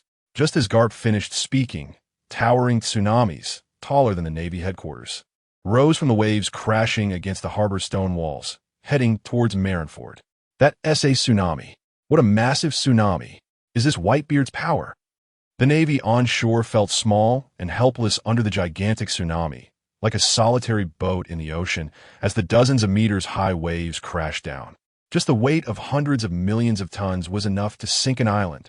Under the terrified gaze of the Navy on shore, the towering waves carrying destruction approached closer. At the critical moment, one of the three admirals seated in high positions, Akiji, vanished from his chair in an instant, soaring into the air in the blink of an eye. Frozen Age. Akiji extended long ice pillars from his hands, connecting to the giant tsunami on both sides, instantly freezing the massive waves in midair. Stop. We're saved. It's Admiral Kazan. Whitebeard was as strong as a monster, but the Navy also had powerful figures like the three admirals. The pounding hearts of the Navy on shore gradually calmed down as the tsunami stopped, rekindling their confidence to fight against the Whitebeard pirates. Akiji, you little brat. Whitebeard, seeing his offense halted, was not surprised. If the Navy were that easy to deal with, the Yonko's power would not be confined to the New World. After Akiji froze the giant tsunami, he did not stop, using the cold air to freeze the surrounding atmosphere, condensing two long spears in front of him, attacking Whitebeard. Two-pronged spear. Unfortunately, such an attack seemed too childish when faced with someone of Whitebeard's caliber. Whitebeard glanced faintly at the ice spear, using his devil fruit ability to strike the air, creating a shockwave that instantly shattered Akiji's ice spear. The shockwave did not stop there. It still had enough force to attack Akiji's body.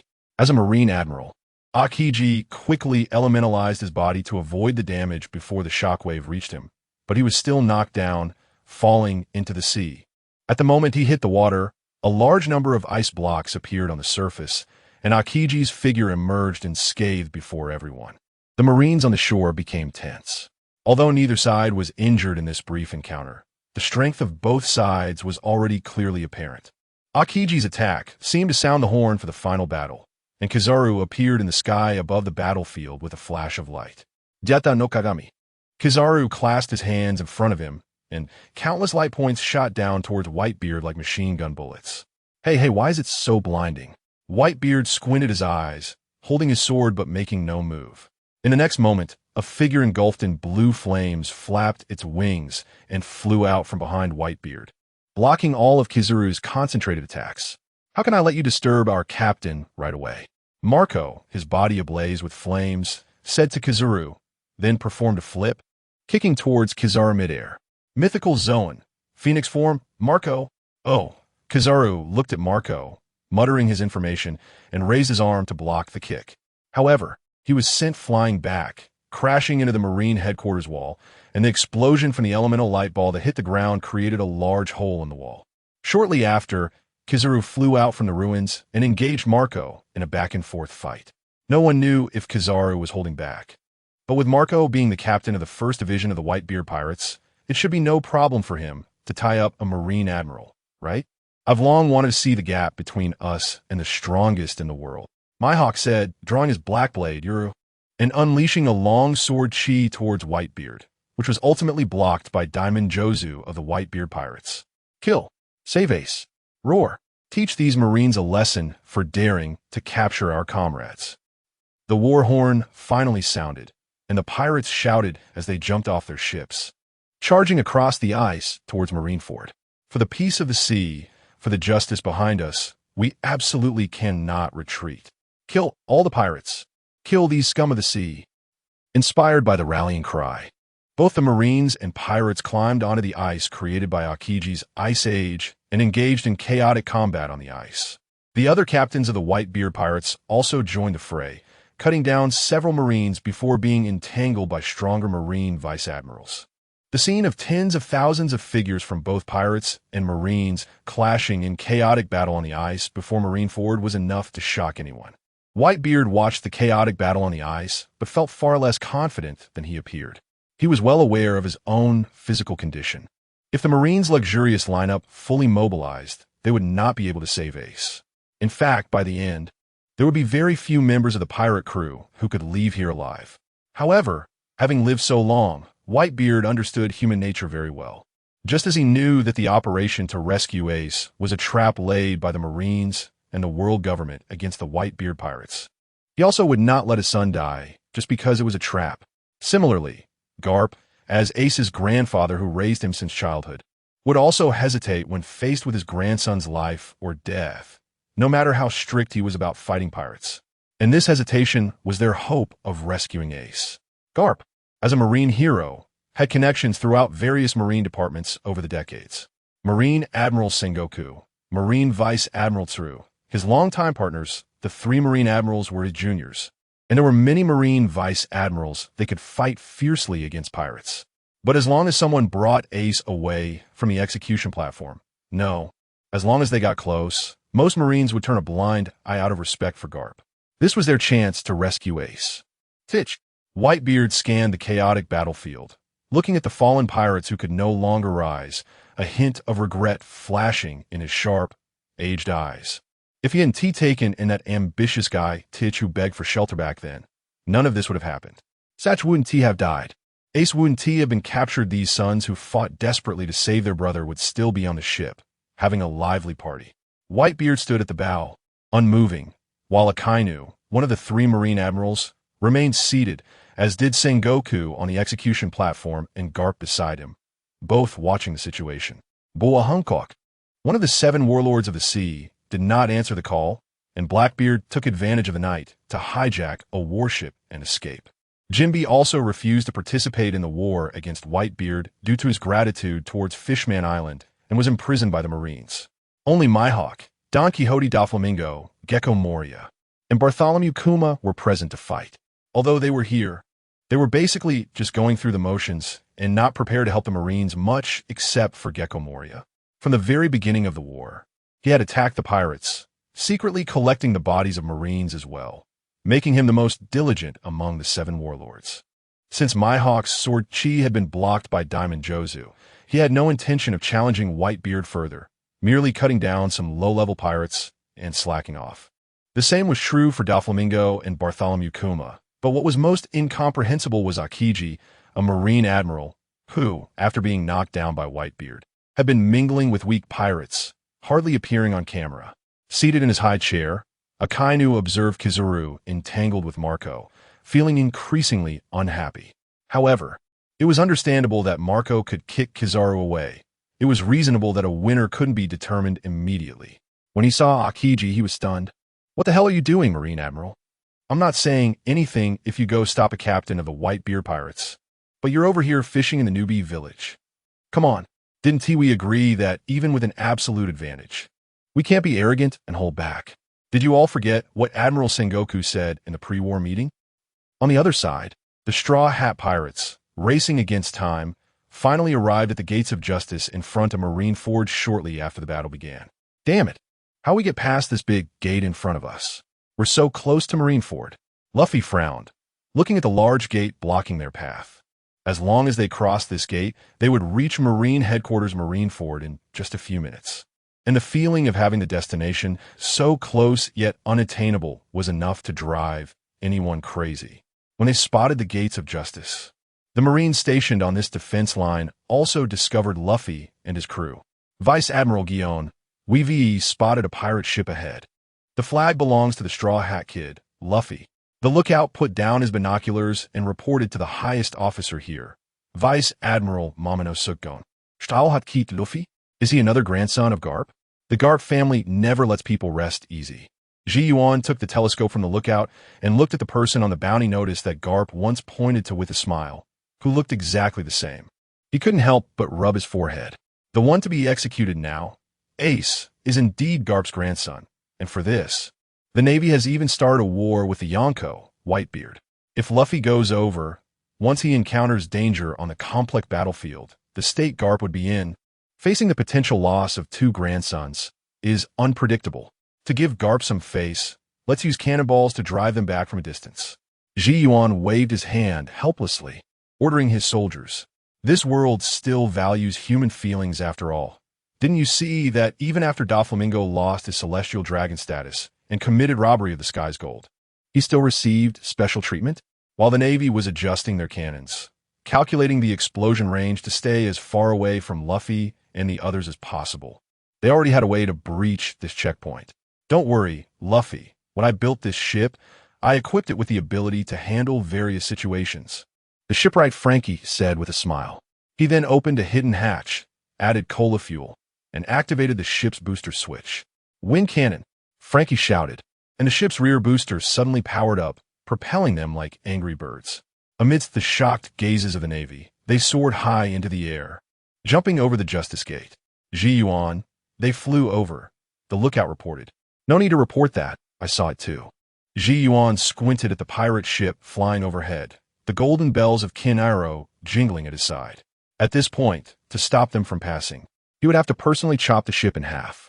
But given his relationship with Garp, such actions would clearly be inappropriate.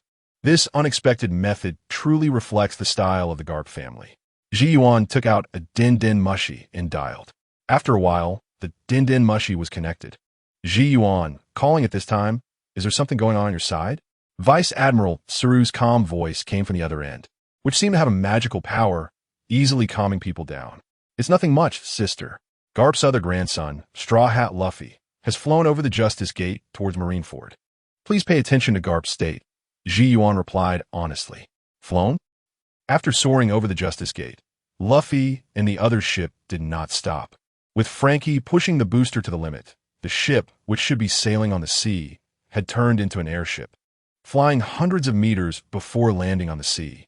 Moreover, the momentum did not stop. After bouncing a few times on the water, the ship sped towards Marineford. "Wow, Frankie, this ship is so cool. Die for it. A flying ship. You are the best shipwright I've ever seen." Frankie smiled and pushed up his glasses, seemingly enjoying the praise from his companions, and added some cola fuel. The pirate ship's speed was like a runaway wild horse, getting faster and faster. On the main battlefield in front of Marineford, pirates and the Navy were in a chaotic mix. The pirates, fueled by a fierce spirit, initially had a strong momentum. However, as the distance of the fighting increased, their speed gradually decreased, and with the arrival of the Navy's reinforcements, it felt like they were sinking into a muddy swamp. Additionally, with the high defensive lines built on the shore, approaching seemed like a luxury. Just as the battle was at a stalemate, a massive figure appeared on the ice behind the pirates. That towering figure was over twice the height of Marineford, and just by moving on the ice, it trembled like an earthquake, creating an oppressive feeling for the Navy as if facing a giant mountain.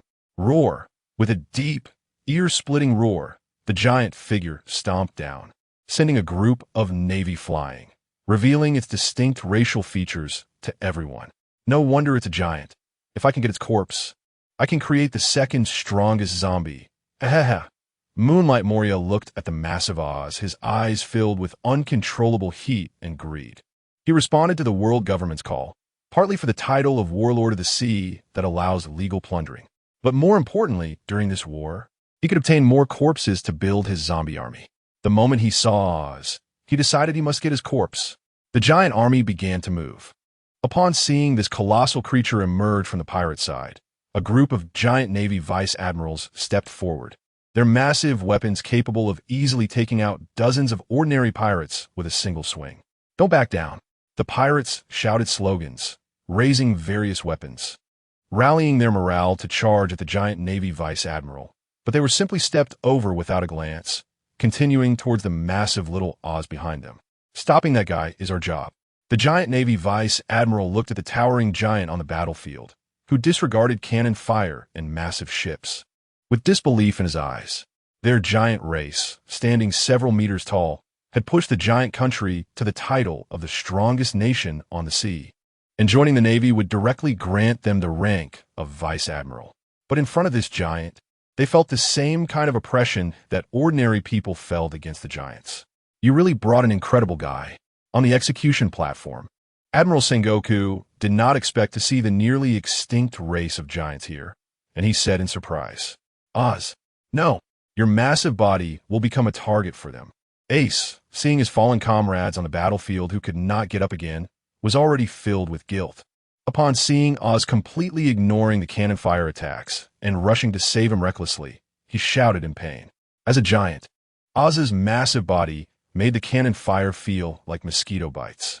However, his large body also had its downsides. The Navy's attacks didn't need to be aimed and could easily hit this conspicuous target. Just like an ordinary vice admiral could kill a 100-meter sea king in seconds. The amount of hockey within a person is limited. With Oz's colossal body, he could not protect every part from attack. If he continued to expose himself within the range of everyone's attacks, Oz's situation would definitely become very dire. And upon hearing Ace's words, Oz not only did not stop, but was even more eager to save Ace. I'm coming to you right now. Oz's massive voice rumbled like wind blowing through a cave. Saying this, he raised a Navy giant ship while braving cannon fire and smashed it towards the high walls in the bay that blocked his way to rescue Ace. Oh no! Quick, stop him! The giant vice admirals who had earlier welcomed him realized Oz's intention and quickened their pace, directly blocking in front of the giant ship that Oz was about to smash. Boom! The moment both sides made contact, a massive fog rose on the ice surface. Even as a giant Navy vice admiral, he felt as small as an immature child before the massive ship. Their actions had no effect as they were crushed into the high wall defenses of the bay, creating a huge breach. Oz opened a breakthrough in the bay. Roar! Charge into the bay!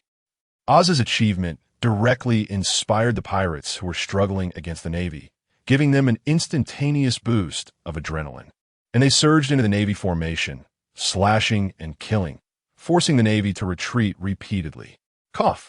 This is the first time I've looked up to someone. Me too. Several uninjured giant Navy vice admirals watched Oz, who was still advancing towards the bay defense line, sweat pouring down their foreheads, their teeth chattering. I need to get an Ace. Don't get in my way.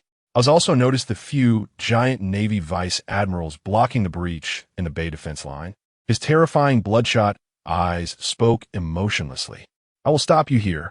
Vice Admiral LaCroix of the giant race knew he was no match for Oz, but still gritted his teeth and charged forward.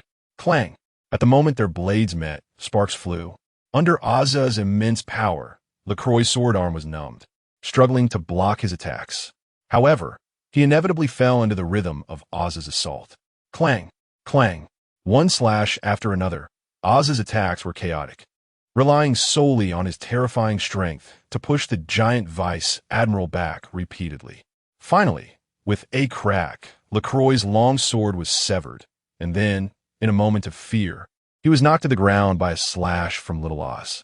That fool Oz, there's really nothing to be done about him. Recklessness and bravery are not the same thing. Whitebeard, standing at the bow and overseeing the situation, also saw Oz's reckless fighting style and turned to shout at him.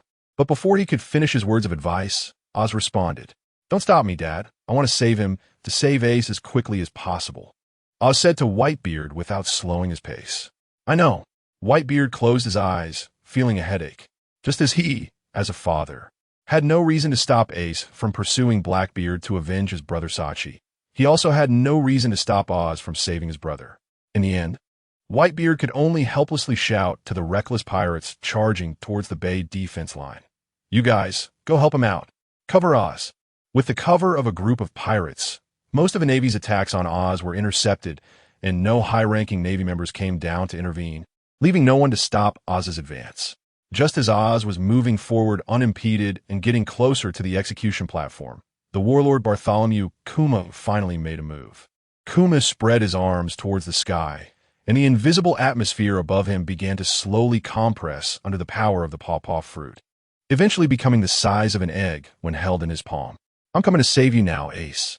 Oz's enormous figure made even speaking seem slow. Due to the height difference, he had not noticed that Kuma was already aiming at him with both hands like a cannon. "Ursa's shock," Kuma said flatly. The compressed, invisible atmosphere silently flew towards Oz, and the moment it landed on him, a powerful impact exploded. Boom! Like a massive bomb, the world instantly lost its color, and the area where Oz stood turned into a white haze. The ice surface and the buildings of the bay defense line cracked, and debris flew as some affected Navy and pirates were blown into the air by the shockwave. When the white light slowly dissipated, Oz's body was already covered in wounds, his face smeared with blood. "Os, you won't make it here," Ace shouted at Oz, hoping to dissuade him from making further useless sacrifices. Still not close enough. Oz's body wobbled as he knelt on the ground, everything in front of him becoming blurry, yet his arms still stretched desperately towards the execution platform. Hearing Ace's voice, Oz's consciousness jolted back, realizing he could not rescue Ace and unwilling to retreat. "At least I have to take down one warlord." Oz, in a daze, shifted his target before collapsing, straining his body to throw a powerful punch at Don Quixote da Flamingo in front of the bay. Boom! Even in his severely injured state, Oz's towering body still smashed a hole in the wall of the bay defense line with that punch. However, unfortunately, his actions were still too slow. Hee. Doflamingo's figure appeared above Oz, his unique laughter echoing as he said to Oz, "What's wrong, monster?" "My foot." Oz's eyes drooped as he felt his body beginning to tilt, realizing something was wrong with his foot, and looked down. Sure enough, he saw his foot thrown into the air. With a loud bang, Oz's body tilted and knelt on the ground. Oz, having suffered continuous heavy blows, Oz had reached his limit. In a daze, he once again heard Ace's voice, straining to reach out his hand towards Ace. "Just a little more, Ace. Hold on a bit longer, just a little more." Oz's hand stretched towards the execution platform, his eyes fixed on the figure desperately holding back tears, getting closer. "That bastard Doflamingo actually cut off his foot. That guy's corpse is what I want." "Shadow Master, go." Shadow Javelin. On the ground, Gecko Moria gritted his teeth, and the shadow beneath him suddenly expanded, with countless bats flying out towards Oz's body. After flying into the air, the bats merged into a shadowy javelin resembling Moria, piercing downwards towards Oz. Whoosh! The shadow javelin instantly penetrated Oz. Oz's reaching hand faltered, his breathing growing heavier, and ultimately, he collapsed weakly before Ace's execution platform. Oz. Ace's tears instantly burst forth as he saw Oz's body fall. Memories of the time spent with Oz flooded his mind. Meanwhile, the human joys and sorrows are different. Below, Gecko Moria was overjoyed, unable to contain himself. With this guy's corpse, I can create the strongest zombie soldier. Gecko Moria raised his hands and laughed heartily, congratulating himself on acquiring another perfect material corpse. Meanwhile, Doflamingo, who saw him laughing happily, also had a particularly bright smile. The pirates' offensive momentarily stalled due to Oz's fall, their morale plummeting, and the tide of war shifted. An opening has appeared. Whitebeard. A masked giant vice admiral saw Whitebeard's gaze fixed intently on Oz's body and decisively leaped up, swinging his axe towards him. Whitebeard's face darkened at Oz's death, and as the axe approached, his fist met it. Clang, crack. The sound of metal clashing echoed along with the shattering of the ice. The atmosphere around Whitebeard's fist cracked, spreading to the giant vice admiral's axe, shattering it to pieces. But that wasn't the end. In his fury, Whitebeard grabbed the giant vice admiral's head and slammed it against the ship's bow, forcefully activating the Tremor Fruit's power. The immense force shattered the giant's helmet, causing him to lose consciousness, bloodied and unsure of his life or death, before Whitebeard tossed him off the ship. The giant vice admiral from the Navy headquarters was struck down by a single blow. The morale of the Navy, which had been suppressing the pirates, faltered as they saw their giant vice admiral fall to the ground from Whitebeard's attack. On Whitebeard's grim face, his killing intent was evident, and anyone could see his anger. Although the pirates under Whitebeard's command called him Old Man, there are always degrees of closeness, much like the 14 captains. Only those who could board the Moby Dick were seen by him as his closest family. And Oz was the first of those recognized by Whitebeard to die in this war. Stepping forward over Oz, Whitebeard shouted to the pirates on the battlefield.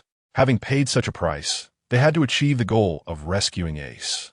This was also Oz's last wish. Whitebeard's effortless defeat of the giant vice admiral indeed boosted the morale of the pirates.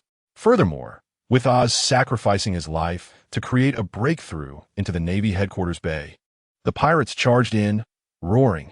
Some even broke through to the small square in front of the execution platform, just one step away from rescuing Ace. Doflamingo stood in the battlefield like it was a meat grinder, indifferent to this war that had nothing to do with him. Doflamingo, you actually killed Oz. I will never let you go, shouted Adaomos, the 13th captain of the Whitebeard pirates, as he approached Doflamingo with twin blades, gritting his teeth. Yet Doflamingo seemed to ignore his words and laughed to himself. What's so funny? Adaomos thought he was being mocked, glaring angrily before launching an attack. This position is neutral, Doflamingo said with a smile, dodging Adaomos' attack. As Adaomos continued his assault, Doflamingo hooked a finger, controlling Adaomos' body with his parasite string. What's wrong? 13th Squad, Captain Adaomos. Doflamingo smirked, then directed Adaomos' body to attack the pirates supporting him. In Adaomos' pained display of swinging his blade at his own comrades, Doflamingo, the spirited young man, spread his arms amidst the gunfire and began his grand proclamation. Pirates are evil. The Navy is justice. This notion has been rewritten countless times. The values of those who do not know peace and those who do not know war are different. Only those at the top can define good and evil. Now, this position is the only neutral one. Justice will prevail, that's for sure. Only the victor is justice. The frontline battlefield gradually fell into a state of decay and frustration. Even a powerful giant vice admiral facing this war was constantly falling, which severely rattled the nerves of some new recruits in the Navy headquarters. Some new recruits, fearful of war and death, secretly retreated from the battlefield, beginning to escape towards the residential area behind Marineford. The only admiral still seated, Akainu, bore the responsibility of overseeing the battle. When they chose to become deserters, he had already noticed and vanished from his seat in an instant. No. I'm scared and can't do anything. Such powerful people keep falling one after another. Someone like me definitely can't do it, someone like me. Kobe, witnessing the powerful giant vice admirals fall one after another, took the opportunity to flee into the back of Marineford, running down the street with his head down. Behind him, Bellamy followed suit, becoming a deserter as well. Get back to the battlefield, just as they had not run far. A strong voice echoed from around the corner of the street, startling both into stopping their escape and hiding behind a wall. How could Admiral Akainu be here? Kobe and Bellamy peeked out to see Akainu blocking a Navy deserter in the street, whispering in fear. "Please spare me. I beg you. When I think of my family, my legs go weak." The Navy deserter, blocked by Akainu, was sweating profusely, frantically pleading for mercy. "If you truly cared for your family, you wouldn't live in shame." Akainu's serious face darkened as he appeared there. As a hard-nosed soldier, he could not tolerate the presence of deserters in the Navy. Saying this, magma erupted from Akainu's arm, and in the terrified gaze of the deserter, the magma surged forth, instantly turning him into a smoking heap of remains. As an admiral, Akainu naturally used his observation haki to sense Kobe and Bellamy hiding behind the wall, but before he could act, one of his officers ran over. "Admiral Sakazuki, the battle is ready." The officer, draped in a cloak of justice, reported. "Is that so? It's finally starting." Akainu received the news and did not continue to pay attention to Kobe and Bellamy hiding in the corner. Before leaving, he merely snorted at the wall. With the mission imminent, acting against these two cowardly guys would only waste time. The steaming remains in the middle of the road were enough to warn them. On the main battlefield in front of Marineford, Fleet Admiral Sengoku saw that the time was almost right, took out a Den Mushi, and said, "Vice Admiral Tsuru, the battle is about to begin." Navy Staff Officer Vice Admiral Tsuru received the news of the battle's commencement and notified all participating Navy personnel. Karp, who knew today might be the last time he saw Ace, had been standing under the execution platform from the start. Memories related to Ace surfaced in his mind. From receiving him from his great mother after 20 months of pregnancy to watching him grow from a hungry infant to a mischievous child. Having spent his life as a Marine, Karp was not good at expressing emotions. Just like how he had been standing under the execution platform, wandering aimlessly, unsure how to face Ace. Yet the news of the battle's start from the Den Mushi urged him on. If it didn't go up now, he might not even see Ace's last face. With a forlorn expression, Karp slowly ascended the steps to the execution platform. "What are you doing here? Do you have any objections to the battle plan?" Sengoku was quite uncomfortable with his old friend appearing here. If Karp were to witness Ace's execution, the blow to him would be too great, and Sengoku couldn't guarantee Karp wouldn't do something reckless. No, the opponent is a pirate, not worth sympathizing with. Karp's tone was still powerful, and he interrupted Sengoku's attempt to persuade him to leave. "What does it matter if I stay here? What should I do, Ace? You bastard?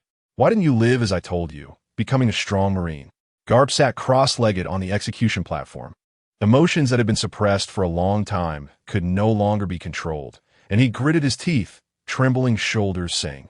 Tears that he had been holding back suddenly burst forth. Ace looked at Garp, who had always been strong and fearless in his memory, now crying like a child, and began to recall scenes from his childhood. Sitting cross-legged by a warm campfire, Garp had seriously told him to become a powerful Marine. Remembering that moment, his face was filled with concern and protection. Yet he had always hated inheriting that bastard father's cursed bloodline. Wanted to make a name for himself on the sea larger than his. Old man, Ace bit his lip, feeling guilty for always letting down the care and love of this old man by his side. Just as the atmosphere of sadness between the two began to brew, changes occurred on the battlefield ahead. A pirate ship with a lion's bow sped towards Marineford at an incredible speed, unable to slow down, crashing directly onto the massive tsunami ice pillar frozen by Aokiji, soaring into the sky. Frankie, why was the ship going so fast without an emergency braking system? We're going to die. Those on the ship who had previously praised Frankie changed their expressions, tightly holding onto the ship as they watched it plummet. While Chopper and Usopp were scared, their snot and tears mixing together. Watch me. Rubber rubber. Balloon. Luffy, with his hands and feet wrapped around the bow of the ship, grinned and jumped down, taking a deep breath in midair, his stomach instantly inflating. The falling ship was cushioned by Luffy, landing safely, and they instantly became the center of attention on the battlefield with this unique entrance. This time, the Straw Hat Pirates sailed directly along the tsunami ice pillar to the small square in front of the execution platform, just a few dozen meters away from Ace. Ace, I'm here to save you. After landing, Luffy's gaze instantly caught sight of Ace on the execution platform, shouting towards it. Although the battlefield was chaotic, The unique entrance, along with the identity of the king, immediately attracted a large crowd's attention. Garp, you bastard, another family member of yours. Although he had received news from Admiral Tsuru long ago, Luffy's appearance still made Sengoku unable to maintain his composure, veins bulging on his forehead as he yelled at Garp. The execution of Ace had long been decided, and after these days of buffering, Garp was already mentally prepared for the pain when it happened. He wouldn't do anything out of line. But if this grandson, who wasn't prepared, were to have an accident, things could get out of hand. If both of his grandsons were to die in succession, Garp could very well go berserk on the spot. Ace's biological father is the pirate king Gold Roger. A loud identity, but he is already dead, and there is no commotion to be made.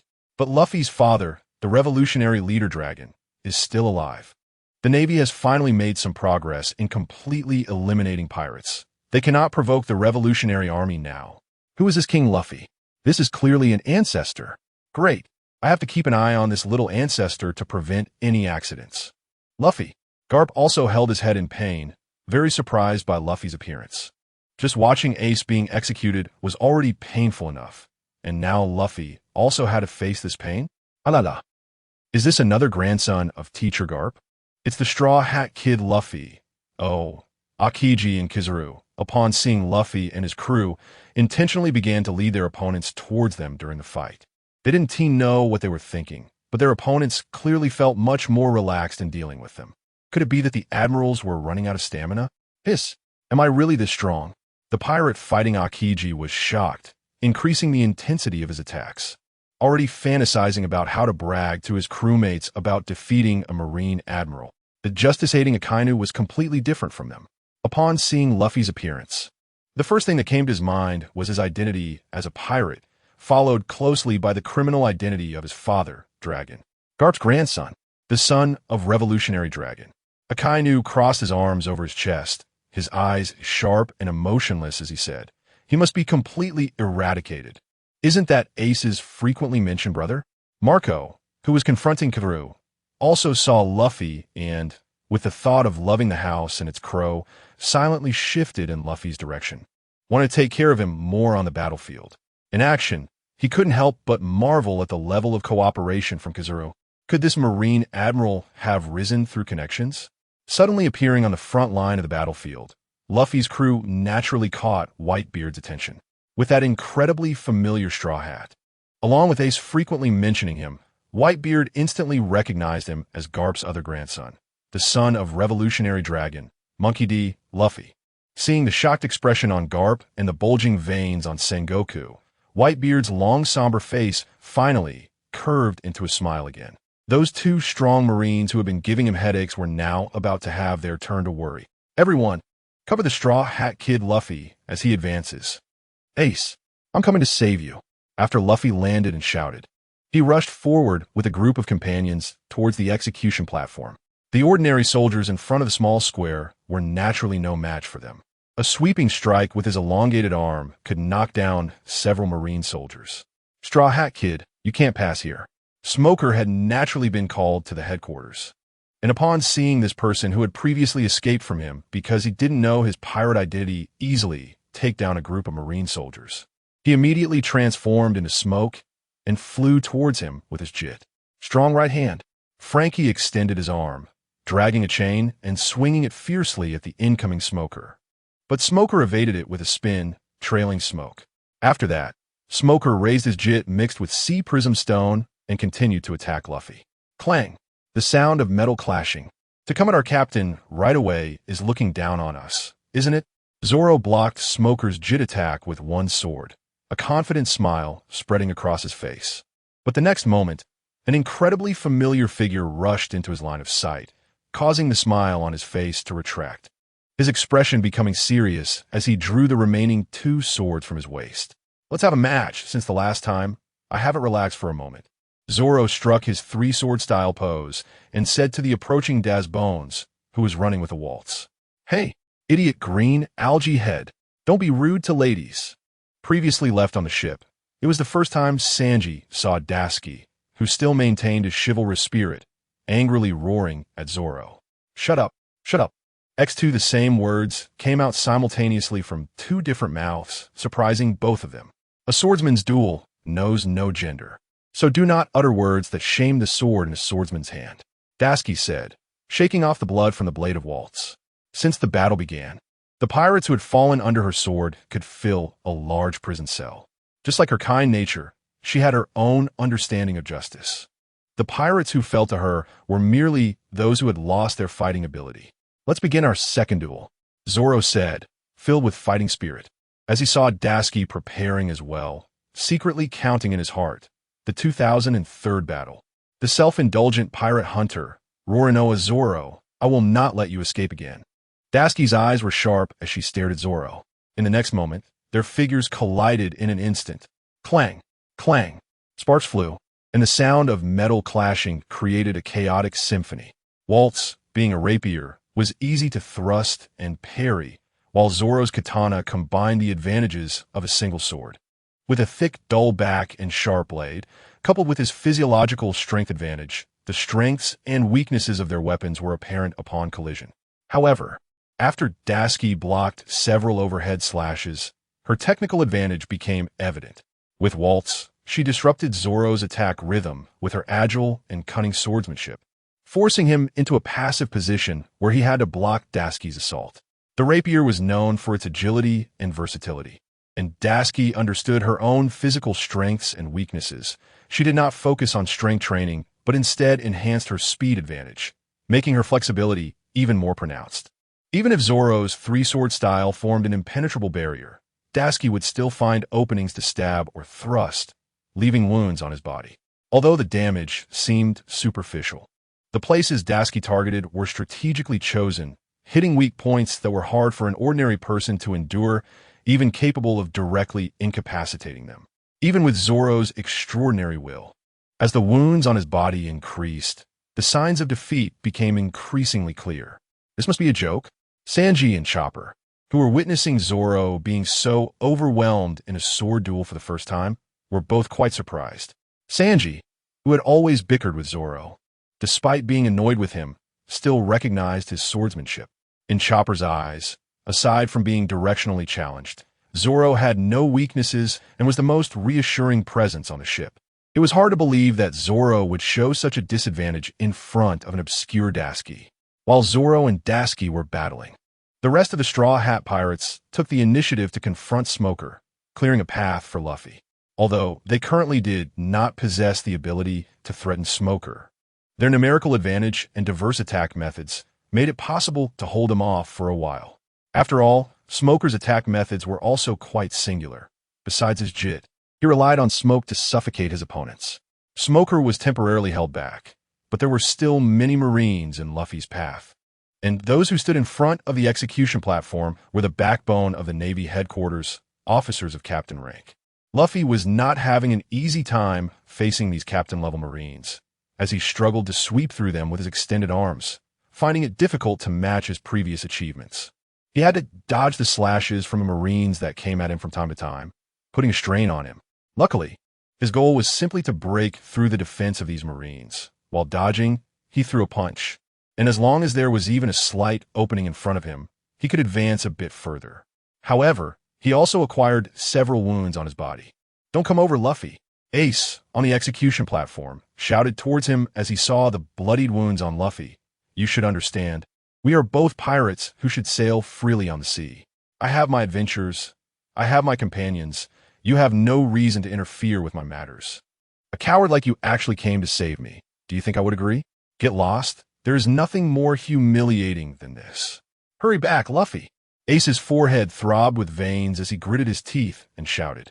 This brother, who should have been protected by him, was now in this meat grinder-like battlefield because of his burden, falling into a dangerous situation. "I am your brother."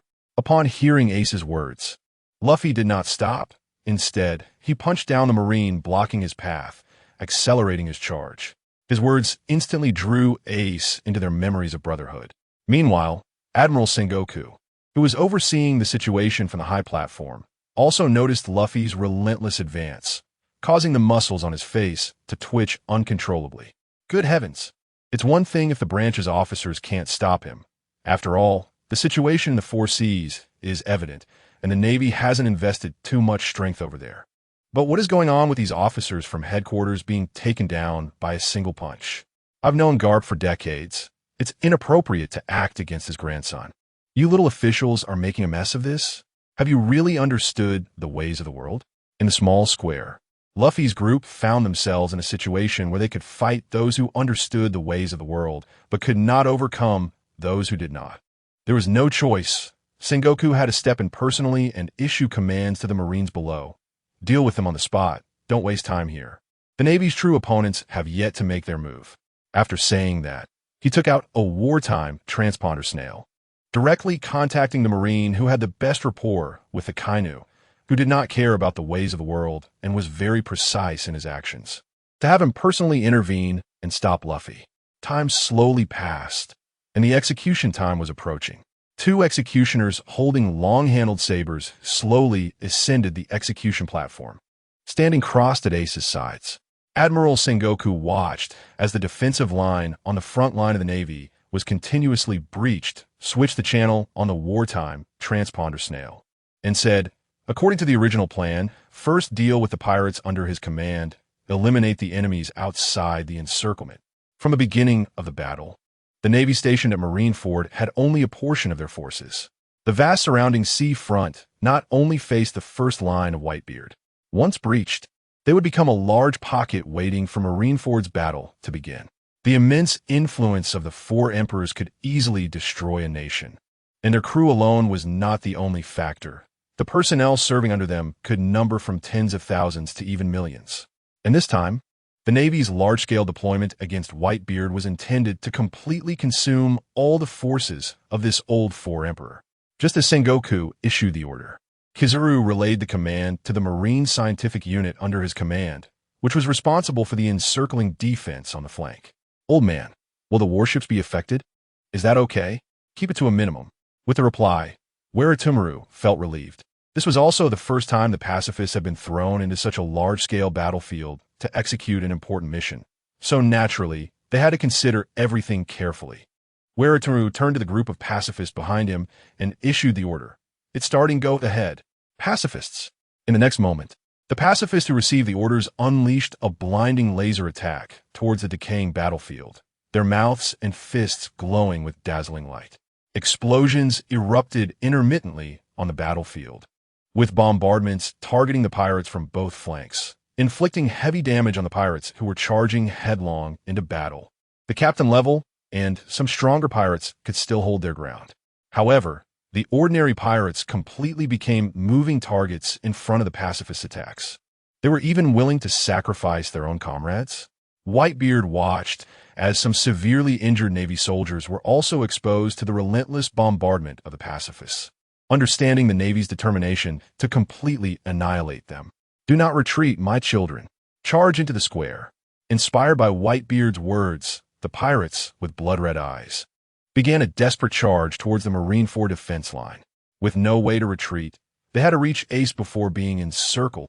A cornered beast fights back.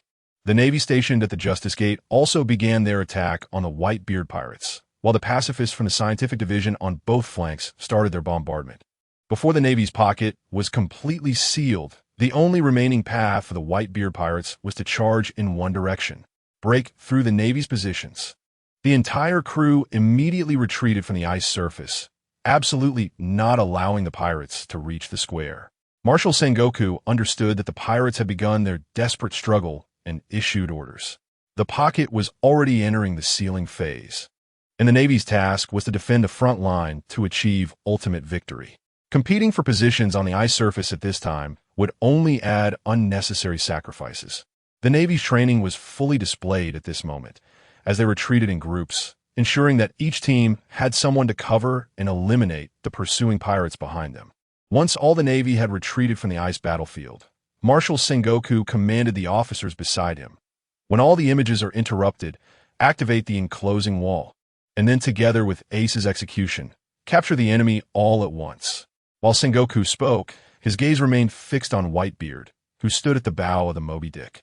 Other than the unexpected entry of Whitebeard and Luffy at the beginning, everything else was proceeding according to his plan. So what comes next? Even in the face of an increasingly unfavorable situation, Whitebeard stood as steady as a mountain at the bow of the ship. Old man. Footsteps approached from the deck behind him. Whitebeard turned to see Squard, who had been unreachable, and asked Squard, "Are you okay?" Finally still alive. Squard continued to approach Whitebeard without changing his expression. "Is that so? I couldn't reach you since earlier.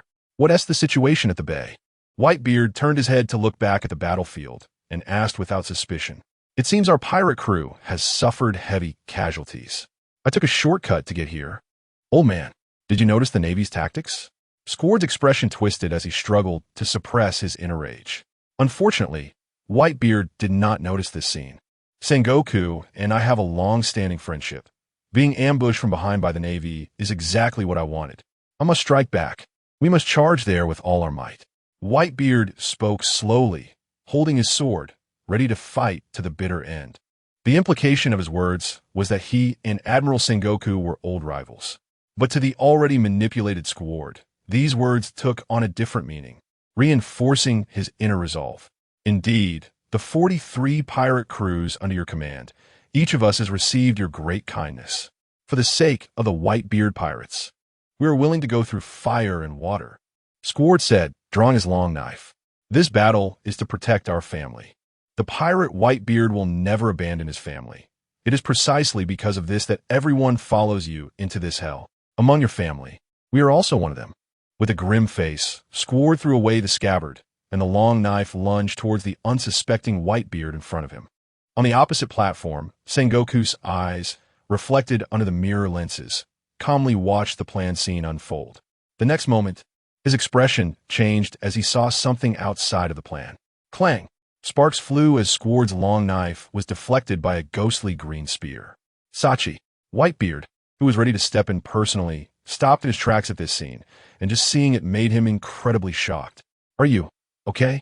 Whitebeard looked at Sachi, wrapped in a cloud of black mist, his body appearing ghostly green and eerie, his voice trembling with rare emotion.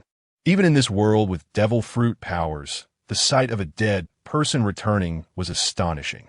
Moreover, Sachi was someone he had watched being buried. "Old man, I don't quite understand my current situation either. Let's first deal with the matter at hand." Sachi's cold voice, when facing Whitebeard, surprisingly carried a hint of warmth. He shrugged, casting an angry glance at Squard. "Squard, do you know what you're doing?" "I don't want to believe it either. I can hardly trust my eyes. The old man actually betrayed us." Squard stood trembling at the bow, clearly having gathered all his courage when he chose to attack Whitebeard. "Bastard, you've been deceived." Squard. Seeing this scene, Marco flew back from the front, not bothering to greet Sachi, and angrily grabbed Squard by the collar, roaring, "Even you pretend to be ignorant, Squard. As the captain of the 1st Division, you can't possibly be unaware of the deal between Ace and the Navy." Squard responded to Marco. "Ace is Roger's son. This is indeed a fact. They manipulated the man most likely to waver because of this. Do you know what you're doing? To turn against the old man is the most foolish act ever." Understanding Squard's grudge against Roger, Whitebeard looked at him with disbelief in his golden eyes. Just when everyone thought he would strike to deal with Squard, Whitebeard instead pulled him into his embrace. "Even if you were a foolish son, I still love you dearly." Squard had prepared himself for death, but being suddenly embraced made him realize that he might have truly been deceived. He had foolishly believed that the Navy would turn against old man Whitebeard. "Who is it that led your loyal and straightforward heart into darkness?" Whitebeard asked Squard in a deep voice. Just like a father would not blame his son for making mistakes, Whitebeard would not blame Squard for attacking him. But the one who manipulated his son must face his wrath. It was a rebel from the Navy. Squard recounted the entire process of events. "As long as you kill Whitebeard, the pirates under him can be saved." Did it kind of say this? Whitebeard looked at Squard, who was trembling with regret in his embrace, and said, "I deeply feel how much you hate Roger. However, Squard, the idea of a son paying for his father's debts is so ridiculous. What did Ace do to you? It doesn't matter whose child Ace is. What matters is that we met on this vast sea. Not only Ace is special, all of you are my family. Those who say I will sell my son's heads." Whitebeard let go of Squardo and stepped forward, looking at Sengoku and Akainu on the platform, his fists shaking the atmosphere on both sides. A large crack appeared, and the shockwave transmitted through the atmosphere to the huge tsunami ice blocks that blocked the retreat on both sides, completely shattering them, opening a path for the pirates to retreat. As pirates, you decide what to believe. Whitebeard stood at the bow of the ship, shouting to the pirates below on the battlefield. Those who want to come with me, abandon your lives and follow me. After Whitebeard finished speaking, he leaped from the bow of the ship, jumping into the battlefield with his weapon, the Gomu no Yari. The man known as the strongest in the world took action personally, instantly inspiring the pirates who followed him, their morale soaring as they launched an attack on the Navy in the square. Prepare for battle. The strongest man in the world is about to show his power. Marshal Sengoku on the platform also shouted seriously towards the battlefield below. The assassination plan against Whitebeard had failed, and he lost confidence in his plan to completely destroy the Whitebeard pirates. Even a top-tier powerhouse like Whitebeard, despite being old and weak, poses a significant threat. Since the target of this execution is Ace, Carp's grandson, his old friend would also find it difficult to take action. So, despite the Navy's luxurious lineup in this war, it cannot be said to be foolproof.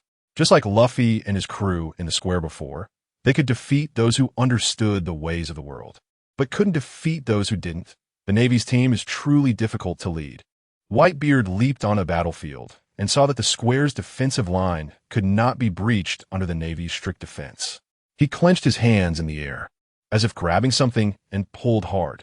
Whitebeard's golden sharp eyes gleamed, and the ground began to tilt left and right according to his movement.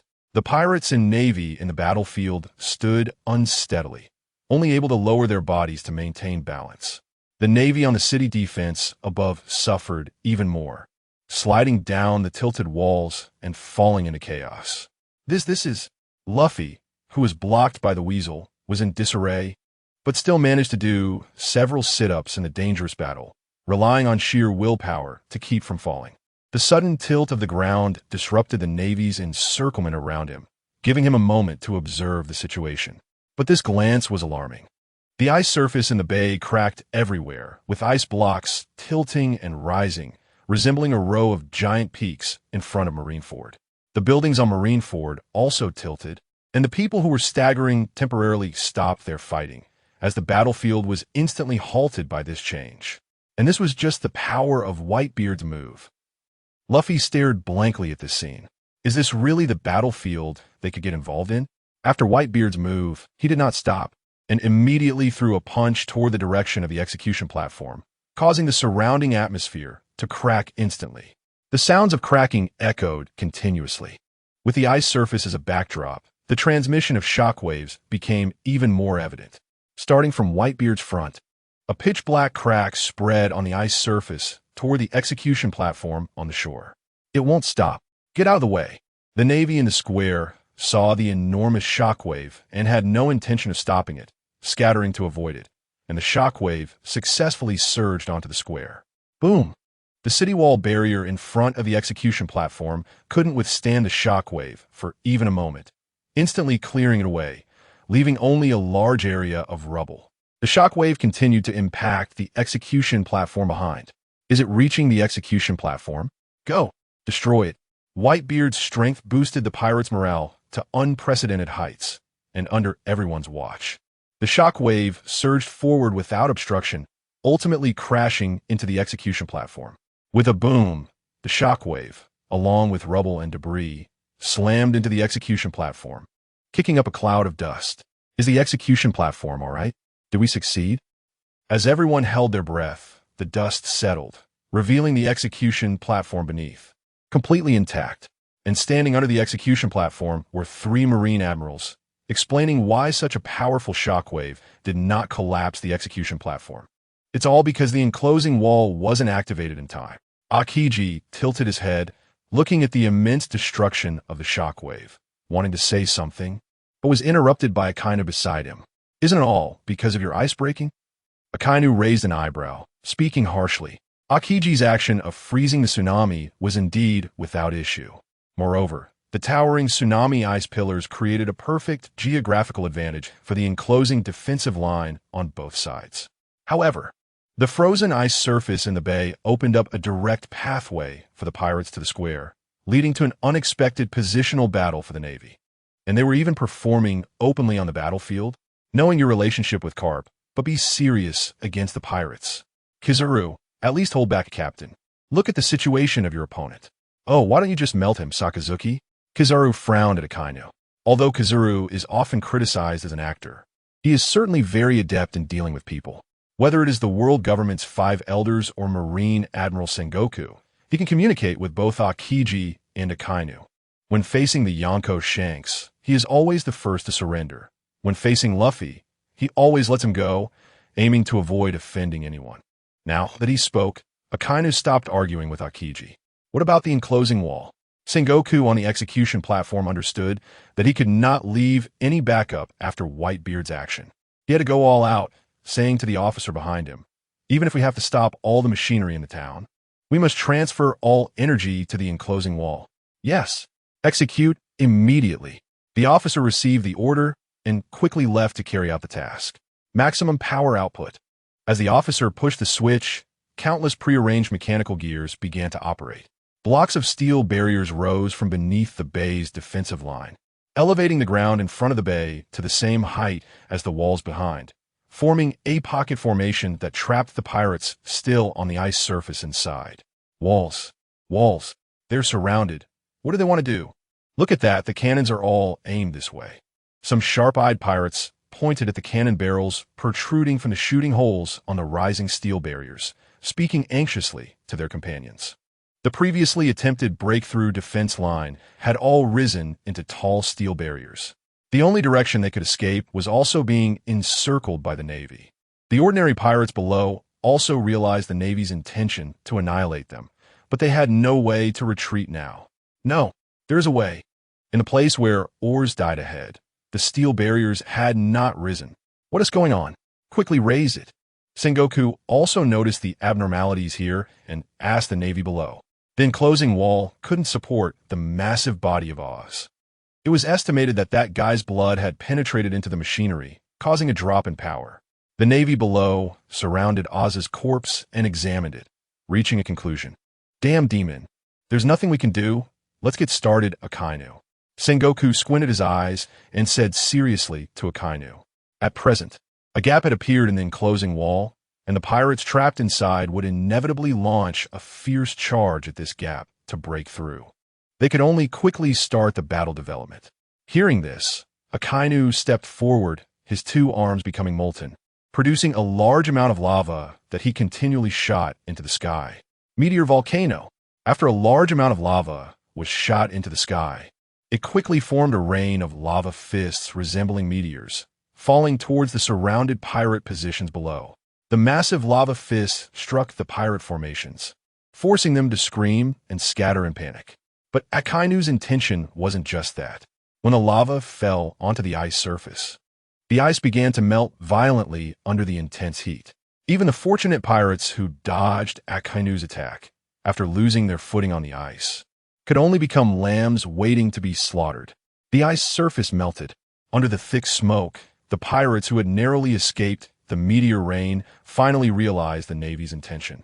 Unfortunately, this was an open scheme. From the moment they arrived here, they had entered the closed loop of the Navy's plan. The water from the melted ice quickly rose to the pirates' necks. Given their years of experience living at sea, their swimming skills were naturally not weak. However, the water temperature under the lava rose rapidly, soon scalding them to scream in agony in the water. It's so hot, so hot. The seawater has been boiled by the magma. Hurry to the shore. Akainu's meteor volcano couldn't instantly destroy the ice surface completely. Some lucky pirates managed to return to the remaining ice before being cooked. But before they could rejoice, the Navy had prepared another big surprise for them. Boom! Boom! Boom! Boom! The cannon ports of the steel barrier fired tongues of flame, endlessly bombarding the pirates still on the ice, forcing them to flee in all directions. They hadn't run far on the ice surface when, in the thick fog ahead, rows of pacifists were already waiting for them, their mouths flashing with dazzling lasers. This side is also blocked. Can these walls not be destroyed? The surviving pirates aimed their guns at the enclosing wall and launched an attack. But to their disappointment and helplessness, these weapons they relied on for survival were utterly useless against the enclosing wall. Whitebeard watched as the situation turned drastically, trapping them in a desperate situation, and also aimed a punch at the enclosing wall, sending a powerful shockwave that dispersed the smoke along the way and directly struck the enclosing wall. Under the dazzling white light, layers of shockwaves swept the Navy on the enclosing wall far away. Even Sengoku, on the execution platform, had to use his arm to shield himself from the shockwave. When the white light dissipated, the result was shocking. A dull metallic sound echoed. Even the strongest man in the world, Whitebeard's attack, only left a dent on the enclosing wall. Old Man-S move doesn't work either. That's not an ordinary wall. The pirates looked at this scene, despairingly exclaiming, "Let's end this." Akainu on the wall said, still continuously releasing meteor volcano, with an immense hatred for pirates. He naturally reveled in the plight of the pirates on the ice, especially since this situation was caused by his own hand, making him more motivated to unleash meteor volcano. Boom! Boom! Explosions erupted. Countless pirates were blasted away, and whether intentional or not, a lava fist fortuitously landed on the stern of the ship Moby Dick, instantly igniting the wooden materials in fierce flames. The stern of the Moby Dick was directly hit by the magma shell. Quickly, put out the fire. Don't let the ship sink. We still need to take this ship to travel with our companions and Ace. Seeing the scene, the pirates no longer fled and frantically launched an emergency firefighting operation on the Moby Dick, while Whitebeard stood quietly, not even glancing at the burning Moby Dick behind him. "Whitebeard, your era has ended," Akainu said to Whitebeard from afar. Whitebeard gripped his sword, his veins bulging, and ignored Akainu, his gaze fixed tightly on the execution platform, where the two executioners had already raised their long knives. "Prepare for execution. Go ahead." Marshal Sengoku ordered the executioners. The long knives raised by the two executioners fell as Sengoku commanded. "Ace!" Whitebeard gritted his teeth and shouted, just as he was about to act. A voice identical to his echoed, accompanied by a young, yet powerful conqueror's haki. Ace! Luffy, who was knocked to the ground by the weasel, saw Ace about to be executed and roared, his latent conqueror's haki revealing itself publicly for the first time. Like all first awakenings of conqueror's haki, this uncontrollable power was exceptionally fierce when it first appeared. Buzz, a phantom-like sound rang out, and a large number of weaker Navy fell in the square, along with the two lieutenant executioners, who were knocked unconscious. This is the potential of a king. Should I say it's no wonder you're that bastard's grandson? Garp. Sengoku's brow twitched as he glanced at Garp beside him.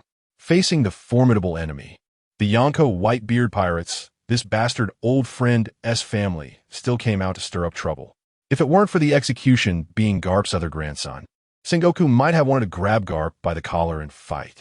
Luffy's sudden awakening of Conqueror's haki only temporarily alleviated the urgent crisis. The Weasel commander blocking his way was clearly not someone he could deal with right now, so Sengoku simply stopped paying attention to it. Perhaps because Whitebeard and Luffy called out Ace's name. The seemingly dead Oz shook his head and woke up.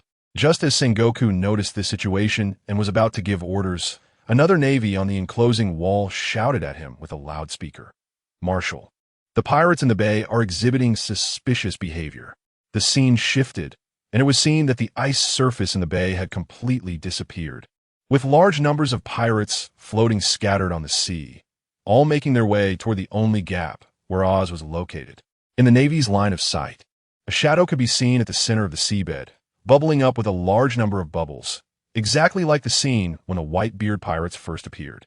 A water column shot up into the sky, and a ship identical to the previously seen whale Moby Dick, covered with a layer of rainbow-colored film, leapt out of the water, scooping up the pirates floating on the sea and charging towards Oz without losing momentum. This is bad. It has been lurking at the bottom of the sea. Marshal Sengoku gritted his teeth as he watched this unexpected scene unfold. As a tactical genius, the development trend of such events beyond his control increased the pressure in his heart. "I never said that all my ships have arrived," Whitebeard said with a serious face, though he didn't seem particularly happy. This was a ship they kept as a backup, unexpectedly put to use. The pirate fleet that came with him consisted of 43 pirate ships, and with the 3 ships that entered the bay along with the Moby Dick, there were a total of 47 ships. Unexpectedly, before they even reached the shore, they were completely wiped out. This ship was the last retreat prepared for his subordinate sons. The Navy's ample preparations made Whitebeard understand their determination to annihilate the Whitebeard pirates and strengthened his mental resolve that he had already prepared for. As long as I can sustain a young life into the future, my mission should be considered accomplished. The sudden appearance of a ship in the bay undoubtedly exceeded all the Navy's expectations, and the encircling wall of the Navy quickly reacted. Sink it like the Moby Dick. The cannons in the openings of the encircling wall turned their muzzles and spewed flames towards the only pirate ship in the bay. However, this hurried adjustment, without test firing, severely limited the accuracy of their bombardment. Even if, by chance, a cannonball hit the pirate ship, it would be intercepted by the pirates aboard. No, don't attack the ship, attack Oz. Sengoku realized Whitebeard's intention at this moment and shouted to the Navy on the encircling wall, but at the distance of just a few dozen meters in Marineford. He realized it was still too late. Go for it, everyone. Oz lifted the massive pirate ship, charging towards him with his arms and with a sideways motion. Sent it along with the pirates on board into the small square of Marineford. The immense kinetic energy of the pirate ship, combined with Oz's push, plowed a path of devastation in the small square, and the impact wave sent many surrounding Navy soldiers flying. Once inside the Navy square, the pirates jumped off the ship wielding weapons, and before they could make a move, Whitebeard stepped out from behind. Son, step back. Whitebeard raised his sword, the Murakamjuri high, and the power of the Gura Gura Nomi formed a white, spherical energy on the blade, accompanied by Whitebeard's loud shout. The spherical energy was hurled forward with his swing. Crack! A crisp, shattering sound echoed, and countless cracks appeared in the air before Whitebeard, which instantly shattered. The square was engulfed in an explosion, and the shockwave shattered the Navy's formation, sending many Navy soldiers flying with the aftermath of the explosion. Kids, save Ace. Eliminate the Navy.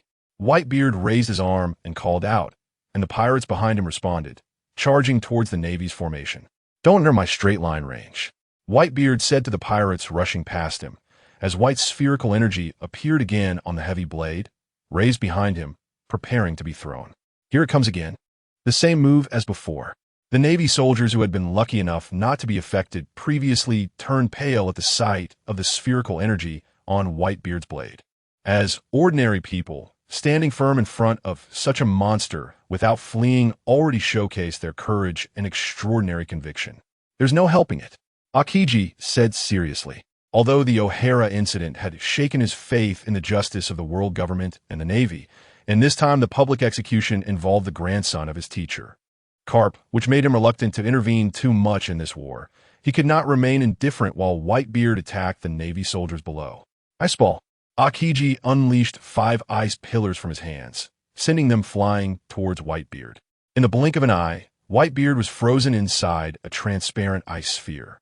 Before the Navy behind Akiji could celebrate, the ice sphere became covered in fine cracks and shattered into countless ice crystals, revealing Whitebeard inside, unharmed. Looks like the tremor can't be frozen. Akiji observed Whitebeard, who was completely unaffected, and felt unsurprised. The strength of the 4 emperors was indeed not so easily defeated. Ice began to spread around Akiji's body as he leaped towards Whitebeard, but before he could attack, he was pierced through the chest by a sword imbued with armament haki from Whitebeard, lifted into the air. Admiral Kazan was pierced by haki. Is he dead? Akiji, the Navy and pirate present were all astonished by this scene. On one side was Whitebeard, the strongest man in the world, a 4 emperor, and on the other was Akiji, one of the Navy's top 3 admirals. Despite both being monsters in strength, had the outcome been determined in just this brief exchange? Don't talk nonsense. Akiji's voice interrupted the other's thoughts. He gripped the hilt of his sword, and cold air spread along Whitebeard's arm. Ice block. 2 spikes. After restraining Whitebeard, Akiji crossed his hands in front of him, creating 4 trident ice spears out of thin air from the cold air surrounding him. However, before Akiji's attack could take shape, Diamond Jozu crashed into him, scattering Akiji into a pile of ice shards. "Daddy, go first," Diamond Jozu said, staring at the reformed Akiji addressing Whitebeard. "Diamond Jozu." Akiji spat blood from the corner of his mouth, recovering from the ice pile, and glared at Diamond Jozu with a grim expression. He was the most compassionate of the three admirals, but that didn't mean he would be gentle with pirates. He had previously taken Whitebeard's hockey-infused attack, fully aware of the strength disparity between them, thinking of trading injuries for injuries. But now he had been hurt and had gained nothing in return. The Straw Hat crew, who had been fighting in the square for a long time, were also in a dire situation.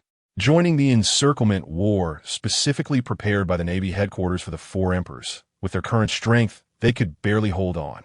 Sanji, Usopp, Chopper, and others, who were delaying Smoker, were quickly subdued by the reinforcements that joined the battle after Admiral Sengoku ordered the encirclement of Luffy's crew. Zoro, who was battling against Daz Bones, had gained some insights into finding openings in swordsmanship due to his unique obsession and extraordinary talent during the fight. But the injuries that had accumulated from the beginning ultimately exceeded the limits of his body to endure. Eventually, he lost too much blood, and his body instinctively forced him into a power-saving mode. The Weasel's figure vanished from the spot, and with a slash of his katana, he left a blood mark on Luffy's leg, knocking him down. Straw Hat Kid Luffy, I, Weasel, with the title of Navy Captain, will not let you pass here. The Weasel, adhering to the new principles he had learned after a strike entered the narrative of strong opponents, looked at Luffy, who had done sit-ups several times in a short time, and internally acknowledged that he indeed had the qualifications to become strong. "Captain, just like Grandpa?" Luffy gasped for breath, and while speaking, he did not forget to strike back, extending his legs like whips towards the Weasel. "Soru Jeppo." The Weasel's figure instantly vanished from the spot, appearing in midair the next moment, wielding his sword downwards to slash at Luffy. However, as someone with his own convictions, believing that criminals should be punished by law and not by vigilante justice, the strike that could have taken Luffy's life only inflicted a superficial wound, merely leaving a blood mark on Luffy while most of the force dissipated into the ground. Entering second gear, Luffy, in a dire state, crawled up from the ground, trying to support himself to continue fighting, but his trembling body was slow to respond. "It seems your body has reached its limit. Finger pistol." The Weasel stepped on the shave and instantly appeared in front of Luffy, striking him in the abdomen with one finger. "Puff!"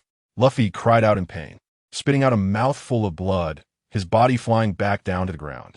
On the execution platform, Carp's eyes were fixed on this scene, his fist tightly clenched in his sleeve, the veins on the back of his hand bulging like dragons. "Carp, understand your own position." Sengoku, who observed Carp's changing expression, immediately spoke up. His mood was not much better. His old partner's two grandsons had caused chaos at the Navy headquarters, and he had no place to express his headache. After knocking Luffy out of strength for sit-ups, the Weasel was about to capture Luffy, but then a blinding light flashed, and Kizaru landed in front of Luffy. "Disappear." Kizaru's legs shimmered with dazzling golden light as he kicked out towards Luffy. In the Weasel's incredulous gaze, Luffy flew in a parabolic arc into Whitebeard's hands. "Weasel?" "No. Marshal Sengoku's order was to capture him." "You want me to go grab him from Whitebeard?" "Are you kidding me?" The Weasel jaw agape watched this scene in the back of Kizaru, wanting to say nothing. At this moment, he missed the powerful healer MO he encountered in the Calm Belt and wished he could replace this unhelpful admiral. "Let me go. I want to save Ace."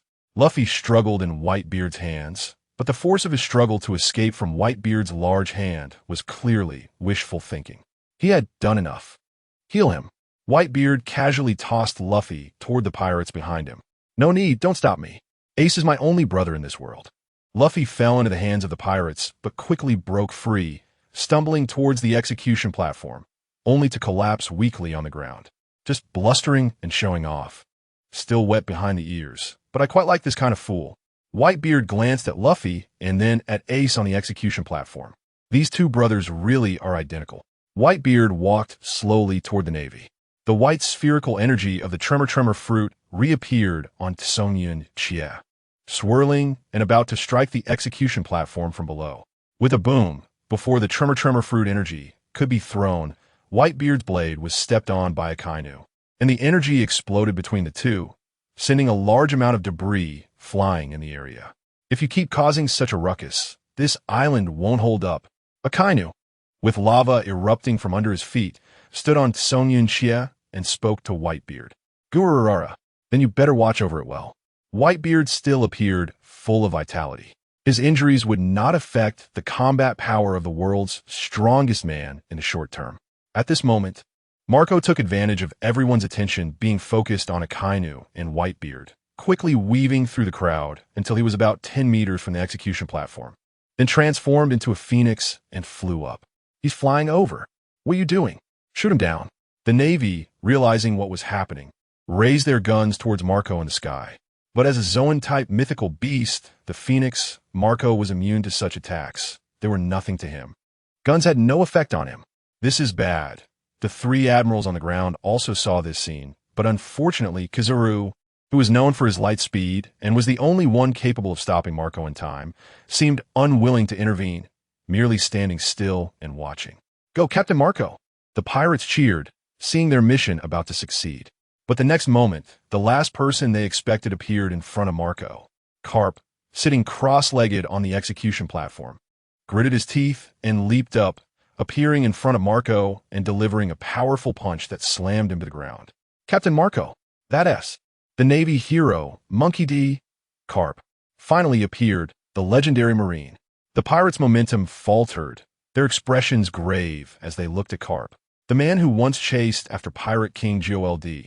Roger, the strongest opponent looming over an entire generation of pirates. Such an existence did not earn the title of the strongest because those titles were chosen from powerful criminals wandering the seas. If it were to be fairly selected, Carp would undoubtedly deserve several of those titles. No one gave you permission to intervene. The Marshal Sengoku on the execution platform said to the trembling Carp. Earlier, he had been thinking about whether his old friend would sabotage him when he tried to stop Marco. He hesitated to just watch Marco rescue Ace, never expecting Carp would act just as his grandson was about to be saved. The colonel has acted, the strongest guard. The Navy looked at the figure on the high platform, naturally revealing victorious smiles. This generation of the Navy grew up listening to Carp's legends, and Carp's action ignited the confidence of the Navy below to eliminate their opponents. Just as all the Navy were excitedly focusing on Carp, a ghostly green figure wrapped in black mist appeared on the execution platform without anyone noticing, not even Sengoku and Carp. With a sudden move, a sickly green hand grabbed Ace's arm, and then the black mist swiftly wrapped around him and leaped off the execution platform. Ace has been taken. Quick, stop that black mist.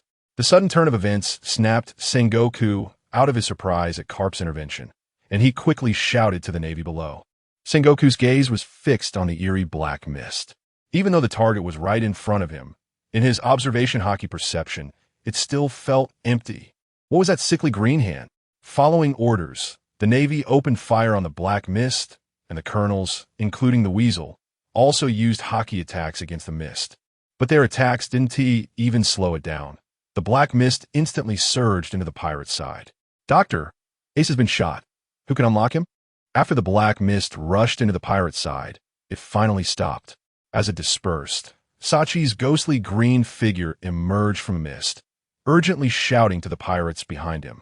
The black mist did not obstruct attacks. It was his spiritual body that ignored the Navy's attacks, but Ace, bound by sea prism stone cuffs, could not. Even though he dodged desperately with Ace, he still couldn't evade all the attacks. Fortunately, Ace's injury was not serious, at most a light wound. I can open it. Sachi, you're kidding, right? How could Sachi be here?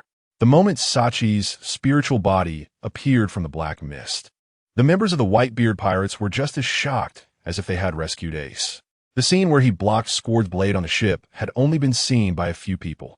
In the eyes of most people, Sachi has been dead for a long time, and they're the ones who buried the body. Sachi. Ace stared at Sachi, his mouth agape in shock. Sachi was undoubtedly dead.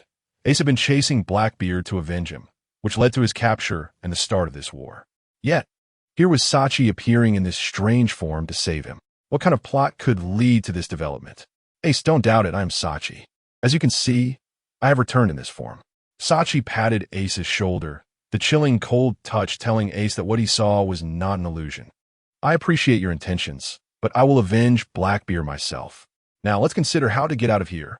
After saying this, Sachi's gaze shifted to the battlefield. Because Ace was rescued, the Navy had completely sounded the general attack against the Whitebeard pirates, who were deeply surrounded. The battle between Whitebeard and Akainu had instantly reached a fever pitch. The ruins and lava billowed into the sky, painting the horizon in shades of red and white. "Old man, Ace has been rescued. We can retreat," Marco shouted to Whitebeard, transforming into his phoenix form despite the stiffness in his neck, and intercepted the Navy Admiral Kizaru. Diamond Jaws also blocked Akiji, but after Ace was saved, Akiji's strength clearly increased, and Diamond Jaws was instantly frozen in thick ice. However, due to Diamond's high hardness, he could only be trapped by Akiji. Seeing Akiji free his hands, he was about to join the battle against Whitebeard or clean up the Whitebeard pirates' minions. Ace, who had freed himself from the sea stone handcuffs, squeezed out bullets to stop the bleeding and transformed into a ball of flame rushing towards Akiji. "Stop right there." Ace conjured a massive flame that licked Akiji's path, intertwining frost and fire, creating a thick mist that obscured their figures. "Oh dear, what a headache."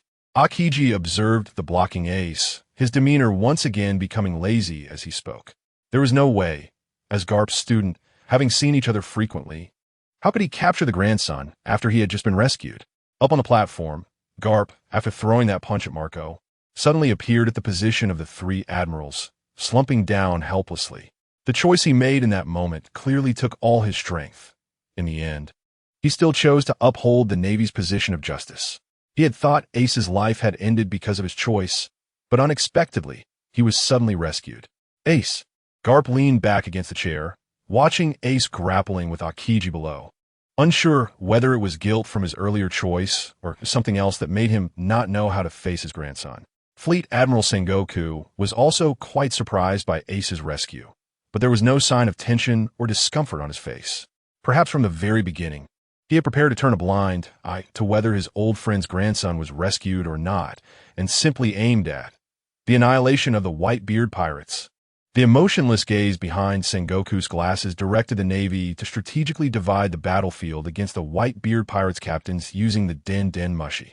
"Is this the ending you can accept? Truly despicable." Sengoku looked at the now calm Garp on the chair, then turned his gaze to the battle between Akainu and Whitebeard. This was the key battlefield that would determine the outcome of the entire war. The previous assassination plan had failed, and the injuries within Whitebeard's body would not overly affect his combat power in the short term. Coupled with the hatred from Akainu's manipulation of Squard, Whitebeard would fight fiercely against Akainu. Boom! Whitebeard's Tremor Fruit ability slashed down, creating a deep trench in the ground, the shockwave sending Akainu flying, bouncing on the ground twice before stopping. Just as Akainu, crouched, was about to stand up, a strong sense of danger behind him caused his body to freeze, and he hurriedly began to elementalize. But it was too late. Whitebeard's figure had appeared behind Akainu. His fist, infused with the Tremor Fruit's power, smashed down hard on Akainu's head. Boom! Akainu's body was instantly slammed into the ground, raising a cloud of dust. When the dust settled, Akainu emerged bloodied from a pool of molten lava. "Don't get too cocky, Whitebeard." Ignoring his own injuries, Akainu fixed his gaze on Whitebeard, his arms erupting with lava as he charged at him. Akainu swung his molten fists, continuously colliding with Whitebeard's Tremor attacks, scattering magma around the battlefield and raising the temperature significantly. Whitebeard, deserving of the title of the world's strongest man, even in his old age. Akainu could not land a single punch that breached Whitebeard's defenses. Instead, he would often receive fresh wounds from Whitebeard's explosive counterattacks. Perhaps it was a deep-seated hatred for pirates. Or perhaps Akainu relied on his thick skin and high defense. But he completely disregarded the risk and latched on a Whitebeard, making it impossible for him to withdraw from the battle. "Get lost, Lava Brat." Whitebeard slashed at Akainu, seeing his men continuously surrounded and taken down by the Navy. Feeling anxious, Ace had been rescued. Continuing the war would only lead to more casualties. It was utterly meaningless. However, the Navy was resolute in their offensive, making it difficult for them to withdraw. "Everyone prepare to retreat," Whitebeard shouted, channeling energy into a powerful slash that pushed Akainu back. And the energy from the tremor fruit gathered into an enormous white sphere on his blade. Just from the appearance alone, everyone knew the power of this attack far surpassed all of Whitebeard's previous assaults. This is bad. The world's strongest man is getting serious. What should we do now? The Navy halted their actions, horrified at the scene. Among the warlords of the sea, only Dracul Mihawk remained relatively calm, while the others paled at the sight. Hey, Garp, you should know what you need to do. Sengoku, on the execution platform, changed his expression upon seeing this, calling out to Garp sitting in the Admiral's chair. A circle of golden light appeared around his body. A brilliant golden light flashed, and a gigantic golden Buddha appeared on the execution platform.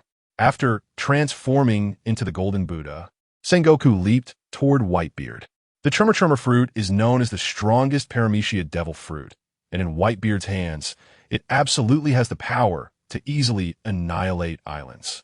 From the very beginning, the Navy's lines of defense and the encircling walls in front of Marineford were all to prevent this man from reaching Marineford. Once such an existence wreaks havoc in Marineford, the fate of the island goes without saying.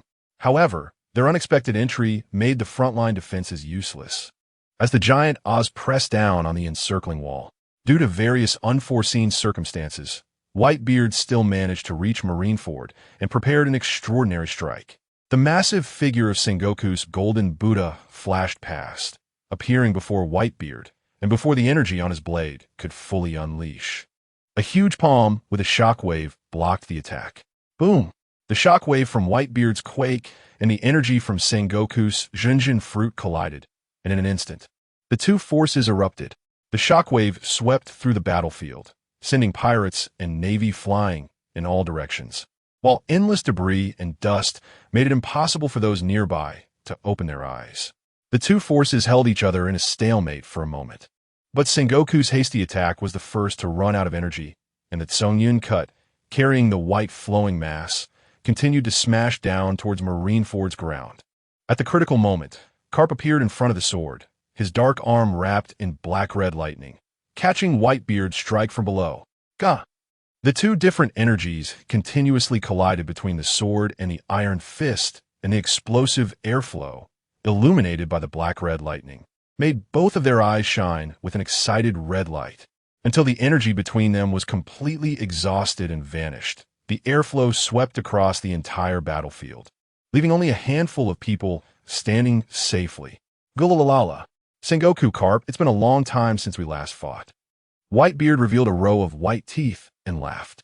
Although the attack was blocked, the aftershock had already allowed his pirate crew to break free from the Navy's encirclement, so his purpose was considered accomplished. Like Carp and Roger, he and Sengoku were also longtime rivals. But because Sengoku and Carp were old partners, it was usually him being chased by the two of them. Their encounters had always been brief, followed by a retreat, not because he thought he couldn't win. As one of the four emperors of the sea, and also hailed as the world's strongest man, Whitebeard was undoubtedly confident. He just felt that these self-righteous Navy would keep chasing him once they got involved, which was just a hassle. Whitebeard, from the moment you arrived here, the destruction of the Whitebeard pirates has already become a foregone conclusion. Sengoku glanced around the battlefield and said to Whitebeard, the Navy had invested so many troops and such a luxurious lineup this time, with the aim of annihilating the Whitebeard pirates, not just targeting one four emperor, Whitebeard. The four emperor pirates occupy the New World, and apart from their own strong power, their widespread influence and minions are also fundamental reasons. For example, Marco, the captain of the first division of the Whitebeard pirates, was seen by Sengoku as someone capable of taking over Whitebeard's position and becoming the new four emperor after Whitebeard's death. And such individuals were also targets to be eliminated in the Navy's plan. Akainu, you go stop the Whitebeard pirates people. Leave this to me and Carp. Sengoku said to the three Navy admirals behind him without looking back, then exchanged a glance with Carp. The meaning in their eyes was clear, and Carp instantly understood. I've given you face, now don't let me down. Ha ha, this old body of mine hasn't moved in a long time. With Sengoku's silent promise, Carp released the long-suppressed responsibilities and familial entanglements in his heart, feeling much lighter all of a sudden. While I can still move, let's have another fight. You old bones from the old era. Gulalala. Whitebeard laughed heartily. After being dragged down by injuries, Whitebeard hadn't fought vigorously for a long time. But facing his old rival from the same era ignited a long-lost passion in his heart, and he swung that Songyun cut towards Sengoku and Carp. All three were top-tier powerhouses. Although Whitebeard was at a disadvantage due to injuries and the numerical disadvantage of facing two, this was Marine Headquarters Marineford. Whitebeard could disregard the destruction, but Sengoku and Carp could not. In a situation where one side needed to be distracted, the outcome could not be determined just from the initial clash. Meanwhile, on another battlefield, Akainu, having freed his hand, did not forget his earlier thoughts, and upon seeing Luffy, who was barely managing to stand, directly appeared in front of him. The son of Revolutionary Army Leader Dragon, Monkey D. Luffy, a criminal who must be thoroughly dealt with. Saying this, lava spread from his arm and hurled a punch at Luffy. Aki and Kizaru, who caught a glimpse of this scene, instantly froze in place. No, how dare he? We both acted so obviously. Doesn't Akainu get it? Ace, fighting Kizaru, was taken aback by this scene and turned into a flame, rushing towards Luffy. But someone was faster than him. With a swish, a mass of black mist appeared in front of Akainu's lava fist, momentarily blocking it. Sachi, with his eerie green spirit, grabbed Luffy and vanished in an instant. The next moment, Sachi appeared on the only remaining ship of the Whitebeard pirates, where many pirates still breathing lay on the deck. Well done, Sachi. Ace smiled and gave Sachi a thumbs up, then resumed his fight with Aki. Marco continued to block Kizaru, while the other captains of the Whitebeard pirates fought against the Navy's vice admirals, buying time for the remaining pirates to retreat. You again, you unknown ghostly thing. Since you want to seek death, then I'll grant you that. Akainu glared at Sachi, lava beginning to flow from his body. The eerie green figure that had saved Ace right after appearing was deeply etched in his memory. Great fire. A massive amount of lava gathered in front of him, forming a gigantic lava fist, mimicking the impact of a volcanic eruption, and directed it towards the Whitebeard pirates' only ship. Those troublesome Logia types. Why do such devil fruit abilities exist in this world? Sachi thought, feeling a headache seeing the enormous lava fist with such a wide reach. Currently, the only known way to injure his spirit was these Logia-type users. Akainu's attack directly covered the only ship of the Whitebeard pirates, leaving him no chance to dodge. In desperation, a large area of black mist appeared behind Sachi, rushing towards Akainu's lava fist to meet it. Watching the black mist being burned away layer by layer by the lava, Sachi's face was filled with pain. This black mist had increased along with the growth of his spirit. Aside from this, he had no other source of black mist, and as his spirit became more solid, the way to acquire more black mist seemed to be severed. It could be said that this black mist was a non-renewable resource that became scarcer the more it was consumed. Therefore, he had been avoiding the 3 Logia-type admirals, navigating through the battlefield to save any pirates that could still be rescued. The massive lava fist made contact with the black mist. Its momentum halted, and then split into a sky full of volcanic rocks, attempting to break through the black mist blockade with sheer numbers, destroying the ship behind to cut off the Whitebeard pirates' hope of retreat. But Sachi obviously would not allow such an outcome. Sharp spears appeared in his hands one after another, shattering all the volcanic rocks that managed to slip through the black mist barrier. This isn't over yet. Dog bite Red Lotus. Taking advantage of Sachi's distraction with the volcanic rocks, Akainu seized the initiative again. His figure instantly appeared in front of Sachi, his arm of lava transforming into a dog's head, biting towards Sachi's arm as he threw a punch. Sachi caught a glimpse of Akainu's attack and changed his action of throwing the spear, gripping it with one hand and stabbing it towards Akainu's lava arm that had transformed into a dog's head. Oof. The next moment, a sharp, ear-piercing scream and a muffled grunt of pain echoed simultaneously. What the hell are you? Akainu said, clutching his arm and staring at Sachi. Beads of sweat oozed from his forehead. Earlier, his arm had clearly elementalized. Yet, the pain for being pierced by the spear still stabbed through his soul and into his brain. This direct pain to the soul reminded him once again of his experiences in Shurima. It was the same sensation of pain, but he had never figured out how he had been caught off guard in Shurima. Haven't you already said it? As you can see, I am a ghost, Sachi said, his mouth twitching in pain as large patches of his ethereal arm turned charred. Although he had already experienced the pain of being attacked by natural elements during the fight with Blackbeard, the pain from one natural element to another was still different. The sensation of his ethereal form being devoured and crushed by Blackbeard's darkness felt like forces from all directions converging to grind him down. And perhaps because of the deep-seated hatred he felt for Blackbeard, while it was indeed painful, his intense desire for revenge suppressed the transmission of that pain. Now, he was thoroughly experiencing the agony of the souls that had perished under his spear. The difference was that Akainu's magma burn was hot, while the spiritual fire on his spear was chillingly cold. A ghost. It suits your image. So, hell is where you belong, Cerberus, Akainu said in a deep voice. In the next moment, his drooping magma arm rapidly stretched out, lunging toward Sachi.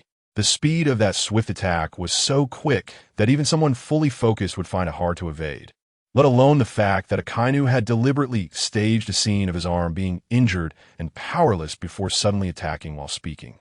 Hiss! The magma, with an unparalleled explosive speed, pierced through Sachi's head in an instant. Naive pirate, Akainu scoffed.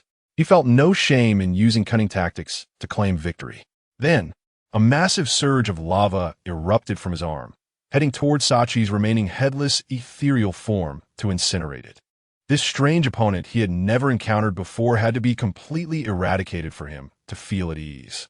However, before the lava could spread over, Sachi's headless, ethereal form vanished in a swirl of black mist. When he reappeared, his head had already restored, and the only change might be that the ethereal green glow had dimmed a bit. Even a Marine Admiral would resort to such despicable sneak attacks. Sachi looked at Akainu with a cold glare. As a vengeful spirit inherited from the spear of revenge, Akainu's sneak attack triggered memories of being ambushed from behind by Blackbeard, where trust became a blade, and the resentment within him surged again, making the atmosphere around them a bit colder. It seems it won't be so easy to resolve. As long as we can eliminate the criminals, anything is worth doing, Akainu said blandly, watching Sachi return to normal without surprise.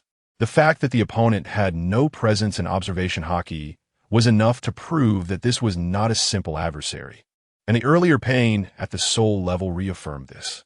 The only known entities capable of affecting souls at sea were the Yonko Big Mom and the recently emerged Shurima. And now Sachi was to be added to that list. This is good. Let's consider it a preemptive strike against the Yonko Big Mom. Akainu's eyes sharpened, and the magma on his body surged upwards as he charged toward Sachi. It's because of scum like you that the sea is so chaotic, Dai. Akainu roared, his arms swelling dramatically from the flow of magma as he swung down toward Sachi. TCH, self-proclaimed righteous guy.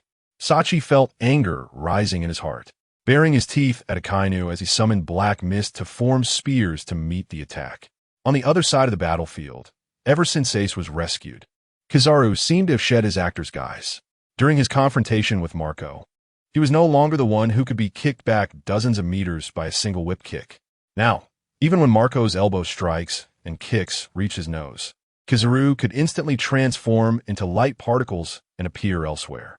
With such mobility, even if Marco used all his strength, he could hardly leave a trace of dust on Kizaru's cloak. Oh, Captain Marco, have you been holding on for so long because you can recover? Kizaru's laser beam pierced through Marco's body again. Seeing that although he was in a sorry state, he could still fight, Kizaru began to grow impatient. Kizaru gathered light particles in his hand like a mirror, shooting beams that bounced back and forth around Marco. In the next moment, Kizaru's figure appeared behind Marco at the speed of light, kneeling mid-air to deliver a powerful kick to Marco's head, as if it was revenge for the kick that had sent him flying during their earlier skit. Where? Marco exclaimed, looking at the spot where Kizaru had vanished. In his perspective, Kizaru's figure had disappeared without any movement. Before he could turn around to search, the kick from above had already struck his neck, where he had previously suffered a heavy blow. Because they were engaged in aerial combat, Kizaru's powerful kick slammed Marco into the ground, carving out a long trench before coming to a stop. Oh, I guess it's time to make an appearance. Kizaru stood atop a derelict ship's mast, showing no intention of dealing a finishing blow, as if speaking to no one in particular. Below, the Marine Rear Admiral saw Whitebeard's 1st Division Captain Marco being struck into the ground by Kizaru and rushed forward with sea-stone handcuffs to restrain him. Well done, Admiral Kizaru. The Marine Rear Admiral, holding Marco down, looked up at Kizaru on the mast with excitement. Capturing Marco, the captain of Whitebeard's 1st Division, was definitely a significant achievement. Even though Kizaru had defeated him, he had only played a supportive role.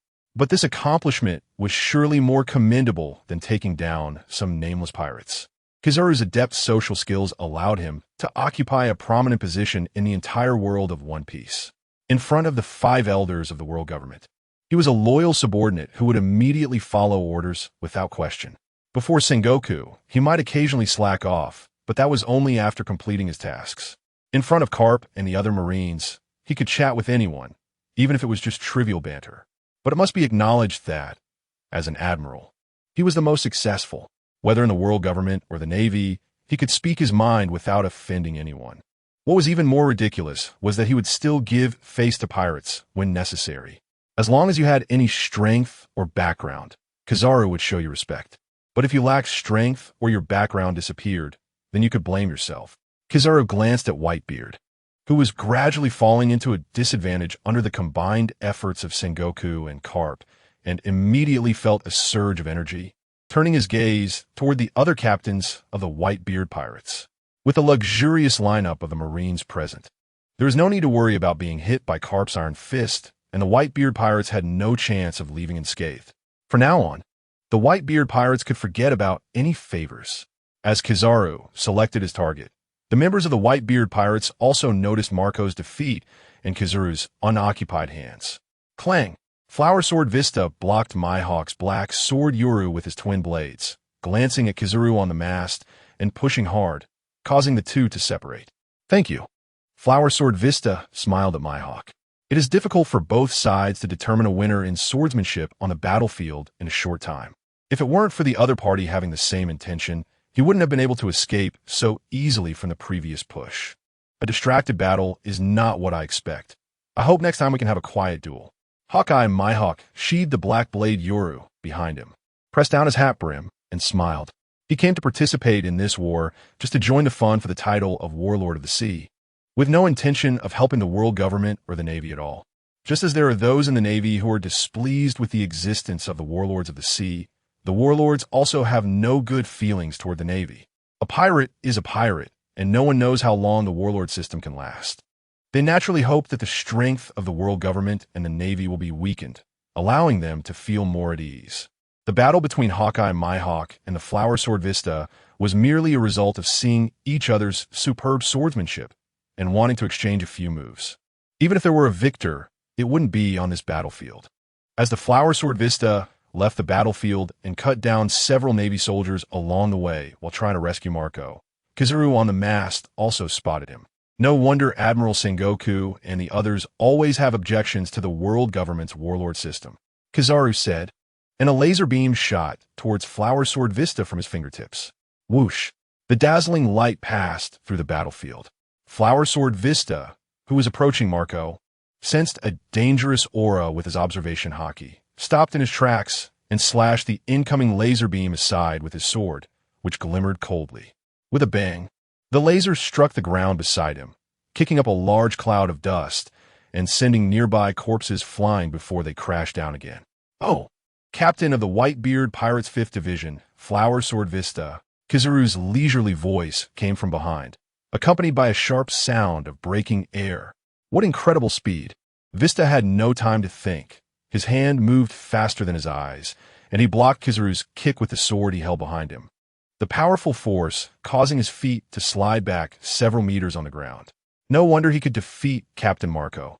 He truly lives up to his reputation. Flower Sword Vista glanced around the battlefield and said to Kizaru, although he had no confidence in defeating Kizaru, he was quite confident in buying some time for his brothers to retreat. Still thinking of leaving? Kizaru followed Vista's gaze and saw that the crew of the Whitebeard pirates were retreating towards their ship under their captain's command. He calmly said, "The Navy has made so many preparations. We won't let you escape so easily." just relying on the injured and defeated members of the Whitebeard pirates who have gone through a war. Only a few can escape from Marineford Square. Moreover, with the encirclement wall in the bay and the Navy on the front lines turning back to encircle them, it would be incredibly difficult for these pirates to escape. How would you know without trying? Besides, we have Pops holding the fort. Pops, Flower Sword Vista said, glancing towards the battlefield of Whitebeard. But what he saw shocked him greatly. He saw the white energy sphere of the Tremor fruit appearing on Whitebeard's Songyun cut, and Whitebeard bent over, clutching his chest and coughing up a pool of blood. Pops. Seeing this scene, the pirates all stopped, staring blankly at what unfolded. Whitebeard's powerful performance on the battlefield had previously invigorated them, but they had subconsciously overlooked that he was still filled with injury and illness from the 4 drips on the ship. Having only removed the needles before battle to give them confidence with his imposing figure, they stared blankly at this scene. Although he had sensed days ago that it might not end well for Pops to come save him in such a wounded state, the moment it actually happened made his heart skip a beat. The joy of being rescued and regaining freedom vanished in an instant, replaced by helplessness and guilt. If it weren't for him, none of the Whitebeard pirates would die, and Pops wouldn't be like this. Akiji looked at the 2-pronged spear gathering in the air before him and the dazed Ace, unsure whether to act or not. After glancing around to ensure no one noticed him, he reluctantly put away the 2-pronged spear and turned to pretend to be captivated by the battle between Sengoku, Carp, and Whitebeard. Whitebeard, you are getting old. Just surrender. The golden Buddha-like Sengoku observed Whitebeard's coughing up blood from his injuries without taking the opportunity to strike, shaking his head and sighing. He and Whitebeard had known each other for decades on the sea. He vaguely remembered their first meeting when they were both hot-blooded youths. And now, in the blink of an eye, they were in their twilight years. One had become the admiral of the Navy, while the other had become one of the 4 emperors ruling the seas. Cough, cough, saying I'm old. Whitebeard wiped the blood from the corner of his mouth with his arm, looked at Sengoku and Carp, and suddenly laughed. Gururara. We're all old bones from the same era. How much younger are you than me? Whitebeard stood straight, with Songyun cut, staring at his 2 old rivals. His white crescent mustache trembling with laughter. I am Whitebeard. I am Whitebeard. His hearty laughter spread out. Whitebeard concealed his injured and embarrassed appearance, his body straightening again, looking at Sengoku and Carp with a flash of anger between his brows. I never thought I, Whitebeard, would have a day where I show an embarrassing side and be pitted by my opponents. Whitebeard raised Songyun cut in one hand, spun it around, and slashed upward at Sengoku's direction. Then his left fist also manifested the Tremor fruit's power, striking towards Carp. He wanted to prove with action that even an aged and injured Whitebeard was still the proud man, standing at the top of the world. The moment Whitebeard made his move, Carp and Sengoku also reacted. The golden giant Buddha caught Whitebeard's Songyun cut with a palm, and Carp's black as ink fist met Whitebeard's punch. Boom! The sound of the 3 battling shook the island, and the shock waves cleared away the ruins within hundreds of meters. Whitebeard, are you really going to? After taking this move, Sengoku looked at Whitebeard, whose mouth was bleeding due to the strain on his injuries, his golden brows furrowing. In his heart, it didn't matter whether Whitebeard lived or died, but from the perspective of the Navy's interests, the current situation suggested that if Whitebeard were captured, it would easily force the remaining Whitebeard pirates, still stubbornly resisting, to surrender, saving the Navy a lot of trouble. Although Sengoku knew that Whitebeard would never choose to surrender. After sitting in the position of admiral for so long, he felt something was missing if he didn't ask again. Just as Sengoku was about to say something more, Carp's untimely laughter interrupted him. Ha ha! Getting old means you have to exercise more to maintain your strength. Recently, I feel like my bones are a bit loose. Whitebeard, I'll come and work out with you. Carp laughed heartily, shaking his shoulders, and the muscles on his arms looked like a giant beast that had just woken up, ferocious and covered in veins, surging violently, making one feel a chill just from a glance. Well, in the past, I was always chased by you Navy guys. To be honest, I never really had a proper showdown. Let me see how much strength the Navy hero, who chased Roger all over the world, actually has. Whitebeard's crescent mustache curled up, looking quite pleased as he kicked the embedded kanji unki out of the ground and twirled his blade in front of him with one hand. as the blade stopped spinning. He gripped Kanji with both hands and leaped up fiercely, aiming a powerful slash down at Garp. Fist bone impact. Garp also attacked at the same time. His fist wrapped in haki, leaving a black-red arc in the surrounding space as he punched towards Whitebeard's Kanji. With a loud bang, the power enveloping Kanji collided with the shockwave of Garp's dark iron fist, unable to make contact for a long time. Even the residual waves from their clash made it hard for those present to open their eyes. Garp, should I say he's not Whitebeard? Even with the resurgence of his injuries, he still possesses this monstrous strength. Sengoku blocked the shockwave with his arm, squinting at the two men on the battlefield. Neither willing to back down, his brow furrowed. The power contained in either of their attacks could sink an island, but fortunately, they were exhausting each other. It's no wonder Whitebeard dared to come to the Navy's headquarters at Marine Ford to save someone. If it weren't for his age and his injuries, he might really have been able to save the person and leave. Ha ha ha. Truly old but still vigorous, Whitebeard. Garp marveled at Whitebeard, who continued to fight through his injuries without showing any sign of decline. Garp's feelings towards Whitebeard were quite conflicted. Like all parents, he knew it was Ace's choice. Yet he felt that Whitebeard had led Ace into a deeper quagmire. But Whitebeard, despite his injuries, had stormed into Marine Ford with the entire Whitebeard pirates to save Ace, making it clear that Ace had indeed found his comrades and family on the sea. If Whitebeard and his crew weren't pirates, or if he weren't a Marine, everything would be perfect, but the world has no ifs. Just like when Marco charged the execution platform, Ace was about to be saved, and he chose to fulfill his duty. Now, he still felt the same.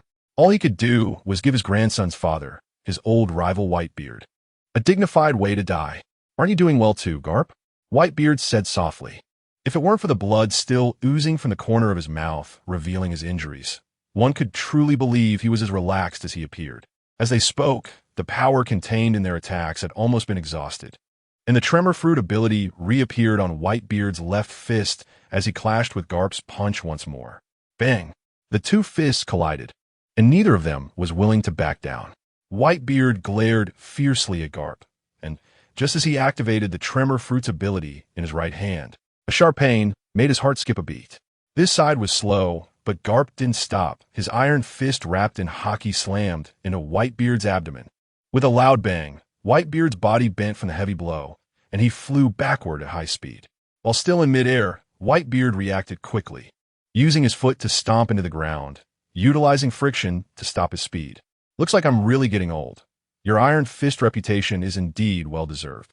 Did Roger ever get a taste of your iron fist back in the day? After stopping, Whitebeard gasped for breath, the sharp pain in his chest and the agony of his shattered ribs causing a thin layer of sweat to form on his face. Yet he still forced a smile, his sharp, eagle-like eyes inadvertently scanning the surrounding terrain. Didn't I tell you? The Navy has discovered your encounters more than once. Garp stood in front of Whitebeard, his fist still swirling with haki. Gwaha! How could he possibly share his embarrassing stories? However, he did mention that I should avoid you. Sticking to you is like being a pesky little bug. Whitebeard recalled a scene from the past, the corner of his mouth twitching into a smile. I see. Garp scratched his head, reminiscing about past opponents, his expression lively as he said, the number of pirates who have fallen under my iron fists is countless. That guy Roger, didn't he believe in evil when he first set sail? My fists made him suffer a few times, but he always managed to escape. After that, he learned his lesson. He would run at the sight of my ship, forcing me to practice my skill of throwing cannonballs. No one in this world will always be a strong man. Time and injuries have left too many marks on Whitebeard. After forcibly activating the Tremor Fruit's ability to fight Garp with all his might, Whitebeard understood that the Navy's luxurious lineup was indeed capable of completely capturing all of the pirate crew here. Even in his prime, leading his crew to escape from such a Navy formation would not have been easy, let alone now, when he is old and plagued by injuries. Having already achieved his goal, Whitebeard was left with only one thing on his mind. That was to let his sons leave Marine Ford alive with their young lives and find their own future. Seizing the moment while Garp was speaking, Whitebeard carefully observed the surrounding terrain and, enduring the resurgence of his injuries, activated the Tremor Fruit's ability once more. Not good. Garp, act quickly. Sengoku, noticing Whitebeard's movements, rushed towards him with his massive golden Buddha form, reminding Garp as he went. Did you realize? It's already too late. Whitebeard's brows lifted in joy as he stomped forcefully on the ground, the white tremor fruit ability being directed into the earth with his movement. In the next moment, the ground of Marineford began to shake violently, the plaza's surface cracking open with deep fissures that spread out without knowing their destination. Help me. I'm falling. I don't want to die yet. Many Navy personnel, unable to dodge, screamed as they fell into the cracks, while the fortunate ones were split apart by the fissures and dared not move. Damn it, Whitebeard. Even if he destroys Marineford, the Whitebeard pirates won't escape the Navy's encirclement. Sengoku glared at Whitebeard, feeling very uneasy about the earthquake at Marineford. He was genuinely enraged by Whitebeard's actions against the island, hesitating for a moment before turning towards the only remaining ship of the Whitebeard pirates. Stay with me. Don't worry. I'm not crazy enough to destroy the Navy headquarters. Whitebeard didn't intend to completely provoke the Navy, and as he spoke, he swung Kanji-Unki to strike in the direction of Sengoku's advance, blocking his movement with a triumphant smile. Do you want your sons to escape? As a pirate, yet bound to familial ties to death, what a ridiculous thing on the sea. Sengoku calmed down upon hearing Whitebeard's words, but anyone who was tricked would not feel good, and his gaze towards Whitebeard was still filled with anger. The tremors finally ceased. On the plaza of Marineford, wide horizontal cracks appeared, completely separating the battlefield of pirates and marines. Even with a small number of Navy members capable of crossing the gap to continue the pursuit, they would still be at a disadvantage against the larger number of pirates. Gurururur. Listen up, everyone. I am now issuing the final order of the Whitebeard pirates. All of you, retreat from Marineford. Whitebeard looked at his masterpiece and laughed heartily at the pirates in the distance. Those close to him knew their own affairs from the moment he arrived. He was well aware that facing the fully prepared Navy headquarters in his current state was a pitiful gamble. Therefore, his goal from the very beginning was to rescue Ace and then retreat. He had already made a plan in his heart to sacrifice himself to stay behind at Marineford to buy time for his sons. Even if one young bloodline could escape, it would be worth it. Old man, come back, old man. Ace has already been saved. We all want to travel the seas together in the future. The captain of the Whitebeard pirates took advantage of the chaos caused by the earlier earthquake to shake off his opponent and return to the ship. The pirates on board understood the meaning behind Whitebeard's words and cried out to him. Similarly, Marco, who had been rescued amidst the chaos, saw Whitebeard's back and was instantly reminded of the tall figure that had always appeared before them in their childhood, shielding them from a storm. Even now, despite his body being ravaged by illness, that person was still protecting them. Everyone, prepare to set sail. Tears streamed down Marco's face as he gritted his teeth and said, with the old man gone, as the captain of the 1st Division of the Whitebeard pirates, he had to step up and carry out Whitebeard's orders. Captain Marco, execute the old man's orders. The pirates' gazes immediately turned towards Marco at the sound of his voice, but they saw his trembling shoulders, and their expressions fell. Wait, the Mary. Our ship is still over there. The crew members who had been rescued amidst the chaos, including Luffy, realized their intention to retreat and thought of their own ship. They stared wide-eyed at the pirate ship on the Navy's side, split by the crack in the plaza. What should we do now? The Navy is over there. I don't care. We absolutely have to get our ship back. Luffy shouted, leaning over the bow, nostrils flaring. They still had to continue their journey. What would they do if they lost their ship here? Calm down, Luffy. Zoro and the others, who had just regained some strength, hurriedly grabbed Luffy, who was ready to spring into action, intending to say something when they felt Luffy's resistance vanish. That is, they followed Luffy's gaze and saw their pirate ship's sails fluttering on the other side of the plaza. In the next moment, the entire ship shook and soared into the air, flying towards them. It was the ship's spirit, the merry ship spirit. The pirate ship landed on the surface of the bay, and the Straw Hat crew excitedly jumped down from the Whitebeard pirate ship and rushed to their own. They had saved their captain Luffy's brother Ace, and their journey would continue. They could say they had successfully completed their goal this time. In stark contrast to the excitement of the Straw Hat crew, the atmosphere among the Whitebeard pirates was somber, hastily preparing for their retreat, while frequently turning back to watch Whitebeard's figure in the plaza. After cutting off the Navy's pursuit of the Whitebeard pirates, Whitebeard's mood was at its best in days. Girarur, let's have a long-awaited, exhilarating battle. Sengoku, don't look so grim. With my head on the line, this Navy operation can't be considered a failure. It's enough to satisfy the world government. Whitebeard said to Carp and Sengoku with enthusiasm. Sengoku's grim expression made Whitebeard even happier. He rarely saw such an expression on this old rival, known as the strategist. If leaving behind to cover for his sons while they escaped Marineford was a plan he had made from the start, then enjoying an exhilarating battle before dying would be his final pursuit before the end of his life. I didn't expect the mighty Whitebeard would play these little tricks. After realizing that the earthquake in Marineford had stopped, the frown on Sengoku's face eased a bit. Sengoku glanced at the extremely battered Whitebeard and turned his head to look at Akainu, Kizu, and Akiji beside him. Akainu, you go and hold them off. Whitebeard's injuries had erupted, and even using the power of the Tremor fruit was proving to be quite difficult. Faced with the Navy's lavish arrangement here, the world's strongest man was destined to be left behind. Whitebeard's action to cut off the Navy's pursuit of the Whitebeard pirates evidently confirmed this point. However, the Navy encircling Marineford was about to arrive, and with these injured soldiers who had already experienced a battle, breaking through the encirclement would be extremely difficult. As long as Marineford sent out some pursuers, once a pincer attack was formed, the Whitebeard pirates would have no chance of shaking off the Navy and escaping. Even if one or two managed to slip through, it would be hard to recreate the might of the Whitebeard pirates controlling the New World. Time waits for no one. As the fierce young ones in the sea increase, the era belonging to our generation will eventually come to an end. Your Navy's new generation seems to be not bad.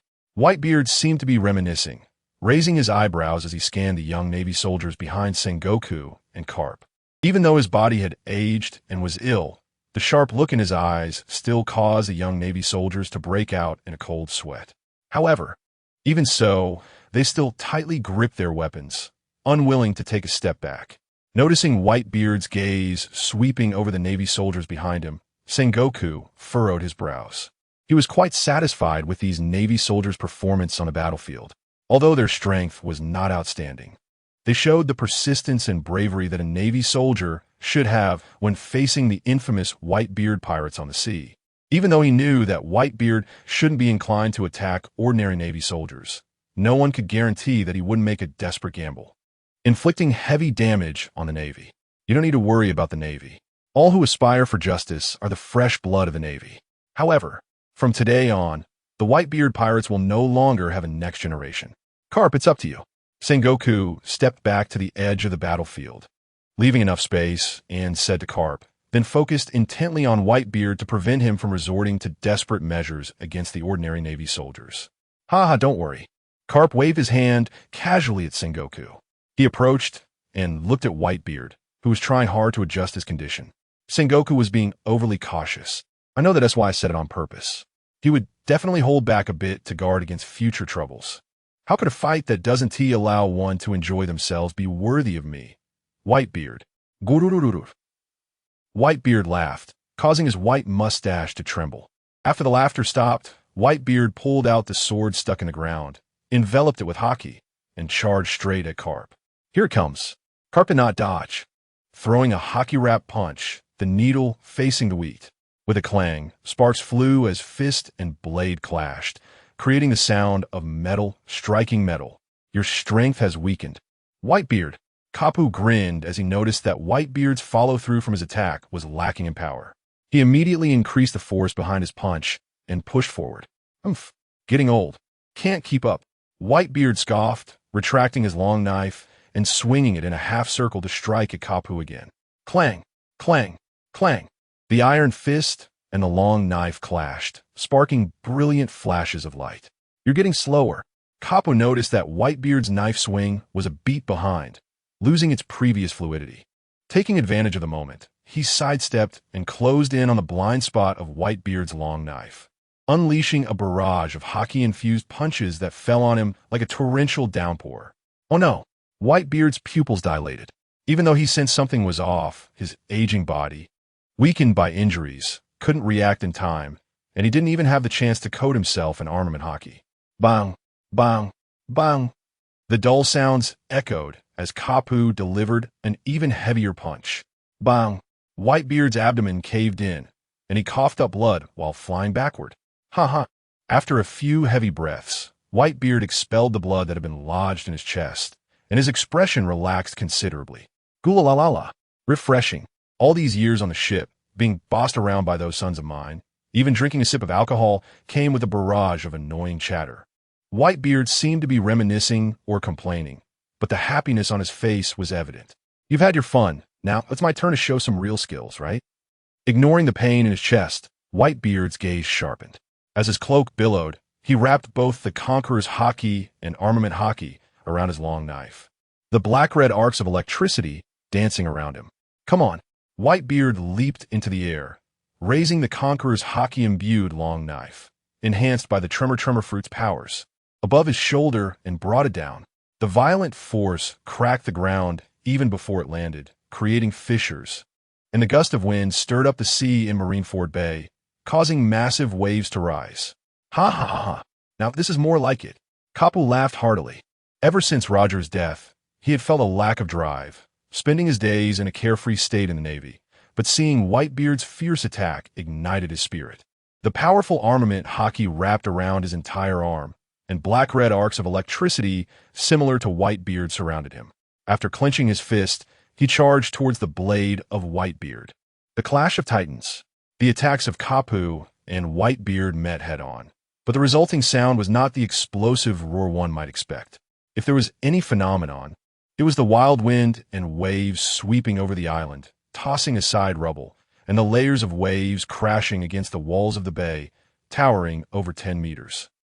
The wind and waves raged for a long time before finally calming down. Kapu and Whitebeard stood opposite each other, seemingly at a stalemate. Cough! Suddenly, a large amount of blood spewed from Whitebeard's throat, and as he reached out with his large hand to wipe it, he only scooped up a pool of blood, unable to stop the flow from the corner of his mouth. It seems this is where Whitebeard, must end. Whitebeard gazed at his reflection in the pool of blood in his palm, recalling the grand life he had on the sea. He had rivals, close friends. He found his purpose early in life, searching the vast ocean for his family, and as he gathered more and more people around him, he had so many sons. Quite nice indeed, Whitebeard quietly summarized, glancing back at his sons who had escaped to the bay, crying and shouting at him from the ship's stern. With half-closed eyelids, he forced himself to muster strength. Taking a deep breath, he shouted towards the bay entrance. Sons, forgive me for leaving first. I am a remnant of the old era. The new world has no ship for me. I am glad to have met you in this vast sea. Our journey ends here. Now go find your own life goals. Dad, we promise to continue traveling together on the sea.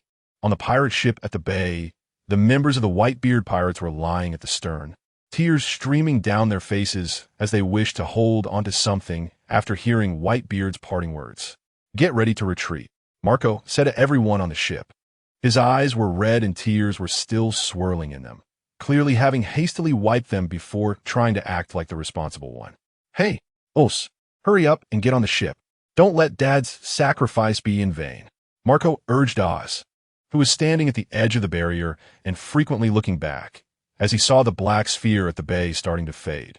Inside it were the 3 admirals who were chasing them, controlled by Sachi's means, but it was clear they couldn't be held for long. He didn't have time to grieve now. As the oldest on the ship, he had to quickly lead his brothers and sisters to safety. I'm coming to save Dad. Oz wanted to say something, but upon seeing Marco's bulging eyes, he quickly changed his mind, picked up his broken leg, and sat down on the deck. With a loud bang, the massive pirate ship sank a few meters into the water as Oz, the big guy, boarded. Borsellino, they're about to escape. Can't you just pass through this black mist? Akainu, stepping lightly, was unable to break through the black mist surrounding the 3 of them. His anger rising. After being momentarily blinded by Kizaru's light, he immediately redirected his ire, based on Kizaru's earlier performance on the battlefield. Akainu had every reason to suspect he was doing it on purpose. Oh, Sakazuki, we are all Logia users. How can you say such a thing? Kizaru's brows, initially furrowed, spread across his entire face as he spoke with a look of grievance. This black mist is something I've encountered for the first time. To be honest, it's our fault for being too hasty. If we had been more cautious, we wouldn't have stumbled into this black mist. As Kizaru spoke, laser beams shot continuously from his fingertips, attacking the black mist prison in front of them. They hadn't noticed earlier, and only when they got close to the pirates did they realize the surrounding air was shrouded in a gray mist, which then quickly coalesced into a pitch-black fog that trapped them like a cage. Upon learning from Akainu that their fruit powers could disperse this black mist, they had been attacking the black mist prison without pause, and now it was left with only a thin layer that was barely translucent to the outside world. Hurry! They are leaving. Akainu caught a glimpse of the large ship outside, swaying through the mist, and hastened his attacks, urging his two colleagues beside him. The white-beard pirates at the bay were just about to sail away from Marineford when the best worker from the Shichibukai, Gecko Moria, jumped out. You think you can just leave? No way. Demon, I'm going to make you the strongest zombie soldier. Moria transformed into a shadow and shouted as he crossed through the gap onto the bay shore. His main purpose for this trip was to collect the bodies of strong fighters on the battlefield, and he would not let the target he was eyeing escape. Shadow Master. Disperse bats. Moria's shadow rose from the ground and instantly scattered into a multitude of shadow bats, flapping their wings and biting towards Oz, the big guy on the white-beard pirate ship. Flame Wall. Ace, seeing Moria attacking from this side, immediately released a wall of flames at the bay to block Moria's shadow bats. Without thought, the mindless shadow bats crashed into the flame wall, turning into a wisp of smoke and disappearing. Fire Fist Ace, damn it. The Navy can't even deal with Whitebeard, and yet they let Fire Fist Ace be rescued. Moria gritted his teeth and jumped in frustration upon seeing his attack blocked. Gecko Moria. Ace, who had just lost Whitebeard, was already filled with unvented emotions. Seeing Moria reminded him of that penetrating shadow lance he used against Oz. Ace looked at Moria, his tear-stained eyes turning sharp. Fire Fist. Ace's arm transformed into a massive flame with extremely high temperatures, extending towards Moria to attack. Whoosh! Ace's punch moved so fast it created a wind sound. So fast. Moria's pupils constricted. Shadow Warrior. Moria knew that with his currently bloated body, he couldn't dodge in time, so he hurriedly split off a portion of his shadow. At the last moment before Ace's Fire Fist struck, Moria narrowly switched places with the Shadow Warrior and avoided the blow. Hee, is this your strength? No wonder you were caught by Blackbeard. If you weren't so weak, Whitebeard wouldn't have brought this group here to die.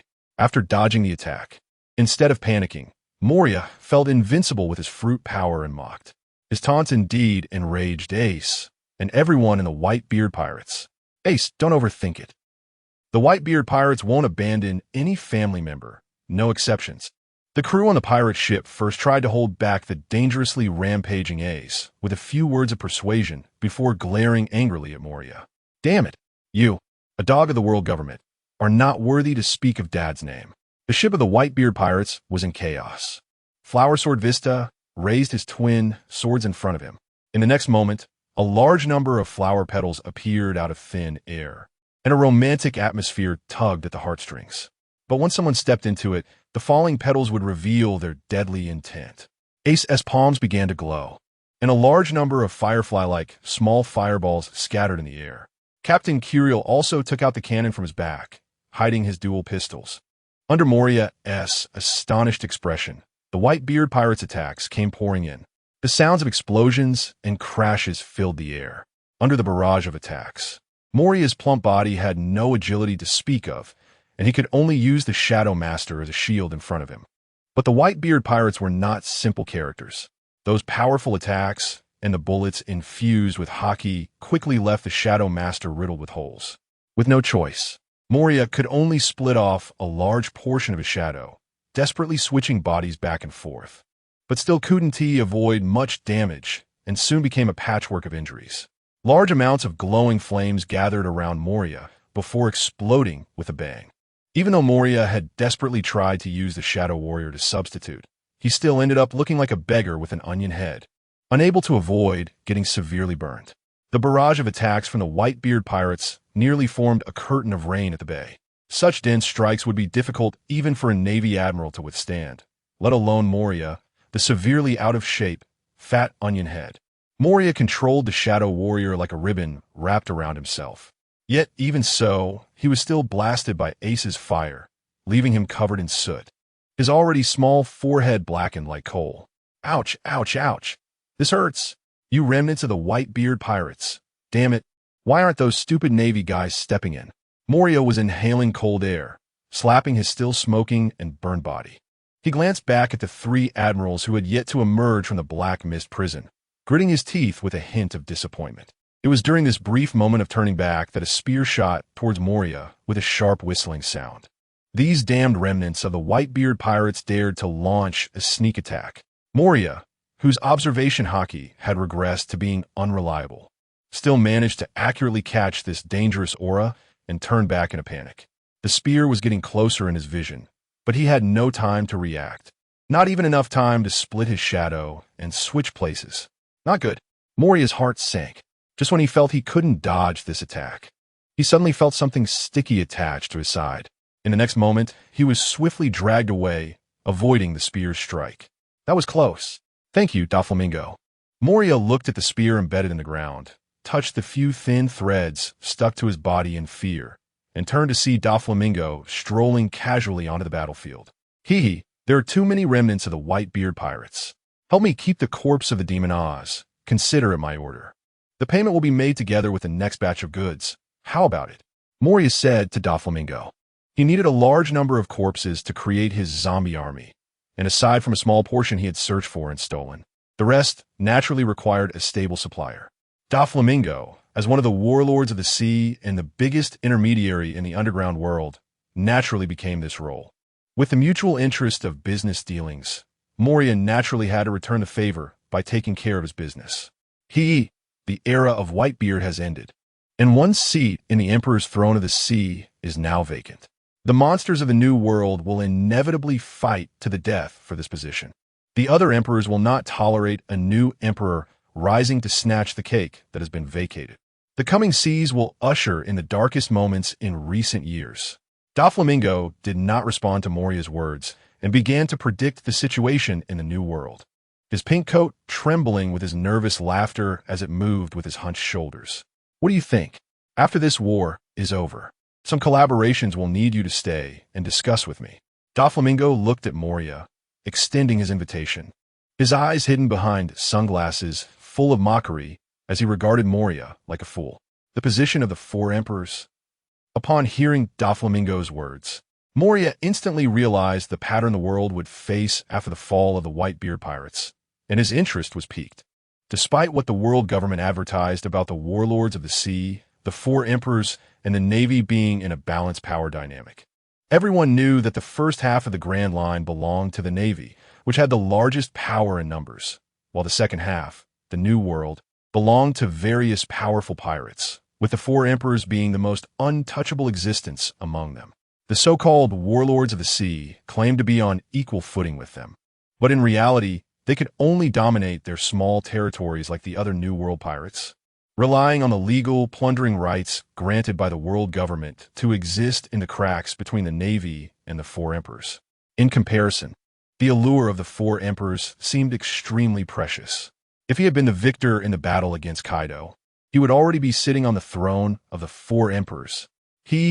Discussing such matters in Marineford. One must say, you truly are the Joker of the underground world. Moria thought to himself, looking at Doflamingo with a smile. Although he was very interested in the position of the four emperors, the corpse of the demon Oz also made him reluctant to part with it. He placed another order with Doflamingo. If I can obtain the corpse of the demon Oz, I will be able to create the second strongest zombie soldier, greatly increasing our chances in the discussions we will have next. Upon hearing this, Doflamingo's smile froze, as he simply could not understand why the corpse of the demon Oz would hold such allure for Moria, to be so obsessed with external things. It's no wonder he fell into despair after losing to Kaido. If it weren't for his identity as a warlord of the sea, he would have long been forgotten by the world. Doflamingo's expression darkened. He had initially only wanted to keep Moria around after the battle to complete the task assigned by that person above, but unexpectedly, in just a few words, Moria had taken the stage to deal with the Whitebeard pirates. Doflamingo did not want to exert any effort for the Navy, but if the play did not continue, Wouldn't his earlier excuse for discussing collaboration become empty? Doflamingo's forehead twitched with veins, and his gaze towards Moria was as calm as looking at a dead man. To grow, one must understand the timing and situation. To survive on the sea, one must do so even more. The Whitebeard pirates are the prey of the Navy. We just need to stop the prey from escaping and quietly await the moment of harvest. Birdcage, Doflamingo softly uttered. The next moment, a circle of thin lines suddenly flew out from above Doflamingo's head, creating an opening. Then a massive amount of silk threads erupted like a volcano, continuously shooting into the air. Thousands of transparent threads flew to a high point and then fell to the ground in all directions like a meteor shower, ultimately forming a gigantic arc-shaped birdcage from the air to the surface of the sea within Marineford. Clones? Moria looked at the enormous birdcage that loomed overhead and then at the Doflamingo, who had vanished from his spot, realizing that during this time, the Doflamingo he had interacted with was actually a clone made of his threads. Moria's eyes lit up, and he felt inspired. He, truly the Joker of the underground world. Such a deceptive technique really opens my eyes. Moria sincerely marveled at Doflamingo's methods, gaining some inspiration from it. Although his shadow fruit clones were not very realistic, they could swap places with his shadow to evade attacks. At the same time, shadows could shatter and be reassembled. As long as he scattered part of his shadow into fragments in advance and hid them in unknown locations, he could instantly switch places and escape whenever danger approached. Although losing part of his shadow meant he couldn't unleash the full power of the shadow fruit in combat, this elusive ability was still worth trying. In the future, when faced with opponents, just as they find him, bam, the next moment, he would disappear, and even if he met them once to scold them, doing it multiple times could surely annoy them to death. I'll give it a try once this situation is over. Moria rubbed his chin, nodding as if he had found treasure.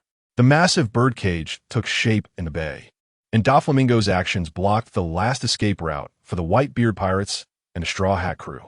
Let me open it, strong hammer, at the edge of the birdcage. Frankie looked at the silk thread prison in front of him, took off his fake skin gloves, revealing the steel fists inside, and used the power of his shoulder mechanism to deliver a powerful blow to the silk threads of the birdcage. Zing, his fist struck out. The steel fist collided with the silk threads of the birdcage, producing a painfully sharp sound. Such sharp threads. Frankie retracted his fist and pushed aside his sunglasses, seeing a long gash of over 10 centimeters sliced into his iron fist, his face filled with disbelief. What should we do? If we don't leave soon, the Navy behind us will catch up quickly. Zoro, help me. Chopper, holding Zoro, who was mostly wrapped in bandages except for his head, had tears of fear welling up in his eyes. Even Zoro, the one who gave him the most sense of security on the entire ship, was beaten like this in front of the Navy. How could they possibly qualify to participate in such a battle? It's Don Quixote Doflamingo of the Shichibukai. Oz's legs were cut by his threads. Someone on the Whitebeard pirate's ship spoke up. Let me give it a try. The burly diamond, Jozu, squeezed out from the crowd. As he spoke, one half of his arm was covered in dazzling diamonds, and then without saying much, he charged toward the birdcage. Diamond Jozu's massive, muscular body crashed into the silk threads of the birdcage, producing the same painfully sharp sound, but beyond that, there was no other result. Very sturdy, Diamond Jozu took a step back, revealing an intact birdcage behind him, making an honest evaluation. Is this a joke? Jozu could lift a mass larger than a giant. The members of the Whitebeard pirates were shocked at this scene. They had never seen anything that could remain standing before Diamond Jozu. It seems we can only deal with Doflamingo, the devil fruit user. Marco looked at the indestructible birdcage and said to everyone, his gaze starting to wander around, searching for Doflamingo's figure.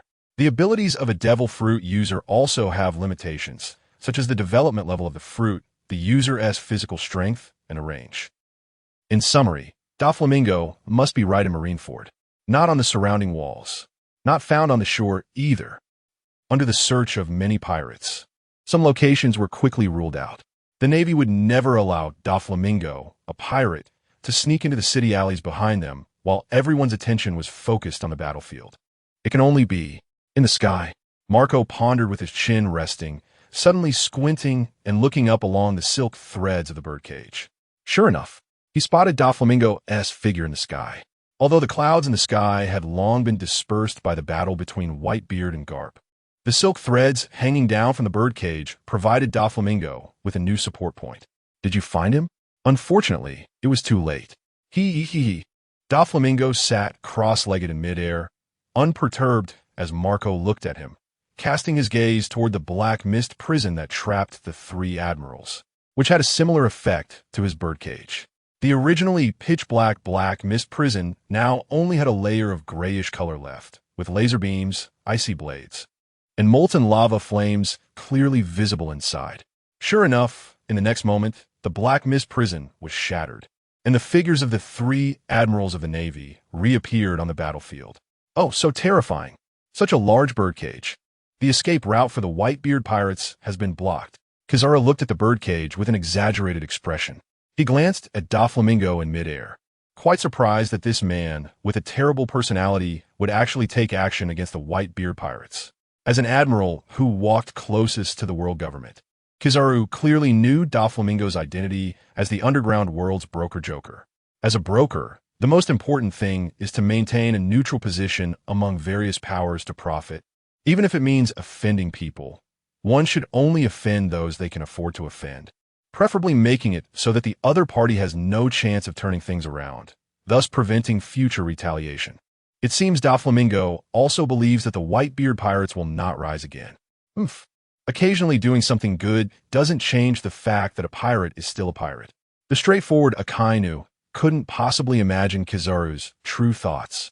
He snorted, then turned his face to look at Akiji beside him. Kazan. Understood. Akiji lazily scratched his fluffy hair and walked to the seaside, his palm exuding cold air as he conjured an ice spear that extended down to the sea surface. Ice Age. The cold air from Akiji's entire body was released along the ice spear, instantly creating a vast frozen domain in the Bay of Marineford, freezing both ships in the bay on the sea surface. Kizaru turned to look at Akiji, quite surprised that he did not spare Akainu's face, and obediently froze the sea surface. So everyone can see that the Whitebeard pirates are done for, and there is no need to act anymore. Kizaru silently opened his mouth. He thought he had reached the peak in this regard, but he didn't expect there were still people chasing him relentlessly. It seems he would have to work even harder in the future. With the birdcage blocking the way ahead and the admirals of the Navy chasing from behind, since they couldn't escape, let us fight them. Marco, let us fight them. The members of the Whitebeard pirates looked at the three admirals of the Navy rapidly approaching on the ice behind them, speaking up one after another. Marco clenched his fists, feeling the little stamina he had recovered, his expression very troubled. He glanced at Sachi, who was hiding in the shade of the cabin to avoid the sunlight now that the black mist had dissipated, at Ace, who looked guilty while leaning on the ship's side, at Bista, who was ready for battle with his twin swords, and at the determined Diamond Jozu, as well as the pirates on the ship, who were all somewhat injured and felt a heavy heart.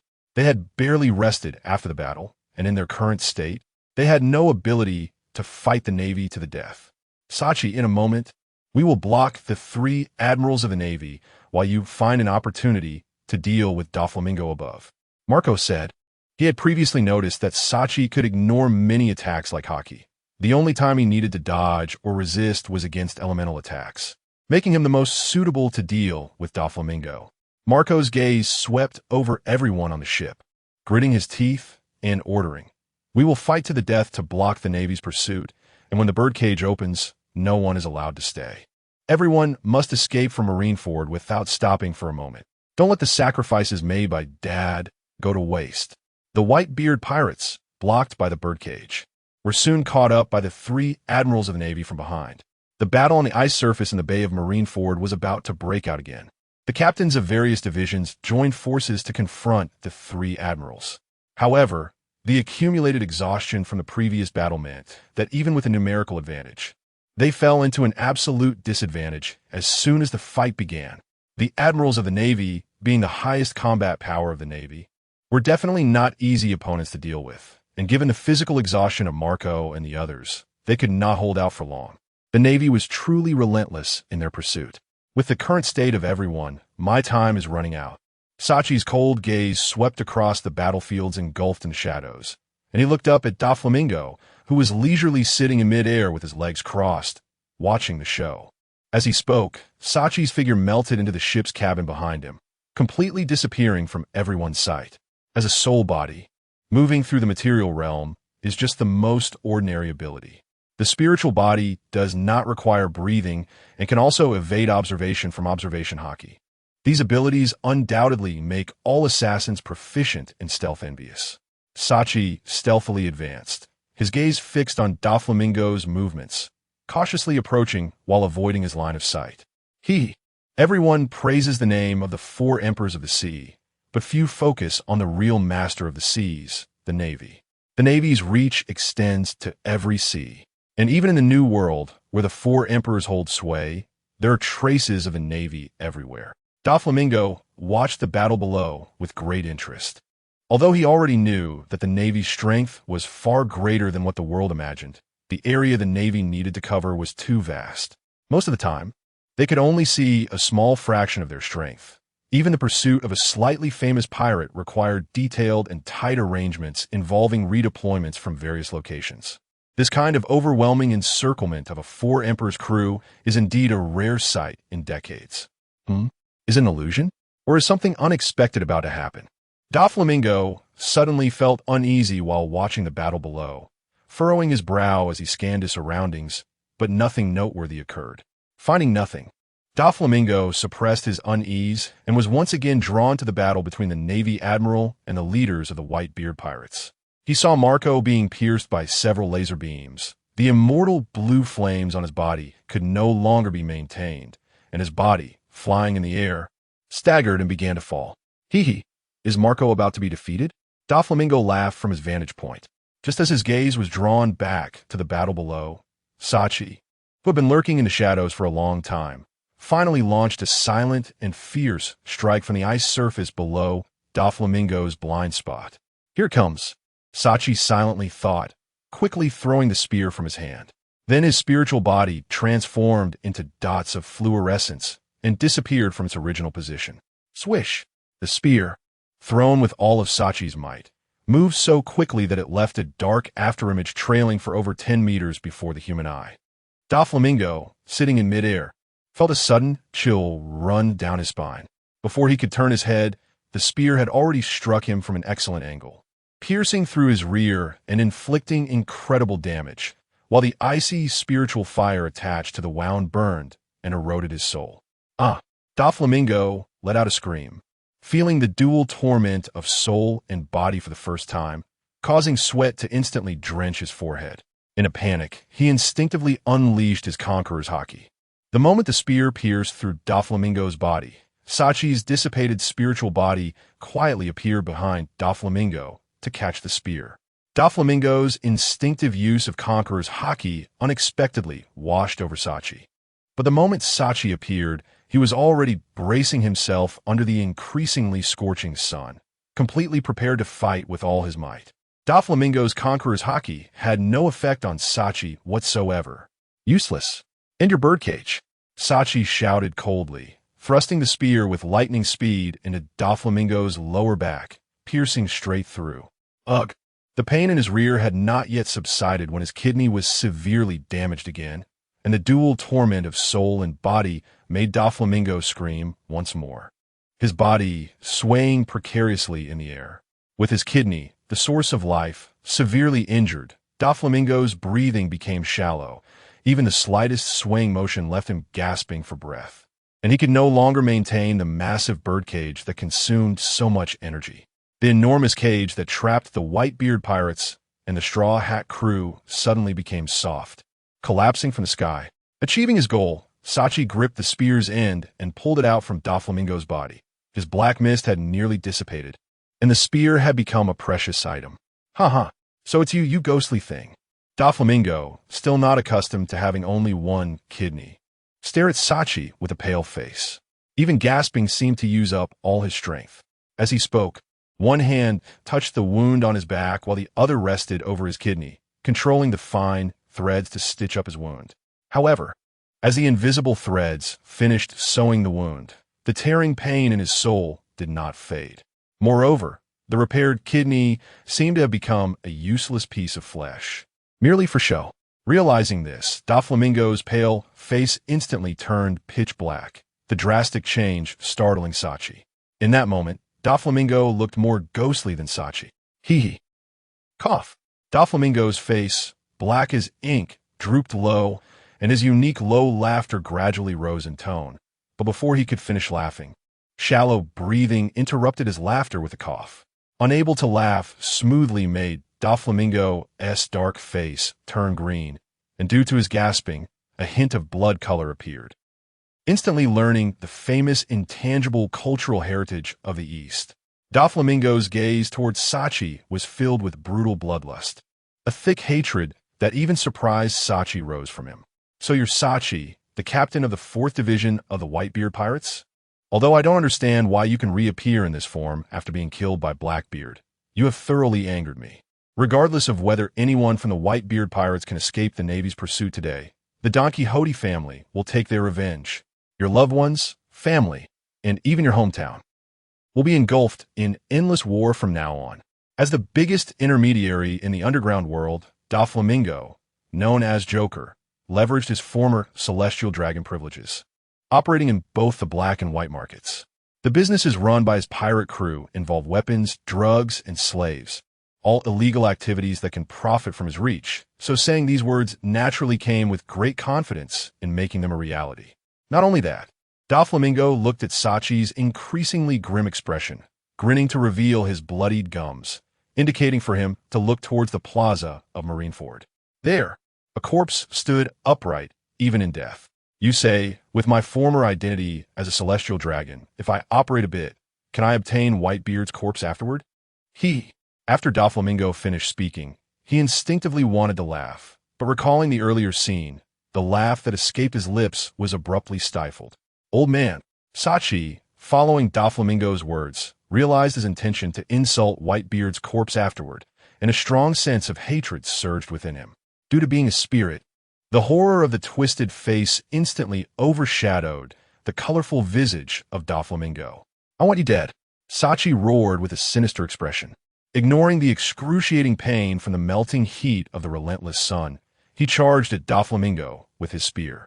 Having just suffered a severe injury and losing one of his kidneys, Doflamingo was gasping for breath from the exertion and the persistent agony of his soul being torn apart, causing his combat ability to plummet as he could only evade. However, watching Sachi, who was smoking under the sun with his body's glow slowly fading, Doflamingo felt no urgency. Instead, he was quite interested in observing Sachi's crazed state. On the battlefield below, the disappearance of the birdcage and Marco's defeat happened almost simultaneously. Captain Marco! The surrounding ice had been melted by Ace, and the pirates on the ship cried out to rush in to rescue Marco, who had been pierced by a laser and was falling. I'll go save him. You all leave first. Don't let Dad's sacrifice be in vain. Ace freed the 2 ships from the ice and shouted to the people on board before transforming into a ball of flame and flying toward Marco's falling direction. Flame Pillar. Seeing the yellow monkey preparing to strike, Ace immediately unleashed a wide wall of flames toward him. As the flames approached, the yellow monkey transformed into countless light particles and vanished, dodging the attack. Fire Fist Ace. The yellow monkey's body reappeared elsewhere, and upon seeing Ace blocking his path, he showed no change in expression, as if he had anticipated it. Not long after Marco's defeat, Diamond Jozu, who was fighting Akiji, was also caught off guard and successfully frozen by Akiji's ice time attack due to his lack of agility. Pirates are indeed unreliable. While engaging with Bista, Akainu noticed the birdcage's disappearance and the 2 pirate ships attempting to escape, causing him to panic. With the power of his molten lava fist still strong, he mimicked the explosive force of a volcanic eruption to push Bista back. Seizing the opportunity, he launched several lava punches toward the sky. You all can stay here, Akainu said confidently, dodging Bista's attempt to intercept him with a punch. With several capable captains of the Whitebeard Pirates dead or defeated, there was no one on board who could stop his attack. Given Akainu's strength and the close distance, there was no chance of missing. It could be said that the Whitebeard Pirates were finished. The lava punches ascended into the sky, then split apart, falling like a meteor shower onto the two pirate ships not far away. Luffy, everyone! Ace looked at the fiery meteor volcano, distractedly shouting toward the two pirate ships. He had just left the ship to block the yellow monkey who wanted to finish off Marco. And now is the ship about to be destroyed? Are we going to die? I haven't even made the universal medicine. Chopper lamented, clutching Zoro's leg, burying his head and not daring to look at the lava volcano in the sky. Everyone, I'm sorry for dragging you into this war. The people on the two pirate ships looked at the falling meteor lava in terror, exchanging their last words, unaware that at this moment, the Straw Hat cruise ship was shimmering with a faint golden light. Just as the golden light flashed faster, as if something was about to emerge, it suddenly calmed down eerily. The meteorite appeared to grow larger in their eyes, and just as the people on the ship closed their eyes to await death from the searing heat, a red light seemed to cut through space, appearing in front of the meteor volcano in the blink of an eye. With a flash, a brilliant blade of light cut through. The meteor volcano that was about to crash down instantly halted, then transformed into countless fragments that fell like rain, shrouded in black smoke into the surrounding sea. After a long wait, the anticipated death did not arrive. The puzzled pirates opened their eyes and saw an unexpected figure. The four emperors. Red-haired Shanks. The pirates of the Whitebeard pirates shouted. They couldn't understand why one of the four emperors, red-haired Shanks, would appear here and why he would save them. It's Shanks. Hey, Shanks! Luffy on another ship immediately waved his arms and shouted with joy upon seeing Shanks. The reason he set sail was heavily influenced by the red-haired pirates, wanting to find his friends on the sea and embark on a journey of freedom. Seeing his guiding figure naturally brought him immense joy. The appearance of red-haired Shanks instantly caused those fighting on the battlefield to pause. Even Doflamingo, who was filled with resentment, and the crazed Sachi gave him face and stepped back to observe his stance. Red-haired Shanks, what brings you to Marineford? Akainu asked with an unfriendly gaze, his arms still bubbling with molten lava, clearly ready to attack at any moment. They were currently encircling the Whitebeard pirates and the presence of one of the four emperors. Red-haired Shanks indicated that he had broken through the defenses of the Marines, showing that he was not here for friendly purposes. Red-haired, Carp on the island side saw Shanks' appearance and his forehead darkened, his fists clenched tightly. Previously, during Ace's execution, he had endured a hellish experience, and the emotional turmoil had nearly exhausted him. Whitebeard was willing to lead the entire pirate crew into the trap at Marineford to save Ace, proving that Ace had not chosen the wrong companions and family on the sea. Even though he felt resentment, he could only blame himself for not guiding Ace onto the right path.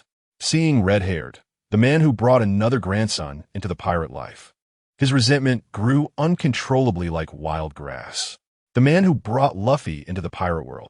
5 names, help me think of it. I need order of cover. Through the opening in the encircling wall, the ship of the red-haired pirates came into view for everyone. After seeing Shanks' appearance, Mihawk, who was on the edge of the battlefield, knew very well the purpose of this close friend and rival, and he turned to leave without hesitation. Mihawk, where are you going? A nearby Marine asked. Mihawk paused at the voice, turning half his face.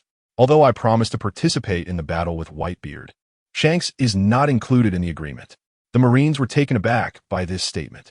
They couldn't comprehend why the world's greatest swordsman, Mihawk, would participate in the battle against the strongest man, Whitebeard, yet choose to leave when Shanks appeared. From the moment red-haired Shanks made his entrance, he attracted a multitude of gazes. Coupled with Mihawk's respectful exit, he instantly became the absolute focal point of the battlefield. Luffy, you all should leave here, red-haired Shanks said, clearly aware that the situation was inappropriate. Maintaining a calm and serious demeanor, he spoke to Luffy and the people from the Whitebeard pirates behind him. He had not looked favorably upon the Whitebeard pirates' attempt to infiltrate Marineford to save Ace from the very beginning. The luxurious lineup and absolute military advantage displayed by the Navy here means that even 2 of the 4 emperors charging in recklessly would not come out unscathed. Although the Whitebeard pirates had made preparations in advance, such as coating their ships, submerging underwater, and gathering their fleet, Facing the fully prepared Navy in a home field operation would inevitably lead to heavy losses. What he did not expect was that after repelling the Beast Pirates, who had come to stir up trouble, the Whitebeard pirates had already fallen into a situation of defeat and retreat so quickly. As he glanced over at Carp and Sengoku on the Marineford Square, their bodies stained with the smoke of battle, his doubts were finally resolved. The Navy is serious this time. When Shanks met Carp's sharp gaze, he suppressed the thoughts in his mind and jumped onto the ice, stepping towards the Navy. "You bastard, Shanks! How dare you let Dragon's son go?" Akainu's face was extremely grim. In the current situation, it had become a foregone conclusion that the Navy would wipe out the Straw Hat crew and the remnants of the Whitebeard pirates. And Shanks' actions undoubtedly aimed to let the cooked duck fly away. Continuing to fight would only meaninglessly expand the casualties on both sides. If anyone still wanted to continue fighting, Shanks said, drawing the remaining armament, Griffin, from his waist, while the members of the red-haired pirates stood behind him. "Come on, let us be your opponents." The Navy on the shore halted their approach as they saw the full appearance of the red-haired pirates. The overwhelming power and destructive force displayed by Whitebeard and Carp during their battle made the Navy soldiers present acutely aware of the vast strength gap between them and these top-tier powerhouses at sea. While the Whitebeard pirates had numerous pirates in their fleet who could at least contend with some opponents, even the small fry on the battlefield were not fighting in vain. They were willing to shed blood for the justice in their hearts. The red-haired pirates, known for having the highest average bounty and being the most balanced, adhere to the rule of not committing violence or bullying civilians, meaning all their bounties were backed by strength. Given the strength of the red-haired pirates, many of them would not even have the power to participate in a renewed conflict. "Everyone present, please give me a favor this time." Shanks sensed the sorrowful and pained gazes from Marco and several captains of the Whitebeard pirates around him, paused for a moment, and then continued. "Please let us handle Whitebeard's aftermath. The images of the battle have spread worldwide. Do not turn his death into a topic of discussion. On what grounds do you make such decisions? The only way to proclaim the Navy's victory is to behead him and display it to the world." There was no shortage of hardline figures in the Navy, and Vice Admiral Doberman angrily retorted, just as they were about to annihilate the Whitebeard pirates. The red-haired pirates intervened and let the remnants of the Whitebeard pirates escape, which made the hard-fighting Navy soldiers gnash their teeth in anger. Now, they even wanted Whitebeard as corpse? That was pure overstepping. The Vice Admiral is right. Do you intend to tarnish our victory? We will not heed the pirates' instructions. The surrounding Navy soldiers felt their blood boil upon hearing Doberman's resolute words and responded in agreement. "No problem." At that moment, Sengoku's voice came through. Sengoku had returned to his normal state and appeared before Shanks without anyone noticing. "Your words are acceptable, red-haired." Sengoku crossed his arms and spoke to Shanks, his clenched jaw evidently expressing dissatisfaction with Shanks' intervention in the war. The three admirals of the Navy still had the strength to continue. And although some of the vice admirals had fallen in the battle against the Whitebeard pirates, many could still fight. Moreover, with him and Carp, who had adjusted back to full strength, they definitely had the capability to engage the intact red-haired pirates in a fight. However, as the current fleet admiral of the Navy, he knew more than those below him. For instance, the God Valley incident. Shanks' identity had a unique privilege with the world government.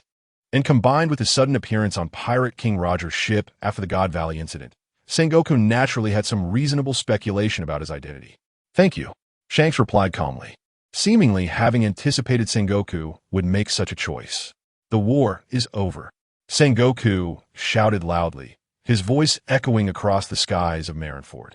As his declaration of the war's end faded, teams of medical personnel rushed out from the Navy headquarters, scrambling to provide assistance to the injured soldiers on the battlefield. From the lives teetering on the brink of death, it was clear that although this prematurely ended war did not achieve a complete victory, it added some weight for the future. Akainu approached with a grim expression. His extreme hatred for pirates made him deeply dissatisfied with the current situation. The process of exterminating pirates inevitably required some cost, and while the Navy had already paid that price, losing a portion of the victory due to the interference of the red-haired pirates felt extremely unfair to those Navy members who had left their lives on the battlefield for victory. Akainu, true to his military identity, would absolutely obey Fleet Admiral Sengoku's orders. However, if he did not question anything, the frustration in his chest would be hard to bear. Fleet Admiral Sengoku, are we just going to let them go halfway? Whitebeard is dead. The Navy has achieved its goal. Hearing Akainu's questioning words, Sengoku frowned. After a moment, his expression returned to normal. Facing the red-haired pirates, who were determined to stop the war from continuing, while continuing the fight could expand their achievements, the Navy would also inevitably pay a greater price against the fully intact red-haired pirates. Engaging in battles against two of the four emperors clearly exceeded the Navy's original plans. While achievements were important, the consequences of such actions needed to be considered as well. We must face the entire situation of the seas, not just a momentary victory. The Big Mom pirates, Kaido's beast pirates, and the countless pirate criminals flooding the seas. Bearing the justice of this era, the Navy must never show signs of decline, Sengoku said somewhat impatiently, sighing slightly in his heart. He was quite satisfied with the iron-blooded military aura Akainu displayed. However, this was also a headache, as he only seemed to use his brain when it came to eliminating pirates. If he could learn just a bit of Kizaru's cleverness, he would undoubtedly be the most qualified Navy member. No, Kizaru was someone he absolutely could not emulate. Why not take care of your injuries for now? The image of a Navy admiral still needs to be maintained. Sengoku patted Akainu's shoulder, looking at the blood-stained face and the two not-so-serious fellows in the distance, letting out a helpless sigh. This fleet admiral job truly wasn't team meant for humans. The Navy made thorough preparations in Marineford, naturally with the intention of promoting the Navy's image. From the moment Whitebeard made his entrance, images had begun spreading to nearby islands. Whitebeard's formidable strength, along with the overwhelming presence of his fleet of dozens of pirate ships, was fully conveyed to the outside world. However, such a powerful formation was once pushed into a disadvantage against the Navy. The duel between the world's strongest man, Whitebeard, and Navy hero Vice Admiral Garp left everyone in awe. Is such monstrous power truly something that humanity can possess? The death of the pirate Emperor Whitebeard also caused the common people witnessing this scene to raise their arms in wild celebration. The pirate Emperor Whitebeard is dead. Oh ho! Long live the Navy! Long live justice! As soon as the news reached the island, people began to celebrate with drums and gongs. Even though Whitebeard hadn't done anything bad to them, the news of the death of such a well-known pirate was enough to excite these ordinary people who had suffered under pirates. If it weren't for the appearance of the red-haired pirates rescuing some members of the Whitebeard pirates, they would be even happier right now. Such big news couldn't escape Morgan's attention. Of course, upon receiving the news, the staff of the World Economic Journal immediately began editing the newspaper content. The battle that had just occurred in the morning, with the scorching sun still high at noon, had already been laid out for printing, with newsbirds dispatched to spread the message worldwide. Naturally, the events outside could not affect the center of the incident, Marineford. With the medical standards of this fantastical world, the Navy personnel who did not die on the spot were almost all successfully pulled back from the brink of death after urgent treatment by the medical team. After experiencing this baptism of war, aside from a batch of severely injured, most of the Navy would become the backbone of the future. Doflamingo, due to his identity as a warlord of the sea and his previous privileges as a celestial dragon, successfully enjoyed the best medical conditions at Navy headquarters. In the independent medical room, Doflamingo looked at the results displayed on the testing equipment, his face dark enough to drip water. You can leave. Doflamingo dismissed the medical personnel sent by the Navy, placing his hand on the side of his abdomen. After systematic treatment, he was now able to live normally with only one kidney. The feeling of tearing that felt like a parasite clinging to his soul had also become something he was used to. However, the psychological pain of losing a kidney left him in despair. Although his remaining kidney was perfectly healthy and, after getting used to it, living without one didn't affect his daily life as a man who could accept being down one kidney. Besides his genitals, this was the most important thing for a man. Knock, knock, knock. The knocking sound interrupted Doflamingo's troubled thoughts. Come. Doflamingo responded and turned to look at Moria, who entered with a terrifyingly sinister gaze from behind his sunglasses. He had never intended to participate in the war. If it weren't for Moria, pushing him into a corner. He wouldn't have lost his kidney at all. Doflamingo, discussing such matters at Navy headquarters, your thoughts are truly surprising. He. Moria casually leaned against the head of the bed, his eyes lighting up as he looked at the new and complete medical equipment in the room. He. I've never even heard of these medical devices. I can quietly take them when I leave. I can't just help them for free, right? His subordinate, the 3 Freaks Hogback, is a genius surgeon, and these devices are just perfect to take as a gift for him. Hiv. Doflamingo ignored Moria's words and chuckled softly to himself, his eyes filled with anger beneath his sunglasses. The next moment, Doflamingo pointed his index finger at Moria. Thread shot. The thin line shot out from his finger like a bullet, instantly piercing through Moria's unguarded knee. Doflamingo, what are you doing?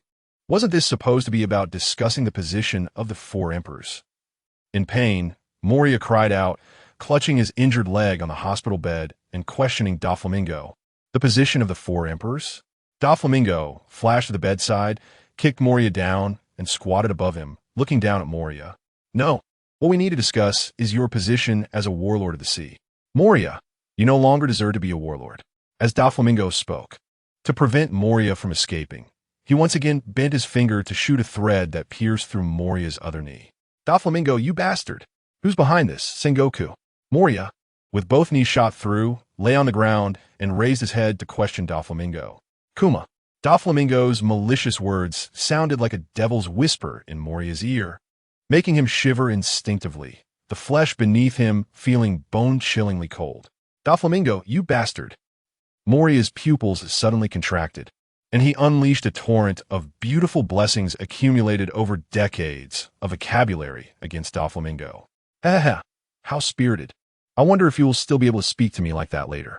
Doflamingo was not affected by Moria's blessings, raising the chainsaw-like line from his calf and approaching Moria with an evil glint in his eyes, waiting to enjoy his expression.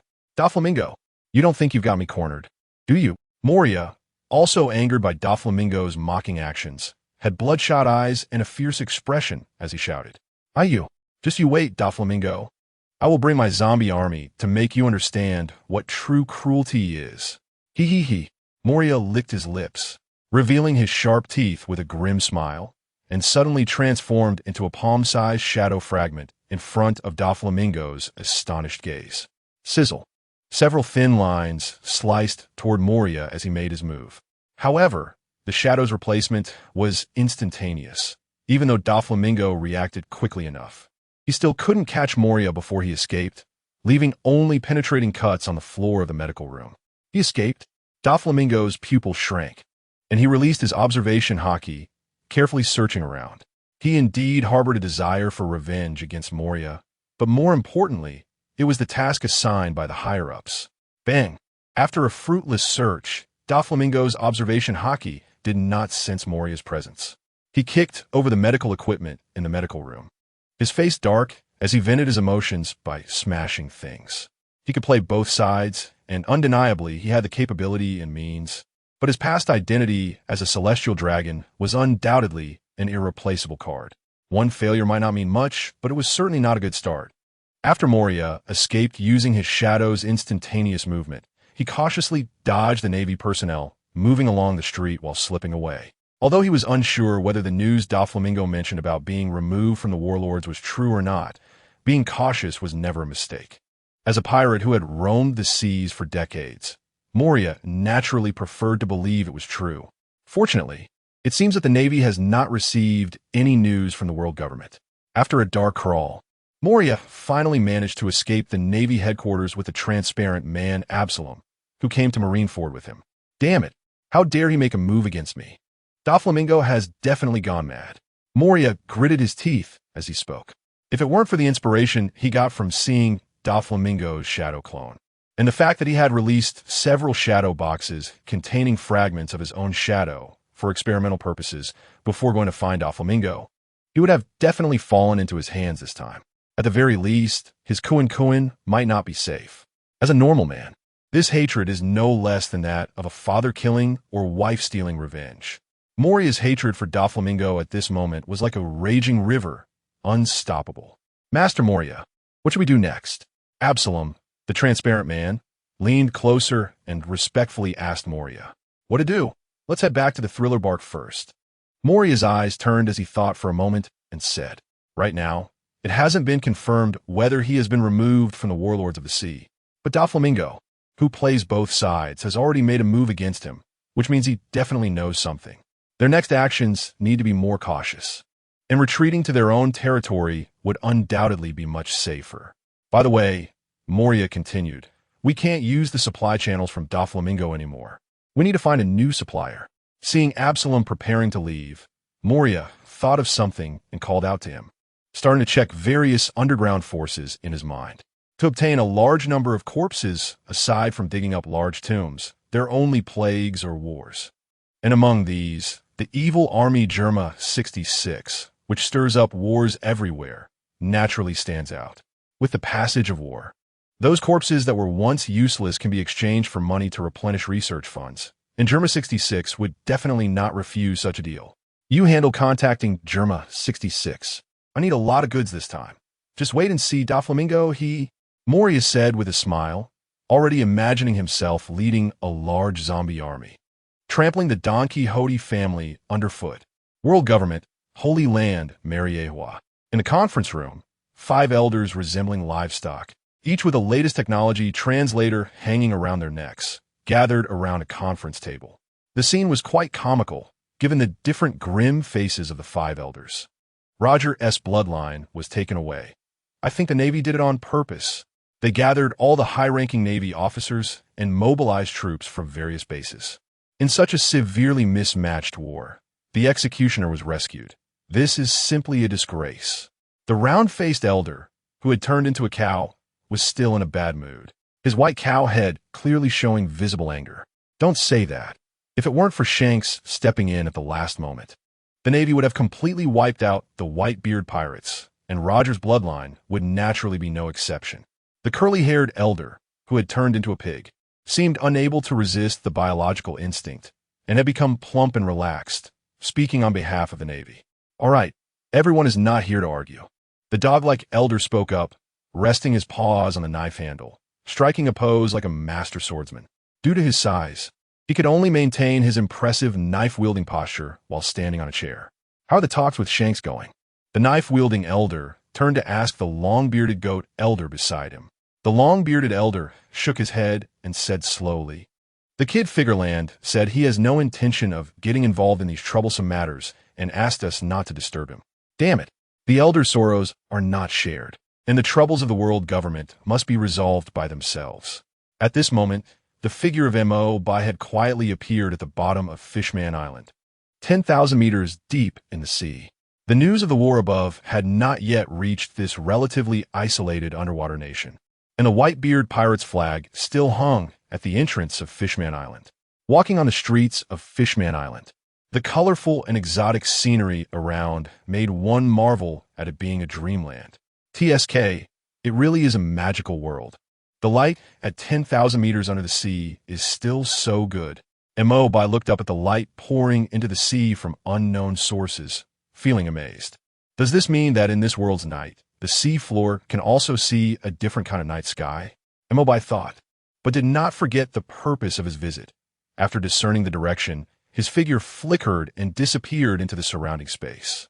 When he reappeared, he was already in a large, clean room with a huge pink bed canopy tightly enveloping the bed inside. The large expanse of pink in front of him gave a feeling of directly entering a new world. Bang! Before M.O. could see the owner of the room, a dull sound of something hard hitting the door from outside echoed. Immediately after, a suppressed sobbing sound came from the huge bed canopy. Hearing the sobbing, M.O., who had not yet decided how to greet her, was taken aback. He soon understood. After all, being targeted by a pervert since the age of 6, unable to attend his own mother's funeral, and frequently being ambushed by love letters, later even threatened with various weapons. It was only natural for her to become sensitive and timid. He needed to be more careful when facing such a shy and withdrawn girl. M.O. thought for a moment. To avoid scaring Shirahoshi, he released a strange energy that acted on himself, silently growing a pair of gorgeous butterfly wings behind him. Then, he directed another strange energy toward the bed canopy, instantly transforming the huge pink canopy surrounding the bed into a cluster of giant colorful flowers gathered together. Just as the sound of the attack ended, the bed canopy suddenly disappeared, and the beam of light re-entering the dark, cramped space startled Shirahoshi, causing her to tremble all over and bury her head into the blanket, her suppressed sobbing growing louder. Montak bai. So, does this mean my preparations were all in vain? At this moment, the pet shark Mekalo, wandering in the room, was also quite surprised by the sudden disappearance of the bed canopy, swimming over to take a look. Jaya Jaya. Mekalo swam through the huge cluster of colorful flowers, happily calling out at this never-before-seen novelty in the depths of the sea. After swimming around a couple of times, it finally spotted Imo Bai on the ground with its wise-looking eyes. Jaya? Mekalo seemed to have inherited Shirahoshi's timid nature, seeing Imo Bai suddenly appear in the hard-shell tower. It curled its tail and took a few steps back. Please, have some consideration.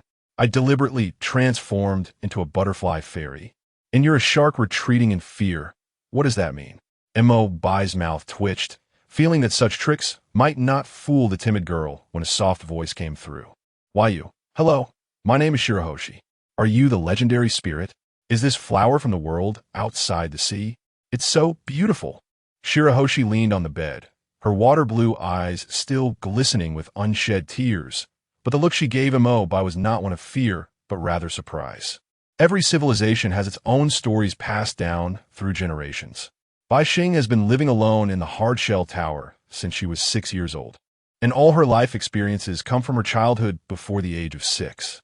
In a child's world, fairy tales are indispensable, and at this moment, Imo Bai embodies the image of a fairy in those tales. And fairies and fairy tales are definitely good beings. Or so it seems. Can this trick a naive young girl? That's right, just call me Imo Bai.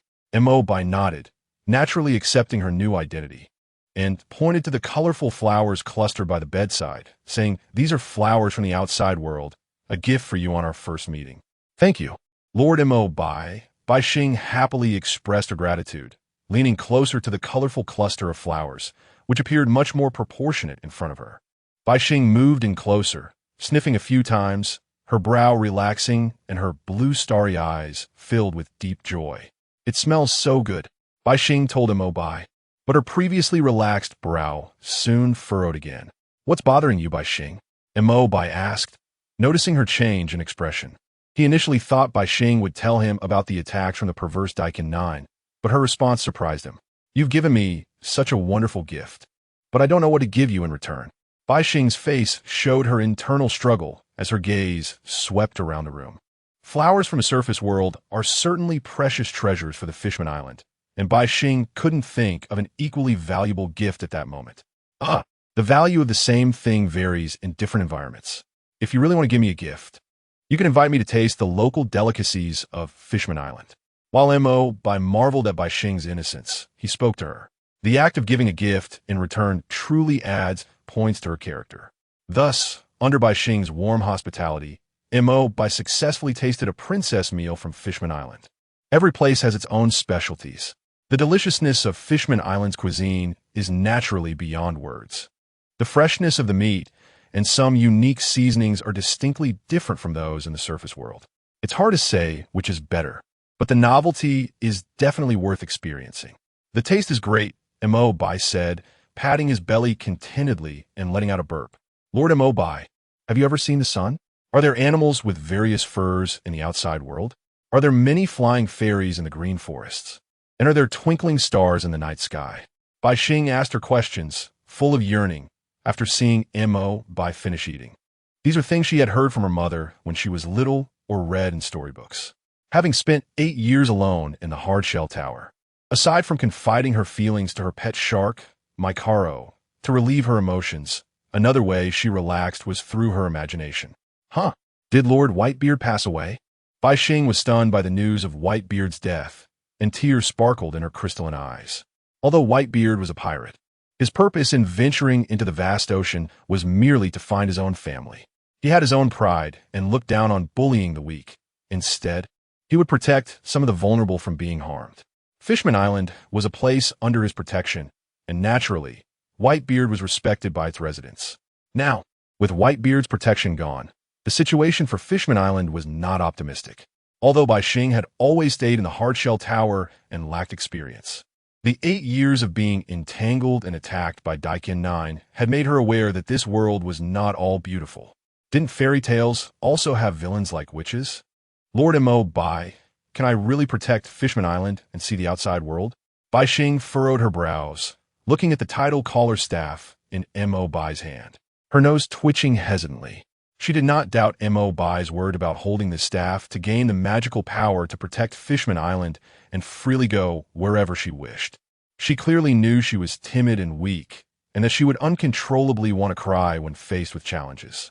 So she doubted whether she had the ability to bear such power and to use it to protect Fishman Island. Nothing is unchangeable, including your crying personality. Mo Bai noticed BaiXing's self-doubt and said to her seriously, "By holding it, I will help you change your personality, become a qualified guardian of Fishman Island, and turn into a girl who can bravely chase her dreams." After Mo Bai finished speaking, without waiting for BaiXing's response, butterfly wings sprouted from his back and fluttered into the air, tossing the tidal collar staff to BaiXing. "Huh? Lord Mo Bai, you." BaiXing instinctively caught the staff that was thrown towards her in a panic. The tidal collar staff, which appeared normal in Mo Bai's hands, looked like a small pencil in her large hands.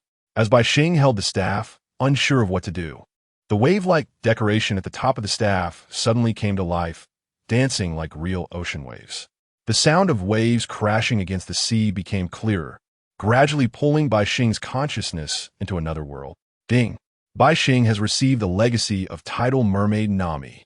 Nami is a powerful young member of the Vast Sea tribe. When the ancient pact between the merfolk and the giant gods was broken, she was the first to leave the ocean and step onto land. In the chaotic tide of this new era, Nami faced the unknown tomorrow with unparalleled determination and fearless fighting spirit, using the tidal collar staff in her hand to summon the power from the ocean. Receiving the system's prompt, Mo Bai quietly waited without responding. "Lord Mo Bai, I heard it. This is the voice of the sea." After a short while, the starlight flickered in BaiXing's vacant eyes again, and she excitedly said to Mo Bai, her large fish tail happily swaying on the bed, like a child who just received a new toy and loves to show it off. BaiXing twirled the tidal collar staff in front of Mo Bai as if casting a spell, mumbling a chant that perhaps only she could understand. After finishing a series of spell-casting movements, a stream of seawater mysteriously gathered in the air, dancing like a silk ribbon, accompanied by BaiXing's innocent laughter. Look, the ocean can dance too." BaiXing was very pleased with her creation, pointing at the flowing seawater in the air, showcasing it to Mo Bai. "It really looks beautiful." "But BaiXing." Mo Bai smiled, changing the subject. He said seriously, "The ocean encompasses many lives, and its gentleness and kindness are beyond doubt. But you must also see the dangerous side of the ocean. The towering waves can easily crush all life on the surface of the sea." Please let me finish." Seeing BaiXing's confused expression, knowing she had never seen the world above the surface, Mo Bai awkwardly scratched his head and continued. "A single turbulent current in the ocean can affect millions of lives. The giant waves and turbulent waters can sweep everything away. A powerful tsunami can destroy cities and submerge islands without difficulty. What I'm trying to say is very simple." Mo Bai looked into BaiXing's eyes and said earnestly, "Believe in yourself. You are strong now, stronger than everyone on Fishman Island." "Am I strong?" Shirahoshi looked at the swirling currents in the sky, then at Mo Bai's serious expression, her face showing signs of growing confidence. Bang! Another dull sound echoed outside the hardshell tower. Woo-woo! At the sound, Shirahoshi's body trembled, instinctively burying her head in the blanket and starting to sob again. After a moment of choking back tears, she remembered that she was no longer the same as before. She peeked out from the blanket, her tearful eyes looking at Mo Bai, and weakly asked for confirmation. "Can I protect myself now? Protect Fishman Island?" "That's right. You are strong. Believe in yourself." Mo Bai nodded, giving Shirahoshi an encouraging look. Shirahoshi glanced at the currents still dancing in the air, tightened her grip on the tide collar's staff, and a hint of determination finally appeared in her innocent eyes. "I am strong. I am strong. I have the power to protect myself." Shirahoshi repeatedly self-hypnotized, her murmurs growing louder until her gaze was completely filled with determination. She looked down at Mo Bai, her eyes like a resolute warrior, but when she spoke, her brave and determined image seemed to falter. I don't want to continue like this, Lord Mo Bai. Could you accompany me to reject the proposal of Daikin the Ninth? Shirahoshi said eagerly. That clear voice inevitably conjured an image of a delicate figure that could be easily toppled. I was planning to go with you anyway.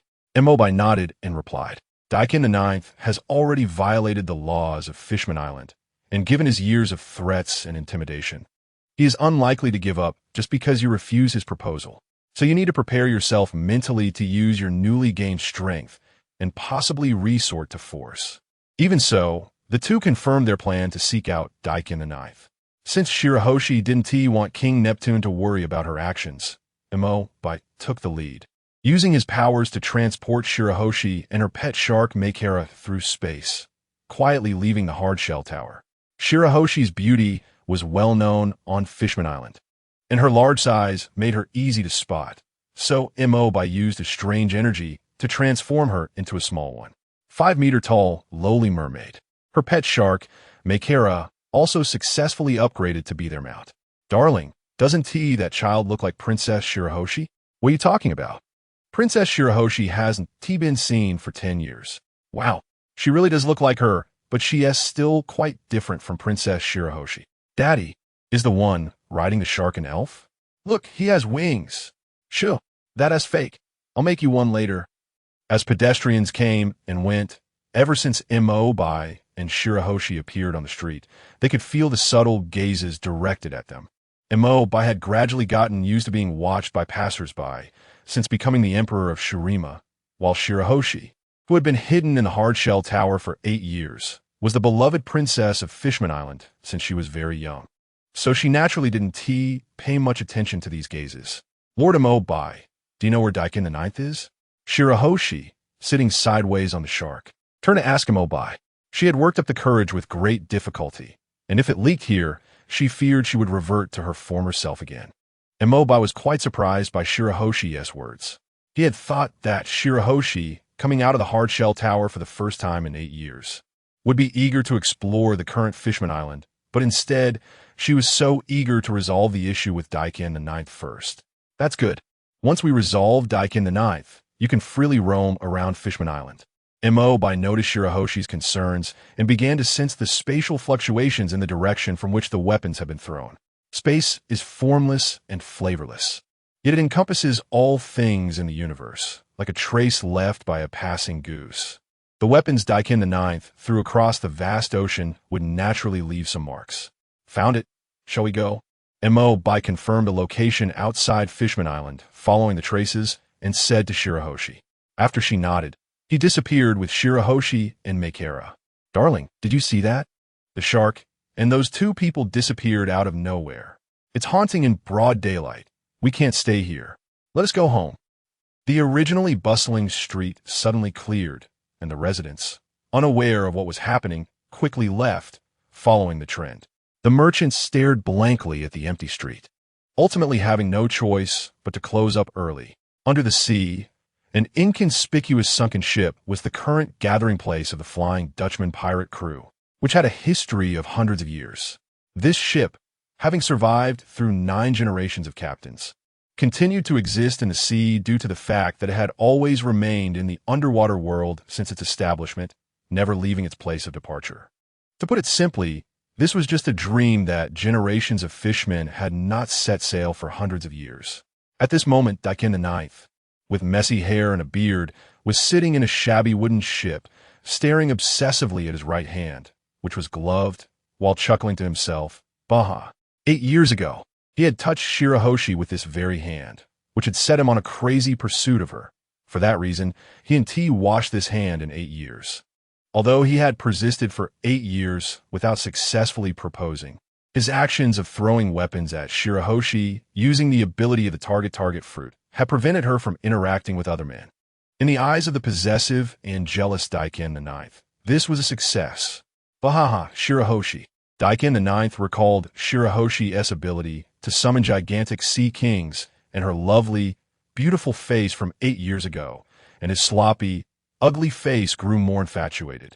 Finally, Daikin IX could no longer contain his feelings and removed the glove protecting his marked right hand, bringing it close to his face, which had not been washed for 8 years and reeked. "Ah, Princess Shirahoshi, you will become my wife." Daikin IX, with a face full of happiness, sniffed it and then grabbed an axe on the table, casually throwing it without looking.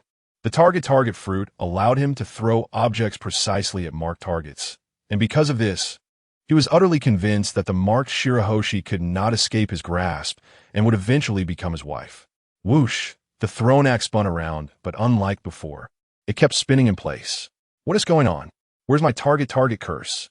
Daikin IX was stunned at this scene, his obsession instantly replaced by shock. He stood up, supporting himself on the table, and walked on all fours toward the axe, ready to check the situation. But as soon as Daikin IX reached the axe and extended his right hand to reapply his ability, the flying axe suddenly changed its trajectory and flew toward his face. Daikin IX's pupils widened, completely unaware of why the axe was flying toward him. He tried to twist his body to dodge, but his strength was truly lacking and the distance to the axe was too close. He could only watch in dismay as the axe flew toward him. No!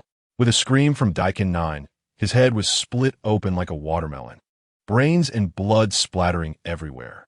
The flying axe lost its momentum due to the death of the ability user and fell vertically in a way that would make all physicists stand up in astonishment. Bang! The sound of the axe hitting the ground made BaiXing, who was covered by Bai's hands behind Daikin IX, tremble, and she weakly said, "Thank you, Bai.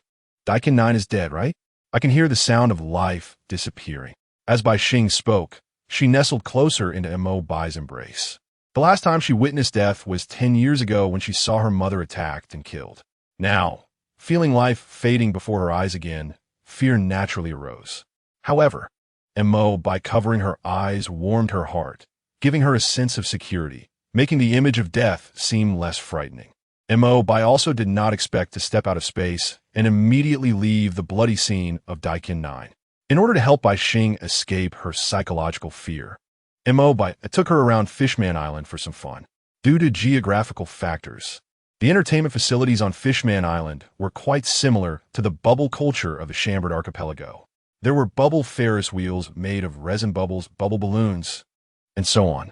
BaiXing's psychological age was not much different from that of a child.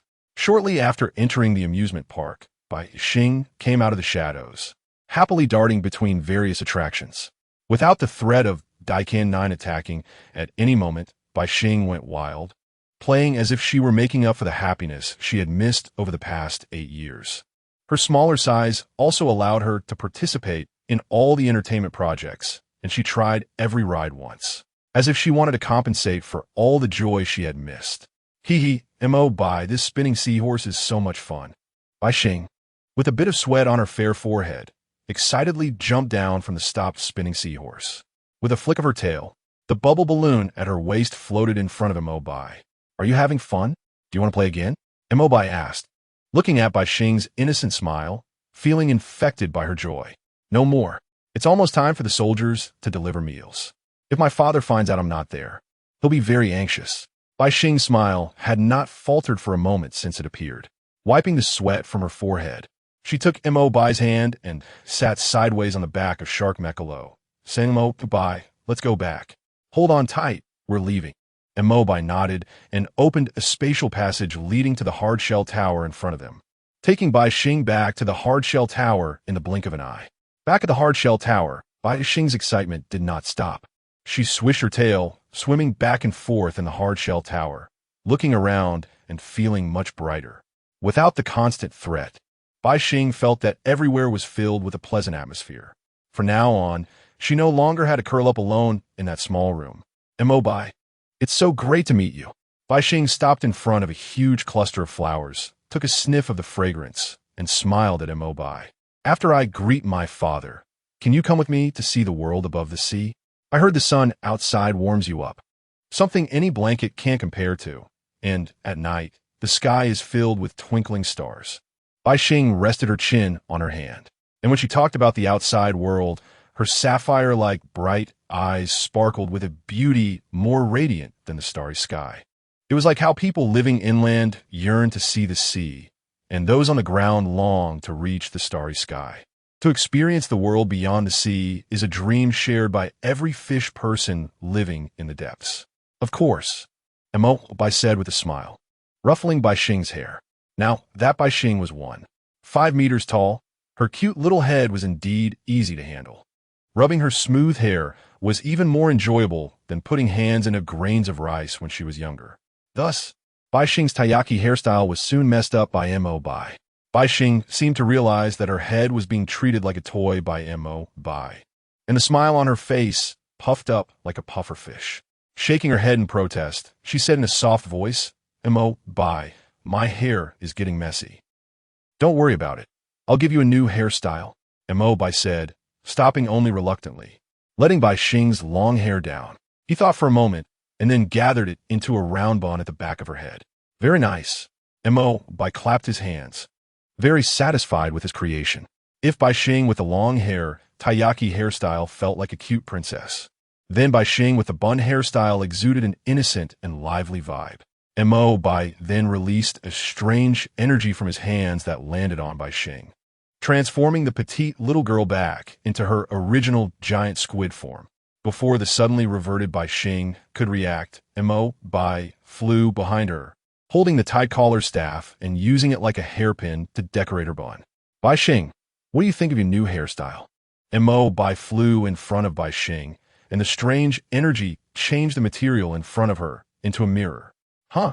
Montak BaiXing looked at her reflection in the mirror, then glanced at Bai, who was very pleased with his handiwork, and replied with a conflicted expression, can I say it's not good? Although she had been very lively at the amusement park today, it was because she had suppressed her feelings for too long. She was still accustomed to the image of a quiet and obedient girl. Not good? Good-looking people always look good, right? I just thought your size didn't match holding the staff, so this is more convenient for you to carry around. Enel scratched his head and said, I see. BaiXing realized that Enel could keep making her smaller. She just needed to tell her father. No way. Enel interrupted BaiXing, stating seriously, being small has its conveniences, but being big has its advantages too. From his current perspective, the rolling waves and towering snow-capped peaks were definitely among the top scenic spots in the pirate world. BaiXing felt that what Enel said made a lot of sense and nodded in a daze. Not long after the two returned to the hard-shell tower, soldiers from Dragon Palace Kingdom delivered today's dinner. Under BaiXing's enthusiastic hospitality, Enel once again enjoyed a princess-level dinner. As the sky darkened, BaiXing began to feel sleepy. After exchanging goodnights, Enel bid farewell to BaiXing and left the hard-shell tower. Although Enel was also committed to a life in the harem, he still had his principles. He really couldn't get over his feelings for such a Na'vi girl without nurturing her for a few years. However, Enel was definitely not an honest person. After leaving the hard-shell tower, he headed straight for the mermaid CAF where beautiful female mermaid waitresses were, following the information he had gathered during the day. Sitting in the shop, admiring the beautiful mermaid waitress, the impact of Whitebeard's death had yet to reach Fishman Island, 10,000 meters beneath the sea. But the outside world was indeed in chaos. As soon as the news broke across the ocean, the new world immediately erupted into tumultuous waves. The Whitebeard pirates were still mourning the loss of their beloved father and holding a funeral when countless powerful pirates, like sharks sensing blood, began to attack and seize the territories occupied by the Whitebeard pirates, with more and more pirates joining in and no sign of the Whitebeard pirates to stop them. The pirates of the New World grew increasingly reckless in their division of territory, in an attempt to claim a piece of land.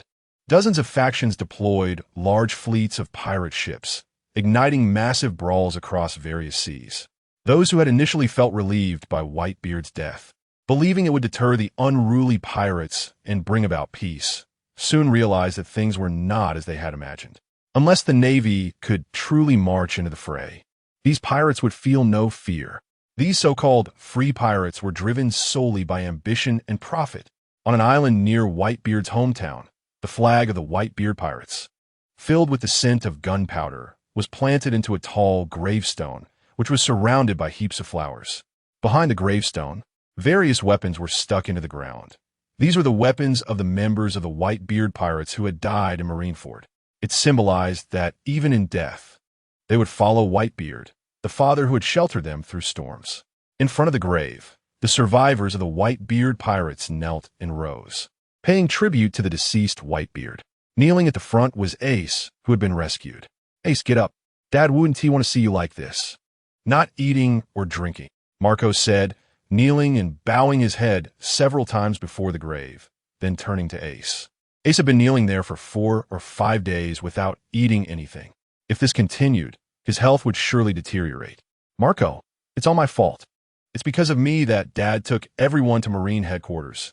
It's all because of me," Ace said, still kneeling on the ground, not lifting his head. His bloodshot eyes could no longer shed tears. Only a hoarse, choked voice conveyed the pain within.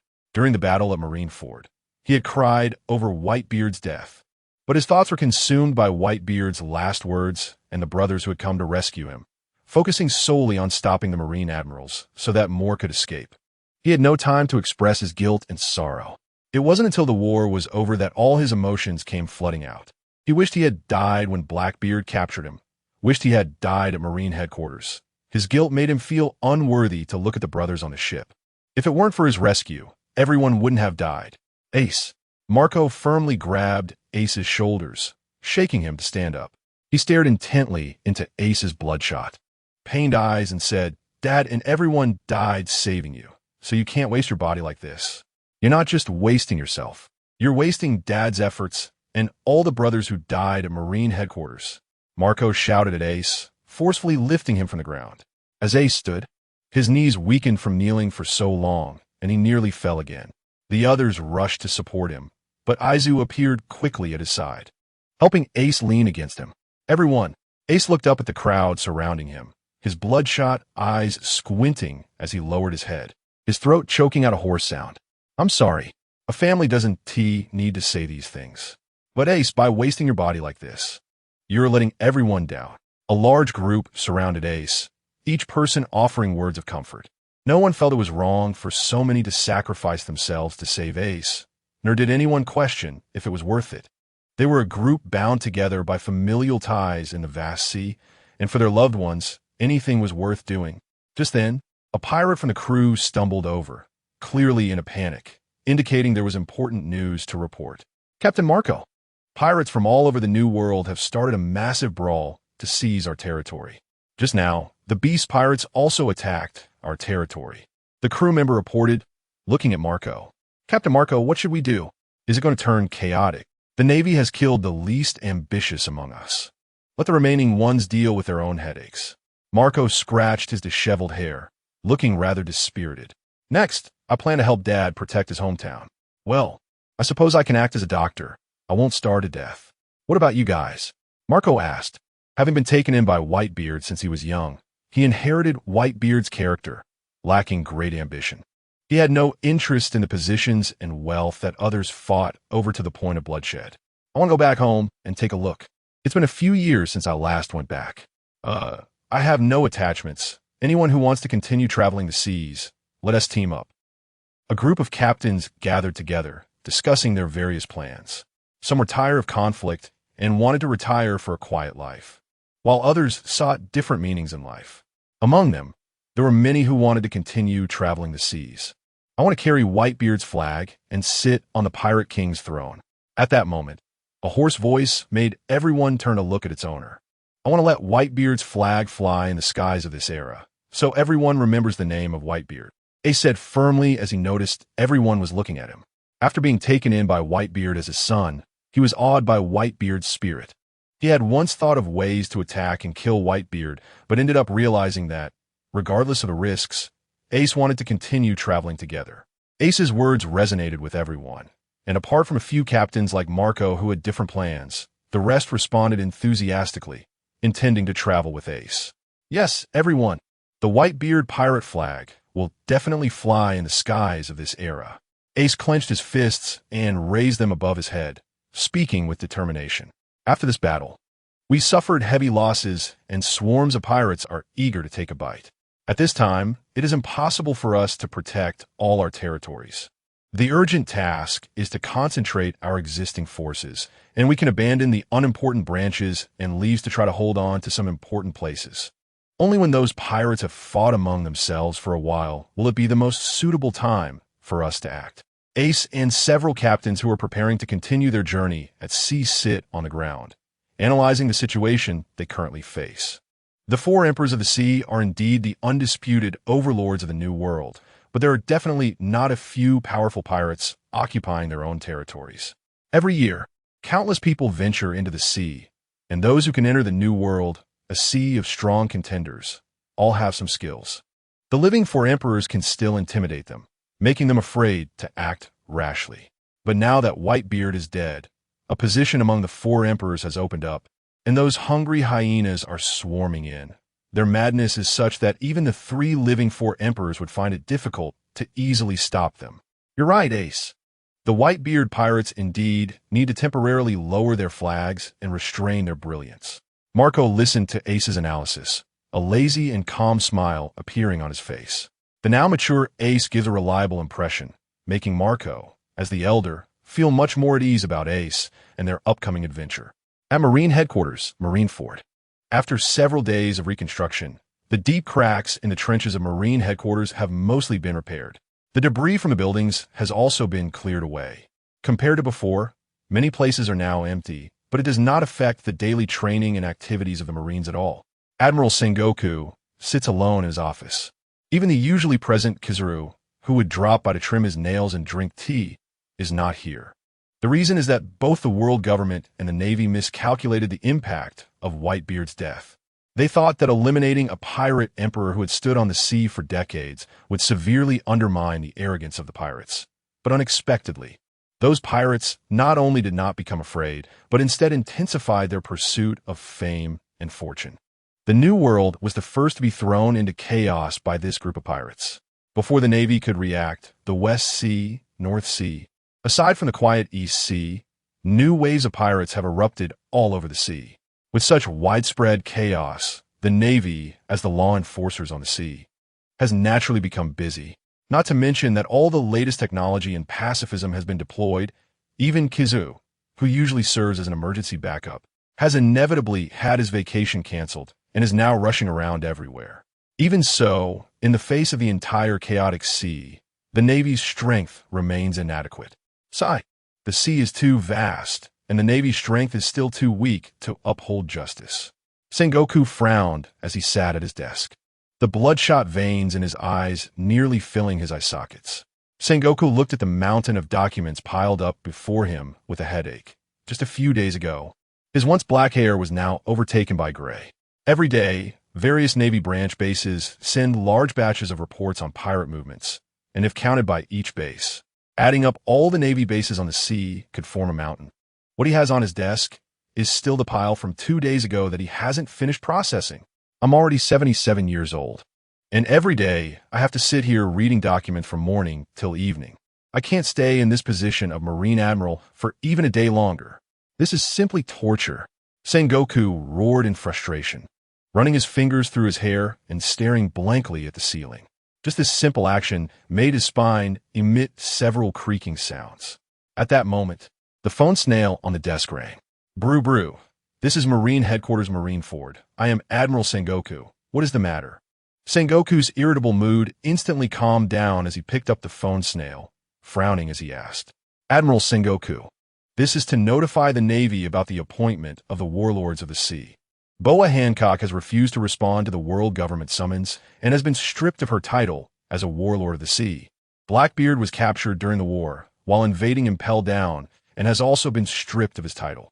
After discussions at the meeting, the 5 elders have decided to strip Gecko Moria of his title as a warlord of the sea.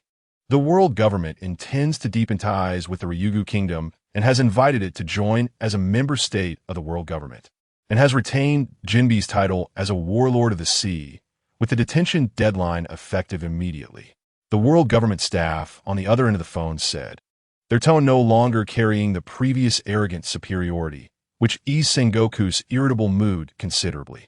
Admiral Sengoku, next is the appointment of a new warlord of the sea. effective immediately appointing Edward Weevil, the son of Whitebeard, as a warlord of the sea. Whitebeard's son? Yes. Does Admiral Sengoku have any objections? The world government staff inquired. Sengoku furrowed his brows, his expression becoming conflicted. The incident where Whitebeard's son Weevil attacked the Navy training ship, led by Zifa, and severed one of Zifa's arms caused quite a stir. The world government would definitely not be unaware of this. Now, almost all of the Navy's core strength is made up of Zifa's students. Yet the world government still chooses to ignore this and appoint Weevil as a warlord of the sea. Is it that they believe the Navy cannot resist the warnings given by the world government? After the Holy Land Mariehua was destroyed, the world government has softened its attitude toward the nations under its banner significantly. Yet, when facing the Navy, they still maintain an unquestionable stance. Are they treating the Navy like a private army, similar to the CP organization? As for the pirates, I still hold the previous view that the Navy has always maintained a skeptical attitude towards the warlord of the sea policy. Sengoku pondered for a moment, expressing his dissatisfaction to the phone snail. The world government staff on the other end heard this, and the 5 elders roared, their noses twisted in anger. The treasury of the Holy Land Mariehua was completely looted, and even the funds for reconstruction were forcibly extorted from the member countries. Meanwhile, the Navy's logistical military expenses and supplies had been taken away long before the invasion and were not affected at all. The world government saw this and thought, good heavens, our master's quality of life has plummeted, yet you subordinates continue as usual without any impact. Naturally, this imbalance in their hearts shifted a part of their resentment towards the Navy. Now, seeing the Navy still wanting to question the orders of their masters has infuriated them to no end. For decades, Sengoku has shown unwavering obedience to the world government. Yet at this moment, upon hearing the 5 elders' resentful roar, he felt no turbulence in his heart. The position of admiral? Do the 5 elders have suitable candidates? I have indeed felt that my body is not keeping up with the times lately, Sengoku said calmly, showing no signs of being threatened by the 5 elders. Looking at the increasingly chaotic sea after Whitebeard's death, all of Sengoku's passion has vanished. When he joined the Navy back then, he racked his brain thinking about how to let the Navy's justice reign over the sea, how to capture all the pirates who did evil and restore the sea to its former peace. During his long naval career, he spent the first few decades diligently chasing various pirates around the world with carp, capturing a plethora of heinous criminals that nearly filled the 6th level of Impel Down. He ultimately witnessed the downfall of the pirate king Joel D. Roger, just when everything seemed to be progressing in a positive direction. A single statement from Roger directly ushered in the era of the great pirates, causing an influx of pirates into the seas that left the Navy utterly flabbergasted. Decades of effort not only went to waste, but also significantly increased the difficulty of their tasks. After finally eliminating one of the 4 emperors, Whitebeard, the Navy's challenges grew even more formidable. He estimated that he would never see the day when the Navy ruled the seas. Destroy it all, I'm tired. This fleet admiral doesn't want to hold the position for another day. Sengoku's soulless gaze was perfectly mimicked by the transponder snail. The expression of someone whose life had been ruined by circumstances instantly silenced the furious 5 elders holding knives. After all, arguing with someone with a poker face only leads to self-inflicted frustration. Since you want to retire, I'll agree to it. Once we discuss the new fleet admiral's candidate, we'll inform you. The knife-wielding 5 elders scoffed and hung up the transponder snail, turning to vent his emotions in Mariehua. This is infuriating. These Navy members have no idea of their standing. Do they really think that what they were is justice? Without the world government, they are nothing. Sengoku in the Holy Land of Mariehua was unaware of this. When he received news that he could retire, Sengoku was in high spirits and swept all the piled documents on his desk to the floor with one arm. He then poured himself a cup of hot tea and took out his cherished sunbae to eat heartily. It felt so refreshing to relax after the heavy burden. That damn carp. After savoring a sip of hot tea and reflecting on the wonderful feeling of relief after the pressure, Sengoku couldn't help but curse Carp for having such a leisurely life all this time, casually watching him rack his brain for the Navy's future. Their decades-long relationship had truly been in vain. After finishing a cup of hot tea, Sengoku stretched his old bones from sitting too long, feeling much more energetic. Looking at the plaque on the wall that read "Justice Reigning Over the Sea," he couldn't help but shake his head and sigh at his once naive and passionate youth. Sigh. In the end, I still can't let go. Sengoku wiped the words on the plaque with his sleeve, sat back down, and began picking up the scattered document from the floor, flipping through them one by one. In a certain sea area of the North Sea, the blazing sun hung high, with a few wispy clouds dotting the horizon. Above the sea, dense formations of war snail ships, carrying many identical soldiers, slowly advanced toward a coastal town. The entire visible sea was filled with their figures, and their silent presence instilled fear at first glance. 66. It's the evil army Germa 66. The evil army is coming. Everyone run. A boy collecting shells on the shore spotted the shadows on the distant sea, squinting to take a closer look. Upon seeing the 66 symbol on the snail shell, terror instantly washed over his face, and he shouted with his mouth agape. The boy ran and shouted all the way, and soon the fear spread throughout the entire town. It's Germa 66, the one that wiped out the 4 countries. Who will save us? The town's residents, upon receiving the news and seeing the dense formation of snail ships slowly approaching from afar, cried out and fled in the opposite direction. In other sea areas, most people believed that Germa 66 was just a fictional evil army. However, in the North Sea, the birthplace of Germa 66, everyone knew of its terror. This was a mercenary terrorist organization that was very active worldwide. To achieve their goal of dominating the North Sea, they continuously instigated wars both openly and covertly, using their pain-free clone soldiers to ignite the flames of conflict. They even once beheaded the rulers of 4 kingdoms and depicted this event in a massive mural to spread their terrifying reputation throughout the North Sea. Moreover, due to their status as a member of the world government, even if they launched brutal wars in front of the Navy, they would not face significant punishment. On the sea, not far from the island, a large number of snail ships had formed a massive floating fortress on the sea. This was the mobile base of the Germa 66 army, led by the Vinsmoke family. Starting to flee now, the people on the island are truly laughable. A green-haired Yanji stood at the bow of the ship, looking at the fleeing crowd on the island with a cruel smile. If it weren't for the need to ensure the integrity of their cargo, they could easily resolve them without even setting foot on the island. Yanji turned to his companions at Chiji, Niji, and Reiju behind him and smirked. "Let me handle this time. I haven't played the game of catching mice in a long time." "Yanji, make it quick. The stench from the cargo on the ship is getting stronger." Judge stepped out from the back. The crowd on the island was fleeing toward the back of the island, avoiding the approaching snail ships like they were venomous snakes, with even the bright afternoon sun unable to dispel the fear in their hearts. In a small casino further back in the town, upon hearing the news of the Germa 66 army's attack, even the gamblers who were red-eyed from betting instantly sobered up. "Run. Life is more important than money. Damn it. If I win one more hand, I can break even." A gambler who had lost his temper was unwilling to let it end like this. He overturned the gambling table, grabbed the scattered belly on the floor, and hurriedly turned to catch up with the crowd. People die for wealth, and birds die for food. Others, seeing this scene, followed suit and joined in the chaos, seizing a batch of gambling funds during their escape, hoping to make a comeback in the future. This group of troublemakers surged into the crowd, making the already noisy crowd even more chaotic. A yellow-haired thug spotted a glimmer of gold on a woman's earlobe in the crowd and forced his way in. Accompanied by the woman's scream. The gold earring was yanked off along with her flesh by the yellow-haired thug. I'm rich.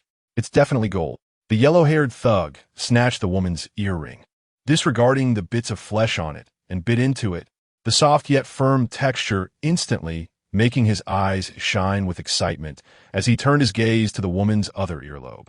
"No, don't take it. I'll give it to you. I'll give it to you." The woman covered her injured ear in pain, and upon seeing the look the yellow-haired thug cast her way, her body stiffened, and she trembled as she spoke. In the process, her shaking hands tried to remove the earring from her other ear, but due to her tense nerves, she fumbled for a long time without being able to take it off. By the time you take it off yourself, the Germa 66 army will have caught up," the yellow-haired thug impatiently said stepping closer to the woman and reaching out to forcibly yank the other earring off. Just then a strong, heavy hand grabbed his wrist, preventing him from getting his way. "Who dares to meddle with me?"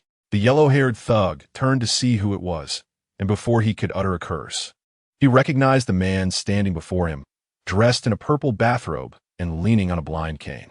It's hard not to recognize him. A blind man who loves gambling so much can be considered the most coveted prey in the eyes of all gamblers. Since gambling is mostly about deception, it's certainly easier to cheat a blind person than a sighted one, right? You better step aside. Blocking my way to wealth won't be as simple as just dealing with a blind man. The blonde thug threatened while patting the shoulder of a smiling man. However, the smiling man completely ignored the thug's intentions and turned to a woman next to him. "Are you okay?" "No, I'm fine, thank you." The woman nodded in a daze and was soon jolted back to reality by the rushing crowd around her. In a panic, she joined the crowd but turned back to the smiling man before leaving, saying, "The Germa 66 army is about to land over there. You should leave too." "Hey, old blind man, I think you're asking for a beating." The blonde thug's anger surged when he saw the smiling man letting his prey escape, and he threw a punch at the smiling man's face. But just as his fist reached the smiling man, the surrounding gravitational field suddenly intensified, and the thug found himself pressed to the ground, feeling as if every part of his body was being weighed down by heavy objects, rendering him immobile. "Hey, old blind man, is this your doing? Let me go." The thug's face pressed against the ground, and the sudden pressure caused him to lose several teeth. As he opened his mouth, blood flowed out. Watching as the crowd fled, while he was stuck on the ground, the thug's greed was gradually replaced by fear, and he began to plead, tears streaming down his face. "Let me go. The Germa 66 people are about to catch up. I really know I was wrong." Facing the weak, he roared with bravado, yet turned and begged for mercy. Even blindness is a form of luck. There are far too many filthy and despicable people in this world that one cannot bear to look at. The smiling man paid no attention to the thug on the ground and calmly stepped over him in his wooden shoes. Under the invisible force of gravity, the crowded flow of people instinctively parted to create a path just wide enough for one person to pass through, and the smiling man walked against the tide of the crowd toward the direction of the Germa 66 army landing. Having blinded himself to avoid witnessing the evils of the world, the smiling man certainly wouldn't choose to stand idly by when facing the evil Germa 66 army's arrival. He moved smoothly through the crowd and made his way to the now deserted street. Leaning on his cane, the smiling man walked calmly toward the coast, but suddenly stopped. In his perception, two powerful presences unexpectedly appeared in front of him on the originally empty street. Although he could not see, he could see things more clearly than those with normal sight. The two presences in front of him were powerful beyond anything he had ever encountered. One presence was much weaker than the other, but in his perception, it seemed to have terrifying potential waiting to be developed. The other presence was so strong that it gave him the illusion of facing a rising sun, a blend of peace and intense heat. Wait, those contradictory feelings merged to form a picture in his heart with a strong sense of tearing. At the same time, the ephemeral feeling from the other presence made the smiling man doubt whether he was dreaming. "May I ask why you are blocking my way?" the smiling man asked, his previously calm expression replaced with seriousness as he pulled half of his sword from his cane. Faced with such unprecedented powerful presences, he had to be cautious. "Lord Amobai, are we going to fight?" But this blind uncle seems quite fierce. Shirahoshi, seeing the long cross-shaped scar on the smiling man's face, shrank behind Amobai, her small body barely reaching 5 meters, gripping the staff of the Sea King in her hand, her voice soft and innocent. A few days ago, after reporting to King Neptune of Fishman Island, Shirahoshi followed Amobai to explore the world outside the sea, to see various wonders that couldn't be seen underwater and to taste foods she had never eaten before. During this time, Amobai did not forget to tease Shirahoshi, which made the cautious, smiling man feel that the newcomers were not friendly. Facing the two unprecedentedly powerful enemies, the smiling man decided to strike first. Gravity Blade, Fierce Tiger. The smiling man drew his sword and channeled gravity into the blade, swinging it toward Amobai and Shirahoshi. With a single swing, a massive lateral gravitational force was released, crushing everything in its path to destruction. Even the space along the attack route began to distort. Just a child's innocent words. After all, Mr. Smiling really needs to practice his breathing techniques more, BaiGets said, as a mysterious light radiated from his hand, solidifying the space in front of him. The distortion of space spread until it was halted in front of the fortified area. Immediately afterward, the powerful wind pressure following the gravity was trapped in the fortified space, unable to advance even an inch, eventually dissipating into a wisp of breeze. Childish words? The smiling man was taken aback, recalling that Shirahoshi's previous voice was indeed soft and tender, and his mouth twitched slightly. Even a child's presence could be so powerful. Indeed, one could encounter all sorts of strange things on the sea. So why are you blocking my way? The smiling man asked, sheathing his sword back into his cane, but not fully lowering his guard. We just happened to appear here. Meeting you is also a kind of fate. I thought I'd bring you a gift, BaiGets said, unleashing an incredibly hot flame storm toward the smiling man. Then, without looking back, he disappeared into the space with Shirahoshi. The smiling man remained on guard, and seeing the flame storm unleashed by BaiGets approaching, he revealed the blade of the cane once more, gathering gravity on the blade and slashing out. Buzz! The surrounding space visibly warped under the influence of the powerful gravity from different directions, and the immense wind pressure caused by the gravity surged straight toward the flame storm. The two forces made contact in the blink of an eye, but the anticipated collision did not occur. It was as if they existed in different worlds, passing through without any obstruction. Is this the end? But the evil Germa 66 army hasn't been dealt with yet. What would happen to the ordinary people on the island if I die here? Even with blindness, the smiling man felt as if his eyes were illuminated by the approaching flame storm. Thinking of the unfinished tasks ahead, a deep sense of helplessness surged within him. The scenery before him must be incredibly brilliant, the smiling man said calmly, sheathing his sword and waiting for death to arrive. The flame storm finally struck the smiling man, the scorching tongues of fire licking at his skin, but the anticipated pain did not come. Instead, as the fire licked at him, the smiling man felt refreshed and invigorated, and his awareness of the surroundings became increasingly clear.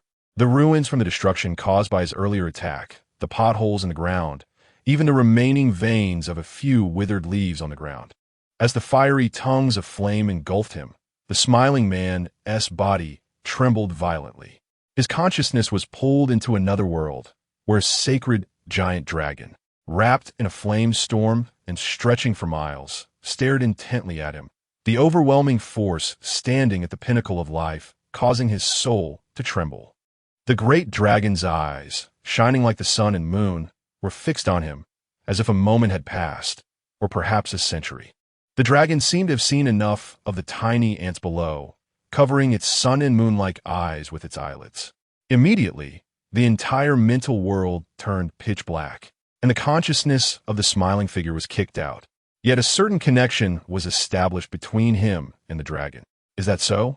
It turns out you really came to deliver a gift. The smile shook his head with emotion.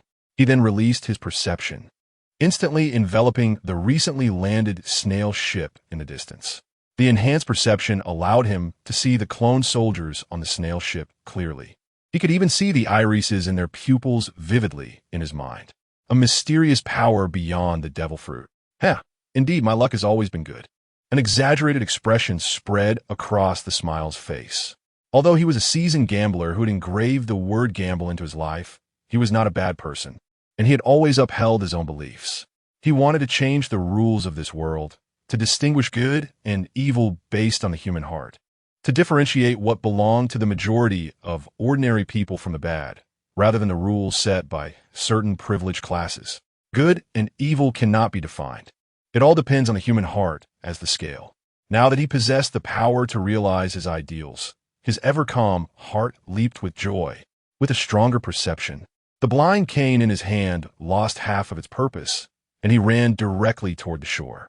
At first, he walked quickly, taking 2 steps at a time, but once he got familiar, he completely let himself go, his figure sweeping across a large distance like the wind, swiftly blocking the clone soldiers landing on the island. daring to stand in front of Germa 66. It seems this game is about to get interesting. With green hair, Yanji, using the power of his technological shoes, leaped a great distance to land in front of the smile. Utilizing the jet propulsion of his shoes and enhanced by his lineage factor, his body was extraordinarily powerful, and with his right fist wrapped in hockey, he threw a heavy punch at the smile from mid-air. Winch heavy strike. The smile sensed Yanji's attack from the air. Drawing his sword from its sheath, gravity and hockey converging onto the blade, and he swung it toward Yanji. Boom!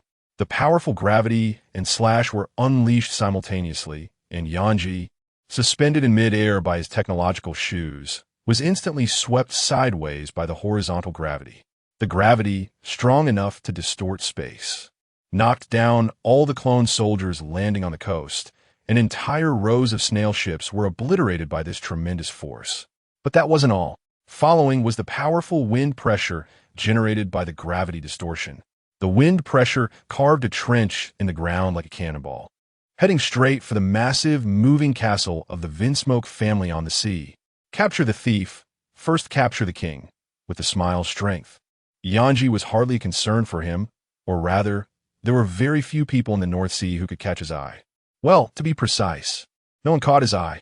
These clone soldiers were modified by lineage factors, implanted with the concepts of fearlessness of death and absolute loyalty. With a loud shout from Judge, the clone soldiers on the snail ship, which covered the entire sea surface, rushed to block the smile's attack, forming a thick wall of flesh shields with their bodies. Boom!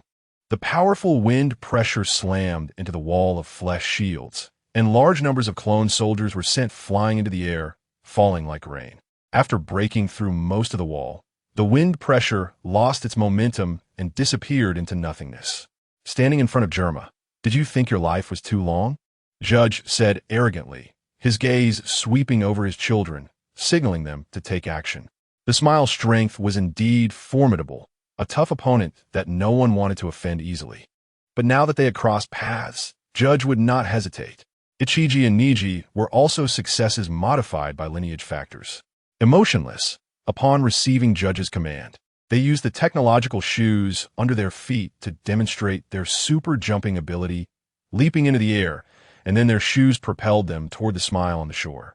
Reiju, although retaining her emotions, could not defy Judge's orders and followed closely behind. At this moment, the previously knocked aside Yanji also flew back. Thus, all four of Judge's successes took action. After the smile's earlier move, the others understood how troublesome he was. Ichiji, Niji, and Yanji directly executed their combined technique in the air. Mixed color bombardment. Red, blue, and green beams intertwined, ultimately merging together. Each of the three brothers' metallic gauntlets shimmering with different attributes of energy, striking directly at the smile. Different energies intersecting? This looks quite tricky. The smile sensed the powerful energy charging toward him like a comet, sheathing his blind cane sword. With a hum, the gravity around the smile intensified to a terrifying degree. The clouds in the sky turned into white light, birds plummeted, and the ground on the coast cracked under the unbearable weight, leading to a collapse. Even the sea surface within the gravitational field was instantaneously compressed and lowered by several meters. The combined technique of Ichiji and the others, trailing a long tail, had an unstoppable speed. However, after the gravitational field descended, their momentum suddenly changed, crashing down like a falling aircraft onto the ground not far in front of the smile. Clang, clang, clang. The three hit the ground headfirst, making a crisp sound. The ground, compressed by gravity, was incredibly hard. Even with the enhanced physiques of the three brothers, they could not create a significant dent. These three fools. Reiju watched as the three brothers fell quickly and lost even faster, shaking her head in disbelief. Looking at the collapsed coast and the sea level that had dropped several meters, she was thoroughly shocked by the smile's overwhelming power. Although she knew that with her strength, facing the smile would likely result in just one hit, Reiju still rushed forward, unable to resist Judge's command. Pink poison arrow. Reiju did not get too close to the smile. She launched her attack from a distance, spitting out a large amount of arrow-shaped poisonous liquid. It rained down toward the smile. Poison, huh? This is also troublesome. The smile remarked that it was troublesome, yet his expression remained unchanged. He swung his sword downward, gathering gravity, and the rain of poison instantly lost its momentum, falling to the ground. Just as he deflected Reiju's attack, Judge appeared beside the smile at an incredible speed, the technological shoes on his feet flashing with blinding white light. Explosive flying kick. Judge's foot unleashed powerful high-pressure energy, kicking explosively toward the smile at high speed. Judge's speed was fast, but in front of the smile, who had enhanced perception, it did not achieve the element of surprise. Sensing Judge's kick, the smile blocked it with his long sword. The powerful force exploded, yet it did not harm the smile in the slightest. The two separated after one exchange. Judge wanted to continue his attack after retracting his leg, but the smile placed the blind cane, now charged with gravity, in front of him, and then sheathed the sword. Hell's Journey. The smile's lips moved slightly. As he sheathed his sword, the gravity of the ground around him was instantly strengthened to the extreme. Gaji, holding a high-tech spear in his hand, was preparing to release high-voltage electricity when he was suddenly pressed down by the intensified gravity, forcing him to lie flat on the hardened ground. Even Leiju, not far away, couldn't escape the gravitational field and was also pinned to the ground. Thus, all the main members of the Vinsmoke family were completely controlled by Smile. The king of the Germa Kingdom, I want you to agree to one thing for me. Smile approached Gaji, calm as always. What do you want? As long as you don't kill me, I can agree to anything. Gaji, unable to lift his head due to the pressure, spoke in a tone that was almost pleading. His weak demeanor was completely different from his previous arrogance. There's too much suffering in the world. Ordinary people in this era have exhausted all their efforts just to survive. The flames of war and the edge of the blade should not deepen their suffering. Will you promise me, King, not to raise arms against these people? Smile hung his weapon at his waist and spoke to Gaji. Even though he looked down on Germa's reckless igniting of war and spreading of fear, Smile had no intention of killing Gaji and the others. This was simply because the Germa Kingdom was a member state under the world government, and attacking a member state would make him a wanted criminal. He was someone who adhered strictly to rules, to the point of being somewhat stubborn. When the rules contradicted his thoughts, he didn't think of defying the rules, but rather changing them. Is that all? I agree to your request. Gaji, still lying on the ground, immediately agreed to Smile's condition, but inwardly scoffed at Smile's thoughts, feeling sympathy for those weaklings. It's no wonder someone with such power has achieved nothing and remains a wandering gambler. If he had that power, Germa would have long since ruled the North Sea, his name echoing throughout the ocean. After receiving the desired response, Smile tapped his blind cane on the ground and released the gravity. Gaji, Leiju, Iji, and the others felt the pressure on their bodies disappear and stood up from the ground, brushing off the dust on their clothes. I hope the king won't forget what he promised me. Smile said to Gaji before turning around and walking away. After Smile completely drove away the Germa 66 army and resolved the safety issues of the ordinary people on the island, he walked on the empty street in wooden clogs. Thinking of the tragedies he had witnessed over the years, a hint of bitterness appeared on his otherwise unchanged face. Life is as insignificant as grass. An existence is like that of an ant. The common people born in this chaotic era are tragic. In their lifelong struggle to survive, a slight disturbance can displace them, leaving them hungry and homeless. This is the sorrow of the entire era. It is too difficult for one person to change the world. Smile frowned in distress. He needed to find like-minded individuals to work together, and if he wanted to bring peace to more innocent people, joining the Navy would be the best option for him. This was a clear answer on the surface, but he had not actively joined the Navy after wandering for so many years because he had encountered some scum within the Navy, those who acted arrogantly and recklessly while enjoying the privileges of rulemaking. Nothing is ever simple. Having an idea, but burying it in one's heart without action remains just an idea. After frowning for a long time, Smile's brow relaxed. With a decision in mind, he felt lighter, and a pleasant smile appeared on his face. Haha, let's go find a place to gamble a little. After Mo Bai and Bai Xing left, they first went to the zoo to see various animals that Bai Xing had been longing to see.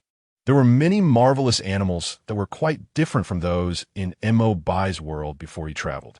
while watching the animals. Many of BaiXing's questions left Mo by scratching his head.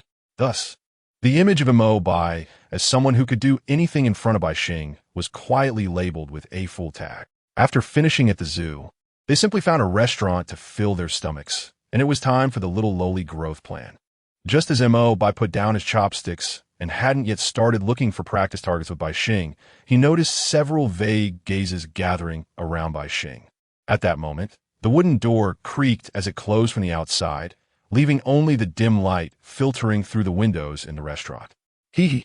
Just as we were about to make a delivery, a mermaid beauty walked in. Our luck is really good. A triangular-eyed man, wrapped in a dirty gray scarf, stood up from his chair and said with a smile. His greedy gaze was particularly clear in the dim environment. I've never played with a mermaid before, boss. How about I take the lead this time?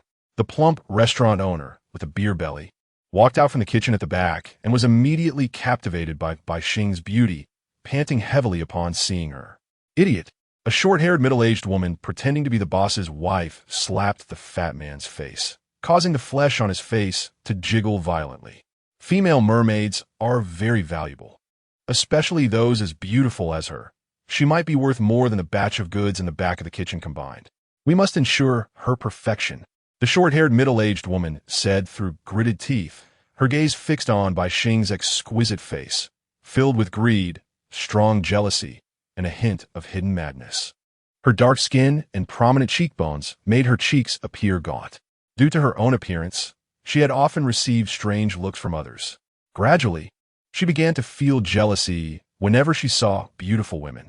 But due to her identity as a human trafficker to sell them at a good price, she had to protect those women's naturally beautiful faces from harm. Hee, boss, calm down, calm down. The fat man, who had just been slapped, dare not get angry. Instead, he smiled and approached the short-haired woman, massaging her shoulders, fully displaying his status within the human trafficker group. Tie them up. Bring that man to my room. The short-haired woman interrupted the fat man's flattery with another slap, stared at Mo Bai for a moment, licked her lips, and said to the two. Feeling the woman's meaningful gesture, Mo Bai's mouth twitched, and he was momentarily stunned. Meanwhile, the fat man and the triangular-eyed man immediately approached Mo Bai and BaiXing with ropes in hand. Mo Bai, they're human traffickers. Many people from Fishman Island have been captured by human traffickers.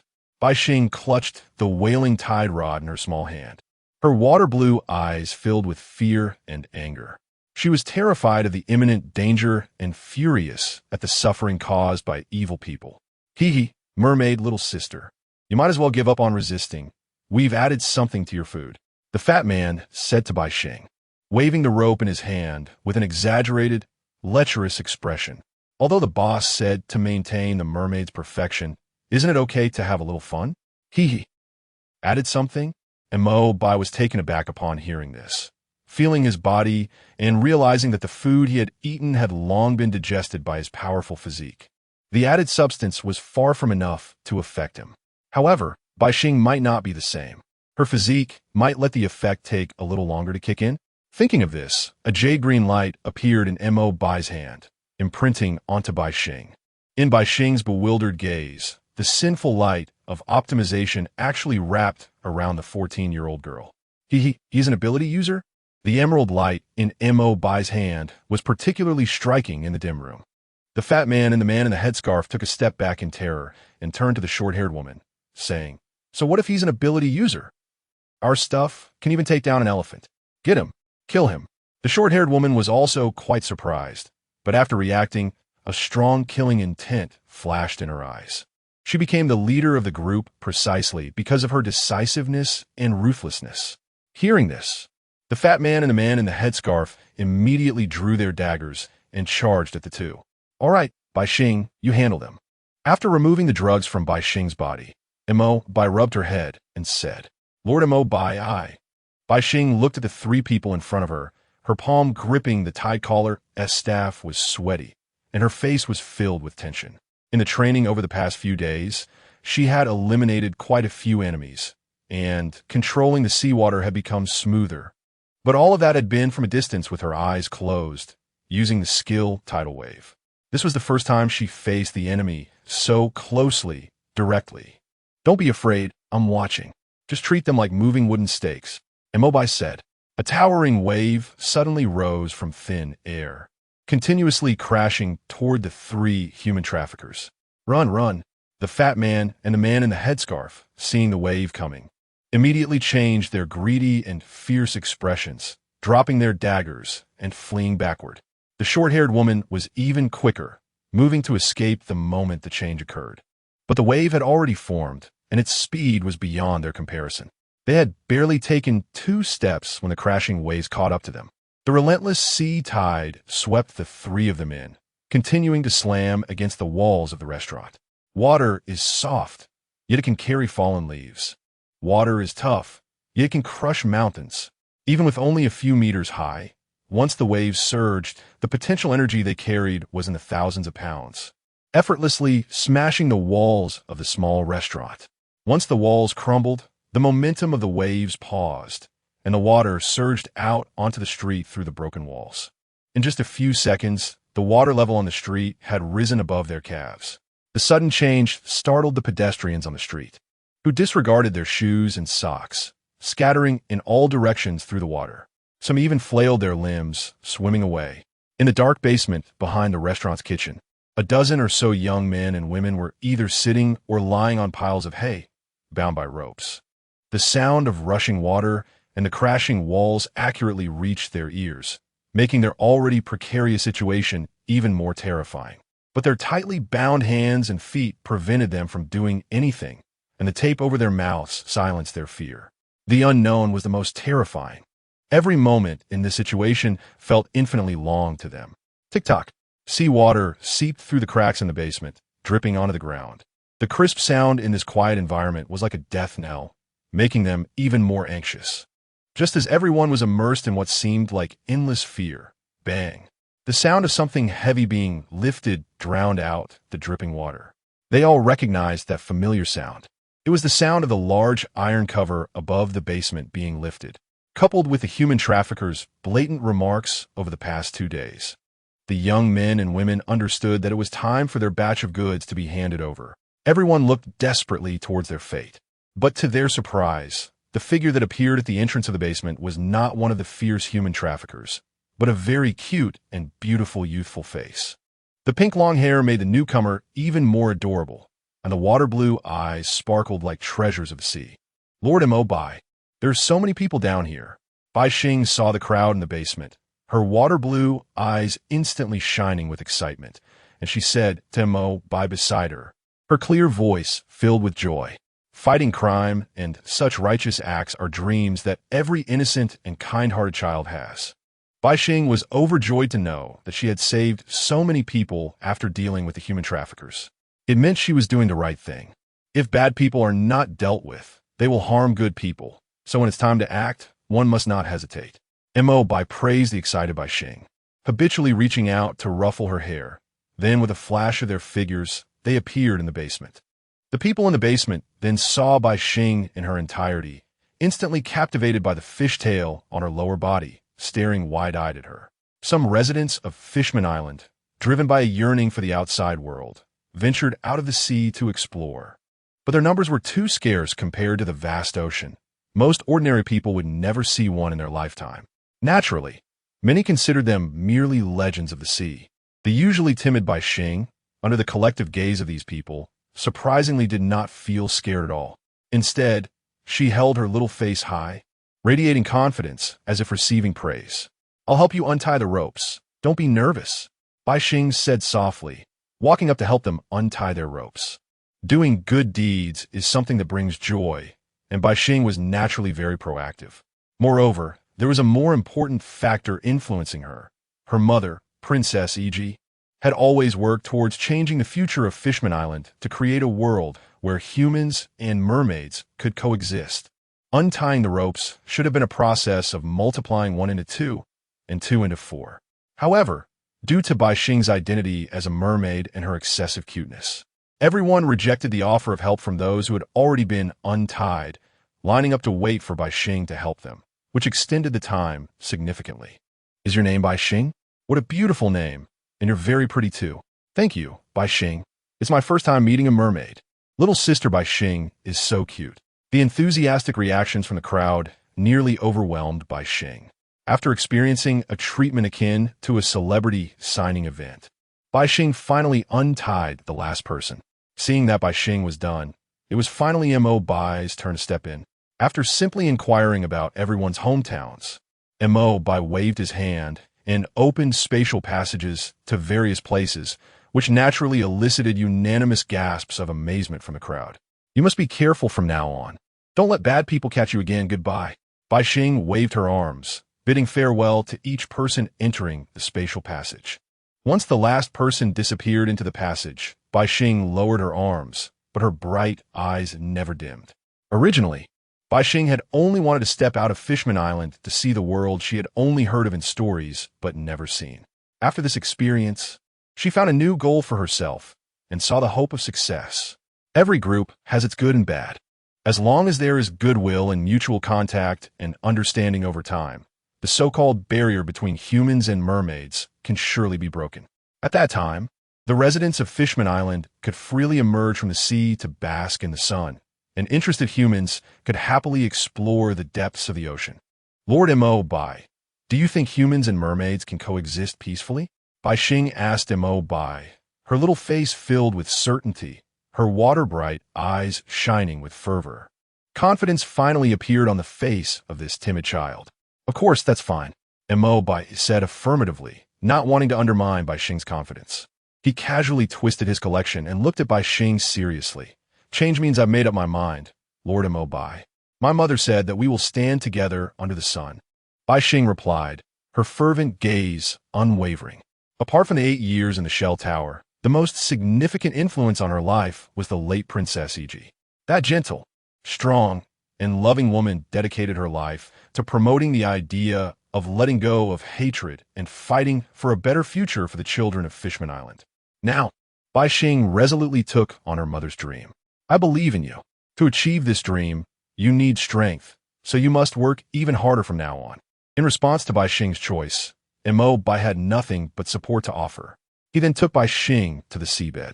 In front of a 100-meter-long sea king, there are many types of sea kings, known for their long lifespans and enormous sizes. A 100-meter sea king is considered to be in the lower tier of this deep sea, as Mo Bai and Bai Xing appeared. This 100-meter sea king immediately focused its attention on them, or more accurately, on Bai Xing. The sea king's pupils were 2 meters in diameter, shining with an eerie light in a dim underwater world, and its large mouth opened and closed gently, as if trying to say something silently.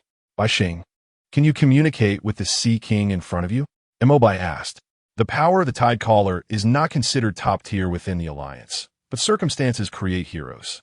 In this sea-dominated world, the ability to control water is undoubtedly a nightmare for everyone, but Bai Xing can become even stronger as a king of the Sea Kings, who appears only once every few hundred years. With the ancient weapon Poseidon, Bai Xing possesses the ability to communicate with Sea Kings.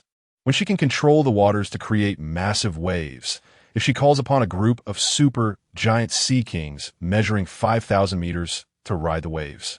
Even the largest elephant-like creature in the entire story would not be able to stand before Bai Xing for a second. It seems like it's calling me. Bai Xing looked at the Sea King in front of her with confusion, feeling a sense of closeness despite not knowing it.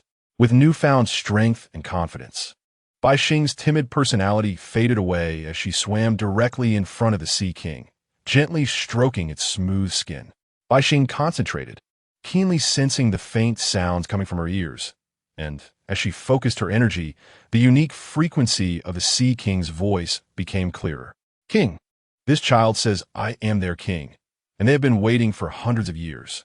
Bai Xing said, her small hand petting the Sea King's head, seemingly sharing in the joy of Mo Bai's collection. Can you hear me? MHM. Bai Xing nodded and said, it seems we have known each other for a long time. Mo Bai nodded in understanding and said to Bai Xing, then we could try the next training session. While controlling the currents to create giant waves, let these Sea Kings ride the waves forward. Even if your enemy can withstand millions of tons of water crashing down, they will still face the subsequent attacks from the Sea Kings when they are dizzy and disoriented by the waves. Mo Bai outlined his plan. and Bai Xing listened intently, her water-blue eyes shining brightly as if she had heard a legendary martial arts manual. "Lord Mo Bai, let's start training," Bai Xing exclaimed eagerly, unable to wait to try such an interesting idea. In a sea area of the New World, on a small island about 100 meters in diameter, once protected by the Whitebeard pirates, the sounds of battle and screams echoed for several minutes before finally calming down. On the island filled with the smoke of war, a burly, overweight figure with a crescent-shaped mustache longer and thinner than Whitebeard's, the second Whitebeard, Newgate Weeble, moved through the battlefield littered with corpses. One or two of them are really stupid, saying only the Whitebeard pirates are Whitebeard's sons. "Mom, I must be Whitebeard's son too, my mustache is white." The second Whitebeard, holding a long-handled sword resembling Whitebeard's, had a silly expression with snot running down his face. "That's right, son. The Whitebeard pirates are just playing house. Only you're the true biological son who inherited the bloodline of the strongest pirate in the world, Whitebeard. And I am the woman Whitebeard loved," said Miss Bikini, with golden hair adorned in jewels, her mouth wrinkled like a chrysanthemum. She then trotted over to the second Whitebeard, punching and kicking him, saying, "You need to get your act together, my treasure." After a flurry of punches and kicks, a few simple words from Miss Bikini soothed the second Whitebeard, and they turned to leave, walking away while she said, "All right, let's go. Now tell me what you should do. Clean up those captains of the Whitebeard pirates. I am the biological son of Whitebeard, and his legacy should belong to my mother." The two of them turned and left the now-ruined island. Clearly, this would not be the last place they visited. Besides the second Whitebeard targeting the remnants of the Whitebeard pirates, after being stabbed in the kidney and buttocks by Sachi, Doflamingo, having lost Amoria, chose to vent his emotions by targeting the Whitebeard pirates, who were already in decline. In another location, several pirates armed with muskets were tightly pursuing two men with tattoos of the Whitebeard pirates emblem on their shoulders. After a chase, the gun-wielding pirates, taking advantage of their numbers, eventually cornered the two members of the Whitebeard pirates in a dead end. Hey, run. Aren't you good at running? Have you ever thought that one day, someone from the Whitebeard pirates would be chased like this? A pirate who had bumped his head while chasing sneered, waving to his companions behind him. Bang, bang, bang. The muzzles of everyone's guns erupted with dazzling sparks, and countless bullets instantly turned the two members of the Whitebeard pirates into sieves. Time waits for no one.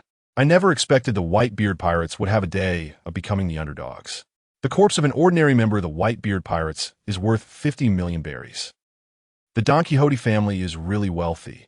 I really want to join them. When a gunfire ceased, the group of pirates laughed and approached, dragging the two New World pirates. They fought almost to the point of madness over the vacant position of the four emperors left by Whitebeard. But in the end, no one had the absolute strength to crush the other opponents and ascend to the throne of the four emperors. Given the current situation, the chaos in the New World is likely to continue for a month or so before it gradually calms down. Jinbei was released by the Navy shortly after the Marineford War ended, and due to the destruction of the Holy Land, Mariehua, by the world government, his dominant position was shaken. To win the support of Fishman Island, he was not stripped of his warlord title.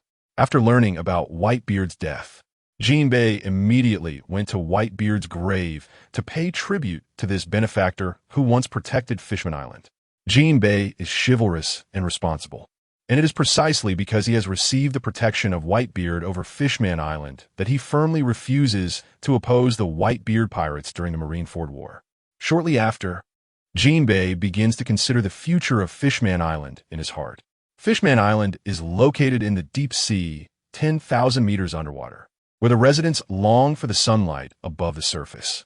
However, due to dangers, very few people are brave enough to step into the unknown world in pursuit of their dreams, and only a small number of fishmen appear on the open sea. Different races inevitably encounter friction, discrimination, and prejudice when they come into contact. On the other hand, being scarce can, in a certain sense, represent preciousness. For interests, even friends and family may become adversaries, let alone the scarce fishmen. Some malicious individuals naturally begin to extend their claws towards the fishmen to satisfy the curiosity of certain people. The rarity of fishmen also paves the road with gold, and some bolder humans even directly go to the seabed to capture fishmen. As a child, Jinbei harbored anger and a desire for revenge against the harm humans caused to fishmen. But after being educated by Fisher Tiger about an eye for an eye and Princess Odoheim's concept of coexistence between fishmen and humans, Jinbei's mindset began to change. The reason why bad people do bad things is that they are bad people, and it has nothing to do with race. Jinbei joined the Seven Warlords because the Gorosei said that this would strengthen harmony between races. With his identity as a warlord, Fishman Island would be backed by the world government, and positive forces such as the Navy and the affiliated countries of the world government would not attack Fishman Island. But now, this sea is experiencing the most chaotic era of piracy, and having these alone is not enough. Those ruthless pirates would not care about the world government. In recent years, there have been numerous countries destroyed by pirates under the world government. Therefore, Jinbei wants to raise a banner that can intimidate those lawless pirates for Fishman Island. Currently, there are only 3 banners in this sea that can achieve his goal. After some contemplation, Jinbei chose the Big Mom Pirates, as their concept of building a nation is indeed very similar to Jinbei's ideals. After some complicated negotiations, Jinbei's strength and identity as a warlord were something that Big Mom could not refuse. Thus, both sides quickly reached an agreement. Fishman Island would regularly offer desserts unique to their island to Big Mom, while the Big Mom Pirates would provide protection for Fishman Island. They only wanted some desserts from Fishman Island. Big Mom wasn't as hard to approach as rumored. Jinbei, who never expected this trip to go so smoothly, neatly folded Big Mom's pirate flag and tucked it into his clothing, shaking his head in amazement. In external rumors, Big Mom's terror could silence children, but during this encounter, Big Mom did not shy away from her ambition to dominate the sea, and her dream of creating harmony among all races was pure and naive. The journey was uneventful, taking over a week, and Jinbei finally boarded a ship near the Red Land. As a fishman, he didn't need much preparation. He plunged into the sea, and the rest was just a swim downstream. Fishmen are very fast in the water, and as Jinbei dove deeper, the light from above grew dimmer. Until the light brightened again, it meant that Fishman Island was approaching. However, when the light appeared, he could not see the outline of Fishman Island. Instead, he was greeted by another shocking scene. In front of the transparent air bubble of Fishman Island, 7 or 8 colossal sea kings, each over 5,000 meters long, lined up to block the entrance, followed by dozens of slightly smaller large sea kings over 1,000 meters long. How long has it been since I came home? And I'm being blocked by sea kings. Jinbei widened his eyes at this scene, his throat making a loud cry like a bell. What's going on? Standing at 3 meters tall, Jinbei was nothing more than a sesame seed compared to the gigantic sea kings, and his shouts naturally attracted no attention from them. As he looked helplessly at these sea kings, suddenly a jolt of electricity ran through him, and a long-buried memory slowly surfaced. 8 years ago, Princess Shirahoshi's cries also attracted a group of sea kings. What happened to Princess Shirahoshi? Jinbei was instantly drenched in cold sweat from his own thoughts, completely ignoring the sea kings blocking the entrance to Fishman Island, and hurriedly swam into Fishman Island. He didn't have time to greet the soldiers along the way. He walked into the Ryugu Palace with ease. Pushing open the door, there was no accident as he imagined. King Neptune and his family were gathered around the dining table, toasting a stranger. Wait, a family? Princess Shirahoshi, how? Before he could figure out how Shirahoshi came out of the Noah, Jinbei looked at Shirahoshi, who was 1 meter 50 and petite, with his pupils wider than when he saw the sea kings blocking the entrance. As an early soldier of the Neptune army, Jinbei had watched Shirahoshi grow up. This child is a giant sea princess, right? She seemed to be more than 1 meter 50 when she was 6 years old. Welcome back, Jinbei. Sit down and take your time, Shirahoshi said with a smile. Not unfamiliar with Jinbei, while the staff immediately brought a new set of chopsticks and added a place at the table. Thank you, Princess Shirahoshi. Jinbei, not needing to be polite with Neptune, boldly sat down at the table and asked Neptune, King, what is going on here? Jinbei, these years you have worked hard outside. Neptune said, looking Jinbei up and down since he entered, his face filled with pride. From the day Shirahoshi came out of the Noah, his smile had never faded. During these years when Shirahoshi hid in the Noah, he often felt guilty for not being able to protect his daughter. But now, his daughter was becoming more cheerful every day, and now she could even protect the entire country. As a father, he felt proud. No, King. Jinbei interrupted Neptune. Although he also wanted to listen to the story in detail, his questions were pressing like claws scratching at him, eager to know the answers. I want to ask why Princess Shirahoshi has become so small. Jinbei said, spreading his arms towards Shirahoshi. You mean this? Neptune pursed his lips, just about to speak when Shirahoshi, swallowing her food, interrupted. It's magic, a transformation magic. Jinbei looked at Shirahoshi with disbelief. After wandering the seas for so many years and being well-informed, his first reaction was to treat this as a devil fruit ability. However, for fishmen, eating a devil fruit has both advantages and disadvantages, and for Shirahoshi, who is a sea king, it would definitely be more disadvantageous. Did Princess Shirahoshi eat a devil fruit? Jinbei asked nervously, fearing the answer he imagined. Don't worry, Jinbei, Shirahoshi did not eat a devil fruit. Neptune also understood Jinbei's concerns, and then remembered that Jinbei did not know the person at the table. He introduced to Jinbei, saying, This is a friend of Princess Shirahoshi. The changes we've seen in Shirahoshi during this time are largely thanks to him. He then smiled and introduced Jinbei to. This is the Sea Knight Jinbei, our hero of Fishman Island. I've long heard of the great name of the Sea Knight Jinbei. Thank you for taking care of Princess Shirahoshi during this time. The two greeted each other, marking their acquaintance. After a few rounds of meals, the banquet was a joyful occasion for both hosts and guests. Jinbei hesitated and took out a flag from his chest, laying it flat on the table, saying, Previously, I was not clear about the situation in Fishman Island, so I reached an agreement with the Big Mom pirates. Jinbei. Neptune sighed, unable to hide his discomfort, and his eyes gradually filled with sand.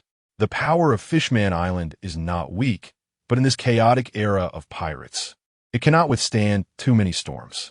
Over the years, Jinbei's contributions to this nation are no less than those of Neptune as its king. Neptune stood up and patted Jinbei on the shoulder, saying, As the hero of Fishman Island, you can fully represent this country outside. What conditions does Big Mom require? Neptune asked. The flag of Big Mom has already been brought back, and if the agreement cannot be fulfilled, it will naturally lead to hostility with this Yonko. Although Shirahoshi has awakened the Sea King, Fishman Island is not afraid to face the Yonko now. But as the ruler of a nation, Neptune does not want to easily make enemies. Pirates only seek some treasures. As a fishman who can swim freely in the sea, there are quite a few treasures collected in the Dragon Palace's treasury over the years. I'll pay. You provide protection. For Neptune, who has ample wealth, what can be settled with money is hardly a problem. Every 3 months, Fishman Island has to provide a batch of seabed specialty desserts to the Big Mom pirates. Jinbei said, Is that it? Neptune had a face full of question marks. After all, they are one of the Yonko in the New World, and the protection fee is just a batch of desserts. Big Mom must be a great benefactor like Whitebeard, right?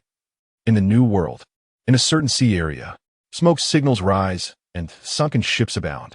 Many pirates are scattered on the sea surface, blood staining large areas of the ocean, while countless fish are active among the bodies, feasting on this banquet. In the center of the battlefield, 5 or 6 giant ships collided, and the sounds of fighting among various pirates echoed in the air. You little ones, kill, defeat them, and the position of the Yonko will be ours. The fierce one-eyed pirate captain, Lambia, raised his arm and called to his subordinates behind him, immediately receiving a large response. In an instant, amidst the clashing of metal and the cacophony of screams, the chaos intensified. Lambia saw that his opponents were already at a disadvantage, and a savage smile crept across his face, revealing a row of blackened teeth. This time, he had gathered a fleet of 17 pirate ships to block the 14 ships of the David pirate crew for a brutal showdown in this sea area. All because he had received a piece of news, one he could not refuse. The David pirate crew had obtained a relic of the world's strongest man, Whitebeard. Logically, anyone who got Whitebeard's Tremor fruit would be eager to consume it. However, the captain of the David pirate crew, David, had already eaten a devil fruit. Moreover, Their large crew was formed out of interests, filled with suspicion and constant disputes, so David would naturally not give this trimmer fruit to his subordinates. And this gave Lambuya an opportunity, a chance to gain Whitebeard's power and become the new Yonko. Lambuya's gaze swept across the battlefield. At this moment, the fierce fighting looked so beautiful in his eyes. Every splash of blood shed between pirates was so beautiful, like a red carpet laid out for his path to kingship.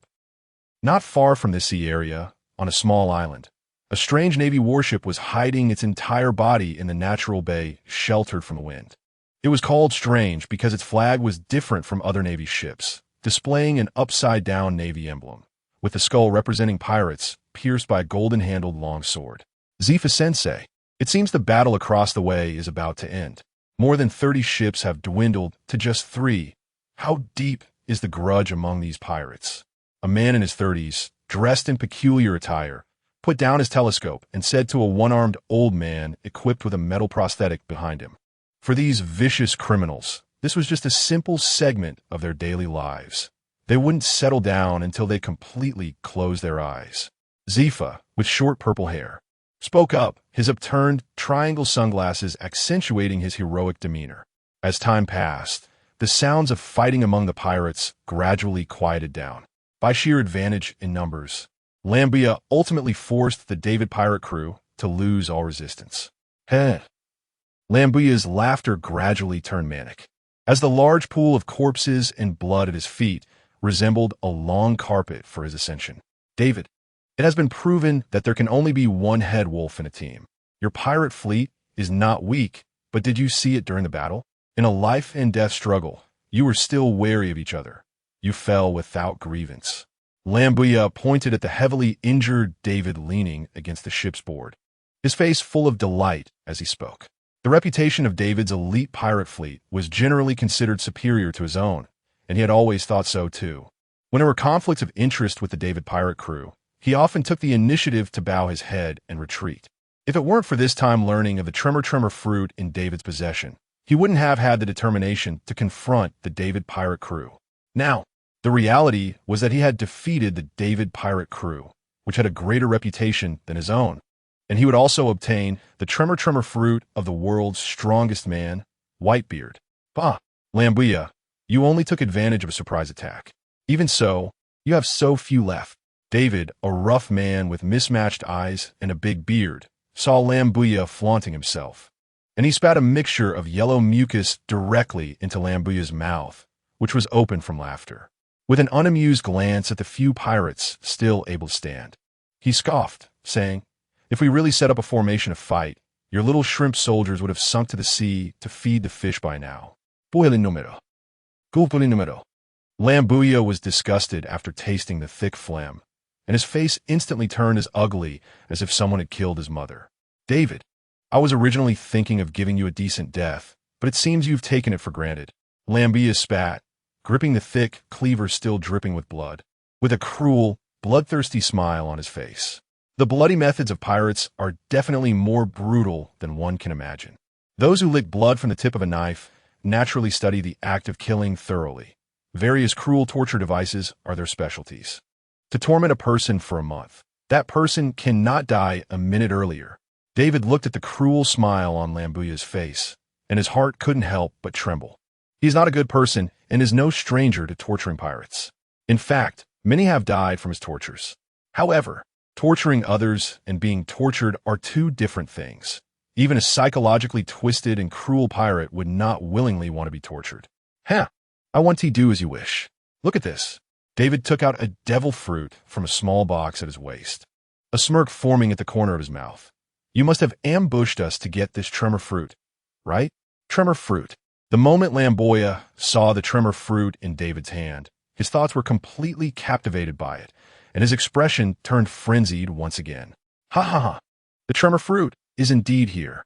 David, when I use the power of the tremor fruit to become the pirate king, I will definitely not forget you as a stepping stone." "Ha ha!" Lambuya laughed wildly, envisioning himself as the king of the seas, his eyes shining with a wolf-like ferocity. As the laughter ceased, Lambuya's movements suddenly accelerated as he rushed towards David, He could not wait to experience Whitebeard's power. Wait, give me a way out, and this tremor fruit is yours. Otherwise, since death is inevitable, I might as well try dying by eating 2 devil fruits and exploding today. Seeing Lamboya's sudden acceleration, David was startled and immediately brought the tremor fruit to his mouth, pretending to bite it, threatening Lamboya. As the former power of the world's strongest man, Whitebeard, David didn't believe Lamboya would dare to gamble that he wouldn't bite down. And indeed, just as David expected, faced with the threat of David eating the tremor fruit and exploding, Lamboya's movements froze for an instant, standing there dumbfounded. Give you a way out? How can I be sure you won't escape with the tremor fruit? Lamboya's face darkened as he stared intently at the tremor fruit. Almost all the pirates on his 17 ships were dead, and having paid such a price, he would not let the tremor fruit slip out of his sight today. No matter what, David could see Lamboya's determination in his gaze and thought for a moment, deciding not to make excessive demands. Give me a small boat, and after I run a safe distance, I will throw out the tremor fruit. I have time to escape, and you have time to pick up the fruit. This is fair for everyone, right? David spoke, his eyes constantly wary of Lamboya's potential attack. All right, Lamboya, unable to think of a better plan for the moment, was about to agree when a foghorn sounded from afar, interrupting their conversation. Oh no, it's a Navy warship. The few surviving pirates panicked upon seeing the giant warship approaching in the distance. They had just gone through a brutal fight to the death and were already exhausted. After barely resting for a moment, they once again faced the Navy. How could they possibly have a chance? Damn Navy. They must have been secretly observing for a long time. The mantis stalks the cicada, unaware of the oriole behind. Good, good. This is typical Navy behavior. The moment Lamboya saw the Navy warship, he realized they had been waiting in the shadows for a long time. He was furious that the Navy chose this moment to intervene. Give me the tremor fruit, Lamboya said through gritted teeth, looking at David. His pirate crew had suffered heavy losses, and if he could not gain the power of the tremor fruit before fighting the Navy, his journey on the seas might come to an end. Only if I ensure my own escape will I give you the tremor fruit. David refused to budge.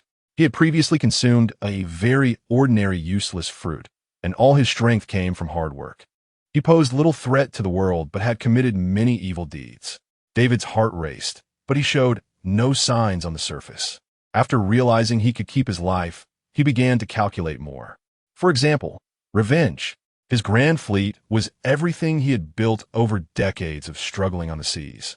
And yet it was all destroyed in an instant due to Lamboya's ambush. How could he not take revenge? David's eyes shifted as he decided to use the Navy's intervention to help him exact this great revenge. Good. You are quite good, David. Lamboya was so angry he could barely speak, pointing a finger at David, his chest heaving violently. After a long moment, Lamboya finally calmed down. Looking at the Navy warship, now only a few dozen meters away, Lamboya slowly closed his eyes, unable to give up on the tremor fruit that was so close at hand. Men, get ready. We will face the Navy again.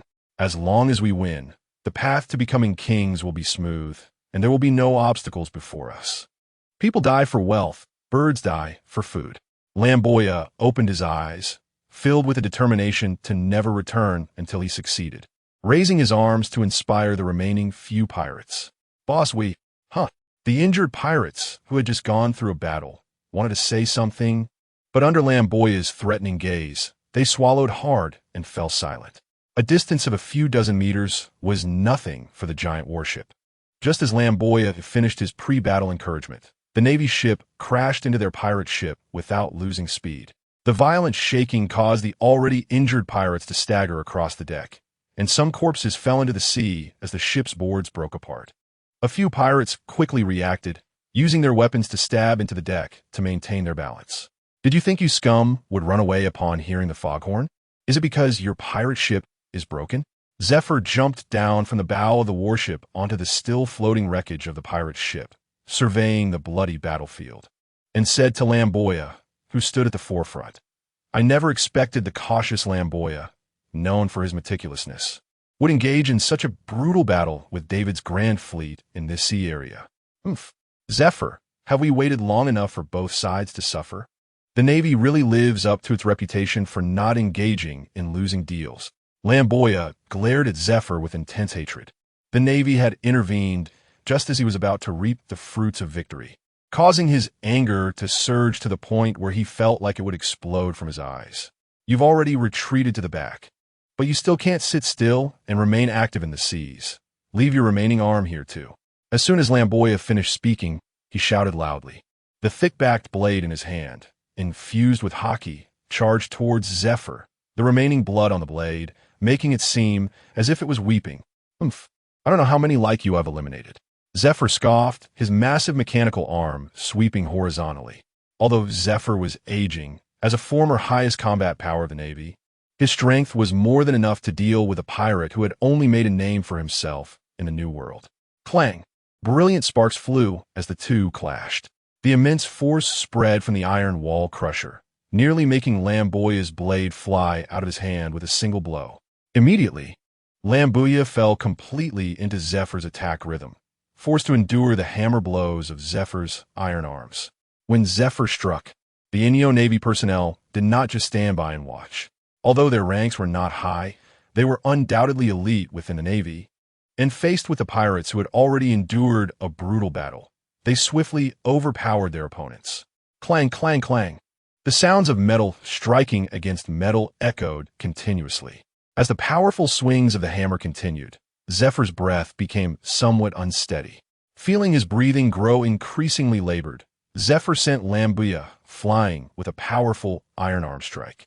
Taking advantage of this moment, he pulled out medication to alleviate his long-accumulated injuries. Boom! By coincidence, Lamboya crashed right onto the deck near David. Cough, cough. Lamboya coughed violently, spitting out a piece of shattered internal organ, then glanced at David, who was leaning against the deck nearby.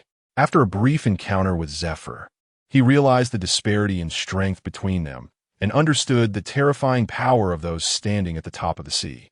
He had made quite a name for himself in the New World, yet he couldn't even defeat an aging, injured admiral of the Navy. How strong must those who truly stood at the top of the New World's food chain be? How strong was Whitebeard, the man known as the strongest in the world? Now, the power of that strongest man was right in front of him, the power that could change his life. Give me the fruit, and I promise I will let you go after defeating the Navy, Lamboya said with fiery eyes. This was his chance to stand at the top of the world. You really will let me go? David tightly gripped the tremor fruit and asked. I really swear, Lamboya replied eagerly. Well, David's expression remained hesitant, but his hand slowly reached towards Lamboya. Just as Lamboya saw the tremor fruit getting closer to him, a look of joy on his face, David smirked, revealing a mocking curve and threw the tremor fruit towards Zephyr. Lamboya's expression changed from surprise to daze, and then to rage in an instant. He had been played by his own defeated foe. You're playing me. You're seeking death. Watching the tremor fruit fall into Zephyr's hands right before him, Lamboya glared at David with eyes blazing with fury. Meanwhile, as soon as David threw the tremor fruit, he sprinted toward the Navy's side. By the time Lamboya reacted to being tricked, David was already in front of Zephyr. Didn't he expect this, did you, Lamboya? The tremor fruit you've been yearning for just flew right under your nose. Compared to your promise of not killing, it's clear that Admiral Zephyr is much more convincing, David taunted, glancing back at the furious Lamboya. Despite being a pirate, he felt a sense of security at that moment with Zephyr. The tremor fruit. Zephyr heard. Zephyr had idolized heroes since childhood, and by the age of 14, he had become the hero of his hometown. He once naively believed that everyone deserved redemption. After joining the Navy, Zephyr adhered to the principle of not killing, but he found that this empathetic behavior ultimately brought him immense suffering. Pirates who had once survived under his care continued to commit crimes after being released from prison and retaliated against his family. Having lost his wife and child in middle age, Zephyr began to lose faith in his childhood ideals and grew to hate pirates. He contemplated resigning, but after being persuaded by his superiors, he began to retreat to a back position, serving as a Navy instructor. Year after year, a new generation of Navy soldiers grew into capable personnel under his guidance. Zephyr had once looked on with immense pride as his students fought against evil on the seas. But at the peak of his old age, a notorious pirate who had harmed many of his students joined the warlords of the sea, turning into a colleague of the Navy. How could he not feel utterly disappointed in the world government and the Navy? Now, with a heart full of rage and resentment, Zephyr stepped back into the sea that had once left him scarred. Surrender? Zephyr gripped the tremor fruit, looking at David, who thought he was safe and relaxed, a mocking smile pulling at his lips. It was unclear whether he was mocking the once naive not-killing admiral or the self-righteous David. Villains must be punished, Zephyr shouted, his right arm's massive crushing machine suddenly grabbing David in midair. Crushing short strike. In David's expression of disbelief and stiffness, the explosives hidden within the crushing machine suddenly detonated. Boom! The powerful explosion instantly turned David into a mass of flesh and bone, the strong smell of gunpowder completely masking the bloody remnants of human tissue. Ha ha ha! David was indeed a fool. How could someone become the highest combat power admiral in the Navy, teaching so many strong individuals, be just a naive fool who believed in the not-killing principle? Lambuya was momentarily stunned as he witnessed Zephyr obliterate David. Then he burst into a frenzied laugh. He laughed at how David could believe the Navy's self-promotional rhetoric. The not-killing admiral's reputation had been well known on the seas for decades. But those of them who lived in dark environments, the vicious pirates, mostly regarded it as a joke. They could not do such a thing and did not believe that there were such naive people in the world, especially naive people who had managed to survive to such an age. Have you laughed enough? If you're done, then get out of my way. Zephyr snorted coldly, instantly disappearing from his spot and raising the still smoldering mechanical crushing machine to smash down on Lambuya's head. Just as Lambuya, who had just been sent flying, was catching his breath, he could only raise his sword in a futile attempt to defend himself. Clang, clang, clang. With each collision, Lambuya's strength drained faster and faster. Finally, after one last clash, his arms holding the sword weakened, and he was smashed into the deck along with the blade. Zephyr looked at Lambuya embedded in the deck, a satisfied smile appearing on his face. Since the establishment of the Enel Navy, every time the crushing machine struck a pirate, he felt a sense of revenge and satisfaction. From the moment you became a pirate, it was destined that you would face a day of perishing in the sea. Crushing tornado, Zephyr shouted, the mechanical crushing machine in his right arm smashing down hard onto the deck. The tremendous force instantly caused the already split wreck of the ship to develop spiderweb-like cracks, spreading endlessly until it was crushed into countless fragments that sank into the sea, hastening the wreck's descent to the ocean floor, with the wreckage reduced to rubble.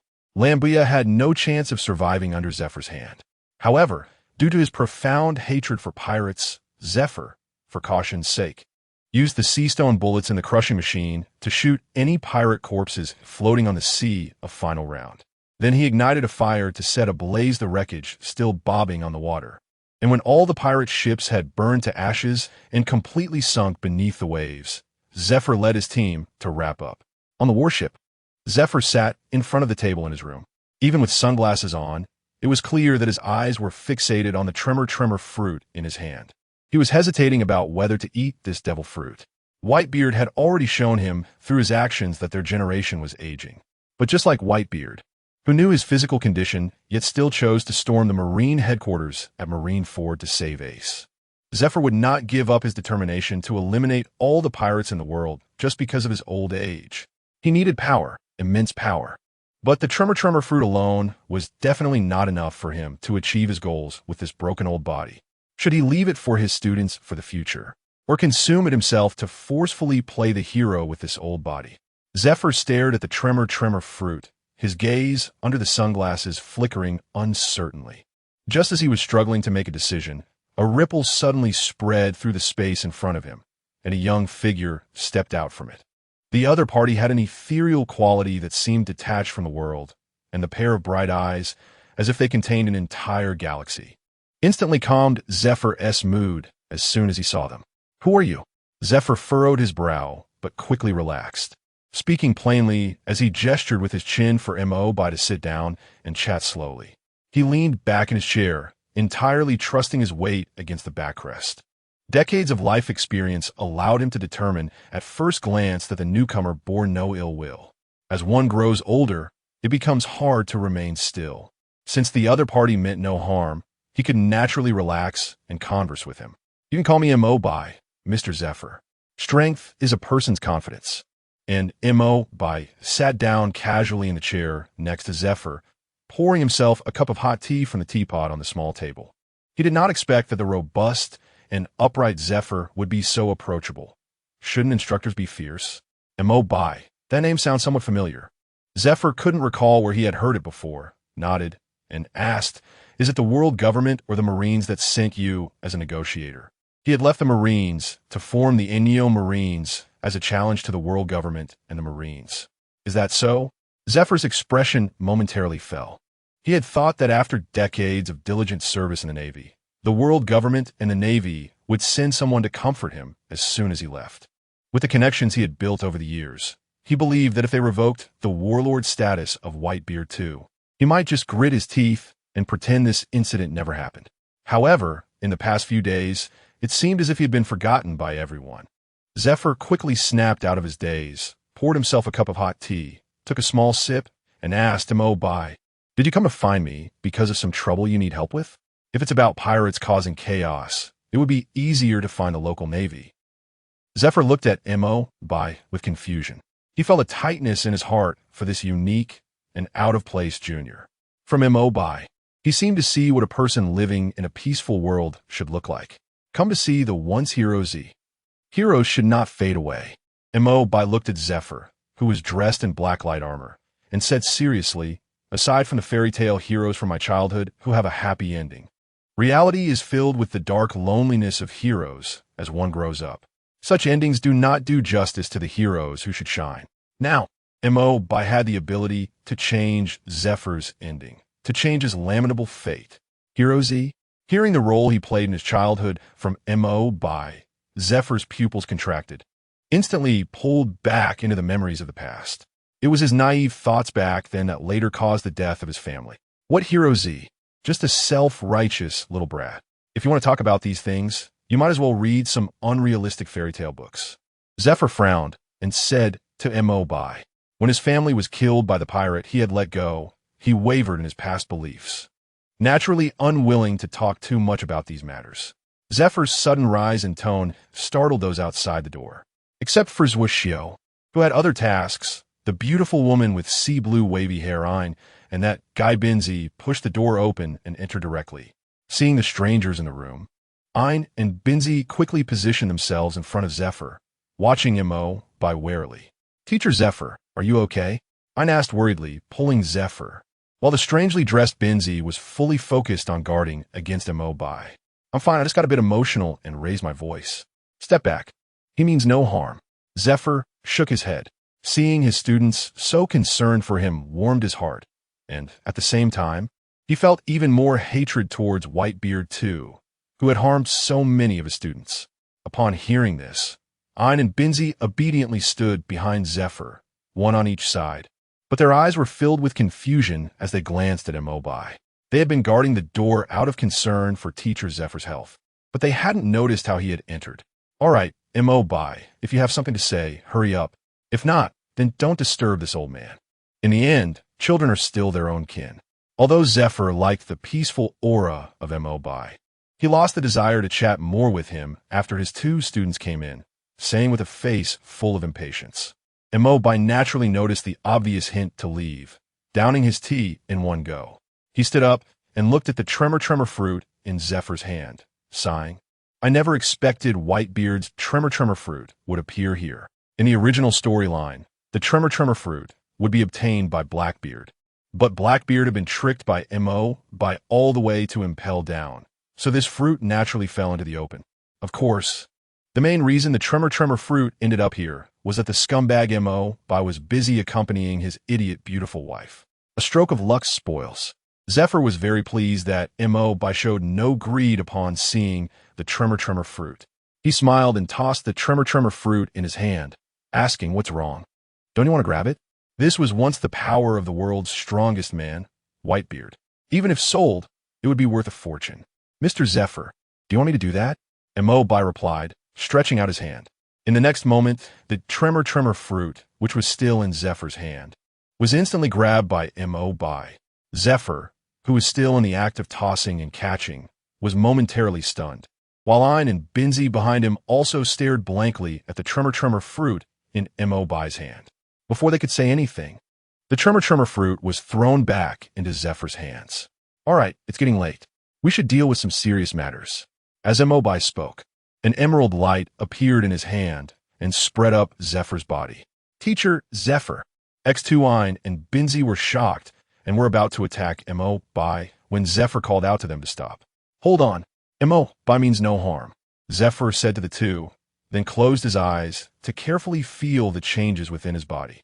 The emerald light spreading over him seemed to directly seep into the depths of his ailments, making him feel incredibly relaxed, with every cell in his body rejoicing in the revival of life.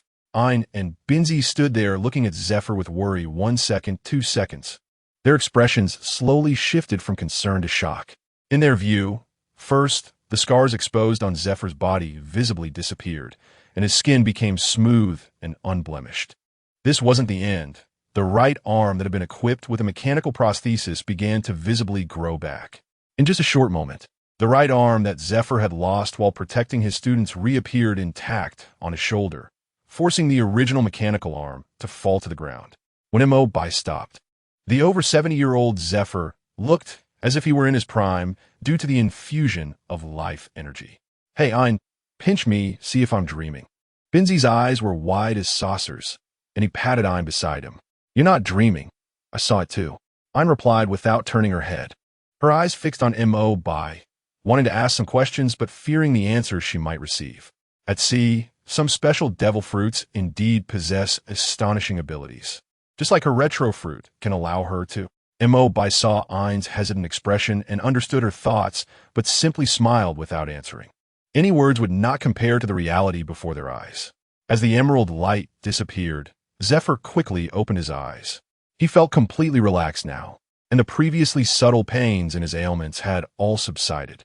Looking at his restored right arm, he awkwardly tried to move his fingers, watching as they performed the gripping motions he had imagined. Zephyr's gaze sharpened, and he suddenly clenched his right hand into a fist. Then, a powerful haki erupted, and a pitch-black aura instantly wrapped around his entire arm. This arm is truly healed. Zephyr's gaze was nostalgic as he looked at his regained right arm. It has returned, but his students can only remain on that ship for back then. "Mr. Zephyr, the chaos at sea is not over yet. Premature sadness won't do." Mo Bai's voice interrupted Zephyr's nostalgic mood.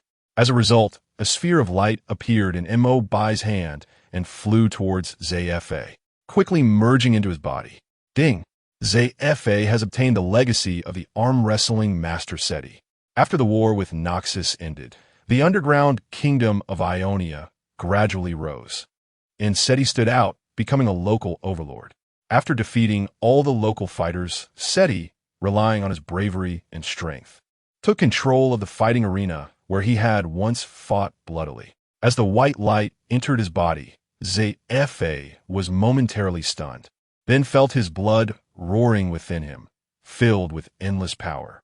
What a wonderful feeling. What is this? Zefa clenched his fists, looking at the bulging veins and muscles on his arms, and curiously asked Mo Bai. Using the power of the Tremor fruit inevitably affects the user, but now Mr. Zefa can ignore this issue. Mo Bai simply said, without elaborating further. Before coming here, Mo Bai had considered passing on the legacy of Noxus leader Swain to Zefa. After all, the demon hand could perfectly replace Zefa's lost arm. And with Swain's abilities, Zefa could also gain insights into the secrets of corpses like a shadowy raven, thus better dealing with the pirate menace. However, after meeting Zefa, he realized that Zefa was not suited for Swain's powers. Although Zefa was extremely disappointed with the world government and the Navy, and completely denied his former naive thoughts, he still harbored the shadow of heroes deep down. He was not suited for convoluted tricks. He didn't want to straightforwardly swing his fists against evil. Ha ha ha, young Mo Bai, I accept your feelings. If you encounter any difficulties in the future, just come to me, and I will definitely help. Zefa laughed heartily, patting Mo Bai on the shoulder, gratitude and joy overflowing. To eradicate pirates from the entire world, one must have strength. Now, that MO by not only restored his lost arm, bringing him back to his peak, but also allowed him to ignore the side effects of using the Tremor fruit. His ambition to eradicate pirates from all over the world was no longer just a thought. With the strength of an admiral and the so-called strongest paramecia, the Tremor fruit, he was confident that he could confront any famous pirate on the seas, to eradicate all pirates from the world and return it to the right track. This was a future that was highly likely to be realized in his hands.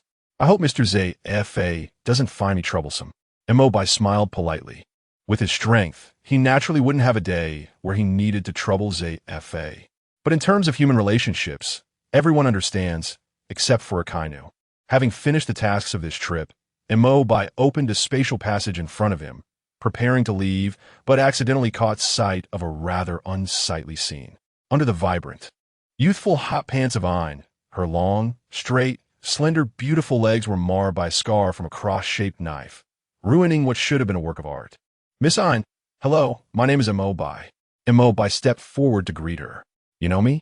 Ein was puzzled to be called by name upon their first meeting, examining Mobai while trying to recall where they might have met. Of course, I know all the pretty girls. Hearing this, Ein's eyelids involuntarily twitched. She last heard such a filled with pitfalls line at the Navy headquarters when Vice Admiral Gaki confessed to Vice Admiral Peach Rabbit. Do you have something to discuss? Ein tilted her head and asked. Because Mobai had just helped restore ZFA's lost arm, her first impression of him was quite good. You saw the situation where I just helped Mr. ZFA recover. Do you need help? Mobai pointed to the unsightly scar on Ein's thigh and asked. Restore the scar? Ein's eyelashes fluttered, her fingers brushing over the rough scar on her otherwise smooth leg. Previously, she had only been thinking about ZFA's condition, and it was only after this reminder that she remembered the scar on her own body, and Mobai happened to be able to solve her problem. Then I'll trouble you. Ein bit her lip and said, Not a bother, not a bother. Mobai maintained a calm exterior, but inside he was already drooling. The emerald light reappeared on his hands, and the tendrils spread up Ein's slender leg. Unlike the distant healing used when treating ZFA, this time Mobai directly placed his hands on Ein's leg, stroking the smooth surface of the artwork. Mobai, Ein murmured softly. A hint of unnatural embarrassment flushed her face, and she added a label of lecher to her initial impression. Meanwhile, ZFA, who had just consumed the Tremor fruit, was different. Seeing Mobai bully his student and take advantage, his short purple hair stood on end. You little Mobai, taking advantage of my student in front of me. ZFA glared fiercely and shouted. At that moment, ZFA's fist swung towards Mobai's head. It was a punch without the encirclement of armament hockey, clearly resembling Carp's iron fist of love. Feeling the gust of wind from above, Mobai had no choice but to reluctantly let go of his artwork, his mind shifting, and his body instantly appeared before the spatial passage, dodging the punch. Miss Ein, be sure to contact me next time you need scar removal services. Mobai left with lingering thoughts. Ein and Binzi exchanged glances upon seeing ZFA's complex expression that seemed to be out of place, covering their mouths and stifling laughter. They had never seen such an expression on ZFA's face before. Perhaps it was because he seemed to have become much younger, making him seem completely different from his previous state. Laughing after being taken advantage of, ZFA realized he had lost composure in front of his students, and his face instantly turned awkward. With a cold snort, he said to Ein, Next time, just act directly, you troublesome student. After speaking, ZFA sulkily sent both students out of the room. The children from back then have all grown up. ZFA sat back in his chair, feeling nostalgic, his thoughts drifting back to the training ship of the past, remembering the scenes of his students collapsing before him. ZFA instinctively emitted a faint white light from his hands, creating spiderweb-like cracks in the surrounding air, shattering the wooden handle to pieces. Time flew by. Unbeknownst to him, several months had passed since the Marineford War, besides the various pirates in the New World fighting for Whitebeard's legacy. The biggest hot topic during this time was the selection of the next Marine Admiral. When an organization reaches a certain level, different voices inevitably arise. and the Marines were no exception. Aside from those who joined the Marines because of their backgrounds and strength, those who chose to join the Marines during this chaotic era had, to some extent, unique insights into justice. While maintaining a firm stance of eradicating pirates as an overall goal, personal interpretations also led to the formation of many factions within the Marines. The most prominent at the moment were the hawkish and dovish factions. Led by Akainu, the hawkish faction believed in the concept of absolute justice and that all pirates and criminal forces should be eradicated at any cost. Led by the pushed duck onto the shelf Qingji. The conservative doves believe that everything should be decided with thorough consideration based on the concept of retained justice. There are usually no major disagreements between the two sides, but during this historical moment that will determine the future of the Navy for the next decade, or even longer, the debate has been quite lively. After a heated argument where neither side gave in, the Navy ultimately presented two options to the higher-ups of the world government for a decision. In Mary Geos, in the conference room of the five elders, the five livestock sat around the table to begin the new session of the livestock conference. The Navy nominated Sakazuki and Kazan. What opinions do everyone have regarding the candidate for the Navy Admiral? The curly-haired elders, transformed into a pig, spoke first, resting his upper body on the table. Can we really parachute an admiral into position? If we miss this opportunity, it will be hard to find another. The round-faced, gray-haired elders glanced around the room and said no. The dog-like elders, holding a knife and wearing glasses, leaned on the knife, looking like a wise thinker, and shook his head, saying, "The nature of a Navy is different from that of the CP organization. Their personnel come from all over the world, and a parachute appointment would not be recognized. Are we just going to watch? That bastard Carp has quite a few connections in the Navy. If one day his son, Dragon, leads the Revolutionary Army to attack Mary Geos, do you think the Navy will still listen to us?" The round-faced, gray-haired elder slammed the table in anger, his eyes wide. The Navy's high-end combat power was all out during the Marineford War, yet they still failed to save Ace. The bloodline of Pirate King Roger from the Whitebeard Pirates. If he says there's nothing shady about it, he absolutely does not believe it. The Navy eliminated Whitebeard, gaining great momentum, but this is not what the world government wanted. They wanted to announce Ace's identity to the world and execute him, using the momentum of wiping out the Whitebeard pirates to intimidate those ambitious figures lurking in the shadows against the world government. One could say that the world government did not gain any advantage during the Marineford War, and the situation in which Ace was rescued by the Whitebeard pirates made them have to consider the threat of the monkey family and how to keep the Navy firmly in their hands. Carp. Qingji is Carp's disciple. He had studied under Carp for a period of time. The curly-haired elder thought of some information about Qingji and spoke up. Let it kind of be the Navy Admiral. Everyone should be clear about his style of doing things over the years. As long as it is an order from above, he will not refuse. The elders had noticed Akainu's performance over the years. His iron-blooded military demeanor and willingness to fulfill orders at all costs made them quite satisfied. Apart from the failure in Sabaody, Akainu's record could be said to be spotless in front of them. At this time of setbacks for the world government, a Navy admiral who can obey orders is exactly what they need. Akainu, that works. The knife-holding elder nodded in agreement with the recommendation of the curly-haired elder and thought for a moment before adding, Zifa's situation needs to be addressed in advance. Having the newly appointed Admiral Akainu personally order the execution of a long-serving instructor in the Navy will inevitably plant a thorn in the hearts of Zifa's students. Akainu will ultimately have to turn towards us, the knife-holding elder said, pushing his glasses with his paw. Since the moment they invited Whitebeard to Edward Weevil to become a warlord of the sea after the Marineford War, they had already planned this strategy. Zifa is a teacher to most of the Navy's backbone, someone with connections throughout the Navy organization. If he has even a bit of ambition, can easily split the Navy away from the world government. For every day he lives, the world government has to guard against him. Only by eliminating Zifa can the largest faction within the Navy be dismantled, and having the next admiral order Zifa's execution will greatly isolate the new admiral. Whether for interests or anything else, he will ultimately have to turn towards them. Sitting at the pinnacle of world power, the elders are certainly not foolish.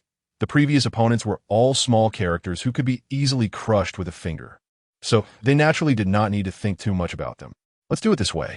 That afternoon, the world government sent the appointment letter for the new admiral to the Navy headquarters in Marineford.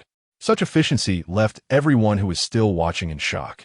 Especially the act of directly appointing Akainu as the Navy admiral made people wonder. They chose Akainu? In the admiral's office, Sengoku held the world government's appointment letter, mumbling to himself. As for the candidate for the Navy admiral, he still favored Qingji a bit more in his heart. There are too many considerations when sitting in the position of Navy admiral. With Akainu's stern and rigid style from the moment he sits in the admiral's seat, the Navy will also be at the crossroads of an era's choice. It can be foreseen that during Akainu's tenure, the Navy will either bravely overlook the sea, restoring clarity to the ocean, or completely decline and turn towards chaos, plunging the world into deeper turmoil, with no third possibility. Sengoku silently pinched his brow, recalling Akainu's iron-blooded performance during the Marineford War and the even more chaotic sea after Whitebeard's death. Perhaps in the face of such a chaotic sea, what the Navy needs more is someone cold and ruthless like Akainu, who has the means to end this evil era. Qingji was born in the wrong era. Sengoku sighed and shook his head.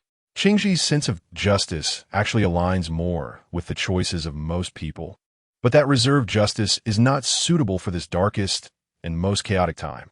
It was not the elders who chose Akainu, but this era that chose him. The news that Akainu was confirmed as the Navy admiral quickly spread among the Navy at headquarters, and everyone gathered to discuss it. However, it was just casual chatter, and no one had strong opinions on the matter. In a wooden pavilion, Akainu, who received the news of his imminent promotion to admiral, was in a very good mood. Bathing, burning incense, and brewing tea. Akainu, wearing a towel around his waist and exposing his scarred chest, sat at the tea table, cultivating his temperament. At the same time, he was also planning how to more effectively combat pirate criminals after becoming the Navy admiral.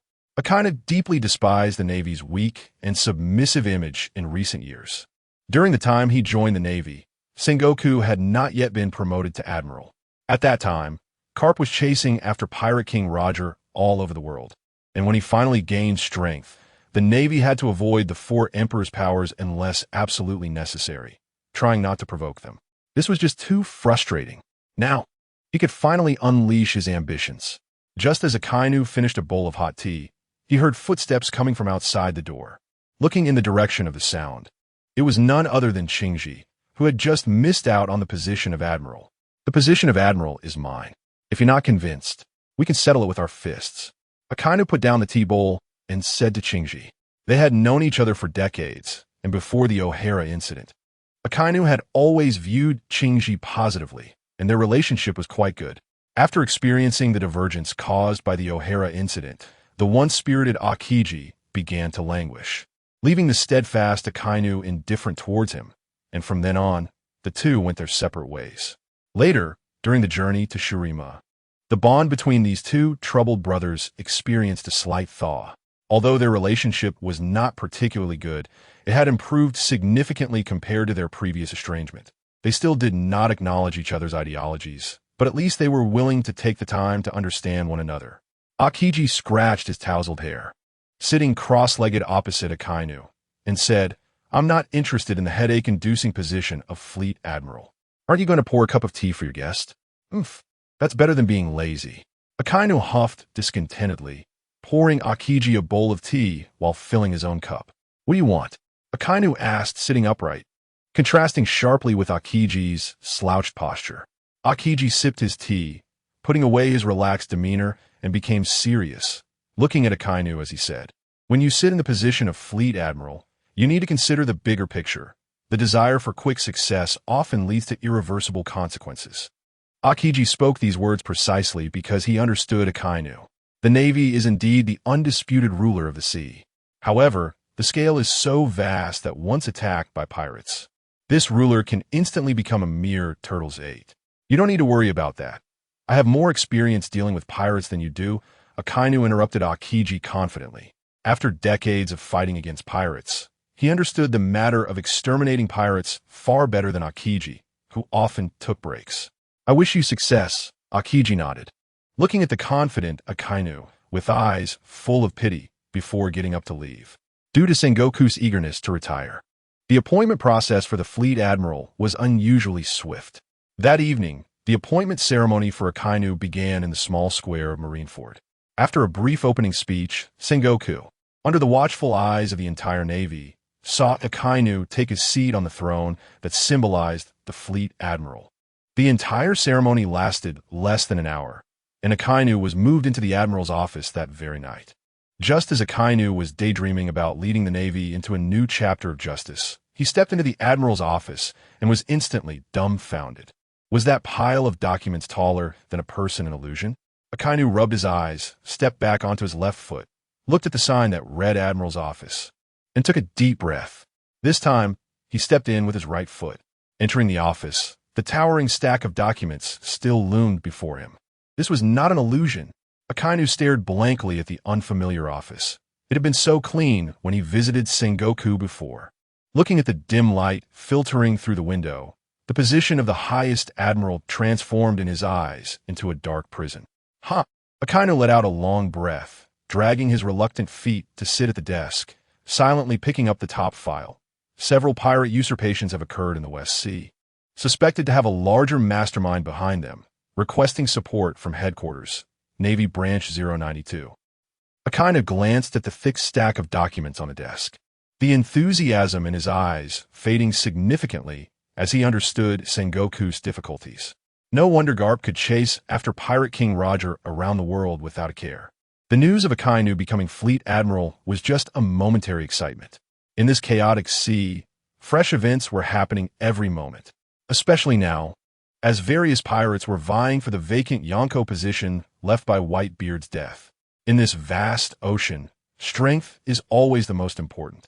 Any sense of righteousness and morality crumbles before the strong.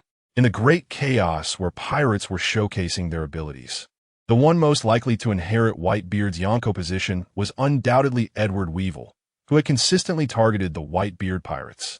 Claiming to have inherited the bloodline of the world's strongest man, Whitebeard, Weevil possessed the strength of a young Whitebeard, and during this time, he had eliminated many former members of the Whitebeard pirates, leaving a trail of scorched earth wherever he went. Mom, none of Whitebeard's sons are as good as me. I am Whitebeard's real son. Weevil emerged from the ruins, speaking to Miss Backen, who was scavenging for treasure. That's right, you are Whitebeard's real son. Miss Backen, without looking up, rummaged through the debris for valuables. After a long search, she found only a slender gold necklace on a corpse. A bunch of poor fools. Miss Backen yanked out the gold necklace, spat on the corpse, and upon seeing the towering Weevil in front of her, immediately shifted her anger and started punching and kicking him. Mom, it hurts. Weevil, not understanding why his mother was hitting him, dare not dodge and said pitifully. Finally, when Miss Backen grew tired of hitting him, she looked at the aggrieved Weevil, pursed her lips, and said, "It's because Mommy loves you forever." This simple sentence soothed the foolish Weevil. Miss Backen, dissatisfied with the scarce jewelry on her, realized that the members they had eliminated from the former Whitebeard pirates were all minor characters, and they hadn't gained much valuable loot. After thinking for a moment, Miss Backen greedily said to Weevil, "Next, let's go to Whitebeard's hometown, Sphinx. I've heard that most of the Whitebeard pirates are staying there. We will take back Whitebeard's legacy from them. Whitebeard's legacy should belong to us mother and son." Mom, I'm Whitebeard's son. Whitebeard's legacy should belong to you." Weevil, with snot running down his nose, followed closely behind Miss Backen. Shortly after they left, a giant warship docked on the island. Observing the ruins and flames on the island, the ninja-clad Bins moved quickly, jumping several times to ascertain the situation. "Zifa-sensei, we arrived a moment too late. Edward Weevil has already left." Bins returned to the warship, speaking with admiration in his eyes directed at Zifa. All the pirates they encountered along the way had fallen silent under Zifa's black arms, with the power of the Tremor fruit and a marine admiral's strength. Even the more notorious pirates didn't get the chance to beg for mercy before being eliminated. A step too late? Zifa clenched his fists at the words, then relaxed them, ordering, "Search the island for any survivors." Now his physical condition was stronger than during his peak, and he was not in a hurry to take revenge on Weevil for his students. At Ben's command, he immediately led the team into action. His flourishing fruit was suitable for excavating through the ruins, searching for life. Whitebeard's hometown, Sphinx. Aside from a few who did not wish to be pirates and laid down their arms, most of the Whitebeard pirates were temporarily settled near Marco's small clinic. They usually help Marco search for herbs, assist the local residents in cultivating wasteland, and do some odd jobs like fetching water, and they have integrated quite well. One day, the members of the Whitebeard pirates responsible for fishing by the sea were dragging their nets towards the ship. Unintentionally, they caught sight of a medium-sized sailboat approaching the island from a distance. The pirate who noticed the situation immediately took out a telescope from the ship and put it to his eye. With just one glance, his jaw dropped in shock. Standing at the bow of that ship, wielding a large sword, was none other than the infamous Whitebeard II, Edward Weevil. And Weevil's recent notoriety was due to stepping on the backs of the members of the Whitebeard pirates. How could someone who tarnished the old man's reputation possibly be his biological son? The pirate gritted his teeth and said, then quickly rowed ashore and ran back to report the news. Captain Marco, Captain Ace, he shouted while running, finally reaching Marco's clinic, where several captains came out upon hearing his voice. Slow down, what's going on? Marco, having acted as a doctor for some time, had developed a more refined demeanor and handed over a cup of water, asking, thank you, Captain Marco. The pirate took the cup and drank it in one go, his breath calming down slightly, and said to Marco and the others, that guy who has been killing our brothers at sea and claims to be the biological son of the old man, Whitebeard II, is coming to this island. That guy is coming? Captain Marco, is he really the old man's biological son? Ace's eyes narrowed at the mention, seeking confirmation from Marco. The members of the Whitebeard pirates treated each other like brothers and sisters, so Weevil's actions naturally drew their hatred. However, they also owed a debt of gratitude to Whitebeard. And if Weevil truly was Whitebeard's biological son, they would not go all out against him, even for the sake of Whitebeard. How would I know about matters between men and women? Marco casually shrugged and said, in any case, we can't let him continue attacking the Whitebeard pirates. All right, then let's control him first. Ace nodded in agreement. During this time, Weevil had attacked quite a few members of the Whitebeard pirates, but they were still the targets of public outrage, making it difficult to intervene. Now that Weevil was actively coming to them, Ace and the others naturally wouldn't let this excellent opportunity slip by. Let's go and meet this guy who claims to be the old man's biological son, Ace said. As the waves crashed onto the beach, Weevil and Miss Backen's medium-sized sailboat successfully docked on the shore. The remnants of the Whitebeard pirates, including Marco the Phoenix, Ace the Fire Fist, and Diamond Jaws, seemed to be gathered here. Miss Backen looked at the crowd on the shore with a greedy expression. Whitebeard had been in the position of one of the 4 emperors for decades, and with such a long time active at sea, how much treasure had he collected? Now, as long as she dealt with these remnants of the Whitebeard pirates, no one would be able to snatch Whitebeard's legacy from her. Hey, old lady, is this guy really the old man's son? Ace on the shore looked at Weevil's long white beard and believed some of the outside rumors, asking Miss Backen on the ship for confirmation. Old lady, Miss Backen was instantly furious at Ace's address. As a woman, no one is indifferent to their age, especially a woman of her age who is still keen on decorating herself with various treasures like Miss Backen. Her old face tightened even more as she pointed at the Whitebeard pirates on the shore and said, you guys from the Whitebeard pirates are really rude. So, go show them your power. Okay, Mom. Seeing Miss Backen's angry expression, Weevil immediately took action.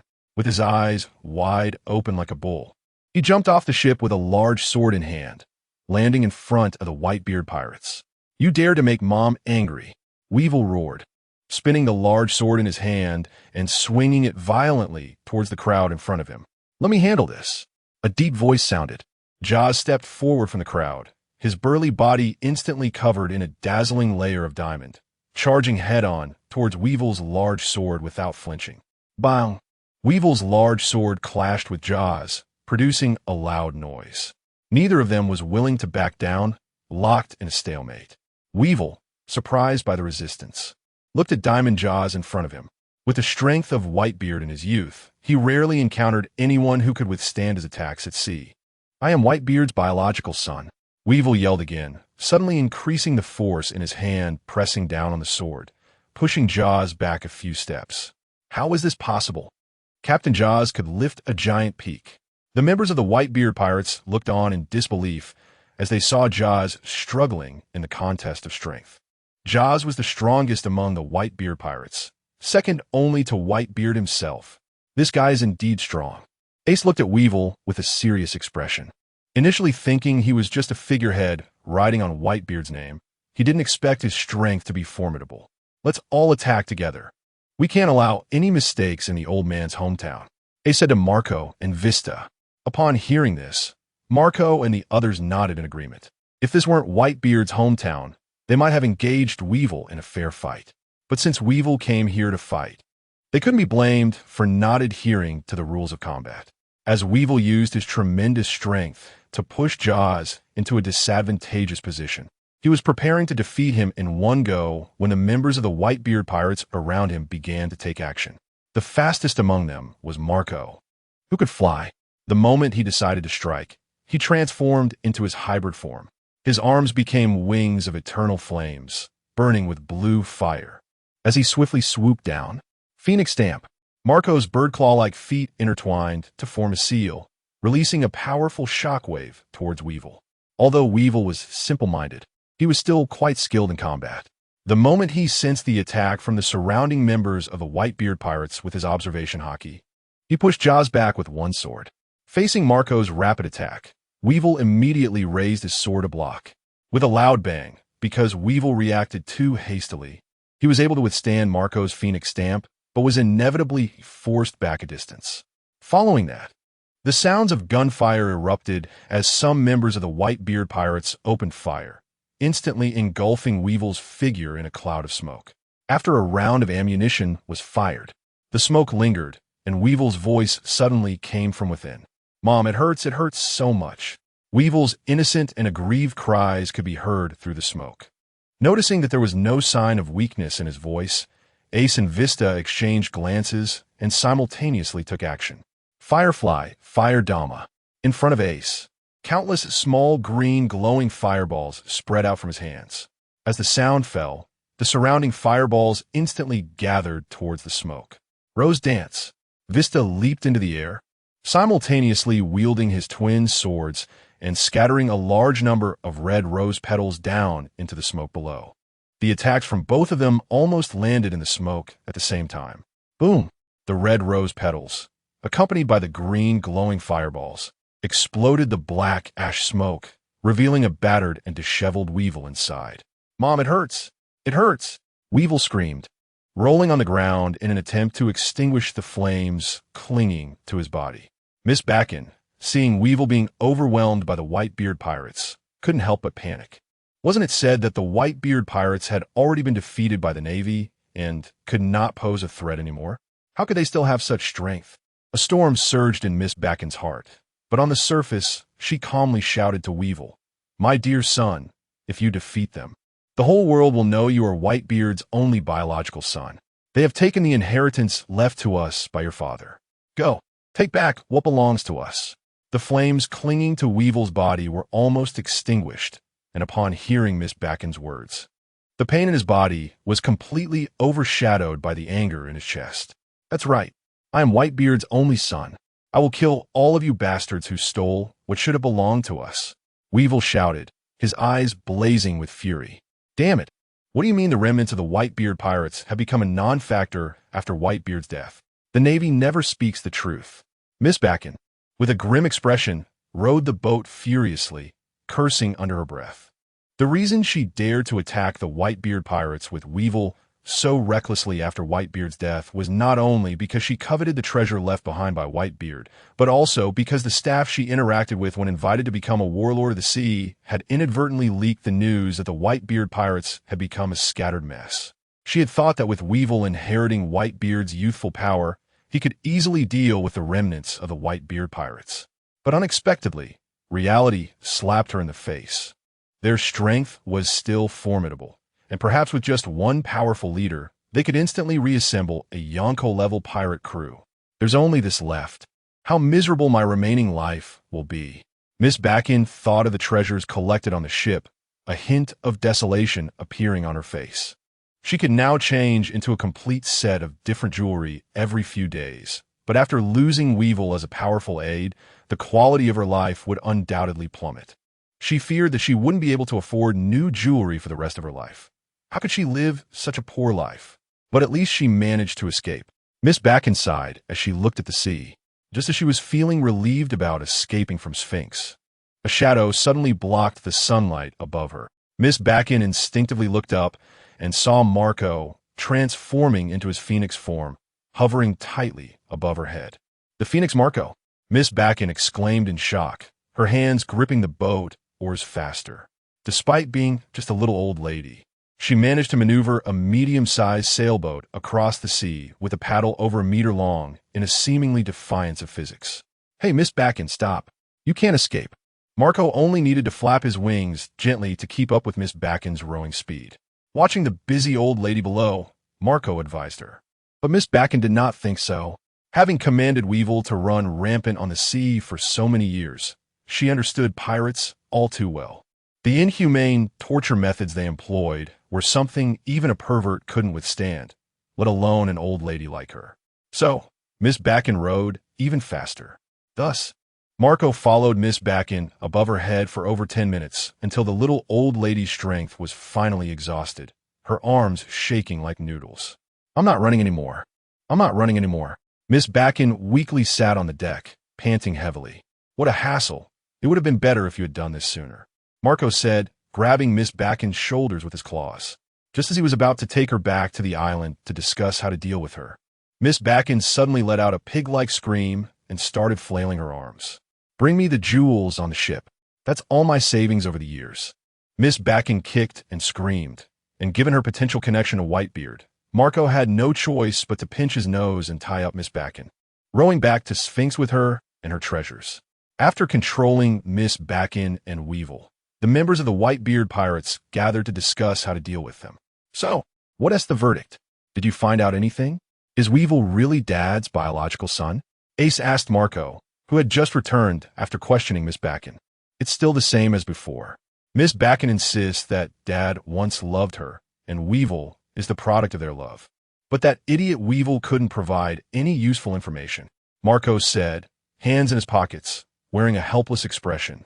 After realizing we had no intention of killing them due to Dad's reasons, Miss Bakken has been clamoring for us to hand over Dad's inheritance. But Dad was never interested in treasures that others coveted. What could he possibly leave behind? No matter how he tried to explain, she wouldn't believe it. Firmly convinced that we want to swallow Dad's inheritance, Marco shook his head helplessly. In fact, he had much more to say. During their conversation, Miss Bakken had used various tactics to try to gain command of the Whitebeard pirates. The issues between men and women can really be a hassle.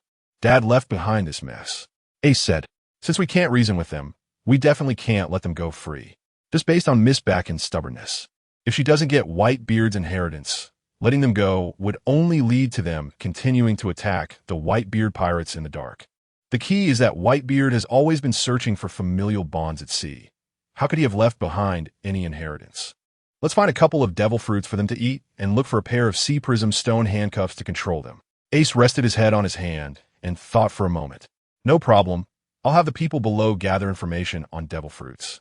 As for the sea prism stone, we still have some stock in the warehouse. Making a pair of handcuffs mixed with sea prism stone powder shouldn't be an issue.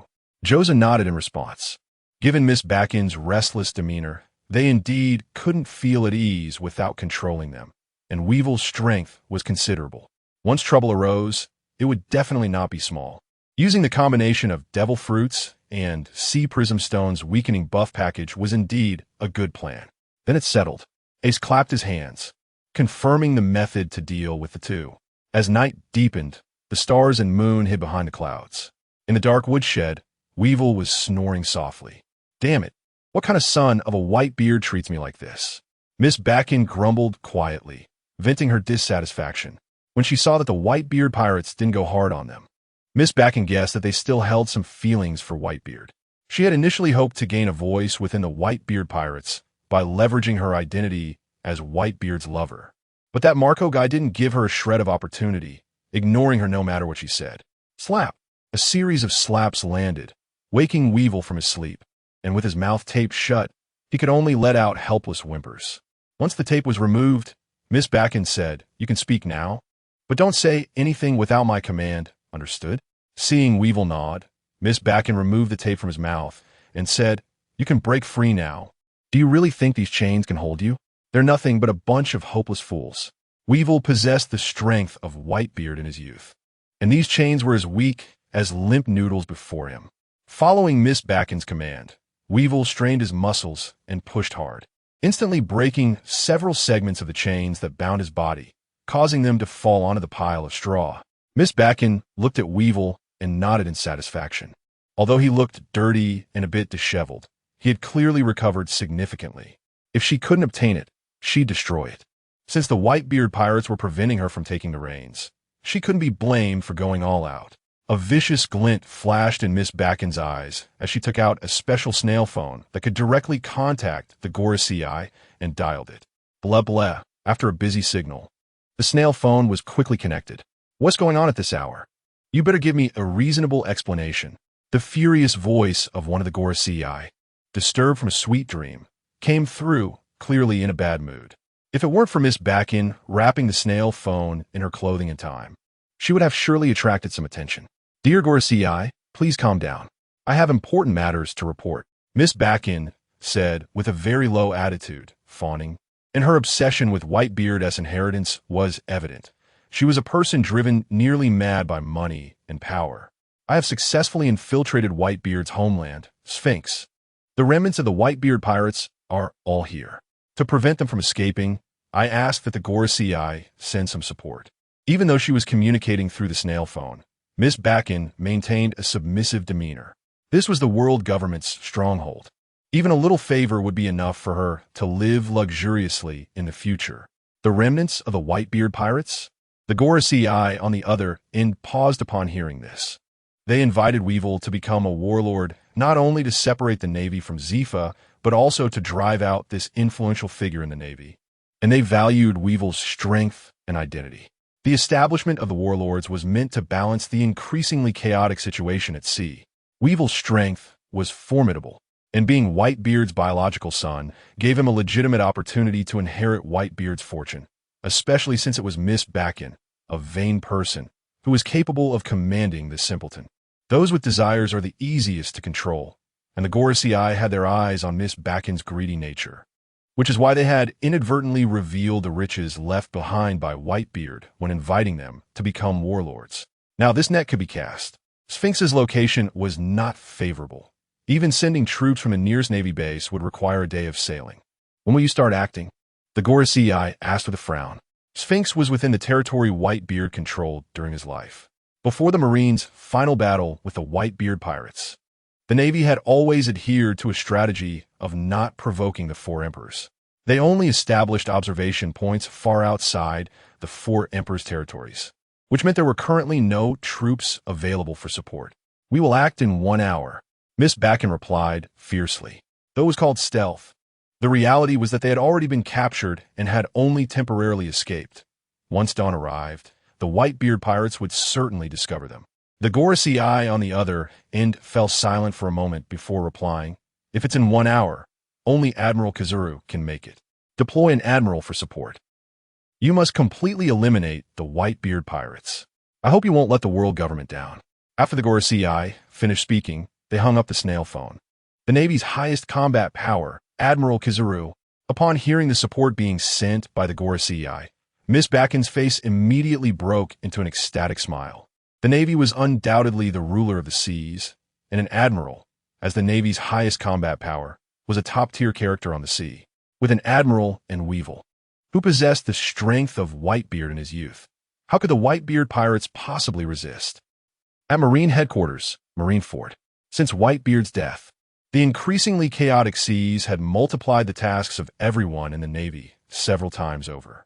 In this environment, Kazuru, as the most mobile and used for emergency responses, had also seen a geometric increase in temporary assignments. It wasn't just that he was busy. He could hardly catch a single fish in a day. Normally, this situation would gradually calm down with time, and busy would only be for a while. But just at this moment, Fleet Admiral Sengoku retired. and Akainu was promoted to the new fleet admiral, which meant the workload of one admiral could be redistributed. Thus, Kizaru, the Navy's top slacker, instantly transformed into the Navy's top workhorse. It was said to be a free man with no fixed working hours, but it was actually 24 hours a day without rest. Kizaru returned home under the stars and moon, dragging his exhausted body, and before he could sit on the bed, the snail phone on his chest suddenly rang. Blah blah, blah blah, moshi moshi. What task does Lord Gorosei have? Kizaru answered the snail phone expressionlessly, his voice filled with the grievances of a worker. Yes, there's a new task that requires you to go. The Gorosei on the other end was very pleased with Kizaru's perceptiveness. Having a subordinate who could tell there was a task before it was even mentioned was truly invaluable. Prepare to head to Sphinx and cooperate with the warlord Edward Weevil there to deal with the remnants of the White-Beard pirates. Lord Gorosei, Kizaru thought being an admiral was truly miserable. Life was becoming increasingly dull. With a helpless sigh, Kizaru transformed into a beam of light and flew into the night sky, quickly departing Marineford. An hour was tight and didn't allow him to waste any time. A shining light streaked through the night, drawing the attention of many with its striking movement. However, this unique way of traveling made it obvious that it was Admiral Kizaru, and no one dared to cause trouble. His unabashed direction of travel made it easy to guess that Kizaru's target was the White-Beard pirates. At this time, when the White-Beard pirates were facing a tough situation, everyone was watching Kizaru's actions with a sense of excitement. The Pika Pika no Mi is said to have the speed of light. In this magical world, the speed of light might be exaggerated, but it still represents incredible speed. Kizaru moved smoothly until he approached the area controlled by the White-Beard pirates, where he slowed down.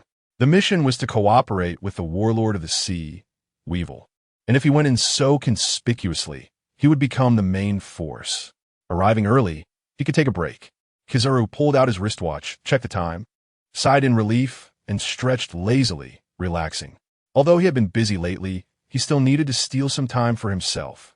Kizaru transformed into light particles and disappeared into the air, landing on a small island near Sphinx. Just as he was about to find a place to rest, he glanced around and was taken aback. There were rows of graves all around. Had he landed in a cemetery?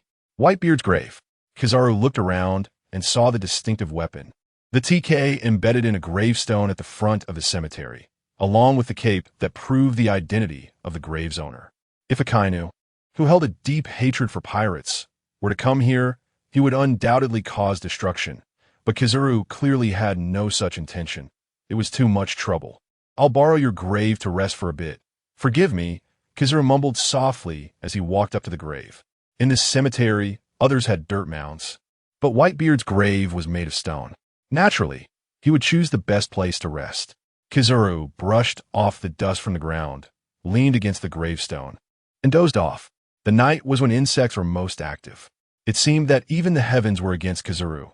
As he relaxed into a small snore, he impatiently swatted away a few biting mosquitoes, and before long, a small centipede crawled into the back of his shirt and bit him with its venomous fangs. Hiss! Kizaru gasped, the pain jolting him awake. He lifted his shirt to pull out the centipede, twisting his body to check the wound. But as he moved, his backside accidentally grazed a dark spear he hadn't noticed before beneath the gravestone, cutting him and leaving a wound. Hiss! Kizaru's eyes bulged. The dual pain of body and soul instantly sharpened his senses, and he stood straight up, clutching his backside and turning to look at what had injured him. The dark spear he had touched began to stir, glowing with a greenish light. A faint mist gathered, and a ghostly green figure appeared abruptly in front of Whitebeard's gravestone. Admiral Kizaru. Sachi became alert upon seeing Kizaru.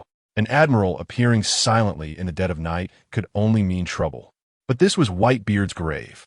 Fighting here would inevitably affect the old man's resting place. Sachi gripped his spear, his expression troubled, unsure whether to attack or hold back. So it was the 4th Division Commander Sachi, appearing in this graveyard at this hour looking so disheveled. How terrifying. Kizaru noticed Sachi's discomfort and understood he was concerned about Whitebeard's grave. A playful smile appeared on his face as he flicked his fingers, shimmering with dazzling light.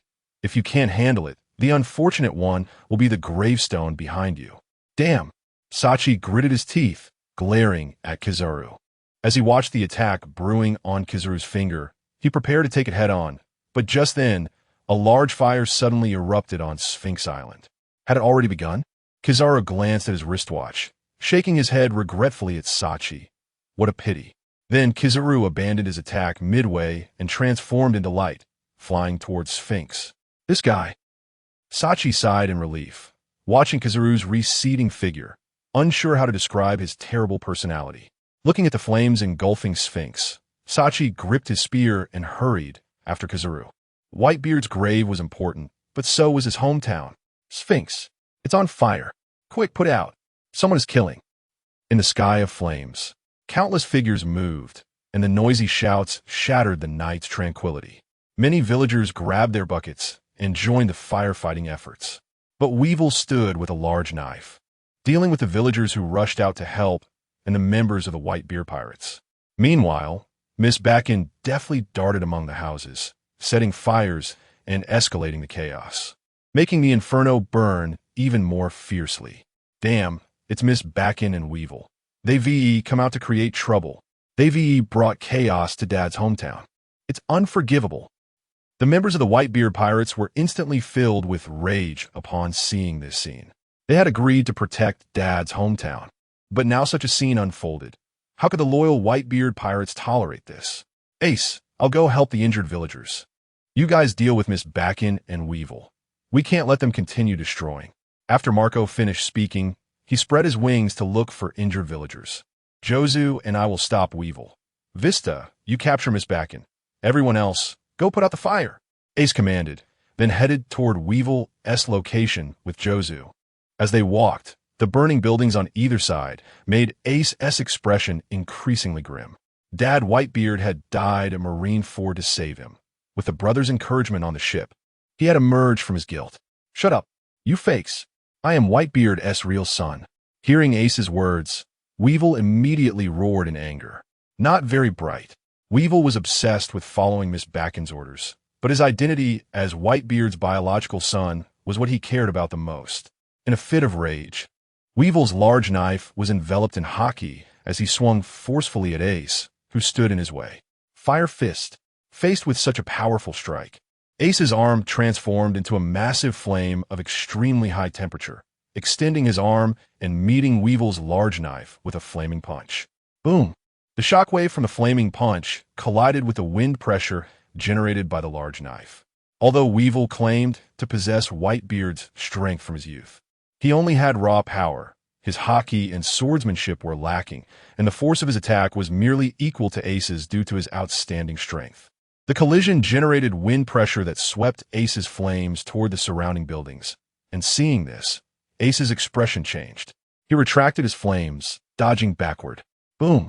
Weevil's large knife smashed into the ground where Ace had just stood, kicking up countless fragments. Seeing that his attack did not hit Ace, Weevil immediately became angrier, swinging his large knife in a dense manner, relentlessly pursuing Ace with slashes. But no matter how hard he tried to catch up, Ace always managed to dodge flexibly. You jumping monkeys, I'm going to kill you, Weevil shouted, frustrated that he couldn't hit Ace.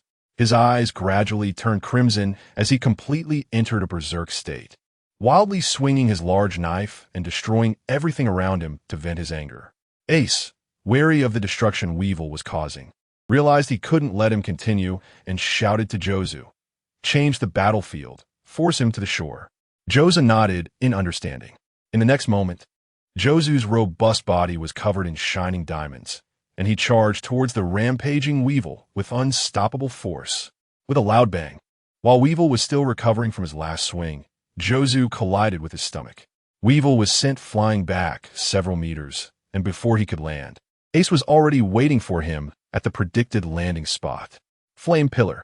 Ace unleashed his flames, which spiraled from his hands and transformed into a burning pillar on the ground, then shot up into the sky instantly. Boom! The roaring flame pillar carried the falling Weevil, shooting into the sky like a large firework.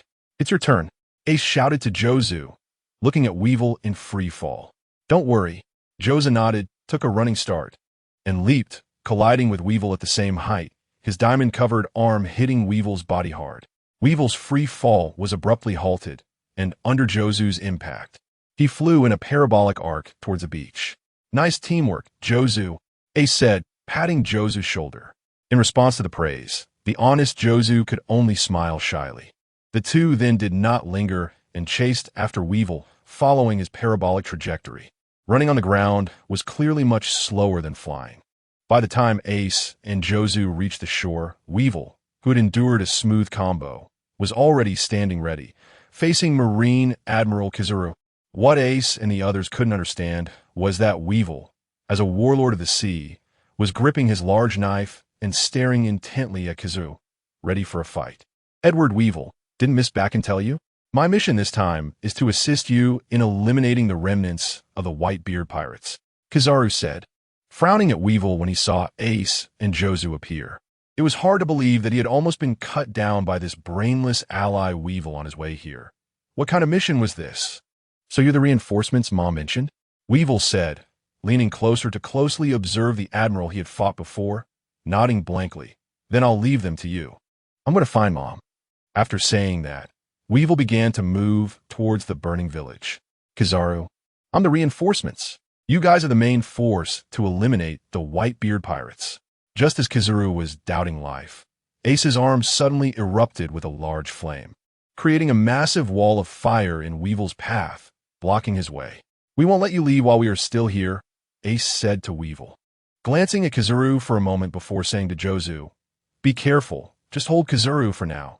I'll deal with Weevil as quickly as possible." Weevil's only notable trait was his strength, and compared to the similarly strong tank Jozu, he would clearly be easier to handle for Ace. The honest Jozu smiled and moved forward to confront Kizuru. "How terrifying." Diamond Jozu, the captain of the 3rd Division. Kizuru looked expressionlessly at Jozu, clearly not considering him a worthy opponent with his teasing words and relaxed demeanor. After all, as the highest combat power of the Marines, there were very few people he regarded as rivals.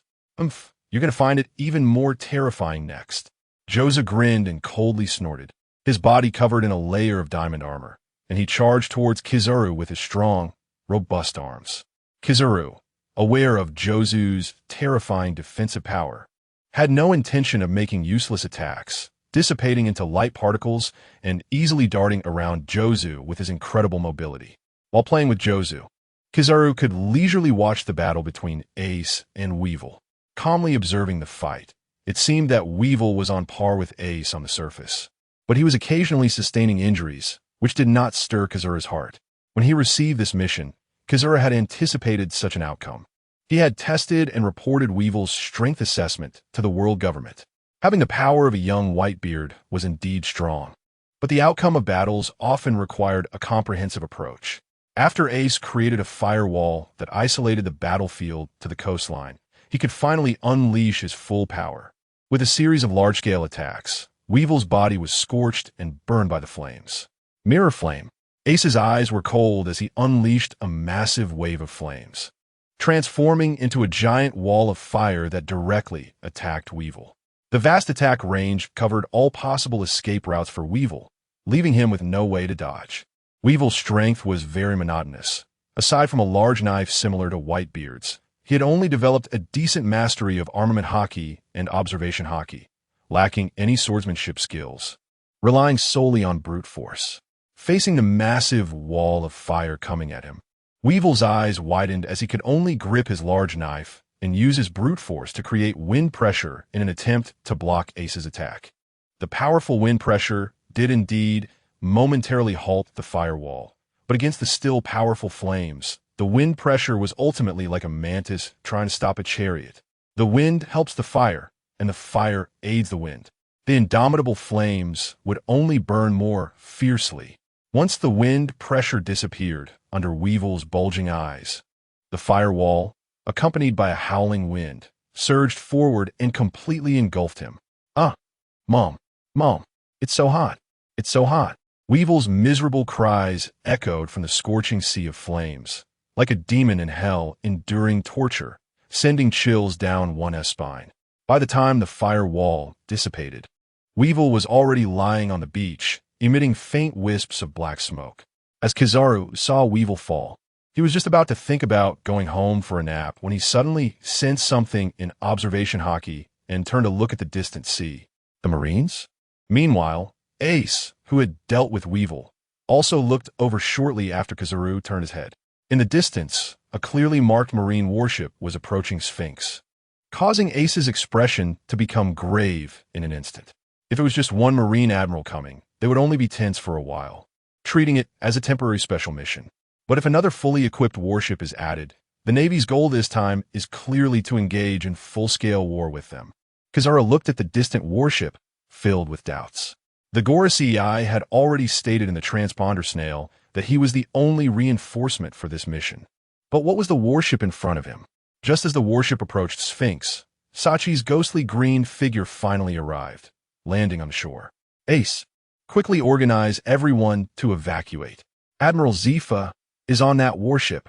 After landing, Sachi immediately shouted at Ace. Originally, he was shocked to encounter a Navy admiral at Sphinx and was puzzled about Kizaru's purpose for being here. But seeing Zifa on the warship during the journey made his mind explode with shock. An admiral, a fully equipped warship, plus the former Admiral Zifa. Even if Zifa is getting old, with such a lineup, if they engage in battle here, Sphinx would definitely face a crisis of destruction. What? The one leading the team is Zifa. Ace and Jozu were equally shocked upon hearing this news, and then the same thought arose in their minds as Sachi. They must evacuate as soon as possible. Oh, so it's Teacher Zifa? Then I can't let you leave so easily, Kizaru said slowly.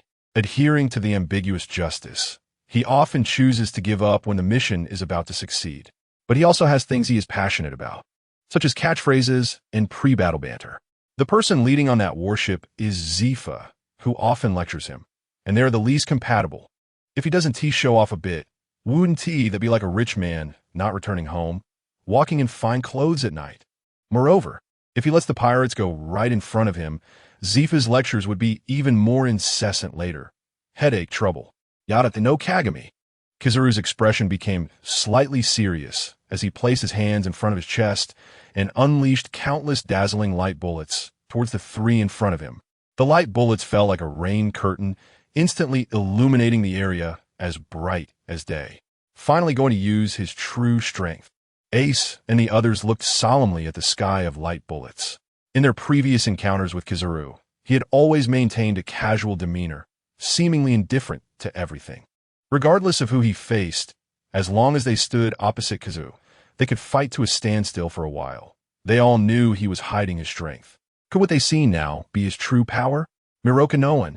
Ace activated his devil fruit ability with all his might, releasing a large wall of fire that blocked in front of the three, bracing for the arrival of Yada no Kagami.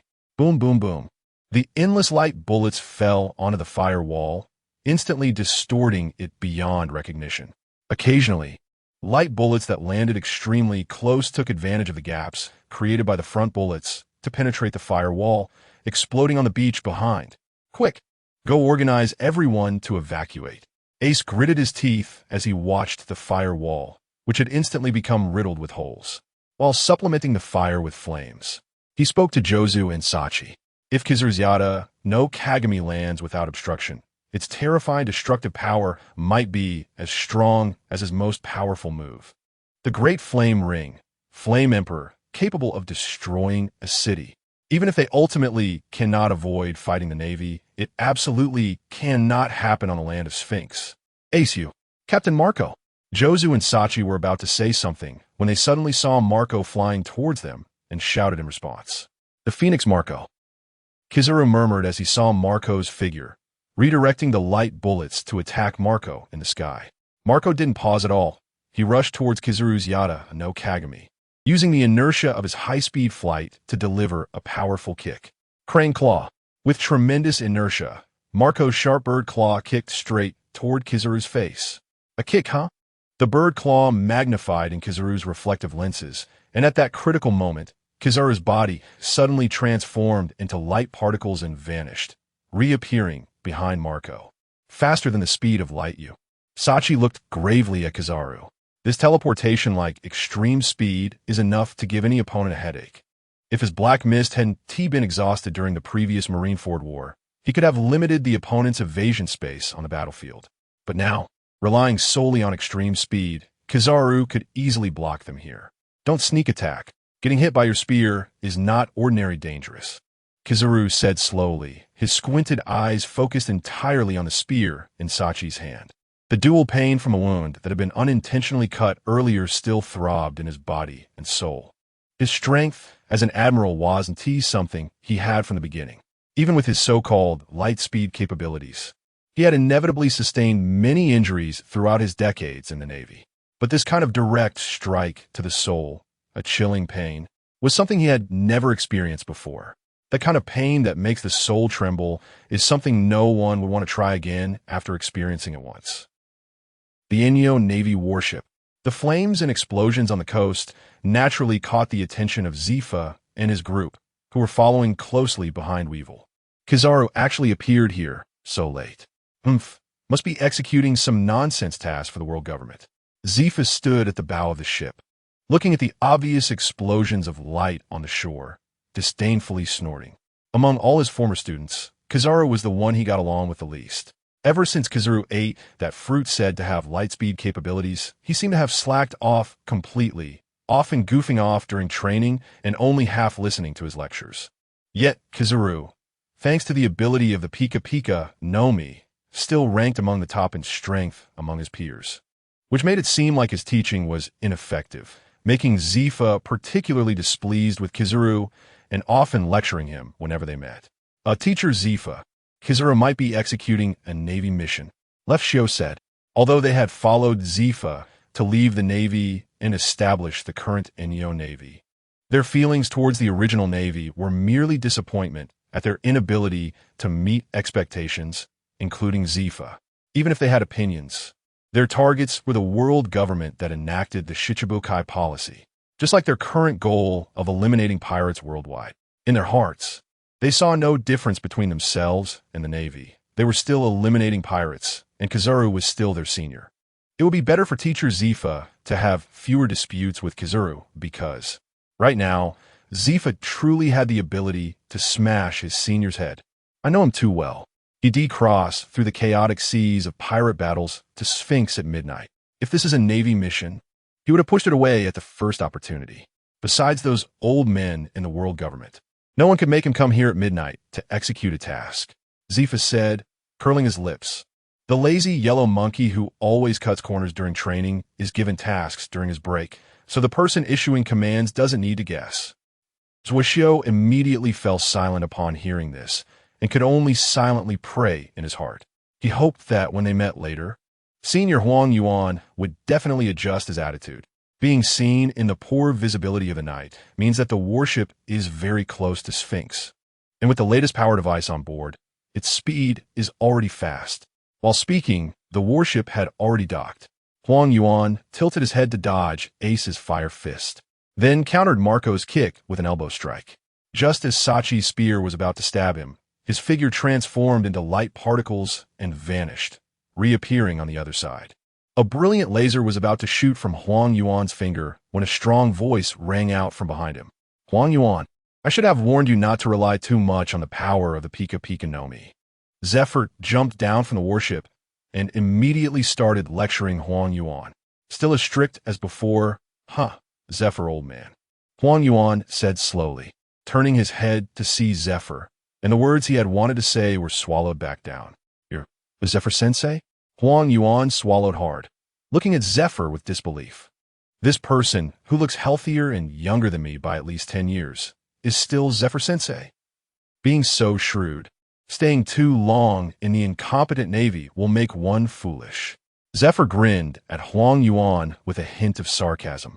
Then his expression suddenly hardened as he looked at the corpse of Weeble on the ground and walked over to him. I've been waiting for this day for too long. Whitebeard too. Zephyr's eyes were filled with anger, regret, and self-blame, looking at Weeble as if he were trash. And he raised his right foot to stomp hard on his head. Huang Yuan immediately realized what Zephyr was about to do. As a member of the Shichibukai, Weeble belonged to the world government. He could leave without any psychological burden after Weeble went down. even if Weeble died at the hands of the Whitebeard pirates.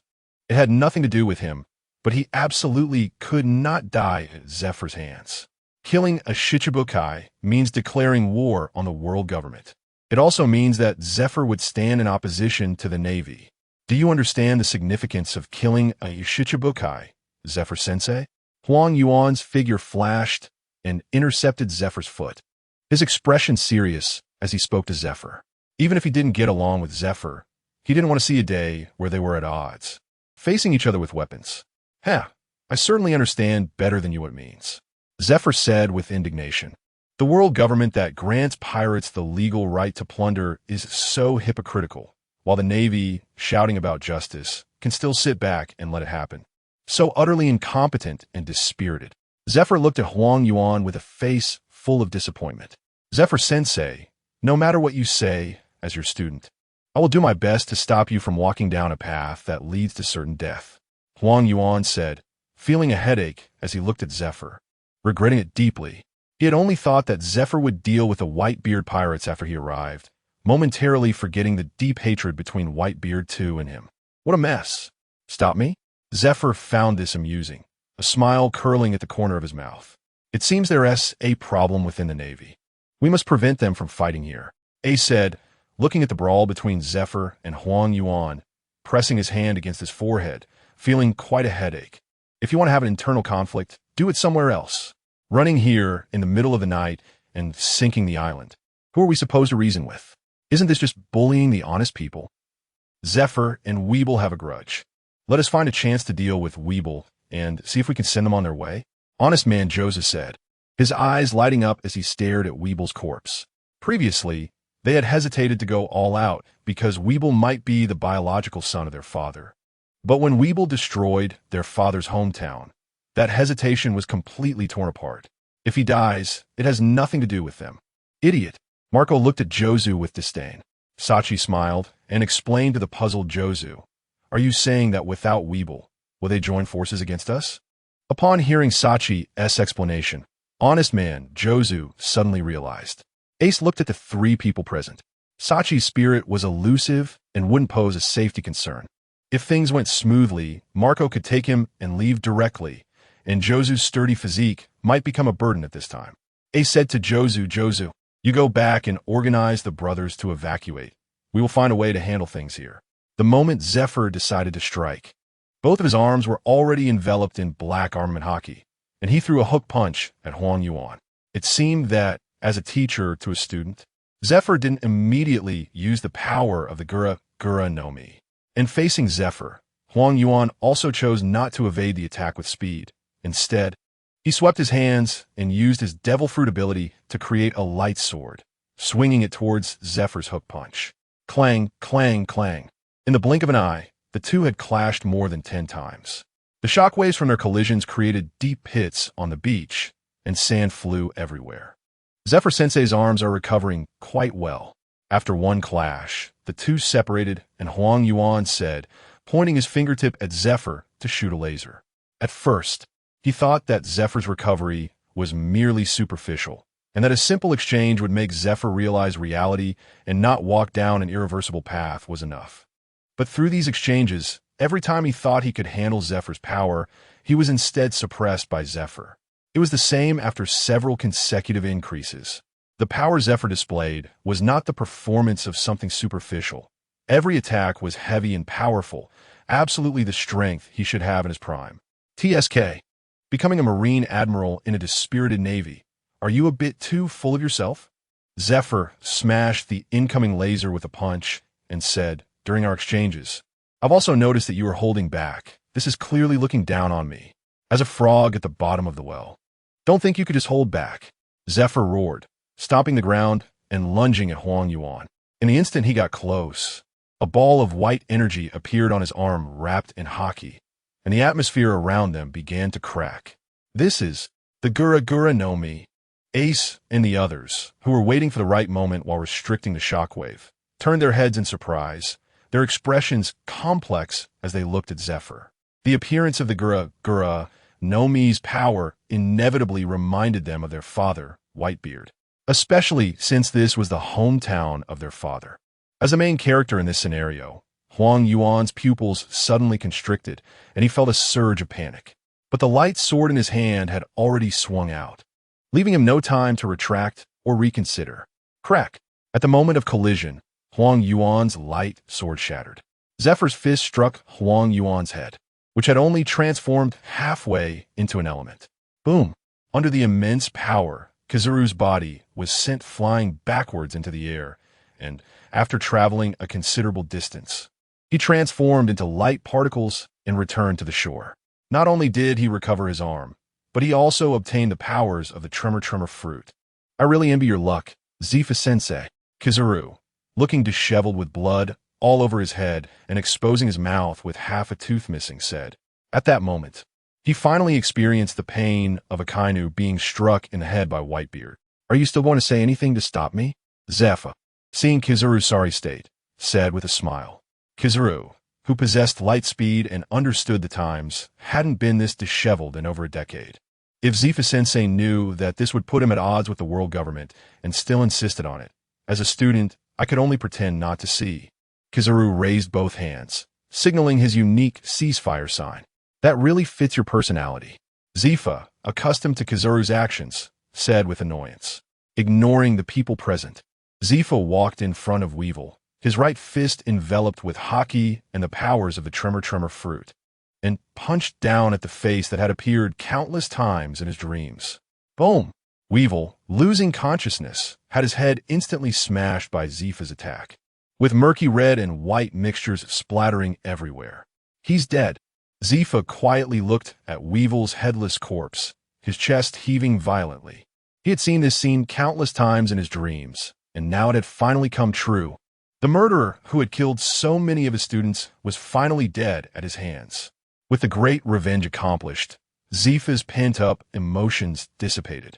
Even seeing Kizaru, who was the most incompatible with him, felt much more amiable. I can't believe you didn't take the opportunity to escape. It surprises me. Is it because the island beneath your feet is Whitebeard's hometown? Zifa turned to Ace and the others. His goal was to eliminate all pirates in the world, and the Whitebeard pirates were naturally included. There are still many villagers living on the island. If we have the ability, let's change the place to fight. Ace nodded without hesitation, his gaze cold as he stared at Zifa, and said, as a member of the Whitebeard pirates, they were well aware of the power of the Tremor fruit.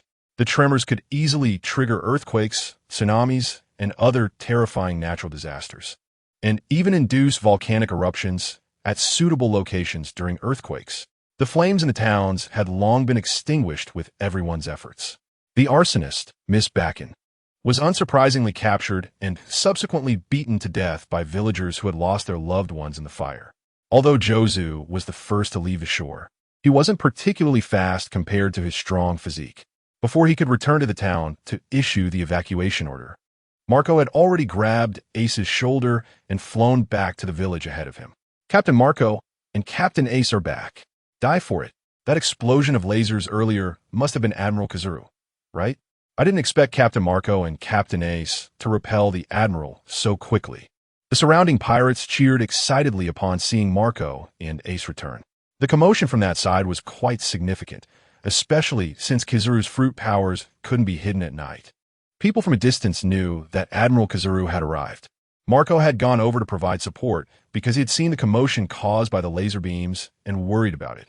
Everyone, after landing, Ace shouted to attract everyone's attention and then spoke with a serious expression. Everyone, gather your things and prepare to evacuate. Captain Ace, what happened?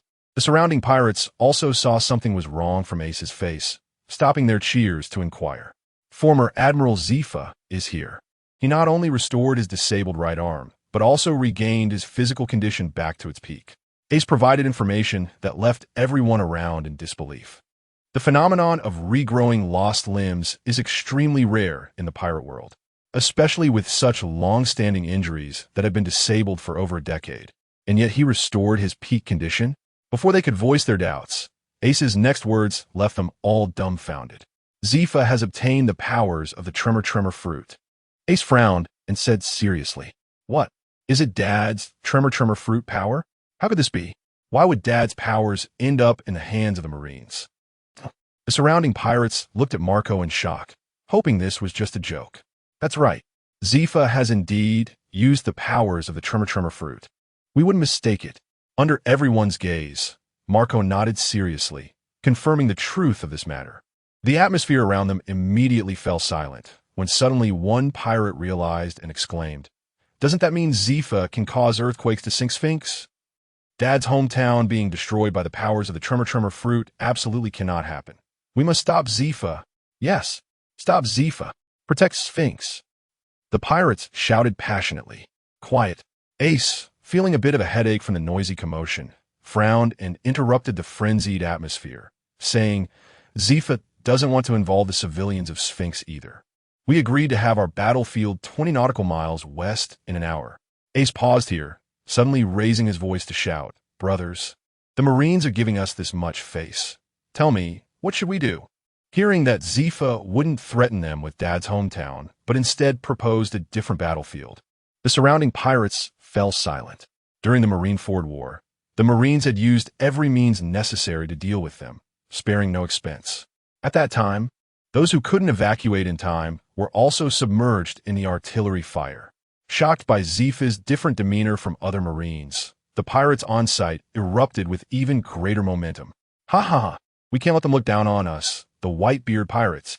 Let those Marines see the strength of the Whitebeard pirates. The sea is the pirates' home field. They're just not ready for it." The pirates raised their weapons, becoming excited, faced with a worthy opponent. The only way they could respond was with a battle to the fullest. Ace looked at the crowd filled with high spirits and smiled. "Everyone, gather your things and prepare to head to the battlefield." 20 nautical miles west, a massive black warship quietly floated on the sea. Kizaru, blocking the gap in his front tooth with his tongue, looked at Zifa, who stood at the bow of the ship gazing at the red sunrise, like a wronged little wife. The level of his facial expressions made the surrounding Neo-Marine soldiers recall their painful moments, struggling to control the corners of their mouths that wanted to rise freely. Normally, someone as lazy as Kizaru would have returned to bed to catch up on sleep the moment Task Force Weevil was dead. But he had too many questions in his heart that he wanted answered. For example, how did Zephyr regain his peak and become young again? Recently, he feels that the wrinkles on his face have increased a lot, and they seem to have some flesh when he wrinkles. "Teacher Zephyr, do you think the Whitebeard pirates will let you down and not come?" Kizaru, seeing that Zephyr was not responding to him, tried hard to find a topic to talk about. Looking at Zephyr's back, his words seemed to leak a bit. "Not everyone has a terrible personality like yours. Although pirates are not trustworthy, they're the sons of Whitebeard. If they really don't come, I would actually feel more at ease. Which means they no longer have the courage to take up the mess left by Whitebeard." Zephyr's words were subtly criticizing Kizaru. As a teacher, no one knows their worst students better than him. Zephyr was no different, seeing Kizaru staying here without saying anything or leaving. He said without turning his head, "Are you staying to help me deal with the Whitebeard pirates? Just in time. You can take the lead and set an example for your juniors." Kizaru's expression immediately froze. Is this finding a job for himself again? "No, Teacher Zephyr." Kizaru instinctively planned to decline. However, Zephyr had already anticipated this and said, "Let us talk after the matter is done." Kizaru looked at the hockey unknowingly wrapped around Zephyr's fist and immediately stood there in silence. Threat. This is definitely a threat. Those who know the times are wise. Right now, I can't beat Zephyr, so I should endure, listen, and accept. In another 10 years, Kizaru looked at Zephyr's tall and upright back, blinking his eyes. How about waiting another 20 years to see? 20 nautical miles is not too close, but it definitely can't be considered far. For most ships, this distance is more than enough in an hour. As the sun peeked out from the red clouds on the horizon, the large ship of the Whitebeard pirates slowly revealed its true form from a distant black. "Here it comes." Zephyr stood at the bow of the ship with his arms crossed, watching the ship's shape grow larger in his eyes. He tilted his chin towards the rear and said to Kizaru, "It's your turn now. Set an example for your juniors." Kizaru grimaced at the words and reluctantly flew towards the Whitebeard pirate's ship. "Just watch. Your senior won't be able to defeat anyone." Zephyr smirked confidently at the Neo-Navy soldiers on the ship. "It feels great to have power, Even those you dislike cannot resist what you say. Just like Kizaru, who was clearly reluctant. Are we ready for battle? We can't fall behind. Let's send a couple of fireworks to greet the Navy, Ace said, watching Kizaru fly in from the warship. Hearing this, the pirates immediately commanded their ship to turn, revealing 3 gleaming broadside cannons. Turn, aim load, fire. With the command, the pirates excitedly lit the fuses. Boom, boom, boom. The cannon fire erupted almost simultaneously. The recoil of the heavy artillery, sending waves rippling across the sea beneath the ship. 3 cannonballs arced toward the distant warship, but unfortunately, without test firing. Only one approached the target, which was shot down by a left-handed shot from a warship. Naval battle, huh? Zephyr watched the Whitebeard pirates signal the start of the battle and waved to the Neo Navy behind him. Show them the results of your training. In most naval battles, the opening is initiated by heavy artillery, and the side that loses its sailing capability first often has low morale, quickly pursued and engaged in close-quarters combat, easily defeated. This is also one of the Navy's routine training exercises. With Zephyr's order given, the Neo Navy quickly retaliated, both sides engaging in a broadside exchange at nearly parallel angles, using their most powerful cannons. Boom, boom, boom. In no time, smoke billowed, and cannonballs erupted into splashes of water on the sea surface. Amidst the cannon fire, Kizaru approached the Whitebeard pirate ship. While still in the air, he unleashed his signature move, Yasakani no Magatama. Kizaru's hands shimmered with dazzling light as he shot countless dense light bullets toward the Whitebeard pirate's ship, instantly obscuring a large area of vision. Attacking our ship right off the bat. That's a bit unsporting. Marco transformed into his phoenix form and charged straight at Kizaru, kicking out mid-air. As Marco's attack approached, Kizaru had to stop his Yasakani no Magatama and extended an arm to block Marco's kick. Boom! At the moment of contact, Kizaru's body was sent flying backward, and after a distance, he managed to regain control and flew back using moonwalking. Marco, this looks so damn familiar. This is no longer a matter of acting. This is a rerun. As an admiral, why are you treating this so lightly, Kizaru? What are you trying to achieve? Marco asked, engaging in a fair fight with Kizaru in midair. He felt genuinely confused. With such strength, why not use it? And why is Kizaru so eager to take the lead? What are you talking about, Captain Marco? It's impressive that you can still talk during a full battle, Kizaru said leisurely, offering no answer to Marco's question. Just blocking Marco already highlights the connection. So why bother fighting hard? And there's no overtime pay. Speaking of pay, why hasn't the world government issued any overtime pay recently? While Kizaru fought back and forth with Marco, he pondered how to ask the Gorosei for his overtime pay. Marco, not getting an answer from Kizaru, was quite satisfied. After Whitebeard's death, he had no intention of continuing as a pirate. Once this battle was over, he would return to being a doctor. Why think about other things? As the cannon fire intensified, ordinary cannonballs could hardly damage either side's ships given their strength. But amidst the smoke that provoked people's nerves, both sides quickly entered a battle state, and everyone was excited. Seeing the atmosphere right, both ships turned towards each other and charged. Next would be the brutal close-quarters combat.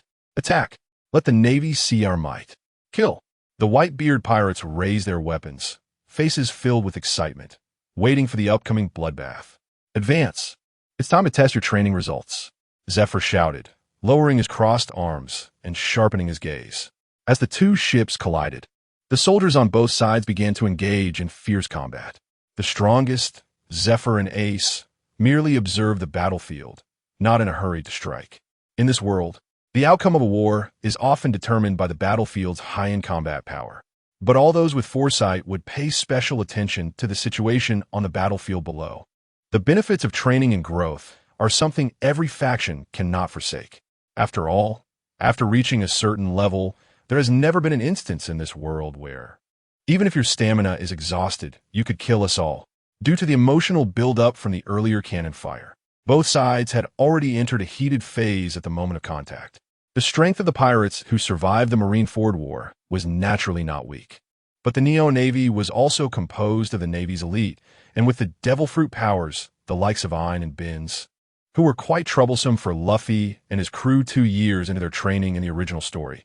The situation clearly leaned towards Zephyr's side.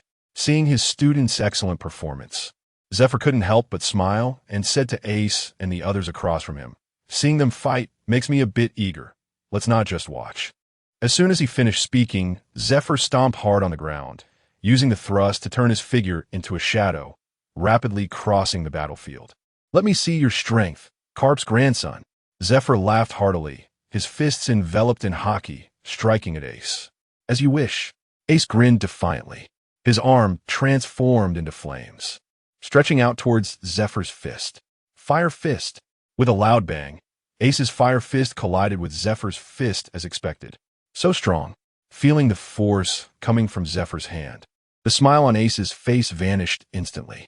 After throwing one punch, Zephyr swiftly threw another, landing directly on Ace's changing face, the immense force smashing him into the deck. Ace. The members of the Whitebeard Pirates were shocked to see Ace fall instantly, and their expressions turned grave. Jozu's body was instantly covered in diamond, and he charged towards Zephyr. "Diamond Jozu." Zephyr smiled as he saw Jozu's charging motion, and he gathered his right fist to counter with a punch. Boom! A loud explosion erupted between the two as the powerful force clashed. Jozu, who possessed the superhuman diamond fruit, was also known as the Diamond Shield. With defense strong enough to withstand the slashes of the world's greatest swordsman, Dracul Mihawk. His powerful wrist strength could even throw ice blocks larger than giant-sized ones. Even Zephyr, restored to his peak condition, could not completely suppress Jozu in a pure clash of strength. Quite solid indeed. After their first strike, the two separated, and Zephyr looked at the unscathed Diamond Jozu, feeling intrigued. He then relentlessly attacked Jozu with a series of punches. Bang, bang, bang, bang. Zephyr's fist fell like a torrential storm, and even Jozu, such a big guy, could not help but retreat again and again, seeing Jozu completely caught in Zephyr's rhythm. Vista and Sachi could no longer sit still. Rose Dance. Vista, dragging his twin swords, sprinted a distance before leaping into the air, swinging his swords in front of him, sending a flurry of rose petals toward Zephyr. Finally, they're making a move that's more like it. Zephyr, noticing Vista's attack, remained completely unfazed, spreading his fingers to grip Jozu's massive diamond body. With a loud shout, his powerful wrist lifted Jozu, blocking the falling rose petals.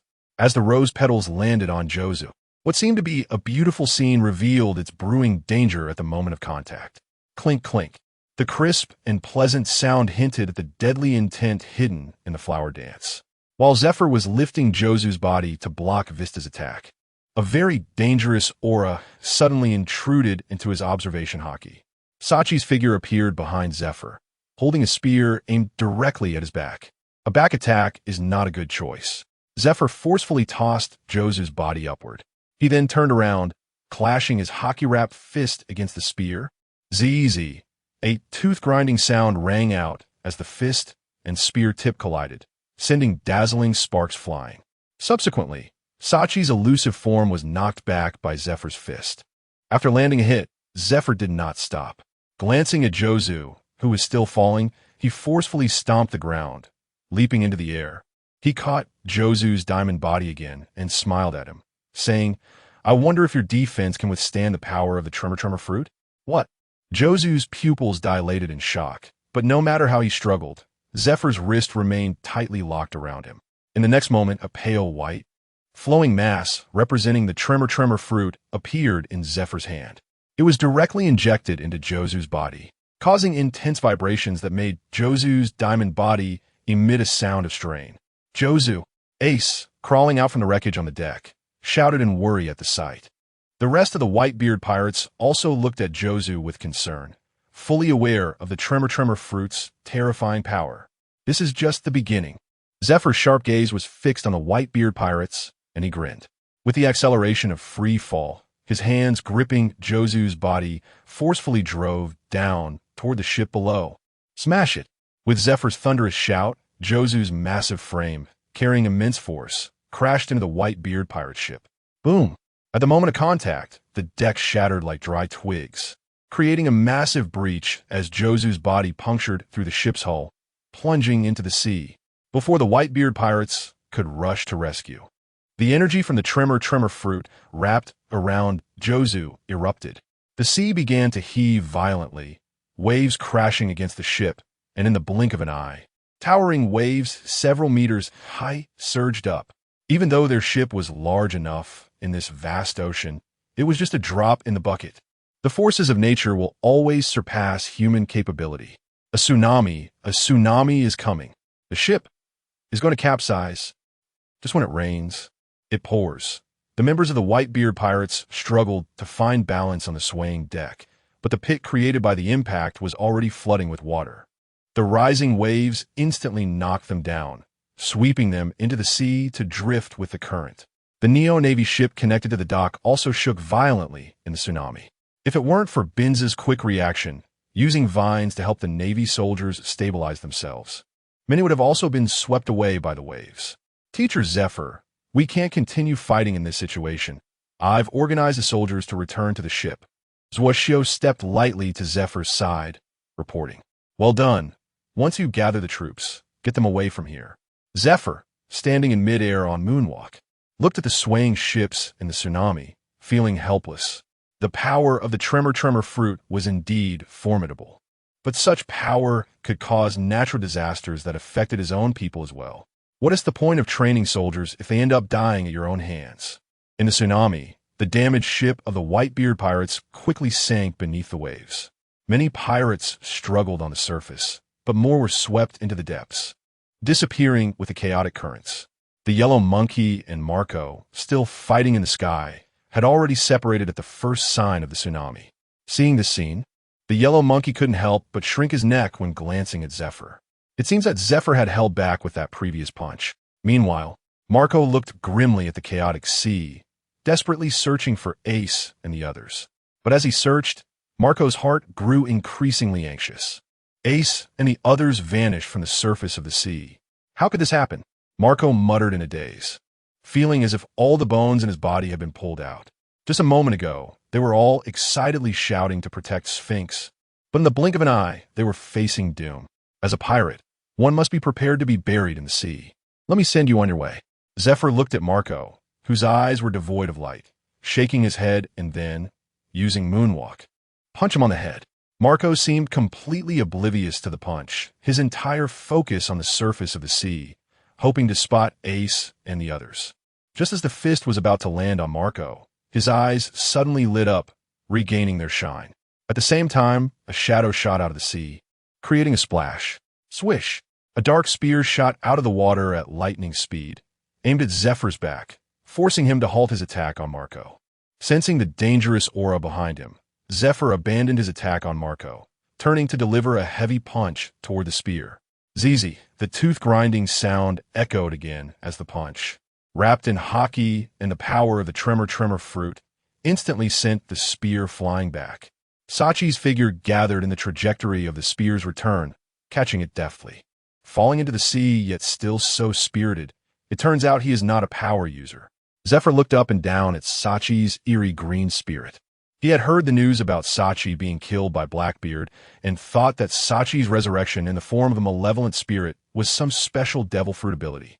But it seemed that was not the case. How strange. How are Marco and Ace doing? Sachi asked Marco, but all he got in return was Marco shaking his head in silence. How could this be? Ace and the others can't be in trouble.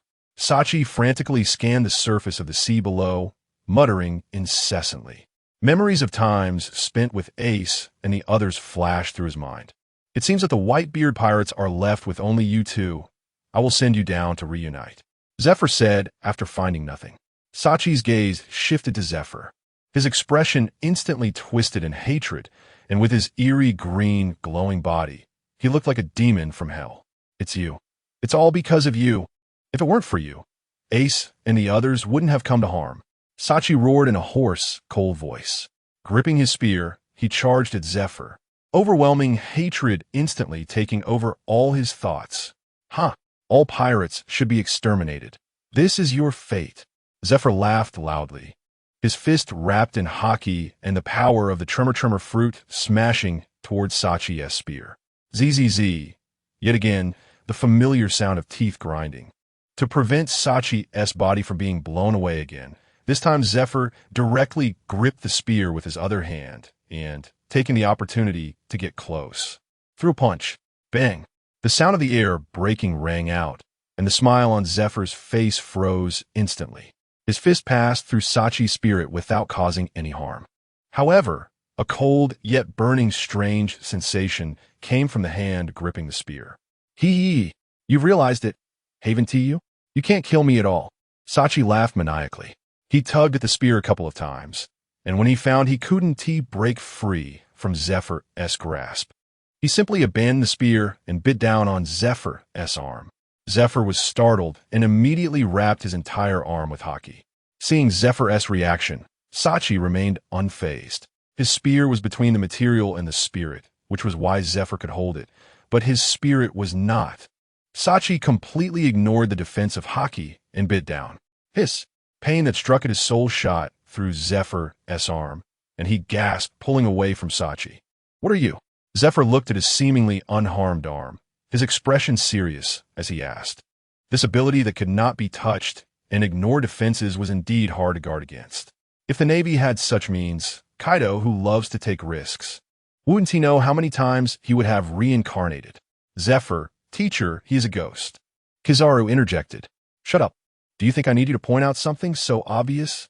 Zephyr glared at Kizaru irritably.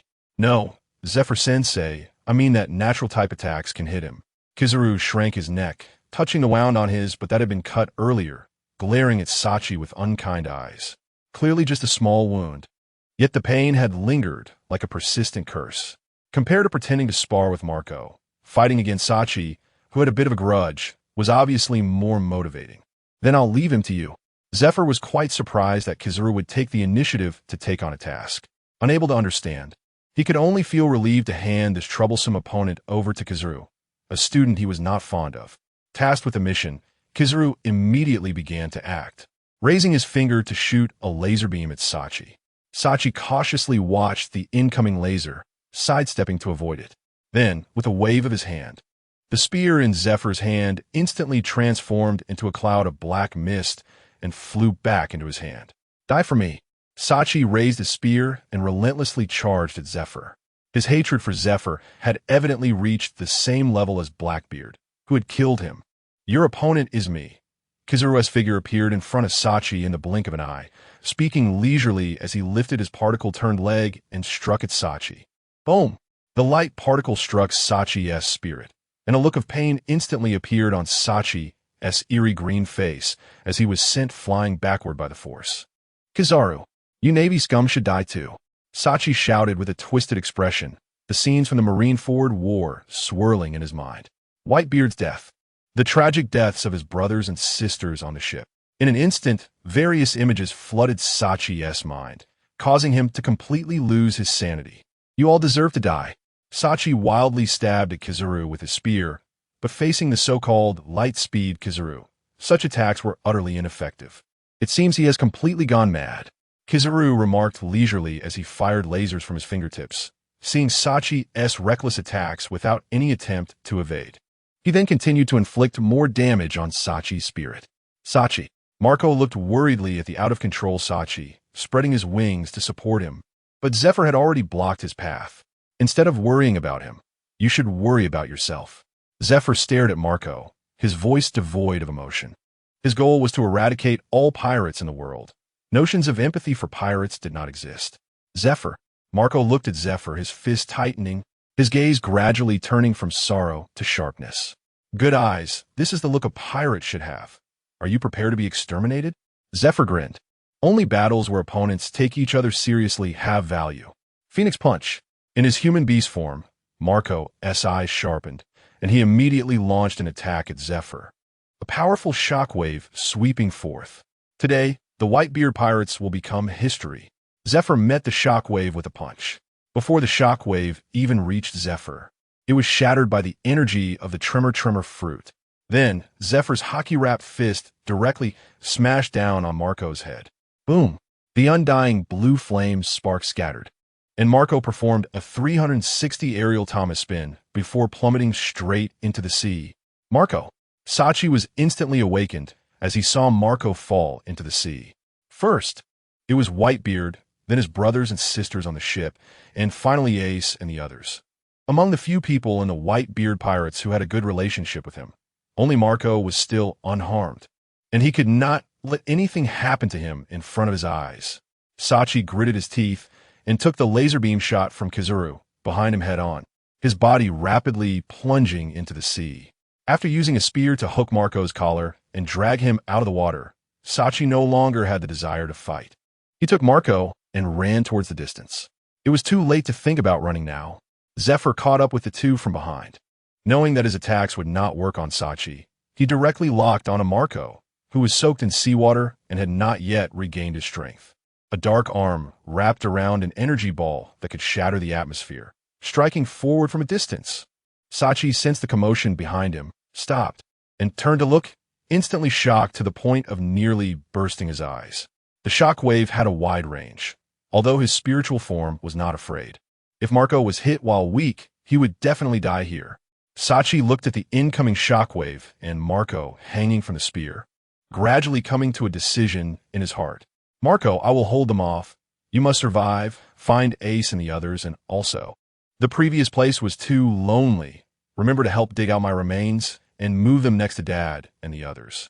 Sachi calmly finished speaking, swinging the spear to throw Marco far away. After infusing his spiritual energy into the spear, Sachi let out a fierce howl, gripping the spear and charging towards the shockwave. Boom! The powerful shockwave collided with the spear, and Sachi desperately transferred his spiritual energy into the spear. After being dragged for several meters, he finally withstood Zephyr's attack. Sachi! Marco shouted. After flying a distance in the air, there was not much seawater left on him. Although his body was still very weak, maintaining flight was no longer a big problem. Glancing at Sachi, who seemed determined to die, and then at the corpses floating on the sea below, tears instantly blurred his vision. Thinking of Sachi's instructions, Marco forcibly suppressed his urge to rush up and turn to fly into the distance. If I let you escape like this, I will have a headache, Kizaru said slowly. Watching Marco fly away, he placed his hands in front of him. Seeing this, Sachi wanted to stop Kizaru, but then saw Zephyr stepping on the moonwalk to chase Marco, so he could only choose to block the stronger Zephyr. Countless dazzling light bullets shot out from Kizaru's hands, obscuring the sky and burying Marco's figure. The Phoenix has such strong recovery ability. Kizaru watched the figure that swayed in the midst of countless light bullets, yet remained standing, his eyes gradually narrowing. In a weak state, being able to withstand so many light bullets while maintaining flight means that once Marco's hockey training is up to par, he will be another top-tier powerhouse. Just as Kizaru was about to chase after him to eliminate the potential threat, dark thunderclouds suddenly gathered in the sky above this sea area, and the bright sky turned pitch black in an instant. Another formidable opponent has arrived. Kizaru stopped his movements and looked up at the heavy thunderclouds. The Navy is not allowed to engage the four emperors without orders, but the four emperors have no such restrictions. Especially that warlike Kaido, who takes pleasure in seeking death, has caused chaos at the Navy headquarters after drinking too much on multiple occasions. He had encountered such scenes more than a dozen times during his tenure as a Navy admiral and was used to it. Boom! A thunderclap descended from the thunderclouds, and amidst the lightning, a massive dragon head emerged from the clouds, looking down below. Hey, you came to the New World without greeting me. Are you here to fight me? Why did you go the wrong way? Why? Navy Admiral Kizaru. Kaido roared, his slightly intoxicated eyes looking at Kizaru, and when he turned to see Zephyr, his voice suddenly stopped, blinking in disbelief. You are the former Navy Admiral Zephyr? What happened to your arm? Kaido asked. Before anyone could answer, Kaido shook his massive head and said to himself, That's fine. I hope you can kill me this time. As soon as he finished speaking, Kaido's huge dragon head instantly exhaled a breath of hot air towards Kizaru. Boom! The flaming breath struck towards Kizaru, its extremely high temperature capable of instantly melting a mountain. Seeing this, Kizaru transformed into light particles and disappeared before the breath reached him. After dodging this attack, his figure directly appeared beside Zephyr. Teacher Zephyr, it seems we need to prepare to retreat, Kizaru said, spreading his hands. aside from not being allowed to engage the four emperors without orders. Kaido's troublesome nature was also a major reason. Kaido had rampaged through the Navy headquarters and the territories of other four emperors multiple times, being captured 18 times, yet unable to be killed no matter how his enemies punished him. Facing such a tough opponent, all factions adhered to the attitude of avoiding trouble. Kizaru, who was used to the philosophy of it's better to do less than more, particularly agreed with this point and had no intention of getting too entangled with Kaido. How do you know you can't kill me without trying? Zephyr looked at Kaido with fiery eyes. Not to mention that his goal of eliminating all pirates meant he could never back down in front of pirates. Since regaining his peak strength and obtaining the Tremor Fruit's abilities, he had not experienced a thrilling battle. Most of the opponents he encountered were defeated in one blow, and the few who could barely be considered worthy opponents lost their ability to fight just as he was getting interested. The Kaido before him was just the right opponent for him. Leave Kaido to me. You deal with him. Zephyr tossed out a sentence and eagerly stepped on the moonwalk towards the sky where Kaido was. Previously, due to concerns about the safety of his students amid the destruction caused by the Tremor Fruit, he had never used the full power of the Tremor Fruit. Now that the students had evacuated and Kizaru had the strength to protect himself, he could finally unleash his full power. A confident and fierce smile appeared on Zephyr's face. While still in midair, his arms were completely wrapped in haki, and the pale white energy of the Tremor Fruit seemed to merge directly into his flesh, with his arms swirling into a misty, gray flow of light. Ha ha! Kaido, today I will fulfill your wish. Zephyr laughed heartily. His fist, the size of a sandbag, appeared as a tiny moth before Kaido's massive dragon head. This is Whitebeard's ability. At the moment, the Tremor Fruit appeared on Zephyr's fist. Kaido's slightly intoxicated pupils regained their focus. A few months ago, he had been drinking heavily, lamenting that the world's strongest man, Whitebeard, did not die at his hands. Now, Zephyr's appearance reignited his spirit. Kaido's dragon eyes lit up, and he exhaled a large amount of wind blades that sliced through the air like scythes towards Zephyr. Bad wind.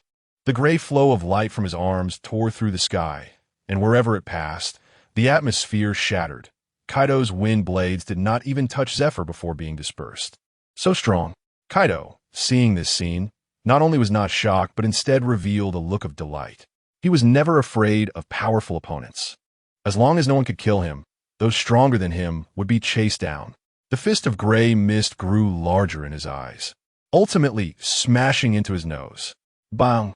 Zifa's punch struck Kaido's nose, and the power of the Tremor Fruit was directly transmitted into Kaido's body upon contact. Scales shattered, blood flowed, and the giant dragon's head sank, flipping downwards with its body. Roar! Kaido, feeling pain in his nose, couldn't help but roar, his body spinning continuously until he halted just before hitting the sea. Not bad, Zifa. With a bleeding nose, Kaido looked at Zifa with a more serious expression. Because the tear glands in his nose were injured, blood inevitably stained Kaido's eye sockets, making his dragon head even more terrifying. In all his years of chaos on the sea, he had only faced a few battles that broke his defenses upon first meeting, especially since this was in his defensive Azure Dragon form. Zifa's strength was evident. You wanted to seek death, right? Why not just stand there and see if I can satisfy you? Zifa said. He felt no joy from Kaido's bloody dragon head. Breaking defenses was just that. The reason Kaido was hard to kill was not only his powerful scale defense, but also his strong recovery ability. High defense was just a false meat shield. Being able to hit and heal was the true meat shield. Oof. What's the point of not doing it yourself? Kaido snorted.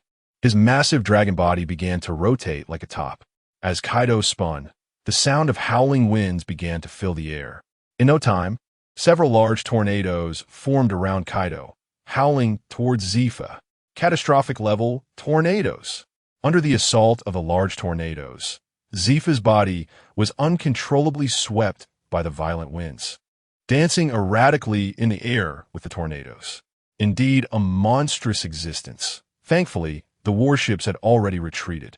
Zifa squinted his eyes to prevent sand from getting in, glanced at the several disaster-like tornadoes, and released his restrained Tremor Fruit ability. Crack! The atmosphere spread with spiderweb-like cracks, and as the air shattered and turbulent currents rose, the wind power of the tornadoes collided with each other and quickly dissipated. Just as Zifa freed himself from the tornadoes and hadn't yet seen the outside situation, Kaido roared and charged at him with his dragon head held high. Roar! Kaido opened his massive jaws, spewing a scorching breath towards Zifa. The four emperors who have their status today are indeed not simple. Zifa sighed as he watched the successive attacks, feeling the scorching breath hitting his face. Zifa stomped the air and instantly ascended several levels, dodging Kaido's dragon breath attack. As Kaido approached, Zifa turned mid-air and landed on Kaido's massive dragon body. It's my turn to attack. Zifa would not miss such a perfect defensive opportunity. Running along the winding dragon body towards the dragon head, Zifa bent down, and his fist smashed down with momentum. Bang! The fist, wrapped in hockey and tremor fruit energy, instantly dented the hard dragon scales on Kaido's head, and the shockwave energy was directly transmitted into Kaido's body, causing fine cracks to appear in the dragon scales.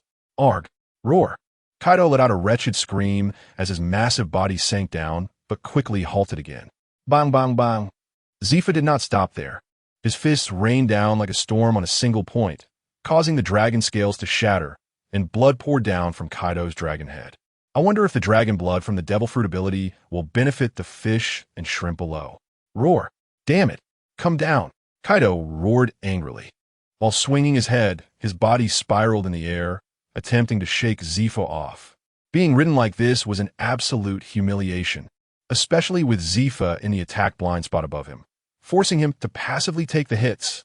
Unfortunately, there was no foothold on the sea below, and as a devil fruit user, he could only maintain his Azure Dragon form to retain his combat power. After several spins did not shake Zifa off, the pain became unbearable for Kaido. He let out a dragon roar and dove towards the distance. He urgently needed to find a place to land. Why'd he leave? The yellow monkey, who had already pushed Sachi into a desperate situation, glanced at the flying Kaido and lost the mood to continue to toy with his opponent. A slash from the light sword in his hand struck Sachi's spear, and his body flipped, delivering a kick to Sachi's abdomen, sending him back several meters. Before Sachi could regain control of himself, the yellow monkey's hands unleashed countless light bullets. 8 Shaku KG. The yellow monkey squinted at Sachi, and every light bullet from the 8 Shaku KG accurately struck Sachi's spiritual body. The dazzling light instantly engulfed Sachi. Boom, boom, boom, boom. Sachi's spiritual body retreated in the explosions. The eerie green spiritual body gradually faded under the bombardment of the light bullets, eventually turning transparent and disappearing. I fear natural type attacks. Truly bizarre. The yellow monkey watched Sachi vanish calmly, swiftly catching the dark spear falling down. Feeling the cold, yet scorching strange sensation from a spear, he touched the still painful wound on his rear, his eyes spinning. Kaido carried Zifa, flying into the thunderclouds. But no matter how the thunder struck, Zifa remained unmoved. Clinging tightly to Kaido, his storm-like fists had already pierced the flesh and landed on the hard skull. Damn! Kaido's heart was filled with frustration. Killing intent brewing, his eyes reddened from the pain. Finally, a small uninhabited island appeared in his sight. Roar! Kaido excitedly roared to the sky. When he flew over the island, he immediately retracted his massive Azure Dragon form, transforming into his Dragon Man form. In Dragon Man form, his agility would be greatly enhanced, and his attack methods would become more flexible and varied. TSK, didn't you say you wanted to seek death? Just fight a bit longer, and you'll get what you want, right? Zifa stepped down onto the ground with Moonwalk, saying with lingering enthusiasm. That huge Azure Dragon target wouldn't fight back no matter how he hit it. It would just scream in agony. Definitely a dream training tool. What a pity. It's gone. You must have enjoyed hitting it earlier.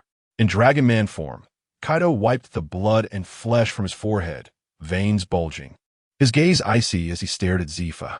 No one feels good about being forced to take hits. Kaido glared at Zifa. His imposing features and bulging veins made it clear to anyone that he was furious. The sky seemed to echo his rage, rolling purple lightning brewing in the dark clouds. Arcs of electricity crackling across his Dragon Man body. I hope you can give me more thrilling sensations. Zifa. In this oppressive atmosphere, Kaido shouted loudly and jumped into the air. The wolf-toothed club-hatchy's eye, in his hand, was wrapped in black and red arcs of electricity, swinging the iron rod to unleash a sword-like remote attack. Of course, I'm here with the intent to kill you, Zephyr said, delivering a hook punch that sent Kaido's attack flying into the sky. The purple strike ascended, and the energy brewing within erupted, instantly tearing a rift in the pitch-black thunderclouds. Zephyr closed in, standing his ground and engaging Kaido in a fierce exchange. Clang, clang, clang. Each collision between the two produced dazzling sparks. Both were at the level of a general, their mastery of haki closely matched. However, Kaido had the Kanabo as a weapon, and Zephyr, using only his bare fists, could still feel some pain from the impacts. Not bad, Zephyr. Kaido grinned. Rokushiki, Tenri. With a roar, Kaido leaped into the air, his Kanabo switching to double-handed grip as he brought it crashing down towards Zephyr. Powerful haki spilling out in thick black-red lightning. Indeed, such monstrous vitality. Zephyr's expression changed as he observed Kaido's increasingly valiant aura. His previous attack, while riding on the dragon's head, had even cracked Kaido's hard skull. An injury that would be fatal to an ordinary person seemed to only fuel Kaido's ferocity. Truly a natural-born monster. Facing Kaido's grandiose attack, Zephyr crossed his arms, enveloped in haki and the powers of the Tremor fruit, to meet the assault. Boom! The collision of his arms and the Kanabo sent black-red lightning dispersing through the surrounding void. Zephyr's knees bent as he gritted his teeth, bracing against Kaido's Kanabo. The spikes scraped against his hard arms, making a sizzling sound, while the ground beneath him cracked and collapsed violently. TCH. Seeing he couldn't overpower Zephyr, Kaido's lips curled into a smile. In the next moment, Kaido flipped in the air, his powerful dragon tail emitting a piercing howl as it struck towards Zephyr's abdomen. Oh no! Zephyr watched helplessly as the dragon tail approached, unable to react in time. The speed of the strike was such that he couldn't even cover himself with armament haki. Boom! The dragon tail hit Zephyr, the immense force sending his body flying backward, leaving a long drag mark on the ground before coming to a stop. Cough, cough. Zephyr coughed out the dust that had entered his mouth as he climbed to his feet. His fingers instinctively brushed over the scar on his abdomen, but the pain was rapidly fading. Confused, Zephyr looked down. He saw the clear scar on his abdomen, the bruising turning a dark purple. Yet the pain had completely disappeared. Before he could comprehend what was happening, the black-purple bruise noticeably faded in that short period. A flash of inspiration struck Zephyr's mind, recalling the golden light that had merged into his body after Mo healed his arm. It allows me to ignore the unavoidable internal injuries from using the Tremor fruit. So that's how it is. Touching the now faint scar on his abdomen, Zephyr's eyes sparkled as they met Kaido's, shining as if containing the light of the sun and moon. Such powerful regenerative abilities mean I can fight without fear of injury, even without worrying about conserving stamina. Come on, Kaido. Next, I'll show you what a true monster looks like. Zephyr's gaze sharpened, confidently declaring. In the next moment, his armament haki was unleashed without reservation, instantly enveloping his entire body. But that wasn't all. A large mass of pale, white Tremor fruit energy appeared on Zephyr, integrating into his bones and flesh. Full power unleashed. Crack, crack, crack. The ground beneath him fractured, and the atmosphere around him cracked as well. The tremors reached the sea outside the island in an instant, causing tumultuous waves, while the thunderclouds in the sky dispersed rapidly with the atmospheric shock, vanishing into nothingness. Hey, are you trying to kill yourself? By recklessly amplifying the Tremor fruit's powers on your own body, you are the first to suffer the consequences. Kaido's expression changed at this sight. Whitebeard had roamed the seas for decades, and the power of the Tremor fruit was well known. Even a monster like Whitebeard was severely injured when using it. Wasn't Zephyr's action tantamount to suicide? Yet at this moment, Zephyr felt every cell in his body come alive. The tremor energy stirred within him, with a large number of weak cells being destroyed, while a few resilient cells became stronger in response to the shock. Normally, such widespread cellular death would collapse the body instantly, yet a powerful vitality maintained this seemingly fragile balance. Moreover, his brain suppressed the pain brought on by the body's drastic changes. What a powerful feeling. Zephyr clenched his fist, the veins bulging like old tree roots. Every tendon and bone in his fingers seemed to be brewing immense power. Today, I will grant your wish for death, Kaido. Zephyr smiled confidently, stepping forward as his body shot towards Kaido like a cannonball. Wherever he passed, the air shattered, the sound of explosions like thunder in a dry field. Relentless. What kind of joke is this? Rokushiki, Tenri. Kaido roared with a ferocious expression. His body leaped up, spinning the kanabo in his hand, channeling the purple lightning and black-red arcs of Haki together, swinging it towards Zephyr. Boom! The two clashed with no intention of backing down, producing a thunderous shockwave. In the next moment, Kaido's fierce dragon eyes narrowed as he was pushed back by Zephyr's overwhelming force, his feet digging into the cracked ground, creating a deep trench. But that wasn't the end. The Tremor Fruit's power was fully channeled through the iron rod into Kaido's body. Starting from his dragon claws, layer after layer of Kaido's dragon scales shattered. Kaido's eyes widened as he felt the scales on his forearm nearing destruction at his shoulder, and he released his grip on the kanabo. Staggering back, Kaido's body swayed, leaving spiderweb-like deep cracks on the ground.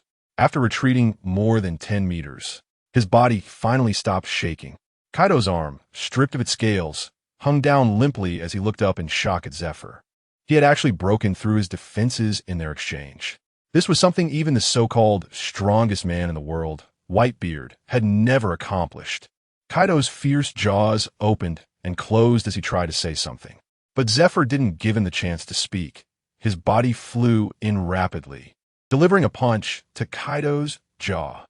Kaido nearly bit his tongue as his mouth was forced shut. The immense force and vibrations made his teeth throb painfully, his eyes bulging as he flew backward. In midair, Kaido's eyes, nearly rolling back, suddenly regained focus, blood vessels bursting in his eyes. While still airborne, his body forced itself to regain balance with a swing of his tail, crashing down with bent knees. It was a taste he hadn't experienced in a long time, one that even made him feel a twinge of fear. Kaido's tongue licked the sharp gaps between his teeth, scraping out the blood seeping from the roots, and his bloodshot, fierce pupils looked at Zephyr. I keep defeating those who claim to be stronger than me, and before I knew it, I had become the strongest. What can you see from this position? Is it a view that no one can surpass?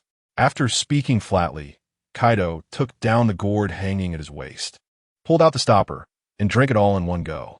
When he spoke again, his voice regained its color. I hope your body can withstand your strength. Otherwise, my life will be too boring. After excitedly finishing his words, Kaido's powerful conqueror's haki began to be released endlessly. Waves of overwhelming power tinted the world around Kaido with a dark red hue. Dragon's breath. Kaido opened his massive mouth, brewing a heat breath capable of instantly melting mountains, and spat it towards Zephyr. Using the same trick again, it seems your means are exhausted. Zephyr, fully powered, showed no intention of dodging. A ball of white energy appeared on his fist, and he suddenly struck out at the heat breath Kaido released. With a punch, the white energy ball instantly transformed into an invisible force. The next moment, Kaido's heat breath suddenly exploded, and the scorching dragon breath fell like a rain of fire in this realm. Stepping forward, Zephyr's explosive sound and the cracking of the atmosphere followed, instantly appearing above Kaido. Huh! Zephyr roared, his grayish, flowing, textured fist swelling to twice its size under the surge of blood and energy, and he smashed it down towards Kaido's head. Kaido had already witnessed the power of Zephyr's attacks, but as a hard-headed kid who sought death in various ways just to find an opponent, Kaido naturally had no thoughts of retreating. Ha ha ha ha! Kaido laughed heartily, his fierce horns wrapped in haki, turning pitch black, with dense red lightning dispersing around. Charging directly at Zephyr's fist. Bang! A dull sound echoed. Kaido was instantly smashed into the ground beneath Zephyr's fist. Boom! A sound like thunder in dry ground rang out, and the island finally couldn't bear the weight of their battle, quickly cracking open, with torrents of seawater surging ashore. Roar! Amidst the debris and dust, a huge dragon roar echoed as Kaido transformed into a 1,000-meter giant dragon, swirling his weapon Baiji before ascending into the sky. Ha ha ha, Zephyr! You must live until the day I defeat you. Kaido let out a thunderous laugh, his dragon body moving as if to leave. From their confrontation, Kaido had realized that Zephyr was stronger than him, and seeing someone stronger gave him a new target to chase. Moreover, that level of strength, which could be described as terrifying, wouldn't drag down Zephyr's body, becoming his swan song. Kaido was somewhat satisfied with the outcome of this encounter. Staying any longer would only mean taking a beating, so it was better to wait until his strength improved before seeking out Zephyr again. But while he was satisfied and wanted to leave, Zephyr was not willing to let him go. Zephyr was thinking about eliminating all the pirates in the world. Want to leave? Have you asked me? With a fierce shout, Zephyr stepped into the void, tearing apart a large portion of the sky, appearing above Kaido. Clenching his hard, vibrating fist, he aimed to hammer Kaido's forehead. Coming again, seeing that Zephyr seemed to have set his sights on his good head. Kaido's expression changed instantly. Just as Zephyr's fist was about to land on his head, Kaido desperately twisted his head away. Crack! Coincidentally, Zephyr's fist struck Kaido's jade-like dragon horn, instantly breaking one of Kaido's horns in half, sending it plummeting towards the sea below. Roar! Zephyr, next time we meet, I will definitely kill you. With a broken horn, Kaido's dragon eyes turned blood red, but knowing he wasn't Zephyr's opponent right now, he dare not stay for a moment and quickly flew away. The progress in battles between strong individuals is the fastest. After this battle, Zephyr's mastery of armament haki finally advanced a step further. A ball of energy, the same color as his fist, brewed on Zephyr's grayish, flowing, textured fist. This was a fusion of external armament haki and the powers of the Tremor fruit. Oomph. You said you want to seek death, then don't run, Zephyr said, launching the fused energy ball at Kaido from a distance. Crack! The grayish, flowing light ball flew towards Kaido at an incredible speed, tearing through the sky and causing the waves to rise and fall. Boom! The light ball collided with Kaido's figure, causing a massive explosion that seemed to shake the distant world. Roar! In the explosion, Kaido let out a tragic roar, his dragon scales shattering, and large amounts of dragon blood showering the sky. The title of the world's strongest creature is not just for show. Even with his scales shattered and blood covering his body, Kaido's vitality remained strong. He twisted his body a few times in the sky before disappearing into the clouds. A monstrous vitality. Seeing Kaido still able to maintain flight and fade into the clouds, Zephyr shook his head and reluctantly chose to give up the chase. The moonwalk ultimately only allows one to hover in the air. It can never match the speed of genuine flight. Moreover, Kaido had already vanished into the clouds, making it difficult to find a figure in the vast sky and thick clouds. Even finding a giant azure dragon is no simple task. Besides, he wasn't a lone wolf. If anything happened to his group of students and he was left as the only solitary survivor, how could he continue to live? Oh no! Thinking of his students, Zephyr's expression changed immediately. He used Moonwalk to hurry back in the direction he came from. This was the new world surrounded by various notorious pirates. If the Navy's warships appeared here without the corresponding powerful deterrent, they would surely be besieged. Having experienced the tragic incident with Weevil, Zephyr was now extremely protective of his students. Zephyr sped along, and when he arrived at the agreed meeting point with the students, he finally felt relieved to see the military ships safe and sound. Back on the deck, he saw Kizaru approaching, and Zephyr raised an eyebrow, asking, Kizaru, you didn't let Satch escape this time, did you? It was no wonder he thought this way. Kizaru's past was well known to everyone. Teacher Zephyr, am I so untrustworthy in your eyes? Kizaru shrugged, casually flipping the spear he had obtained in his hand. After showing off, he smirked and provocatively looked at Zephyr, saying, So, how did Kaido fare? Was he taunting him for not dealing with Kaido? Hearing Kizaru's provocative words, Zephyr's face immediately darkened, and he unconsciously wrapped his fist in armament haki. What? What do you want to say? Zephyr said in a flat tone. But the murderous aura surrounding him was filled with an unspoken threat.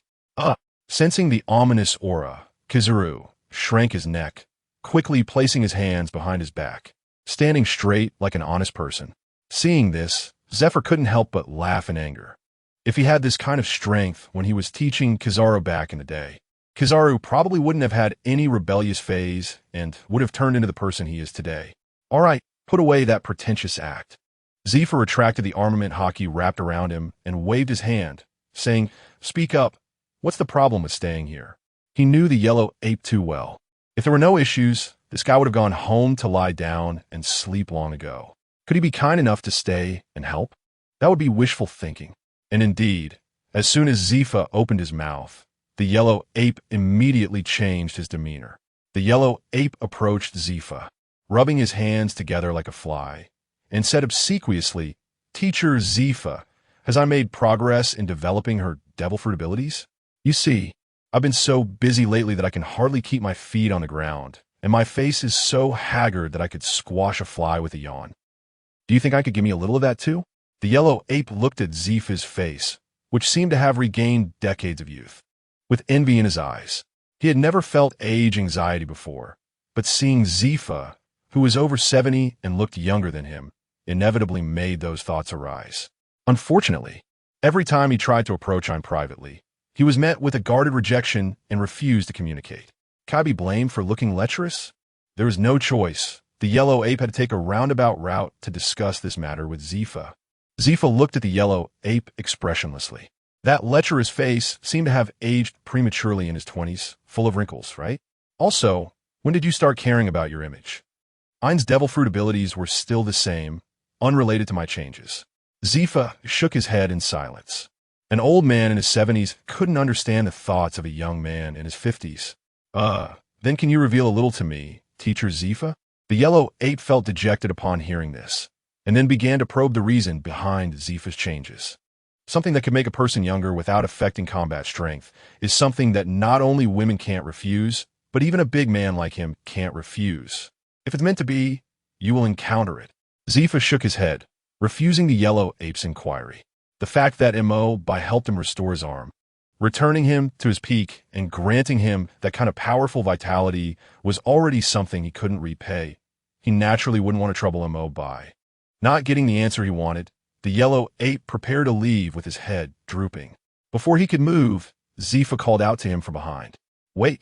The yellow ape turned around in surprise, thinking Zephyr had agreed to reveal some information, but Zephyr's next words interrupted his fantasy. "You look uncomfortable with all those wrinkles. Let me give you a couple of treatments." Zephyr waved for Ein to come over and said to the yellow ape, "As long as you don't release too strong Haki, the reverse fruit ability can keep you looking young." Zephyr looked at the yellow ape with a disdainful smirk. For others, not being able to use strong Haki could be a difficult thing, but for you, it doesn't make much difference at all. Akainu, Akiji, and the yellow ape are all top powers in the Navy. Among them, Akainu's devil fruit ability development and Haki training progress equally, with no shortcomings. Akiji, in his youth, adhered to burning justice, training recklessly, with solid foundational skills in Haki and martial arts, stronger than fruit development.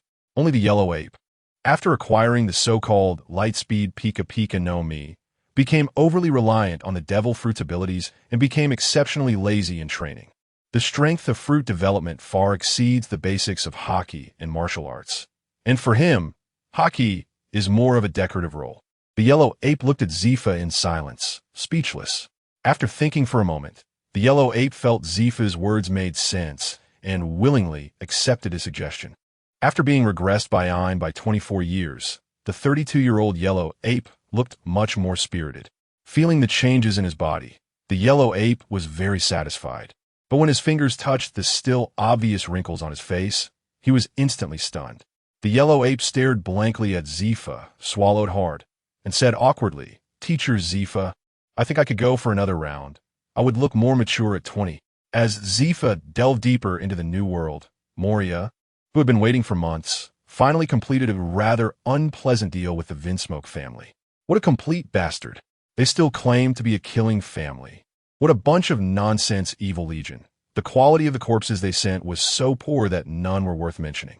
Moonlight Moria complained incessantly as he stuffed shadows into the corpses of the clone soldiers. He had eagerly placed an order with the Vinsmoke family, thinking that this infamous war profiteer would deliver a batch of high-quality goods.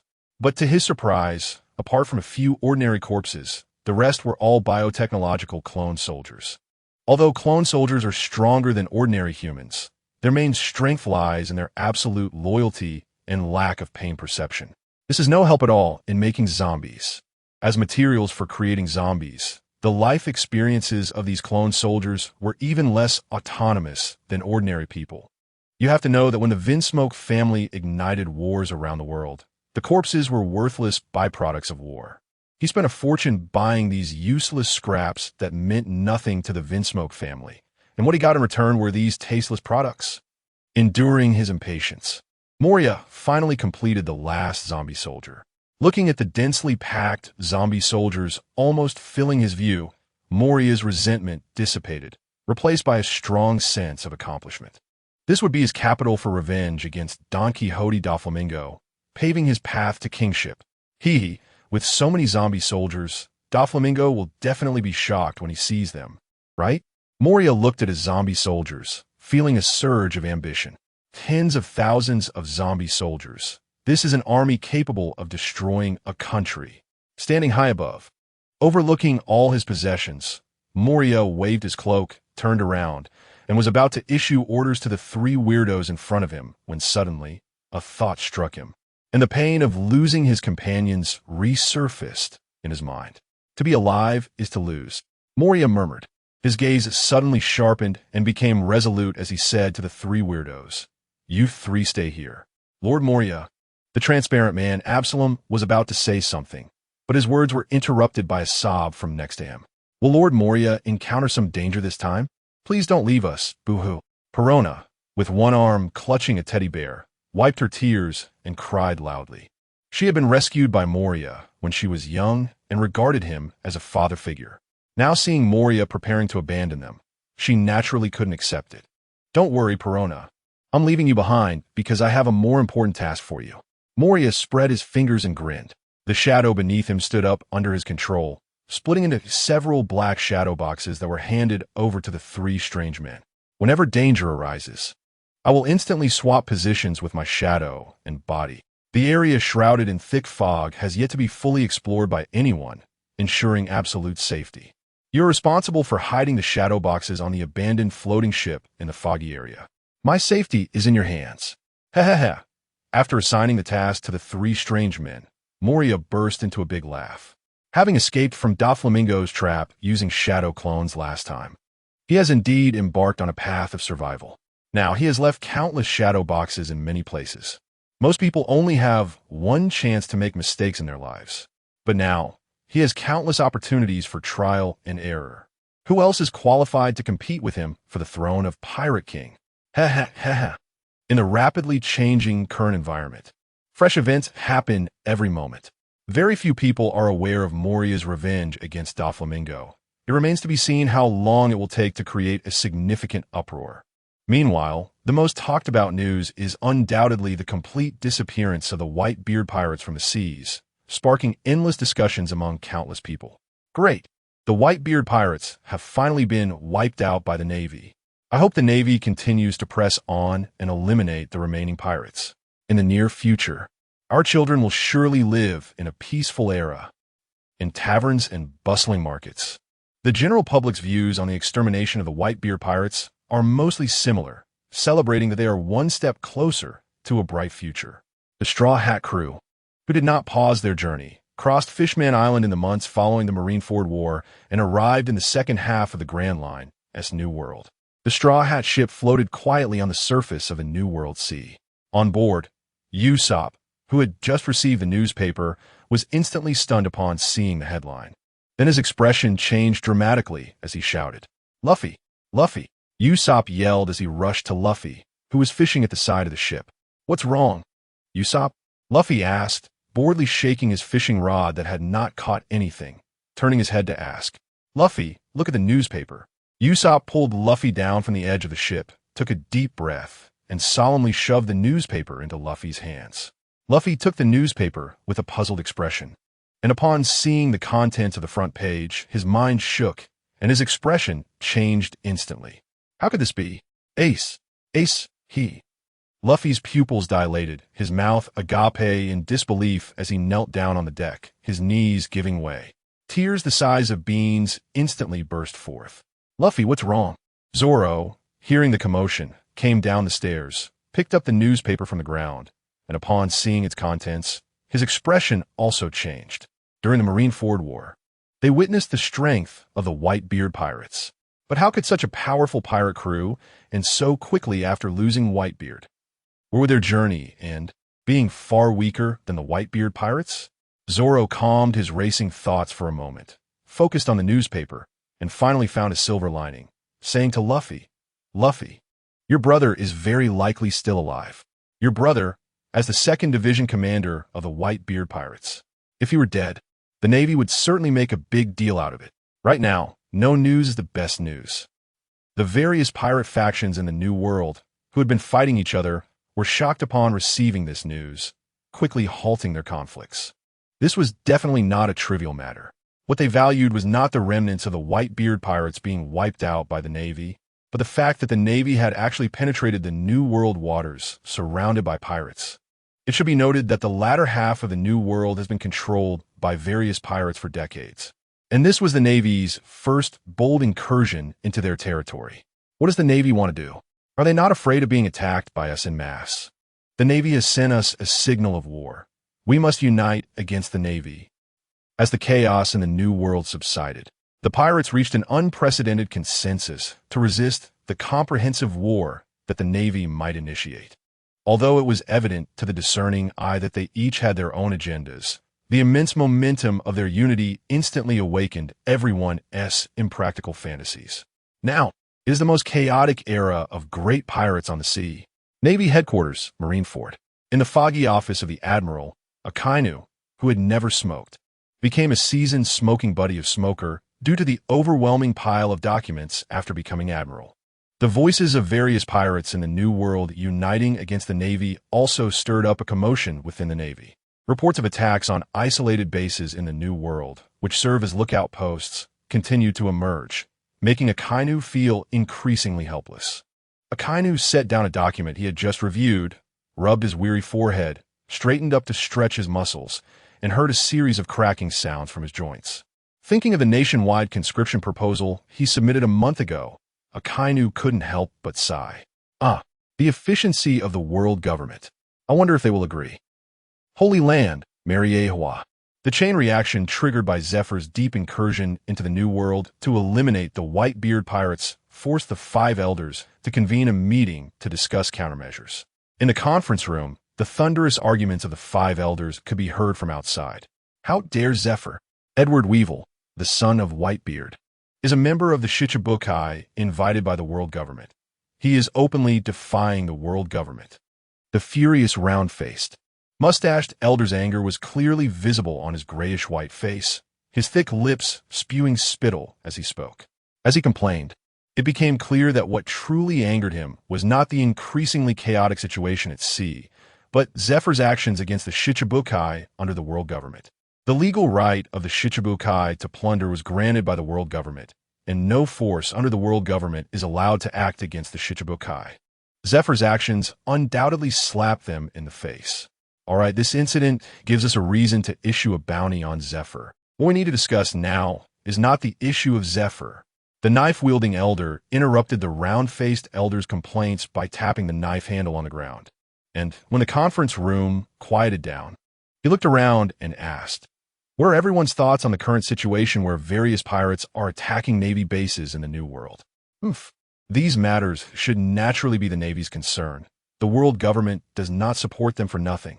The round-faced, mustached elder said indignantly. His pent-up resentment was evident.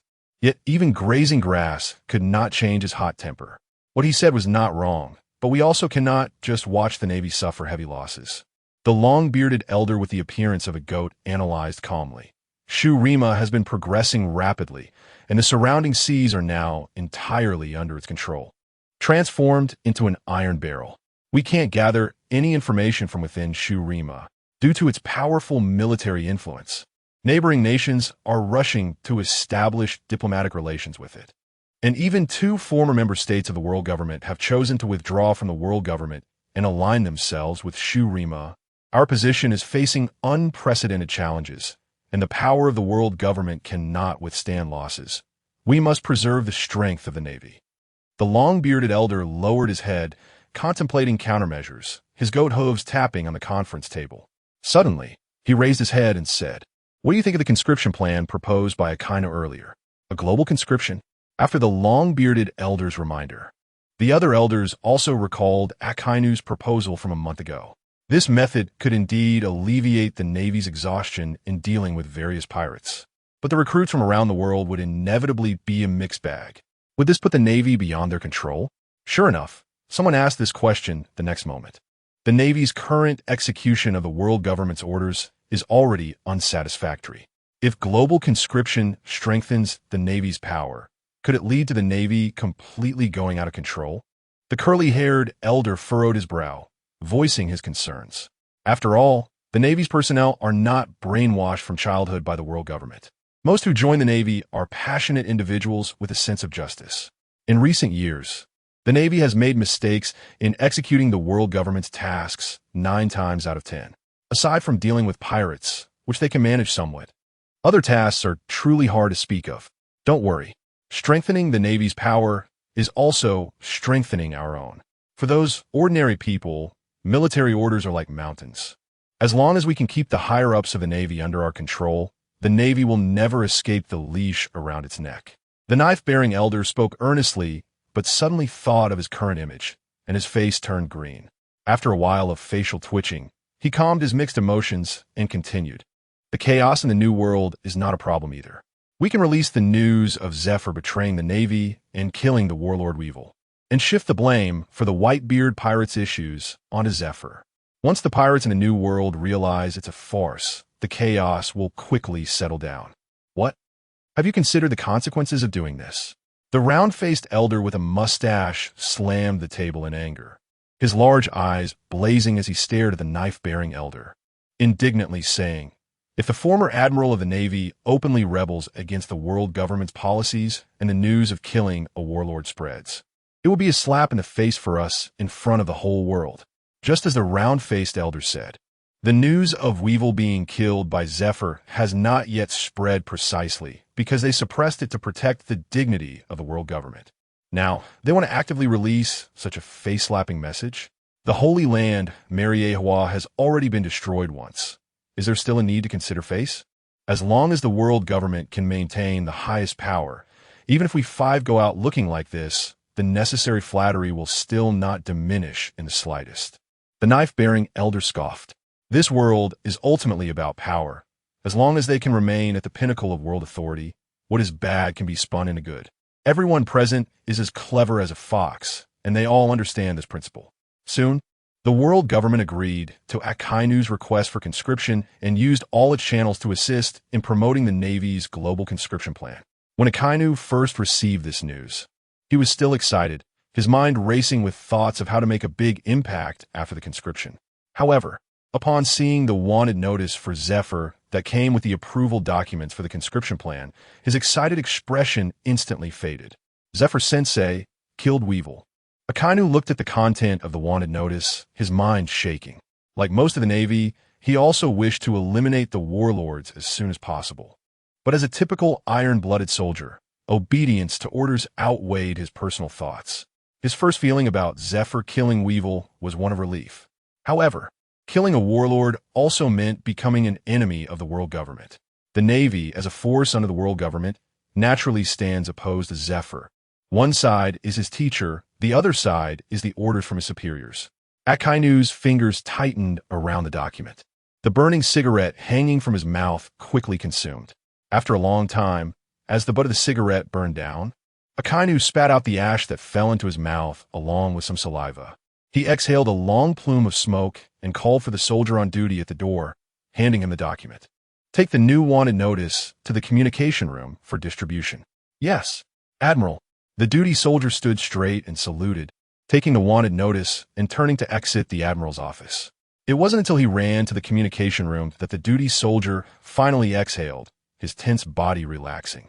Phew. The pressure from Admiral Akainu is much stronger than when he was a general. It must be due to his rapid progress and strength, causing him to be unable to contain his aura. The duty soldier murmured softly, finally having time to satisfy his curiosity and look at the second-hand content of the wanted notice. But as soon as he looked, the duty soldier's face instantly froze. How could Zephyr-sensei appear on the wanted notice? The duty soldier said in disbelief. Zephyr has been a Navy instructor for decades. It can be said that 80 to 90% of the current Navy are his students. How could someone like him end up on a wanted notice? What happened to Zephyr-sensei? The duty soldier's words also attracted the attention of those around him.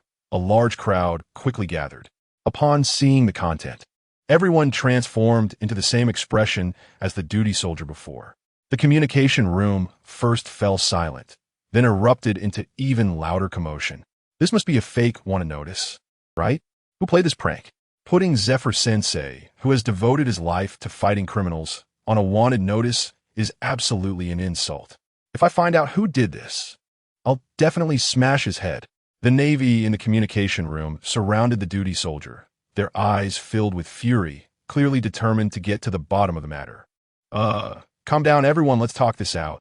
The duty soldier shrank his neck, making a gesture of submission like Kizuru, and explained reluctantly, I'm the soldier on duty in the Admiral's office today. This was handed to me personally by Admiral Akainu. There should be a limit to lying. If you said it was done by Admiral Kizuru, who has the worst relationship with Zephyr-sensei, we might believe it. But how could Admiral Akainu play such a prank? It seems we won't get the truth out of you without some persuasion. Beat him, someone in the crowd shouted, and the Navy in the communication room instantly swarmed the duty soldier, punching and kicking him. Within 2 or 3 minutes, the duty soldier was beaten to the point of having a bruised face, huddled on the ground, holding his head. Everyone stop fighting. Stop fighting. The duty soldier, his eyes swollen and squinting, hurriedly handed over the document to the people around him after noticing that their movements had significantly slowed down. This is indeed a document from the Marshal's office. Apart from Admiral Akainu, I am the second person to handle it. Look at the world government's seal on top. The duty soldier explained tearfully, filled with grievances. The surrounding Navy personnel exchanged glances after the duty soldier firmly stuck to his story, and they eventually accepted the document from his hands and began flipping through its contents. As they reviewed the information, they confirmed the authenticity of the matter and the reason for Zephyr's wanted status. Good job, Teacher Zephyr.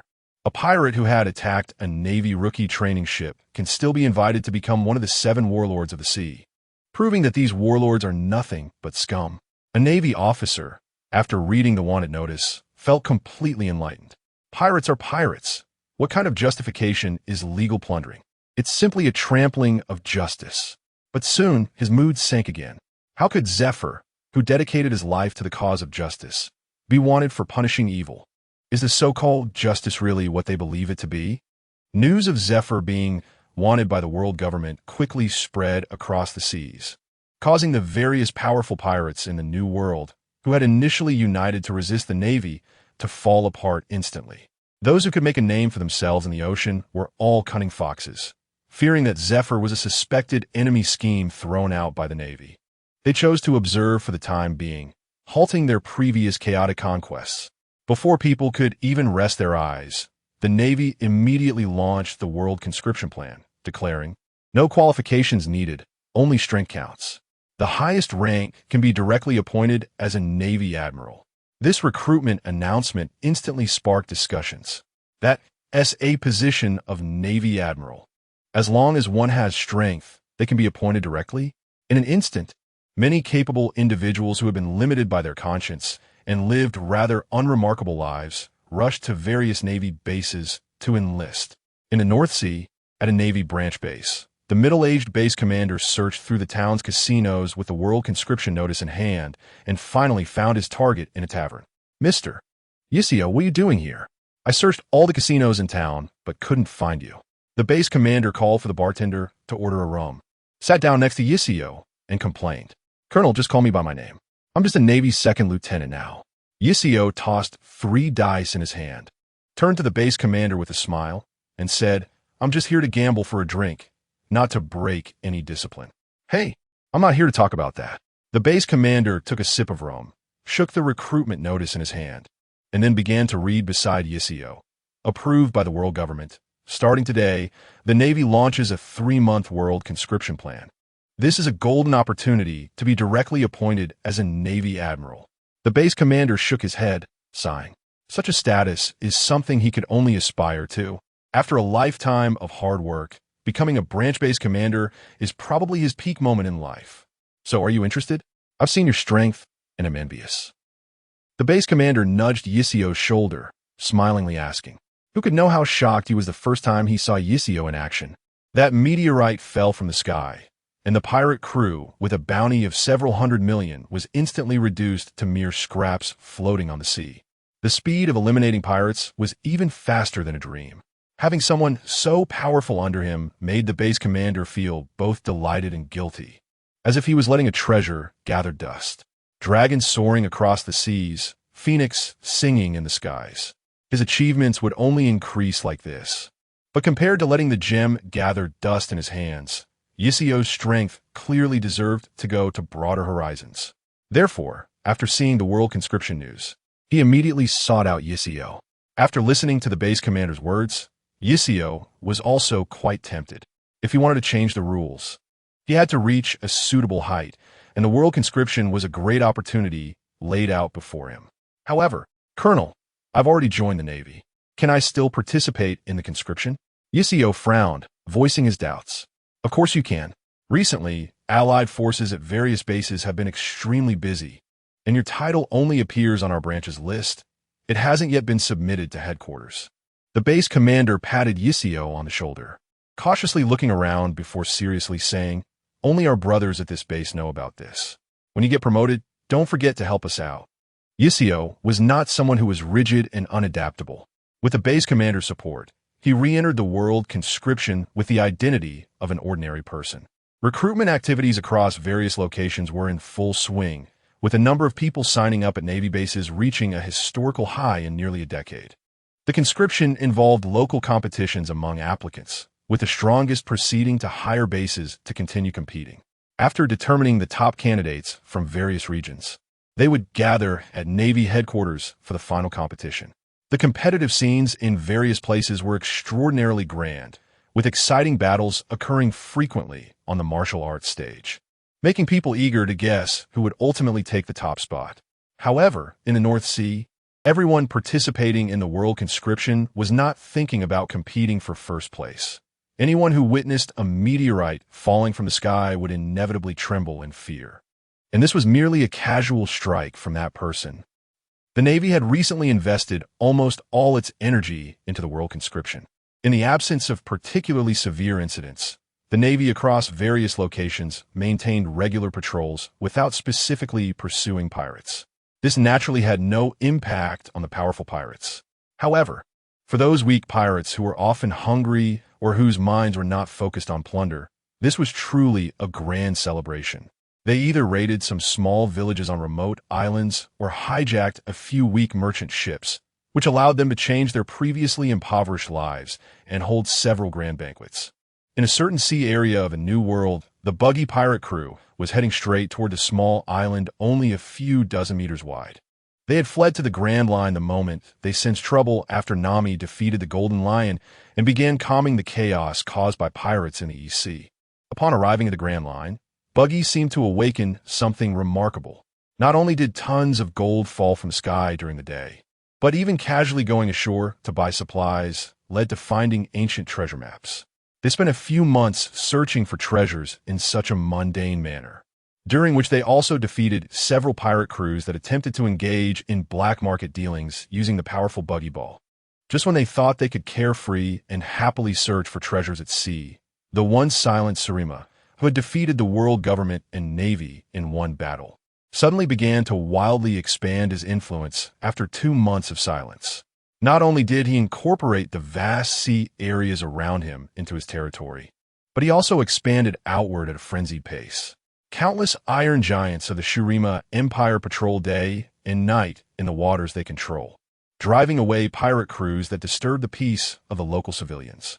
When the buggy pirates saw the Shurima's iron giant ship chasing a group of pirates, they quickly packed their belongings and fled to a somewhat safer new world, especially after witnessing a cannon that could cover several kilometers with a single shot, reminiscent of using a cannon to swat mosquitoes. The treasure was so obviously piled up on the island, it was not buried, lacking any fun in treasure hunting.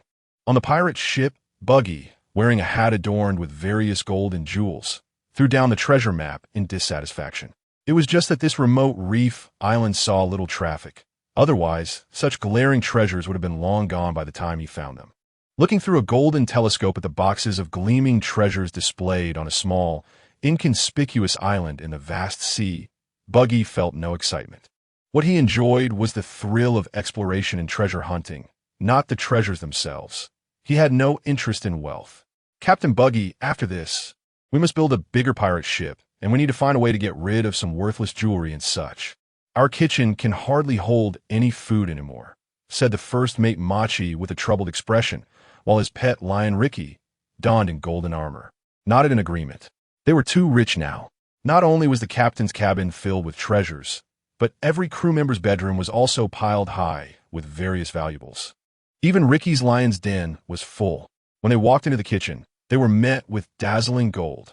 Every night, the open deck of the ship was filled with people unable to sleep due to the overwhelming presence of jewels. I know this without you saying. I've said it before. I have no interest in money. I just enjoy the process of exploring the unknown in treasure hunting. But they keep coming to me, and if I don't want them, am I still human? Buggy roared at Machi. He felt like he had fallen under some terrifying curse. Every treasure map he obtained led to smooth sailing, devoid of any fun in deciphering. The treasures kept flying onto his ship, and he felt bored whether to keep them or not. Damn it, even rolling dice has 6 sides. What is the point of smooth sailing in treasure hunting? When the pirate's ship docked, without needing orders, the pirates jumped off the ship and began transporting treasures. Originally, this was the pirates' favorite activity, but at this moment, they were all listless, and their efficiency was at an all-time low. Buggy looked at his crew members, each with dark circles under their eyes and lacking energy.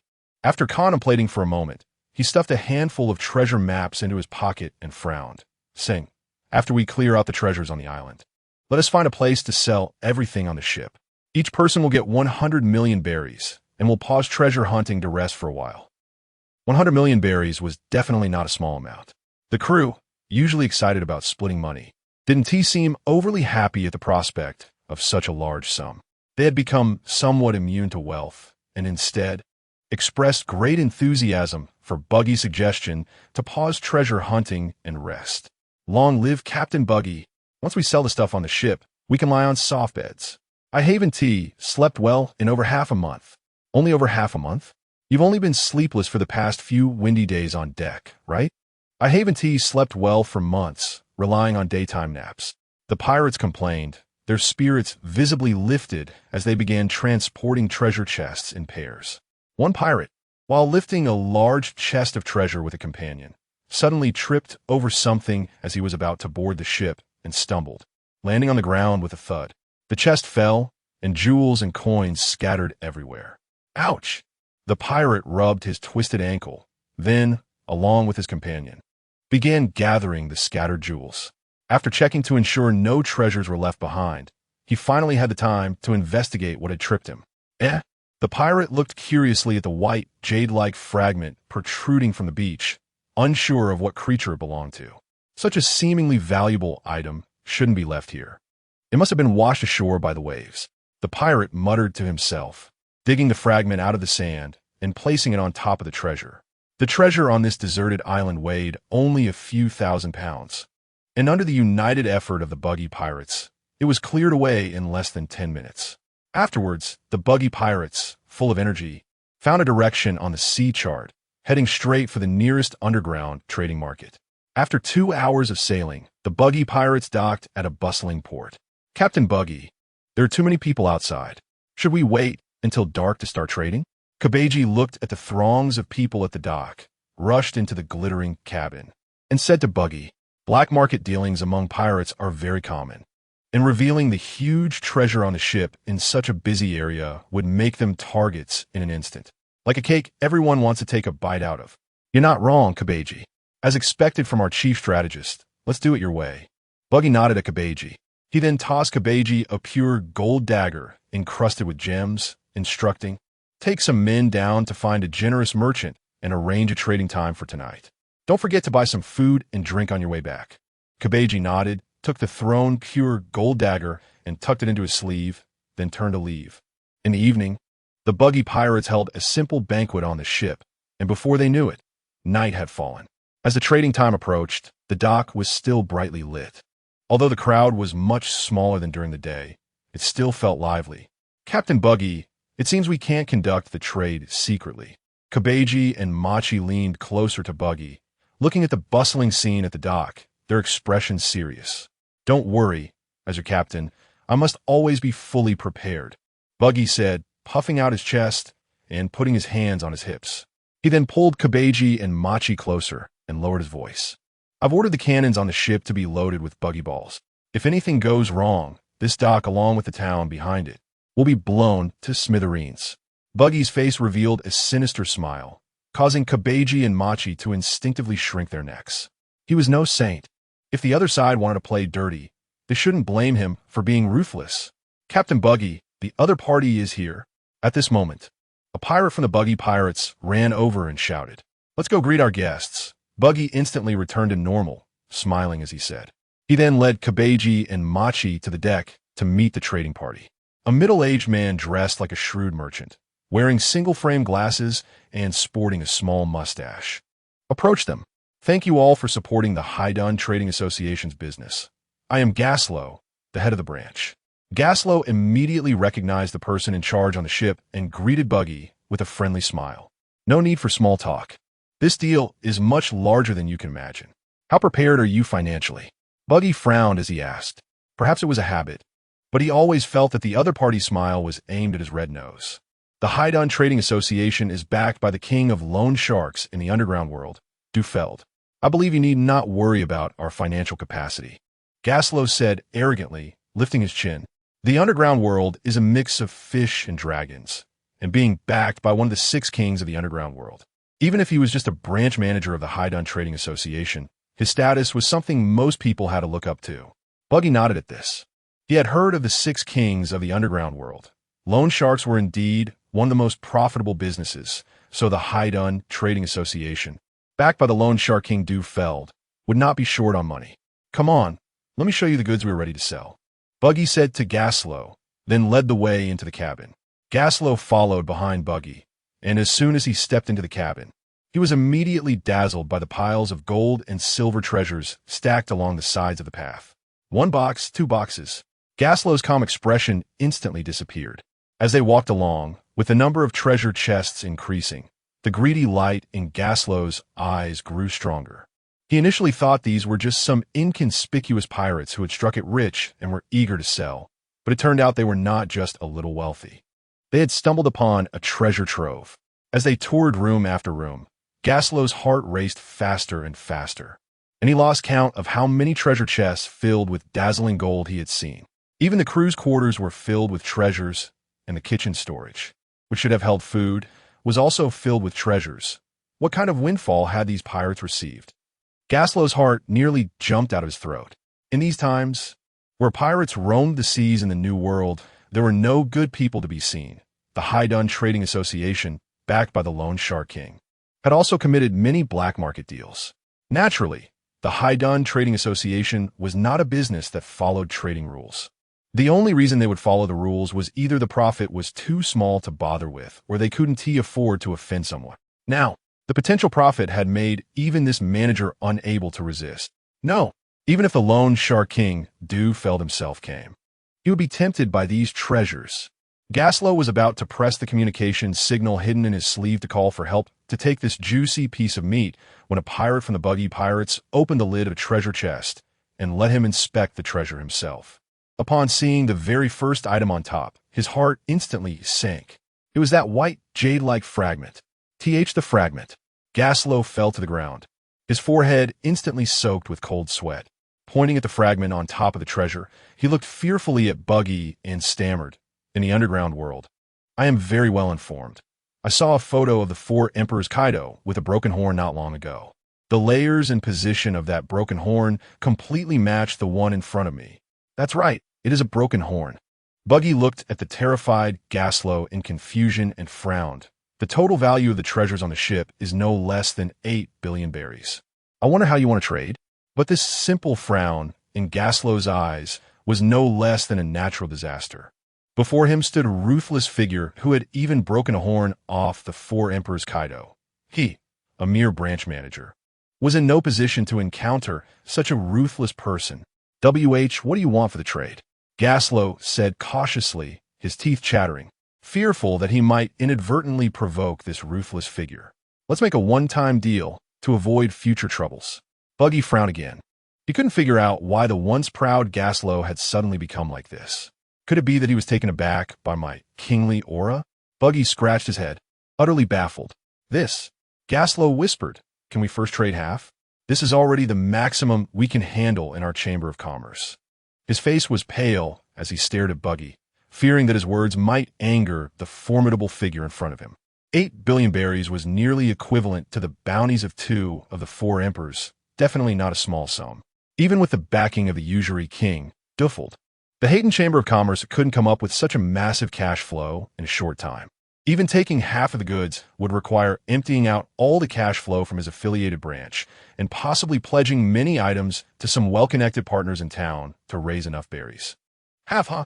Buggy pondered. He knew he had a bit too much treasure on his hands, and it was quite good that the other party could take half at once.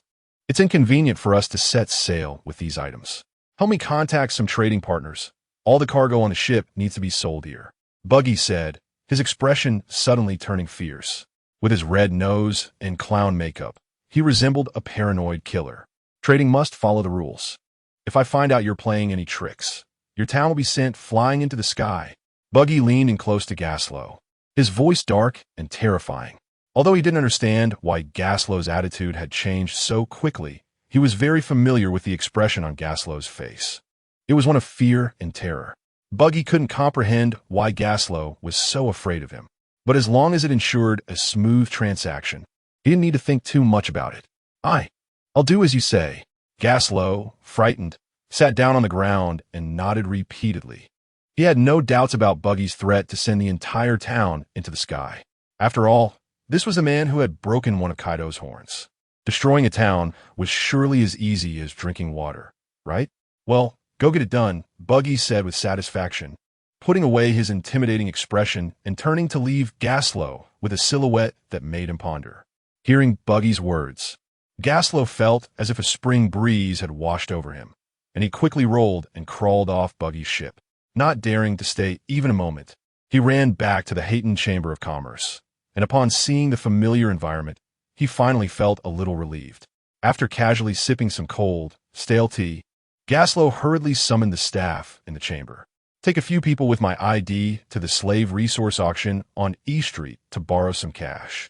Borrow as much as you can, tell them it's for 1 day, and give them a layer of interest." Gaslow tossed his ID to 2 managers, impatiently waving them away, then turned to 2 other managers and said, "You go contact the red light district across the street and the storage insurance company. Tell their person in charge that there's a big deal that requires our partnership to take it down.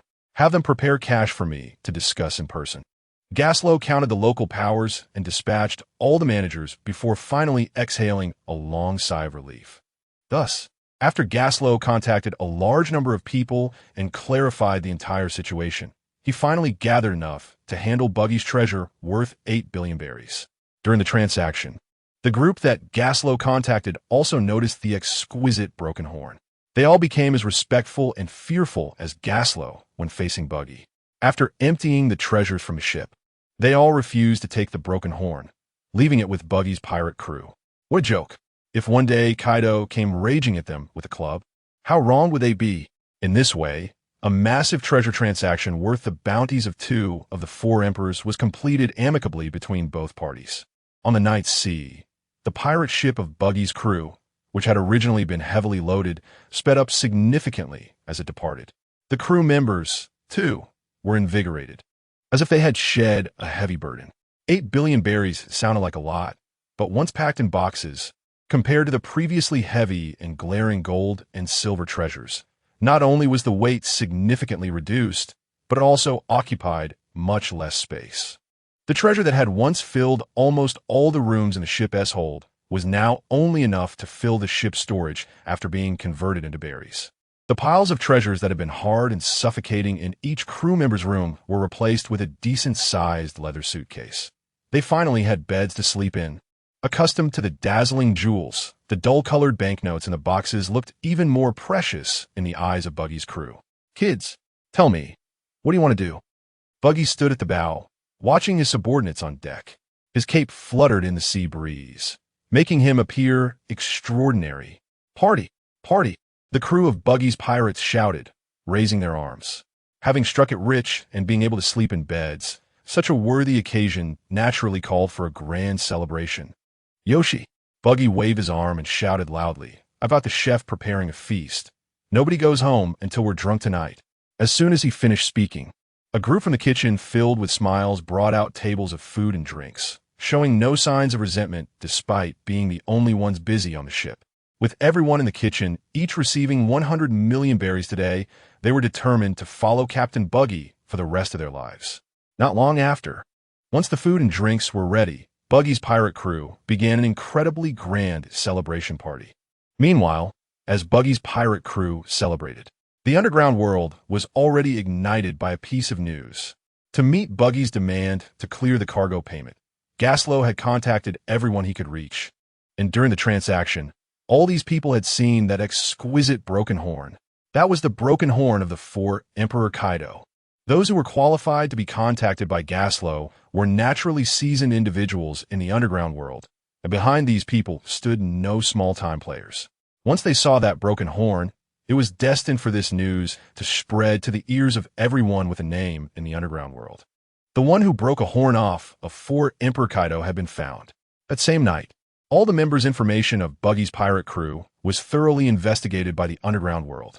Some details were so clear that they even uncovered how many anthills he had urinated on as a child. And this was the terrifying channeling power of the underground world, breaking off a horn from Kaido. So that's how it is. I never expected that, Joe LD. Roger's crew would hide so deeply, with the only exposure being the Navy's laughable bounty of 15 million berries over the years. Such a person who had painstakingly concealed himself so deeply was now exposed at this moment. Was it for the vacant position of the 4 emperors left by Whitebeard? Don Quixote Doflamingo looked gravely at the information returned by his subordinates. The pupils behind his sunglasses shrunk in shock.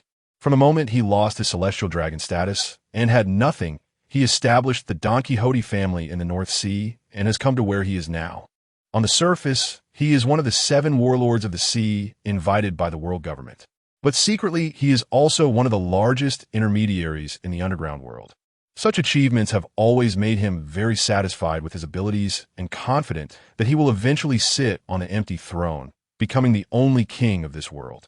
However, it seems that this sea is not as simple as he previously thought. A pirate who, in the eyes of others, has a bounty of only 15 million berries can instantly bring an unerasable humiliation to the Yonko Kaido, who has survived decades of reckless behavior. Who can guarantee that there is only one such hidden existence? Don Quixote Doflamingo suddenly shuddered, feeling angry at himself for doubting himself, and casually threw the information on Buggy into the trash can. He. The more chaotic this world is, the more fun it becomes.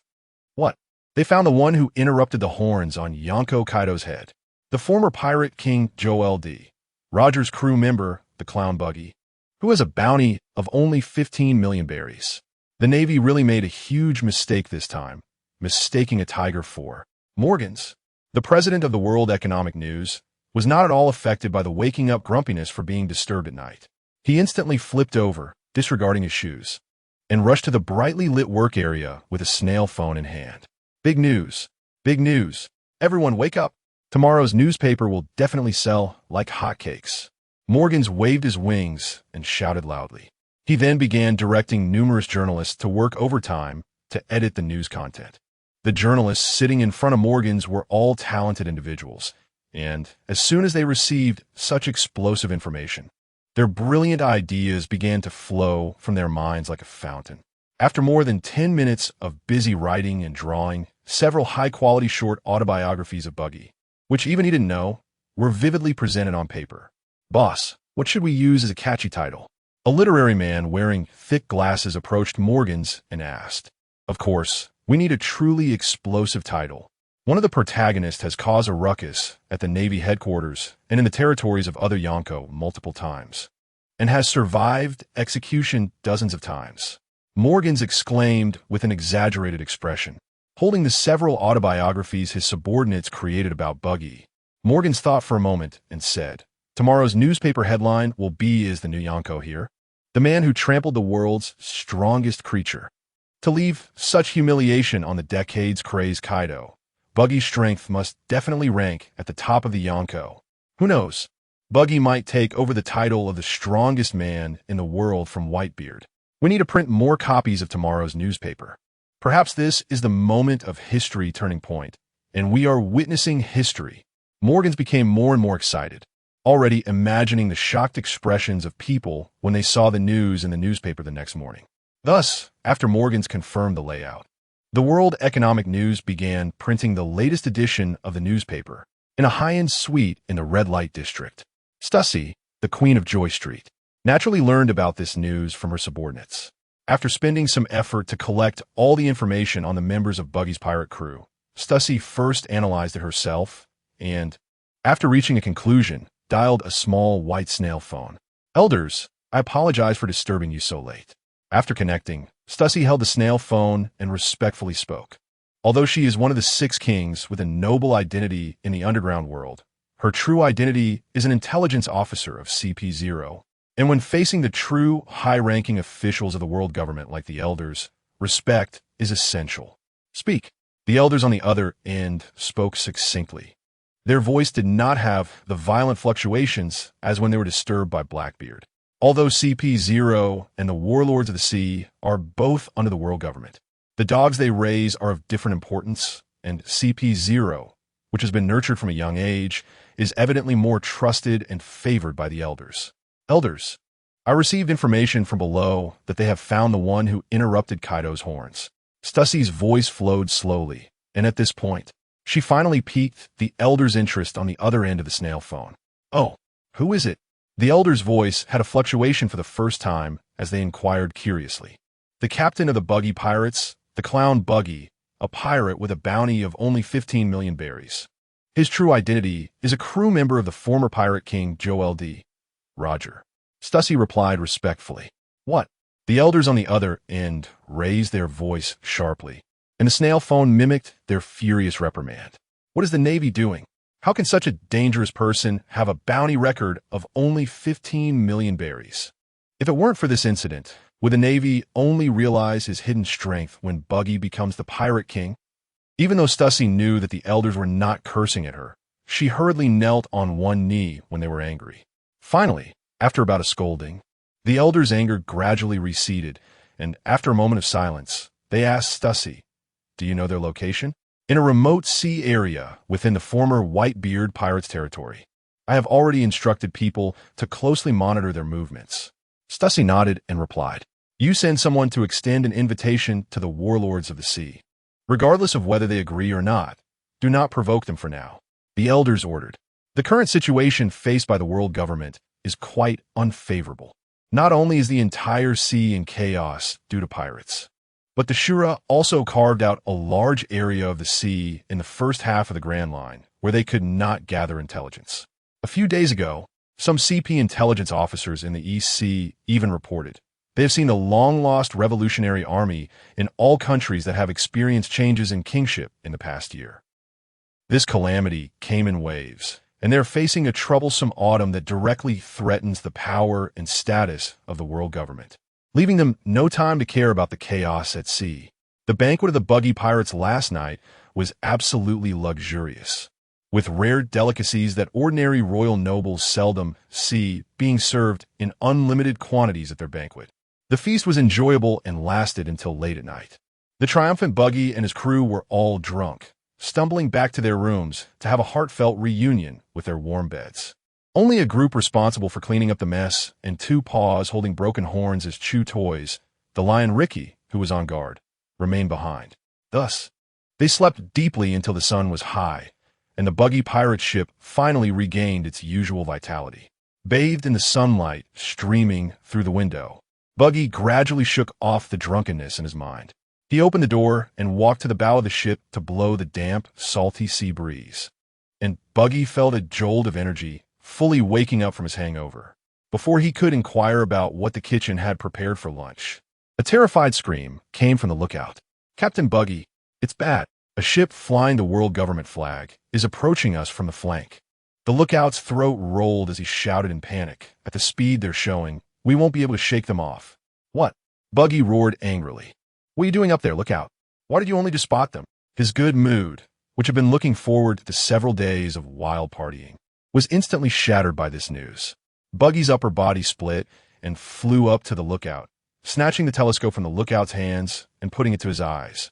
In the distance, near the horizon, a small boat with the world government flag was speeding toward them at an incredible pace.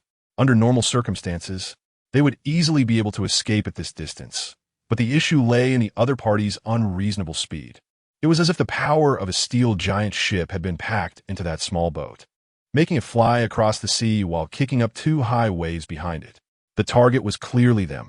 Buggy watched the approaching ship through the lens, his expression gradually turning cold and fierce. Since Roger's death, he had been trying to avoid trouble, rarely clashing with the Navy or the world government, doing his best to hide his existence while focusing on treasure hunting.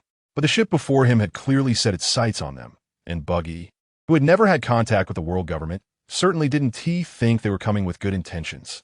"Gunners, prepare. Blow that ship up with my Buggy bombs." "Umph. You don't think I'm made of mud, do you?" Buggy shouted loudly to the pirates on the deck. Those who knew him understood their situation. His current crew consisted of those he had brought from the East Sea, and while they could handle ordinary civilians in the New World, known as the Sea of Strong Men, it would be far more practical to use cannonballs than to let them fight. After all, the power of the Buggy bombs he had developed could destroy half a town, even in this place filled with powerful beings. He could deal with the vast majority of opponents with the Buggy bombs. "Understood, Captain Buggy." Several gunners among the pirates grinned confidently, quickly calculating the direction and distance of the enemy. With skilled handling of the loading and firing, several cannonballs marked with skulls shot out rapidly from the cannon, soaring in a parabolic arc toward the world government's small boat in the distance. "The Buggy pirates have launched an attack on us. It seems they probably have no intention of joining the 7 warlords of the sea." On the small boat, which was a small cart with the world government flag, a masked CP member watched the incoming cannonballs and calmly said to his companions. In the information, the opposing party had even broken Kaido's horn, and with the right intentions, they could instantly become the new emperor of the sea. Such a deeply hidden existence wouldn't be easy to recruit. But orders from above had been given, and all they had to do was execute them. Perhaps they're just greeting us. Some strong beings always have unique quirks. One CP member, completely wrapped in a huge tarp, replied, then added, "Let's execute the mission." As soon as the words fell, the two figures instantly disappeared from the boat and reappeared in midair. Flying finger gun. X2, the two pointed their fingers at the incoming cannonballs and rapidly fired air bullets that precisely hit the skull-marked cannonballs. The cannonballs instantly emitted a brilliant and intense light upon impact with the air bullets. Not good. These aren't ordinary cannonballs. The two CP members felt the overwhelming light from the cannonballs, and their voices trembled. Their bodies tensed, not daring to relax for a moment, quickly stepping on the air to use moonwalk to distance themselves from the explosion range of the cannonballs. Boom! Amidst the mixed sounds of explosions, several dazzling fireballs connected on the distant sea surface, completely engulfing the world government's small boat within. The power of the Buggy bombs developed by the captain was no ordinary strength. To think they could intercept it was pure folly. What a world government! Captain Buggy was a man destined to become the pirate king. The members of the Buggy pirates cheered and celebrated at the sight. In their minds, There was no one who could survive within the explosion range of the buggy bombs. Amid the cheers, one pirate accidentally caught a glimpse of the two figures approaching in the sky. When he rubbed his eyes to see them clearly, his expression instantly turned to one of terror. That's the world government members are still alive. The pirate pointed fearfully at the two figures wrapped in tattered cloths in the sky. What? They're still alive? As this pirate exclaimed in shock, the others also noticed the two figures flying above them. The buggy pirates were instantly drenched in cold sweat, tightly gripping their swords and seeking courage from their weapons. Finally, in the tense atmosphere, the two CP members landed on the buggy pirates' ship. So this is the buggy pirates, huh? You sure make quite the noise when you meet, said the masked CP member. Seeing the buggy pirates members looking like they were facing a great enemy, the CP member, who had just been disdainful and ready to display the pride of a celestial dragon's guard, suddenly noticed a lion in the corner using the broken horn to pick its teeth, which sent a shock through him. Hiss! What did I just see? A pet lion using Kaido's horn as a toothpick? Could it be that Buggy broke Kaido's horn just so his pet on the ship needed a suitably sized toothpick? With this thought, the masked CP member's body instantly stiffened. The buggy pirates, gripping their weapons, appeared nervous and fearful in his eyes, transforming into a group desperately trying to suppress their violent desire to tear them apart. That's right. We are the buggy pirates. If you want to fight, then let us fight. Other pirates may fear your world government, but we are not afraid. Vice Captain Machi shouted loudly while gripping his whip, forcing himself to take a deep breath. There was no room for weakness before a battle. Among pirates, there was no concept of surrendering half-heartedly. In a life-and-death battle, it all came down to courage. When Buggy saw that the buggy bombs hadn't dealt with the two CP members, he felt half of his spirit drop. Seeing his vice captain so brave, the other half completely dropped as well. Didn't he know his own strength? If they could survive the buggy bombs, how could their group of weaklings possibly stand a chance? Buggy, feeling dejected, prepared to retreat behind his crew, but his distinctive red nose was instantly caught by the gazes of the two CP members. Captain Buggy of the Buggy Pirates, formerly an intern of the Roger Pirates. The CP members stared at Buggy, confirming some of his information. The information caused a huge stir among the Buggy Pirates. Captain Buggy was actually a crew member of the Pirate King Roger? No wonder we had smooth sailing under the captain's leadership. The captain must have secretly helped us solve many troubles. It must be that way.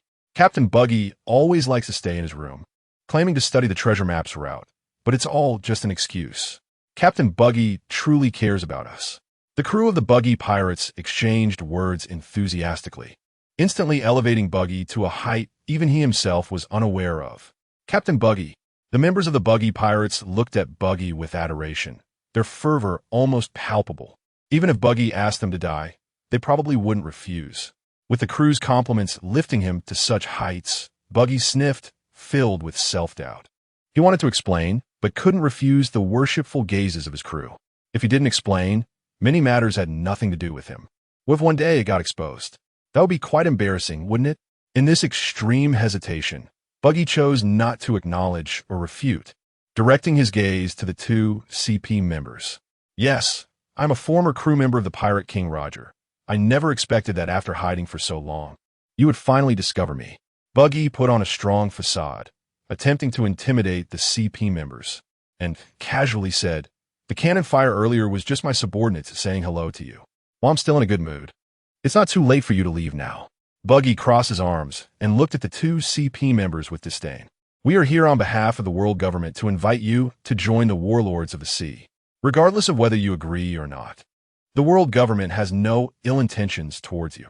The two CP members exchanged glances, sensing that Buggy was not welcoming them, and began to explain the purpose of their visit. "Hiss, did you see that? The world government is actively inviting the captain to join the warlords of the sea, and their attitude is so low, others would be breaking their heads just to join. Captain Buggy is magnificent." As the Buggy Pirates discussed, their gazes toward Buggy became even more reverent. If before they could die for Buggy, now they would be willing to wash up and lie on Buggy's bed. "Warlords of the sea, inviting me?" Buggy, looking confused, pointed at himself and repeatedly confirmed with the CP members. Since he left the East Blue and eliminated a few pirate crews that wanted to engage in black market dealings, he had spent the remaining time treasure hunting. Could it be that just because he was once a member of Roger's crew, he could become a warlord of the sea? That's right. We specifically came to invite you to join the Warlords of the Sea. The CP members nodded in reply. After receiving confirmation and assurance from the CP members, Buggy did not hesitate much and agreed to join the Warlords of the Sea. In the eyes of his adoring crew, Buggy received a special warlord phone snail that could directly contact the 5 elders from the CP members.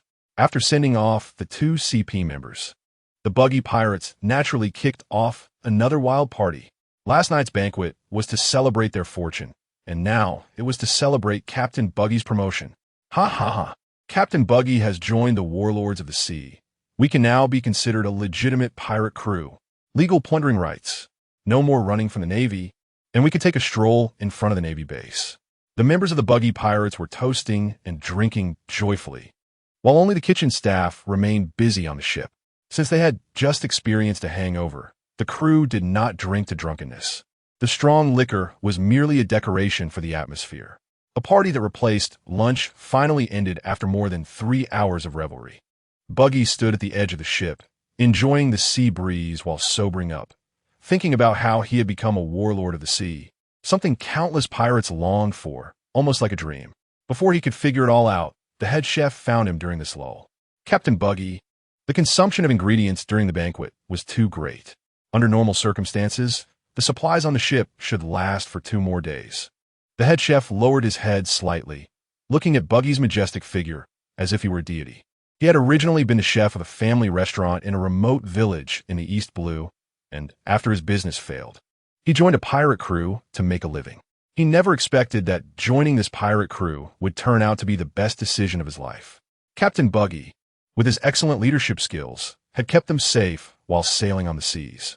He had just revealed his unparalleled treasure hunting abilities, leading them to a massive fortune. And now he had brought them to become an officially recognized pirate crew. The head chef firmly believed that as long as they followed Captain Buggy's lead, they would surely walk a more legendary path. Staying with this lord won't make you live a hard life. Helmsman, steer towards the nearest island to procure supplies.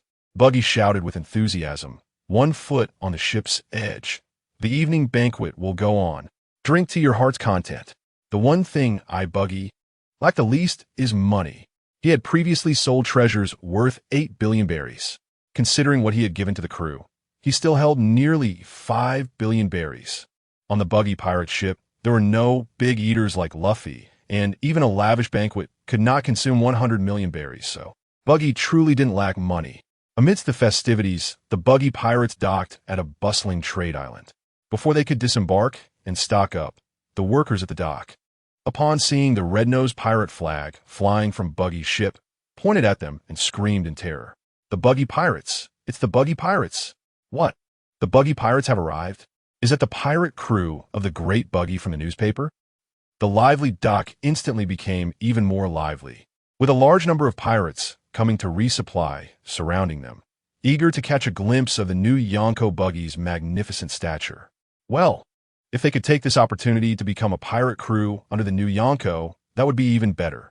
After all, this was the person who took down the horn of the strongest creature in the world, Kaido. Captain Buggy, our ship is surrounded by many people. Chief of Staff Kabeji reported to Buggy after hearing the commotion at the dock and understanding the situation. Don't worry.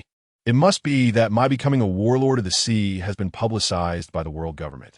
Their efficiency is truly impressive. Ha ha! Hearing the cheers from the dock, Buggy burst into wild laughter. He never imagined he would have a day where he was the center of attention. This feeling is simply wonderful. Since they are so enthusiastic, I can't disappoint their expectations. Let them admire the magnificent stature of the warlord of the sea. Buggy confidently placed his hands on his hips and said to his subordinates, then strode forward with great confidence. The crew of the Buggy pirates, hearing this, also held their heads high and followed Buggy, wearing proud expressions of shared honor. Their captain is now an officially recognized warlord of the sea by the world government. They are legitimate pirates recognized by official status. Under the expectant gaze of the crowd at the dock, Buggy led his crew onto the ship with a proud expression, like a triumphant general. Before Buggy could open his arms to deliver any words of glory, the crowd erupted into even more enthusiastic cheers. "This is the strongest of the four emperors, Captain Buggy. I didn't expect him to be even more impressive than I imagined.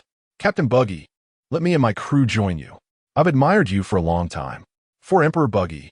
For Emperor Buggy." On the bow of the ship, Buggy's prepared speech for becoming a warlord of the sea was interrupted as he picked up several keywords from the crowd's shouts. "For emperors? Buggy? Which infamous pirate shares my name?" Buggy looked around in confusion, and when he realized that the adoring gazes were focused on him, his heart raced uncontrollably. "It seems they're talking about me, but I just became a warlord of the sea. How can I already be called a four-emperor? I can't understand it. I really can't."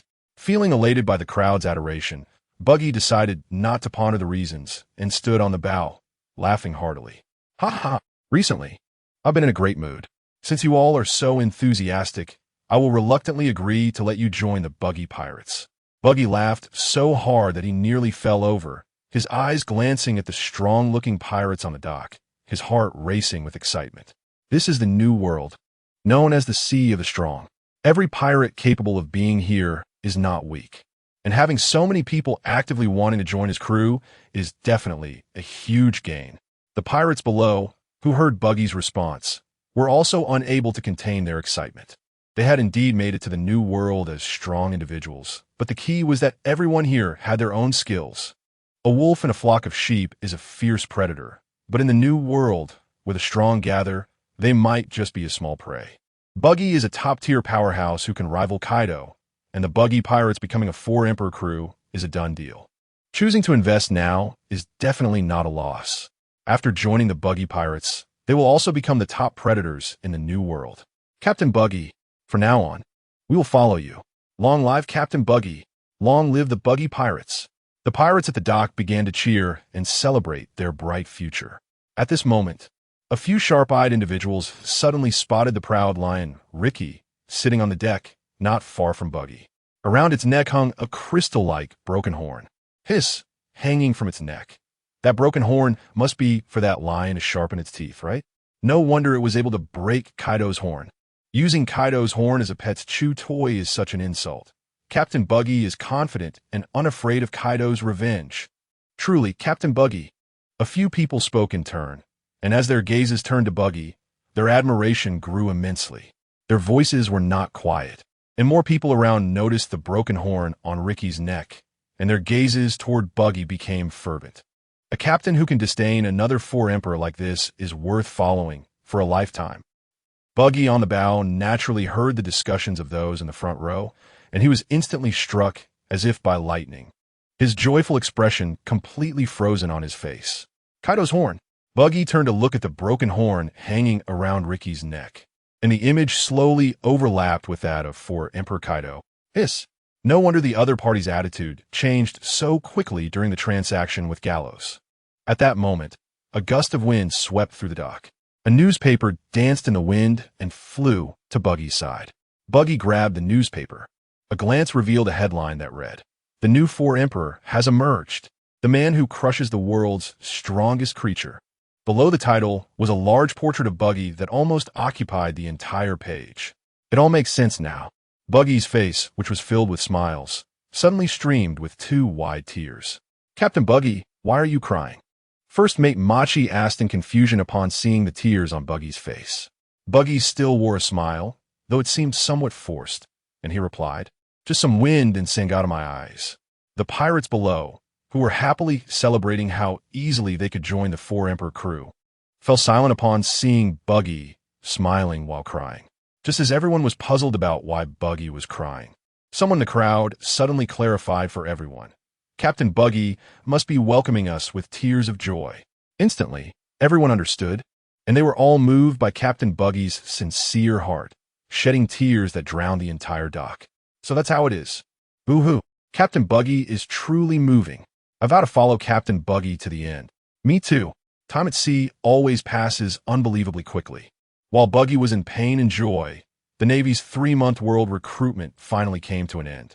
During this time, aside from the monumental news of Buggy joining the warlords of the sea, and becoming the new Four Emperor, there were no other significant headlines. Even the former warlord Gecko Moria's challenge against warlord Don Quixote da Flamingo, which ended in failure, only garnered a little attention in the local area. At Navy headquarters, Marineford, countless strong individuals who participated in the world recruitment gathered here, undergoing a series of fierce battles, ultimately leaving only two top powerhouses vying for the position of admiral. One was, of course, the blind swordsman Yi Xiao, who came from the North Sea and consumed the heavy human devil fruit. The other was the top martial artist from the New World, known to no one, who had consumed the forest devil fruit, Wamoku, in their previous duels. Both had overwhelmingly crushed their opponents. Even the substitute admirals, Peach Rabbit and Khaki, who had specially entered the knockout rounds, gained little advantage against them. This allowed the veteran soldiers, who had grievances about new recruits being promoted to higher officer positions without achievements, to recognize the strength of these newcomers, alleviating the hidden conflicts within the Navy. Because the two strengths had already displayed extraordinary destructive power during their confrontations, and to avoid damaging Marineford, the final battle was postponed, and the Navy chose a suitable location for the decisive showdown. In a sizable wooden loft, Yi Xiao sat cross-legged on the bed, meditating in silence. Ever since he received a peculiar gift from a strange person and was pulled into a bizarre world by a gigantic, flame-wreathed dragon spirit, Yi Xiao, who used to gamble often, now had something else to do when bored. He focused his mind, gathering his spirit, in a tranquil state of mind, as he entered the world where the spirit of the divine dragon resided and practiced alongside it. Yi Xiao discovered that his perception had significantly enhanced and continued to grow stronger with his training, suppressing the tremors and fears of facing an unparalleled ferocious beast. He communicated with the spirit of the divine dragon and learned that as long as his mind could withstand the spirit's invasion, he could harness the spirit's immense power. He was cultivating his mind while also becoming stronger. Knock, knock, knock. A series of knocks interrupted Yi Xiao's meditation, pulling him out of the world of the divine dragon spirit. "Come in," Yi Xiao said in a friendly voice. Creak. The door opened, and a Navy soldier walked in. The soldier first saluted Yi Xiao with a respectful demeanor and then spoke. "Mr. Yi Xiao, the ship is ready. We can set sail for the final battlefield now." "Thank you." Yi Xiao nodded in response, stepping into his wooden shoes, picking up the blind sword leaning against the bed, and striding towards the port dock of Marineford. "Is Mr. Yi Xiao really blind?" The Navy soldier left behind stared at Yi Xiao's back, speechless. "So, that blind cane is just for decoration?" In the marshal's office, Akainu's desk was finally cleared of paperwork. Rarely having finished his documents and enjoying a moment of leisure, Akainu looked at his two colleagues, Akiji and Kizu, who were lounging on the sofas to his left and right, and took a deep puff of a cigar. He had originally thought that this position of marshal would be the beginning of fulfilling his ideals of justice, but the reality had slapped him hard in the face. He had been deceived. Countless issues requiring his resolution came pouring in, leaving him overwhelmed with no chance to realize his own ideas. This marshal position was too difficult to handle. Akainu looked at his two colleagues, who had recently replenished their forces and were now leisurely relaxing, and his resentment was evident. Especially Kizaru, whose youthful appearance had returned, flaunting his 20-something face around the Navy base, made Akainu feel increasingly displeased. "Huh, who do you think will win in the end?" Akainu exhaled a long smoke ring and asked Akiji and Kizaru. The older generation of the Navy had either retired or held only idle positions, and the only ones who could casually chat with him in the office were these two contemporaries. "Yi Xiao, his calm demeanor impresses me. I feel his strength has not been fully revealed yet." Akiji spoke, his gaze inadvertently glancing at Kizaru. In his life, he had only seen two people with such a calm mindset, Kizaru and Yi Xiao. Kizaru's calmness came from his indifference to many things. Akiji wondered if Yi Xiao was the same. "Hey, why are you looking at me? If you want a mirror, go buy one yourself." Kizaru, who was admiring his youthful, handsome face in a small mirror, noticed Akiji's gaze and muttered while putting away his mirror. He had specifically bought it to admire his wrinkle-free, handsome face. After putting his small mirror into his chest pocket, Kizaru took out a nail clipper that had accompanied him for many years from his pants pocket and began trimming his nails, which he hadn't done for a day. It seemed he had been completely absorbed in his own beauty, not hearing a word of Akainu's comments. Akainu silently observed Kizuru. After working together for many years, he understood this colleague's terrible personality, so he said nothing more and turned to Akiji, the only one he could communicate with. I think Akamaki can win. His commitment to justice is thorough enough, and at a certain level of strength. A person's character often influences the outcome of the battle. Perhaps. Akiji shrugged, appearing indifferent. Akiji understood that what Akainu really wanted to say was not about the victory between Ishiao and Akamaki, but about the position of Marshal. He feared Akainu would feel dissatisfied because he had not achieved the position through fair competition, but had been directly appointed by the Gorosei. However, he genuinely did not care about this matter. He had been watching Akainu's struggles these days with glee. No wonder Kizuru, who often frequented the marshal's office, showed no interest in the position. It turned out that the job was so difficult. The Navy designated Punk Hazard Island, an uninhabited island that had become a battleground due to the fierce battle between Akainu and Akiji in the original work, as the final battleground for Ishiao and Akamaki. Punk Hazard Island had once experienced a terrifying accident, releasing a large amount of corrosive substances that turned the entire island into a wasteland. The choice of this location for their battle was also due to Punk Hazard Island being uninhabitable, a case of utilizing waste. If there are any opinions regarding the plot, feel free to express them. On the sea, the iron warship carrying Ishiao and Akamaki slowly docked at the desolate Punk Hazard Island. "Gentlemen, we have arrived," said the Navy Rear Admiral Weasel as he entered the cabin, looking at Ishiao, who was sitting in meditation, and Akamaki, who was half reclining and resting. "Ishiao, your strength is impressive, but you should still be a bit weaker than me. Why not just admit defeat?"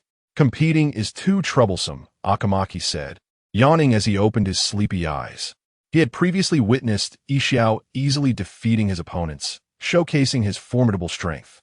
However, perhaps because the previous 3 Navy admirals were all Logia-type users, Akamaki was confident he could defeat Ishiao. After all, he was a Logia fruit user. According to the rules for Navy admirals, this position absolutely belonged to him. "I am quite confident in my strength. How about you admit defeat, Lord Akamaki?" Ishiao had already exited his meditative state when Weasel entered, and upon hearing Akamaki's words, he smiled and replied. One of his goals in joining the Navy was to change some of the unsatisfactory rules. To achieve this, a necessary status and position were absolutely indispensable. This position of Admiral, he was determined to obtain. "This is really a headache. Let's finish it quickly and be done with it." Akamaki rubbed his hair, then stood up and left the cabin first. Ishiao smiled and followed closely behind in his wooden shoes. After watching Ishiao and Akamaki disembark, Weasel ordered the warship to withdraw a distance. The aftermath of battles among these top-tier powerhouses at sea could be terrifying. If a full-force attack landed on the island without any issues, it would not be difficult to destroy the island. To prevent unexpected occurrences, a necessary safety distance had to be maintained. On Punk Hazard Island, the two who had landed did not rush to start fighting on the shore, but purposefully headed towards the central area of the island. They both understood each other's strength, and the destruction caused by their battle would be significant. The fragile coastline was not suitable to be their battlefield. As the two walked towards the center, Akamaki looked down at the ground still covered with corrosive substances, his brows furrowing tightly. Before he could say anything, Ishiao tapped his blind cane on the ground a few times. Punk Hazard Island was once a research base for the Navy, Ishiao said solemnly. Because he understood too much and had seen too many ugly things, he chose to blind himself, seeking peace in not seeing. His eyes were indeed blind, but his heart seemed to have become clearer than a bright mirror. This was also the reason he chose to join the Navy, to strive to change some rules. Upon hearing this, Huangmu quickly relaxed his frown. As long as it wasn't done by pirates, it didn't matter. The two walked to the central area, standing opposite each other, neither speaking. In the next moment, Huangmu's mouth curled into a grin, and his arms suddenly transformed into numerous tree vines, launching the first attack on Ishiao. A large number of vines lashed out violently at Ishiao. The fierce sound of wind slicing through the air made one feel a chill just from listening. He made the first move. Truly no mercy. Yixiao ignored the attacking vines and smiled calmly. Being on an uninhabited island, he finally didn't have to worry about the destructive power of his gravity fruit abilities. Gravity Blade, Fierce Tiger, Yixiao shouted, gripping his sword in reverse. And the power of the gravity fruit accumulated on the sword's blade, executing a horizontal slash. Boom! As Yixiao swung his sword, a powerful lateral gravitational field instantly destroyed all the vines attacking him, reducing them to broken limbs and leaves.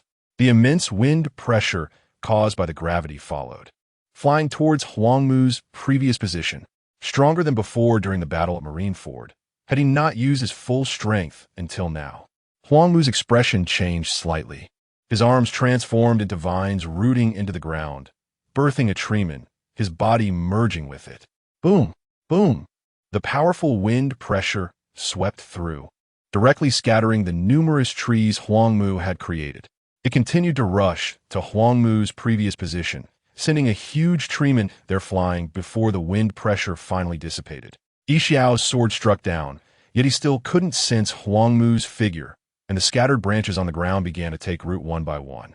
Some of the broken leaves grew into large trees, while some branches transformed into thorny vines. In the blink of an eye, a thicket forest appeared on the desolate island. Moreover, the plants in this thicket forest were strangely eerie, with vines dancing wildly, and the trees growing fists and feet. Yixiao, admit defeat. With your abilities, you cannot defeat me.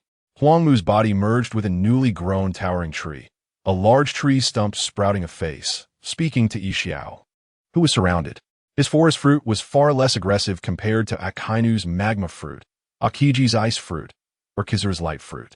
However, he was very confident that among the previous 3 admirals, only Akainu could suppress him with natural restraint. Akiji and Kizaru would need to truly fight him to know. The reason being that the forest fruit granted him powerful vitality. Forests are a source of life, alongside the sea. As long as any of the fallen branches and leaves he created were not completely destroyed, he could turn them into a new shoot representing life and reborn. So that's it. The forest fruit is indeed troublesome. Yixiao sensed that all the surrounding plants carried Huangmu's life force and mumbled with his pale, lifeless eyes. Yixiao sheathed his sword, channeling his powerful perception completely into the sky above. Seeing this, Huangmu thought Yixiao was preparing to admit defeat, but before he could confirm, he saw rings of light rising from Yixiao's body, reaching the sky. Just a meteor, huh? While Huangmu controlled the surrounding plant vines to entangle Yixiao, he also guided the treeman's branches to form fists. Before the treeman's fists could land, a whistling sound of breaking air echoed from the sky. Huangmu initially paid no mind and continued to control the treeman to attack Yixiao. He had witnessed Yixiao's moves during their previous duel at Marineford, and with meteors of that size, they couldn't completely destroy his plants. But as the whistling sound grew louder, Huangmu finally realized something was amiss. He quickly looked up and was instantly drenched in cold sweat. Above him, a fireball with a diameter measured in kilometers was rapidly descending. Accompanied by a loud sound of wind, Huangmu's forehead broke out in a cold sweat, instantly caught off guard by the heavyweight meteor above. Yixiao, we have no enmity, no grudge. Do you really need to risk my life? Not to mention whether his plans could survive.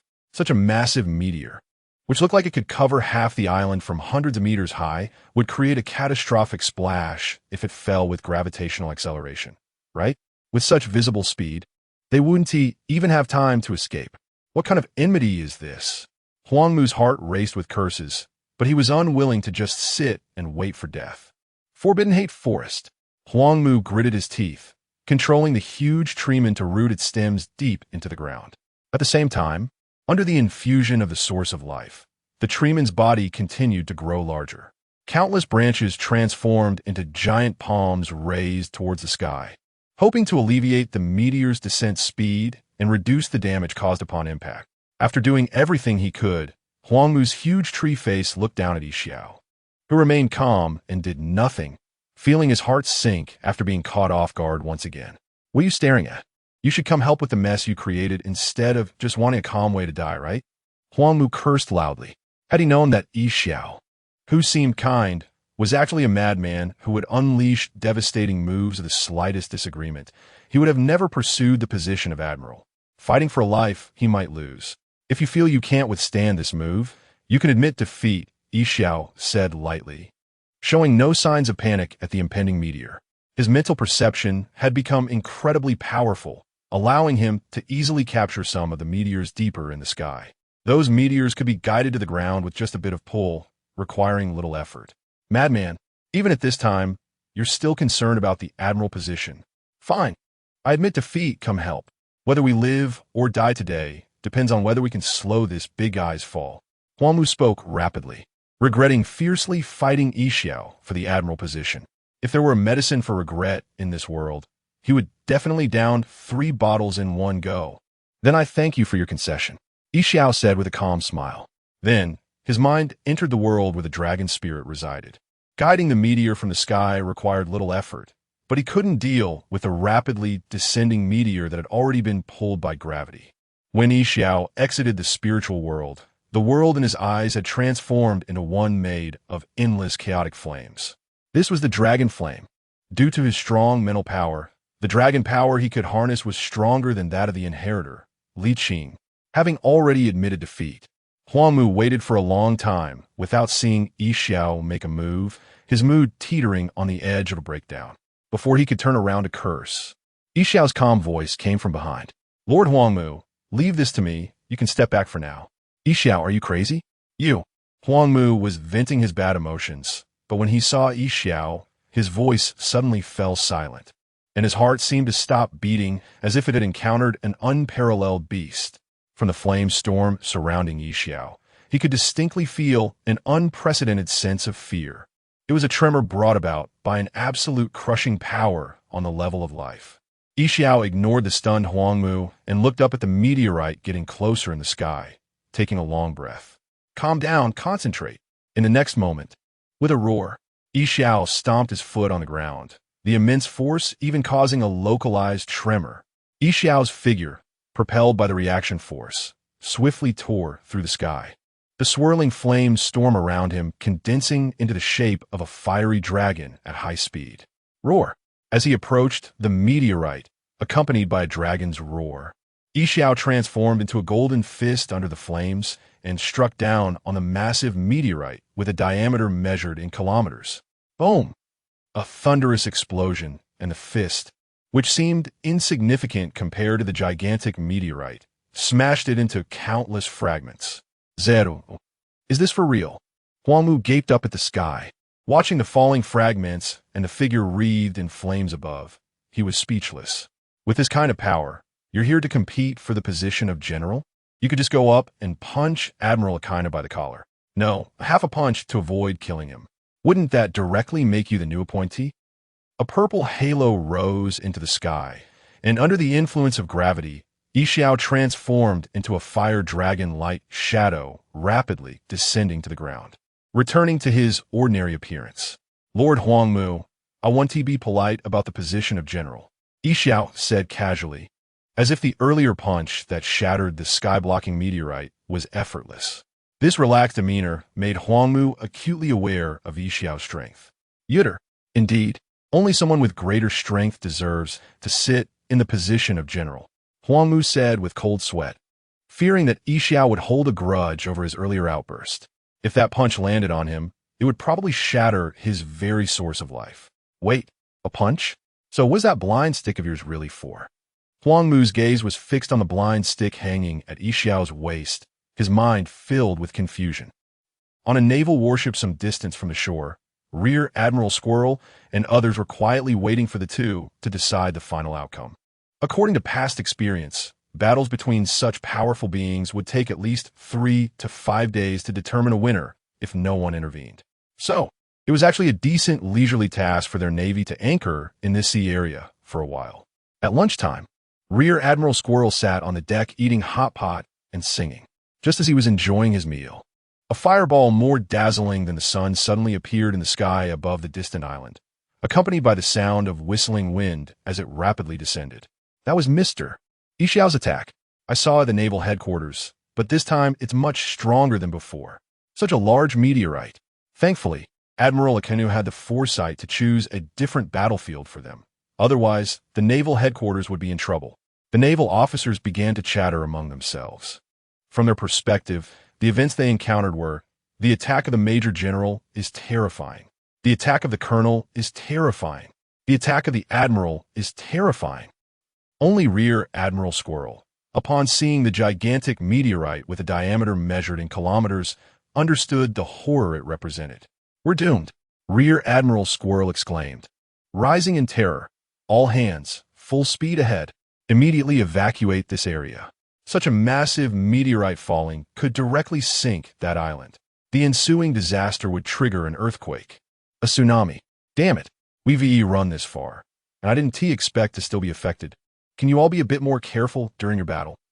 The Navy on the ship began to evacuate urgently under Rear Admiral Squirrel's orders. How long has it been? The battle has escalated to such a heated stage already? Rear Admiral Squirrel stood at the bow of the ship, his expression grave as he stared at the massive meteorite in the sky, his heart tightening with the sound of the whistling wind. It said that battles between strong opponents usually start with mutual probing, then a few flattering remarks, and, after some exchanges, they say a few more things. Why are you two going all out right from the start? Is this the difference between wild powerhouses and organized ones? Rear Admiral Squirrel was filled with doubts, and before the warship could retreat far enough, he saw a fiery dragon shadow, accompanied by a loud dragon-esque roar, soaring straight up towards a massive meteorite falling from the sky. Boom! The gigantic meteorite, with a diameter measured in kilometers, was easily destroyed under the impact of the dragon shadow, its destructive power shattering the entire meteorite into fragments. Even though they were far from the center of the battle, the thunderous roar made everyone temporarily deaf. That is, Mr. Ishiao. Rear Admiral Squirrel stared in awe as the dragon shadow disappeared, revealing a figure maintaining a punching stance in the air, his expression shocked. With such destructive power, even Whitebeard in his prime might not compare, right? And aren't you a blind swordsman? Rear Admiral Squirrel, should we still evacuate? A naval soldier asked the astonished Squirrel as he saw the meteorite being dealt with. Evacuate. To avoid any collateral damage, we need to retreat even further. We'll return to pick them up once the situation on the island is clear. Rear Admiral Squirrel said, his tone very firm. With his years of rich experience at sea, he knew that such a large-scale battle between two powerful beings must be due to their clear understanding of each other's strength. The battle between top-tier strong individuals would definitely not be decided in less than the time it takes to eat a meal. Absolutely not. Thus, due to Rear Admiral Squirrel's rich experience, Ishiao was forced to stay on Punk Hazard Island, joining Huangmu's fasting diary. In the first half of the Grand Line, Shurima. After nearly a year of continuous irrigation with the water of life, the originally arid and hot desert had grown into a lush forest, leaving only some beaches along the coastline. Countless plants covered the land, and the lush green on the thick branches seemed to symbolize the strong vitality of the country of Shurima. In the central urban area, numerous tall buildings stood, and the clean and wide streets, along with public facilities visible everywhere, indicated that this country was highly developed. On the streets, people from different places, with varied skin tones and colorful clothing, bustled about, showcasing the country's strong inclusivity. Today, Shurima has become the recognized crownless king of the vast seas in the first half of the Grand Line. With the powerful steel giant ship developed by Richter, equipped with cannons capable of toppling mountains with a single strike, Shurima's warships can travel freely wherever they go. Any force that stands in their way will be blown to smithereens by overwhelming artillery fire, coupled with the ascension power of the powerful generals Bell and Gaka. Wherever the warships go, royalty and nobles from all countries must raise their hands in welcome. From the Upside-Down Mountain to the Sabeti Archipelago. In this vast sea, the pirate problem that has been rampant for decades has become a thing of the past. In just a few months, Shurima sits there, directly cutting off the normal channels for pirates from all seas to enter the New World. They have no choice but to traverse the dangerous, windless zone that is home to sea kings to search for the legendary Treasure One piece mentioned by Pirate King Roger. In the face of Shurima's powerful military force, There will be no foolhardy individuals in the first half of the Grand Line who would dare to seek out a treasure whose existence is uncertain, setting sail to become pirates. The pirates of the New World have lost a continuous stream of fresh blood, destined for this great age of piracy to be swept into the annals of history in the near future. In the conference center of the city district, kings from various countries invited to the first half of the Grand Line sat down, their expressions complex as they looked at Cobra standing on the platform. In the past, he was an existence they needed to look up to as a king of a member nation of the world government. When Alabasta suffered 3 years of drought, they could still watch with glee, and when Alabasta fell and was replaced by Shurima, they laughed even louder. Seeing someone higher than themselves fall into the mire was an immensely satisfying sight. But who would have thought that after losing his kingship, he would not only not fall into the mire, but rise alongside the emergence of Shurima? Thank you all for taking the time to attend this meeting amidst your busy schedules. Nowadays, everyone is well aware of the situation in the seas of the Grand Line. With your active cooperation, the cleaning plan led by Shurima has been executed very smoothly, and there are no pirates causing trouble to be found. Cobra stood on the platform and said gracefully, "The plan to eliminate pirates has been a complete success. The reason we invited you here is by the command of His Majesty the Emperor of Shurima." "Oh, is His Majesty planning to clear out the pirates of the four seas or the group of villains in the New World?" His Majesty is indeed quite ambitious. No matter what is done, I support it. Whether it be money or manpower, I am on board. I also support it. I will contribute 500 million berries. The kings in the conference hall began to chatter like a market, eagerly raising funds even before Cobra clarified what was happening. In their eyes, Shurima's efforts to eliminate pirates in such a vast sea were merely a display of power, a show of military deterrence. Now that Shurima called upon them, it was naturally time to collect benefits. If it was just some money, then so be it. They could consider a protection fee. As kings, they lacked nothing but wealth. As long as there were people in their countries, wealth could be extracted. You support everything? That is truly appreciated. At that moment, a voice came from outside the conference hall. BaiGets pushed the door open and walked up to the podium. The dazzling eagle armor he wore radiating the majesty expected of an emperor. The emperor of Shurima. The kings of various countries were taken aback by BaiGets' appearance, their faces lighting up with a sense of pride and vanity. The emperor of Shurima's reputation for being a hands-off ruler was well known in this sea, yet he had come specifically to meet them, which was quite flattering. Gazing through the armor, BaiGets surveyed the gathered kings and smirked, saying, "The pirate scourge in this sea has been completely eradicated by Shurima's army, and the next step in Shurima's plan is to take the crowns from your heads. In the land of Shurima, there are no nobles." Were they just here? There are no nobles in the land of Shurima? The kings of various countries were stunned, unable to believe their ears. The emperor is, after all, the greatest noble of this country. How can you tell us that there are no nobles in Shurima? Moreover, we are in our own countries. Your Majesty, what did you just say? A rotund, balding king stared wide-eyed, incredulous. Did you not hear clearly? Then let me say it one last time. The reason I called you here is to take the crowns from your heads. In the land of Shurima, there are no nobles. BaiGets fixed his gaze on the kings, his tone leaving no room for doubt. This time, all the kings present clearly heard BaiGets' words, and their expressions immediately soured. Most of the kings came from hereditary families, and BaiGets' intention to strip them of their kingship was akin to shattering their ancestral golden rice bowls. People die for wealth, and birds perish for food. Those who understand the times are always rare. Even knowing Shurima's immense power, these kings showed no signs of goodwill.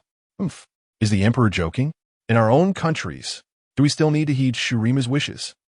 Several elderly kings with long beards stood up from their seats, their faces filled with anger as they spoke to BaiGets. The emperor must have drunk too much today and is talking nonsense, right? Let's just pretend we didn't hear that. With these old kings setting the tone, more and more kings stood up, angrily voicing their objections to BaiGets. A few kings who were still hesitant watched as more and more stood up, and at the last moment they also followed suit, joining the ranks of those criticizing BaiGets. Unbeknownst to them, the few old kings who had taken the lead cleverly hid behind the crowd. TSK. Faced with the uproar of the kings, Bai shook his head, clicking his tongue at their foolishness. He then raised his hand, and dozens of sand soldiers suddenly materialized behind the kings, pointing their spears at the kings' lower backs. I'm not asking for your opinions. I'm notifying you. From now on, everything in this sea area on the map belongs to Shurima. Bai traced a circle on the map and extended a hand towards the kings in an inviting gesture, asking, "Is there anything you do not understand?" Feeling the sharpness pressed against their backs, the kings tensed up, their hearts racing, and facing Bai's gesture, they all shook their heads vigorously, keeping their mouths shut. Only when confronted with death do these greedy individuals regain their rationality. After the soldiers outside subdued these kings, Cobra approached Bai and reported, "Your Majesty, so far our people have taken control of 7 countries, and without the king's orders, the armies of these countries did not resist. The policy reforms, after taking over, will be implemented swiftly. Based on our experience, it should take about a month for the residents of these areas to initially accept our policies." "Well done." Bai nodded in response, fully aware of Cobra's governance capabilities as a hands-off ruler. "After the policies stabilize, let us release these kings. I'm curious to see how these vampires, who have fallen from luxury to poverty, can survive on their own." Bai said, "Nobles are quite similar everywhere, and among the kings in this sea area. There were originally some complete scoundrels who bullied men and oppressed women. However, during the previous campaign against the pirates by the Shurima army, these bad elements were dealt with. The kings who have survived to this day can only be considered landlord vampires who are merely managing their governance without going too far.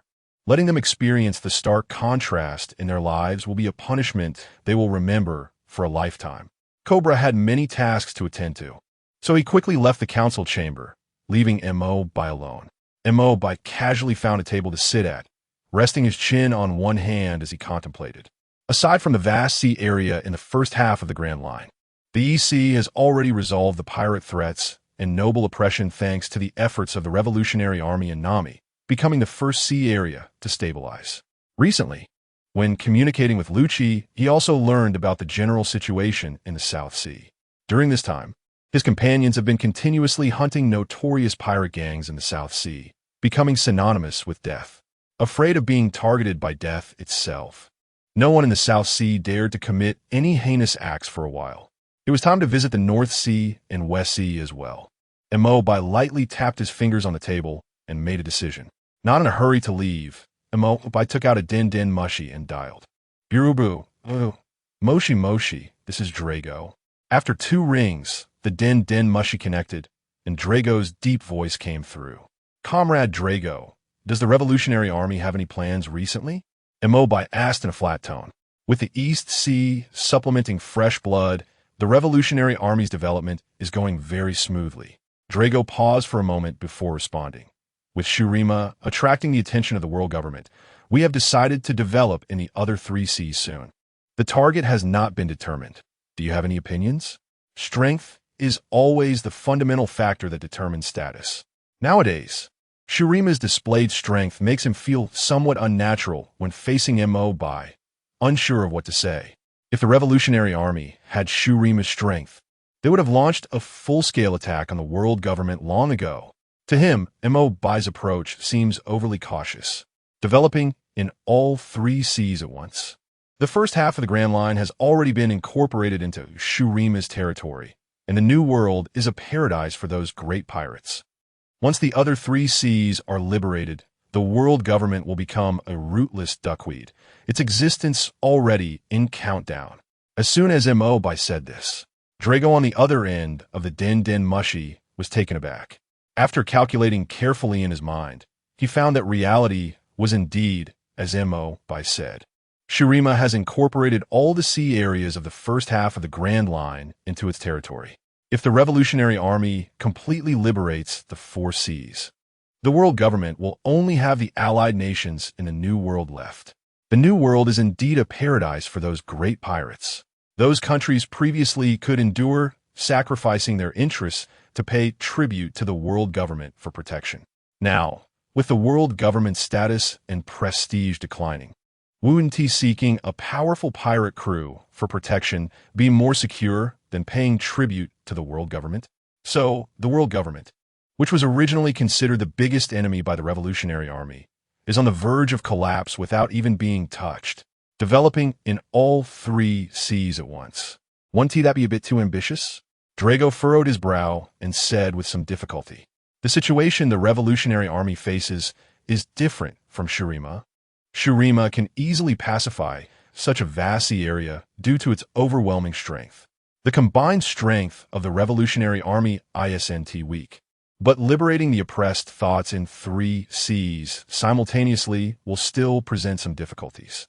After all, the other three seas are not like the East Sea, which lacks any powerful pirates or other evil forces.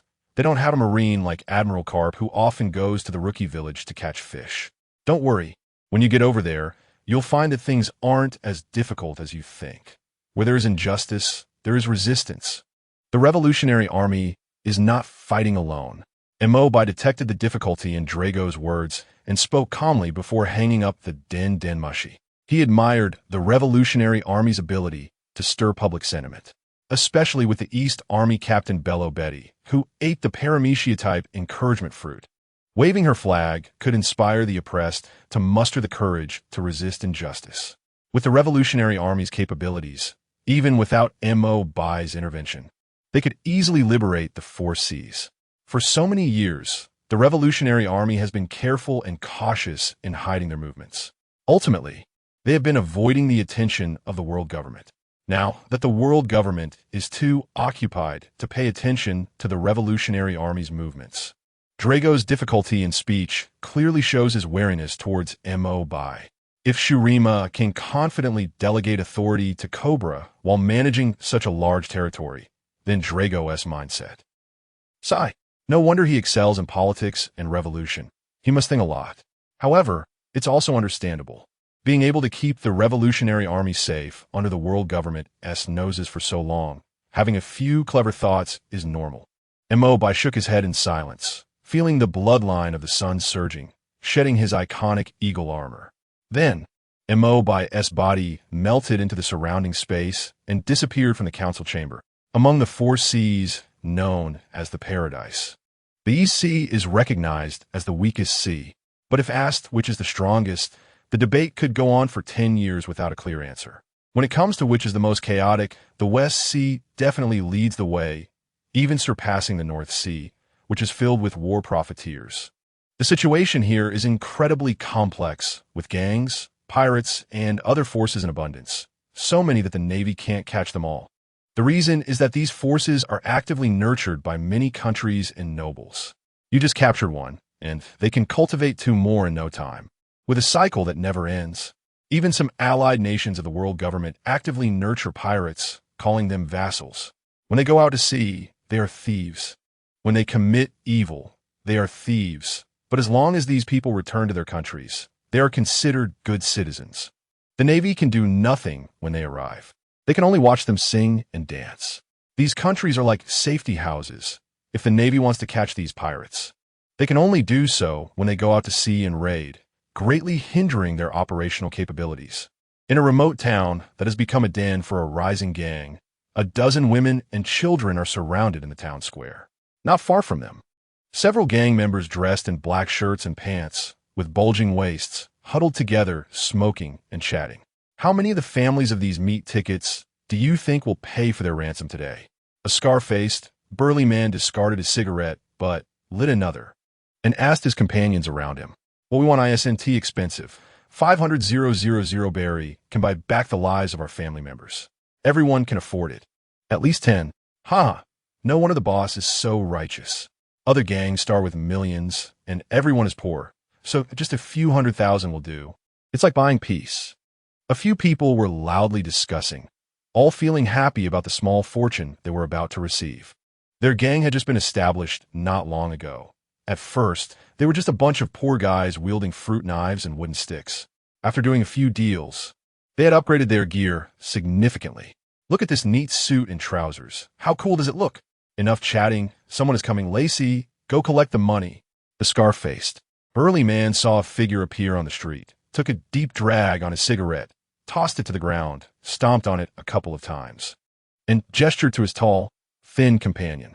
The tall, thin guy, getting the signal, immediately threw away the cigarette butt, his face shining with excitement as he jogged toward the figure on the street. "Hey, you guys, day after day, can't you save a bit? You throw away a cigarette with so much left." The burly man said regretfully. Then he bent down to pick up the cigarette, but that the tall, thin guy had discarded. After cleaning the mud off the butt with his mouth and spitting out the dirt, he took a satisfying drag and said contentedly, "This home, without me, would fall apart." The tall, thin guy jogged and stopped when he saw the dark-skinned man standing on the street with a nervous expression. Looking at the dark man's yellow-stained checkered shirt, he straightened his own suit and confidently walked over. "Don't worry, we won't break the rules. The meat tickets are well protected. We guarantee not a hair is missing. 500,000 berries each, cash for the person." The tall, thin guy, with his chin up and a proud expression, said to the dark-skinned man. They had previously studied the success stories of several major gangs in the West Sea and concluded that the most important principles in the underworld are to follow rules and loyalty. Although their emerging gang is small, it is definitely full of potential. Big brother, I have borrowed from everyone around me, and I can only gather 746,000 berries. Can you make an exception and let me redeem my wife?" The dark-skinned man opened the cloth bag in his arms, revealing the berries inside, and pleaded bitterly. Based on the 500,000 per person, he could redeem his wife. But unfortunately, his wife was already pregnant. This gang, along with the child in her belly, demanded more than he could afford, 1,000,000 berries. "Well, who knows how many children are in your wife's belly? We asked for the price of one child, and you still want to bargain with us." As soon as the topic of money came up, the proud expression on the tall, thin guy's face instantly changed, reverting to a calculating, fierce look. And he said with a fierce expression, "We are rule-abiding people, so you must follow our rules too. According to the rules, the money you brought is only enough to redeem one person, and your child is already 8 months in the womb. So we can only take out your child. You have to choose between your wife and the child." The tall, thin guy said with a vicious tone, breaking the dark-skinned man's spirit. The same old story, they wanted to grow bigger and stronger, and rules were indispensable. Even if God came, it wouldn't work. "Brother, I beg you, let me take my wife and child. I will definitely find a way to make up the remaining money." The dark-skinned man, upon hearing the tall, thin guy's words, collapsed onto the ground, tears streaming down his face, reaching out to grasp the thin guy's pants leg and pleading, "Huh, poor guy. Let's go. Considering the extra money, you can at least take away the corpse of another person." The tall, thin guy, looking displeased, snatched the cloth bag full of cash from the man's hands, shook off the man's grip on his pants leg, and said disdainfully, even as a kidnapper, he looked down on a man who couldn't even come up with 1,000,000 berries to protect his wife and child. "Poor? No wonder you're poor. Just a month ago, he was also a complete pauper. After only a short time in business, he could wear a suit worth tens of thousands of berries. People need to work hard and strive." The tall, thin guy cast a disdainful glance at the man and walked toward the center of the square. The man, who had been shaken off, stumbled after him. "Brother, the money he paid is not enough. It's only enough to redeem one person." The tall, thin guy shouted to the burly man, "Oh, if the money for one person is given, then give him one person. You can decide these matters yourself." The burly man had already lit another cigarette, lost in a dreamy state, said nonchalantly, "This is 100 berries per cigarette. Much better than the leaf-flavored stuff they pretended to roll before." With the burly man's permission, the tall, thin guy no longer hesitated. Amidst the terrified cries of women and children, the tall, thin guy dragged out a heavily pregnant woman and said to the dark-skinned man, who was stumbling behind, "Go on. Which one do you want to redeem?" Seeing the man hesitate to speak, the tall, thin guy licked his lips and revealed a cruel smile. "Don't worry. Those who should live want to die, and those who should die want to live. If you don't choose, I will choose for you." The tall, thin guy traced his dagger across the pregnant woman's belly, watching the man, drenched in sweat and looking utterly disheveled, with a mocking gaze. A month ago, he was a homeless man fighting with wild dogs for food, and today, a month later, he could control the lives and deaths of others. This drastic change in identity and status made him utterly obsessed and delighted. The dark-skinned man, who had been an ordinary citizen, had never encountered such a situation before. Sitting weakly on the ground, He was lost in the tall, thin guy's words, unable to make a decision. What are you hesitating for? Let me help you choose. The tall, thin guy, who was getting increasingly impatient, said. With that, he used his dagger to cut open the pregnant woman's clothes, revealing her round belly. Ah, the pregnant woman, whose nerves had been under constant high pressure, let out a horrified scream. The honest, dark-skinned man, upon hearing his wife scream, suddenly felt his mind go blank. A surge of power erupted from within him, his eyes filled with bloodshot fury, and he lunged uncontrollably at the tall, thin guy, who was digging at his ears in shock. Get away. The caught-off-guard tall, thin guy was knocked down by the dark-skinned man. Just as he reached for his waist to fight back, he was frozen in place by the dark-skinned man's blood-red eyes. You. The tall, thin guy opened his mouth, but hadn't he said more than a few words when the blood-eyed, dark-skinned man bit down on his throat like a mad beast. The man let out a beast-like growl, instinctively tearing at the tall, thin guy's throat. Soon a large pool of blood oozed out beneath him. Lacey. Seeing the scene, the burly man and the other gang members' faces changed drastically, and they all pulled out their handguns, pointing them at the dark-skinned man. Stop! The burly man shouted loudly as he aimed his gun at the frenzied man. But the man's nerves had already snapped, and he had no rationality left. He continued to gnaw at the limbs of the now motionless, dead tall, thin guy, Lacey. I said stop. The burly man, seeing the man completely ignored him, shouted angrily, and then pulled the trigger of his gun. Bang! The short gun in the burly man's hand spat fire, and a bullet shot into the man's abdomen at high speed. The man shuddered as he was shot, ignoring his wounds and turning to glare at the burly man with a hairy face with his crimson eyes. Then, he lunged at the hairy-faced man with a wild ferocity. The pain coursing through his body did not stop him. Instead, it drove him to madness. He was insane. He had completely lost his mind.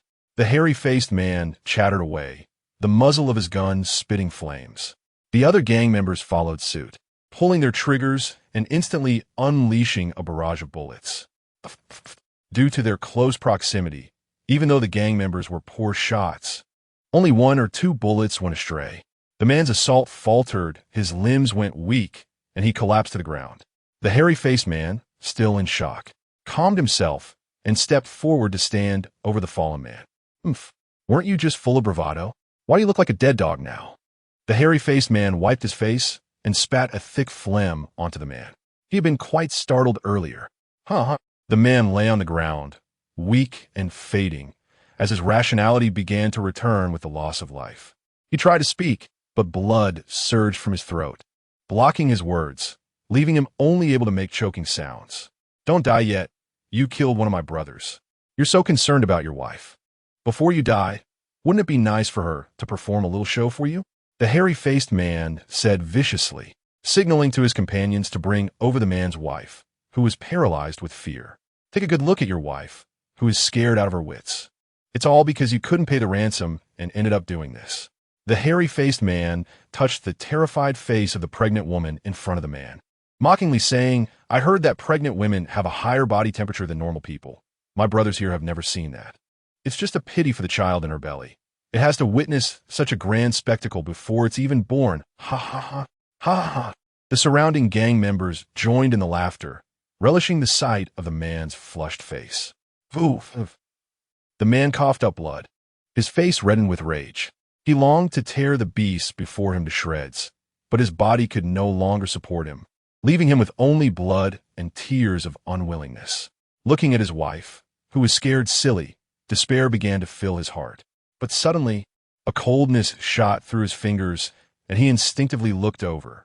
He saw, unknown to him, a sharp giant blade embedded with gems lying just a hair's breadth away. The blade's thick spine was nearly an inch wide, made of a matte metallic material he had never seen before. Embedded in the handle was a transparent gem that resembled ice. What a pity. If he had found this knife earlier, he could have sold it for a good price and redeemed his wife. Thinking of this, the honest and simple man gritted his teeth and shook his head bitterly. No wonder he couldn't protect his pregnant wife. Having reached this point, the first thought that arose in his mind was still a cowardly surrender. As a man, he should be thinking about tearing these beasts to pieces. Just as the man was denying his cowardly life in his heart, The mocking laughter of the gang members mingled with the sound of tearing fabric. Rip! The hairy-faced man yanked at the pregnant woman's already torn clothing. With a forceful tear, the loose garment fell away, revealing the woman's pregnancy-swollen body. "No, please, spare me." The woman, who had been stunned by the bloody scene, came back to her senses at the hairy-faced man's actions. Cradling her belly with one hand and crossing her arms over her chest with the other, she cried out in terror and begged for mercy. "Ha ha ha! How could we let you go? If your husband had brought the ransom, we might have let him take one of you, but he killed one of our brothers." "My brothers are really fired up right now," the hairy-faced man said, squeezing the pregnant woman's face with a mocking tone. The other gang members laughed along. In truth, they had no interest in such a pregnant woman. After all, for just a few thousand baht, they could find a good-looking professional to enjoy themselves with. If they were willing to spend a bit more, they could even treat all their brothers to a good time. What was the point of a pregnant woman with a body that had gone to seed? They only thought about putting on a grand show in front of the dark-skinned man, killing both body and heart. This psychological pleasure was what truly delighted them. Hearing his wife's cries, the blood that had retreated from the man's eyes surged back, and the blood in his throat rushed faster. The man struggled desperately to move. His furious crimson gaze locked onto the beast before him, and his fingers accidentally brushed against the knife handle that was mere millimeters away. Suddenly, a mysterious power coursed through the knife handle into the man's body. The man felt an uncontrollable rage rising within him, as if it would incinerate his very being. In an instant, the anger condensed into tangible flames in his eyes, like a fierce beast ready to pounce. As the rage surged, the vitality he had been losing seemed to trigger some sort of switch, starting an eerie rebound. The several bleeding bullet holes in his body began to heal at a terrifying speed. "Ha ha ha! Is he putting on a show for us? The more you suffer, the happier we will be." The gang members, hearing the commotion the man was causing, completely ignored the near-dead man. Instead, they became even more excited, their faces glowing with fervor. After all, with such severe injuries, he wouldn't be able to do anything worth their attention. "You guys, bring him over. How can we not let him enjoy this wonderful performance up close?" the hairy-faced man said, squeezing the pregnant woman's soft flesh without looking back. "Ah, it hurts." The pregnant woman cried out in agony as she felt the pain in her body. The sound of pain and the look of fear on the woman's face ignited a spark in the hairy-faced man's heart. But before he could act, a sudden rush of wind sounded beside him. Following that, a sticky liquid poured down onto his head, drenching him thoroughly. "What are you guys doing? Didn't I tell you?" The hairy-faced man wiped his face and turned to curse at the location where the others had been. But when he looked up, all that remained were a few broken bodies, leaving the hairy-faced man stunned. Dead? The hairy-faced man instinctively looked at the hand he had just wiped his face with, confirming his thoughts. The sticky liquid in his hand was the blood of his companions. The hairy-faced man trembled like a leaf, fear surging within him. Those who take pleasure in evil only experience the true taste of fear when such things happen to themselves. At that moment, the hairy-faced man suddenly noticed a figure appearing before him. Swallowing hard, the bearded man looked up in fear, only to see the dark man who had previously gone completely insane. The difference was that the anger in the man's eyes had now solidified into tangible flames. And in his raised hand was a heavy, sharp blade. "Please don't." The bearded man trembled as he looked at the glint of the blade, begging for mercy. The only response he received was a clean and crisp sound of slicing wind. Ding! Jackson Wilkins has obtained the legacy of the barbarian King Tidemir.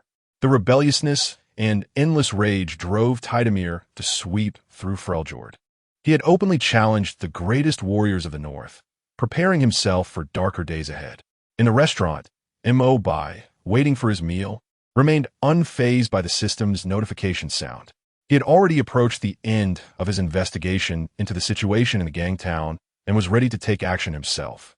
However, seeing the originally weak and honest man display a fighting spirit when his wife was in danger, he decided to leave behind a legacy to deepen the couple's bond. As for the pregnant woman being startled, that was a matter of optimization. M.O. Bai would not leave any unforeseen hazards. The speed of meal service was surprisingly fast, perhaps due to the overall chaotic environment. The food here emphasized one word: fast. Some vegetables were simply blanched, and a bit of sauce squeezed on was enough for a meal. While dealing with the food, Mo pondered over the situation in the West Sea. With the legacy of the Star Guardian Bard, he quickly grasped the general situation in the West Sea. Still the same old story, it was too chaotic here. If Nami were to come here, it would be a day of inhumane 24-hour work shifts. And that might not even be enough. Of course, if she wanted to stir up a storm to cleanse the entire West Sea, that needed to be discussed separately. Bah, why think about such things? With a country as large as Surima, I've been treating it like a hands-off manager. Shouldn't someone else worry about this? Mo scratched his head, and after coming to this realization, he relaxed. Let others handle the tasks. I can just show my support from behind. West Sea. Between the islands of Olivia and the Flower Country, a group of pirates who had hijacked a passing merchant ship rushed ahead. A medium-sized naval warship pursued closely behind them, a primary cannon on the bow occasionally booming, trying to force the two ships ahead to stop. However, on the vast sea, attempting to accurately strike a moving target without calibration could only be a matter of luck. Unfortunately, the Navy wasn't having good luck today. Colonel Tina, the Scarado pirate group, has already landed and entered the territory of the Flower Country. Should we pursue? A naval lieutenant asked the highest-ranking officer on the ship, Colonel Tina. Based on past experiences in the West Sea, he wouldn't normally ask such a question. However, the Scarado pirate group was a glove cultivated by the Olivia Kingdom to handle matters they couldn't intervene in, and the Flower Country had no reason to provide protection to these foreign pirates. Being a naval officer and asking such a question, Tina was very angry. Tina stood at the bow, her eyes fixed on the Scarado pirate group running toward the island in the distance, and said firmly, "Capturing pirates is our job. Follow them." "Yes." Colonel Tina, the naval lieutenant, stood at attention and saluted, accepting the order. On shore, the members of the Scarado pirate group, led by Captain Black, rushed down the street toward the Flower Country. "Captain, do you think the Flower Country will provide us protection?" A one-eyed, thin pirate asked anxiously. They were merely dogs raised by various interest groups. Even their own masters might abandon them, let alone hope for help from a neighboring country. "Don't worry. Do you remember the previous dispute between Olivia and the Flower Country over the seabed with mineral veins?" "Of course I remember. At that time, the Flower Country seemed to be aided by the gods, directly ambushing the royal army sent by Olivia and easily achieving victory. Could it be?" As the one-eyed pirate spoke, he suddenly realized the implication of Captain Black's words and looked at his bushy-browed captain in shock. Our seemingly harmless captain can actually do something so shameless? Captain Black glanced back at the one-eyed pirate, then looked around at his crew, nodding and saying, "At this point, I won't hide it from my brothers anymore. Long before we joined Olivia, Master Qingjiao of the Eight Treasures Water Army's 12th generation had already contacted me. We are merely undercover agents in Olivia. Our true identity is members of the Eight Treasures Water Army. From now on, we can walk around with the identity of the Qingjiao family," Captain Black said with great pride. Being Olivia's nobles' dogs is nothing compared to joining the Eight Treasures Water Army and becoming part of the Qingjiao family. The Eight Treasures Water Army has a history of hundreds of years, and its leader, Dongliang Qingjiao, can even speak in front of the royal family of the Flower Country, and in a very high status. By joining the Qingjiao family, they could shed their identity as dogs and directly rise to the privileged class. Hearing Captain Black's words, the other pirate crew members also showed excitement on their faces. They could now not only get rid of the pursuing navy, but also transform themselves and hold a significant position in the Flower Country. As Captain Black and his crew jogged, they were stopped by the Eight Treasures Water Army stationed at the city gate when they entered the urban area of the Flower Country. "Halt! You are the Scarado pirate group, right? This is not your..." Before the member of the Eight Treasures Water Army could finish, they saw Captain Black pull out a gold and iron token from his pocket. Upon seeing the words on it, the expression of the Eight Treasures Water Army member instantly softened. "So it's a guest of Master Qingjiao. I'll let you pass." The member of the Eight Treasures Water Army stepped aside with a friendly expression. "We are being pursued by the Navy. Please help us deal with the Navy behind us." Captain Black turned back to look at the Navy that was quickly catching up and hurriedly spoke. "If they were caught by the Navy, how could they continue living freely on the sea? The Navy has caught up to us in the Flower Country.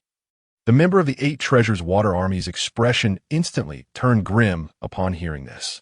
Following Captain Black's gaze, he indeed saw a group of naval figures. Oomph, these Navy really have guts. Don't worry, let me show you how to deal with this Navy. The member of the Eight Treasures Water Army patted his chest confidently and said to Captain Black and the others, Colonel Tina, they have indeed been stopped at the city gate. The naval lieutenant pointed at Captain Black and the others at the city gate with excitement. Are we finally going to catch the first group of pirates this month? Tina felt that something was off. Narrowing her eyes, she observed the expressions of Captain Black and the others at the city gate, who showed no signs of panic, instead seeming to be watching a good show. The situation was clearly not as the lieutenant had described. As expected, when the Navy reached the city gates, the Navy lieutenant was about to lead his team to capture Blake and the others, but members of the Eight Treasures Navy appeared and blocked the Navy's way. Sir Lieutenant, in broad daylight, why is your Navy trying to capture ordinary civilians from our Flower Kingdom? Is the justice behind your Navy meant to oppress ordinary civilians like this? I'm sorry, your actions do not apply to our Flower Kingdom. A member of the Eight Treasures Navy stood firmly in front of the Navy, speaking loudly with righteous indignation. Behind him, Blake and the crew of the Scarlato pirates looked on in admiration, a surge of warmth filling their hearts. Back in the Olivia Kingdom, they often saw loyal dogs abandoned by their masters, but they never imagined they could stand with such spirit. At that moment, they were immensely grateful to have joined the Eight Treasures Navy and become part of the Green Pepper family. For the honor of the Green Pepper family, they were willing to shed their blood. Ordinary civilians? The Navy lieutenant widened his eyes in disbelief, pointing at Blake and the others. Where have you seen ordinary civilians dressed like this, holding large swords and short guns? Look, the blood on this blade isn't even dry. Upon hearing this, Blake and the others felt a sudden panic, sensing that their lies were about to be exposed. But then they saw the Eight Treasures Navy member give them a reassuring look. You mean this? The Eight Treasures Navy member casually took a bloodied machete from Blake and the others, saying, Isn't this your Navy's fault? You can't protect our fishing boats, so our fishermen have to rely on themselves for protection. It's normal to carry some weapons, right? Look, the blood on this blade is proof of our fishermen's bravery against those pirates, unlike your Navy's neat and tidy uniforms of justice. You're just making excuses. This is a pirate flag from a pirate ship on the shore. As a member of the world government, are you sure you want to protect these pirates? The Navy lieutenant, provoked by the Eight Treasures Navy's unreasonable arguments, took out the pirate flag he had ripped from the shore pirate ship and said angrily, Oh, so the lieutenant is here to return the lost spoils to our fishermen. I must say, the lieutenant is truly honorable. If someone else had found this pirate flag, they might have taken it back as their own achievement. The Eight Treasures Navy mocked openly, clearly trying to bamboozle the Navy. The environment in the West Sea is like this. In some more powerful member countries of the world government, even if their pirates are caught red-handed by the Navy, as long as someone is willing to step up and protect them, they can use their connections to force the Navy to release them. Therefore, the long-standing members of the Eight Treasures Navy have long been accustomed to looking down on the Navy, especially since this group of Navy dared to come to their territory to arrest people. Wasn't this asking for a slap in the face? You. The Navy lieutenant was furious, his face turning red from humiliation, struggling to find words to retort the Eight Treasures Navy. At that moment, Tina, who had remained unmoved behind, finally couldn't hold back any longer and stepped forward. Captain Blake of the Scarlato Pirates, with a bounty of 76 million berries. Tina held up a wanted poster and waved it in front of the Eight Treasures Navy. The next moment, long barriers suddenly emerged from her sleeves, attacking the members of the Scarlato Pirates standing behind the Eight Treasures Navy from both sides. Tina's sudden move caught everyone off guard. Blake and the others, who were originally quite capable, were caught unprepared and were quickly subdued by Tina. What are you Navy doing? Let them go. How dare you arbitrarily attack our ordinary citizens within the Flower Kingdom? If you don't give us an explanation, you won't be able to leave today. The Eight Treasures Navy member was taken aback and quickly blew the whistle, drawing his sword to block the Navy. He never expected the Navy would dare to arrest people within the Flower Kingdom. The Eight Treasures Navy, which has been both soldiers and pirates, had a history of several hundred years in the Flower Kingdom. Its strength is well known in the West Sea, and it has always been responsible for the security of the Flower Kingdom. The Navy rarely appears within the Flower Kingdom, especially not in such a manner, which hasn't happened in the last decade. Tina was very displeased. The Navy has already confirmed Blake's identity clearly. Tina looked at the 8 Treasures Navy member and then chose to ignore him, commanding the Navy to capture all the members of the Scarlato pirates she had subdued. Upon hearing the order, the Navy members were all excited and quickly took action. The strong and decisive leader was truly charismatic. Tina looked at her subordinates, feeling disappointed with the state of the Navy in the West Sea. She had been sent to the West Sea for some time and felt utterly helpless about the situation there. The chaotic environment in the West Sea had formed long ago. Even as an officer transferred from the Navy headquarters, there were times when she had to go along with local customs. For example, the unruly 8 Treasures Navy in front of her, even though they knew the other party was pirates. And many of the higher-ups of the 8 Treasures Navy had bounties on their heads. They could not arrest them. The pirates you captured at the cost of dozens or hundreds of casualties this morning, you would have to release them with your own hands tomorrow. This is the reality. And the Scarlato pirates originated from the neighboring Olivia Kingdom, which is why Tina chose to act against them in the Flower Kingdom. After all, the Olivia Kingdom does not offend others when there are no conflicts of interest. The Scarlato pirates would definitely be abandoned by the other party. Logically, the Flower Kingdom would not overly pursue the Navy's actions against a pirate crew from a neighboring country with whom they had past disputes. Besides, they had already pursued them. The current admiral of the Navy is Akainu, even if the Flower Kingdom made a fuss at the Navy headquarters. Akainu would not think they did anything wrong. This is also one of the reasons Tina dared to take action in the Flower Kingdom. A strong and decisive leader often gives their subordinates strong confidence. Let us go. We are members of the Green Pepper family. This is the Flower Kingdom. You can't arrest us. Blake and the others, being detained, were not quiet and started to struggle and shout. The earlier member of the 8 Treasures Navy who dared to openly mock the Navy made them realize the strength of the Green Pepper family, boosting their inner confidence significantly. Shut up, you scum of the sea. Prepare to spend the rest of your lives in prison. After the Navy captured Blake and the others, their pent-up frustration was finally released. They glared fiercely at the group of pirates, kicking anyone who dared to struggle. They felt a sense of relief and joy, completely ignoring what the pirates were saying. Just as the Navy was apprehending Blake and the others and had not gone far, groups of the 8 Treasure Navy, having heard the news from the police whistle, began to gather one after another on the Flower Country Street, just a door away. Seeing the Navy escorting a group of people while retreating, they exchanged glances and quickly followed suit, surrounding the Navy tightly in just a few minutes. Colonel Tina, why has your Navy come to the Flower Country to arrest people? Abu, with orange long hair and a few missing teeth, stepped out from the crowd of the 8 Treasure Navy. After glancing at the Navy's formation, he asked Tina, the highest-ranking officer present. As an elite Navy officer from the headquarters, Tina had already made quite a name for herself in the West Sea. Before Tina could respond, a member of the 8 Treasure Navy on duty at the city gate squeezed in front of Abu, eager to recount the events, but Abu silenced him with a look. The duty officer immediately understood and leaned in to whisper the details only they could hear. After learning the reason for the situation from the duty officer, Abu nodded, glanced at Blake and the others being captured by the Navy, and then looked at Tina, saying, Colonel Tina, I believe this is a misunderstanding. These people are our invited friends, not the pirates you claim. Upon hearing Abu's response, Tina was quite surprised and glanced at Blake. Could it be that this group of pirates had indeed joined the 8 Treasure Navy of the Pepper family? Tina showed Abu Blake's bounty poster, remaining unmoved, and said, whether they are pirates or not is not for you to decide, nor for the Navy to decide. This bounty clearly states that they are members of the Scarlato pirate group. Colonel Tina, the sea is so vast, isn't it normal for people to look alike?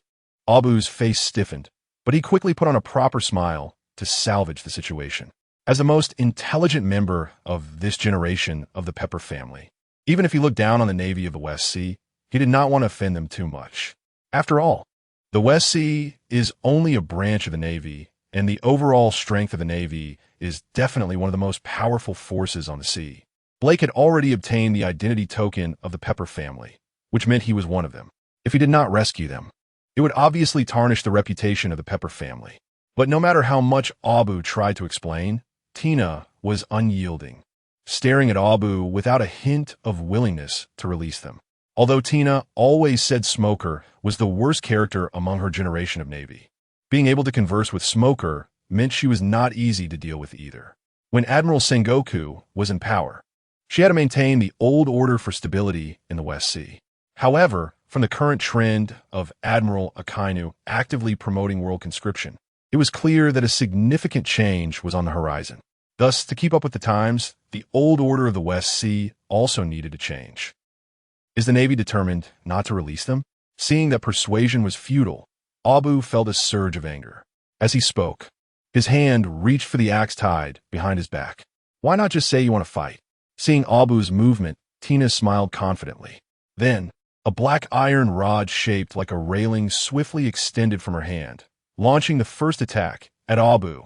Colonel Tina, there should be limits to your actions, Abu shouted, as the axe in his hand was enveloped in haki, and he swung it down towards the attacking iron rod. Crack! Upon contact, the heavy axe instantly cleaved through the iron railing, and then the axe slammed heavily into the ground beneath him. As the strike ended, before Abu could observe Tina's next move, a pink figure rapidly attacked his side, targeting his abdomen. Not good. Cold sweat instantly broke out on Abu as he abandoned the heavy axe, stomping heavily on the ground, propelling his body into the air. While still in midair, he swiftly grabbed another axe from behind him and swung it at Tina, who had passed through his previous position. Swish! Amidst the urgent sound of cutting wind, Tina, seizing the initiative, quickly turned around and unleashed a large number of black iron bars from her hands. Crack! Crack! Abu's heavy axe again chopped through several iron bars, but at that moment, another pink figure darted past him, just like before, using the same trick again. One step fast. Every step faster, Tina took advantage of Abu being in midair without any leverage, swiftly passing through him. Instantly, a tightly bound iron bar locked Abu's body firmly, causing him to crash down to the ground. Abu!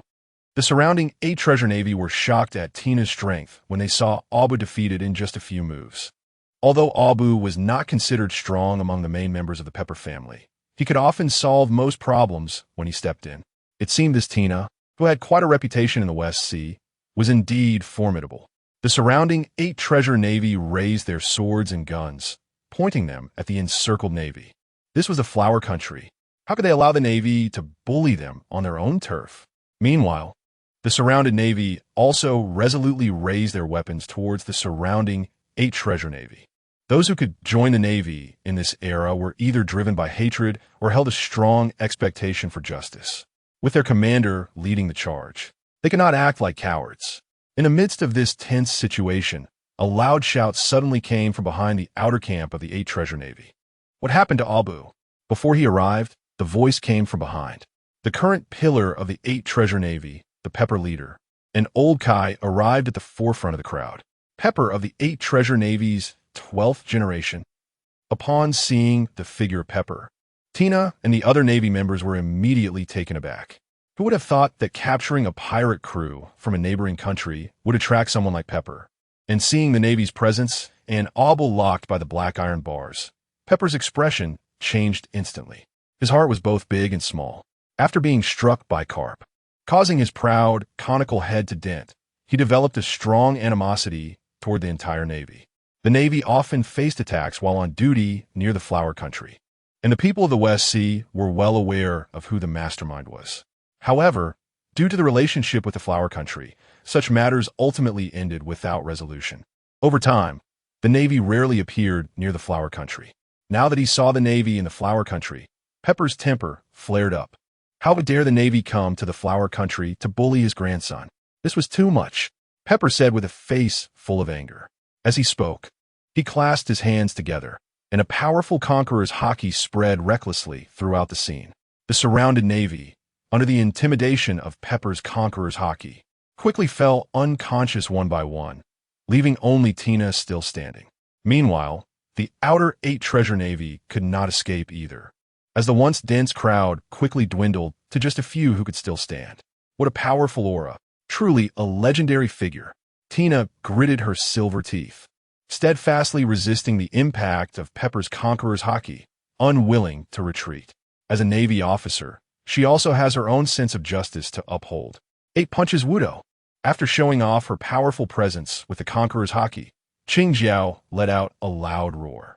Qingjiao's body leaped into the air, using her flat head to perform the iron head skill, launching a heavy strike at Tina below. Grandpa, stop! Abu, who was lying on the ground and locked up, panicked and shouted as he saw Qingjiao's attack. As a colonel assigned to the West Sea, Tina's rank is not the highest in the West Sea, but she is definitely the highest-ranking Navy officer in the region. If something were to happen to Tina in the West Sea, the Navy headquarters would undoubtedly invest more effort in the West Sea, although they might be protected by the Flower Country and may not encounter trouble. Their days under the Navy's watchful eye would surely not be easy. It would be entirely counterproductive. So strong, Tina was very worried. She looked at Qingjiao's overwhelming momentum, anxiously scanning the surroundings for the unconscious Navy officers. Gritting her teeth, Tina swiftly extended curved black iron bars from her hands, layering them in the air at high speed, trying to catch Qingjiao's attack in this manner. Crack! With the weight of Qingjiao and the force of her strike, the iron bars made sounds of strain, and in the blink of an eye, several layers were pierced through. Below, Tina heard the continuous sounds of the iron bars breaking, gritting her silver teeth, still releasing more iron bars layer by layer. After all, Qingjiao is a seasoned legendary pirate. Even though Tina is an elite Navy officer from the headquarters, facing someone like Qingjiao, she inevitably appears too inexperienced. Crack! The sound of breaking iron bars overhead grew closer, and Tina clenched her teeth, her hands pressed against the already filled iron bars, feeling the immense force coming from above. Finally, amidst the unending sounds of metal breaking, she could see Qingjiao's approaching figure through the gaps in the iron bars. What a strong attack! In Tina's unwilling gaze, Qingjiao's iron head skill smashed through layer after layer of iron bar barriers, crashing heavily onto the ground. Boom! The moment Qingjiao's iron head made contact with the ground, it created a deep pit. Countless cracks and debris flew in all directions. Tina was inevitably blown away by the powerful shockwave from Qingjiao's attack, rolling on the ground several times before finally coming to a stop. Because she was closest to Qingjiao's attack, Tina suffered considerable damage and lost consciousness. Oof. To dare capture my grandson in the Flower Country without even Carp showing up, the Navy is really too confident. After knocking Tina unconscious, Qingjiao's anger had not yet dissipated. As she spoke, she walked towards Tina, preparing to deliver a finishing blow.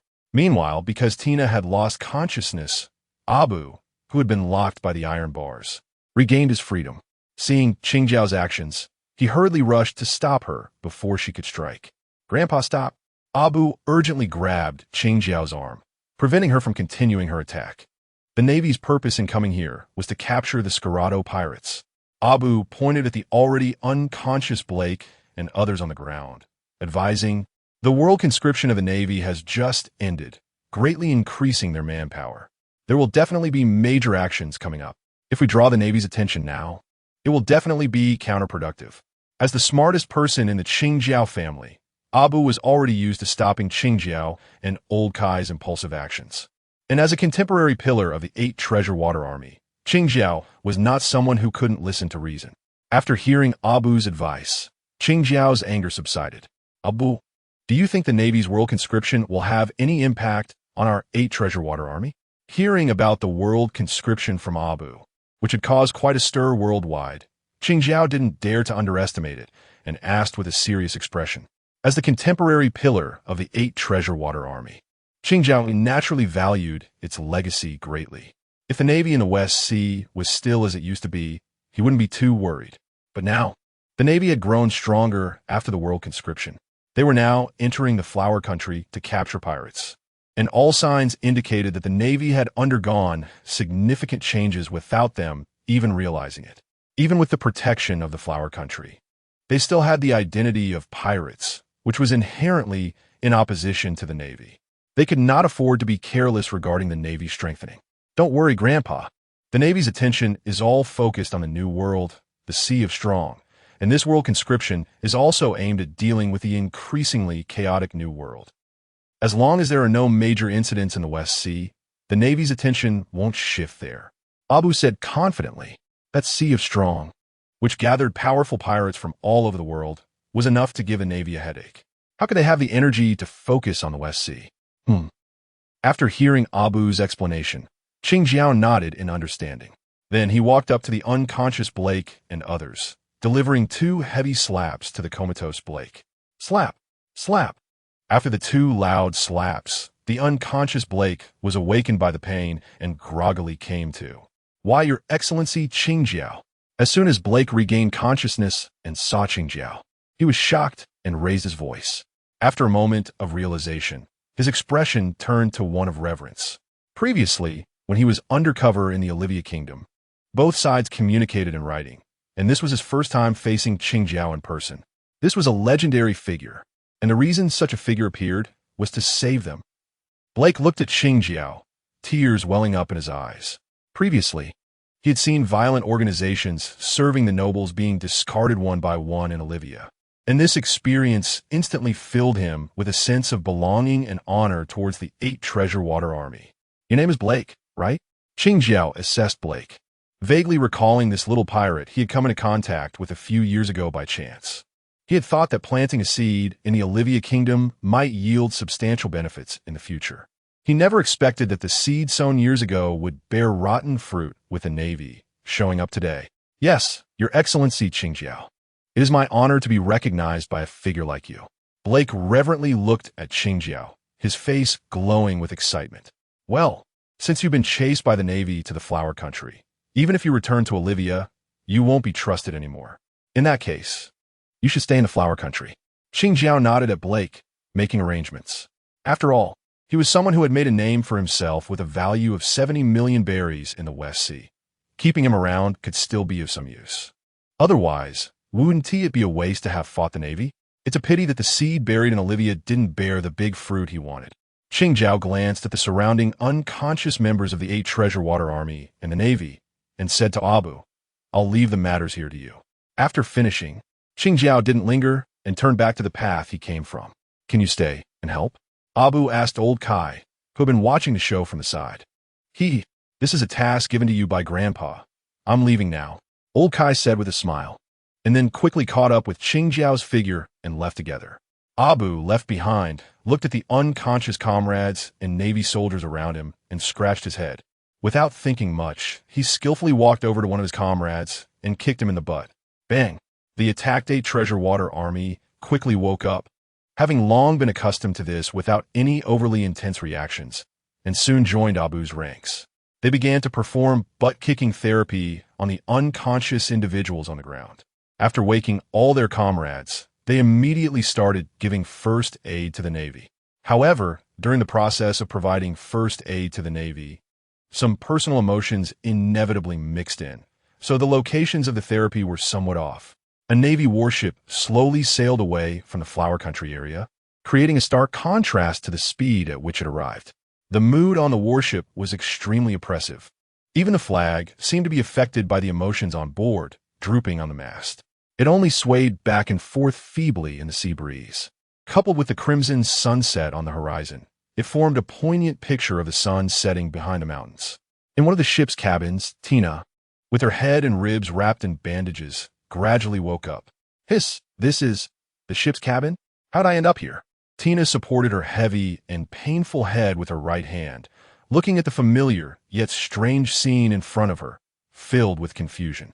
Clearly, she had already been defeated, so how could she be back in her own room? With a heart full of doubts, Tina endured the pain in her head and ribs, slowly walked out of the room. As soon as she stepped out, she bumped into the ship's doctor, Rosanna. Colonel, how did you get out of bed? Get back down now. Your ribs are fractured in 2 places. If you're not careful, the still healing bones may become misaligned, and if they puncture your internal organs, it will be even more troublesome. The ship's doctor Rosanna hurriedly supported Tina and insisted on taking her back. Tina did not resist. It was only when she lay back down on the bed again that Rosanna finally breathed a sigh of relief, and Tina then voiced her doubts. Dr. Rosanna, how did I get back on the ship? I only remember being unable to catch Qing Jiao's attack, dodging it too late, and being thrown away by the aftershock. Then I lost consciousness. Do you know what happened afterward? Tina asked with confusion. As a logistics personnel, Rosanna had been left on the warship earlier. She might not be clear about what happened at the front line, but she must know how Tina returned to the ship. Colonel Tina, you were carried back by the soldiers on the ship. I'm not very clear about what happened to you in the Flower Country, Rosanna said while taking out prepared gauze from the medical kit hanging at her waist and started changing Tina's dressing. I was carried back by the soldiers? Tina felt that her previous confusion had not been resolved, but instead raised more questions. The Navy soldiers had clearly lost consciousness before her. So why was she carried back to the ship? Colonel Tina, would you like me to call someone in to ask? Rosanna, having swiftly finished changing the dressing, looked at the confusion on Tina's face and asked, Yes, please call Lieutenant Adams in. Tina did not refuse and nodded. However, upon hearing this, Rosanna's expression became awkward. She glanced at Tina on the sickbed and said softly, Colonel Tina, the soldiers who returned were all injured and brought back several corpses, and Lieutenant Adams was among them. The Navy faces fierce and ruthless pirates, and during missions, sacrifices are unavoidable. Parting with life and death is not uncommon in the Navy. From Rosanna's words, Tina understood that they had indeed suffered a crushing defeat this time. What puzzled her was why they were still alive to return. Please call someone in for me. Tina closed her eyes and, after a moment of silence, said to Rosanna, Okay, Colonel Tina. Rosanna nodded and left the room with the medical kit. Tina did not have to wait long before a Navy soldier, walking in an exaggerated splayed-foot manner with a face that was a mix of blue and purple, knocked on the door and walked in. As he walked, the soldier was occasionally sucking in cold air through his mouth, clearly indicating that his movements were affecting his injuries. Colonel Tina, the soldier saluted in a very unstandard manner. Tina's mouth twitched slightly as she looked at the soldier's performance, gaining a clearer understanding of their devastating defeat. This was beyond just a tragic word. Without hesitation, Tina directly asked, What happened after I fell unconscious? Why did the 8 Treasure Water Army let us go? Report, Colonel. We were awakened by the 8 Treasure Water Army's punches and kicks. After they gave us a beating, they made us carry the colonel and several colleagues' corpses buried under the rubble away. The soldier reported while gasping for air. As for why they did this, we are not clear. The Navy soldier's face changed as he spoke to Tina. After hearing this soldier's explanation, Tina's confusion remained unanswered. She was not one of those ambitious individuals who lurked at sea with crafty thoughts. She didn't quite understand their thoughts, but given the circumstances, the Navy's defeat this time was undeniable. I understand. You could go now, Tina said with a twitching mouth. The soldier's changing face in front of her made her feel a bit of pain in her own body. After the soldier left, the room was left with only Tina. In this unreasonable world, there are some individuals with monstrous physiques. Injuries that could be fatal to ordinary people are as simple as eating and drinking to them. However, unfortunately, Tina was just an ordinary person. According to past experience, the pain of broken bones this time would require her to lie in bed for at least a week before she could gradually attempt to resume training. Just as Tina was staring blankly at the ceiling, a figure in black and white quietly appeared in the room. Glancing at the still-dazed Tina, the figure in black and white unapologetically picked up a pair of purple-tinted sunglasses from the horizontal table fixed to the ship's body and put them on. It was thought that such a movement would be enough to attract Tina's attention, but when looking back, Tina was still staring blankly at the ceiling. There was no other choice. In order to let Tina know that a guest had arrived in the room, the figure in black and white reached for the book on the table that had a bookmark folded in it. The figure in black and white curiously looked at the book cover.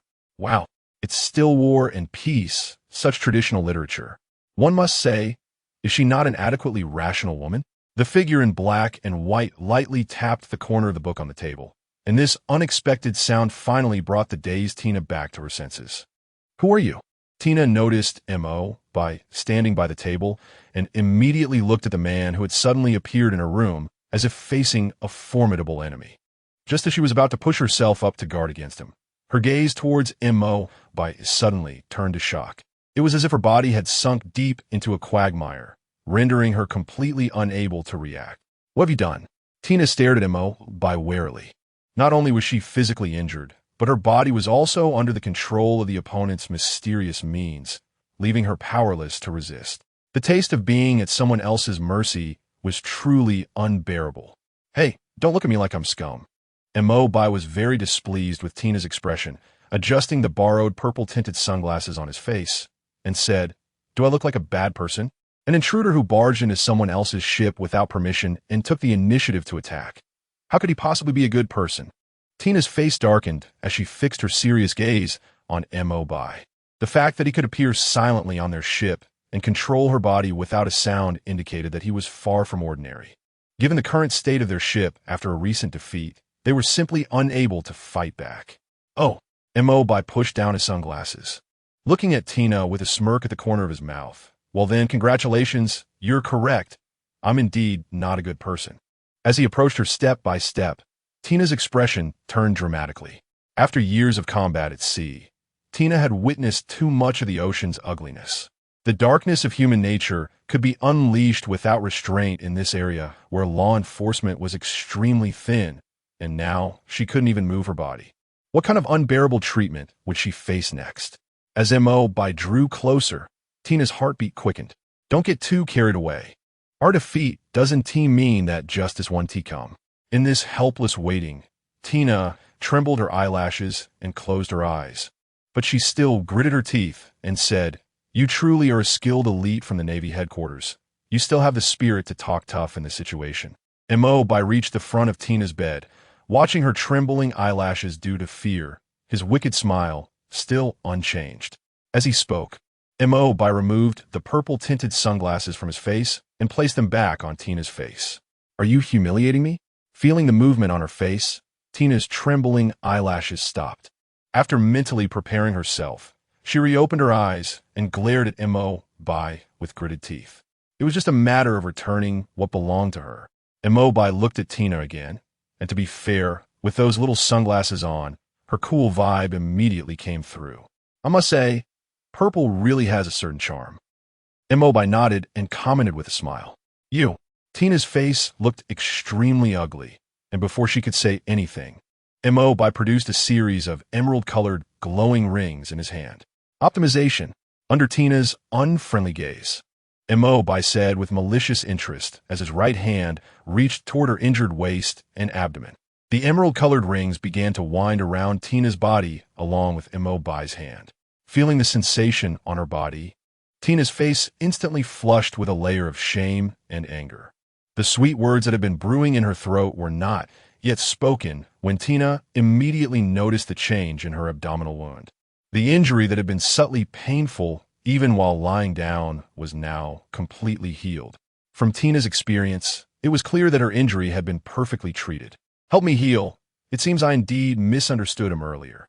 Tina's expression calmed down as she stared at Bai with a complicated look. Once the wound on Tina's head was healed, the green rings in Bai's hand also disappeared. However, Bai's hand did not move away, still resting on Tina's taut waist and abdomen. Tina's previously calm expression changed again. "Scoundrel!" Tina glared at Bai with fiery eyes, her grinding teeth seemingly ready to chew on his bones. How foolish of her to think she had wronged Bai and feel guilty about it. "Hey, just a moment ago you looked all touched, and now you look like you want to eat someone. You really are fickle." Bai leaned closer to Tina's face, smirking as he said, "But if anyone's going to eat, it should be me eating you." Feeling his warm breath on her face, Tina's heartbeat quickened. Was this really going to happen? Her strength still couldn't uphold the justice in her heart. Bai looked at Tina, who was caught in her own storm of thoughts with a complex expression, and he had no intention of continuing to tease her.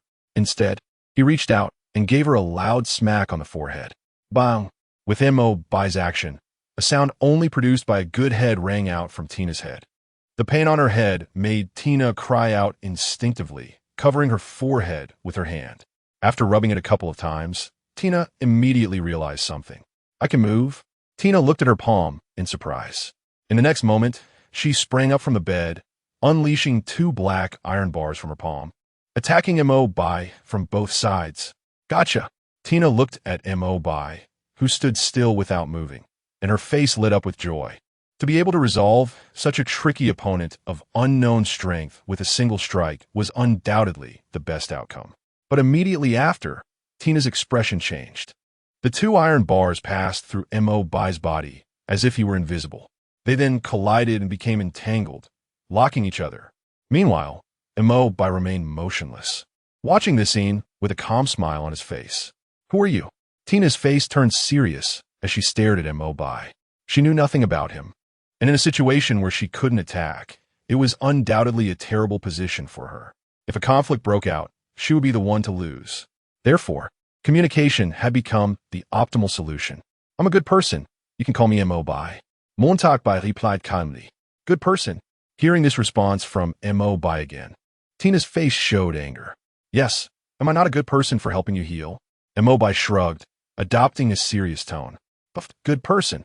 Upon hearing the word heal, Tina's face turned red again, recalling the scene of Bai's hand rubbing her waist during the treatment, and she couldn't help but scoff. "So, what are you here for? Don't tell me you just came to heal me," Tina said to Bai. Her confident attack couldn't even touch him, so his strength was clearly beyond what they could contend with. And a person of such strength appearing here definitely had a purpose. "Can I say I was attracted by your looks?" Bai said, casually sitting on the edge of the bed. Tina silently stared at Bai's face for a while. "I believe that, and it's the kind that has lustful intentions but no guts," Tina said, nodding in agreement. Tina got out of bed, poured herself a cup of water from the kettle on the table, and handed it to Bai, saying, "If you have something to say, just say it. If not, you should leave early. A warship is not a place where a good person can just come uninvited." Through their brief communication, Tina could see Bai's unserious personality. When dealing with someone like him, if they couldn't meet face to face, it was better to be straightforward and get to the point, showing a clear intention to refuse guests and not wanting to play along. It must be said that Tina had indeed grasped Bai's character flaw. As soon as she mentioned refusing guests, Bai immediately toned down his unseriousness. "All right, there are indeed serious matters, but it's also true that I'm interested in you." Bai shrugged and said unabashedly. He firmly believed that sincerity was always the ultimate weapon. As long as he dared to admit that he was a lecher, he could ignore the gaze of the world and openly be a lecher. And let's talk seriously. Tina sat at the other end of the bed and nodded at Bai. She didn't mind saying that she was interested in him. In the Navy, she had encountered many people who pursued her madly after just one meeting. She had long been accustomed to men being attracted to her looks. A country's violent institution could openly prevent the Navy from enforcing the law. This was unimaginable in other places. You want to change the current situation of the Navy in the West Sea, right? Bai looked at Tina and asked knowingly. "The situation in the West Sea hasn't been formed in a day or two, nor can it be changed just because I want to. If you have something to say, just say it." Tina took a sip of water from her cup and said expressionlessly. This kind of thing had become common knowledge in the West Sea and could not be the focal point of their discussion. "Let's make a deal. You know Nami, who defeated the legendary pirate Gold Lion in the East Sea, right? I can give you the power to realize your ideas and change the situation in the West Sea." As Bai said this, Tina's expression changed dramatically. The story of a 16-year-old girl defeating the legendary pirate Gold Lion, who had been causing chaos at sea for decades, had spread across the world and was well known on every street corner. Besides the fact that Gold Lion was one of the protagonists in this story and had an extremely loud name, another hot topic was Nami's age. To be able to defeat a top-tier legendary pirate at just 16 years old, even in recorded history, there were no precedents to be found. It was no wonder Nami was recognized as having divine power. And now, this uninvited person claimed he could give her the kind of power that earned Nami such a divine reputation. It wasn't impossible. A person who could not be attacked must be quite troublesome, likely not inferior to the so-called divine. "Are you lying to me?"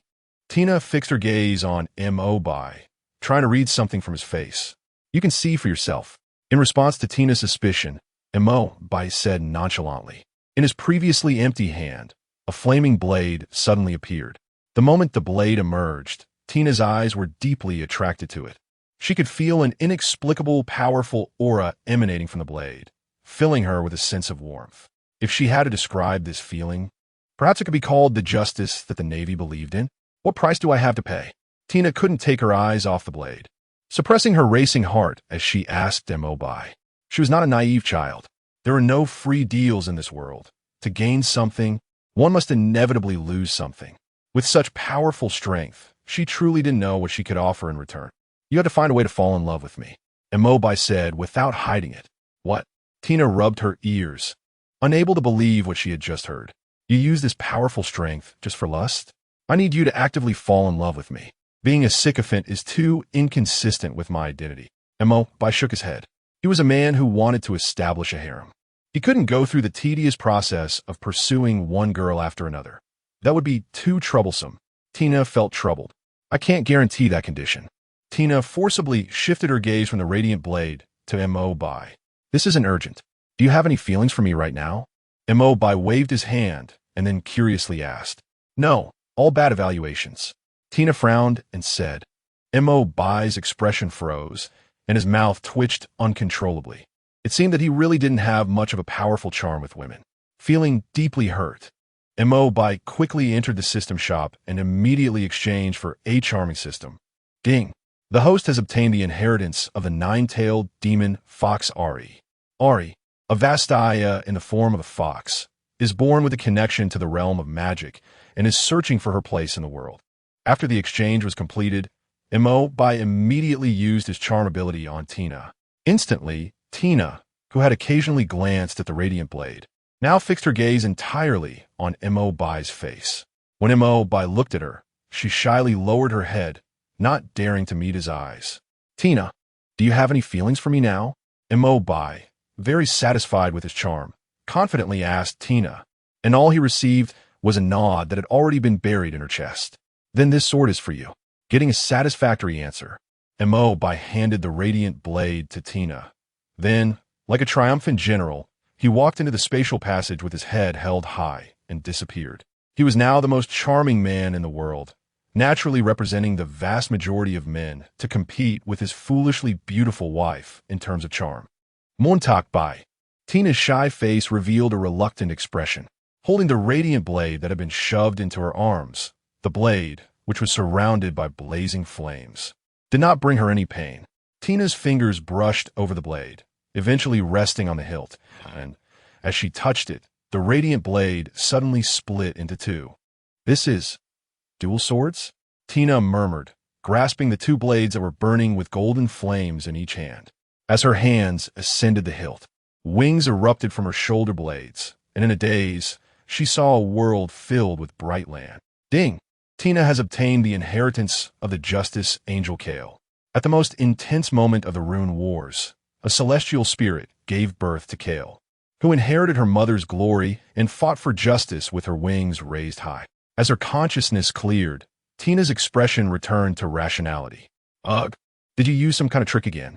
Tina, having exited the charm state, couldn't help but spit in disdain, then looked at the wings behind her and the radiant blade in her hand, burning with holy flames. Burning evil, the fierce fire of truth and justice. Tina murmured, the corners of her mouth curling into a confident smile. As the evil grows, so do I. Tina's wings suddenly spread wide behind her, and two pairs of broad wings instantly grew beneath her original wings, while the blazing holy fire spread across them. Then, Tina walked out of the room holding her twin swords, her wings ablaze with divine flames, beating powerfully as she soared into the sky, returning the way she came. With the sharp blades in her hands, she was no longer the same. Tina believed that the evil of the West Sea would surely be purified by the sacred flames. The 8 Treasure Navy held a very special position in the Flower Country. They were a violent organization affiliated with the Flower Country. Like other regular armies, the 8 Treasure Navy also had its own barracks. Captain Blake of the Scarlato Pirates was not an unknown person. He had already earned a bounty of over 70 million berries. After joining the 8 Treasure Navy, he was directly awarded a significant position, serving as the captain of a ship. In addition to leading his original crew, he was also given dozens of slots for expanding his crew. At this moment, the newly promoted Blake was leading his crew in a celebration in their assigned camp. Some nearby members of the 8 Treasure Navy also joined in the fun, welcoming these new colleagues. Several banquet tables were set up in the camp, and a group of burly men, full of a rough aura, gathered together, toasting and laughing, their loud voices echoing outside the camp. Blake, you just joined and immediately became captain. Your future is absolutely limitless. Bro, I'll need you to take good care of us in the future. The captain is wise. We are so valued here. Unlike in Avelia, we were always on edge. It's truly an honor to follow you. Ha ha. Drink up. Everyone, we're brothers now. Let's look out for each other. Blake raised a large bowl of strong liquor, beaming as he nodded at those around him. Then he tilted his head back and downed it in one go. The alcohol burning his throat, but feeling quite pleasant. Who would have thought that not long ago he was a fugitive, chased like a rat by the Navy? Yet, in just a few hours, he had transformed into the toast of the banquet, praised by everyone. All of this was thanks to his decision to betray his former master without hesitation after receiving a contact from Green Pepper a few years ago. Becoming an insider for the 8 Treasure Navy. Every choice in one's life is indeed very important. The people in the camp, fueled by the drinking culture, were already feeling a sense of camaraderie, drinking and calling each other brothers. As the sky darkened, a bright firelight rushed towards the flower country from the horizon. The brilliance of the fire was as intense as a scorching sun. In an instant, the light illuminated the earth below, its overwhelming might making every person on this land unable to ignore its presence. What is that? I don't know. Quickly go find Green Pepper. The group, already somewhat unsteady from the alcohol, looked in terror at the firelight rushing across the sky. They gazed at the flames, their hearts filled with deep awe and a hint of fear. The firelight moved quickly. Before they could escape the camp, it was already overhead. Once the firelight stopped, they finally saw the figure within it. It was that naval officer from this afternoon, the one Colonel Tina, who was defeated by Green Pepper. We'll let them go. Why is she back? She's different now. What a powerful aura. No matter how different she was, she couldn't possibly be a match for Green Pepper. He was a legendary figure in the West Sea. Below, within the sprawling 8 Treasure Navy camp, the members looked up in fear at Tina flying above, chattering nervously. Many of them felt an unprecedented sense of fear just from looking at the wings behind Tina and the flames burning on her twin swords. Just by watching, they felt an illusion of being burned by fierce fire. In the sky, Tina flapped her wings, ignited by holy flames, her eyes burning with the same fierce holy fire as she coldly gazed down at the sprawling camp below. It was the 8 Treasure Navy, which had been engaging in piracy for centuries, blatantly stationed in the heart of the flower country. Tina's eyes burned with righteous fury. The holy fire on her twin swords blazed even more fiercely, radiating an aura of truth and punishment. Justice is a fair judgment written in black and white. No one can rise above justice. Tina's voice was undeniable, and as her wings, ablaze with holy fire, beat, she flew toward the camp below, twin swords in hand. Damn it, she's coming. What do we do? Green Pepper hasn't arrived yet. The members of the 8 Treasure Navy in the camp panicked as they saw Tina's approach. The other side was originally elite troops from the Navy headquarters, known for capturing criminals with bounties nearing 100 million after coming to the West Sea. Such strength could only be matched by the main members of the Green Pepper family in the 8 Treasure Navy. Moreover, the current situation of the other party was clearly vastly different from before. The flames burning on her twin swords and wings instilled a sense of awe in their hearts. Blake, you have the highest bounty in the camp. Your strength should also be the strongest. Please hold her off for a while to give Green Pepper and the others time to arrive. Some old soldiers who came to congratulate Blake on his joining urged him. Ultimately, the West Sea hadn't escaped the realm of paradise. Besides the 3 generations of the Green Pepper family, there were really no notable figures in the 8 Treasure Navy. The highest bounties among the others were only around 20 to 30 million berries. If Tina was still like she was this afternoon, they would have confidence in being able to stop her with their numerical advantage. But the aura Tina exuded now was so powerful that even a glance made them feel fear. They had no confidence in being able to hold her off. Me? Blake was momentarily stunned by the words of the surrounding veterans. A big question mark appeared in his small eyes. Tina, attacking from the sky, was terrifying just to look at. If they couldn't defeat her, how could he? Blake looked awkwardly at Tina, who was rapidly swooping down toward the camp. Previously, he had been so grateful to Green Pepper for saving them from the Navy that he was willing to die for the 8 Treasure Navy. But his attitude underwent a sudden change. He had initially betrayed Avelia and agreed to be an undercover agent because he saw greater benefits from the 8 Treasure Navy. And now they wanted him to take the lead? But the Green Pepper family's strength ranked among the best in the West Sea, and the cost of betrayal. Blake furrowed his brow, feeling an intense inner conflict. But in the next moment, he made the decision to betray the Green Pepper family. In his line of sight, Tina, who had landed, wielded her twin swords, cutting through the encirclement of the 8 Treasure Navy with unstoppable force.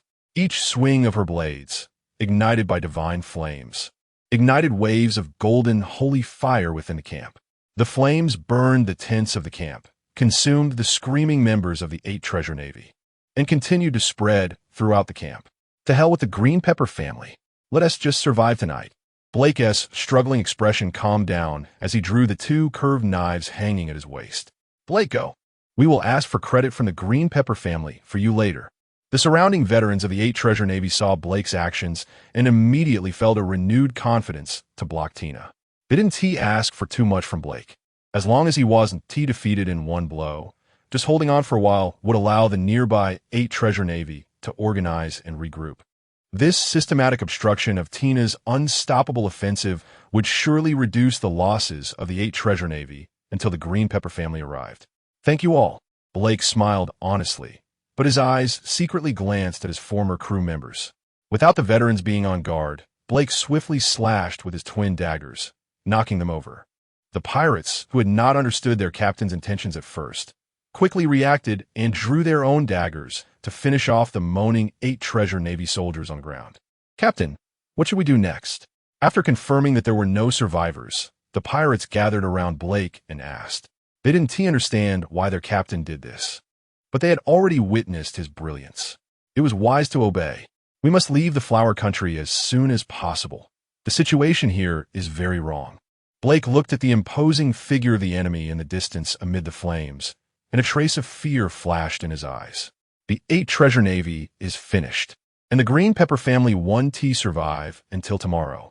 The West Sea is likely to change as well. Our only way out now is to head to the New World.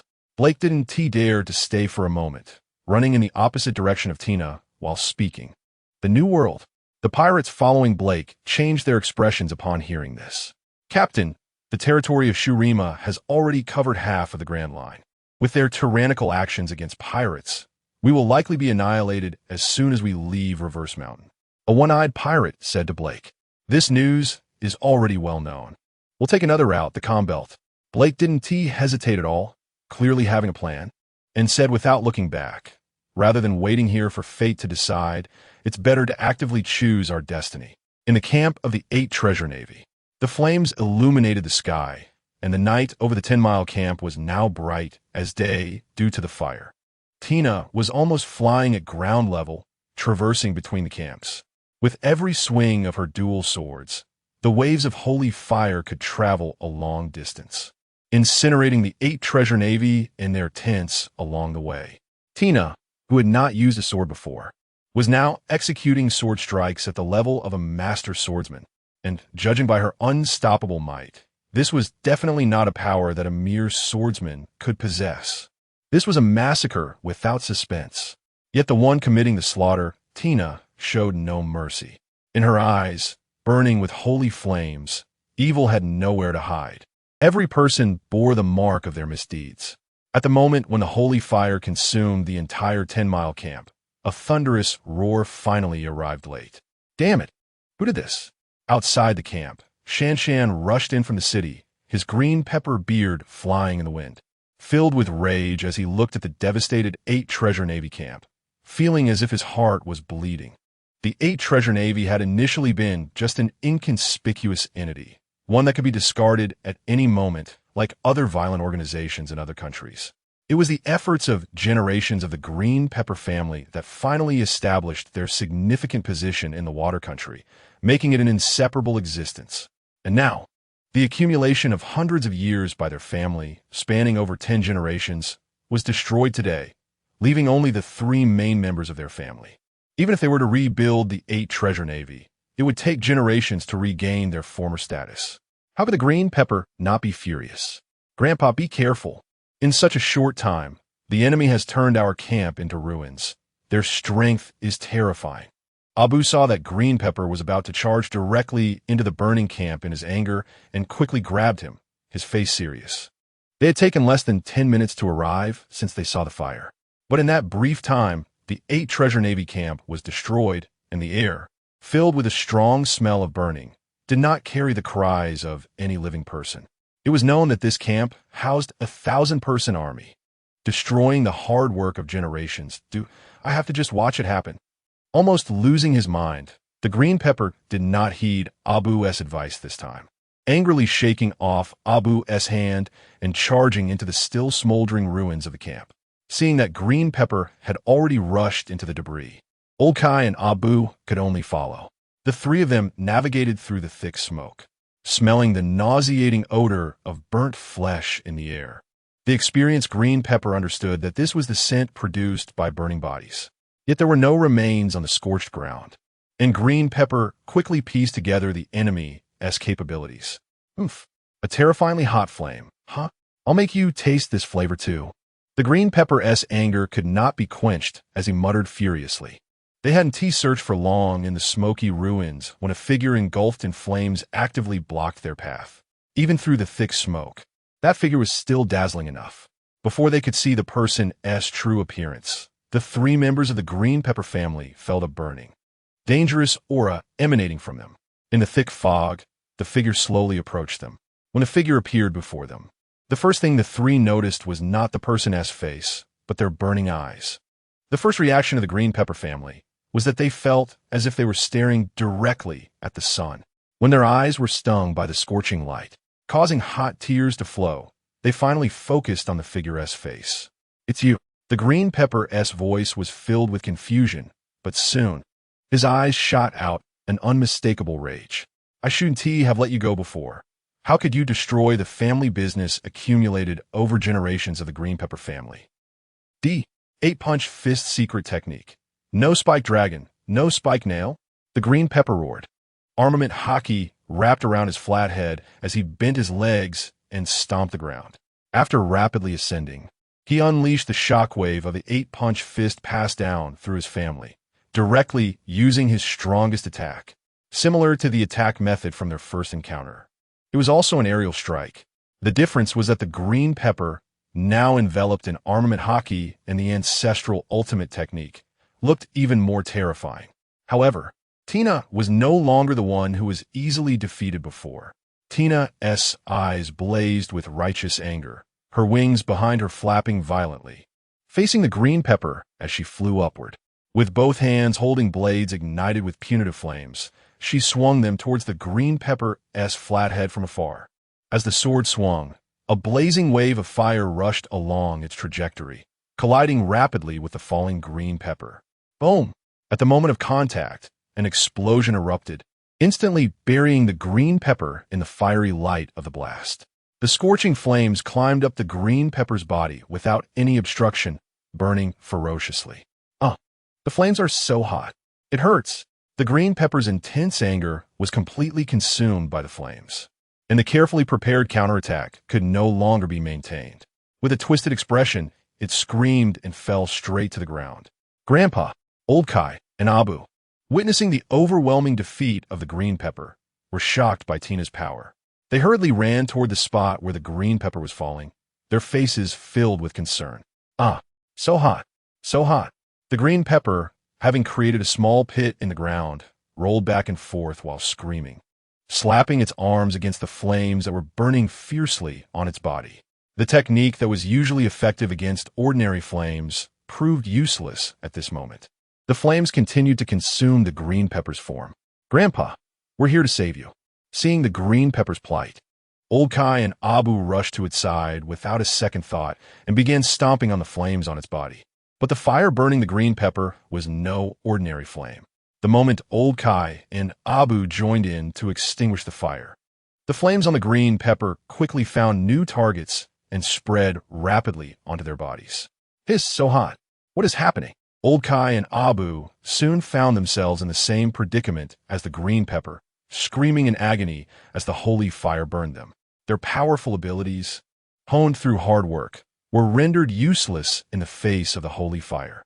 At the very least, their strong vitality allowed them to experience the endless pain of the punishing flames more acutely than ordinary people. Under the raging fire, the screams of the three members of the green pepper family sounded like tortured demons from hell.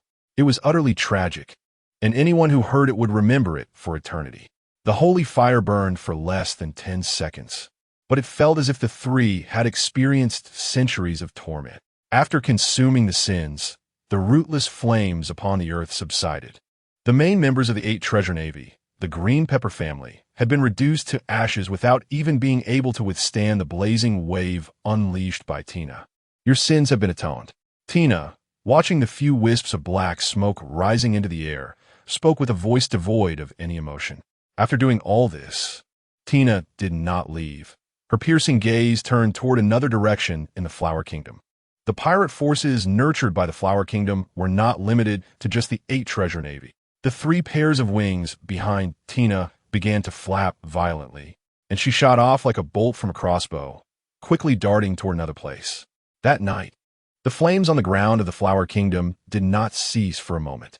The fire from all directions transformed the entire country into a land of perpetual night. Amid the flames, sounds of twisted wails and howls occasionally emerged. Yet, as if it were an illusion, calm would return within seconds. Because Tina had once witnessed a sacred land of justice and glory while wielding her sword, her conviction in the justice within her heart grew stronger. And even the royal palace of the Flower Kingdom did not escape the cleansing of the holy fire. In this monumental upheaval in the Flower Kingdom, there were indeed those who chose to take risks and join in the chaos for their own gain. However, what awaited them in the end was only a scorching gaze filled with rage and the baptism of flames. The ordinary people of the Flower Kingdom felt powerless and anxious in the midst of the fire that engulfed the nation. But when that majestic and sacred figure soared into the city with the light of dawn, the radiance cascading down from the sky quickly calmed them. Tina flew above the city, her wings of holy fire showering down sacred light that could quell fear and warm the hearts of the people. Tina landed in front of the ruined palace, looking at the statue of the king, triumphantly returning on horseback, positioned prominently to showcase his achievements. She sliced through the statue with her burning blade. Tina touched the flaming blade to the statue's forehead, and flames and radiance instantly gathered along the blade, completely enveloping it. Under the influence of the radiance and flames, a pair of golden wings sprouted from behind the stone horse, which let out a shrill cry and came to life. Hiss, hiss, the resurrected Pegasus walked up to Tina, resting its head in her palm, nuzzling against its creator while whinnying. Tina gently stroked the winged creature she had created for the first time, a bright smile appearing on her face. She was confident that she could cleanse the sins within her sight with a holy fire. The winged life she created would protect the beautiful home rebuilt from the ashes of evil. As Tina caressed the Pegasus born from her hands, she turned to look at the girl kneeling amidst the ruins, hiding behind debris, peering at her with a fearful gaze, covered in dirt. From servant to king, no one can stand above justice, do you understand? Tina's eyes returned to their original state as she looked at the ruins where the girl was hiding. Speaking in a flat tone, the girl hiding behind the rubble felt a jolt in her heart. After a moment of silence, she realized that she had indeed been discovered by the beautiful yet terrifying figure who had destroyed the royal palace and killed her father and brothers. I understand. The girl no longer hid. She revealed herself from behind the debris, timidly speaking. Then she closed her eyes, fearfully awaiting the same fate as her father and brothers. But after waiting for a long time, the imagined death did not come. The girl opened her eyes in confusion. The figure that had ruthlessly slaughtered in the palace was still comforting the sacred Pegasus in front of her, showing no intention of harming her. You won't kill me? The girl asked, her voice trembling. Based on the previous ruthless behavior, it seemed impossible that she would let her go. Tina patted the Pegasus's head. The Pegasus obediently returned to its original position, turning into a stone statue. I only kill those who deserve to die. Let the people here rebuild a brand new country from the ashes of the old society, Tina said to the girl, hinting as she patted the stone statue of the Pegasus. Remember, the light will favor every person who harbors justice in their heart. The territory of the West Sea is not large, and news travels quickly. The 8 treasure navy of the Flower Kingdom and a large number of royal nobles were wiped out in a night of raging fire. The news that only a lowly royal lady remained to rebuild her homeland from the ashes quickly spread throughout the West Sea the next day. Instantly, the entire West Sea was in an uproar. The power of the Flower Kingdom ranked among the top in the West Sea, and the 8 treasure navy alone was a powerful and renowned presence. How could the news of such a strong and historically significant member of the world government being wiped out not attract attention? Those who were curious and nearby set off to the Flower Kingdom to gather information. But the people there were busy rebuilding their homes and had no time to deal with such matters. The most they could gather was that all of this was done by a noble figure radiating with holy flames. When there are many people, it's inevitable that some will have ulterior motives. For them, a once powerful country now only has a royal side branch's lone girl left to rebuild the nation. This is undoubtedly a rare opportunity. If one were to say which country is the richest, anyone's first thought would point to the royal treasury of this nation. These scheming individuals are not fools. They have directly set their sights on the ruins of the palace. Even scavenging in the palace would yield far more than robbing frugal commoners. The ones who could rush to the Flower Kingdom the fastest undoubtedly come from the nearby territories. Among these scheming individuals, the strongest are the violent organizations sent by the neighboring Avelia Kingdom, which is only separated from the Flower Kingdom by a stretch of territorial sea, the Witheredwood pirate crew. Captain Harper, isn't it inappropriate for us to swagger in like this? A hesitant pirate said to the withered old man leading the way. Their captain, Harper, had recently gained a powerful ability from a paramecia-type disease devil fruit, greatly increasing his strength and successfully joining the Avelia Kingdom. Under Captain Harper's leadership, they had always operated in the shadows. First, they would poison their opponents to make them ill, then take advantage of the situation to easily defeat each one of them. Now, walking in the sunlight felt very uncomfortable for this group of unscrupulous pirates. What's there to fear? The Flower Kingdom has only that royal side branch girl left. With her newly recruited ragtag guard, she will probably run away at the first sight of us. Harper swaggered down the middle of the road, disdainfully scoffing. Through the stealthy abilities granted by the disease fruit, he had brought down many notable figures in the West Sea. Now a fallen royal girl, along with a newly recruited guard team, thought they could stop them? Wasn't that absurd? The crew members of the pirate ship agreed with his statement. However, they still felt uneasy walking in the sunlight, furrowing their brows as everything fell off. The surrounding citizens had already organized themselves to clean up the ashes left by last night's fire, while the newly recruited guard team was clearing the ruins within the palace grounds, so no one stopped the Witheredwood pirate crew. It wasn't until they boldly entered the gateless palace that they were noticed by the guard team and the royal orphan girl who were clearing the ruins. Who are you? What are you doing here? The royal girl, covered in dust from the ruins, immediately questioned the Witheredwood pirate crew with alertness. One couldn't blame the girl for being cautious. The members of the Witheredwood pirate crew looked obviously like bad people. They were all dressed in black, their eyes darting around suspiciously, and when others looked at them, they would instinctively avoid eye contact. What's the matter? Of course, they were here to take advantage of the situation and make a fortune. Ha ha! Harper didn't hide it, openly stating their intentions and laughing confidently. Such opportunities to directly defeat their opponents in broad daylight were rare, and the feeling made him very excited and bloodthirsty. Seeing the openly brazen actions of the Witheredwood pirate crew, the girl noticed their confidence and quickly turned to the newly recruited guard team, shouting, "We can't handle them. Everyone hide quickly." The newly recruited guards were just ordinary people from the vicinity, here to earn some money for their families. Hearing the girl's voice, they didn't hesitate and fled in all directions. Ha ha! Captain, you're right. These newly recruited guards can only run when they see us. Hee hee. We're gonna get rich. Look, the sculptures in the palace courtyard are embedded with such large amounts of gold. One pirate pointed at the stone horse sculpture amidst the ruins. The dazzling golden wings on the horse were very eye-catching. and the most commonly used golden material by these royal nobles was undoubtedly gold. This pirate naturally assumed it to be gold. Ha ha ha. Once we earn this, we won't have to stick with the stingy king of Avelia anymore. Hearing his crew's words, Harper's gaze also turned to the stone horse statue standing amidst the ruins. The glaring golden wings instantly made his eyes fill with greedy fire. Wealth displayed so openly had not been taken away. The royal treasury of the Flower Kingdom must still be intact. A treasury from a powerful royal family in the West Sea. They were going to make a fortune this time. Leaving a few people to take down the gold from the statue, the rest followed me to find the treasury in the palace. Harper completely ignored the girl's presence, waving his hand to command his crew to start plundering the wealth here. Meanwhile, the girl, who was ignored, had already reached the stone horse statue. Remembering the beautiful yet terrifying figure she saw at dawn and what it had said, the girl clasped her fingers tightly together in front of her chest and prayed to the stone horse, which she had witnessed turning into a living creature. I will lead the people to act with virtue and honor. I will harbor justice and strive for it. May the light bless this land, the girl said solemnly, having witnessed the miraculous moment when the stone horse transformed into a living creature. She was utterly convinced by Tina's words, and her attitude was very sincere.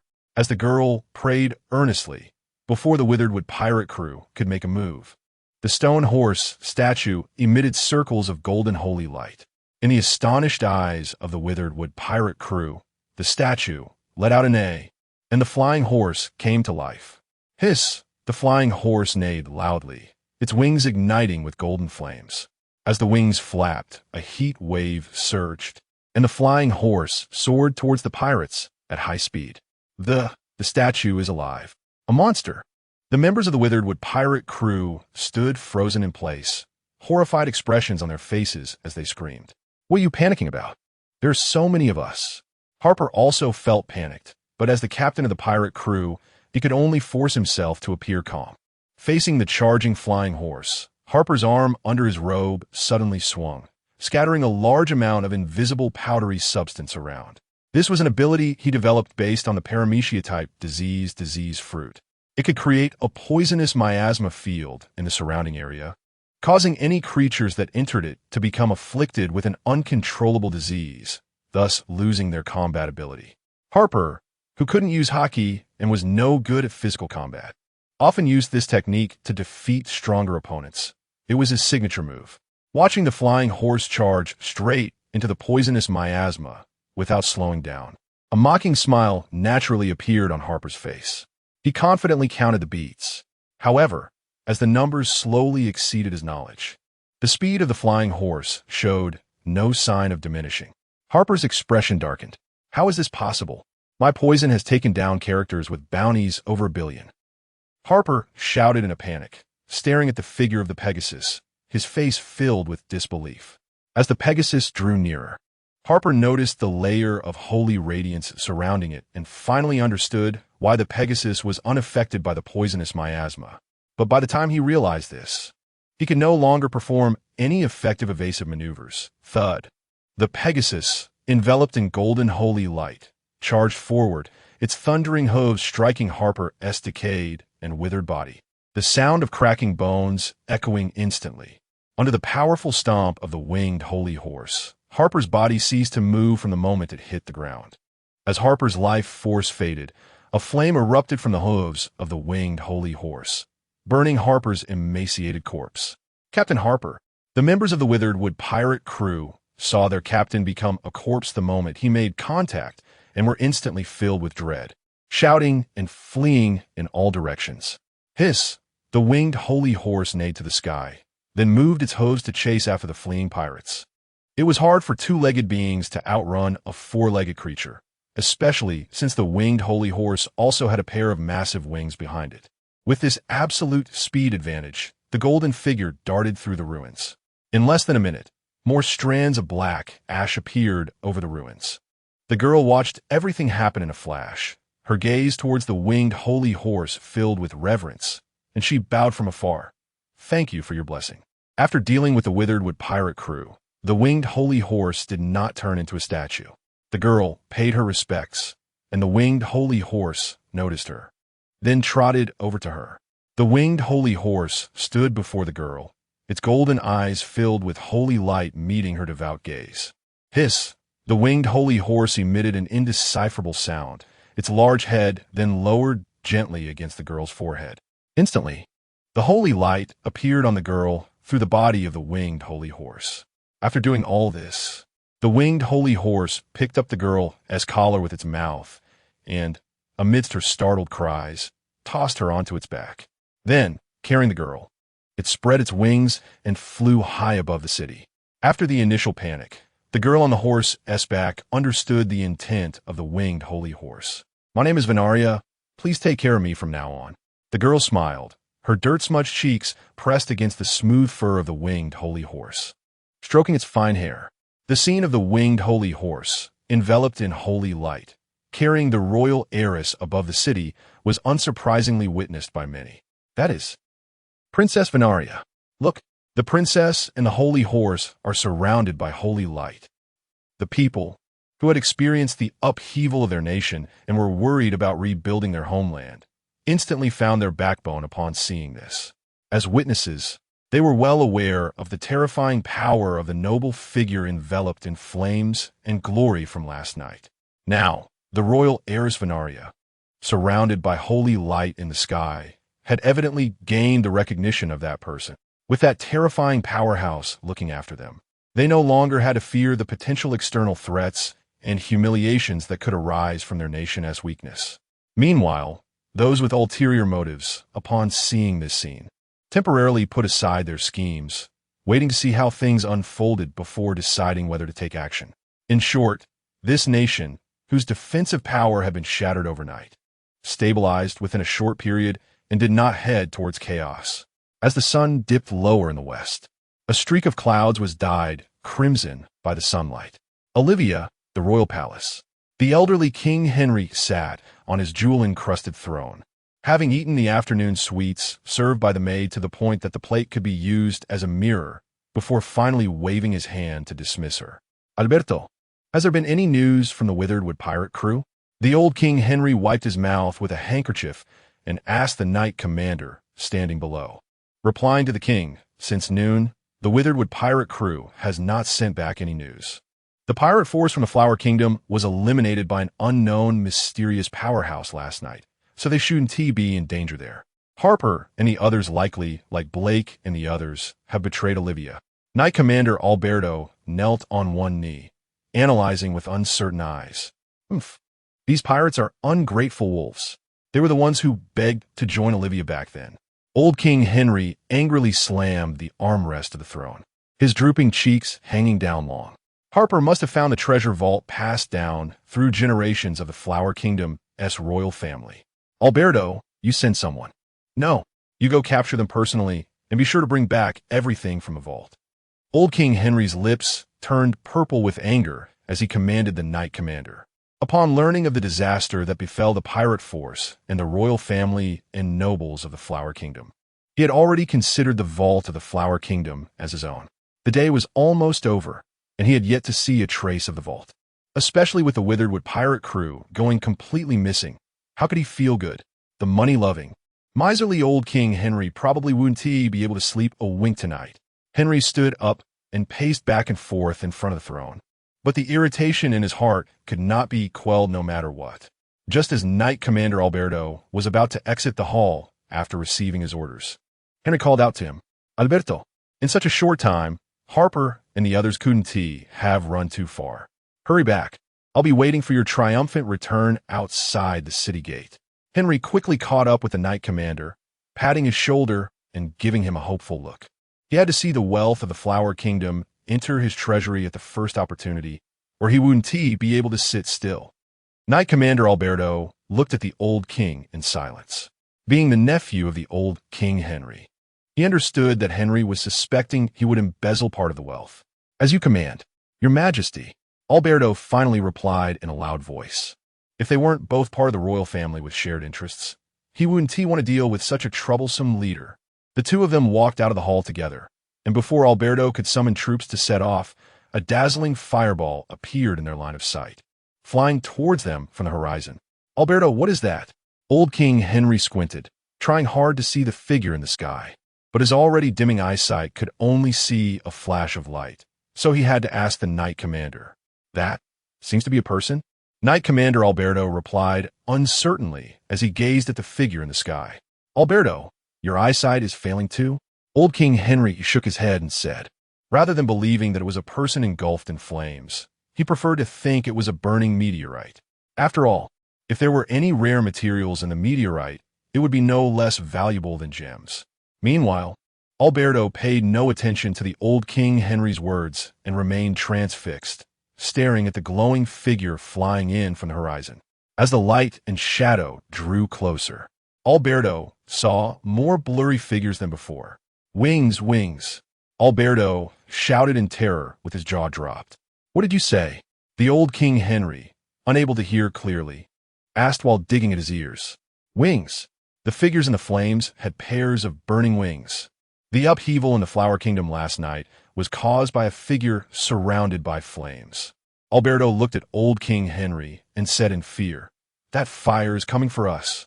As neighbors separated by only a sea, Alberto had received more news. The people who perished in the fire in the Flower Kingdom last night left no bones behind. Now is it our turn? You say that was the culprit of the raging fire in the Flower Kingdom last night. Hearing Alberto's words, old King Henry's face changed dramatically, and he asked sharply. Before Alberto could answer, the matter was soon confirmed before their eyes. In their line of sight, the fire swiftly swept into the territory of Olivia and then fell in one direction. The next moment, the raging flames began to burn on the ground. Alberto, we must escape quickly. We cannot follow in the footsteps of the Flower Kingdom's royal family. Old King Henry spoke rapidly. Suddenly, his eyes bulged out, and his voice rose a few notches as he shouted at Alberto. Hurry to my bedroom. The treasures I've collected over the years are hidden under my bed. You must take them with you. Alberto gradually calmed down, looking at the old king, who still cared about wealth in a time of crisis. And a murderous intent brewed in his silent gaze. The next moment, old King Henry, still worried about the treasures under his bed, felt his pupils dilate. Experiencing a severe, icy pain in his body, he looked down in disbelief at his open belly. Alberto, you... Why? Old King Henry questioned, sweating coldly.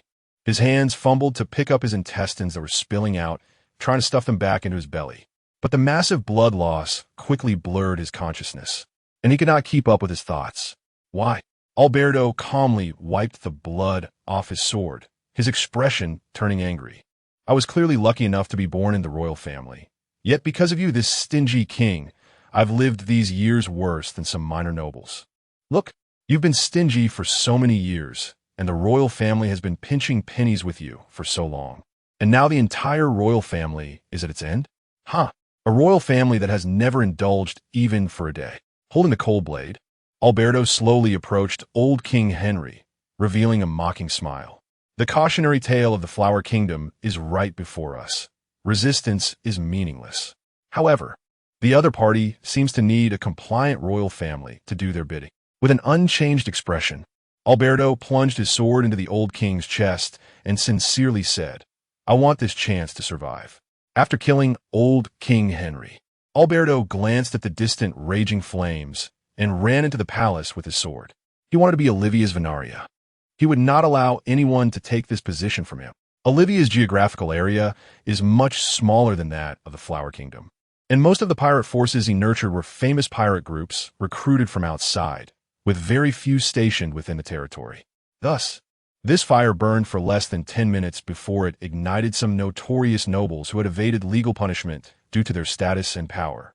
With the cautionary tale of the Flower Kingdom, no one dared to take advantage of the chaos this time.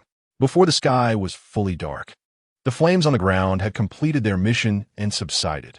Under the gaze of the people in the city, Tina flapped her wings and descended into the Olivia Palace. As soon as she entered the palace, Tina couldn't help but frown. In the center of the palace, a small mountain of bleeding corpses piled up, and a man in shining silver armor was kneeling on one knee with his sword lowered. Sacred and noble master, I am Alberto, the only bloodline of the Olivia royal family.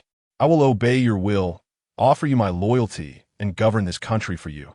Seeing Tina enter the palace, Alberto immediately clenched his right fist and placed it on his chest, bowing and swearing allegiance. His eyes were filled with fervor. As long as he became the servant of the person before him, he would hold a position of power in this country. He could squander the wealth he had never squandered before and live a life he had never dared to imagine. In response to Alberto's oath of allegiance, Tina's eyes showed unabashed disdain, and the burning blade in her hand pierced his chest directly. Why? That little waste of the Flower Kingdom, Venaria, could become your servant. Why can't I? Alberto cried out in unwillingness, his body burning fiercely in the flames, rising in a wisp of thin black smoke. Tina was very angry. "No one is my servant. Only those who walk on the clearly defined paths of good and evil." When the news of what happened in the Flower Kingdom reappeared in Olivia, the royal nobles of the various countries in the West Sea were all filled with trepidation. These royal nobles quickly sent some bloodline descendants away in secret, hoping to preserve their family lineage in this way. Meanwhile, some mafia, pirates, and other illegal violent organizations also fell silent, because among the people who perished in the two countries, there were also their peers. As they continued to observe, Tina did not disappoint their expectations. At dawn, as the sun rose above the horizon, the sacred fire of judgment appeared in the skies of the West Sea, continuing her acts of judgment, whether it was a cruel tyrant or an unjust villain. Under her piercing gaze, no evil could escape her judgment. No identity could grant immunity. When Tina appeared across the West Sea using fire to carry out her judgment, her identity, which had not been deliberately concealed, was unsurprisingly exposed. The royal nobles who once had great power in the West Sea found themselves under the threat of a blade that could fall at any moment, making their recent days quite restless. Upon learning that all this was done by a colonel from the Navy headquarters, they immediately contacted each other. "Damn it! A mere Navy colonel dares to openly act against us, the member states of the world government. What does she want? With such terrifying power, we can't possibly deal with her. At this moment, we must put aside our conflicts, unite, and jointly urge the world government to pressure the Navy." After much discussion, all the prominent royal nobles contacted each other through Den Mushi, expressing their dissatisfaction with the matter to the world government. One call after another had the staff in Mary Geos bustling about, calling for help, exclaiming that they couldn't keep up. Mary Geos, the meeting room of the 5 elders. 5 plump figures sat on the sofa, their faces displaying unfriendly expressions as they spoke to vent their emotions. What does the Navy really want? Nowadays, there are only a few dozen member countries left in the world government, and they still dare to take action against the member countries. Are they tired of living well? The hot-tempered, round-faced Elder Star was fuming, almost grinding his molars to dust. He hated that his current image had been turned into that of a milking cow instead of a strong bull. Otherwise, he would really want to rush to the Navy headquarters and confront Admiral Akainu. Since its establishment, the Navy has never attacked the member countries of the world government. Yet now, under Akainu's leadership, the Navy has actually taken action against the member countries.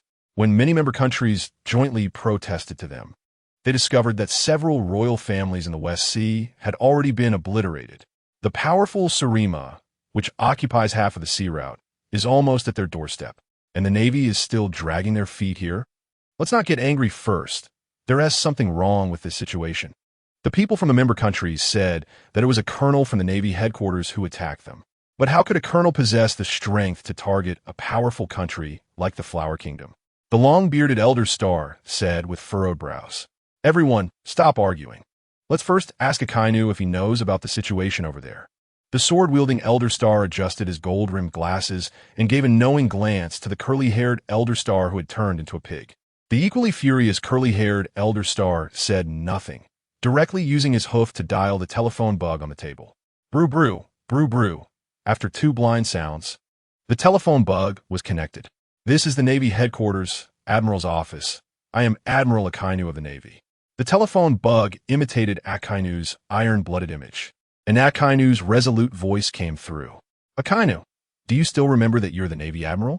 The curly-haired Elder Star said calmly. But from the face of the telephone bug's imitation, it was clear that a storm was hidden beneath the calm surface. Akainu looked at the telephone bug in front of him, biting its molars and forcing a calm expression, feeling speechless. Great. He was about to get scolded. It was already enough of a headache to handle documents, and now he was being scolded through the telephone bug while sitting at home. As a subordinate worker, he couldn't even hang up on his superior's call. This admiralship. If the Elder Stars feel that I, as the Navy Admiral, am not doing something right, they can choose someone else. Akainu replied without any change in expression. Ever since he became this frustrating admiral, he had constantly missed his glorious days on the front lines. You. Hearing this familiar phrase that he had heard from the Wano country, the curly-haired Elder Star was instantly choked by Akainu's words. The other Elder Stars on the sofa exchanged glances upon hearing this. The Navy was becoming increasingly disobedient. Some matters needed to be accelerated. You know what happened in the West Sea, right? The Navy's actions have been unexpectedly good. Today, dozens of member countries have sent joint letters to protest against the Navy through the world government. After calming his emotions slightly, the curly-haired Elder Star angrily said to Akainu, West Sea? Hearing the Elder Star's words, Akainu couldn't help but feel puzzled. Frowning as he spoke to the telephone bug, the recent reports from the West Sea have all been good news. Many bounty criminals have been eliminated, and the headquarters has been notified to revoke those bounty orders. Upon hearing Akainu's reply, the curly-haired Elder Star exploded, roaring into the telephone bug. What? Are you trying to take credit with me? Didn't they tell you over there that besides those pirates, they have already eliminated several royal families of the world government member countries? How are you leaving the Navy? The curly-haired Elder Star cursed. If it weren't for the fact that this was all done by a colonel, he would have suspected that Akainu was putting on a show for them. What? The Navy in the West Sea has already destroyed several member countries' royal families. Akainu on the other end of the phone was left dumbfounded upon hearing this news. During this time, he had been incredibly pleased with the efficiency of the West Sea Navy's work. In just over a month, so many bounty orders had been revoked, with the total amount accumulated comparable to that of one or two of the pirate emperors. What kind of high enthusiasm and firm attitude toward justice must it take to achieve such efficiency? But now his mind was filled with the sound of shattering.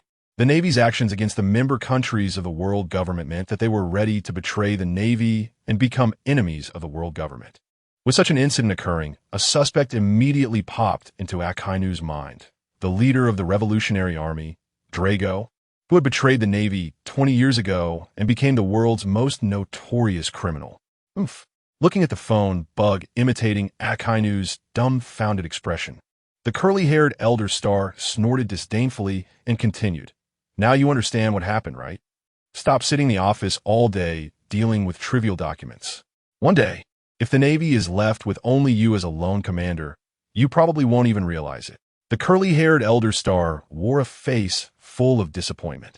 It was precisely because Akainu was sufficiently iron-blooded and upright, without any convoluted party ties that could be easily controlled by them, that he chose to appoint him as the Fleet Admiral. It can only be said that it is a loss in one area, but a gain in another, each with its pros and cons. I will handle the situation in the West Sea. Akainu clenched his fists, his eyes burning with anger. Convinced that he had been undermined by the Revolutionary Army, Akainu's hatred for dragons surged, wishing he could feed him to magma directly. At this point, it was too late to rush. The curly-haired Elder Star exchanged glances with the other Elder Stars and said to the phone bug, Now the Navy has more important matters. Besides the situation in the West Sea, the internal issues within the Navy are even more concerning, particularly regarding Zephyr's defection. You have 3 days to send someone to resolve this. After saying that, the curly-haired Elder Star hung up the phone bug without giving Akainu any chance to refuse. Do you think Akainu will listen? The curly-haired Elder Star looked around at the others and asked. We chose him to be Fleet Admiral precisely because we thought he would obey, they replied. On the other side, at the Navy headquarters in Marineford, Akainu, who had originally been fuming over the situation in the West Sea, suddenly calmed down upon hearing the last words of the Elder Star. Zephyr was also his teacher. The only thing Akainu was good at, despite not being skilled in expressing emotions, was to bottle up all his feelings inside. Silently, he hung 2 cigars on his lips, and only after they were almost burnt out did he take a long drag from the remaining stub. The swirling smoke did not ease his mood this time. Akainu shook his head, choosing to set this matter aside for the time being. But the more he tried to put it down, the more difficult it became. Filled with thoughts, Akainu could only choose to focus his mind on the issues in the West Sea to distract himself. He picked up the phone bug on the table and dialed the number for the West Sea base. Gurubu, this is the West Sea Navy Base 106. I am Base Commander Romeo. How can I help you? A deep male voice came through the phone bug. I am Fleet Admiral Akainu. Major Romeo, I remember you well. I am aware of what has happened in the West Sea. Let someone in charge over there come and talk to me. Akainu suppressed the rage boiling within him and said, in his logical reasoning, Major Romeo had already led the entire West Sea Navy to defect, joining the Revolutionary Army that was wanted by the world government, so he naturally wouldn't receive any good treatment from Akainu. Or rather, Akainu's expression was not good for anyone. You already know? On the other end, Major Romeo, who was unaware of Akainu's thoughts, shrank his neck upon hearing Akainu's words. He didn't want to hide the situation in the West Sea from Akainu, but he really didn't know how to start. The chaotic old order that had persisted in the West Sea for hundreds of years was an incredibly suffocating situation for every Navy soldier stationed there. Now that Colonel Tina had directly dealt with those who sheltered pirate criminals and nurtured violent organizations, it was a significant boost for every Navy soldier in the West Sea, even knowing that some of the targets Colonel Tina dealt with were affiliated with the world government. They chose to conceal it and did not report it to their superiors immediately. After all, there were too many precedents before them. Those who joined the Navy out of sense of justice did not have enough trust in the world government. Thus, everything that happened was quite logical. Fleet Admiral Akainu, I can handle things here. It was my decision to keep this from you. Major Romeo responded, his heart racing with anxiety. He knew that concealing military information was a serious crime, and to avoid affecting others, he chose to take all the blame upon himself. However, when Major Romeo's words reached Akainu's ears, they took on a different meaning. Oh really? You can still handle things over there. Next time we meet, I will definitely let you taste what magma feels like. Believing that Romeo had betrayed the Navy due to the Revolutionary Army's inducement, Akainu's anger flared up instantly, saying indignantly, in his mind, the most important thing for the Navy was the adherence to justice. Romeo, who had betrayed the Navy for personal gain and turned to the Revolutionary Army, was clearly beyond redemption. On the other end of the phone bug, Romeo's expression instantly fell upon sensing Akainu's anger in his words. No, Fleet Admiral Akainu. The punishment for concealing military information starts at 10 years, with a maximum of life imprisonment. We have no grievances between us. You can't vent your anger on me. Romeo stuttered, speaking rapidly. He had seen too many brutal scenes of being burned alive recently while following Colonel Tina, and he had no desire to experience Akainu's magma. Concealing military information? You still want to deceive me now? I already know about your defection from a Navy. Upon hearing this, Akainu's anger surged even more. Even the phone bug imitating him began to simulate the scene of magma bubbling above his head. Fleet Admiral Akainu, please understand. Only Colonel Tina has defected from the Navy, and only Colonel Tina has acted against the world government's allied nations. We couldn't keep up with Colonel Tina's speed and were unable to stop her. We were truly powerless. Romeo began to cry out in a mix of truth and lies, shouting his grievances. When Colonel Tina executed those unjust royal nobles and pirate gangsters, they had been quite pleased. As for Romeo's words, Akainu, who had already determined that he had joined the Revolutionary Army, naturally did not believe him. However, for what Romeo said, Akainu also deduced some things. If Romeo, who had defected from the Navy, said that Colonel Tina had betrayed the Navy, then the true situation in the West Sea was most likely that Tina was bravely and actively resisting the Revolutionary Army. It must be like that. Confident in his analysis, Akainu immediately hung up the phone bug, no longer willing to listen to Romeo's nonsense. He opened the directory containing the numbers of elite Navy personnel and found Tina's number.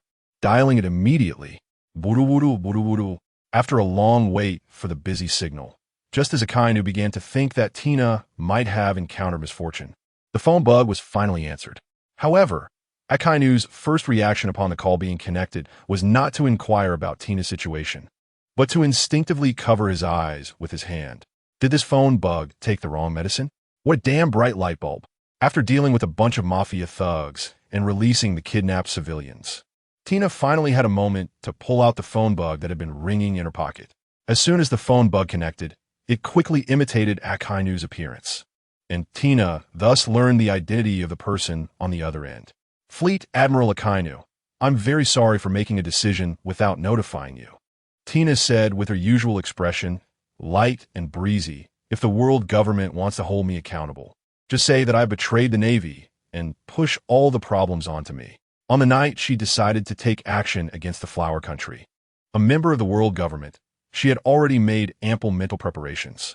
If things continued to develop in the same way as before, the situation in the West Sea would never change, and the pirate threat would never be eradicated.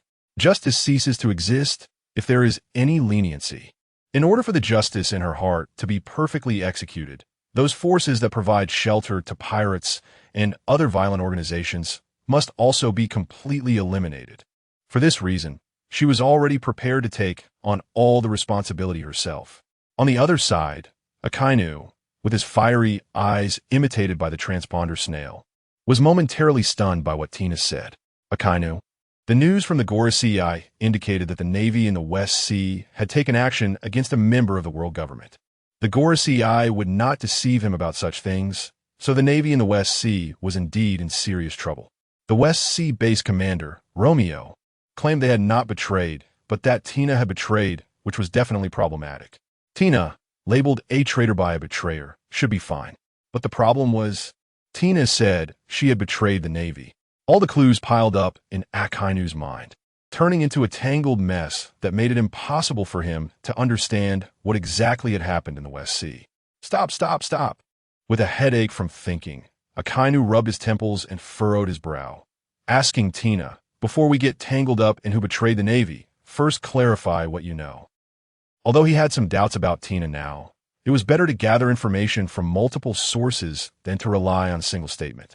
The more one knows, the more they can analyze and extract something useful from the existing information. Don't you know, Admiral Akainu? Tina asked in confusion, since Akainu had called her. It shouldn't be the member of the West Sea calling the Navy headquarters to pressure them through the world government for accountability. This should have happened after Romeo and the others could no longer keep it a secret. So why did Akainu still look so bewildered? Tina still held a very positive view of Akainu. There is no best choice, only the most suitable choice. In this chaotic era of rampant crime, having a steadfast attitude, viewing evil with hatred, and resorting to any means to eliminate criminals to become an admiral is definitely something that can boost the morale of the entire Navy. Tina did not dwell on this matter and directly recounted the recent events in the West Sea to Akainu. This included the initial frustration of the Navy, and later how she gained a legacy and rapidly increased her strength, directly storming into the Flower Country to eliminate those officially sheltered violent organizations and executing the unjust royal nobles. Listening to Tina recount the events, Akainu felt an overwhelming sense of familiarity. The elite navy of only the rank of colonel could suddenly possess the power to easily eliminate legendary pirates of the old. He knew of several templates for such stories. First, there was a 16-year-old girl from the East Sea. Then, there were the two self-proclaimed descendants, the dog-headed warriors from Shurima, who had beaten him, and Akiji. Now, someone in the Navy had also gained such miraculous power. Why was such good fortune not his? This thought only lingered in Akainu's mind for a moment before he quickly dismissed it. Tina's logical and coherent narrative, which connected with what others had said, dispelled his doubts. Soon, Akainu became excited. Tina, what level do you think your strength has reached now? He asked eagerly, filled with anticipation. Nami's first battle had resolved the legendary pirate Golden Lion, who was on par with Pirate King Roger and the world's strongest man, Whitebeard. The formidable power of Shurima's Bell and Gaka was something he had personally experienced, the kind of terrifying physical body that could swallow his magma, which even he and Akiji could not break through, made it impossible to consider fighting.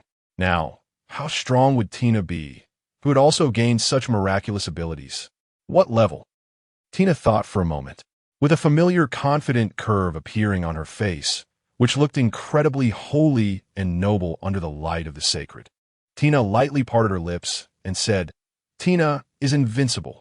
Akainu looked at the strong confidence radiating from the transponder snail in his hand and felt a toothache. However, having experienced the beatings from Bell and Gaka, he did not doubt Tina's current strength. Akainu's heart surged with passion as he tapped his fingers on the table, filled with lofty ambitions. With such a powerful champion in their navy, how far could the days of eradicating evil on the seas be? What nonsense about the 4 emperors of the sea? The navy is invincible. Please don't say anything about betraying the navy anymore. You did the right thing in the West Sea. Those who sheltered and protected pirates deserve to die. I will handle the world government's accountability. By the way, I'll find time to return to headquarters for your appointment ceremony, General Tina. Akainu excitedly concluded, not giving Tina any chance to refuse, and directly hung up the transponder snail. Having understood the events, Tina was now a treasure in his heart. Just as the West cannot lose Jerusalem, the Navy cannot lose Tina. Even if he were to step down from being an admiral, he would still want to keep Tina in the Navy. This was a perfect path laid out before him to calm this chaotic era. He would try to see if he could get the Gorosei to add a new admiral position in the Navy. If not, he would consider which of Akiji and Kizaru should step down. Akainu thought in great spirits. To retain a strong individual, mere faith is not enough. The mysterious ability Tina gained definitely qualifies her to become an admiral. Currently, one of the 3 admiral positions had been promised to Yi Xiao, who won in the World Conscription event. With such a large force, it was natural that the promised rewards could not be withdrawn. If he could not add another admiral position, then he would have to consider his old friends Akiji and Kizaru. If it truly came to that, he wouldn't mind stepping down from the admiral position himself. No, the unfortunate position of admiral does not deserve it. A powerful champion like Tina should stand at the forefront of justice. Without hesitation, Akainu directly dialed the Gorosei's number. Brew, brew, brew, brew, Akainu. Why are you calling when you're not busy with the tasks assigned by the world government? After the transponder snail connected, a familiar voice with a familiar tone rang out. The familiar Gorosei still shouted in an impatient tone. It hadn't been long since they had last hung up the phone. Now receiving a call from Akainu, the Gorosei naturally assumed he was about to refuse to carry out their previous orders. Your Excellency Gorosei, I have understood the situation in the West Sea clearly. There are some discrepancies. Akainu began to explain the information he knew. The words strongly indicate the Navy's frustrations in the West Sea and how arrogant and despicable the member states that harbor and protect pirates and other violent organizations have become. In short, the Navy is summarized as enduring again and again, reaching a point where they can no longer tolerate it. Ultimately, they were forced to take action against those member states. There was no so-called rebellion. Are you joking with me? I am increasingly skeptical about the world government's decision to make you the admiral of the Navy. Without the support of other forces, can those West Sea Navy personnel really handle the member states that have been strong for hundreds of years? The Elder Stars said in exasperation. He is now beginning to doubt whether Akainu's mind is normal. Those member states that have encountered problems are very powerful, especially the Flower Kingdom. Any of the pirate factions from the 8-section pirates has the strength to confront the entire kingdom's army of some weaker member states. It is simply wishful thinking for the West Sea Branch's navy to deal with them. Do the Elder Stars still remember Nami, who defeated the Golden Lion in the East Sea and the 2 self-proclaimed ascenders from Shirema? The excited Akainu ignored the Elder Star's outburst and said to himself, there are also people in the Navy who have obtained this mysterious power. What did you say? Upon hearing this news, the Elder Stars were taken aback and instantly connected the dots. No wonder they did not associate this matter with the mysterious power that appeared at sea immediately. The occurrence of mysterious powers is too rare and lacks any pattern. Compared to this rare event, they would rather attribute it to the machinations of hidden ambition. This matter ends here. We can overlook the Navy's actions against the member states of the world government. The Elder Stars exchanged glances with a few others around them, calmed down, and spoke to Akainu on the other end of the transponder snail. According to their past character, Tina, who acted against the member states of the world government, should originally be wanted and have a bounty placed on her. But now the situation of the world government is very dire. The once supreme Elder Stars now have to temper their tempers based on the situation. Elder Stars, I think the Navy should add a new admiral position and provide corresponding treatment. Akainu's voice came again. You could take care of this matter. By the way, regarding Zifa, the Navy needs to act quickly. The Elder Stars, eager to discuss the issue, directly agreed to Akainu's request and urged the matter of Zifa before hanging up the transponder snail. Holy Land, Mariewa. The atmosphere in the Elder Stars meeting room was exceptionally tense. Let's share our opinions. The curly-haired Elder Star looked around and spoke. The other party ignored the orders of the world government the moment they obtained mysterious powers and acted against the member states of the world government. This is not a trivial matter. One day, it wouldn't be surprising for them to act against the world government. The goatee Elder Star pondered for a moment and said, the news of the Navy unexpectedly obtaining this mysterious power should have been a good thing for them. But, judging from the other party's actions, it is evidently another troublesome character like Carp. No, it's even worse than Carp. At least Carp has not directly destroyed the regimes of the member states of the world government. First, stabilize the situation. Try to get more information about the mysterious power from them. And if that doesn't work, we should eliminate them as soon as possible. Sigh. Why couldn't one of our people obtain this power? Navy Headquarters. Akainu's excitement over the Navy's enhanced strength gradually subsided, and he let out a long sigh. The Elder Star's urging also made Akainu realize that avoiding the matter of Zifa was futile. Dingling. Akainu rubbed his temples and pressed the bell on the table, which immediately rang out with a clear sound. Soon, a duty soldier knocked and entered. Admiral Akainu. The duty soldier saluted, standing straight and waiting for Akainu's orders. Notify a few admirals to come here. Also call on Akiji. Akainu waved his hand, issuing the command. Although Akiji lost in the final battle and missed the admiral position, his strength had already gained significant recognition from the Navy in previous encounters. It was just that there weren't enough admiral positions available. The duty soldier quickly took the order, and Akainu waited in the office for less than 15 minutes before Kizaru and the others arrived one after another. The reason I called you here is a task assigned by the world government. Akainu first glanced at Kizaru and Akiji, who were seated, before continuing. Regarding Zifa's defection from the Navy, it must be resolved within 3 days. This is the area of activity of the Neo-Navy that the world government has collected. Akainu took out a recently faxed map, still warm from the machine, which was circled and placed it on the table. Upon hearing Akainu's words, Kizaru and Akiji, who had originally relaxed expressions, instantly became alert and fell silent. Meanwhile, Isuka and Arahaki, who were nearby, clearly understood Zifa's position in the Navy, their eyes moving back and forth between Kizaru, Akiji, and Akainu.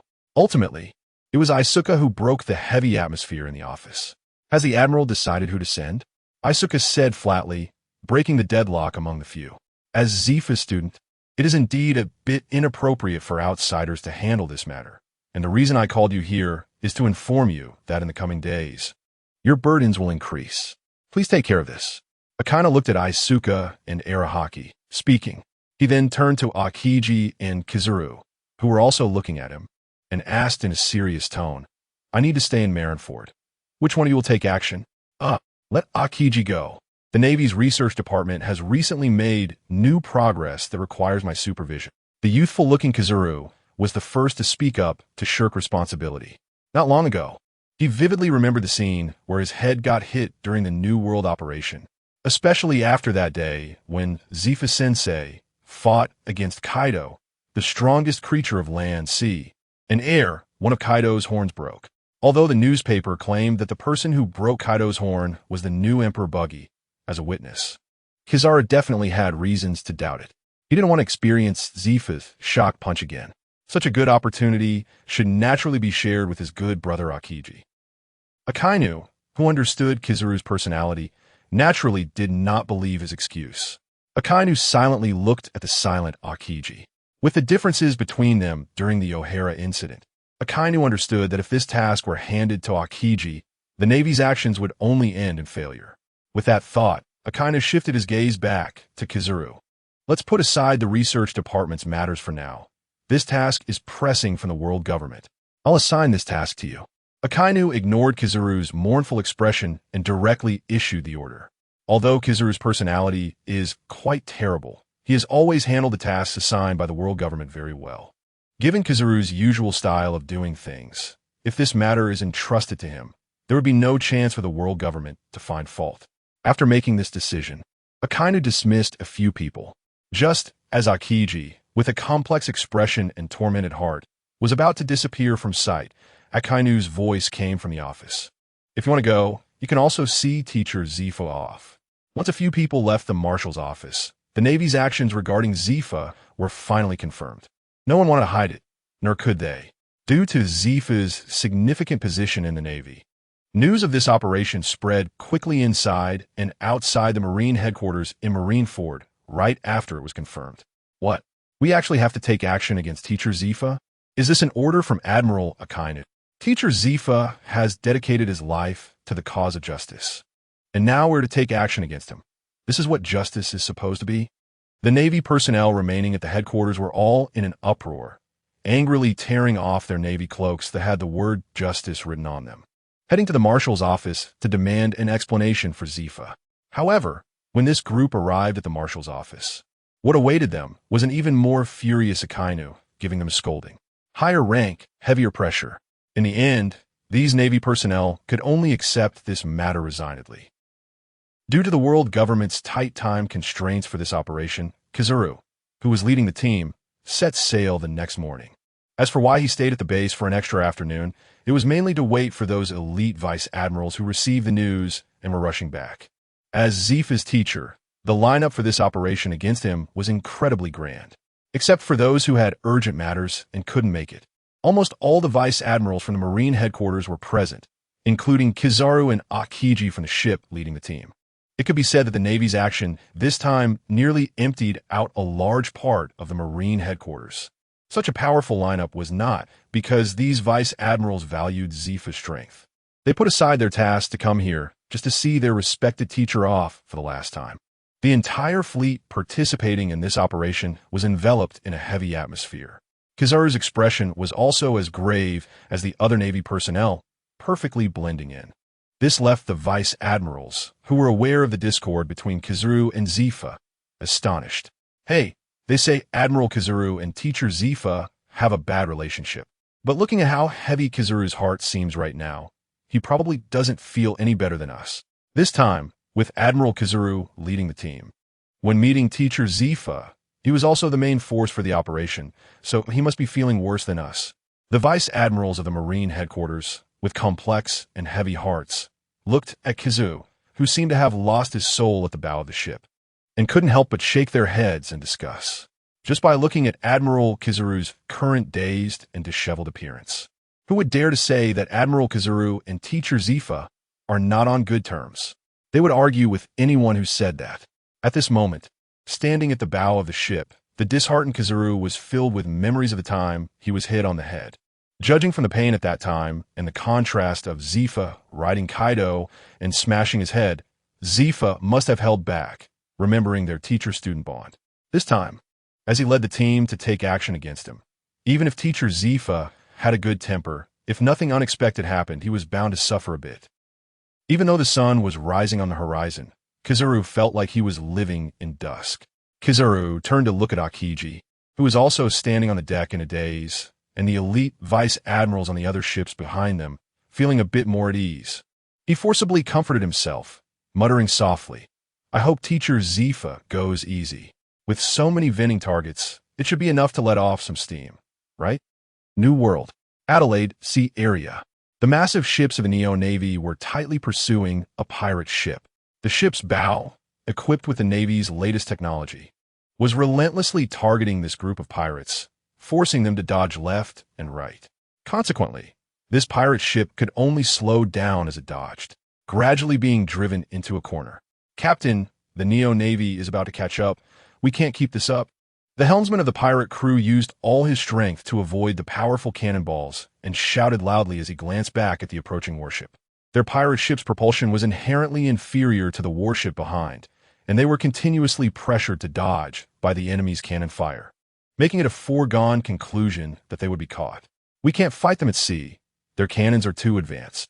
Captain Finnegan looked at the pursuing warship, not panicking at all, and instead, a dangerous smile crept onto his lips as if a scheme had succeeded. He had also heard some rumors about Zifa defecting from the Navy to form the Neo-Navy and recently eliminating pirates in the Adelaide Sea area. Given the inherently opposing relationship between the Navy and pirates, many pirates found it hard to accept Zifa, who had defected from the Navy yet still acted like a Navy officer, and came to ambush him. A large number of pirates joined this hunting activity, yet none succeeded. Instead, many were eliminated by Zifa. When this news spread in the New World, more pirates flocked to this activity, seeing it as an opportunity to make a name for themselves. Finnegan was one of them, and being pursued by the Neo-Navy was also intentional on his part. Hard to port. Let's head to that uninhabited island and engage them in a life-and-death battle. An opportunity to make a name for ourselves is right in front of us. As long as we take down Zifa, we can become the rising stars of the New World, money, women. We won't miss out on any of it. Captain Finnegan looked at the crew hiding in the cabin with knives and axes, excitedly rallying them for the final battle. In his mind, the aging Zifa could only maintain about 50 to 60% of his strength from his youth. The fact that he could endure for so long amid the hunting of numerous pirates in the New World without being defeated could only be attributed to the advanced propulsion system of the warship. Along with a bit of luck, after Finnegan and his crew landed on the island, they quickly hid in the underbrush along the shore, secretly observing Zifa and his Group S movements. They didn't think there was anything about Zifa's group strength that warranted caution. However, the powerful cannons on that massive ship still needed to be taken seriously, and they would avoid them if possible. Hiding in the underbrush was also to prevent Zifa's group from directly bombarding them with cannon fire. If they could seize the initiative and launch a surprise attack on Zifa and the others, that would be even better. Things indeed played out as they had imagined. The pursuing Neo-Navy saw no trace of pirates on the shore and did not blindly bombard the island. However, the cannons still had to fire. The target just shifted to the pirate's ship. With a loud boom, the massive cannon on the base spewed flames, and Finnegan's pirate ship instantly disappeared from the shore amid the roar of cannon fire, turning into a sky full of wreckage. Oof, how proud they are now. They'll be just as miserable later. Listen up, everyone. We'll be leaving on their warships soon.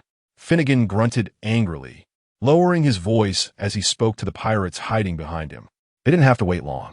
After blowing up the pirate ship on the shore, the Neo-Navy quickly disembarked from their warship and began searching the land for traces of the pirates. Watching the Neo-Navy squads head deeper into the island, Finnegan didn't rush his subordinates into a surprise attack. What a bunch of useless Neo-Navy.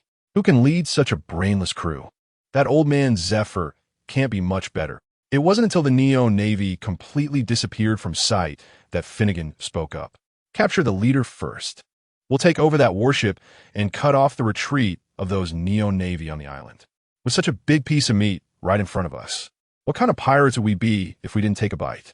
Finnegan looked at the massive warship docked by the shore, his eyes gleaming with desire for its firepower, a smirk forming on his lips. This time, encountering him, Zephyr's luck has run out. As long as they take over this warship, the Neo-Navy on the island will have no ship to leave this isolated island, becoming their livestock to slaughter.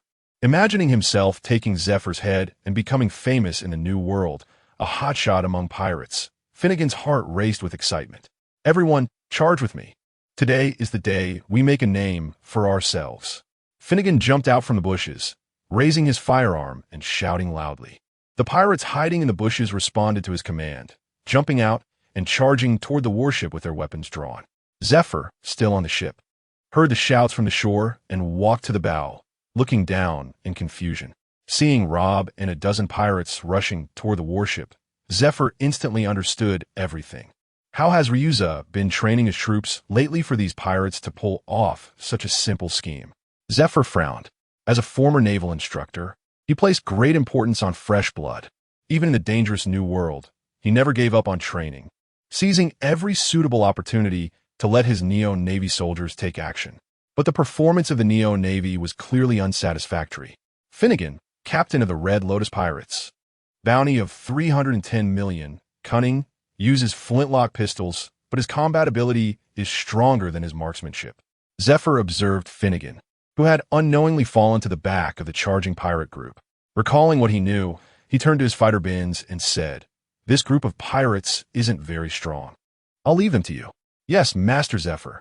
Receiving the task, Bins nodded and quickly leaped off the warship. Just before landing, Bins threw a sphere to the ground, which instantly exploded into a cloud of white mist, causing a vine plant to rapidly grow. Bins stepped on the vine, using its elasticity to launch himself into the midst of the pirate encirclement. The New World pirates reacted quickly, and upon seeing Bins break through their encirclement, they immediately launched a collective attack. Amidst the assault of several swords and knives, Bins deftly dodged, using the momentary distraction caused by the growing plants to take down several pirates with his blade. Is he a student of Zephyr? A devil fruit user? Finnegan, who had fallen to the back, muttered as he watched Bins skillfully navigate the encirclement.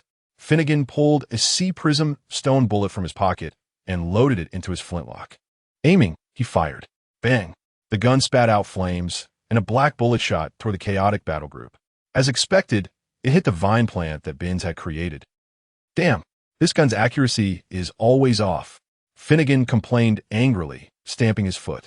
At the sound of the gunshot, the pirates attacking Bins all flinched. After nervously scanning their surroundings and realizing none of their own had been hit, they relaxed. However, amidst the sporadic gunfire, the pirates continued to attack Bins while being wary of a possible ambush from behind, unable to focus entirely on their opponent. Soon, over a dozen pirates lay defeated at Bins's feet. Well, a few unlucky ones also fell to the gun. TCH, these underlings are indeed unreliable. Finnegan scoffed. The flintlock in his hand continued to fire at Bins, but its accuracy could only be described as hit or miss, barely acceptable. After dealing with the other pirates, Bins quickly rushed toward Finnegan. Using the rapidly growing plants to conceal his movements, Bins approached Finnegan with ease. As he got closer, he suddenly faced a flash of sword light. Not good.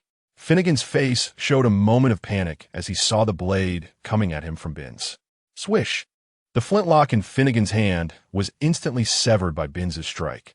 However, the moment he lost his weapon, Finnegan's panic evaporated, and he took the opportunity to kick Bins's sword away, which had already passed by.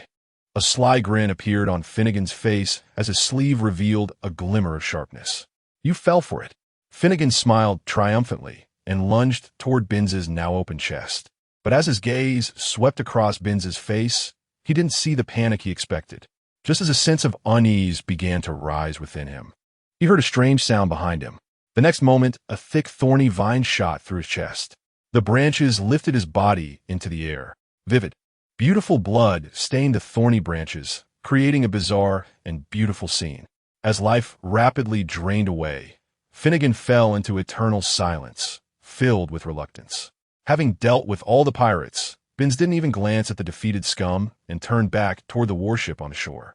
His devil fruit abilities were well developed, but in the unpredictable seas, there were few opportunities to utilize them. The focus of training still needed to be on physical skills. Zephyr maintained a stern demeanor, perhaps only revealing a softer side during certain casual moments. Bins was not Kizaru. He earnestly accepted Zephyr's guidance with a serious expression. Thus, the few remaining on the ship patiently awaited the return of the Neo-Navy soldiers who had gone ashore to search. However, before they could wait for those they were expecting, more than a dozen Navy warships appeared in Zephyr's line of sight. From the unambiguous approach of the warships, it was clear they were heading straight for them. Quite a crowd coming. The world government really values this old man. Is Kizaru leading? Zephyr gazed at the approaching warships in the distance. Upon seeing Kizaru's figure appear at the bow, a hint of disdain flickered in his sharp eyes behind his sunglasses. That's really his style, still maintaining that flashy demeanor. The last lesson was completely useless to him. He still relied on the powers of the devil fruit, as always. Zephas said with a disdainful curl of his lips. When they parted last time, he reluctantly agreed to Ein's request, considering that Kizaru had helped out, allowing Ein to use his ability to revert Zephas' appearance by 36 years. The side effect was that once Kizaru unleashed his powerful haki, it would break the limits of the ability, restoring his original appearance. Unexpectedly, Kizaru had truly refrained from using haki during this time to maintain his youthful appearance. How could he still be so vain at middle age? Teacher Zifa, it seems that the seniors have come this time at the behest of the world government. Ein and Binz said worriedly as they watched the approaching warships in the distance. From the moment the world government issued a bounty for Zifa, who had ignored their announcement of the Shichibukai system and killed the Shichibukai Whitebeard II, Weevil. This Neo-Navy had drawn a clear line with the Navy and turned against the world government, while the Navy remained under its command. Now that Kizuru was leading a fleet of warships, it was clear that the visitors were not friendly. Ein and Binz were not worried about their own safety, but rather about the seniors who had come with orders from the world government to deal with Teacher Zifa. The Neo-Navy had been through the New World, and aside from occasionally letting the soldiers practice against weaker pirates, Zifa had been their main combatant. They had grown accustomed to Zifa fighting at full power, taking down enemies swiftly and decisively.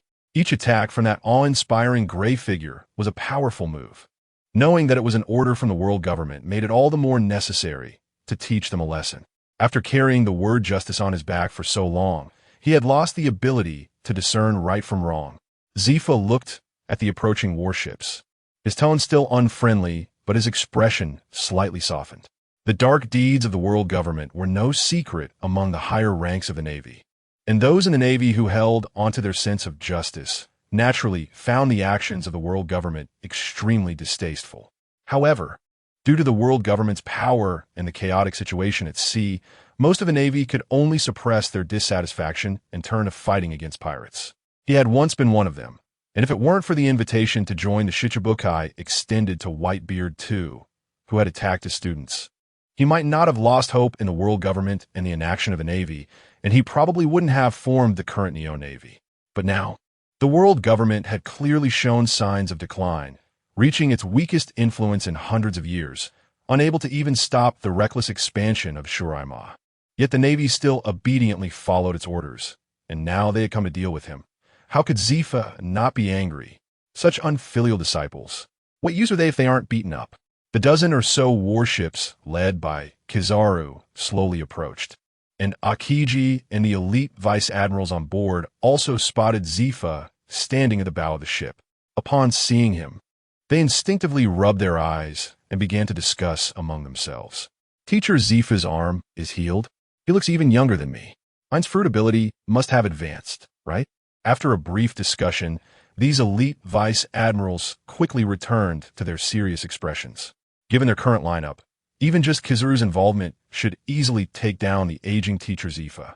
They had come to send Teacher Zifa off for the last time and to say goodbye. Akiji, who was on the same ship as Kizaru, was only slightly surprised to see Zifa with a healed arm and looking decades younger.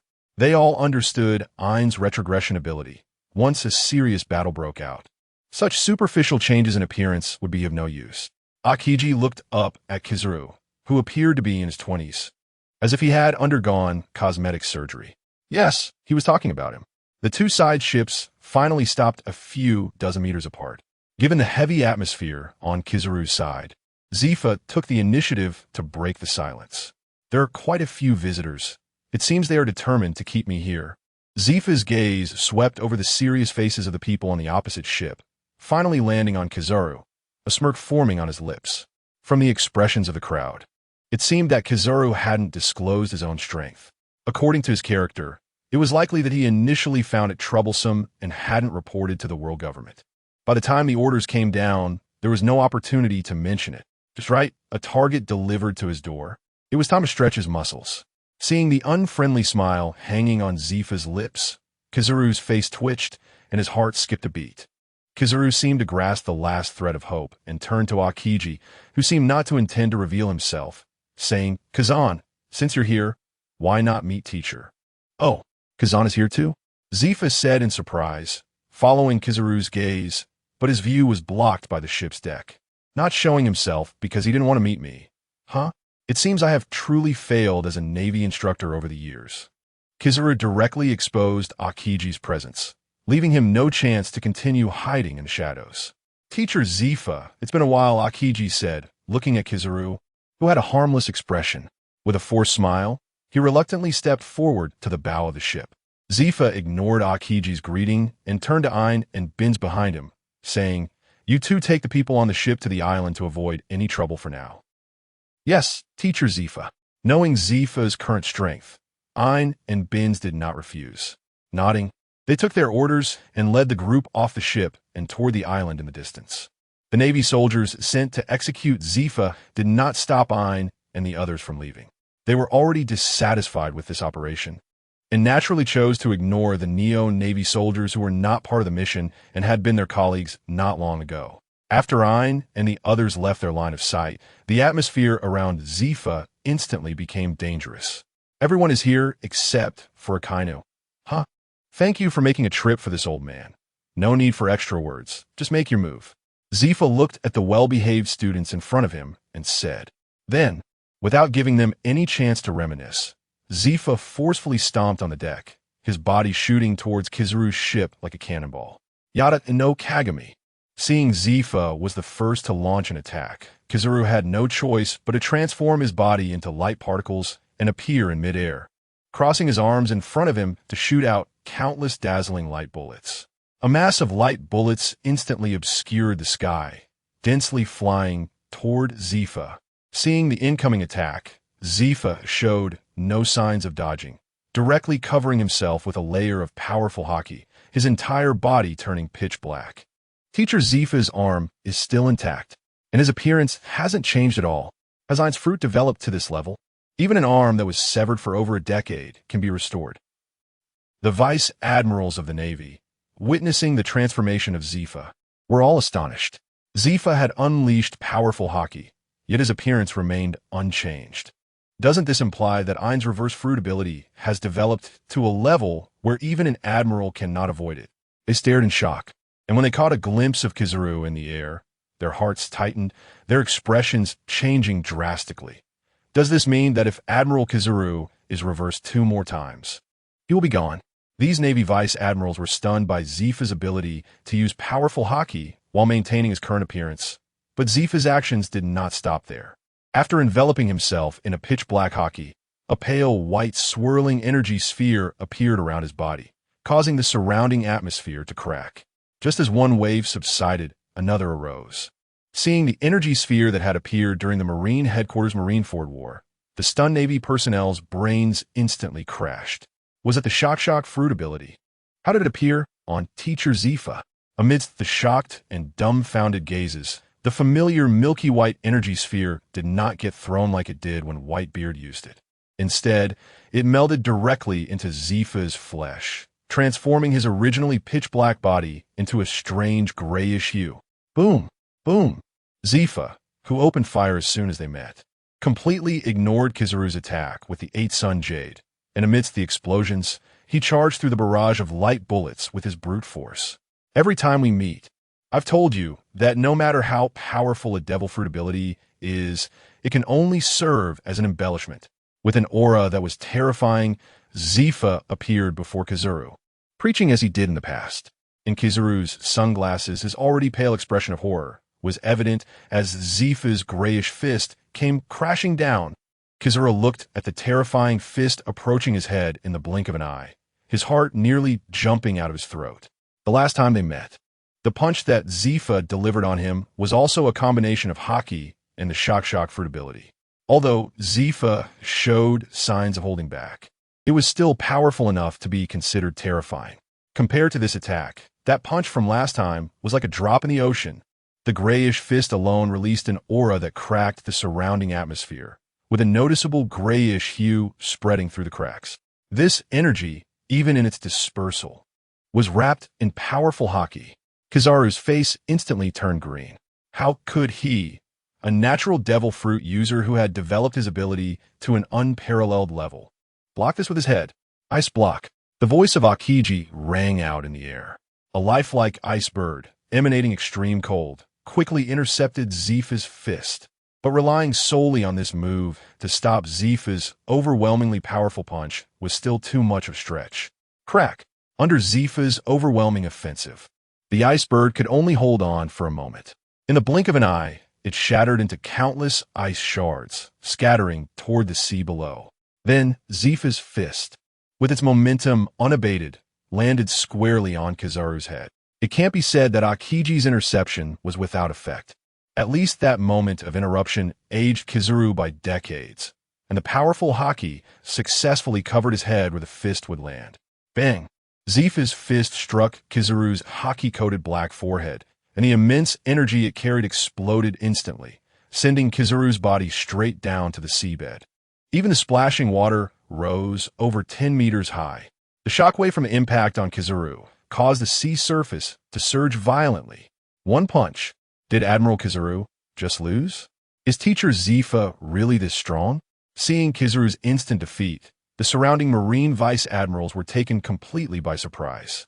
After a moment, amidst the uproar, someone finally remembered the fallen Kizaru. Oh no! Hurry and rescue Admiral Kizaru. In midair, Akiji, whose arm had transformed into an ice bird in an attempt to block Zifa's punch, was equally shocked at the sight of Kizaru's instant defeat. Before coming here, he had never imagined such a thing would happen. He even thought that Kizaru alone could handle this mission.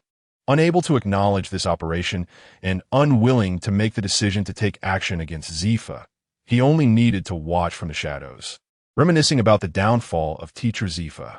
But with Kizaru's instant defeat, Akiji, who did not want to intervene, was now forced to stand before Zifa.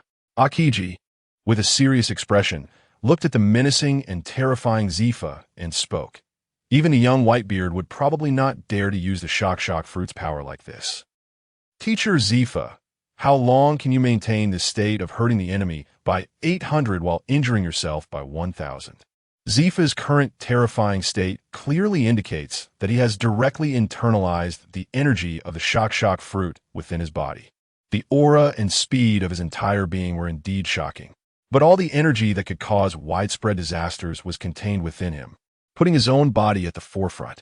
Even Whitebeard, who was known as the world's strongest man, had accumulated extremely heavy internal injuries due to the side effects of the shock fruit. This was still under the condition that Whitebeard did not recklessly use the shock fruit's ability.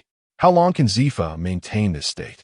Looking at the imposing and stern Zifa before him, Akiji couldn't help but feel a tinge of sorrow in his heart. Teacher Zifa knows that this is his last battle before his curtain call, and he refuses to show a pitiful and dejected appearance in front of his students. Don't use that sad look to feign sentimentality. You all came here to carry out the orders of the world government, didn't you? And seeing the fleeting sorrow on Akiji's face, Zifa, who was not in the mood to explain, grinned. He felt both amused and angry. Zifa did not slow his movements, immediately locking onto Akiji as his target. The grayish iron fist turned its momentum and swung towards Akiji. Having witnessed Kizaru's fate, Akiji did not even consider taking Zifa's overwhelming punch head-on. The moment Zifa moved, Akiji created a thick ice peak barrier connecting to the sea with his cold air in front of him, while simultaneously using Moonwalk to swiftly evade. Zifa's terrifying punch tore through the air, leaving cracks behind, with the sound of the atmosphere exploding ringing in his ears. With a loud boom, the massive ice block Akiji created, resembling a mountain peak, was instantly shattered by Zifa's fist.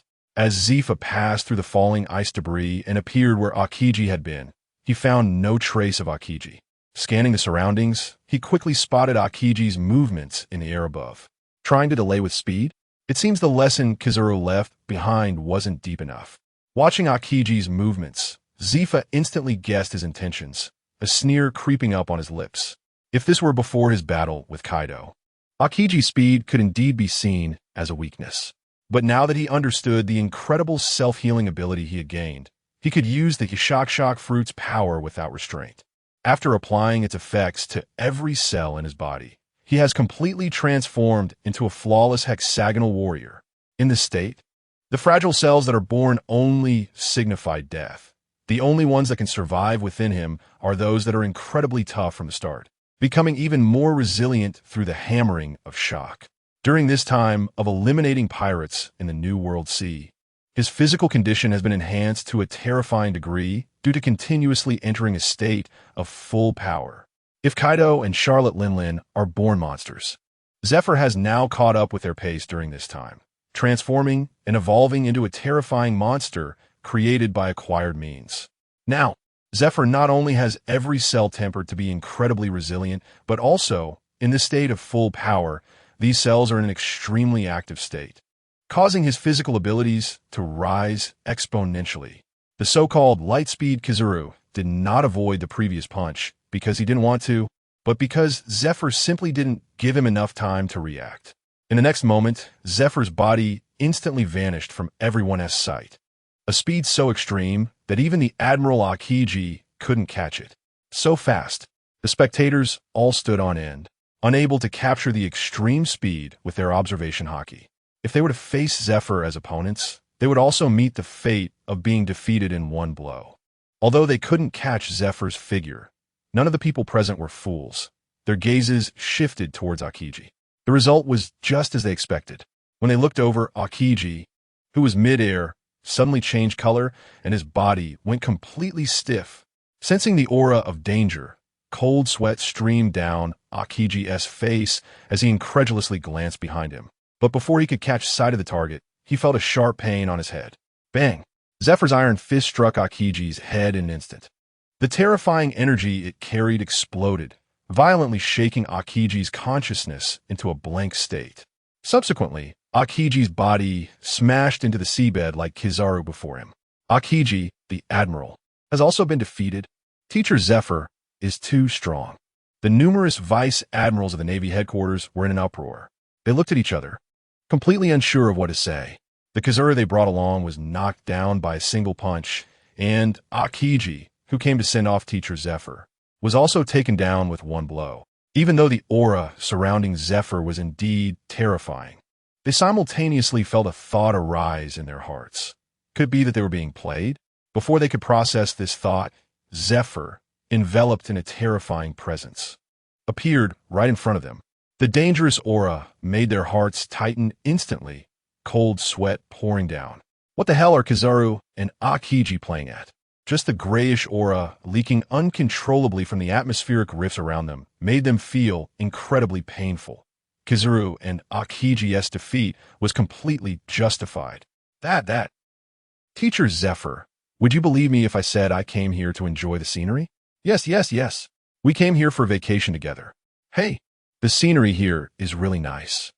The gathered vice admirals forced out an awkward smile, searching for various excuses.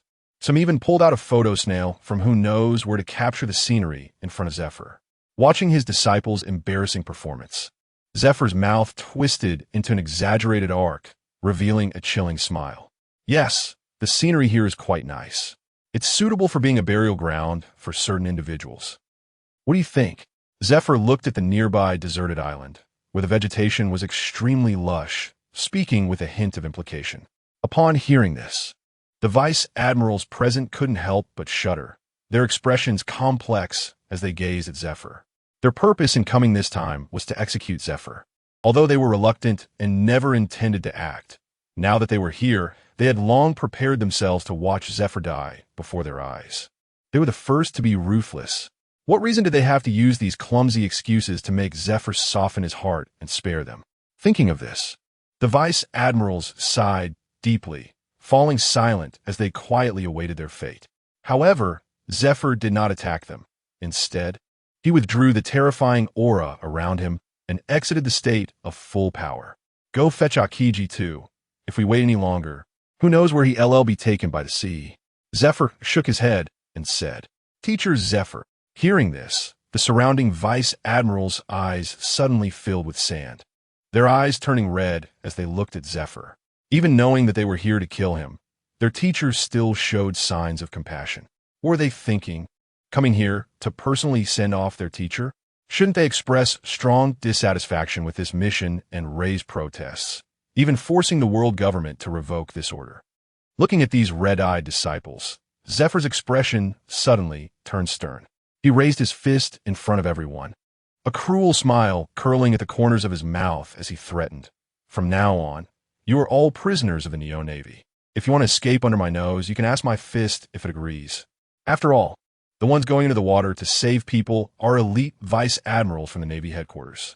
In no time at all, Akiji was brought back to the shore, just like Kizaru, who had been retrieved earlier, lying on the beach and spitting out seawater. Both of them, being of admiral-level strength, relied on their formidable vitality and quickly regained consciousness after expelling the seawater from their stomachs. However, considering the punch Zephyr landed on them, it would take some time for them to fully recover. Hiss, still alive, Kizaru held his painfully throbbing head, gasping for air while feeling lucky that he had managed to cover himself with a layer of haki at the critical moment.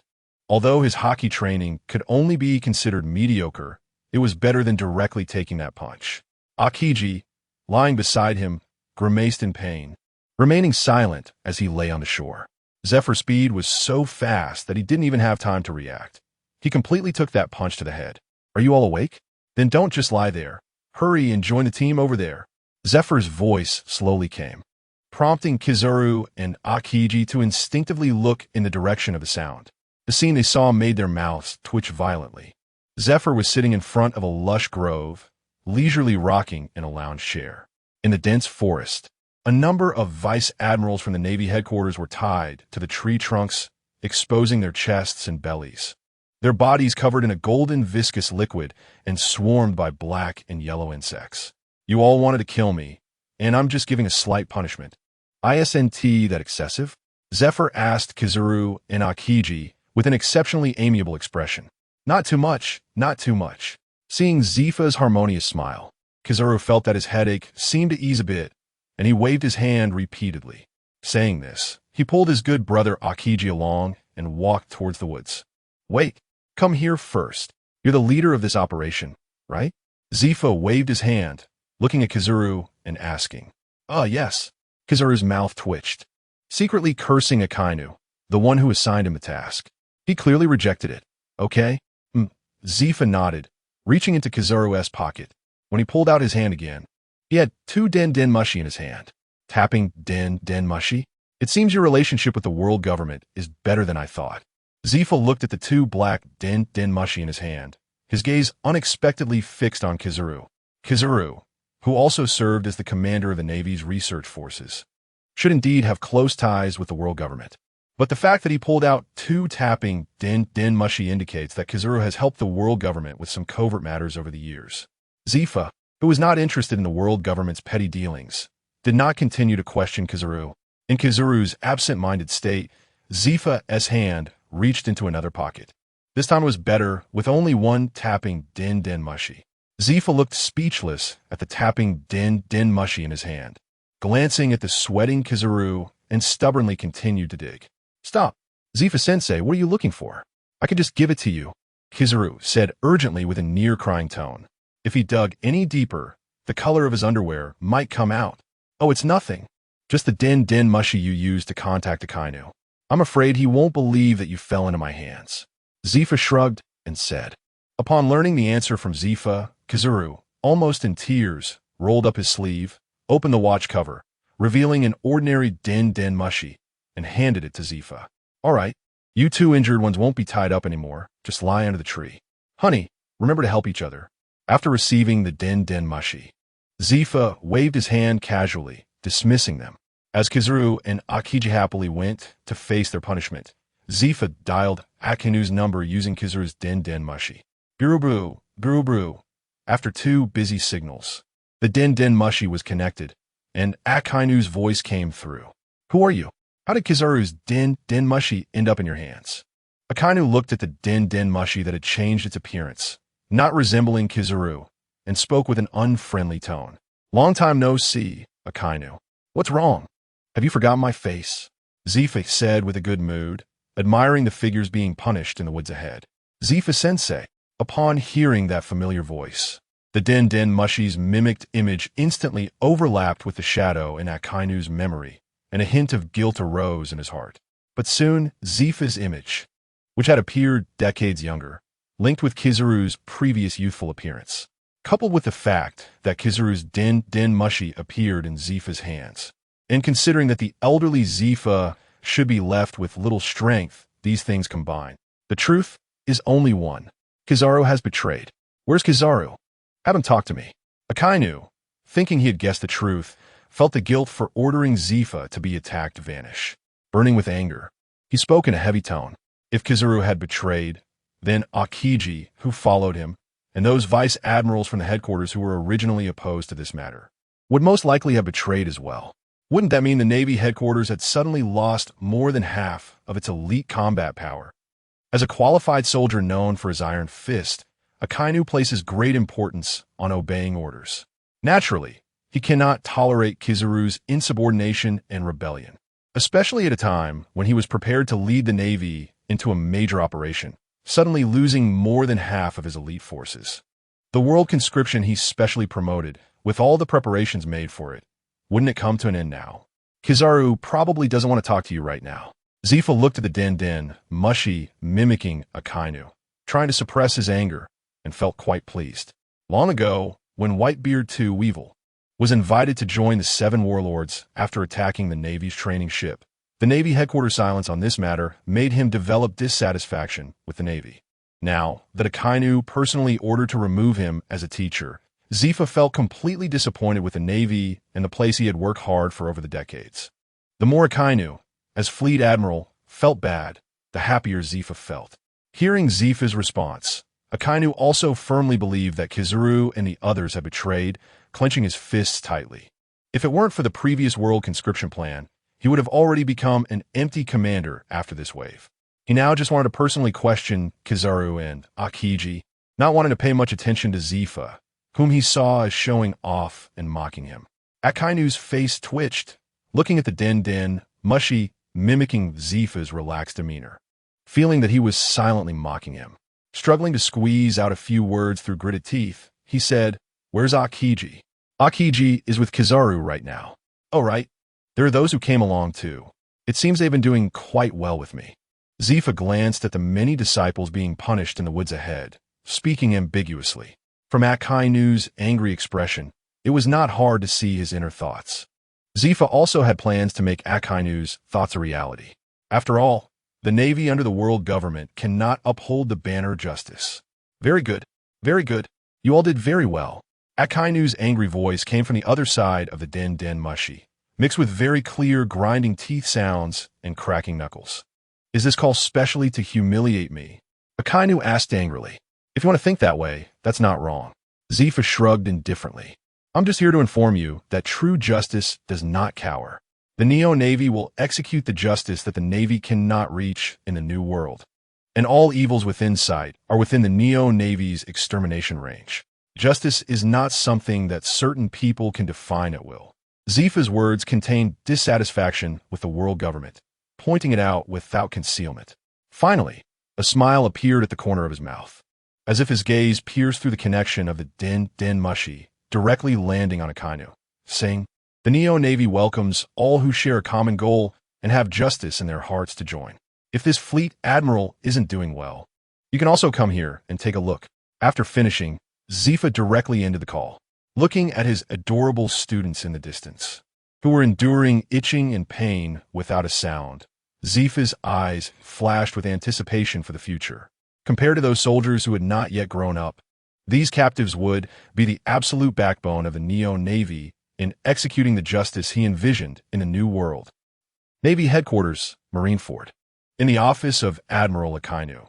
After ending the call, he leaned weakly against the back of his chair as his initial anger subsided, quickly falling into silence.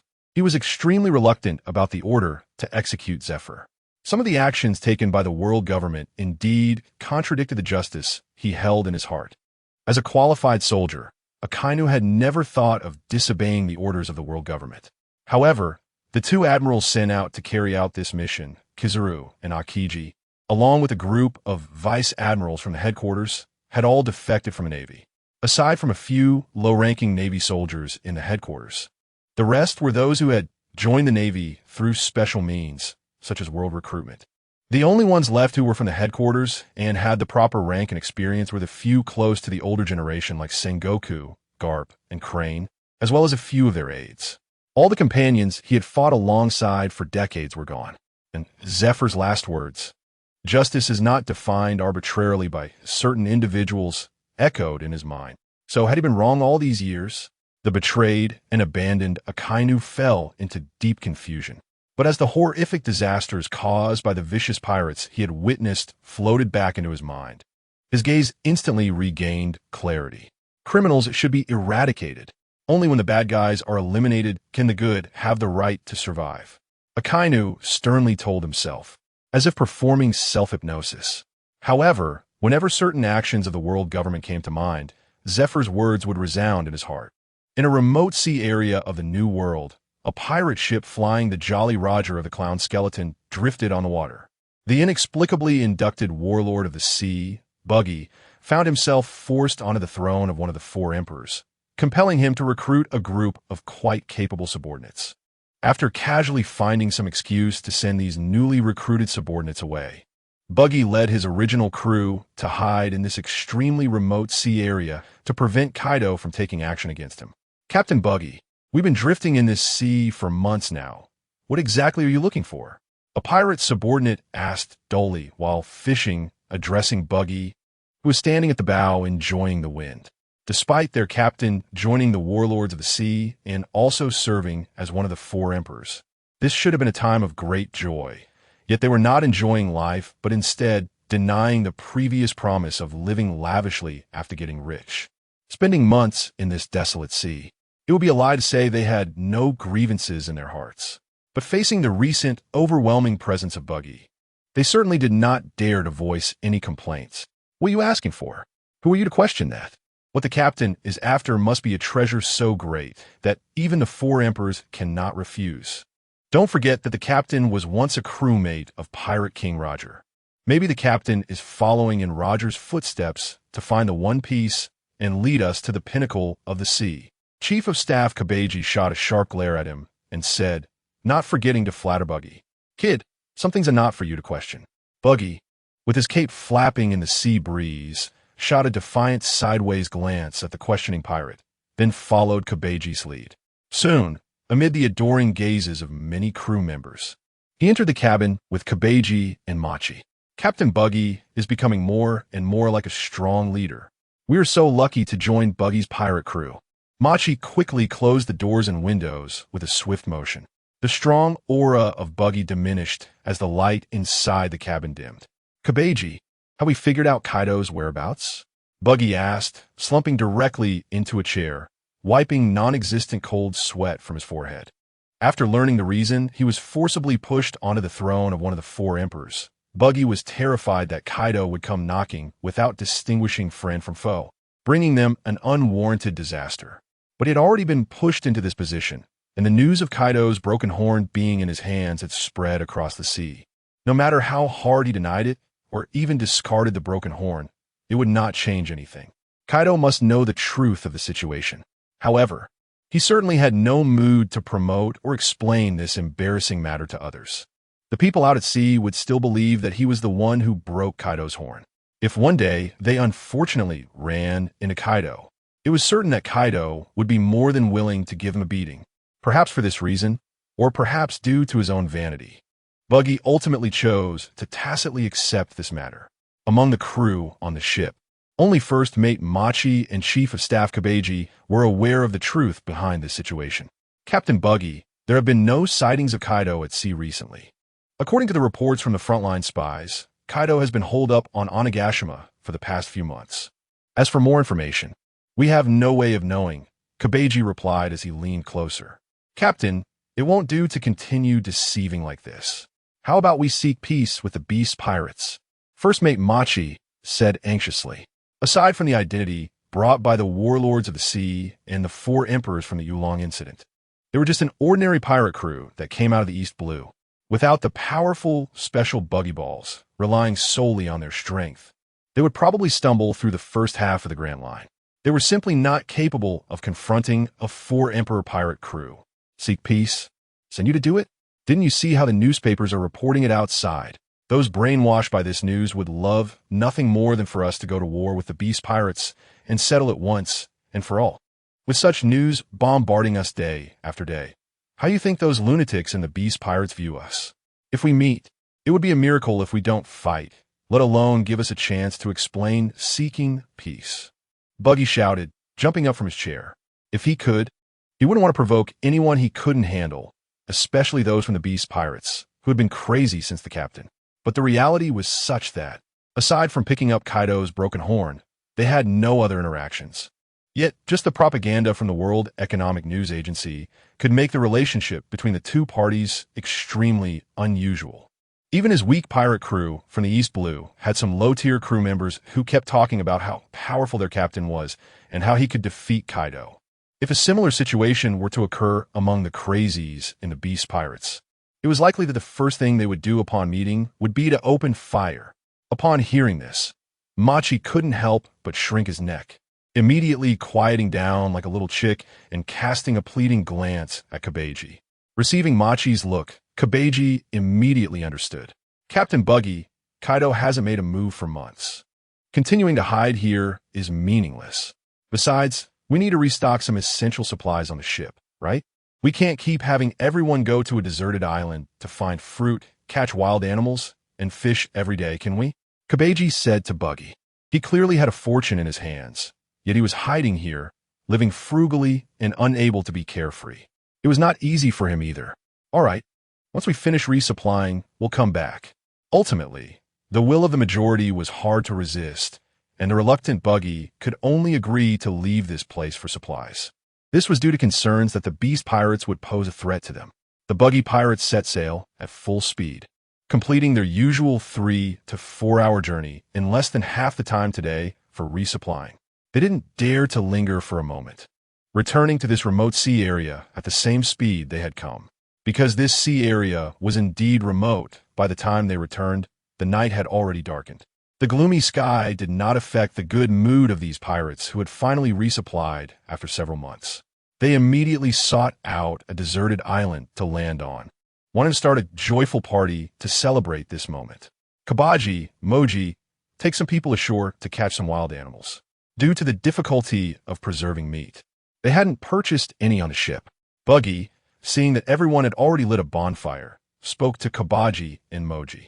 In this wonderful atmosphere, just before the party began, both Kabaji and Moji responded cheerfully, leading a team into the jungle to search for food. After entering the jungle, the group split up. Ricky, quickly find where there are signs of prey. We're having a party tonight. Moji patted his pet lion Ricky, speaking confidently. With Ricky's help, he would surely be the one to catch the most prey. Hearing this, the lion Ricky's eyes brightened instantly, and it began sniffing around energetically in the jungle. Suddenly, Ricky's paws stopped in front of a pile of poop weighing at least 10 pounds, quickly covering its nose. Oh, woo! Ricky's eyes lit up with excitement, and fearing to scare away the prey, it gently called out to Moji and dashed deeper into the jungle, following the traces left by the prey. Hey, slow down. Wait for me. Moji watched Ricky run off in a flash and immediately took off after it. Meanwhile, on the other side of the forest, the missing polar bear Beepo sat beside a roaring bonfire, with various fruits stacked in a tree hollow behind it. After falling from the Sky Island with the martial arts dog Saint, it began a journey to find the Heart Pirates on the high seas. Unfortunately, it was originally just a mascot of the Heart Pirates, and Saint was merely a pet of the priest. Neither of them knew anything about sailing. They drifted aimlessly on the sea, relying on feeding from animal protection organizations and kind-hearted people along the way. Ultimately, they overcame numerous difficulties and defeated wave after wave of bad guys who craved their flesh successfully until the ship broke down. Thus, they received the task of surviving in the wilderness on this deserted island. Due to Beepo being a fur tribe member, it took charge of various tasks like managing the bonfire, crafting tools, and other things that Saint couldn't complete. Meanwhile, the martial arts dog Saint was responsible for hunting. Introduction. The character Mu Bai, who has entered the pirate world, has obtained a system and starts with the ability of the Starry Sky Wanderer Bard. As long as there is influence value, he can summon the powers of heroes from the past in League of Legends to the sea. Golden Lion Shiki set sail. Unexpectedly, my 2 failures were both due to storms. I'm done with Crocodile. The opponents are all Sand Devil Fruit users. Enel, and I'm a god. Just as the words fell, a thunderous roar came. Your god is afraid of me.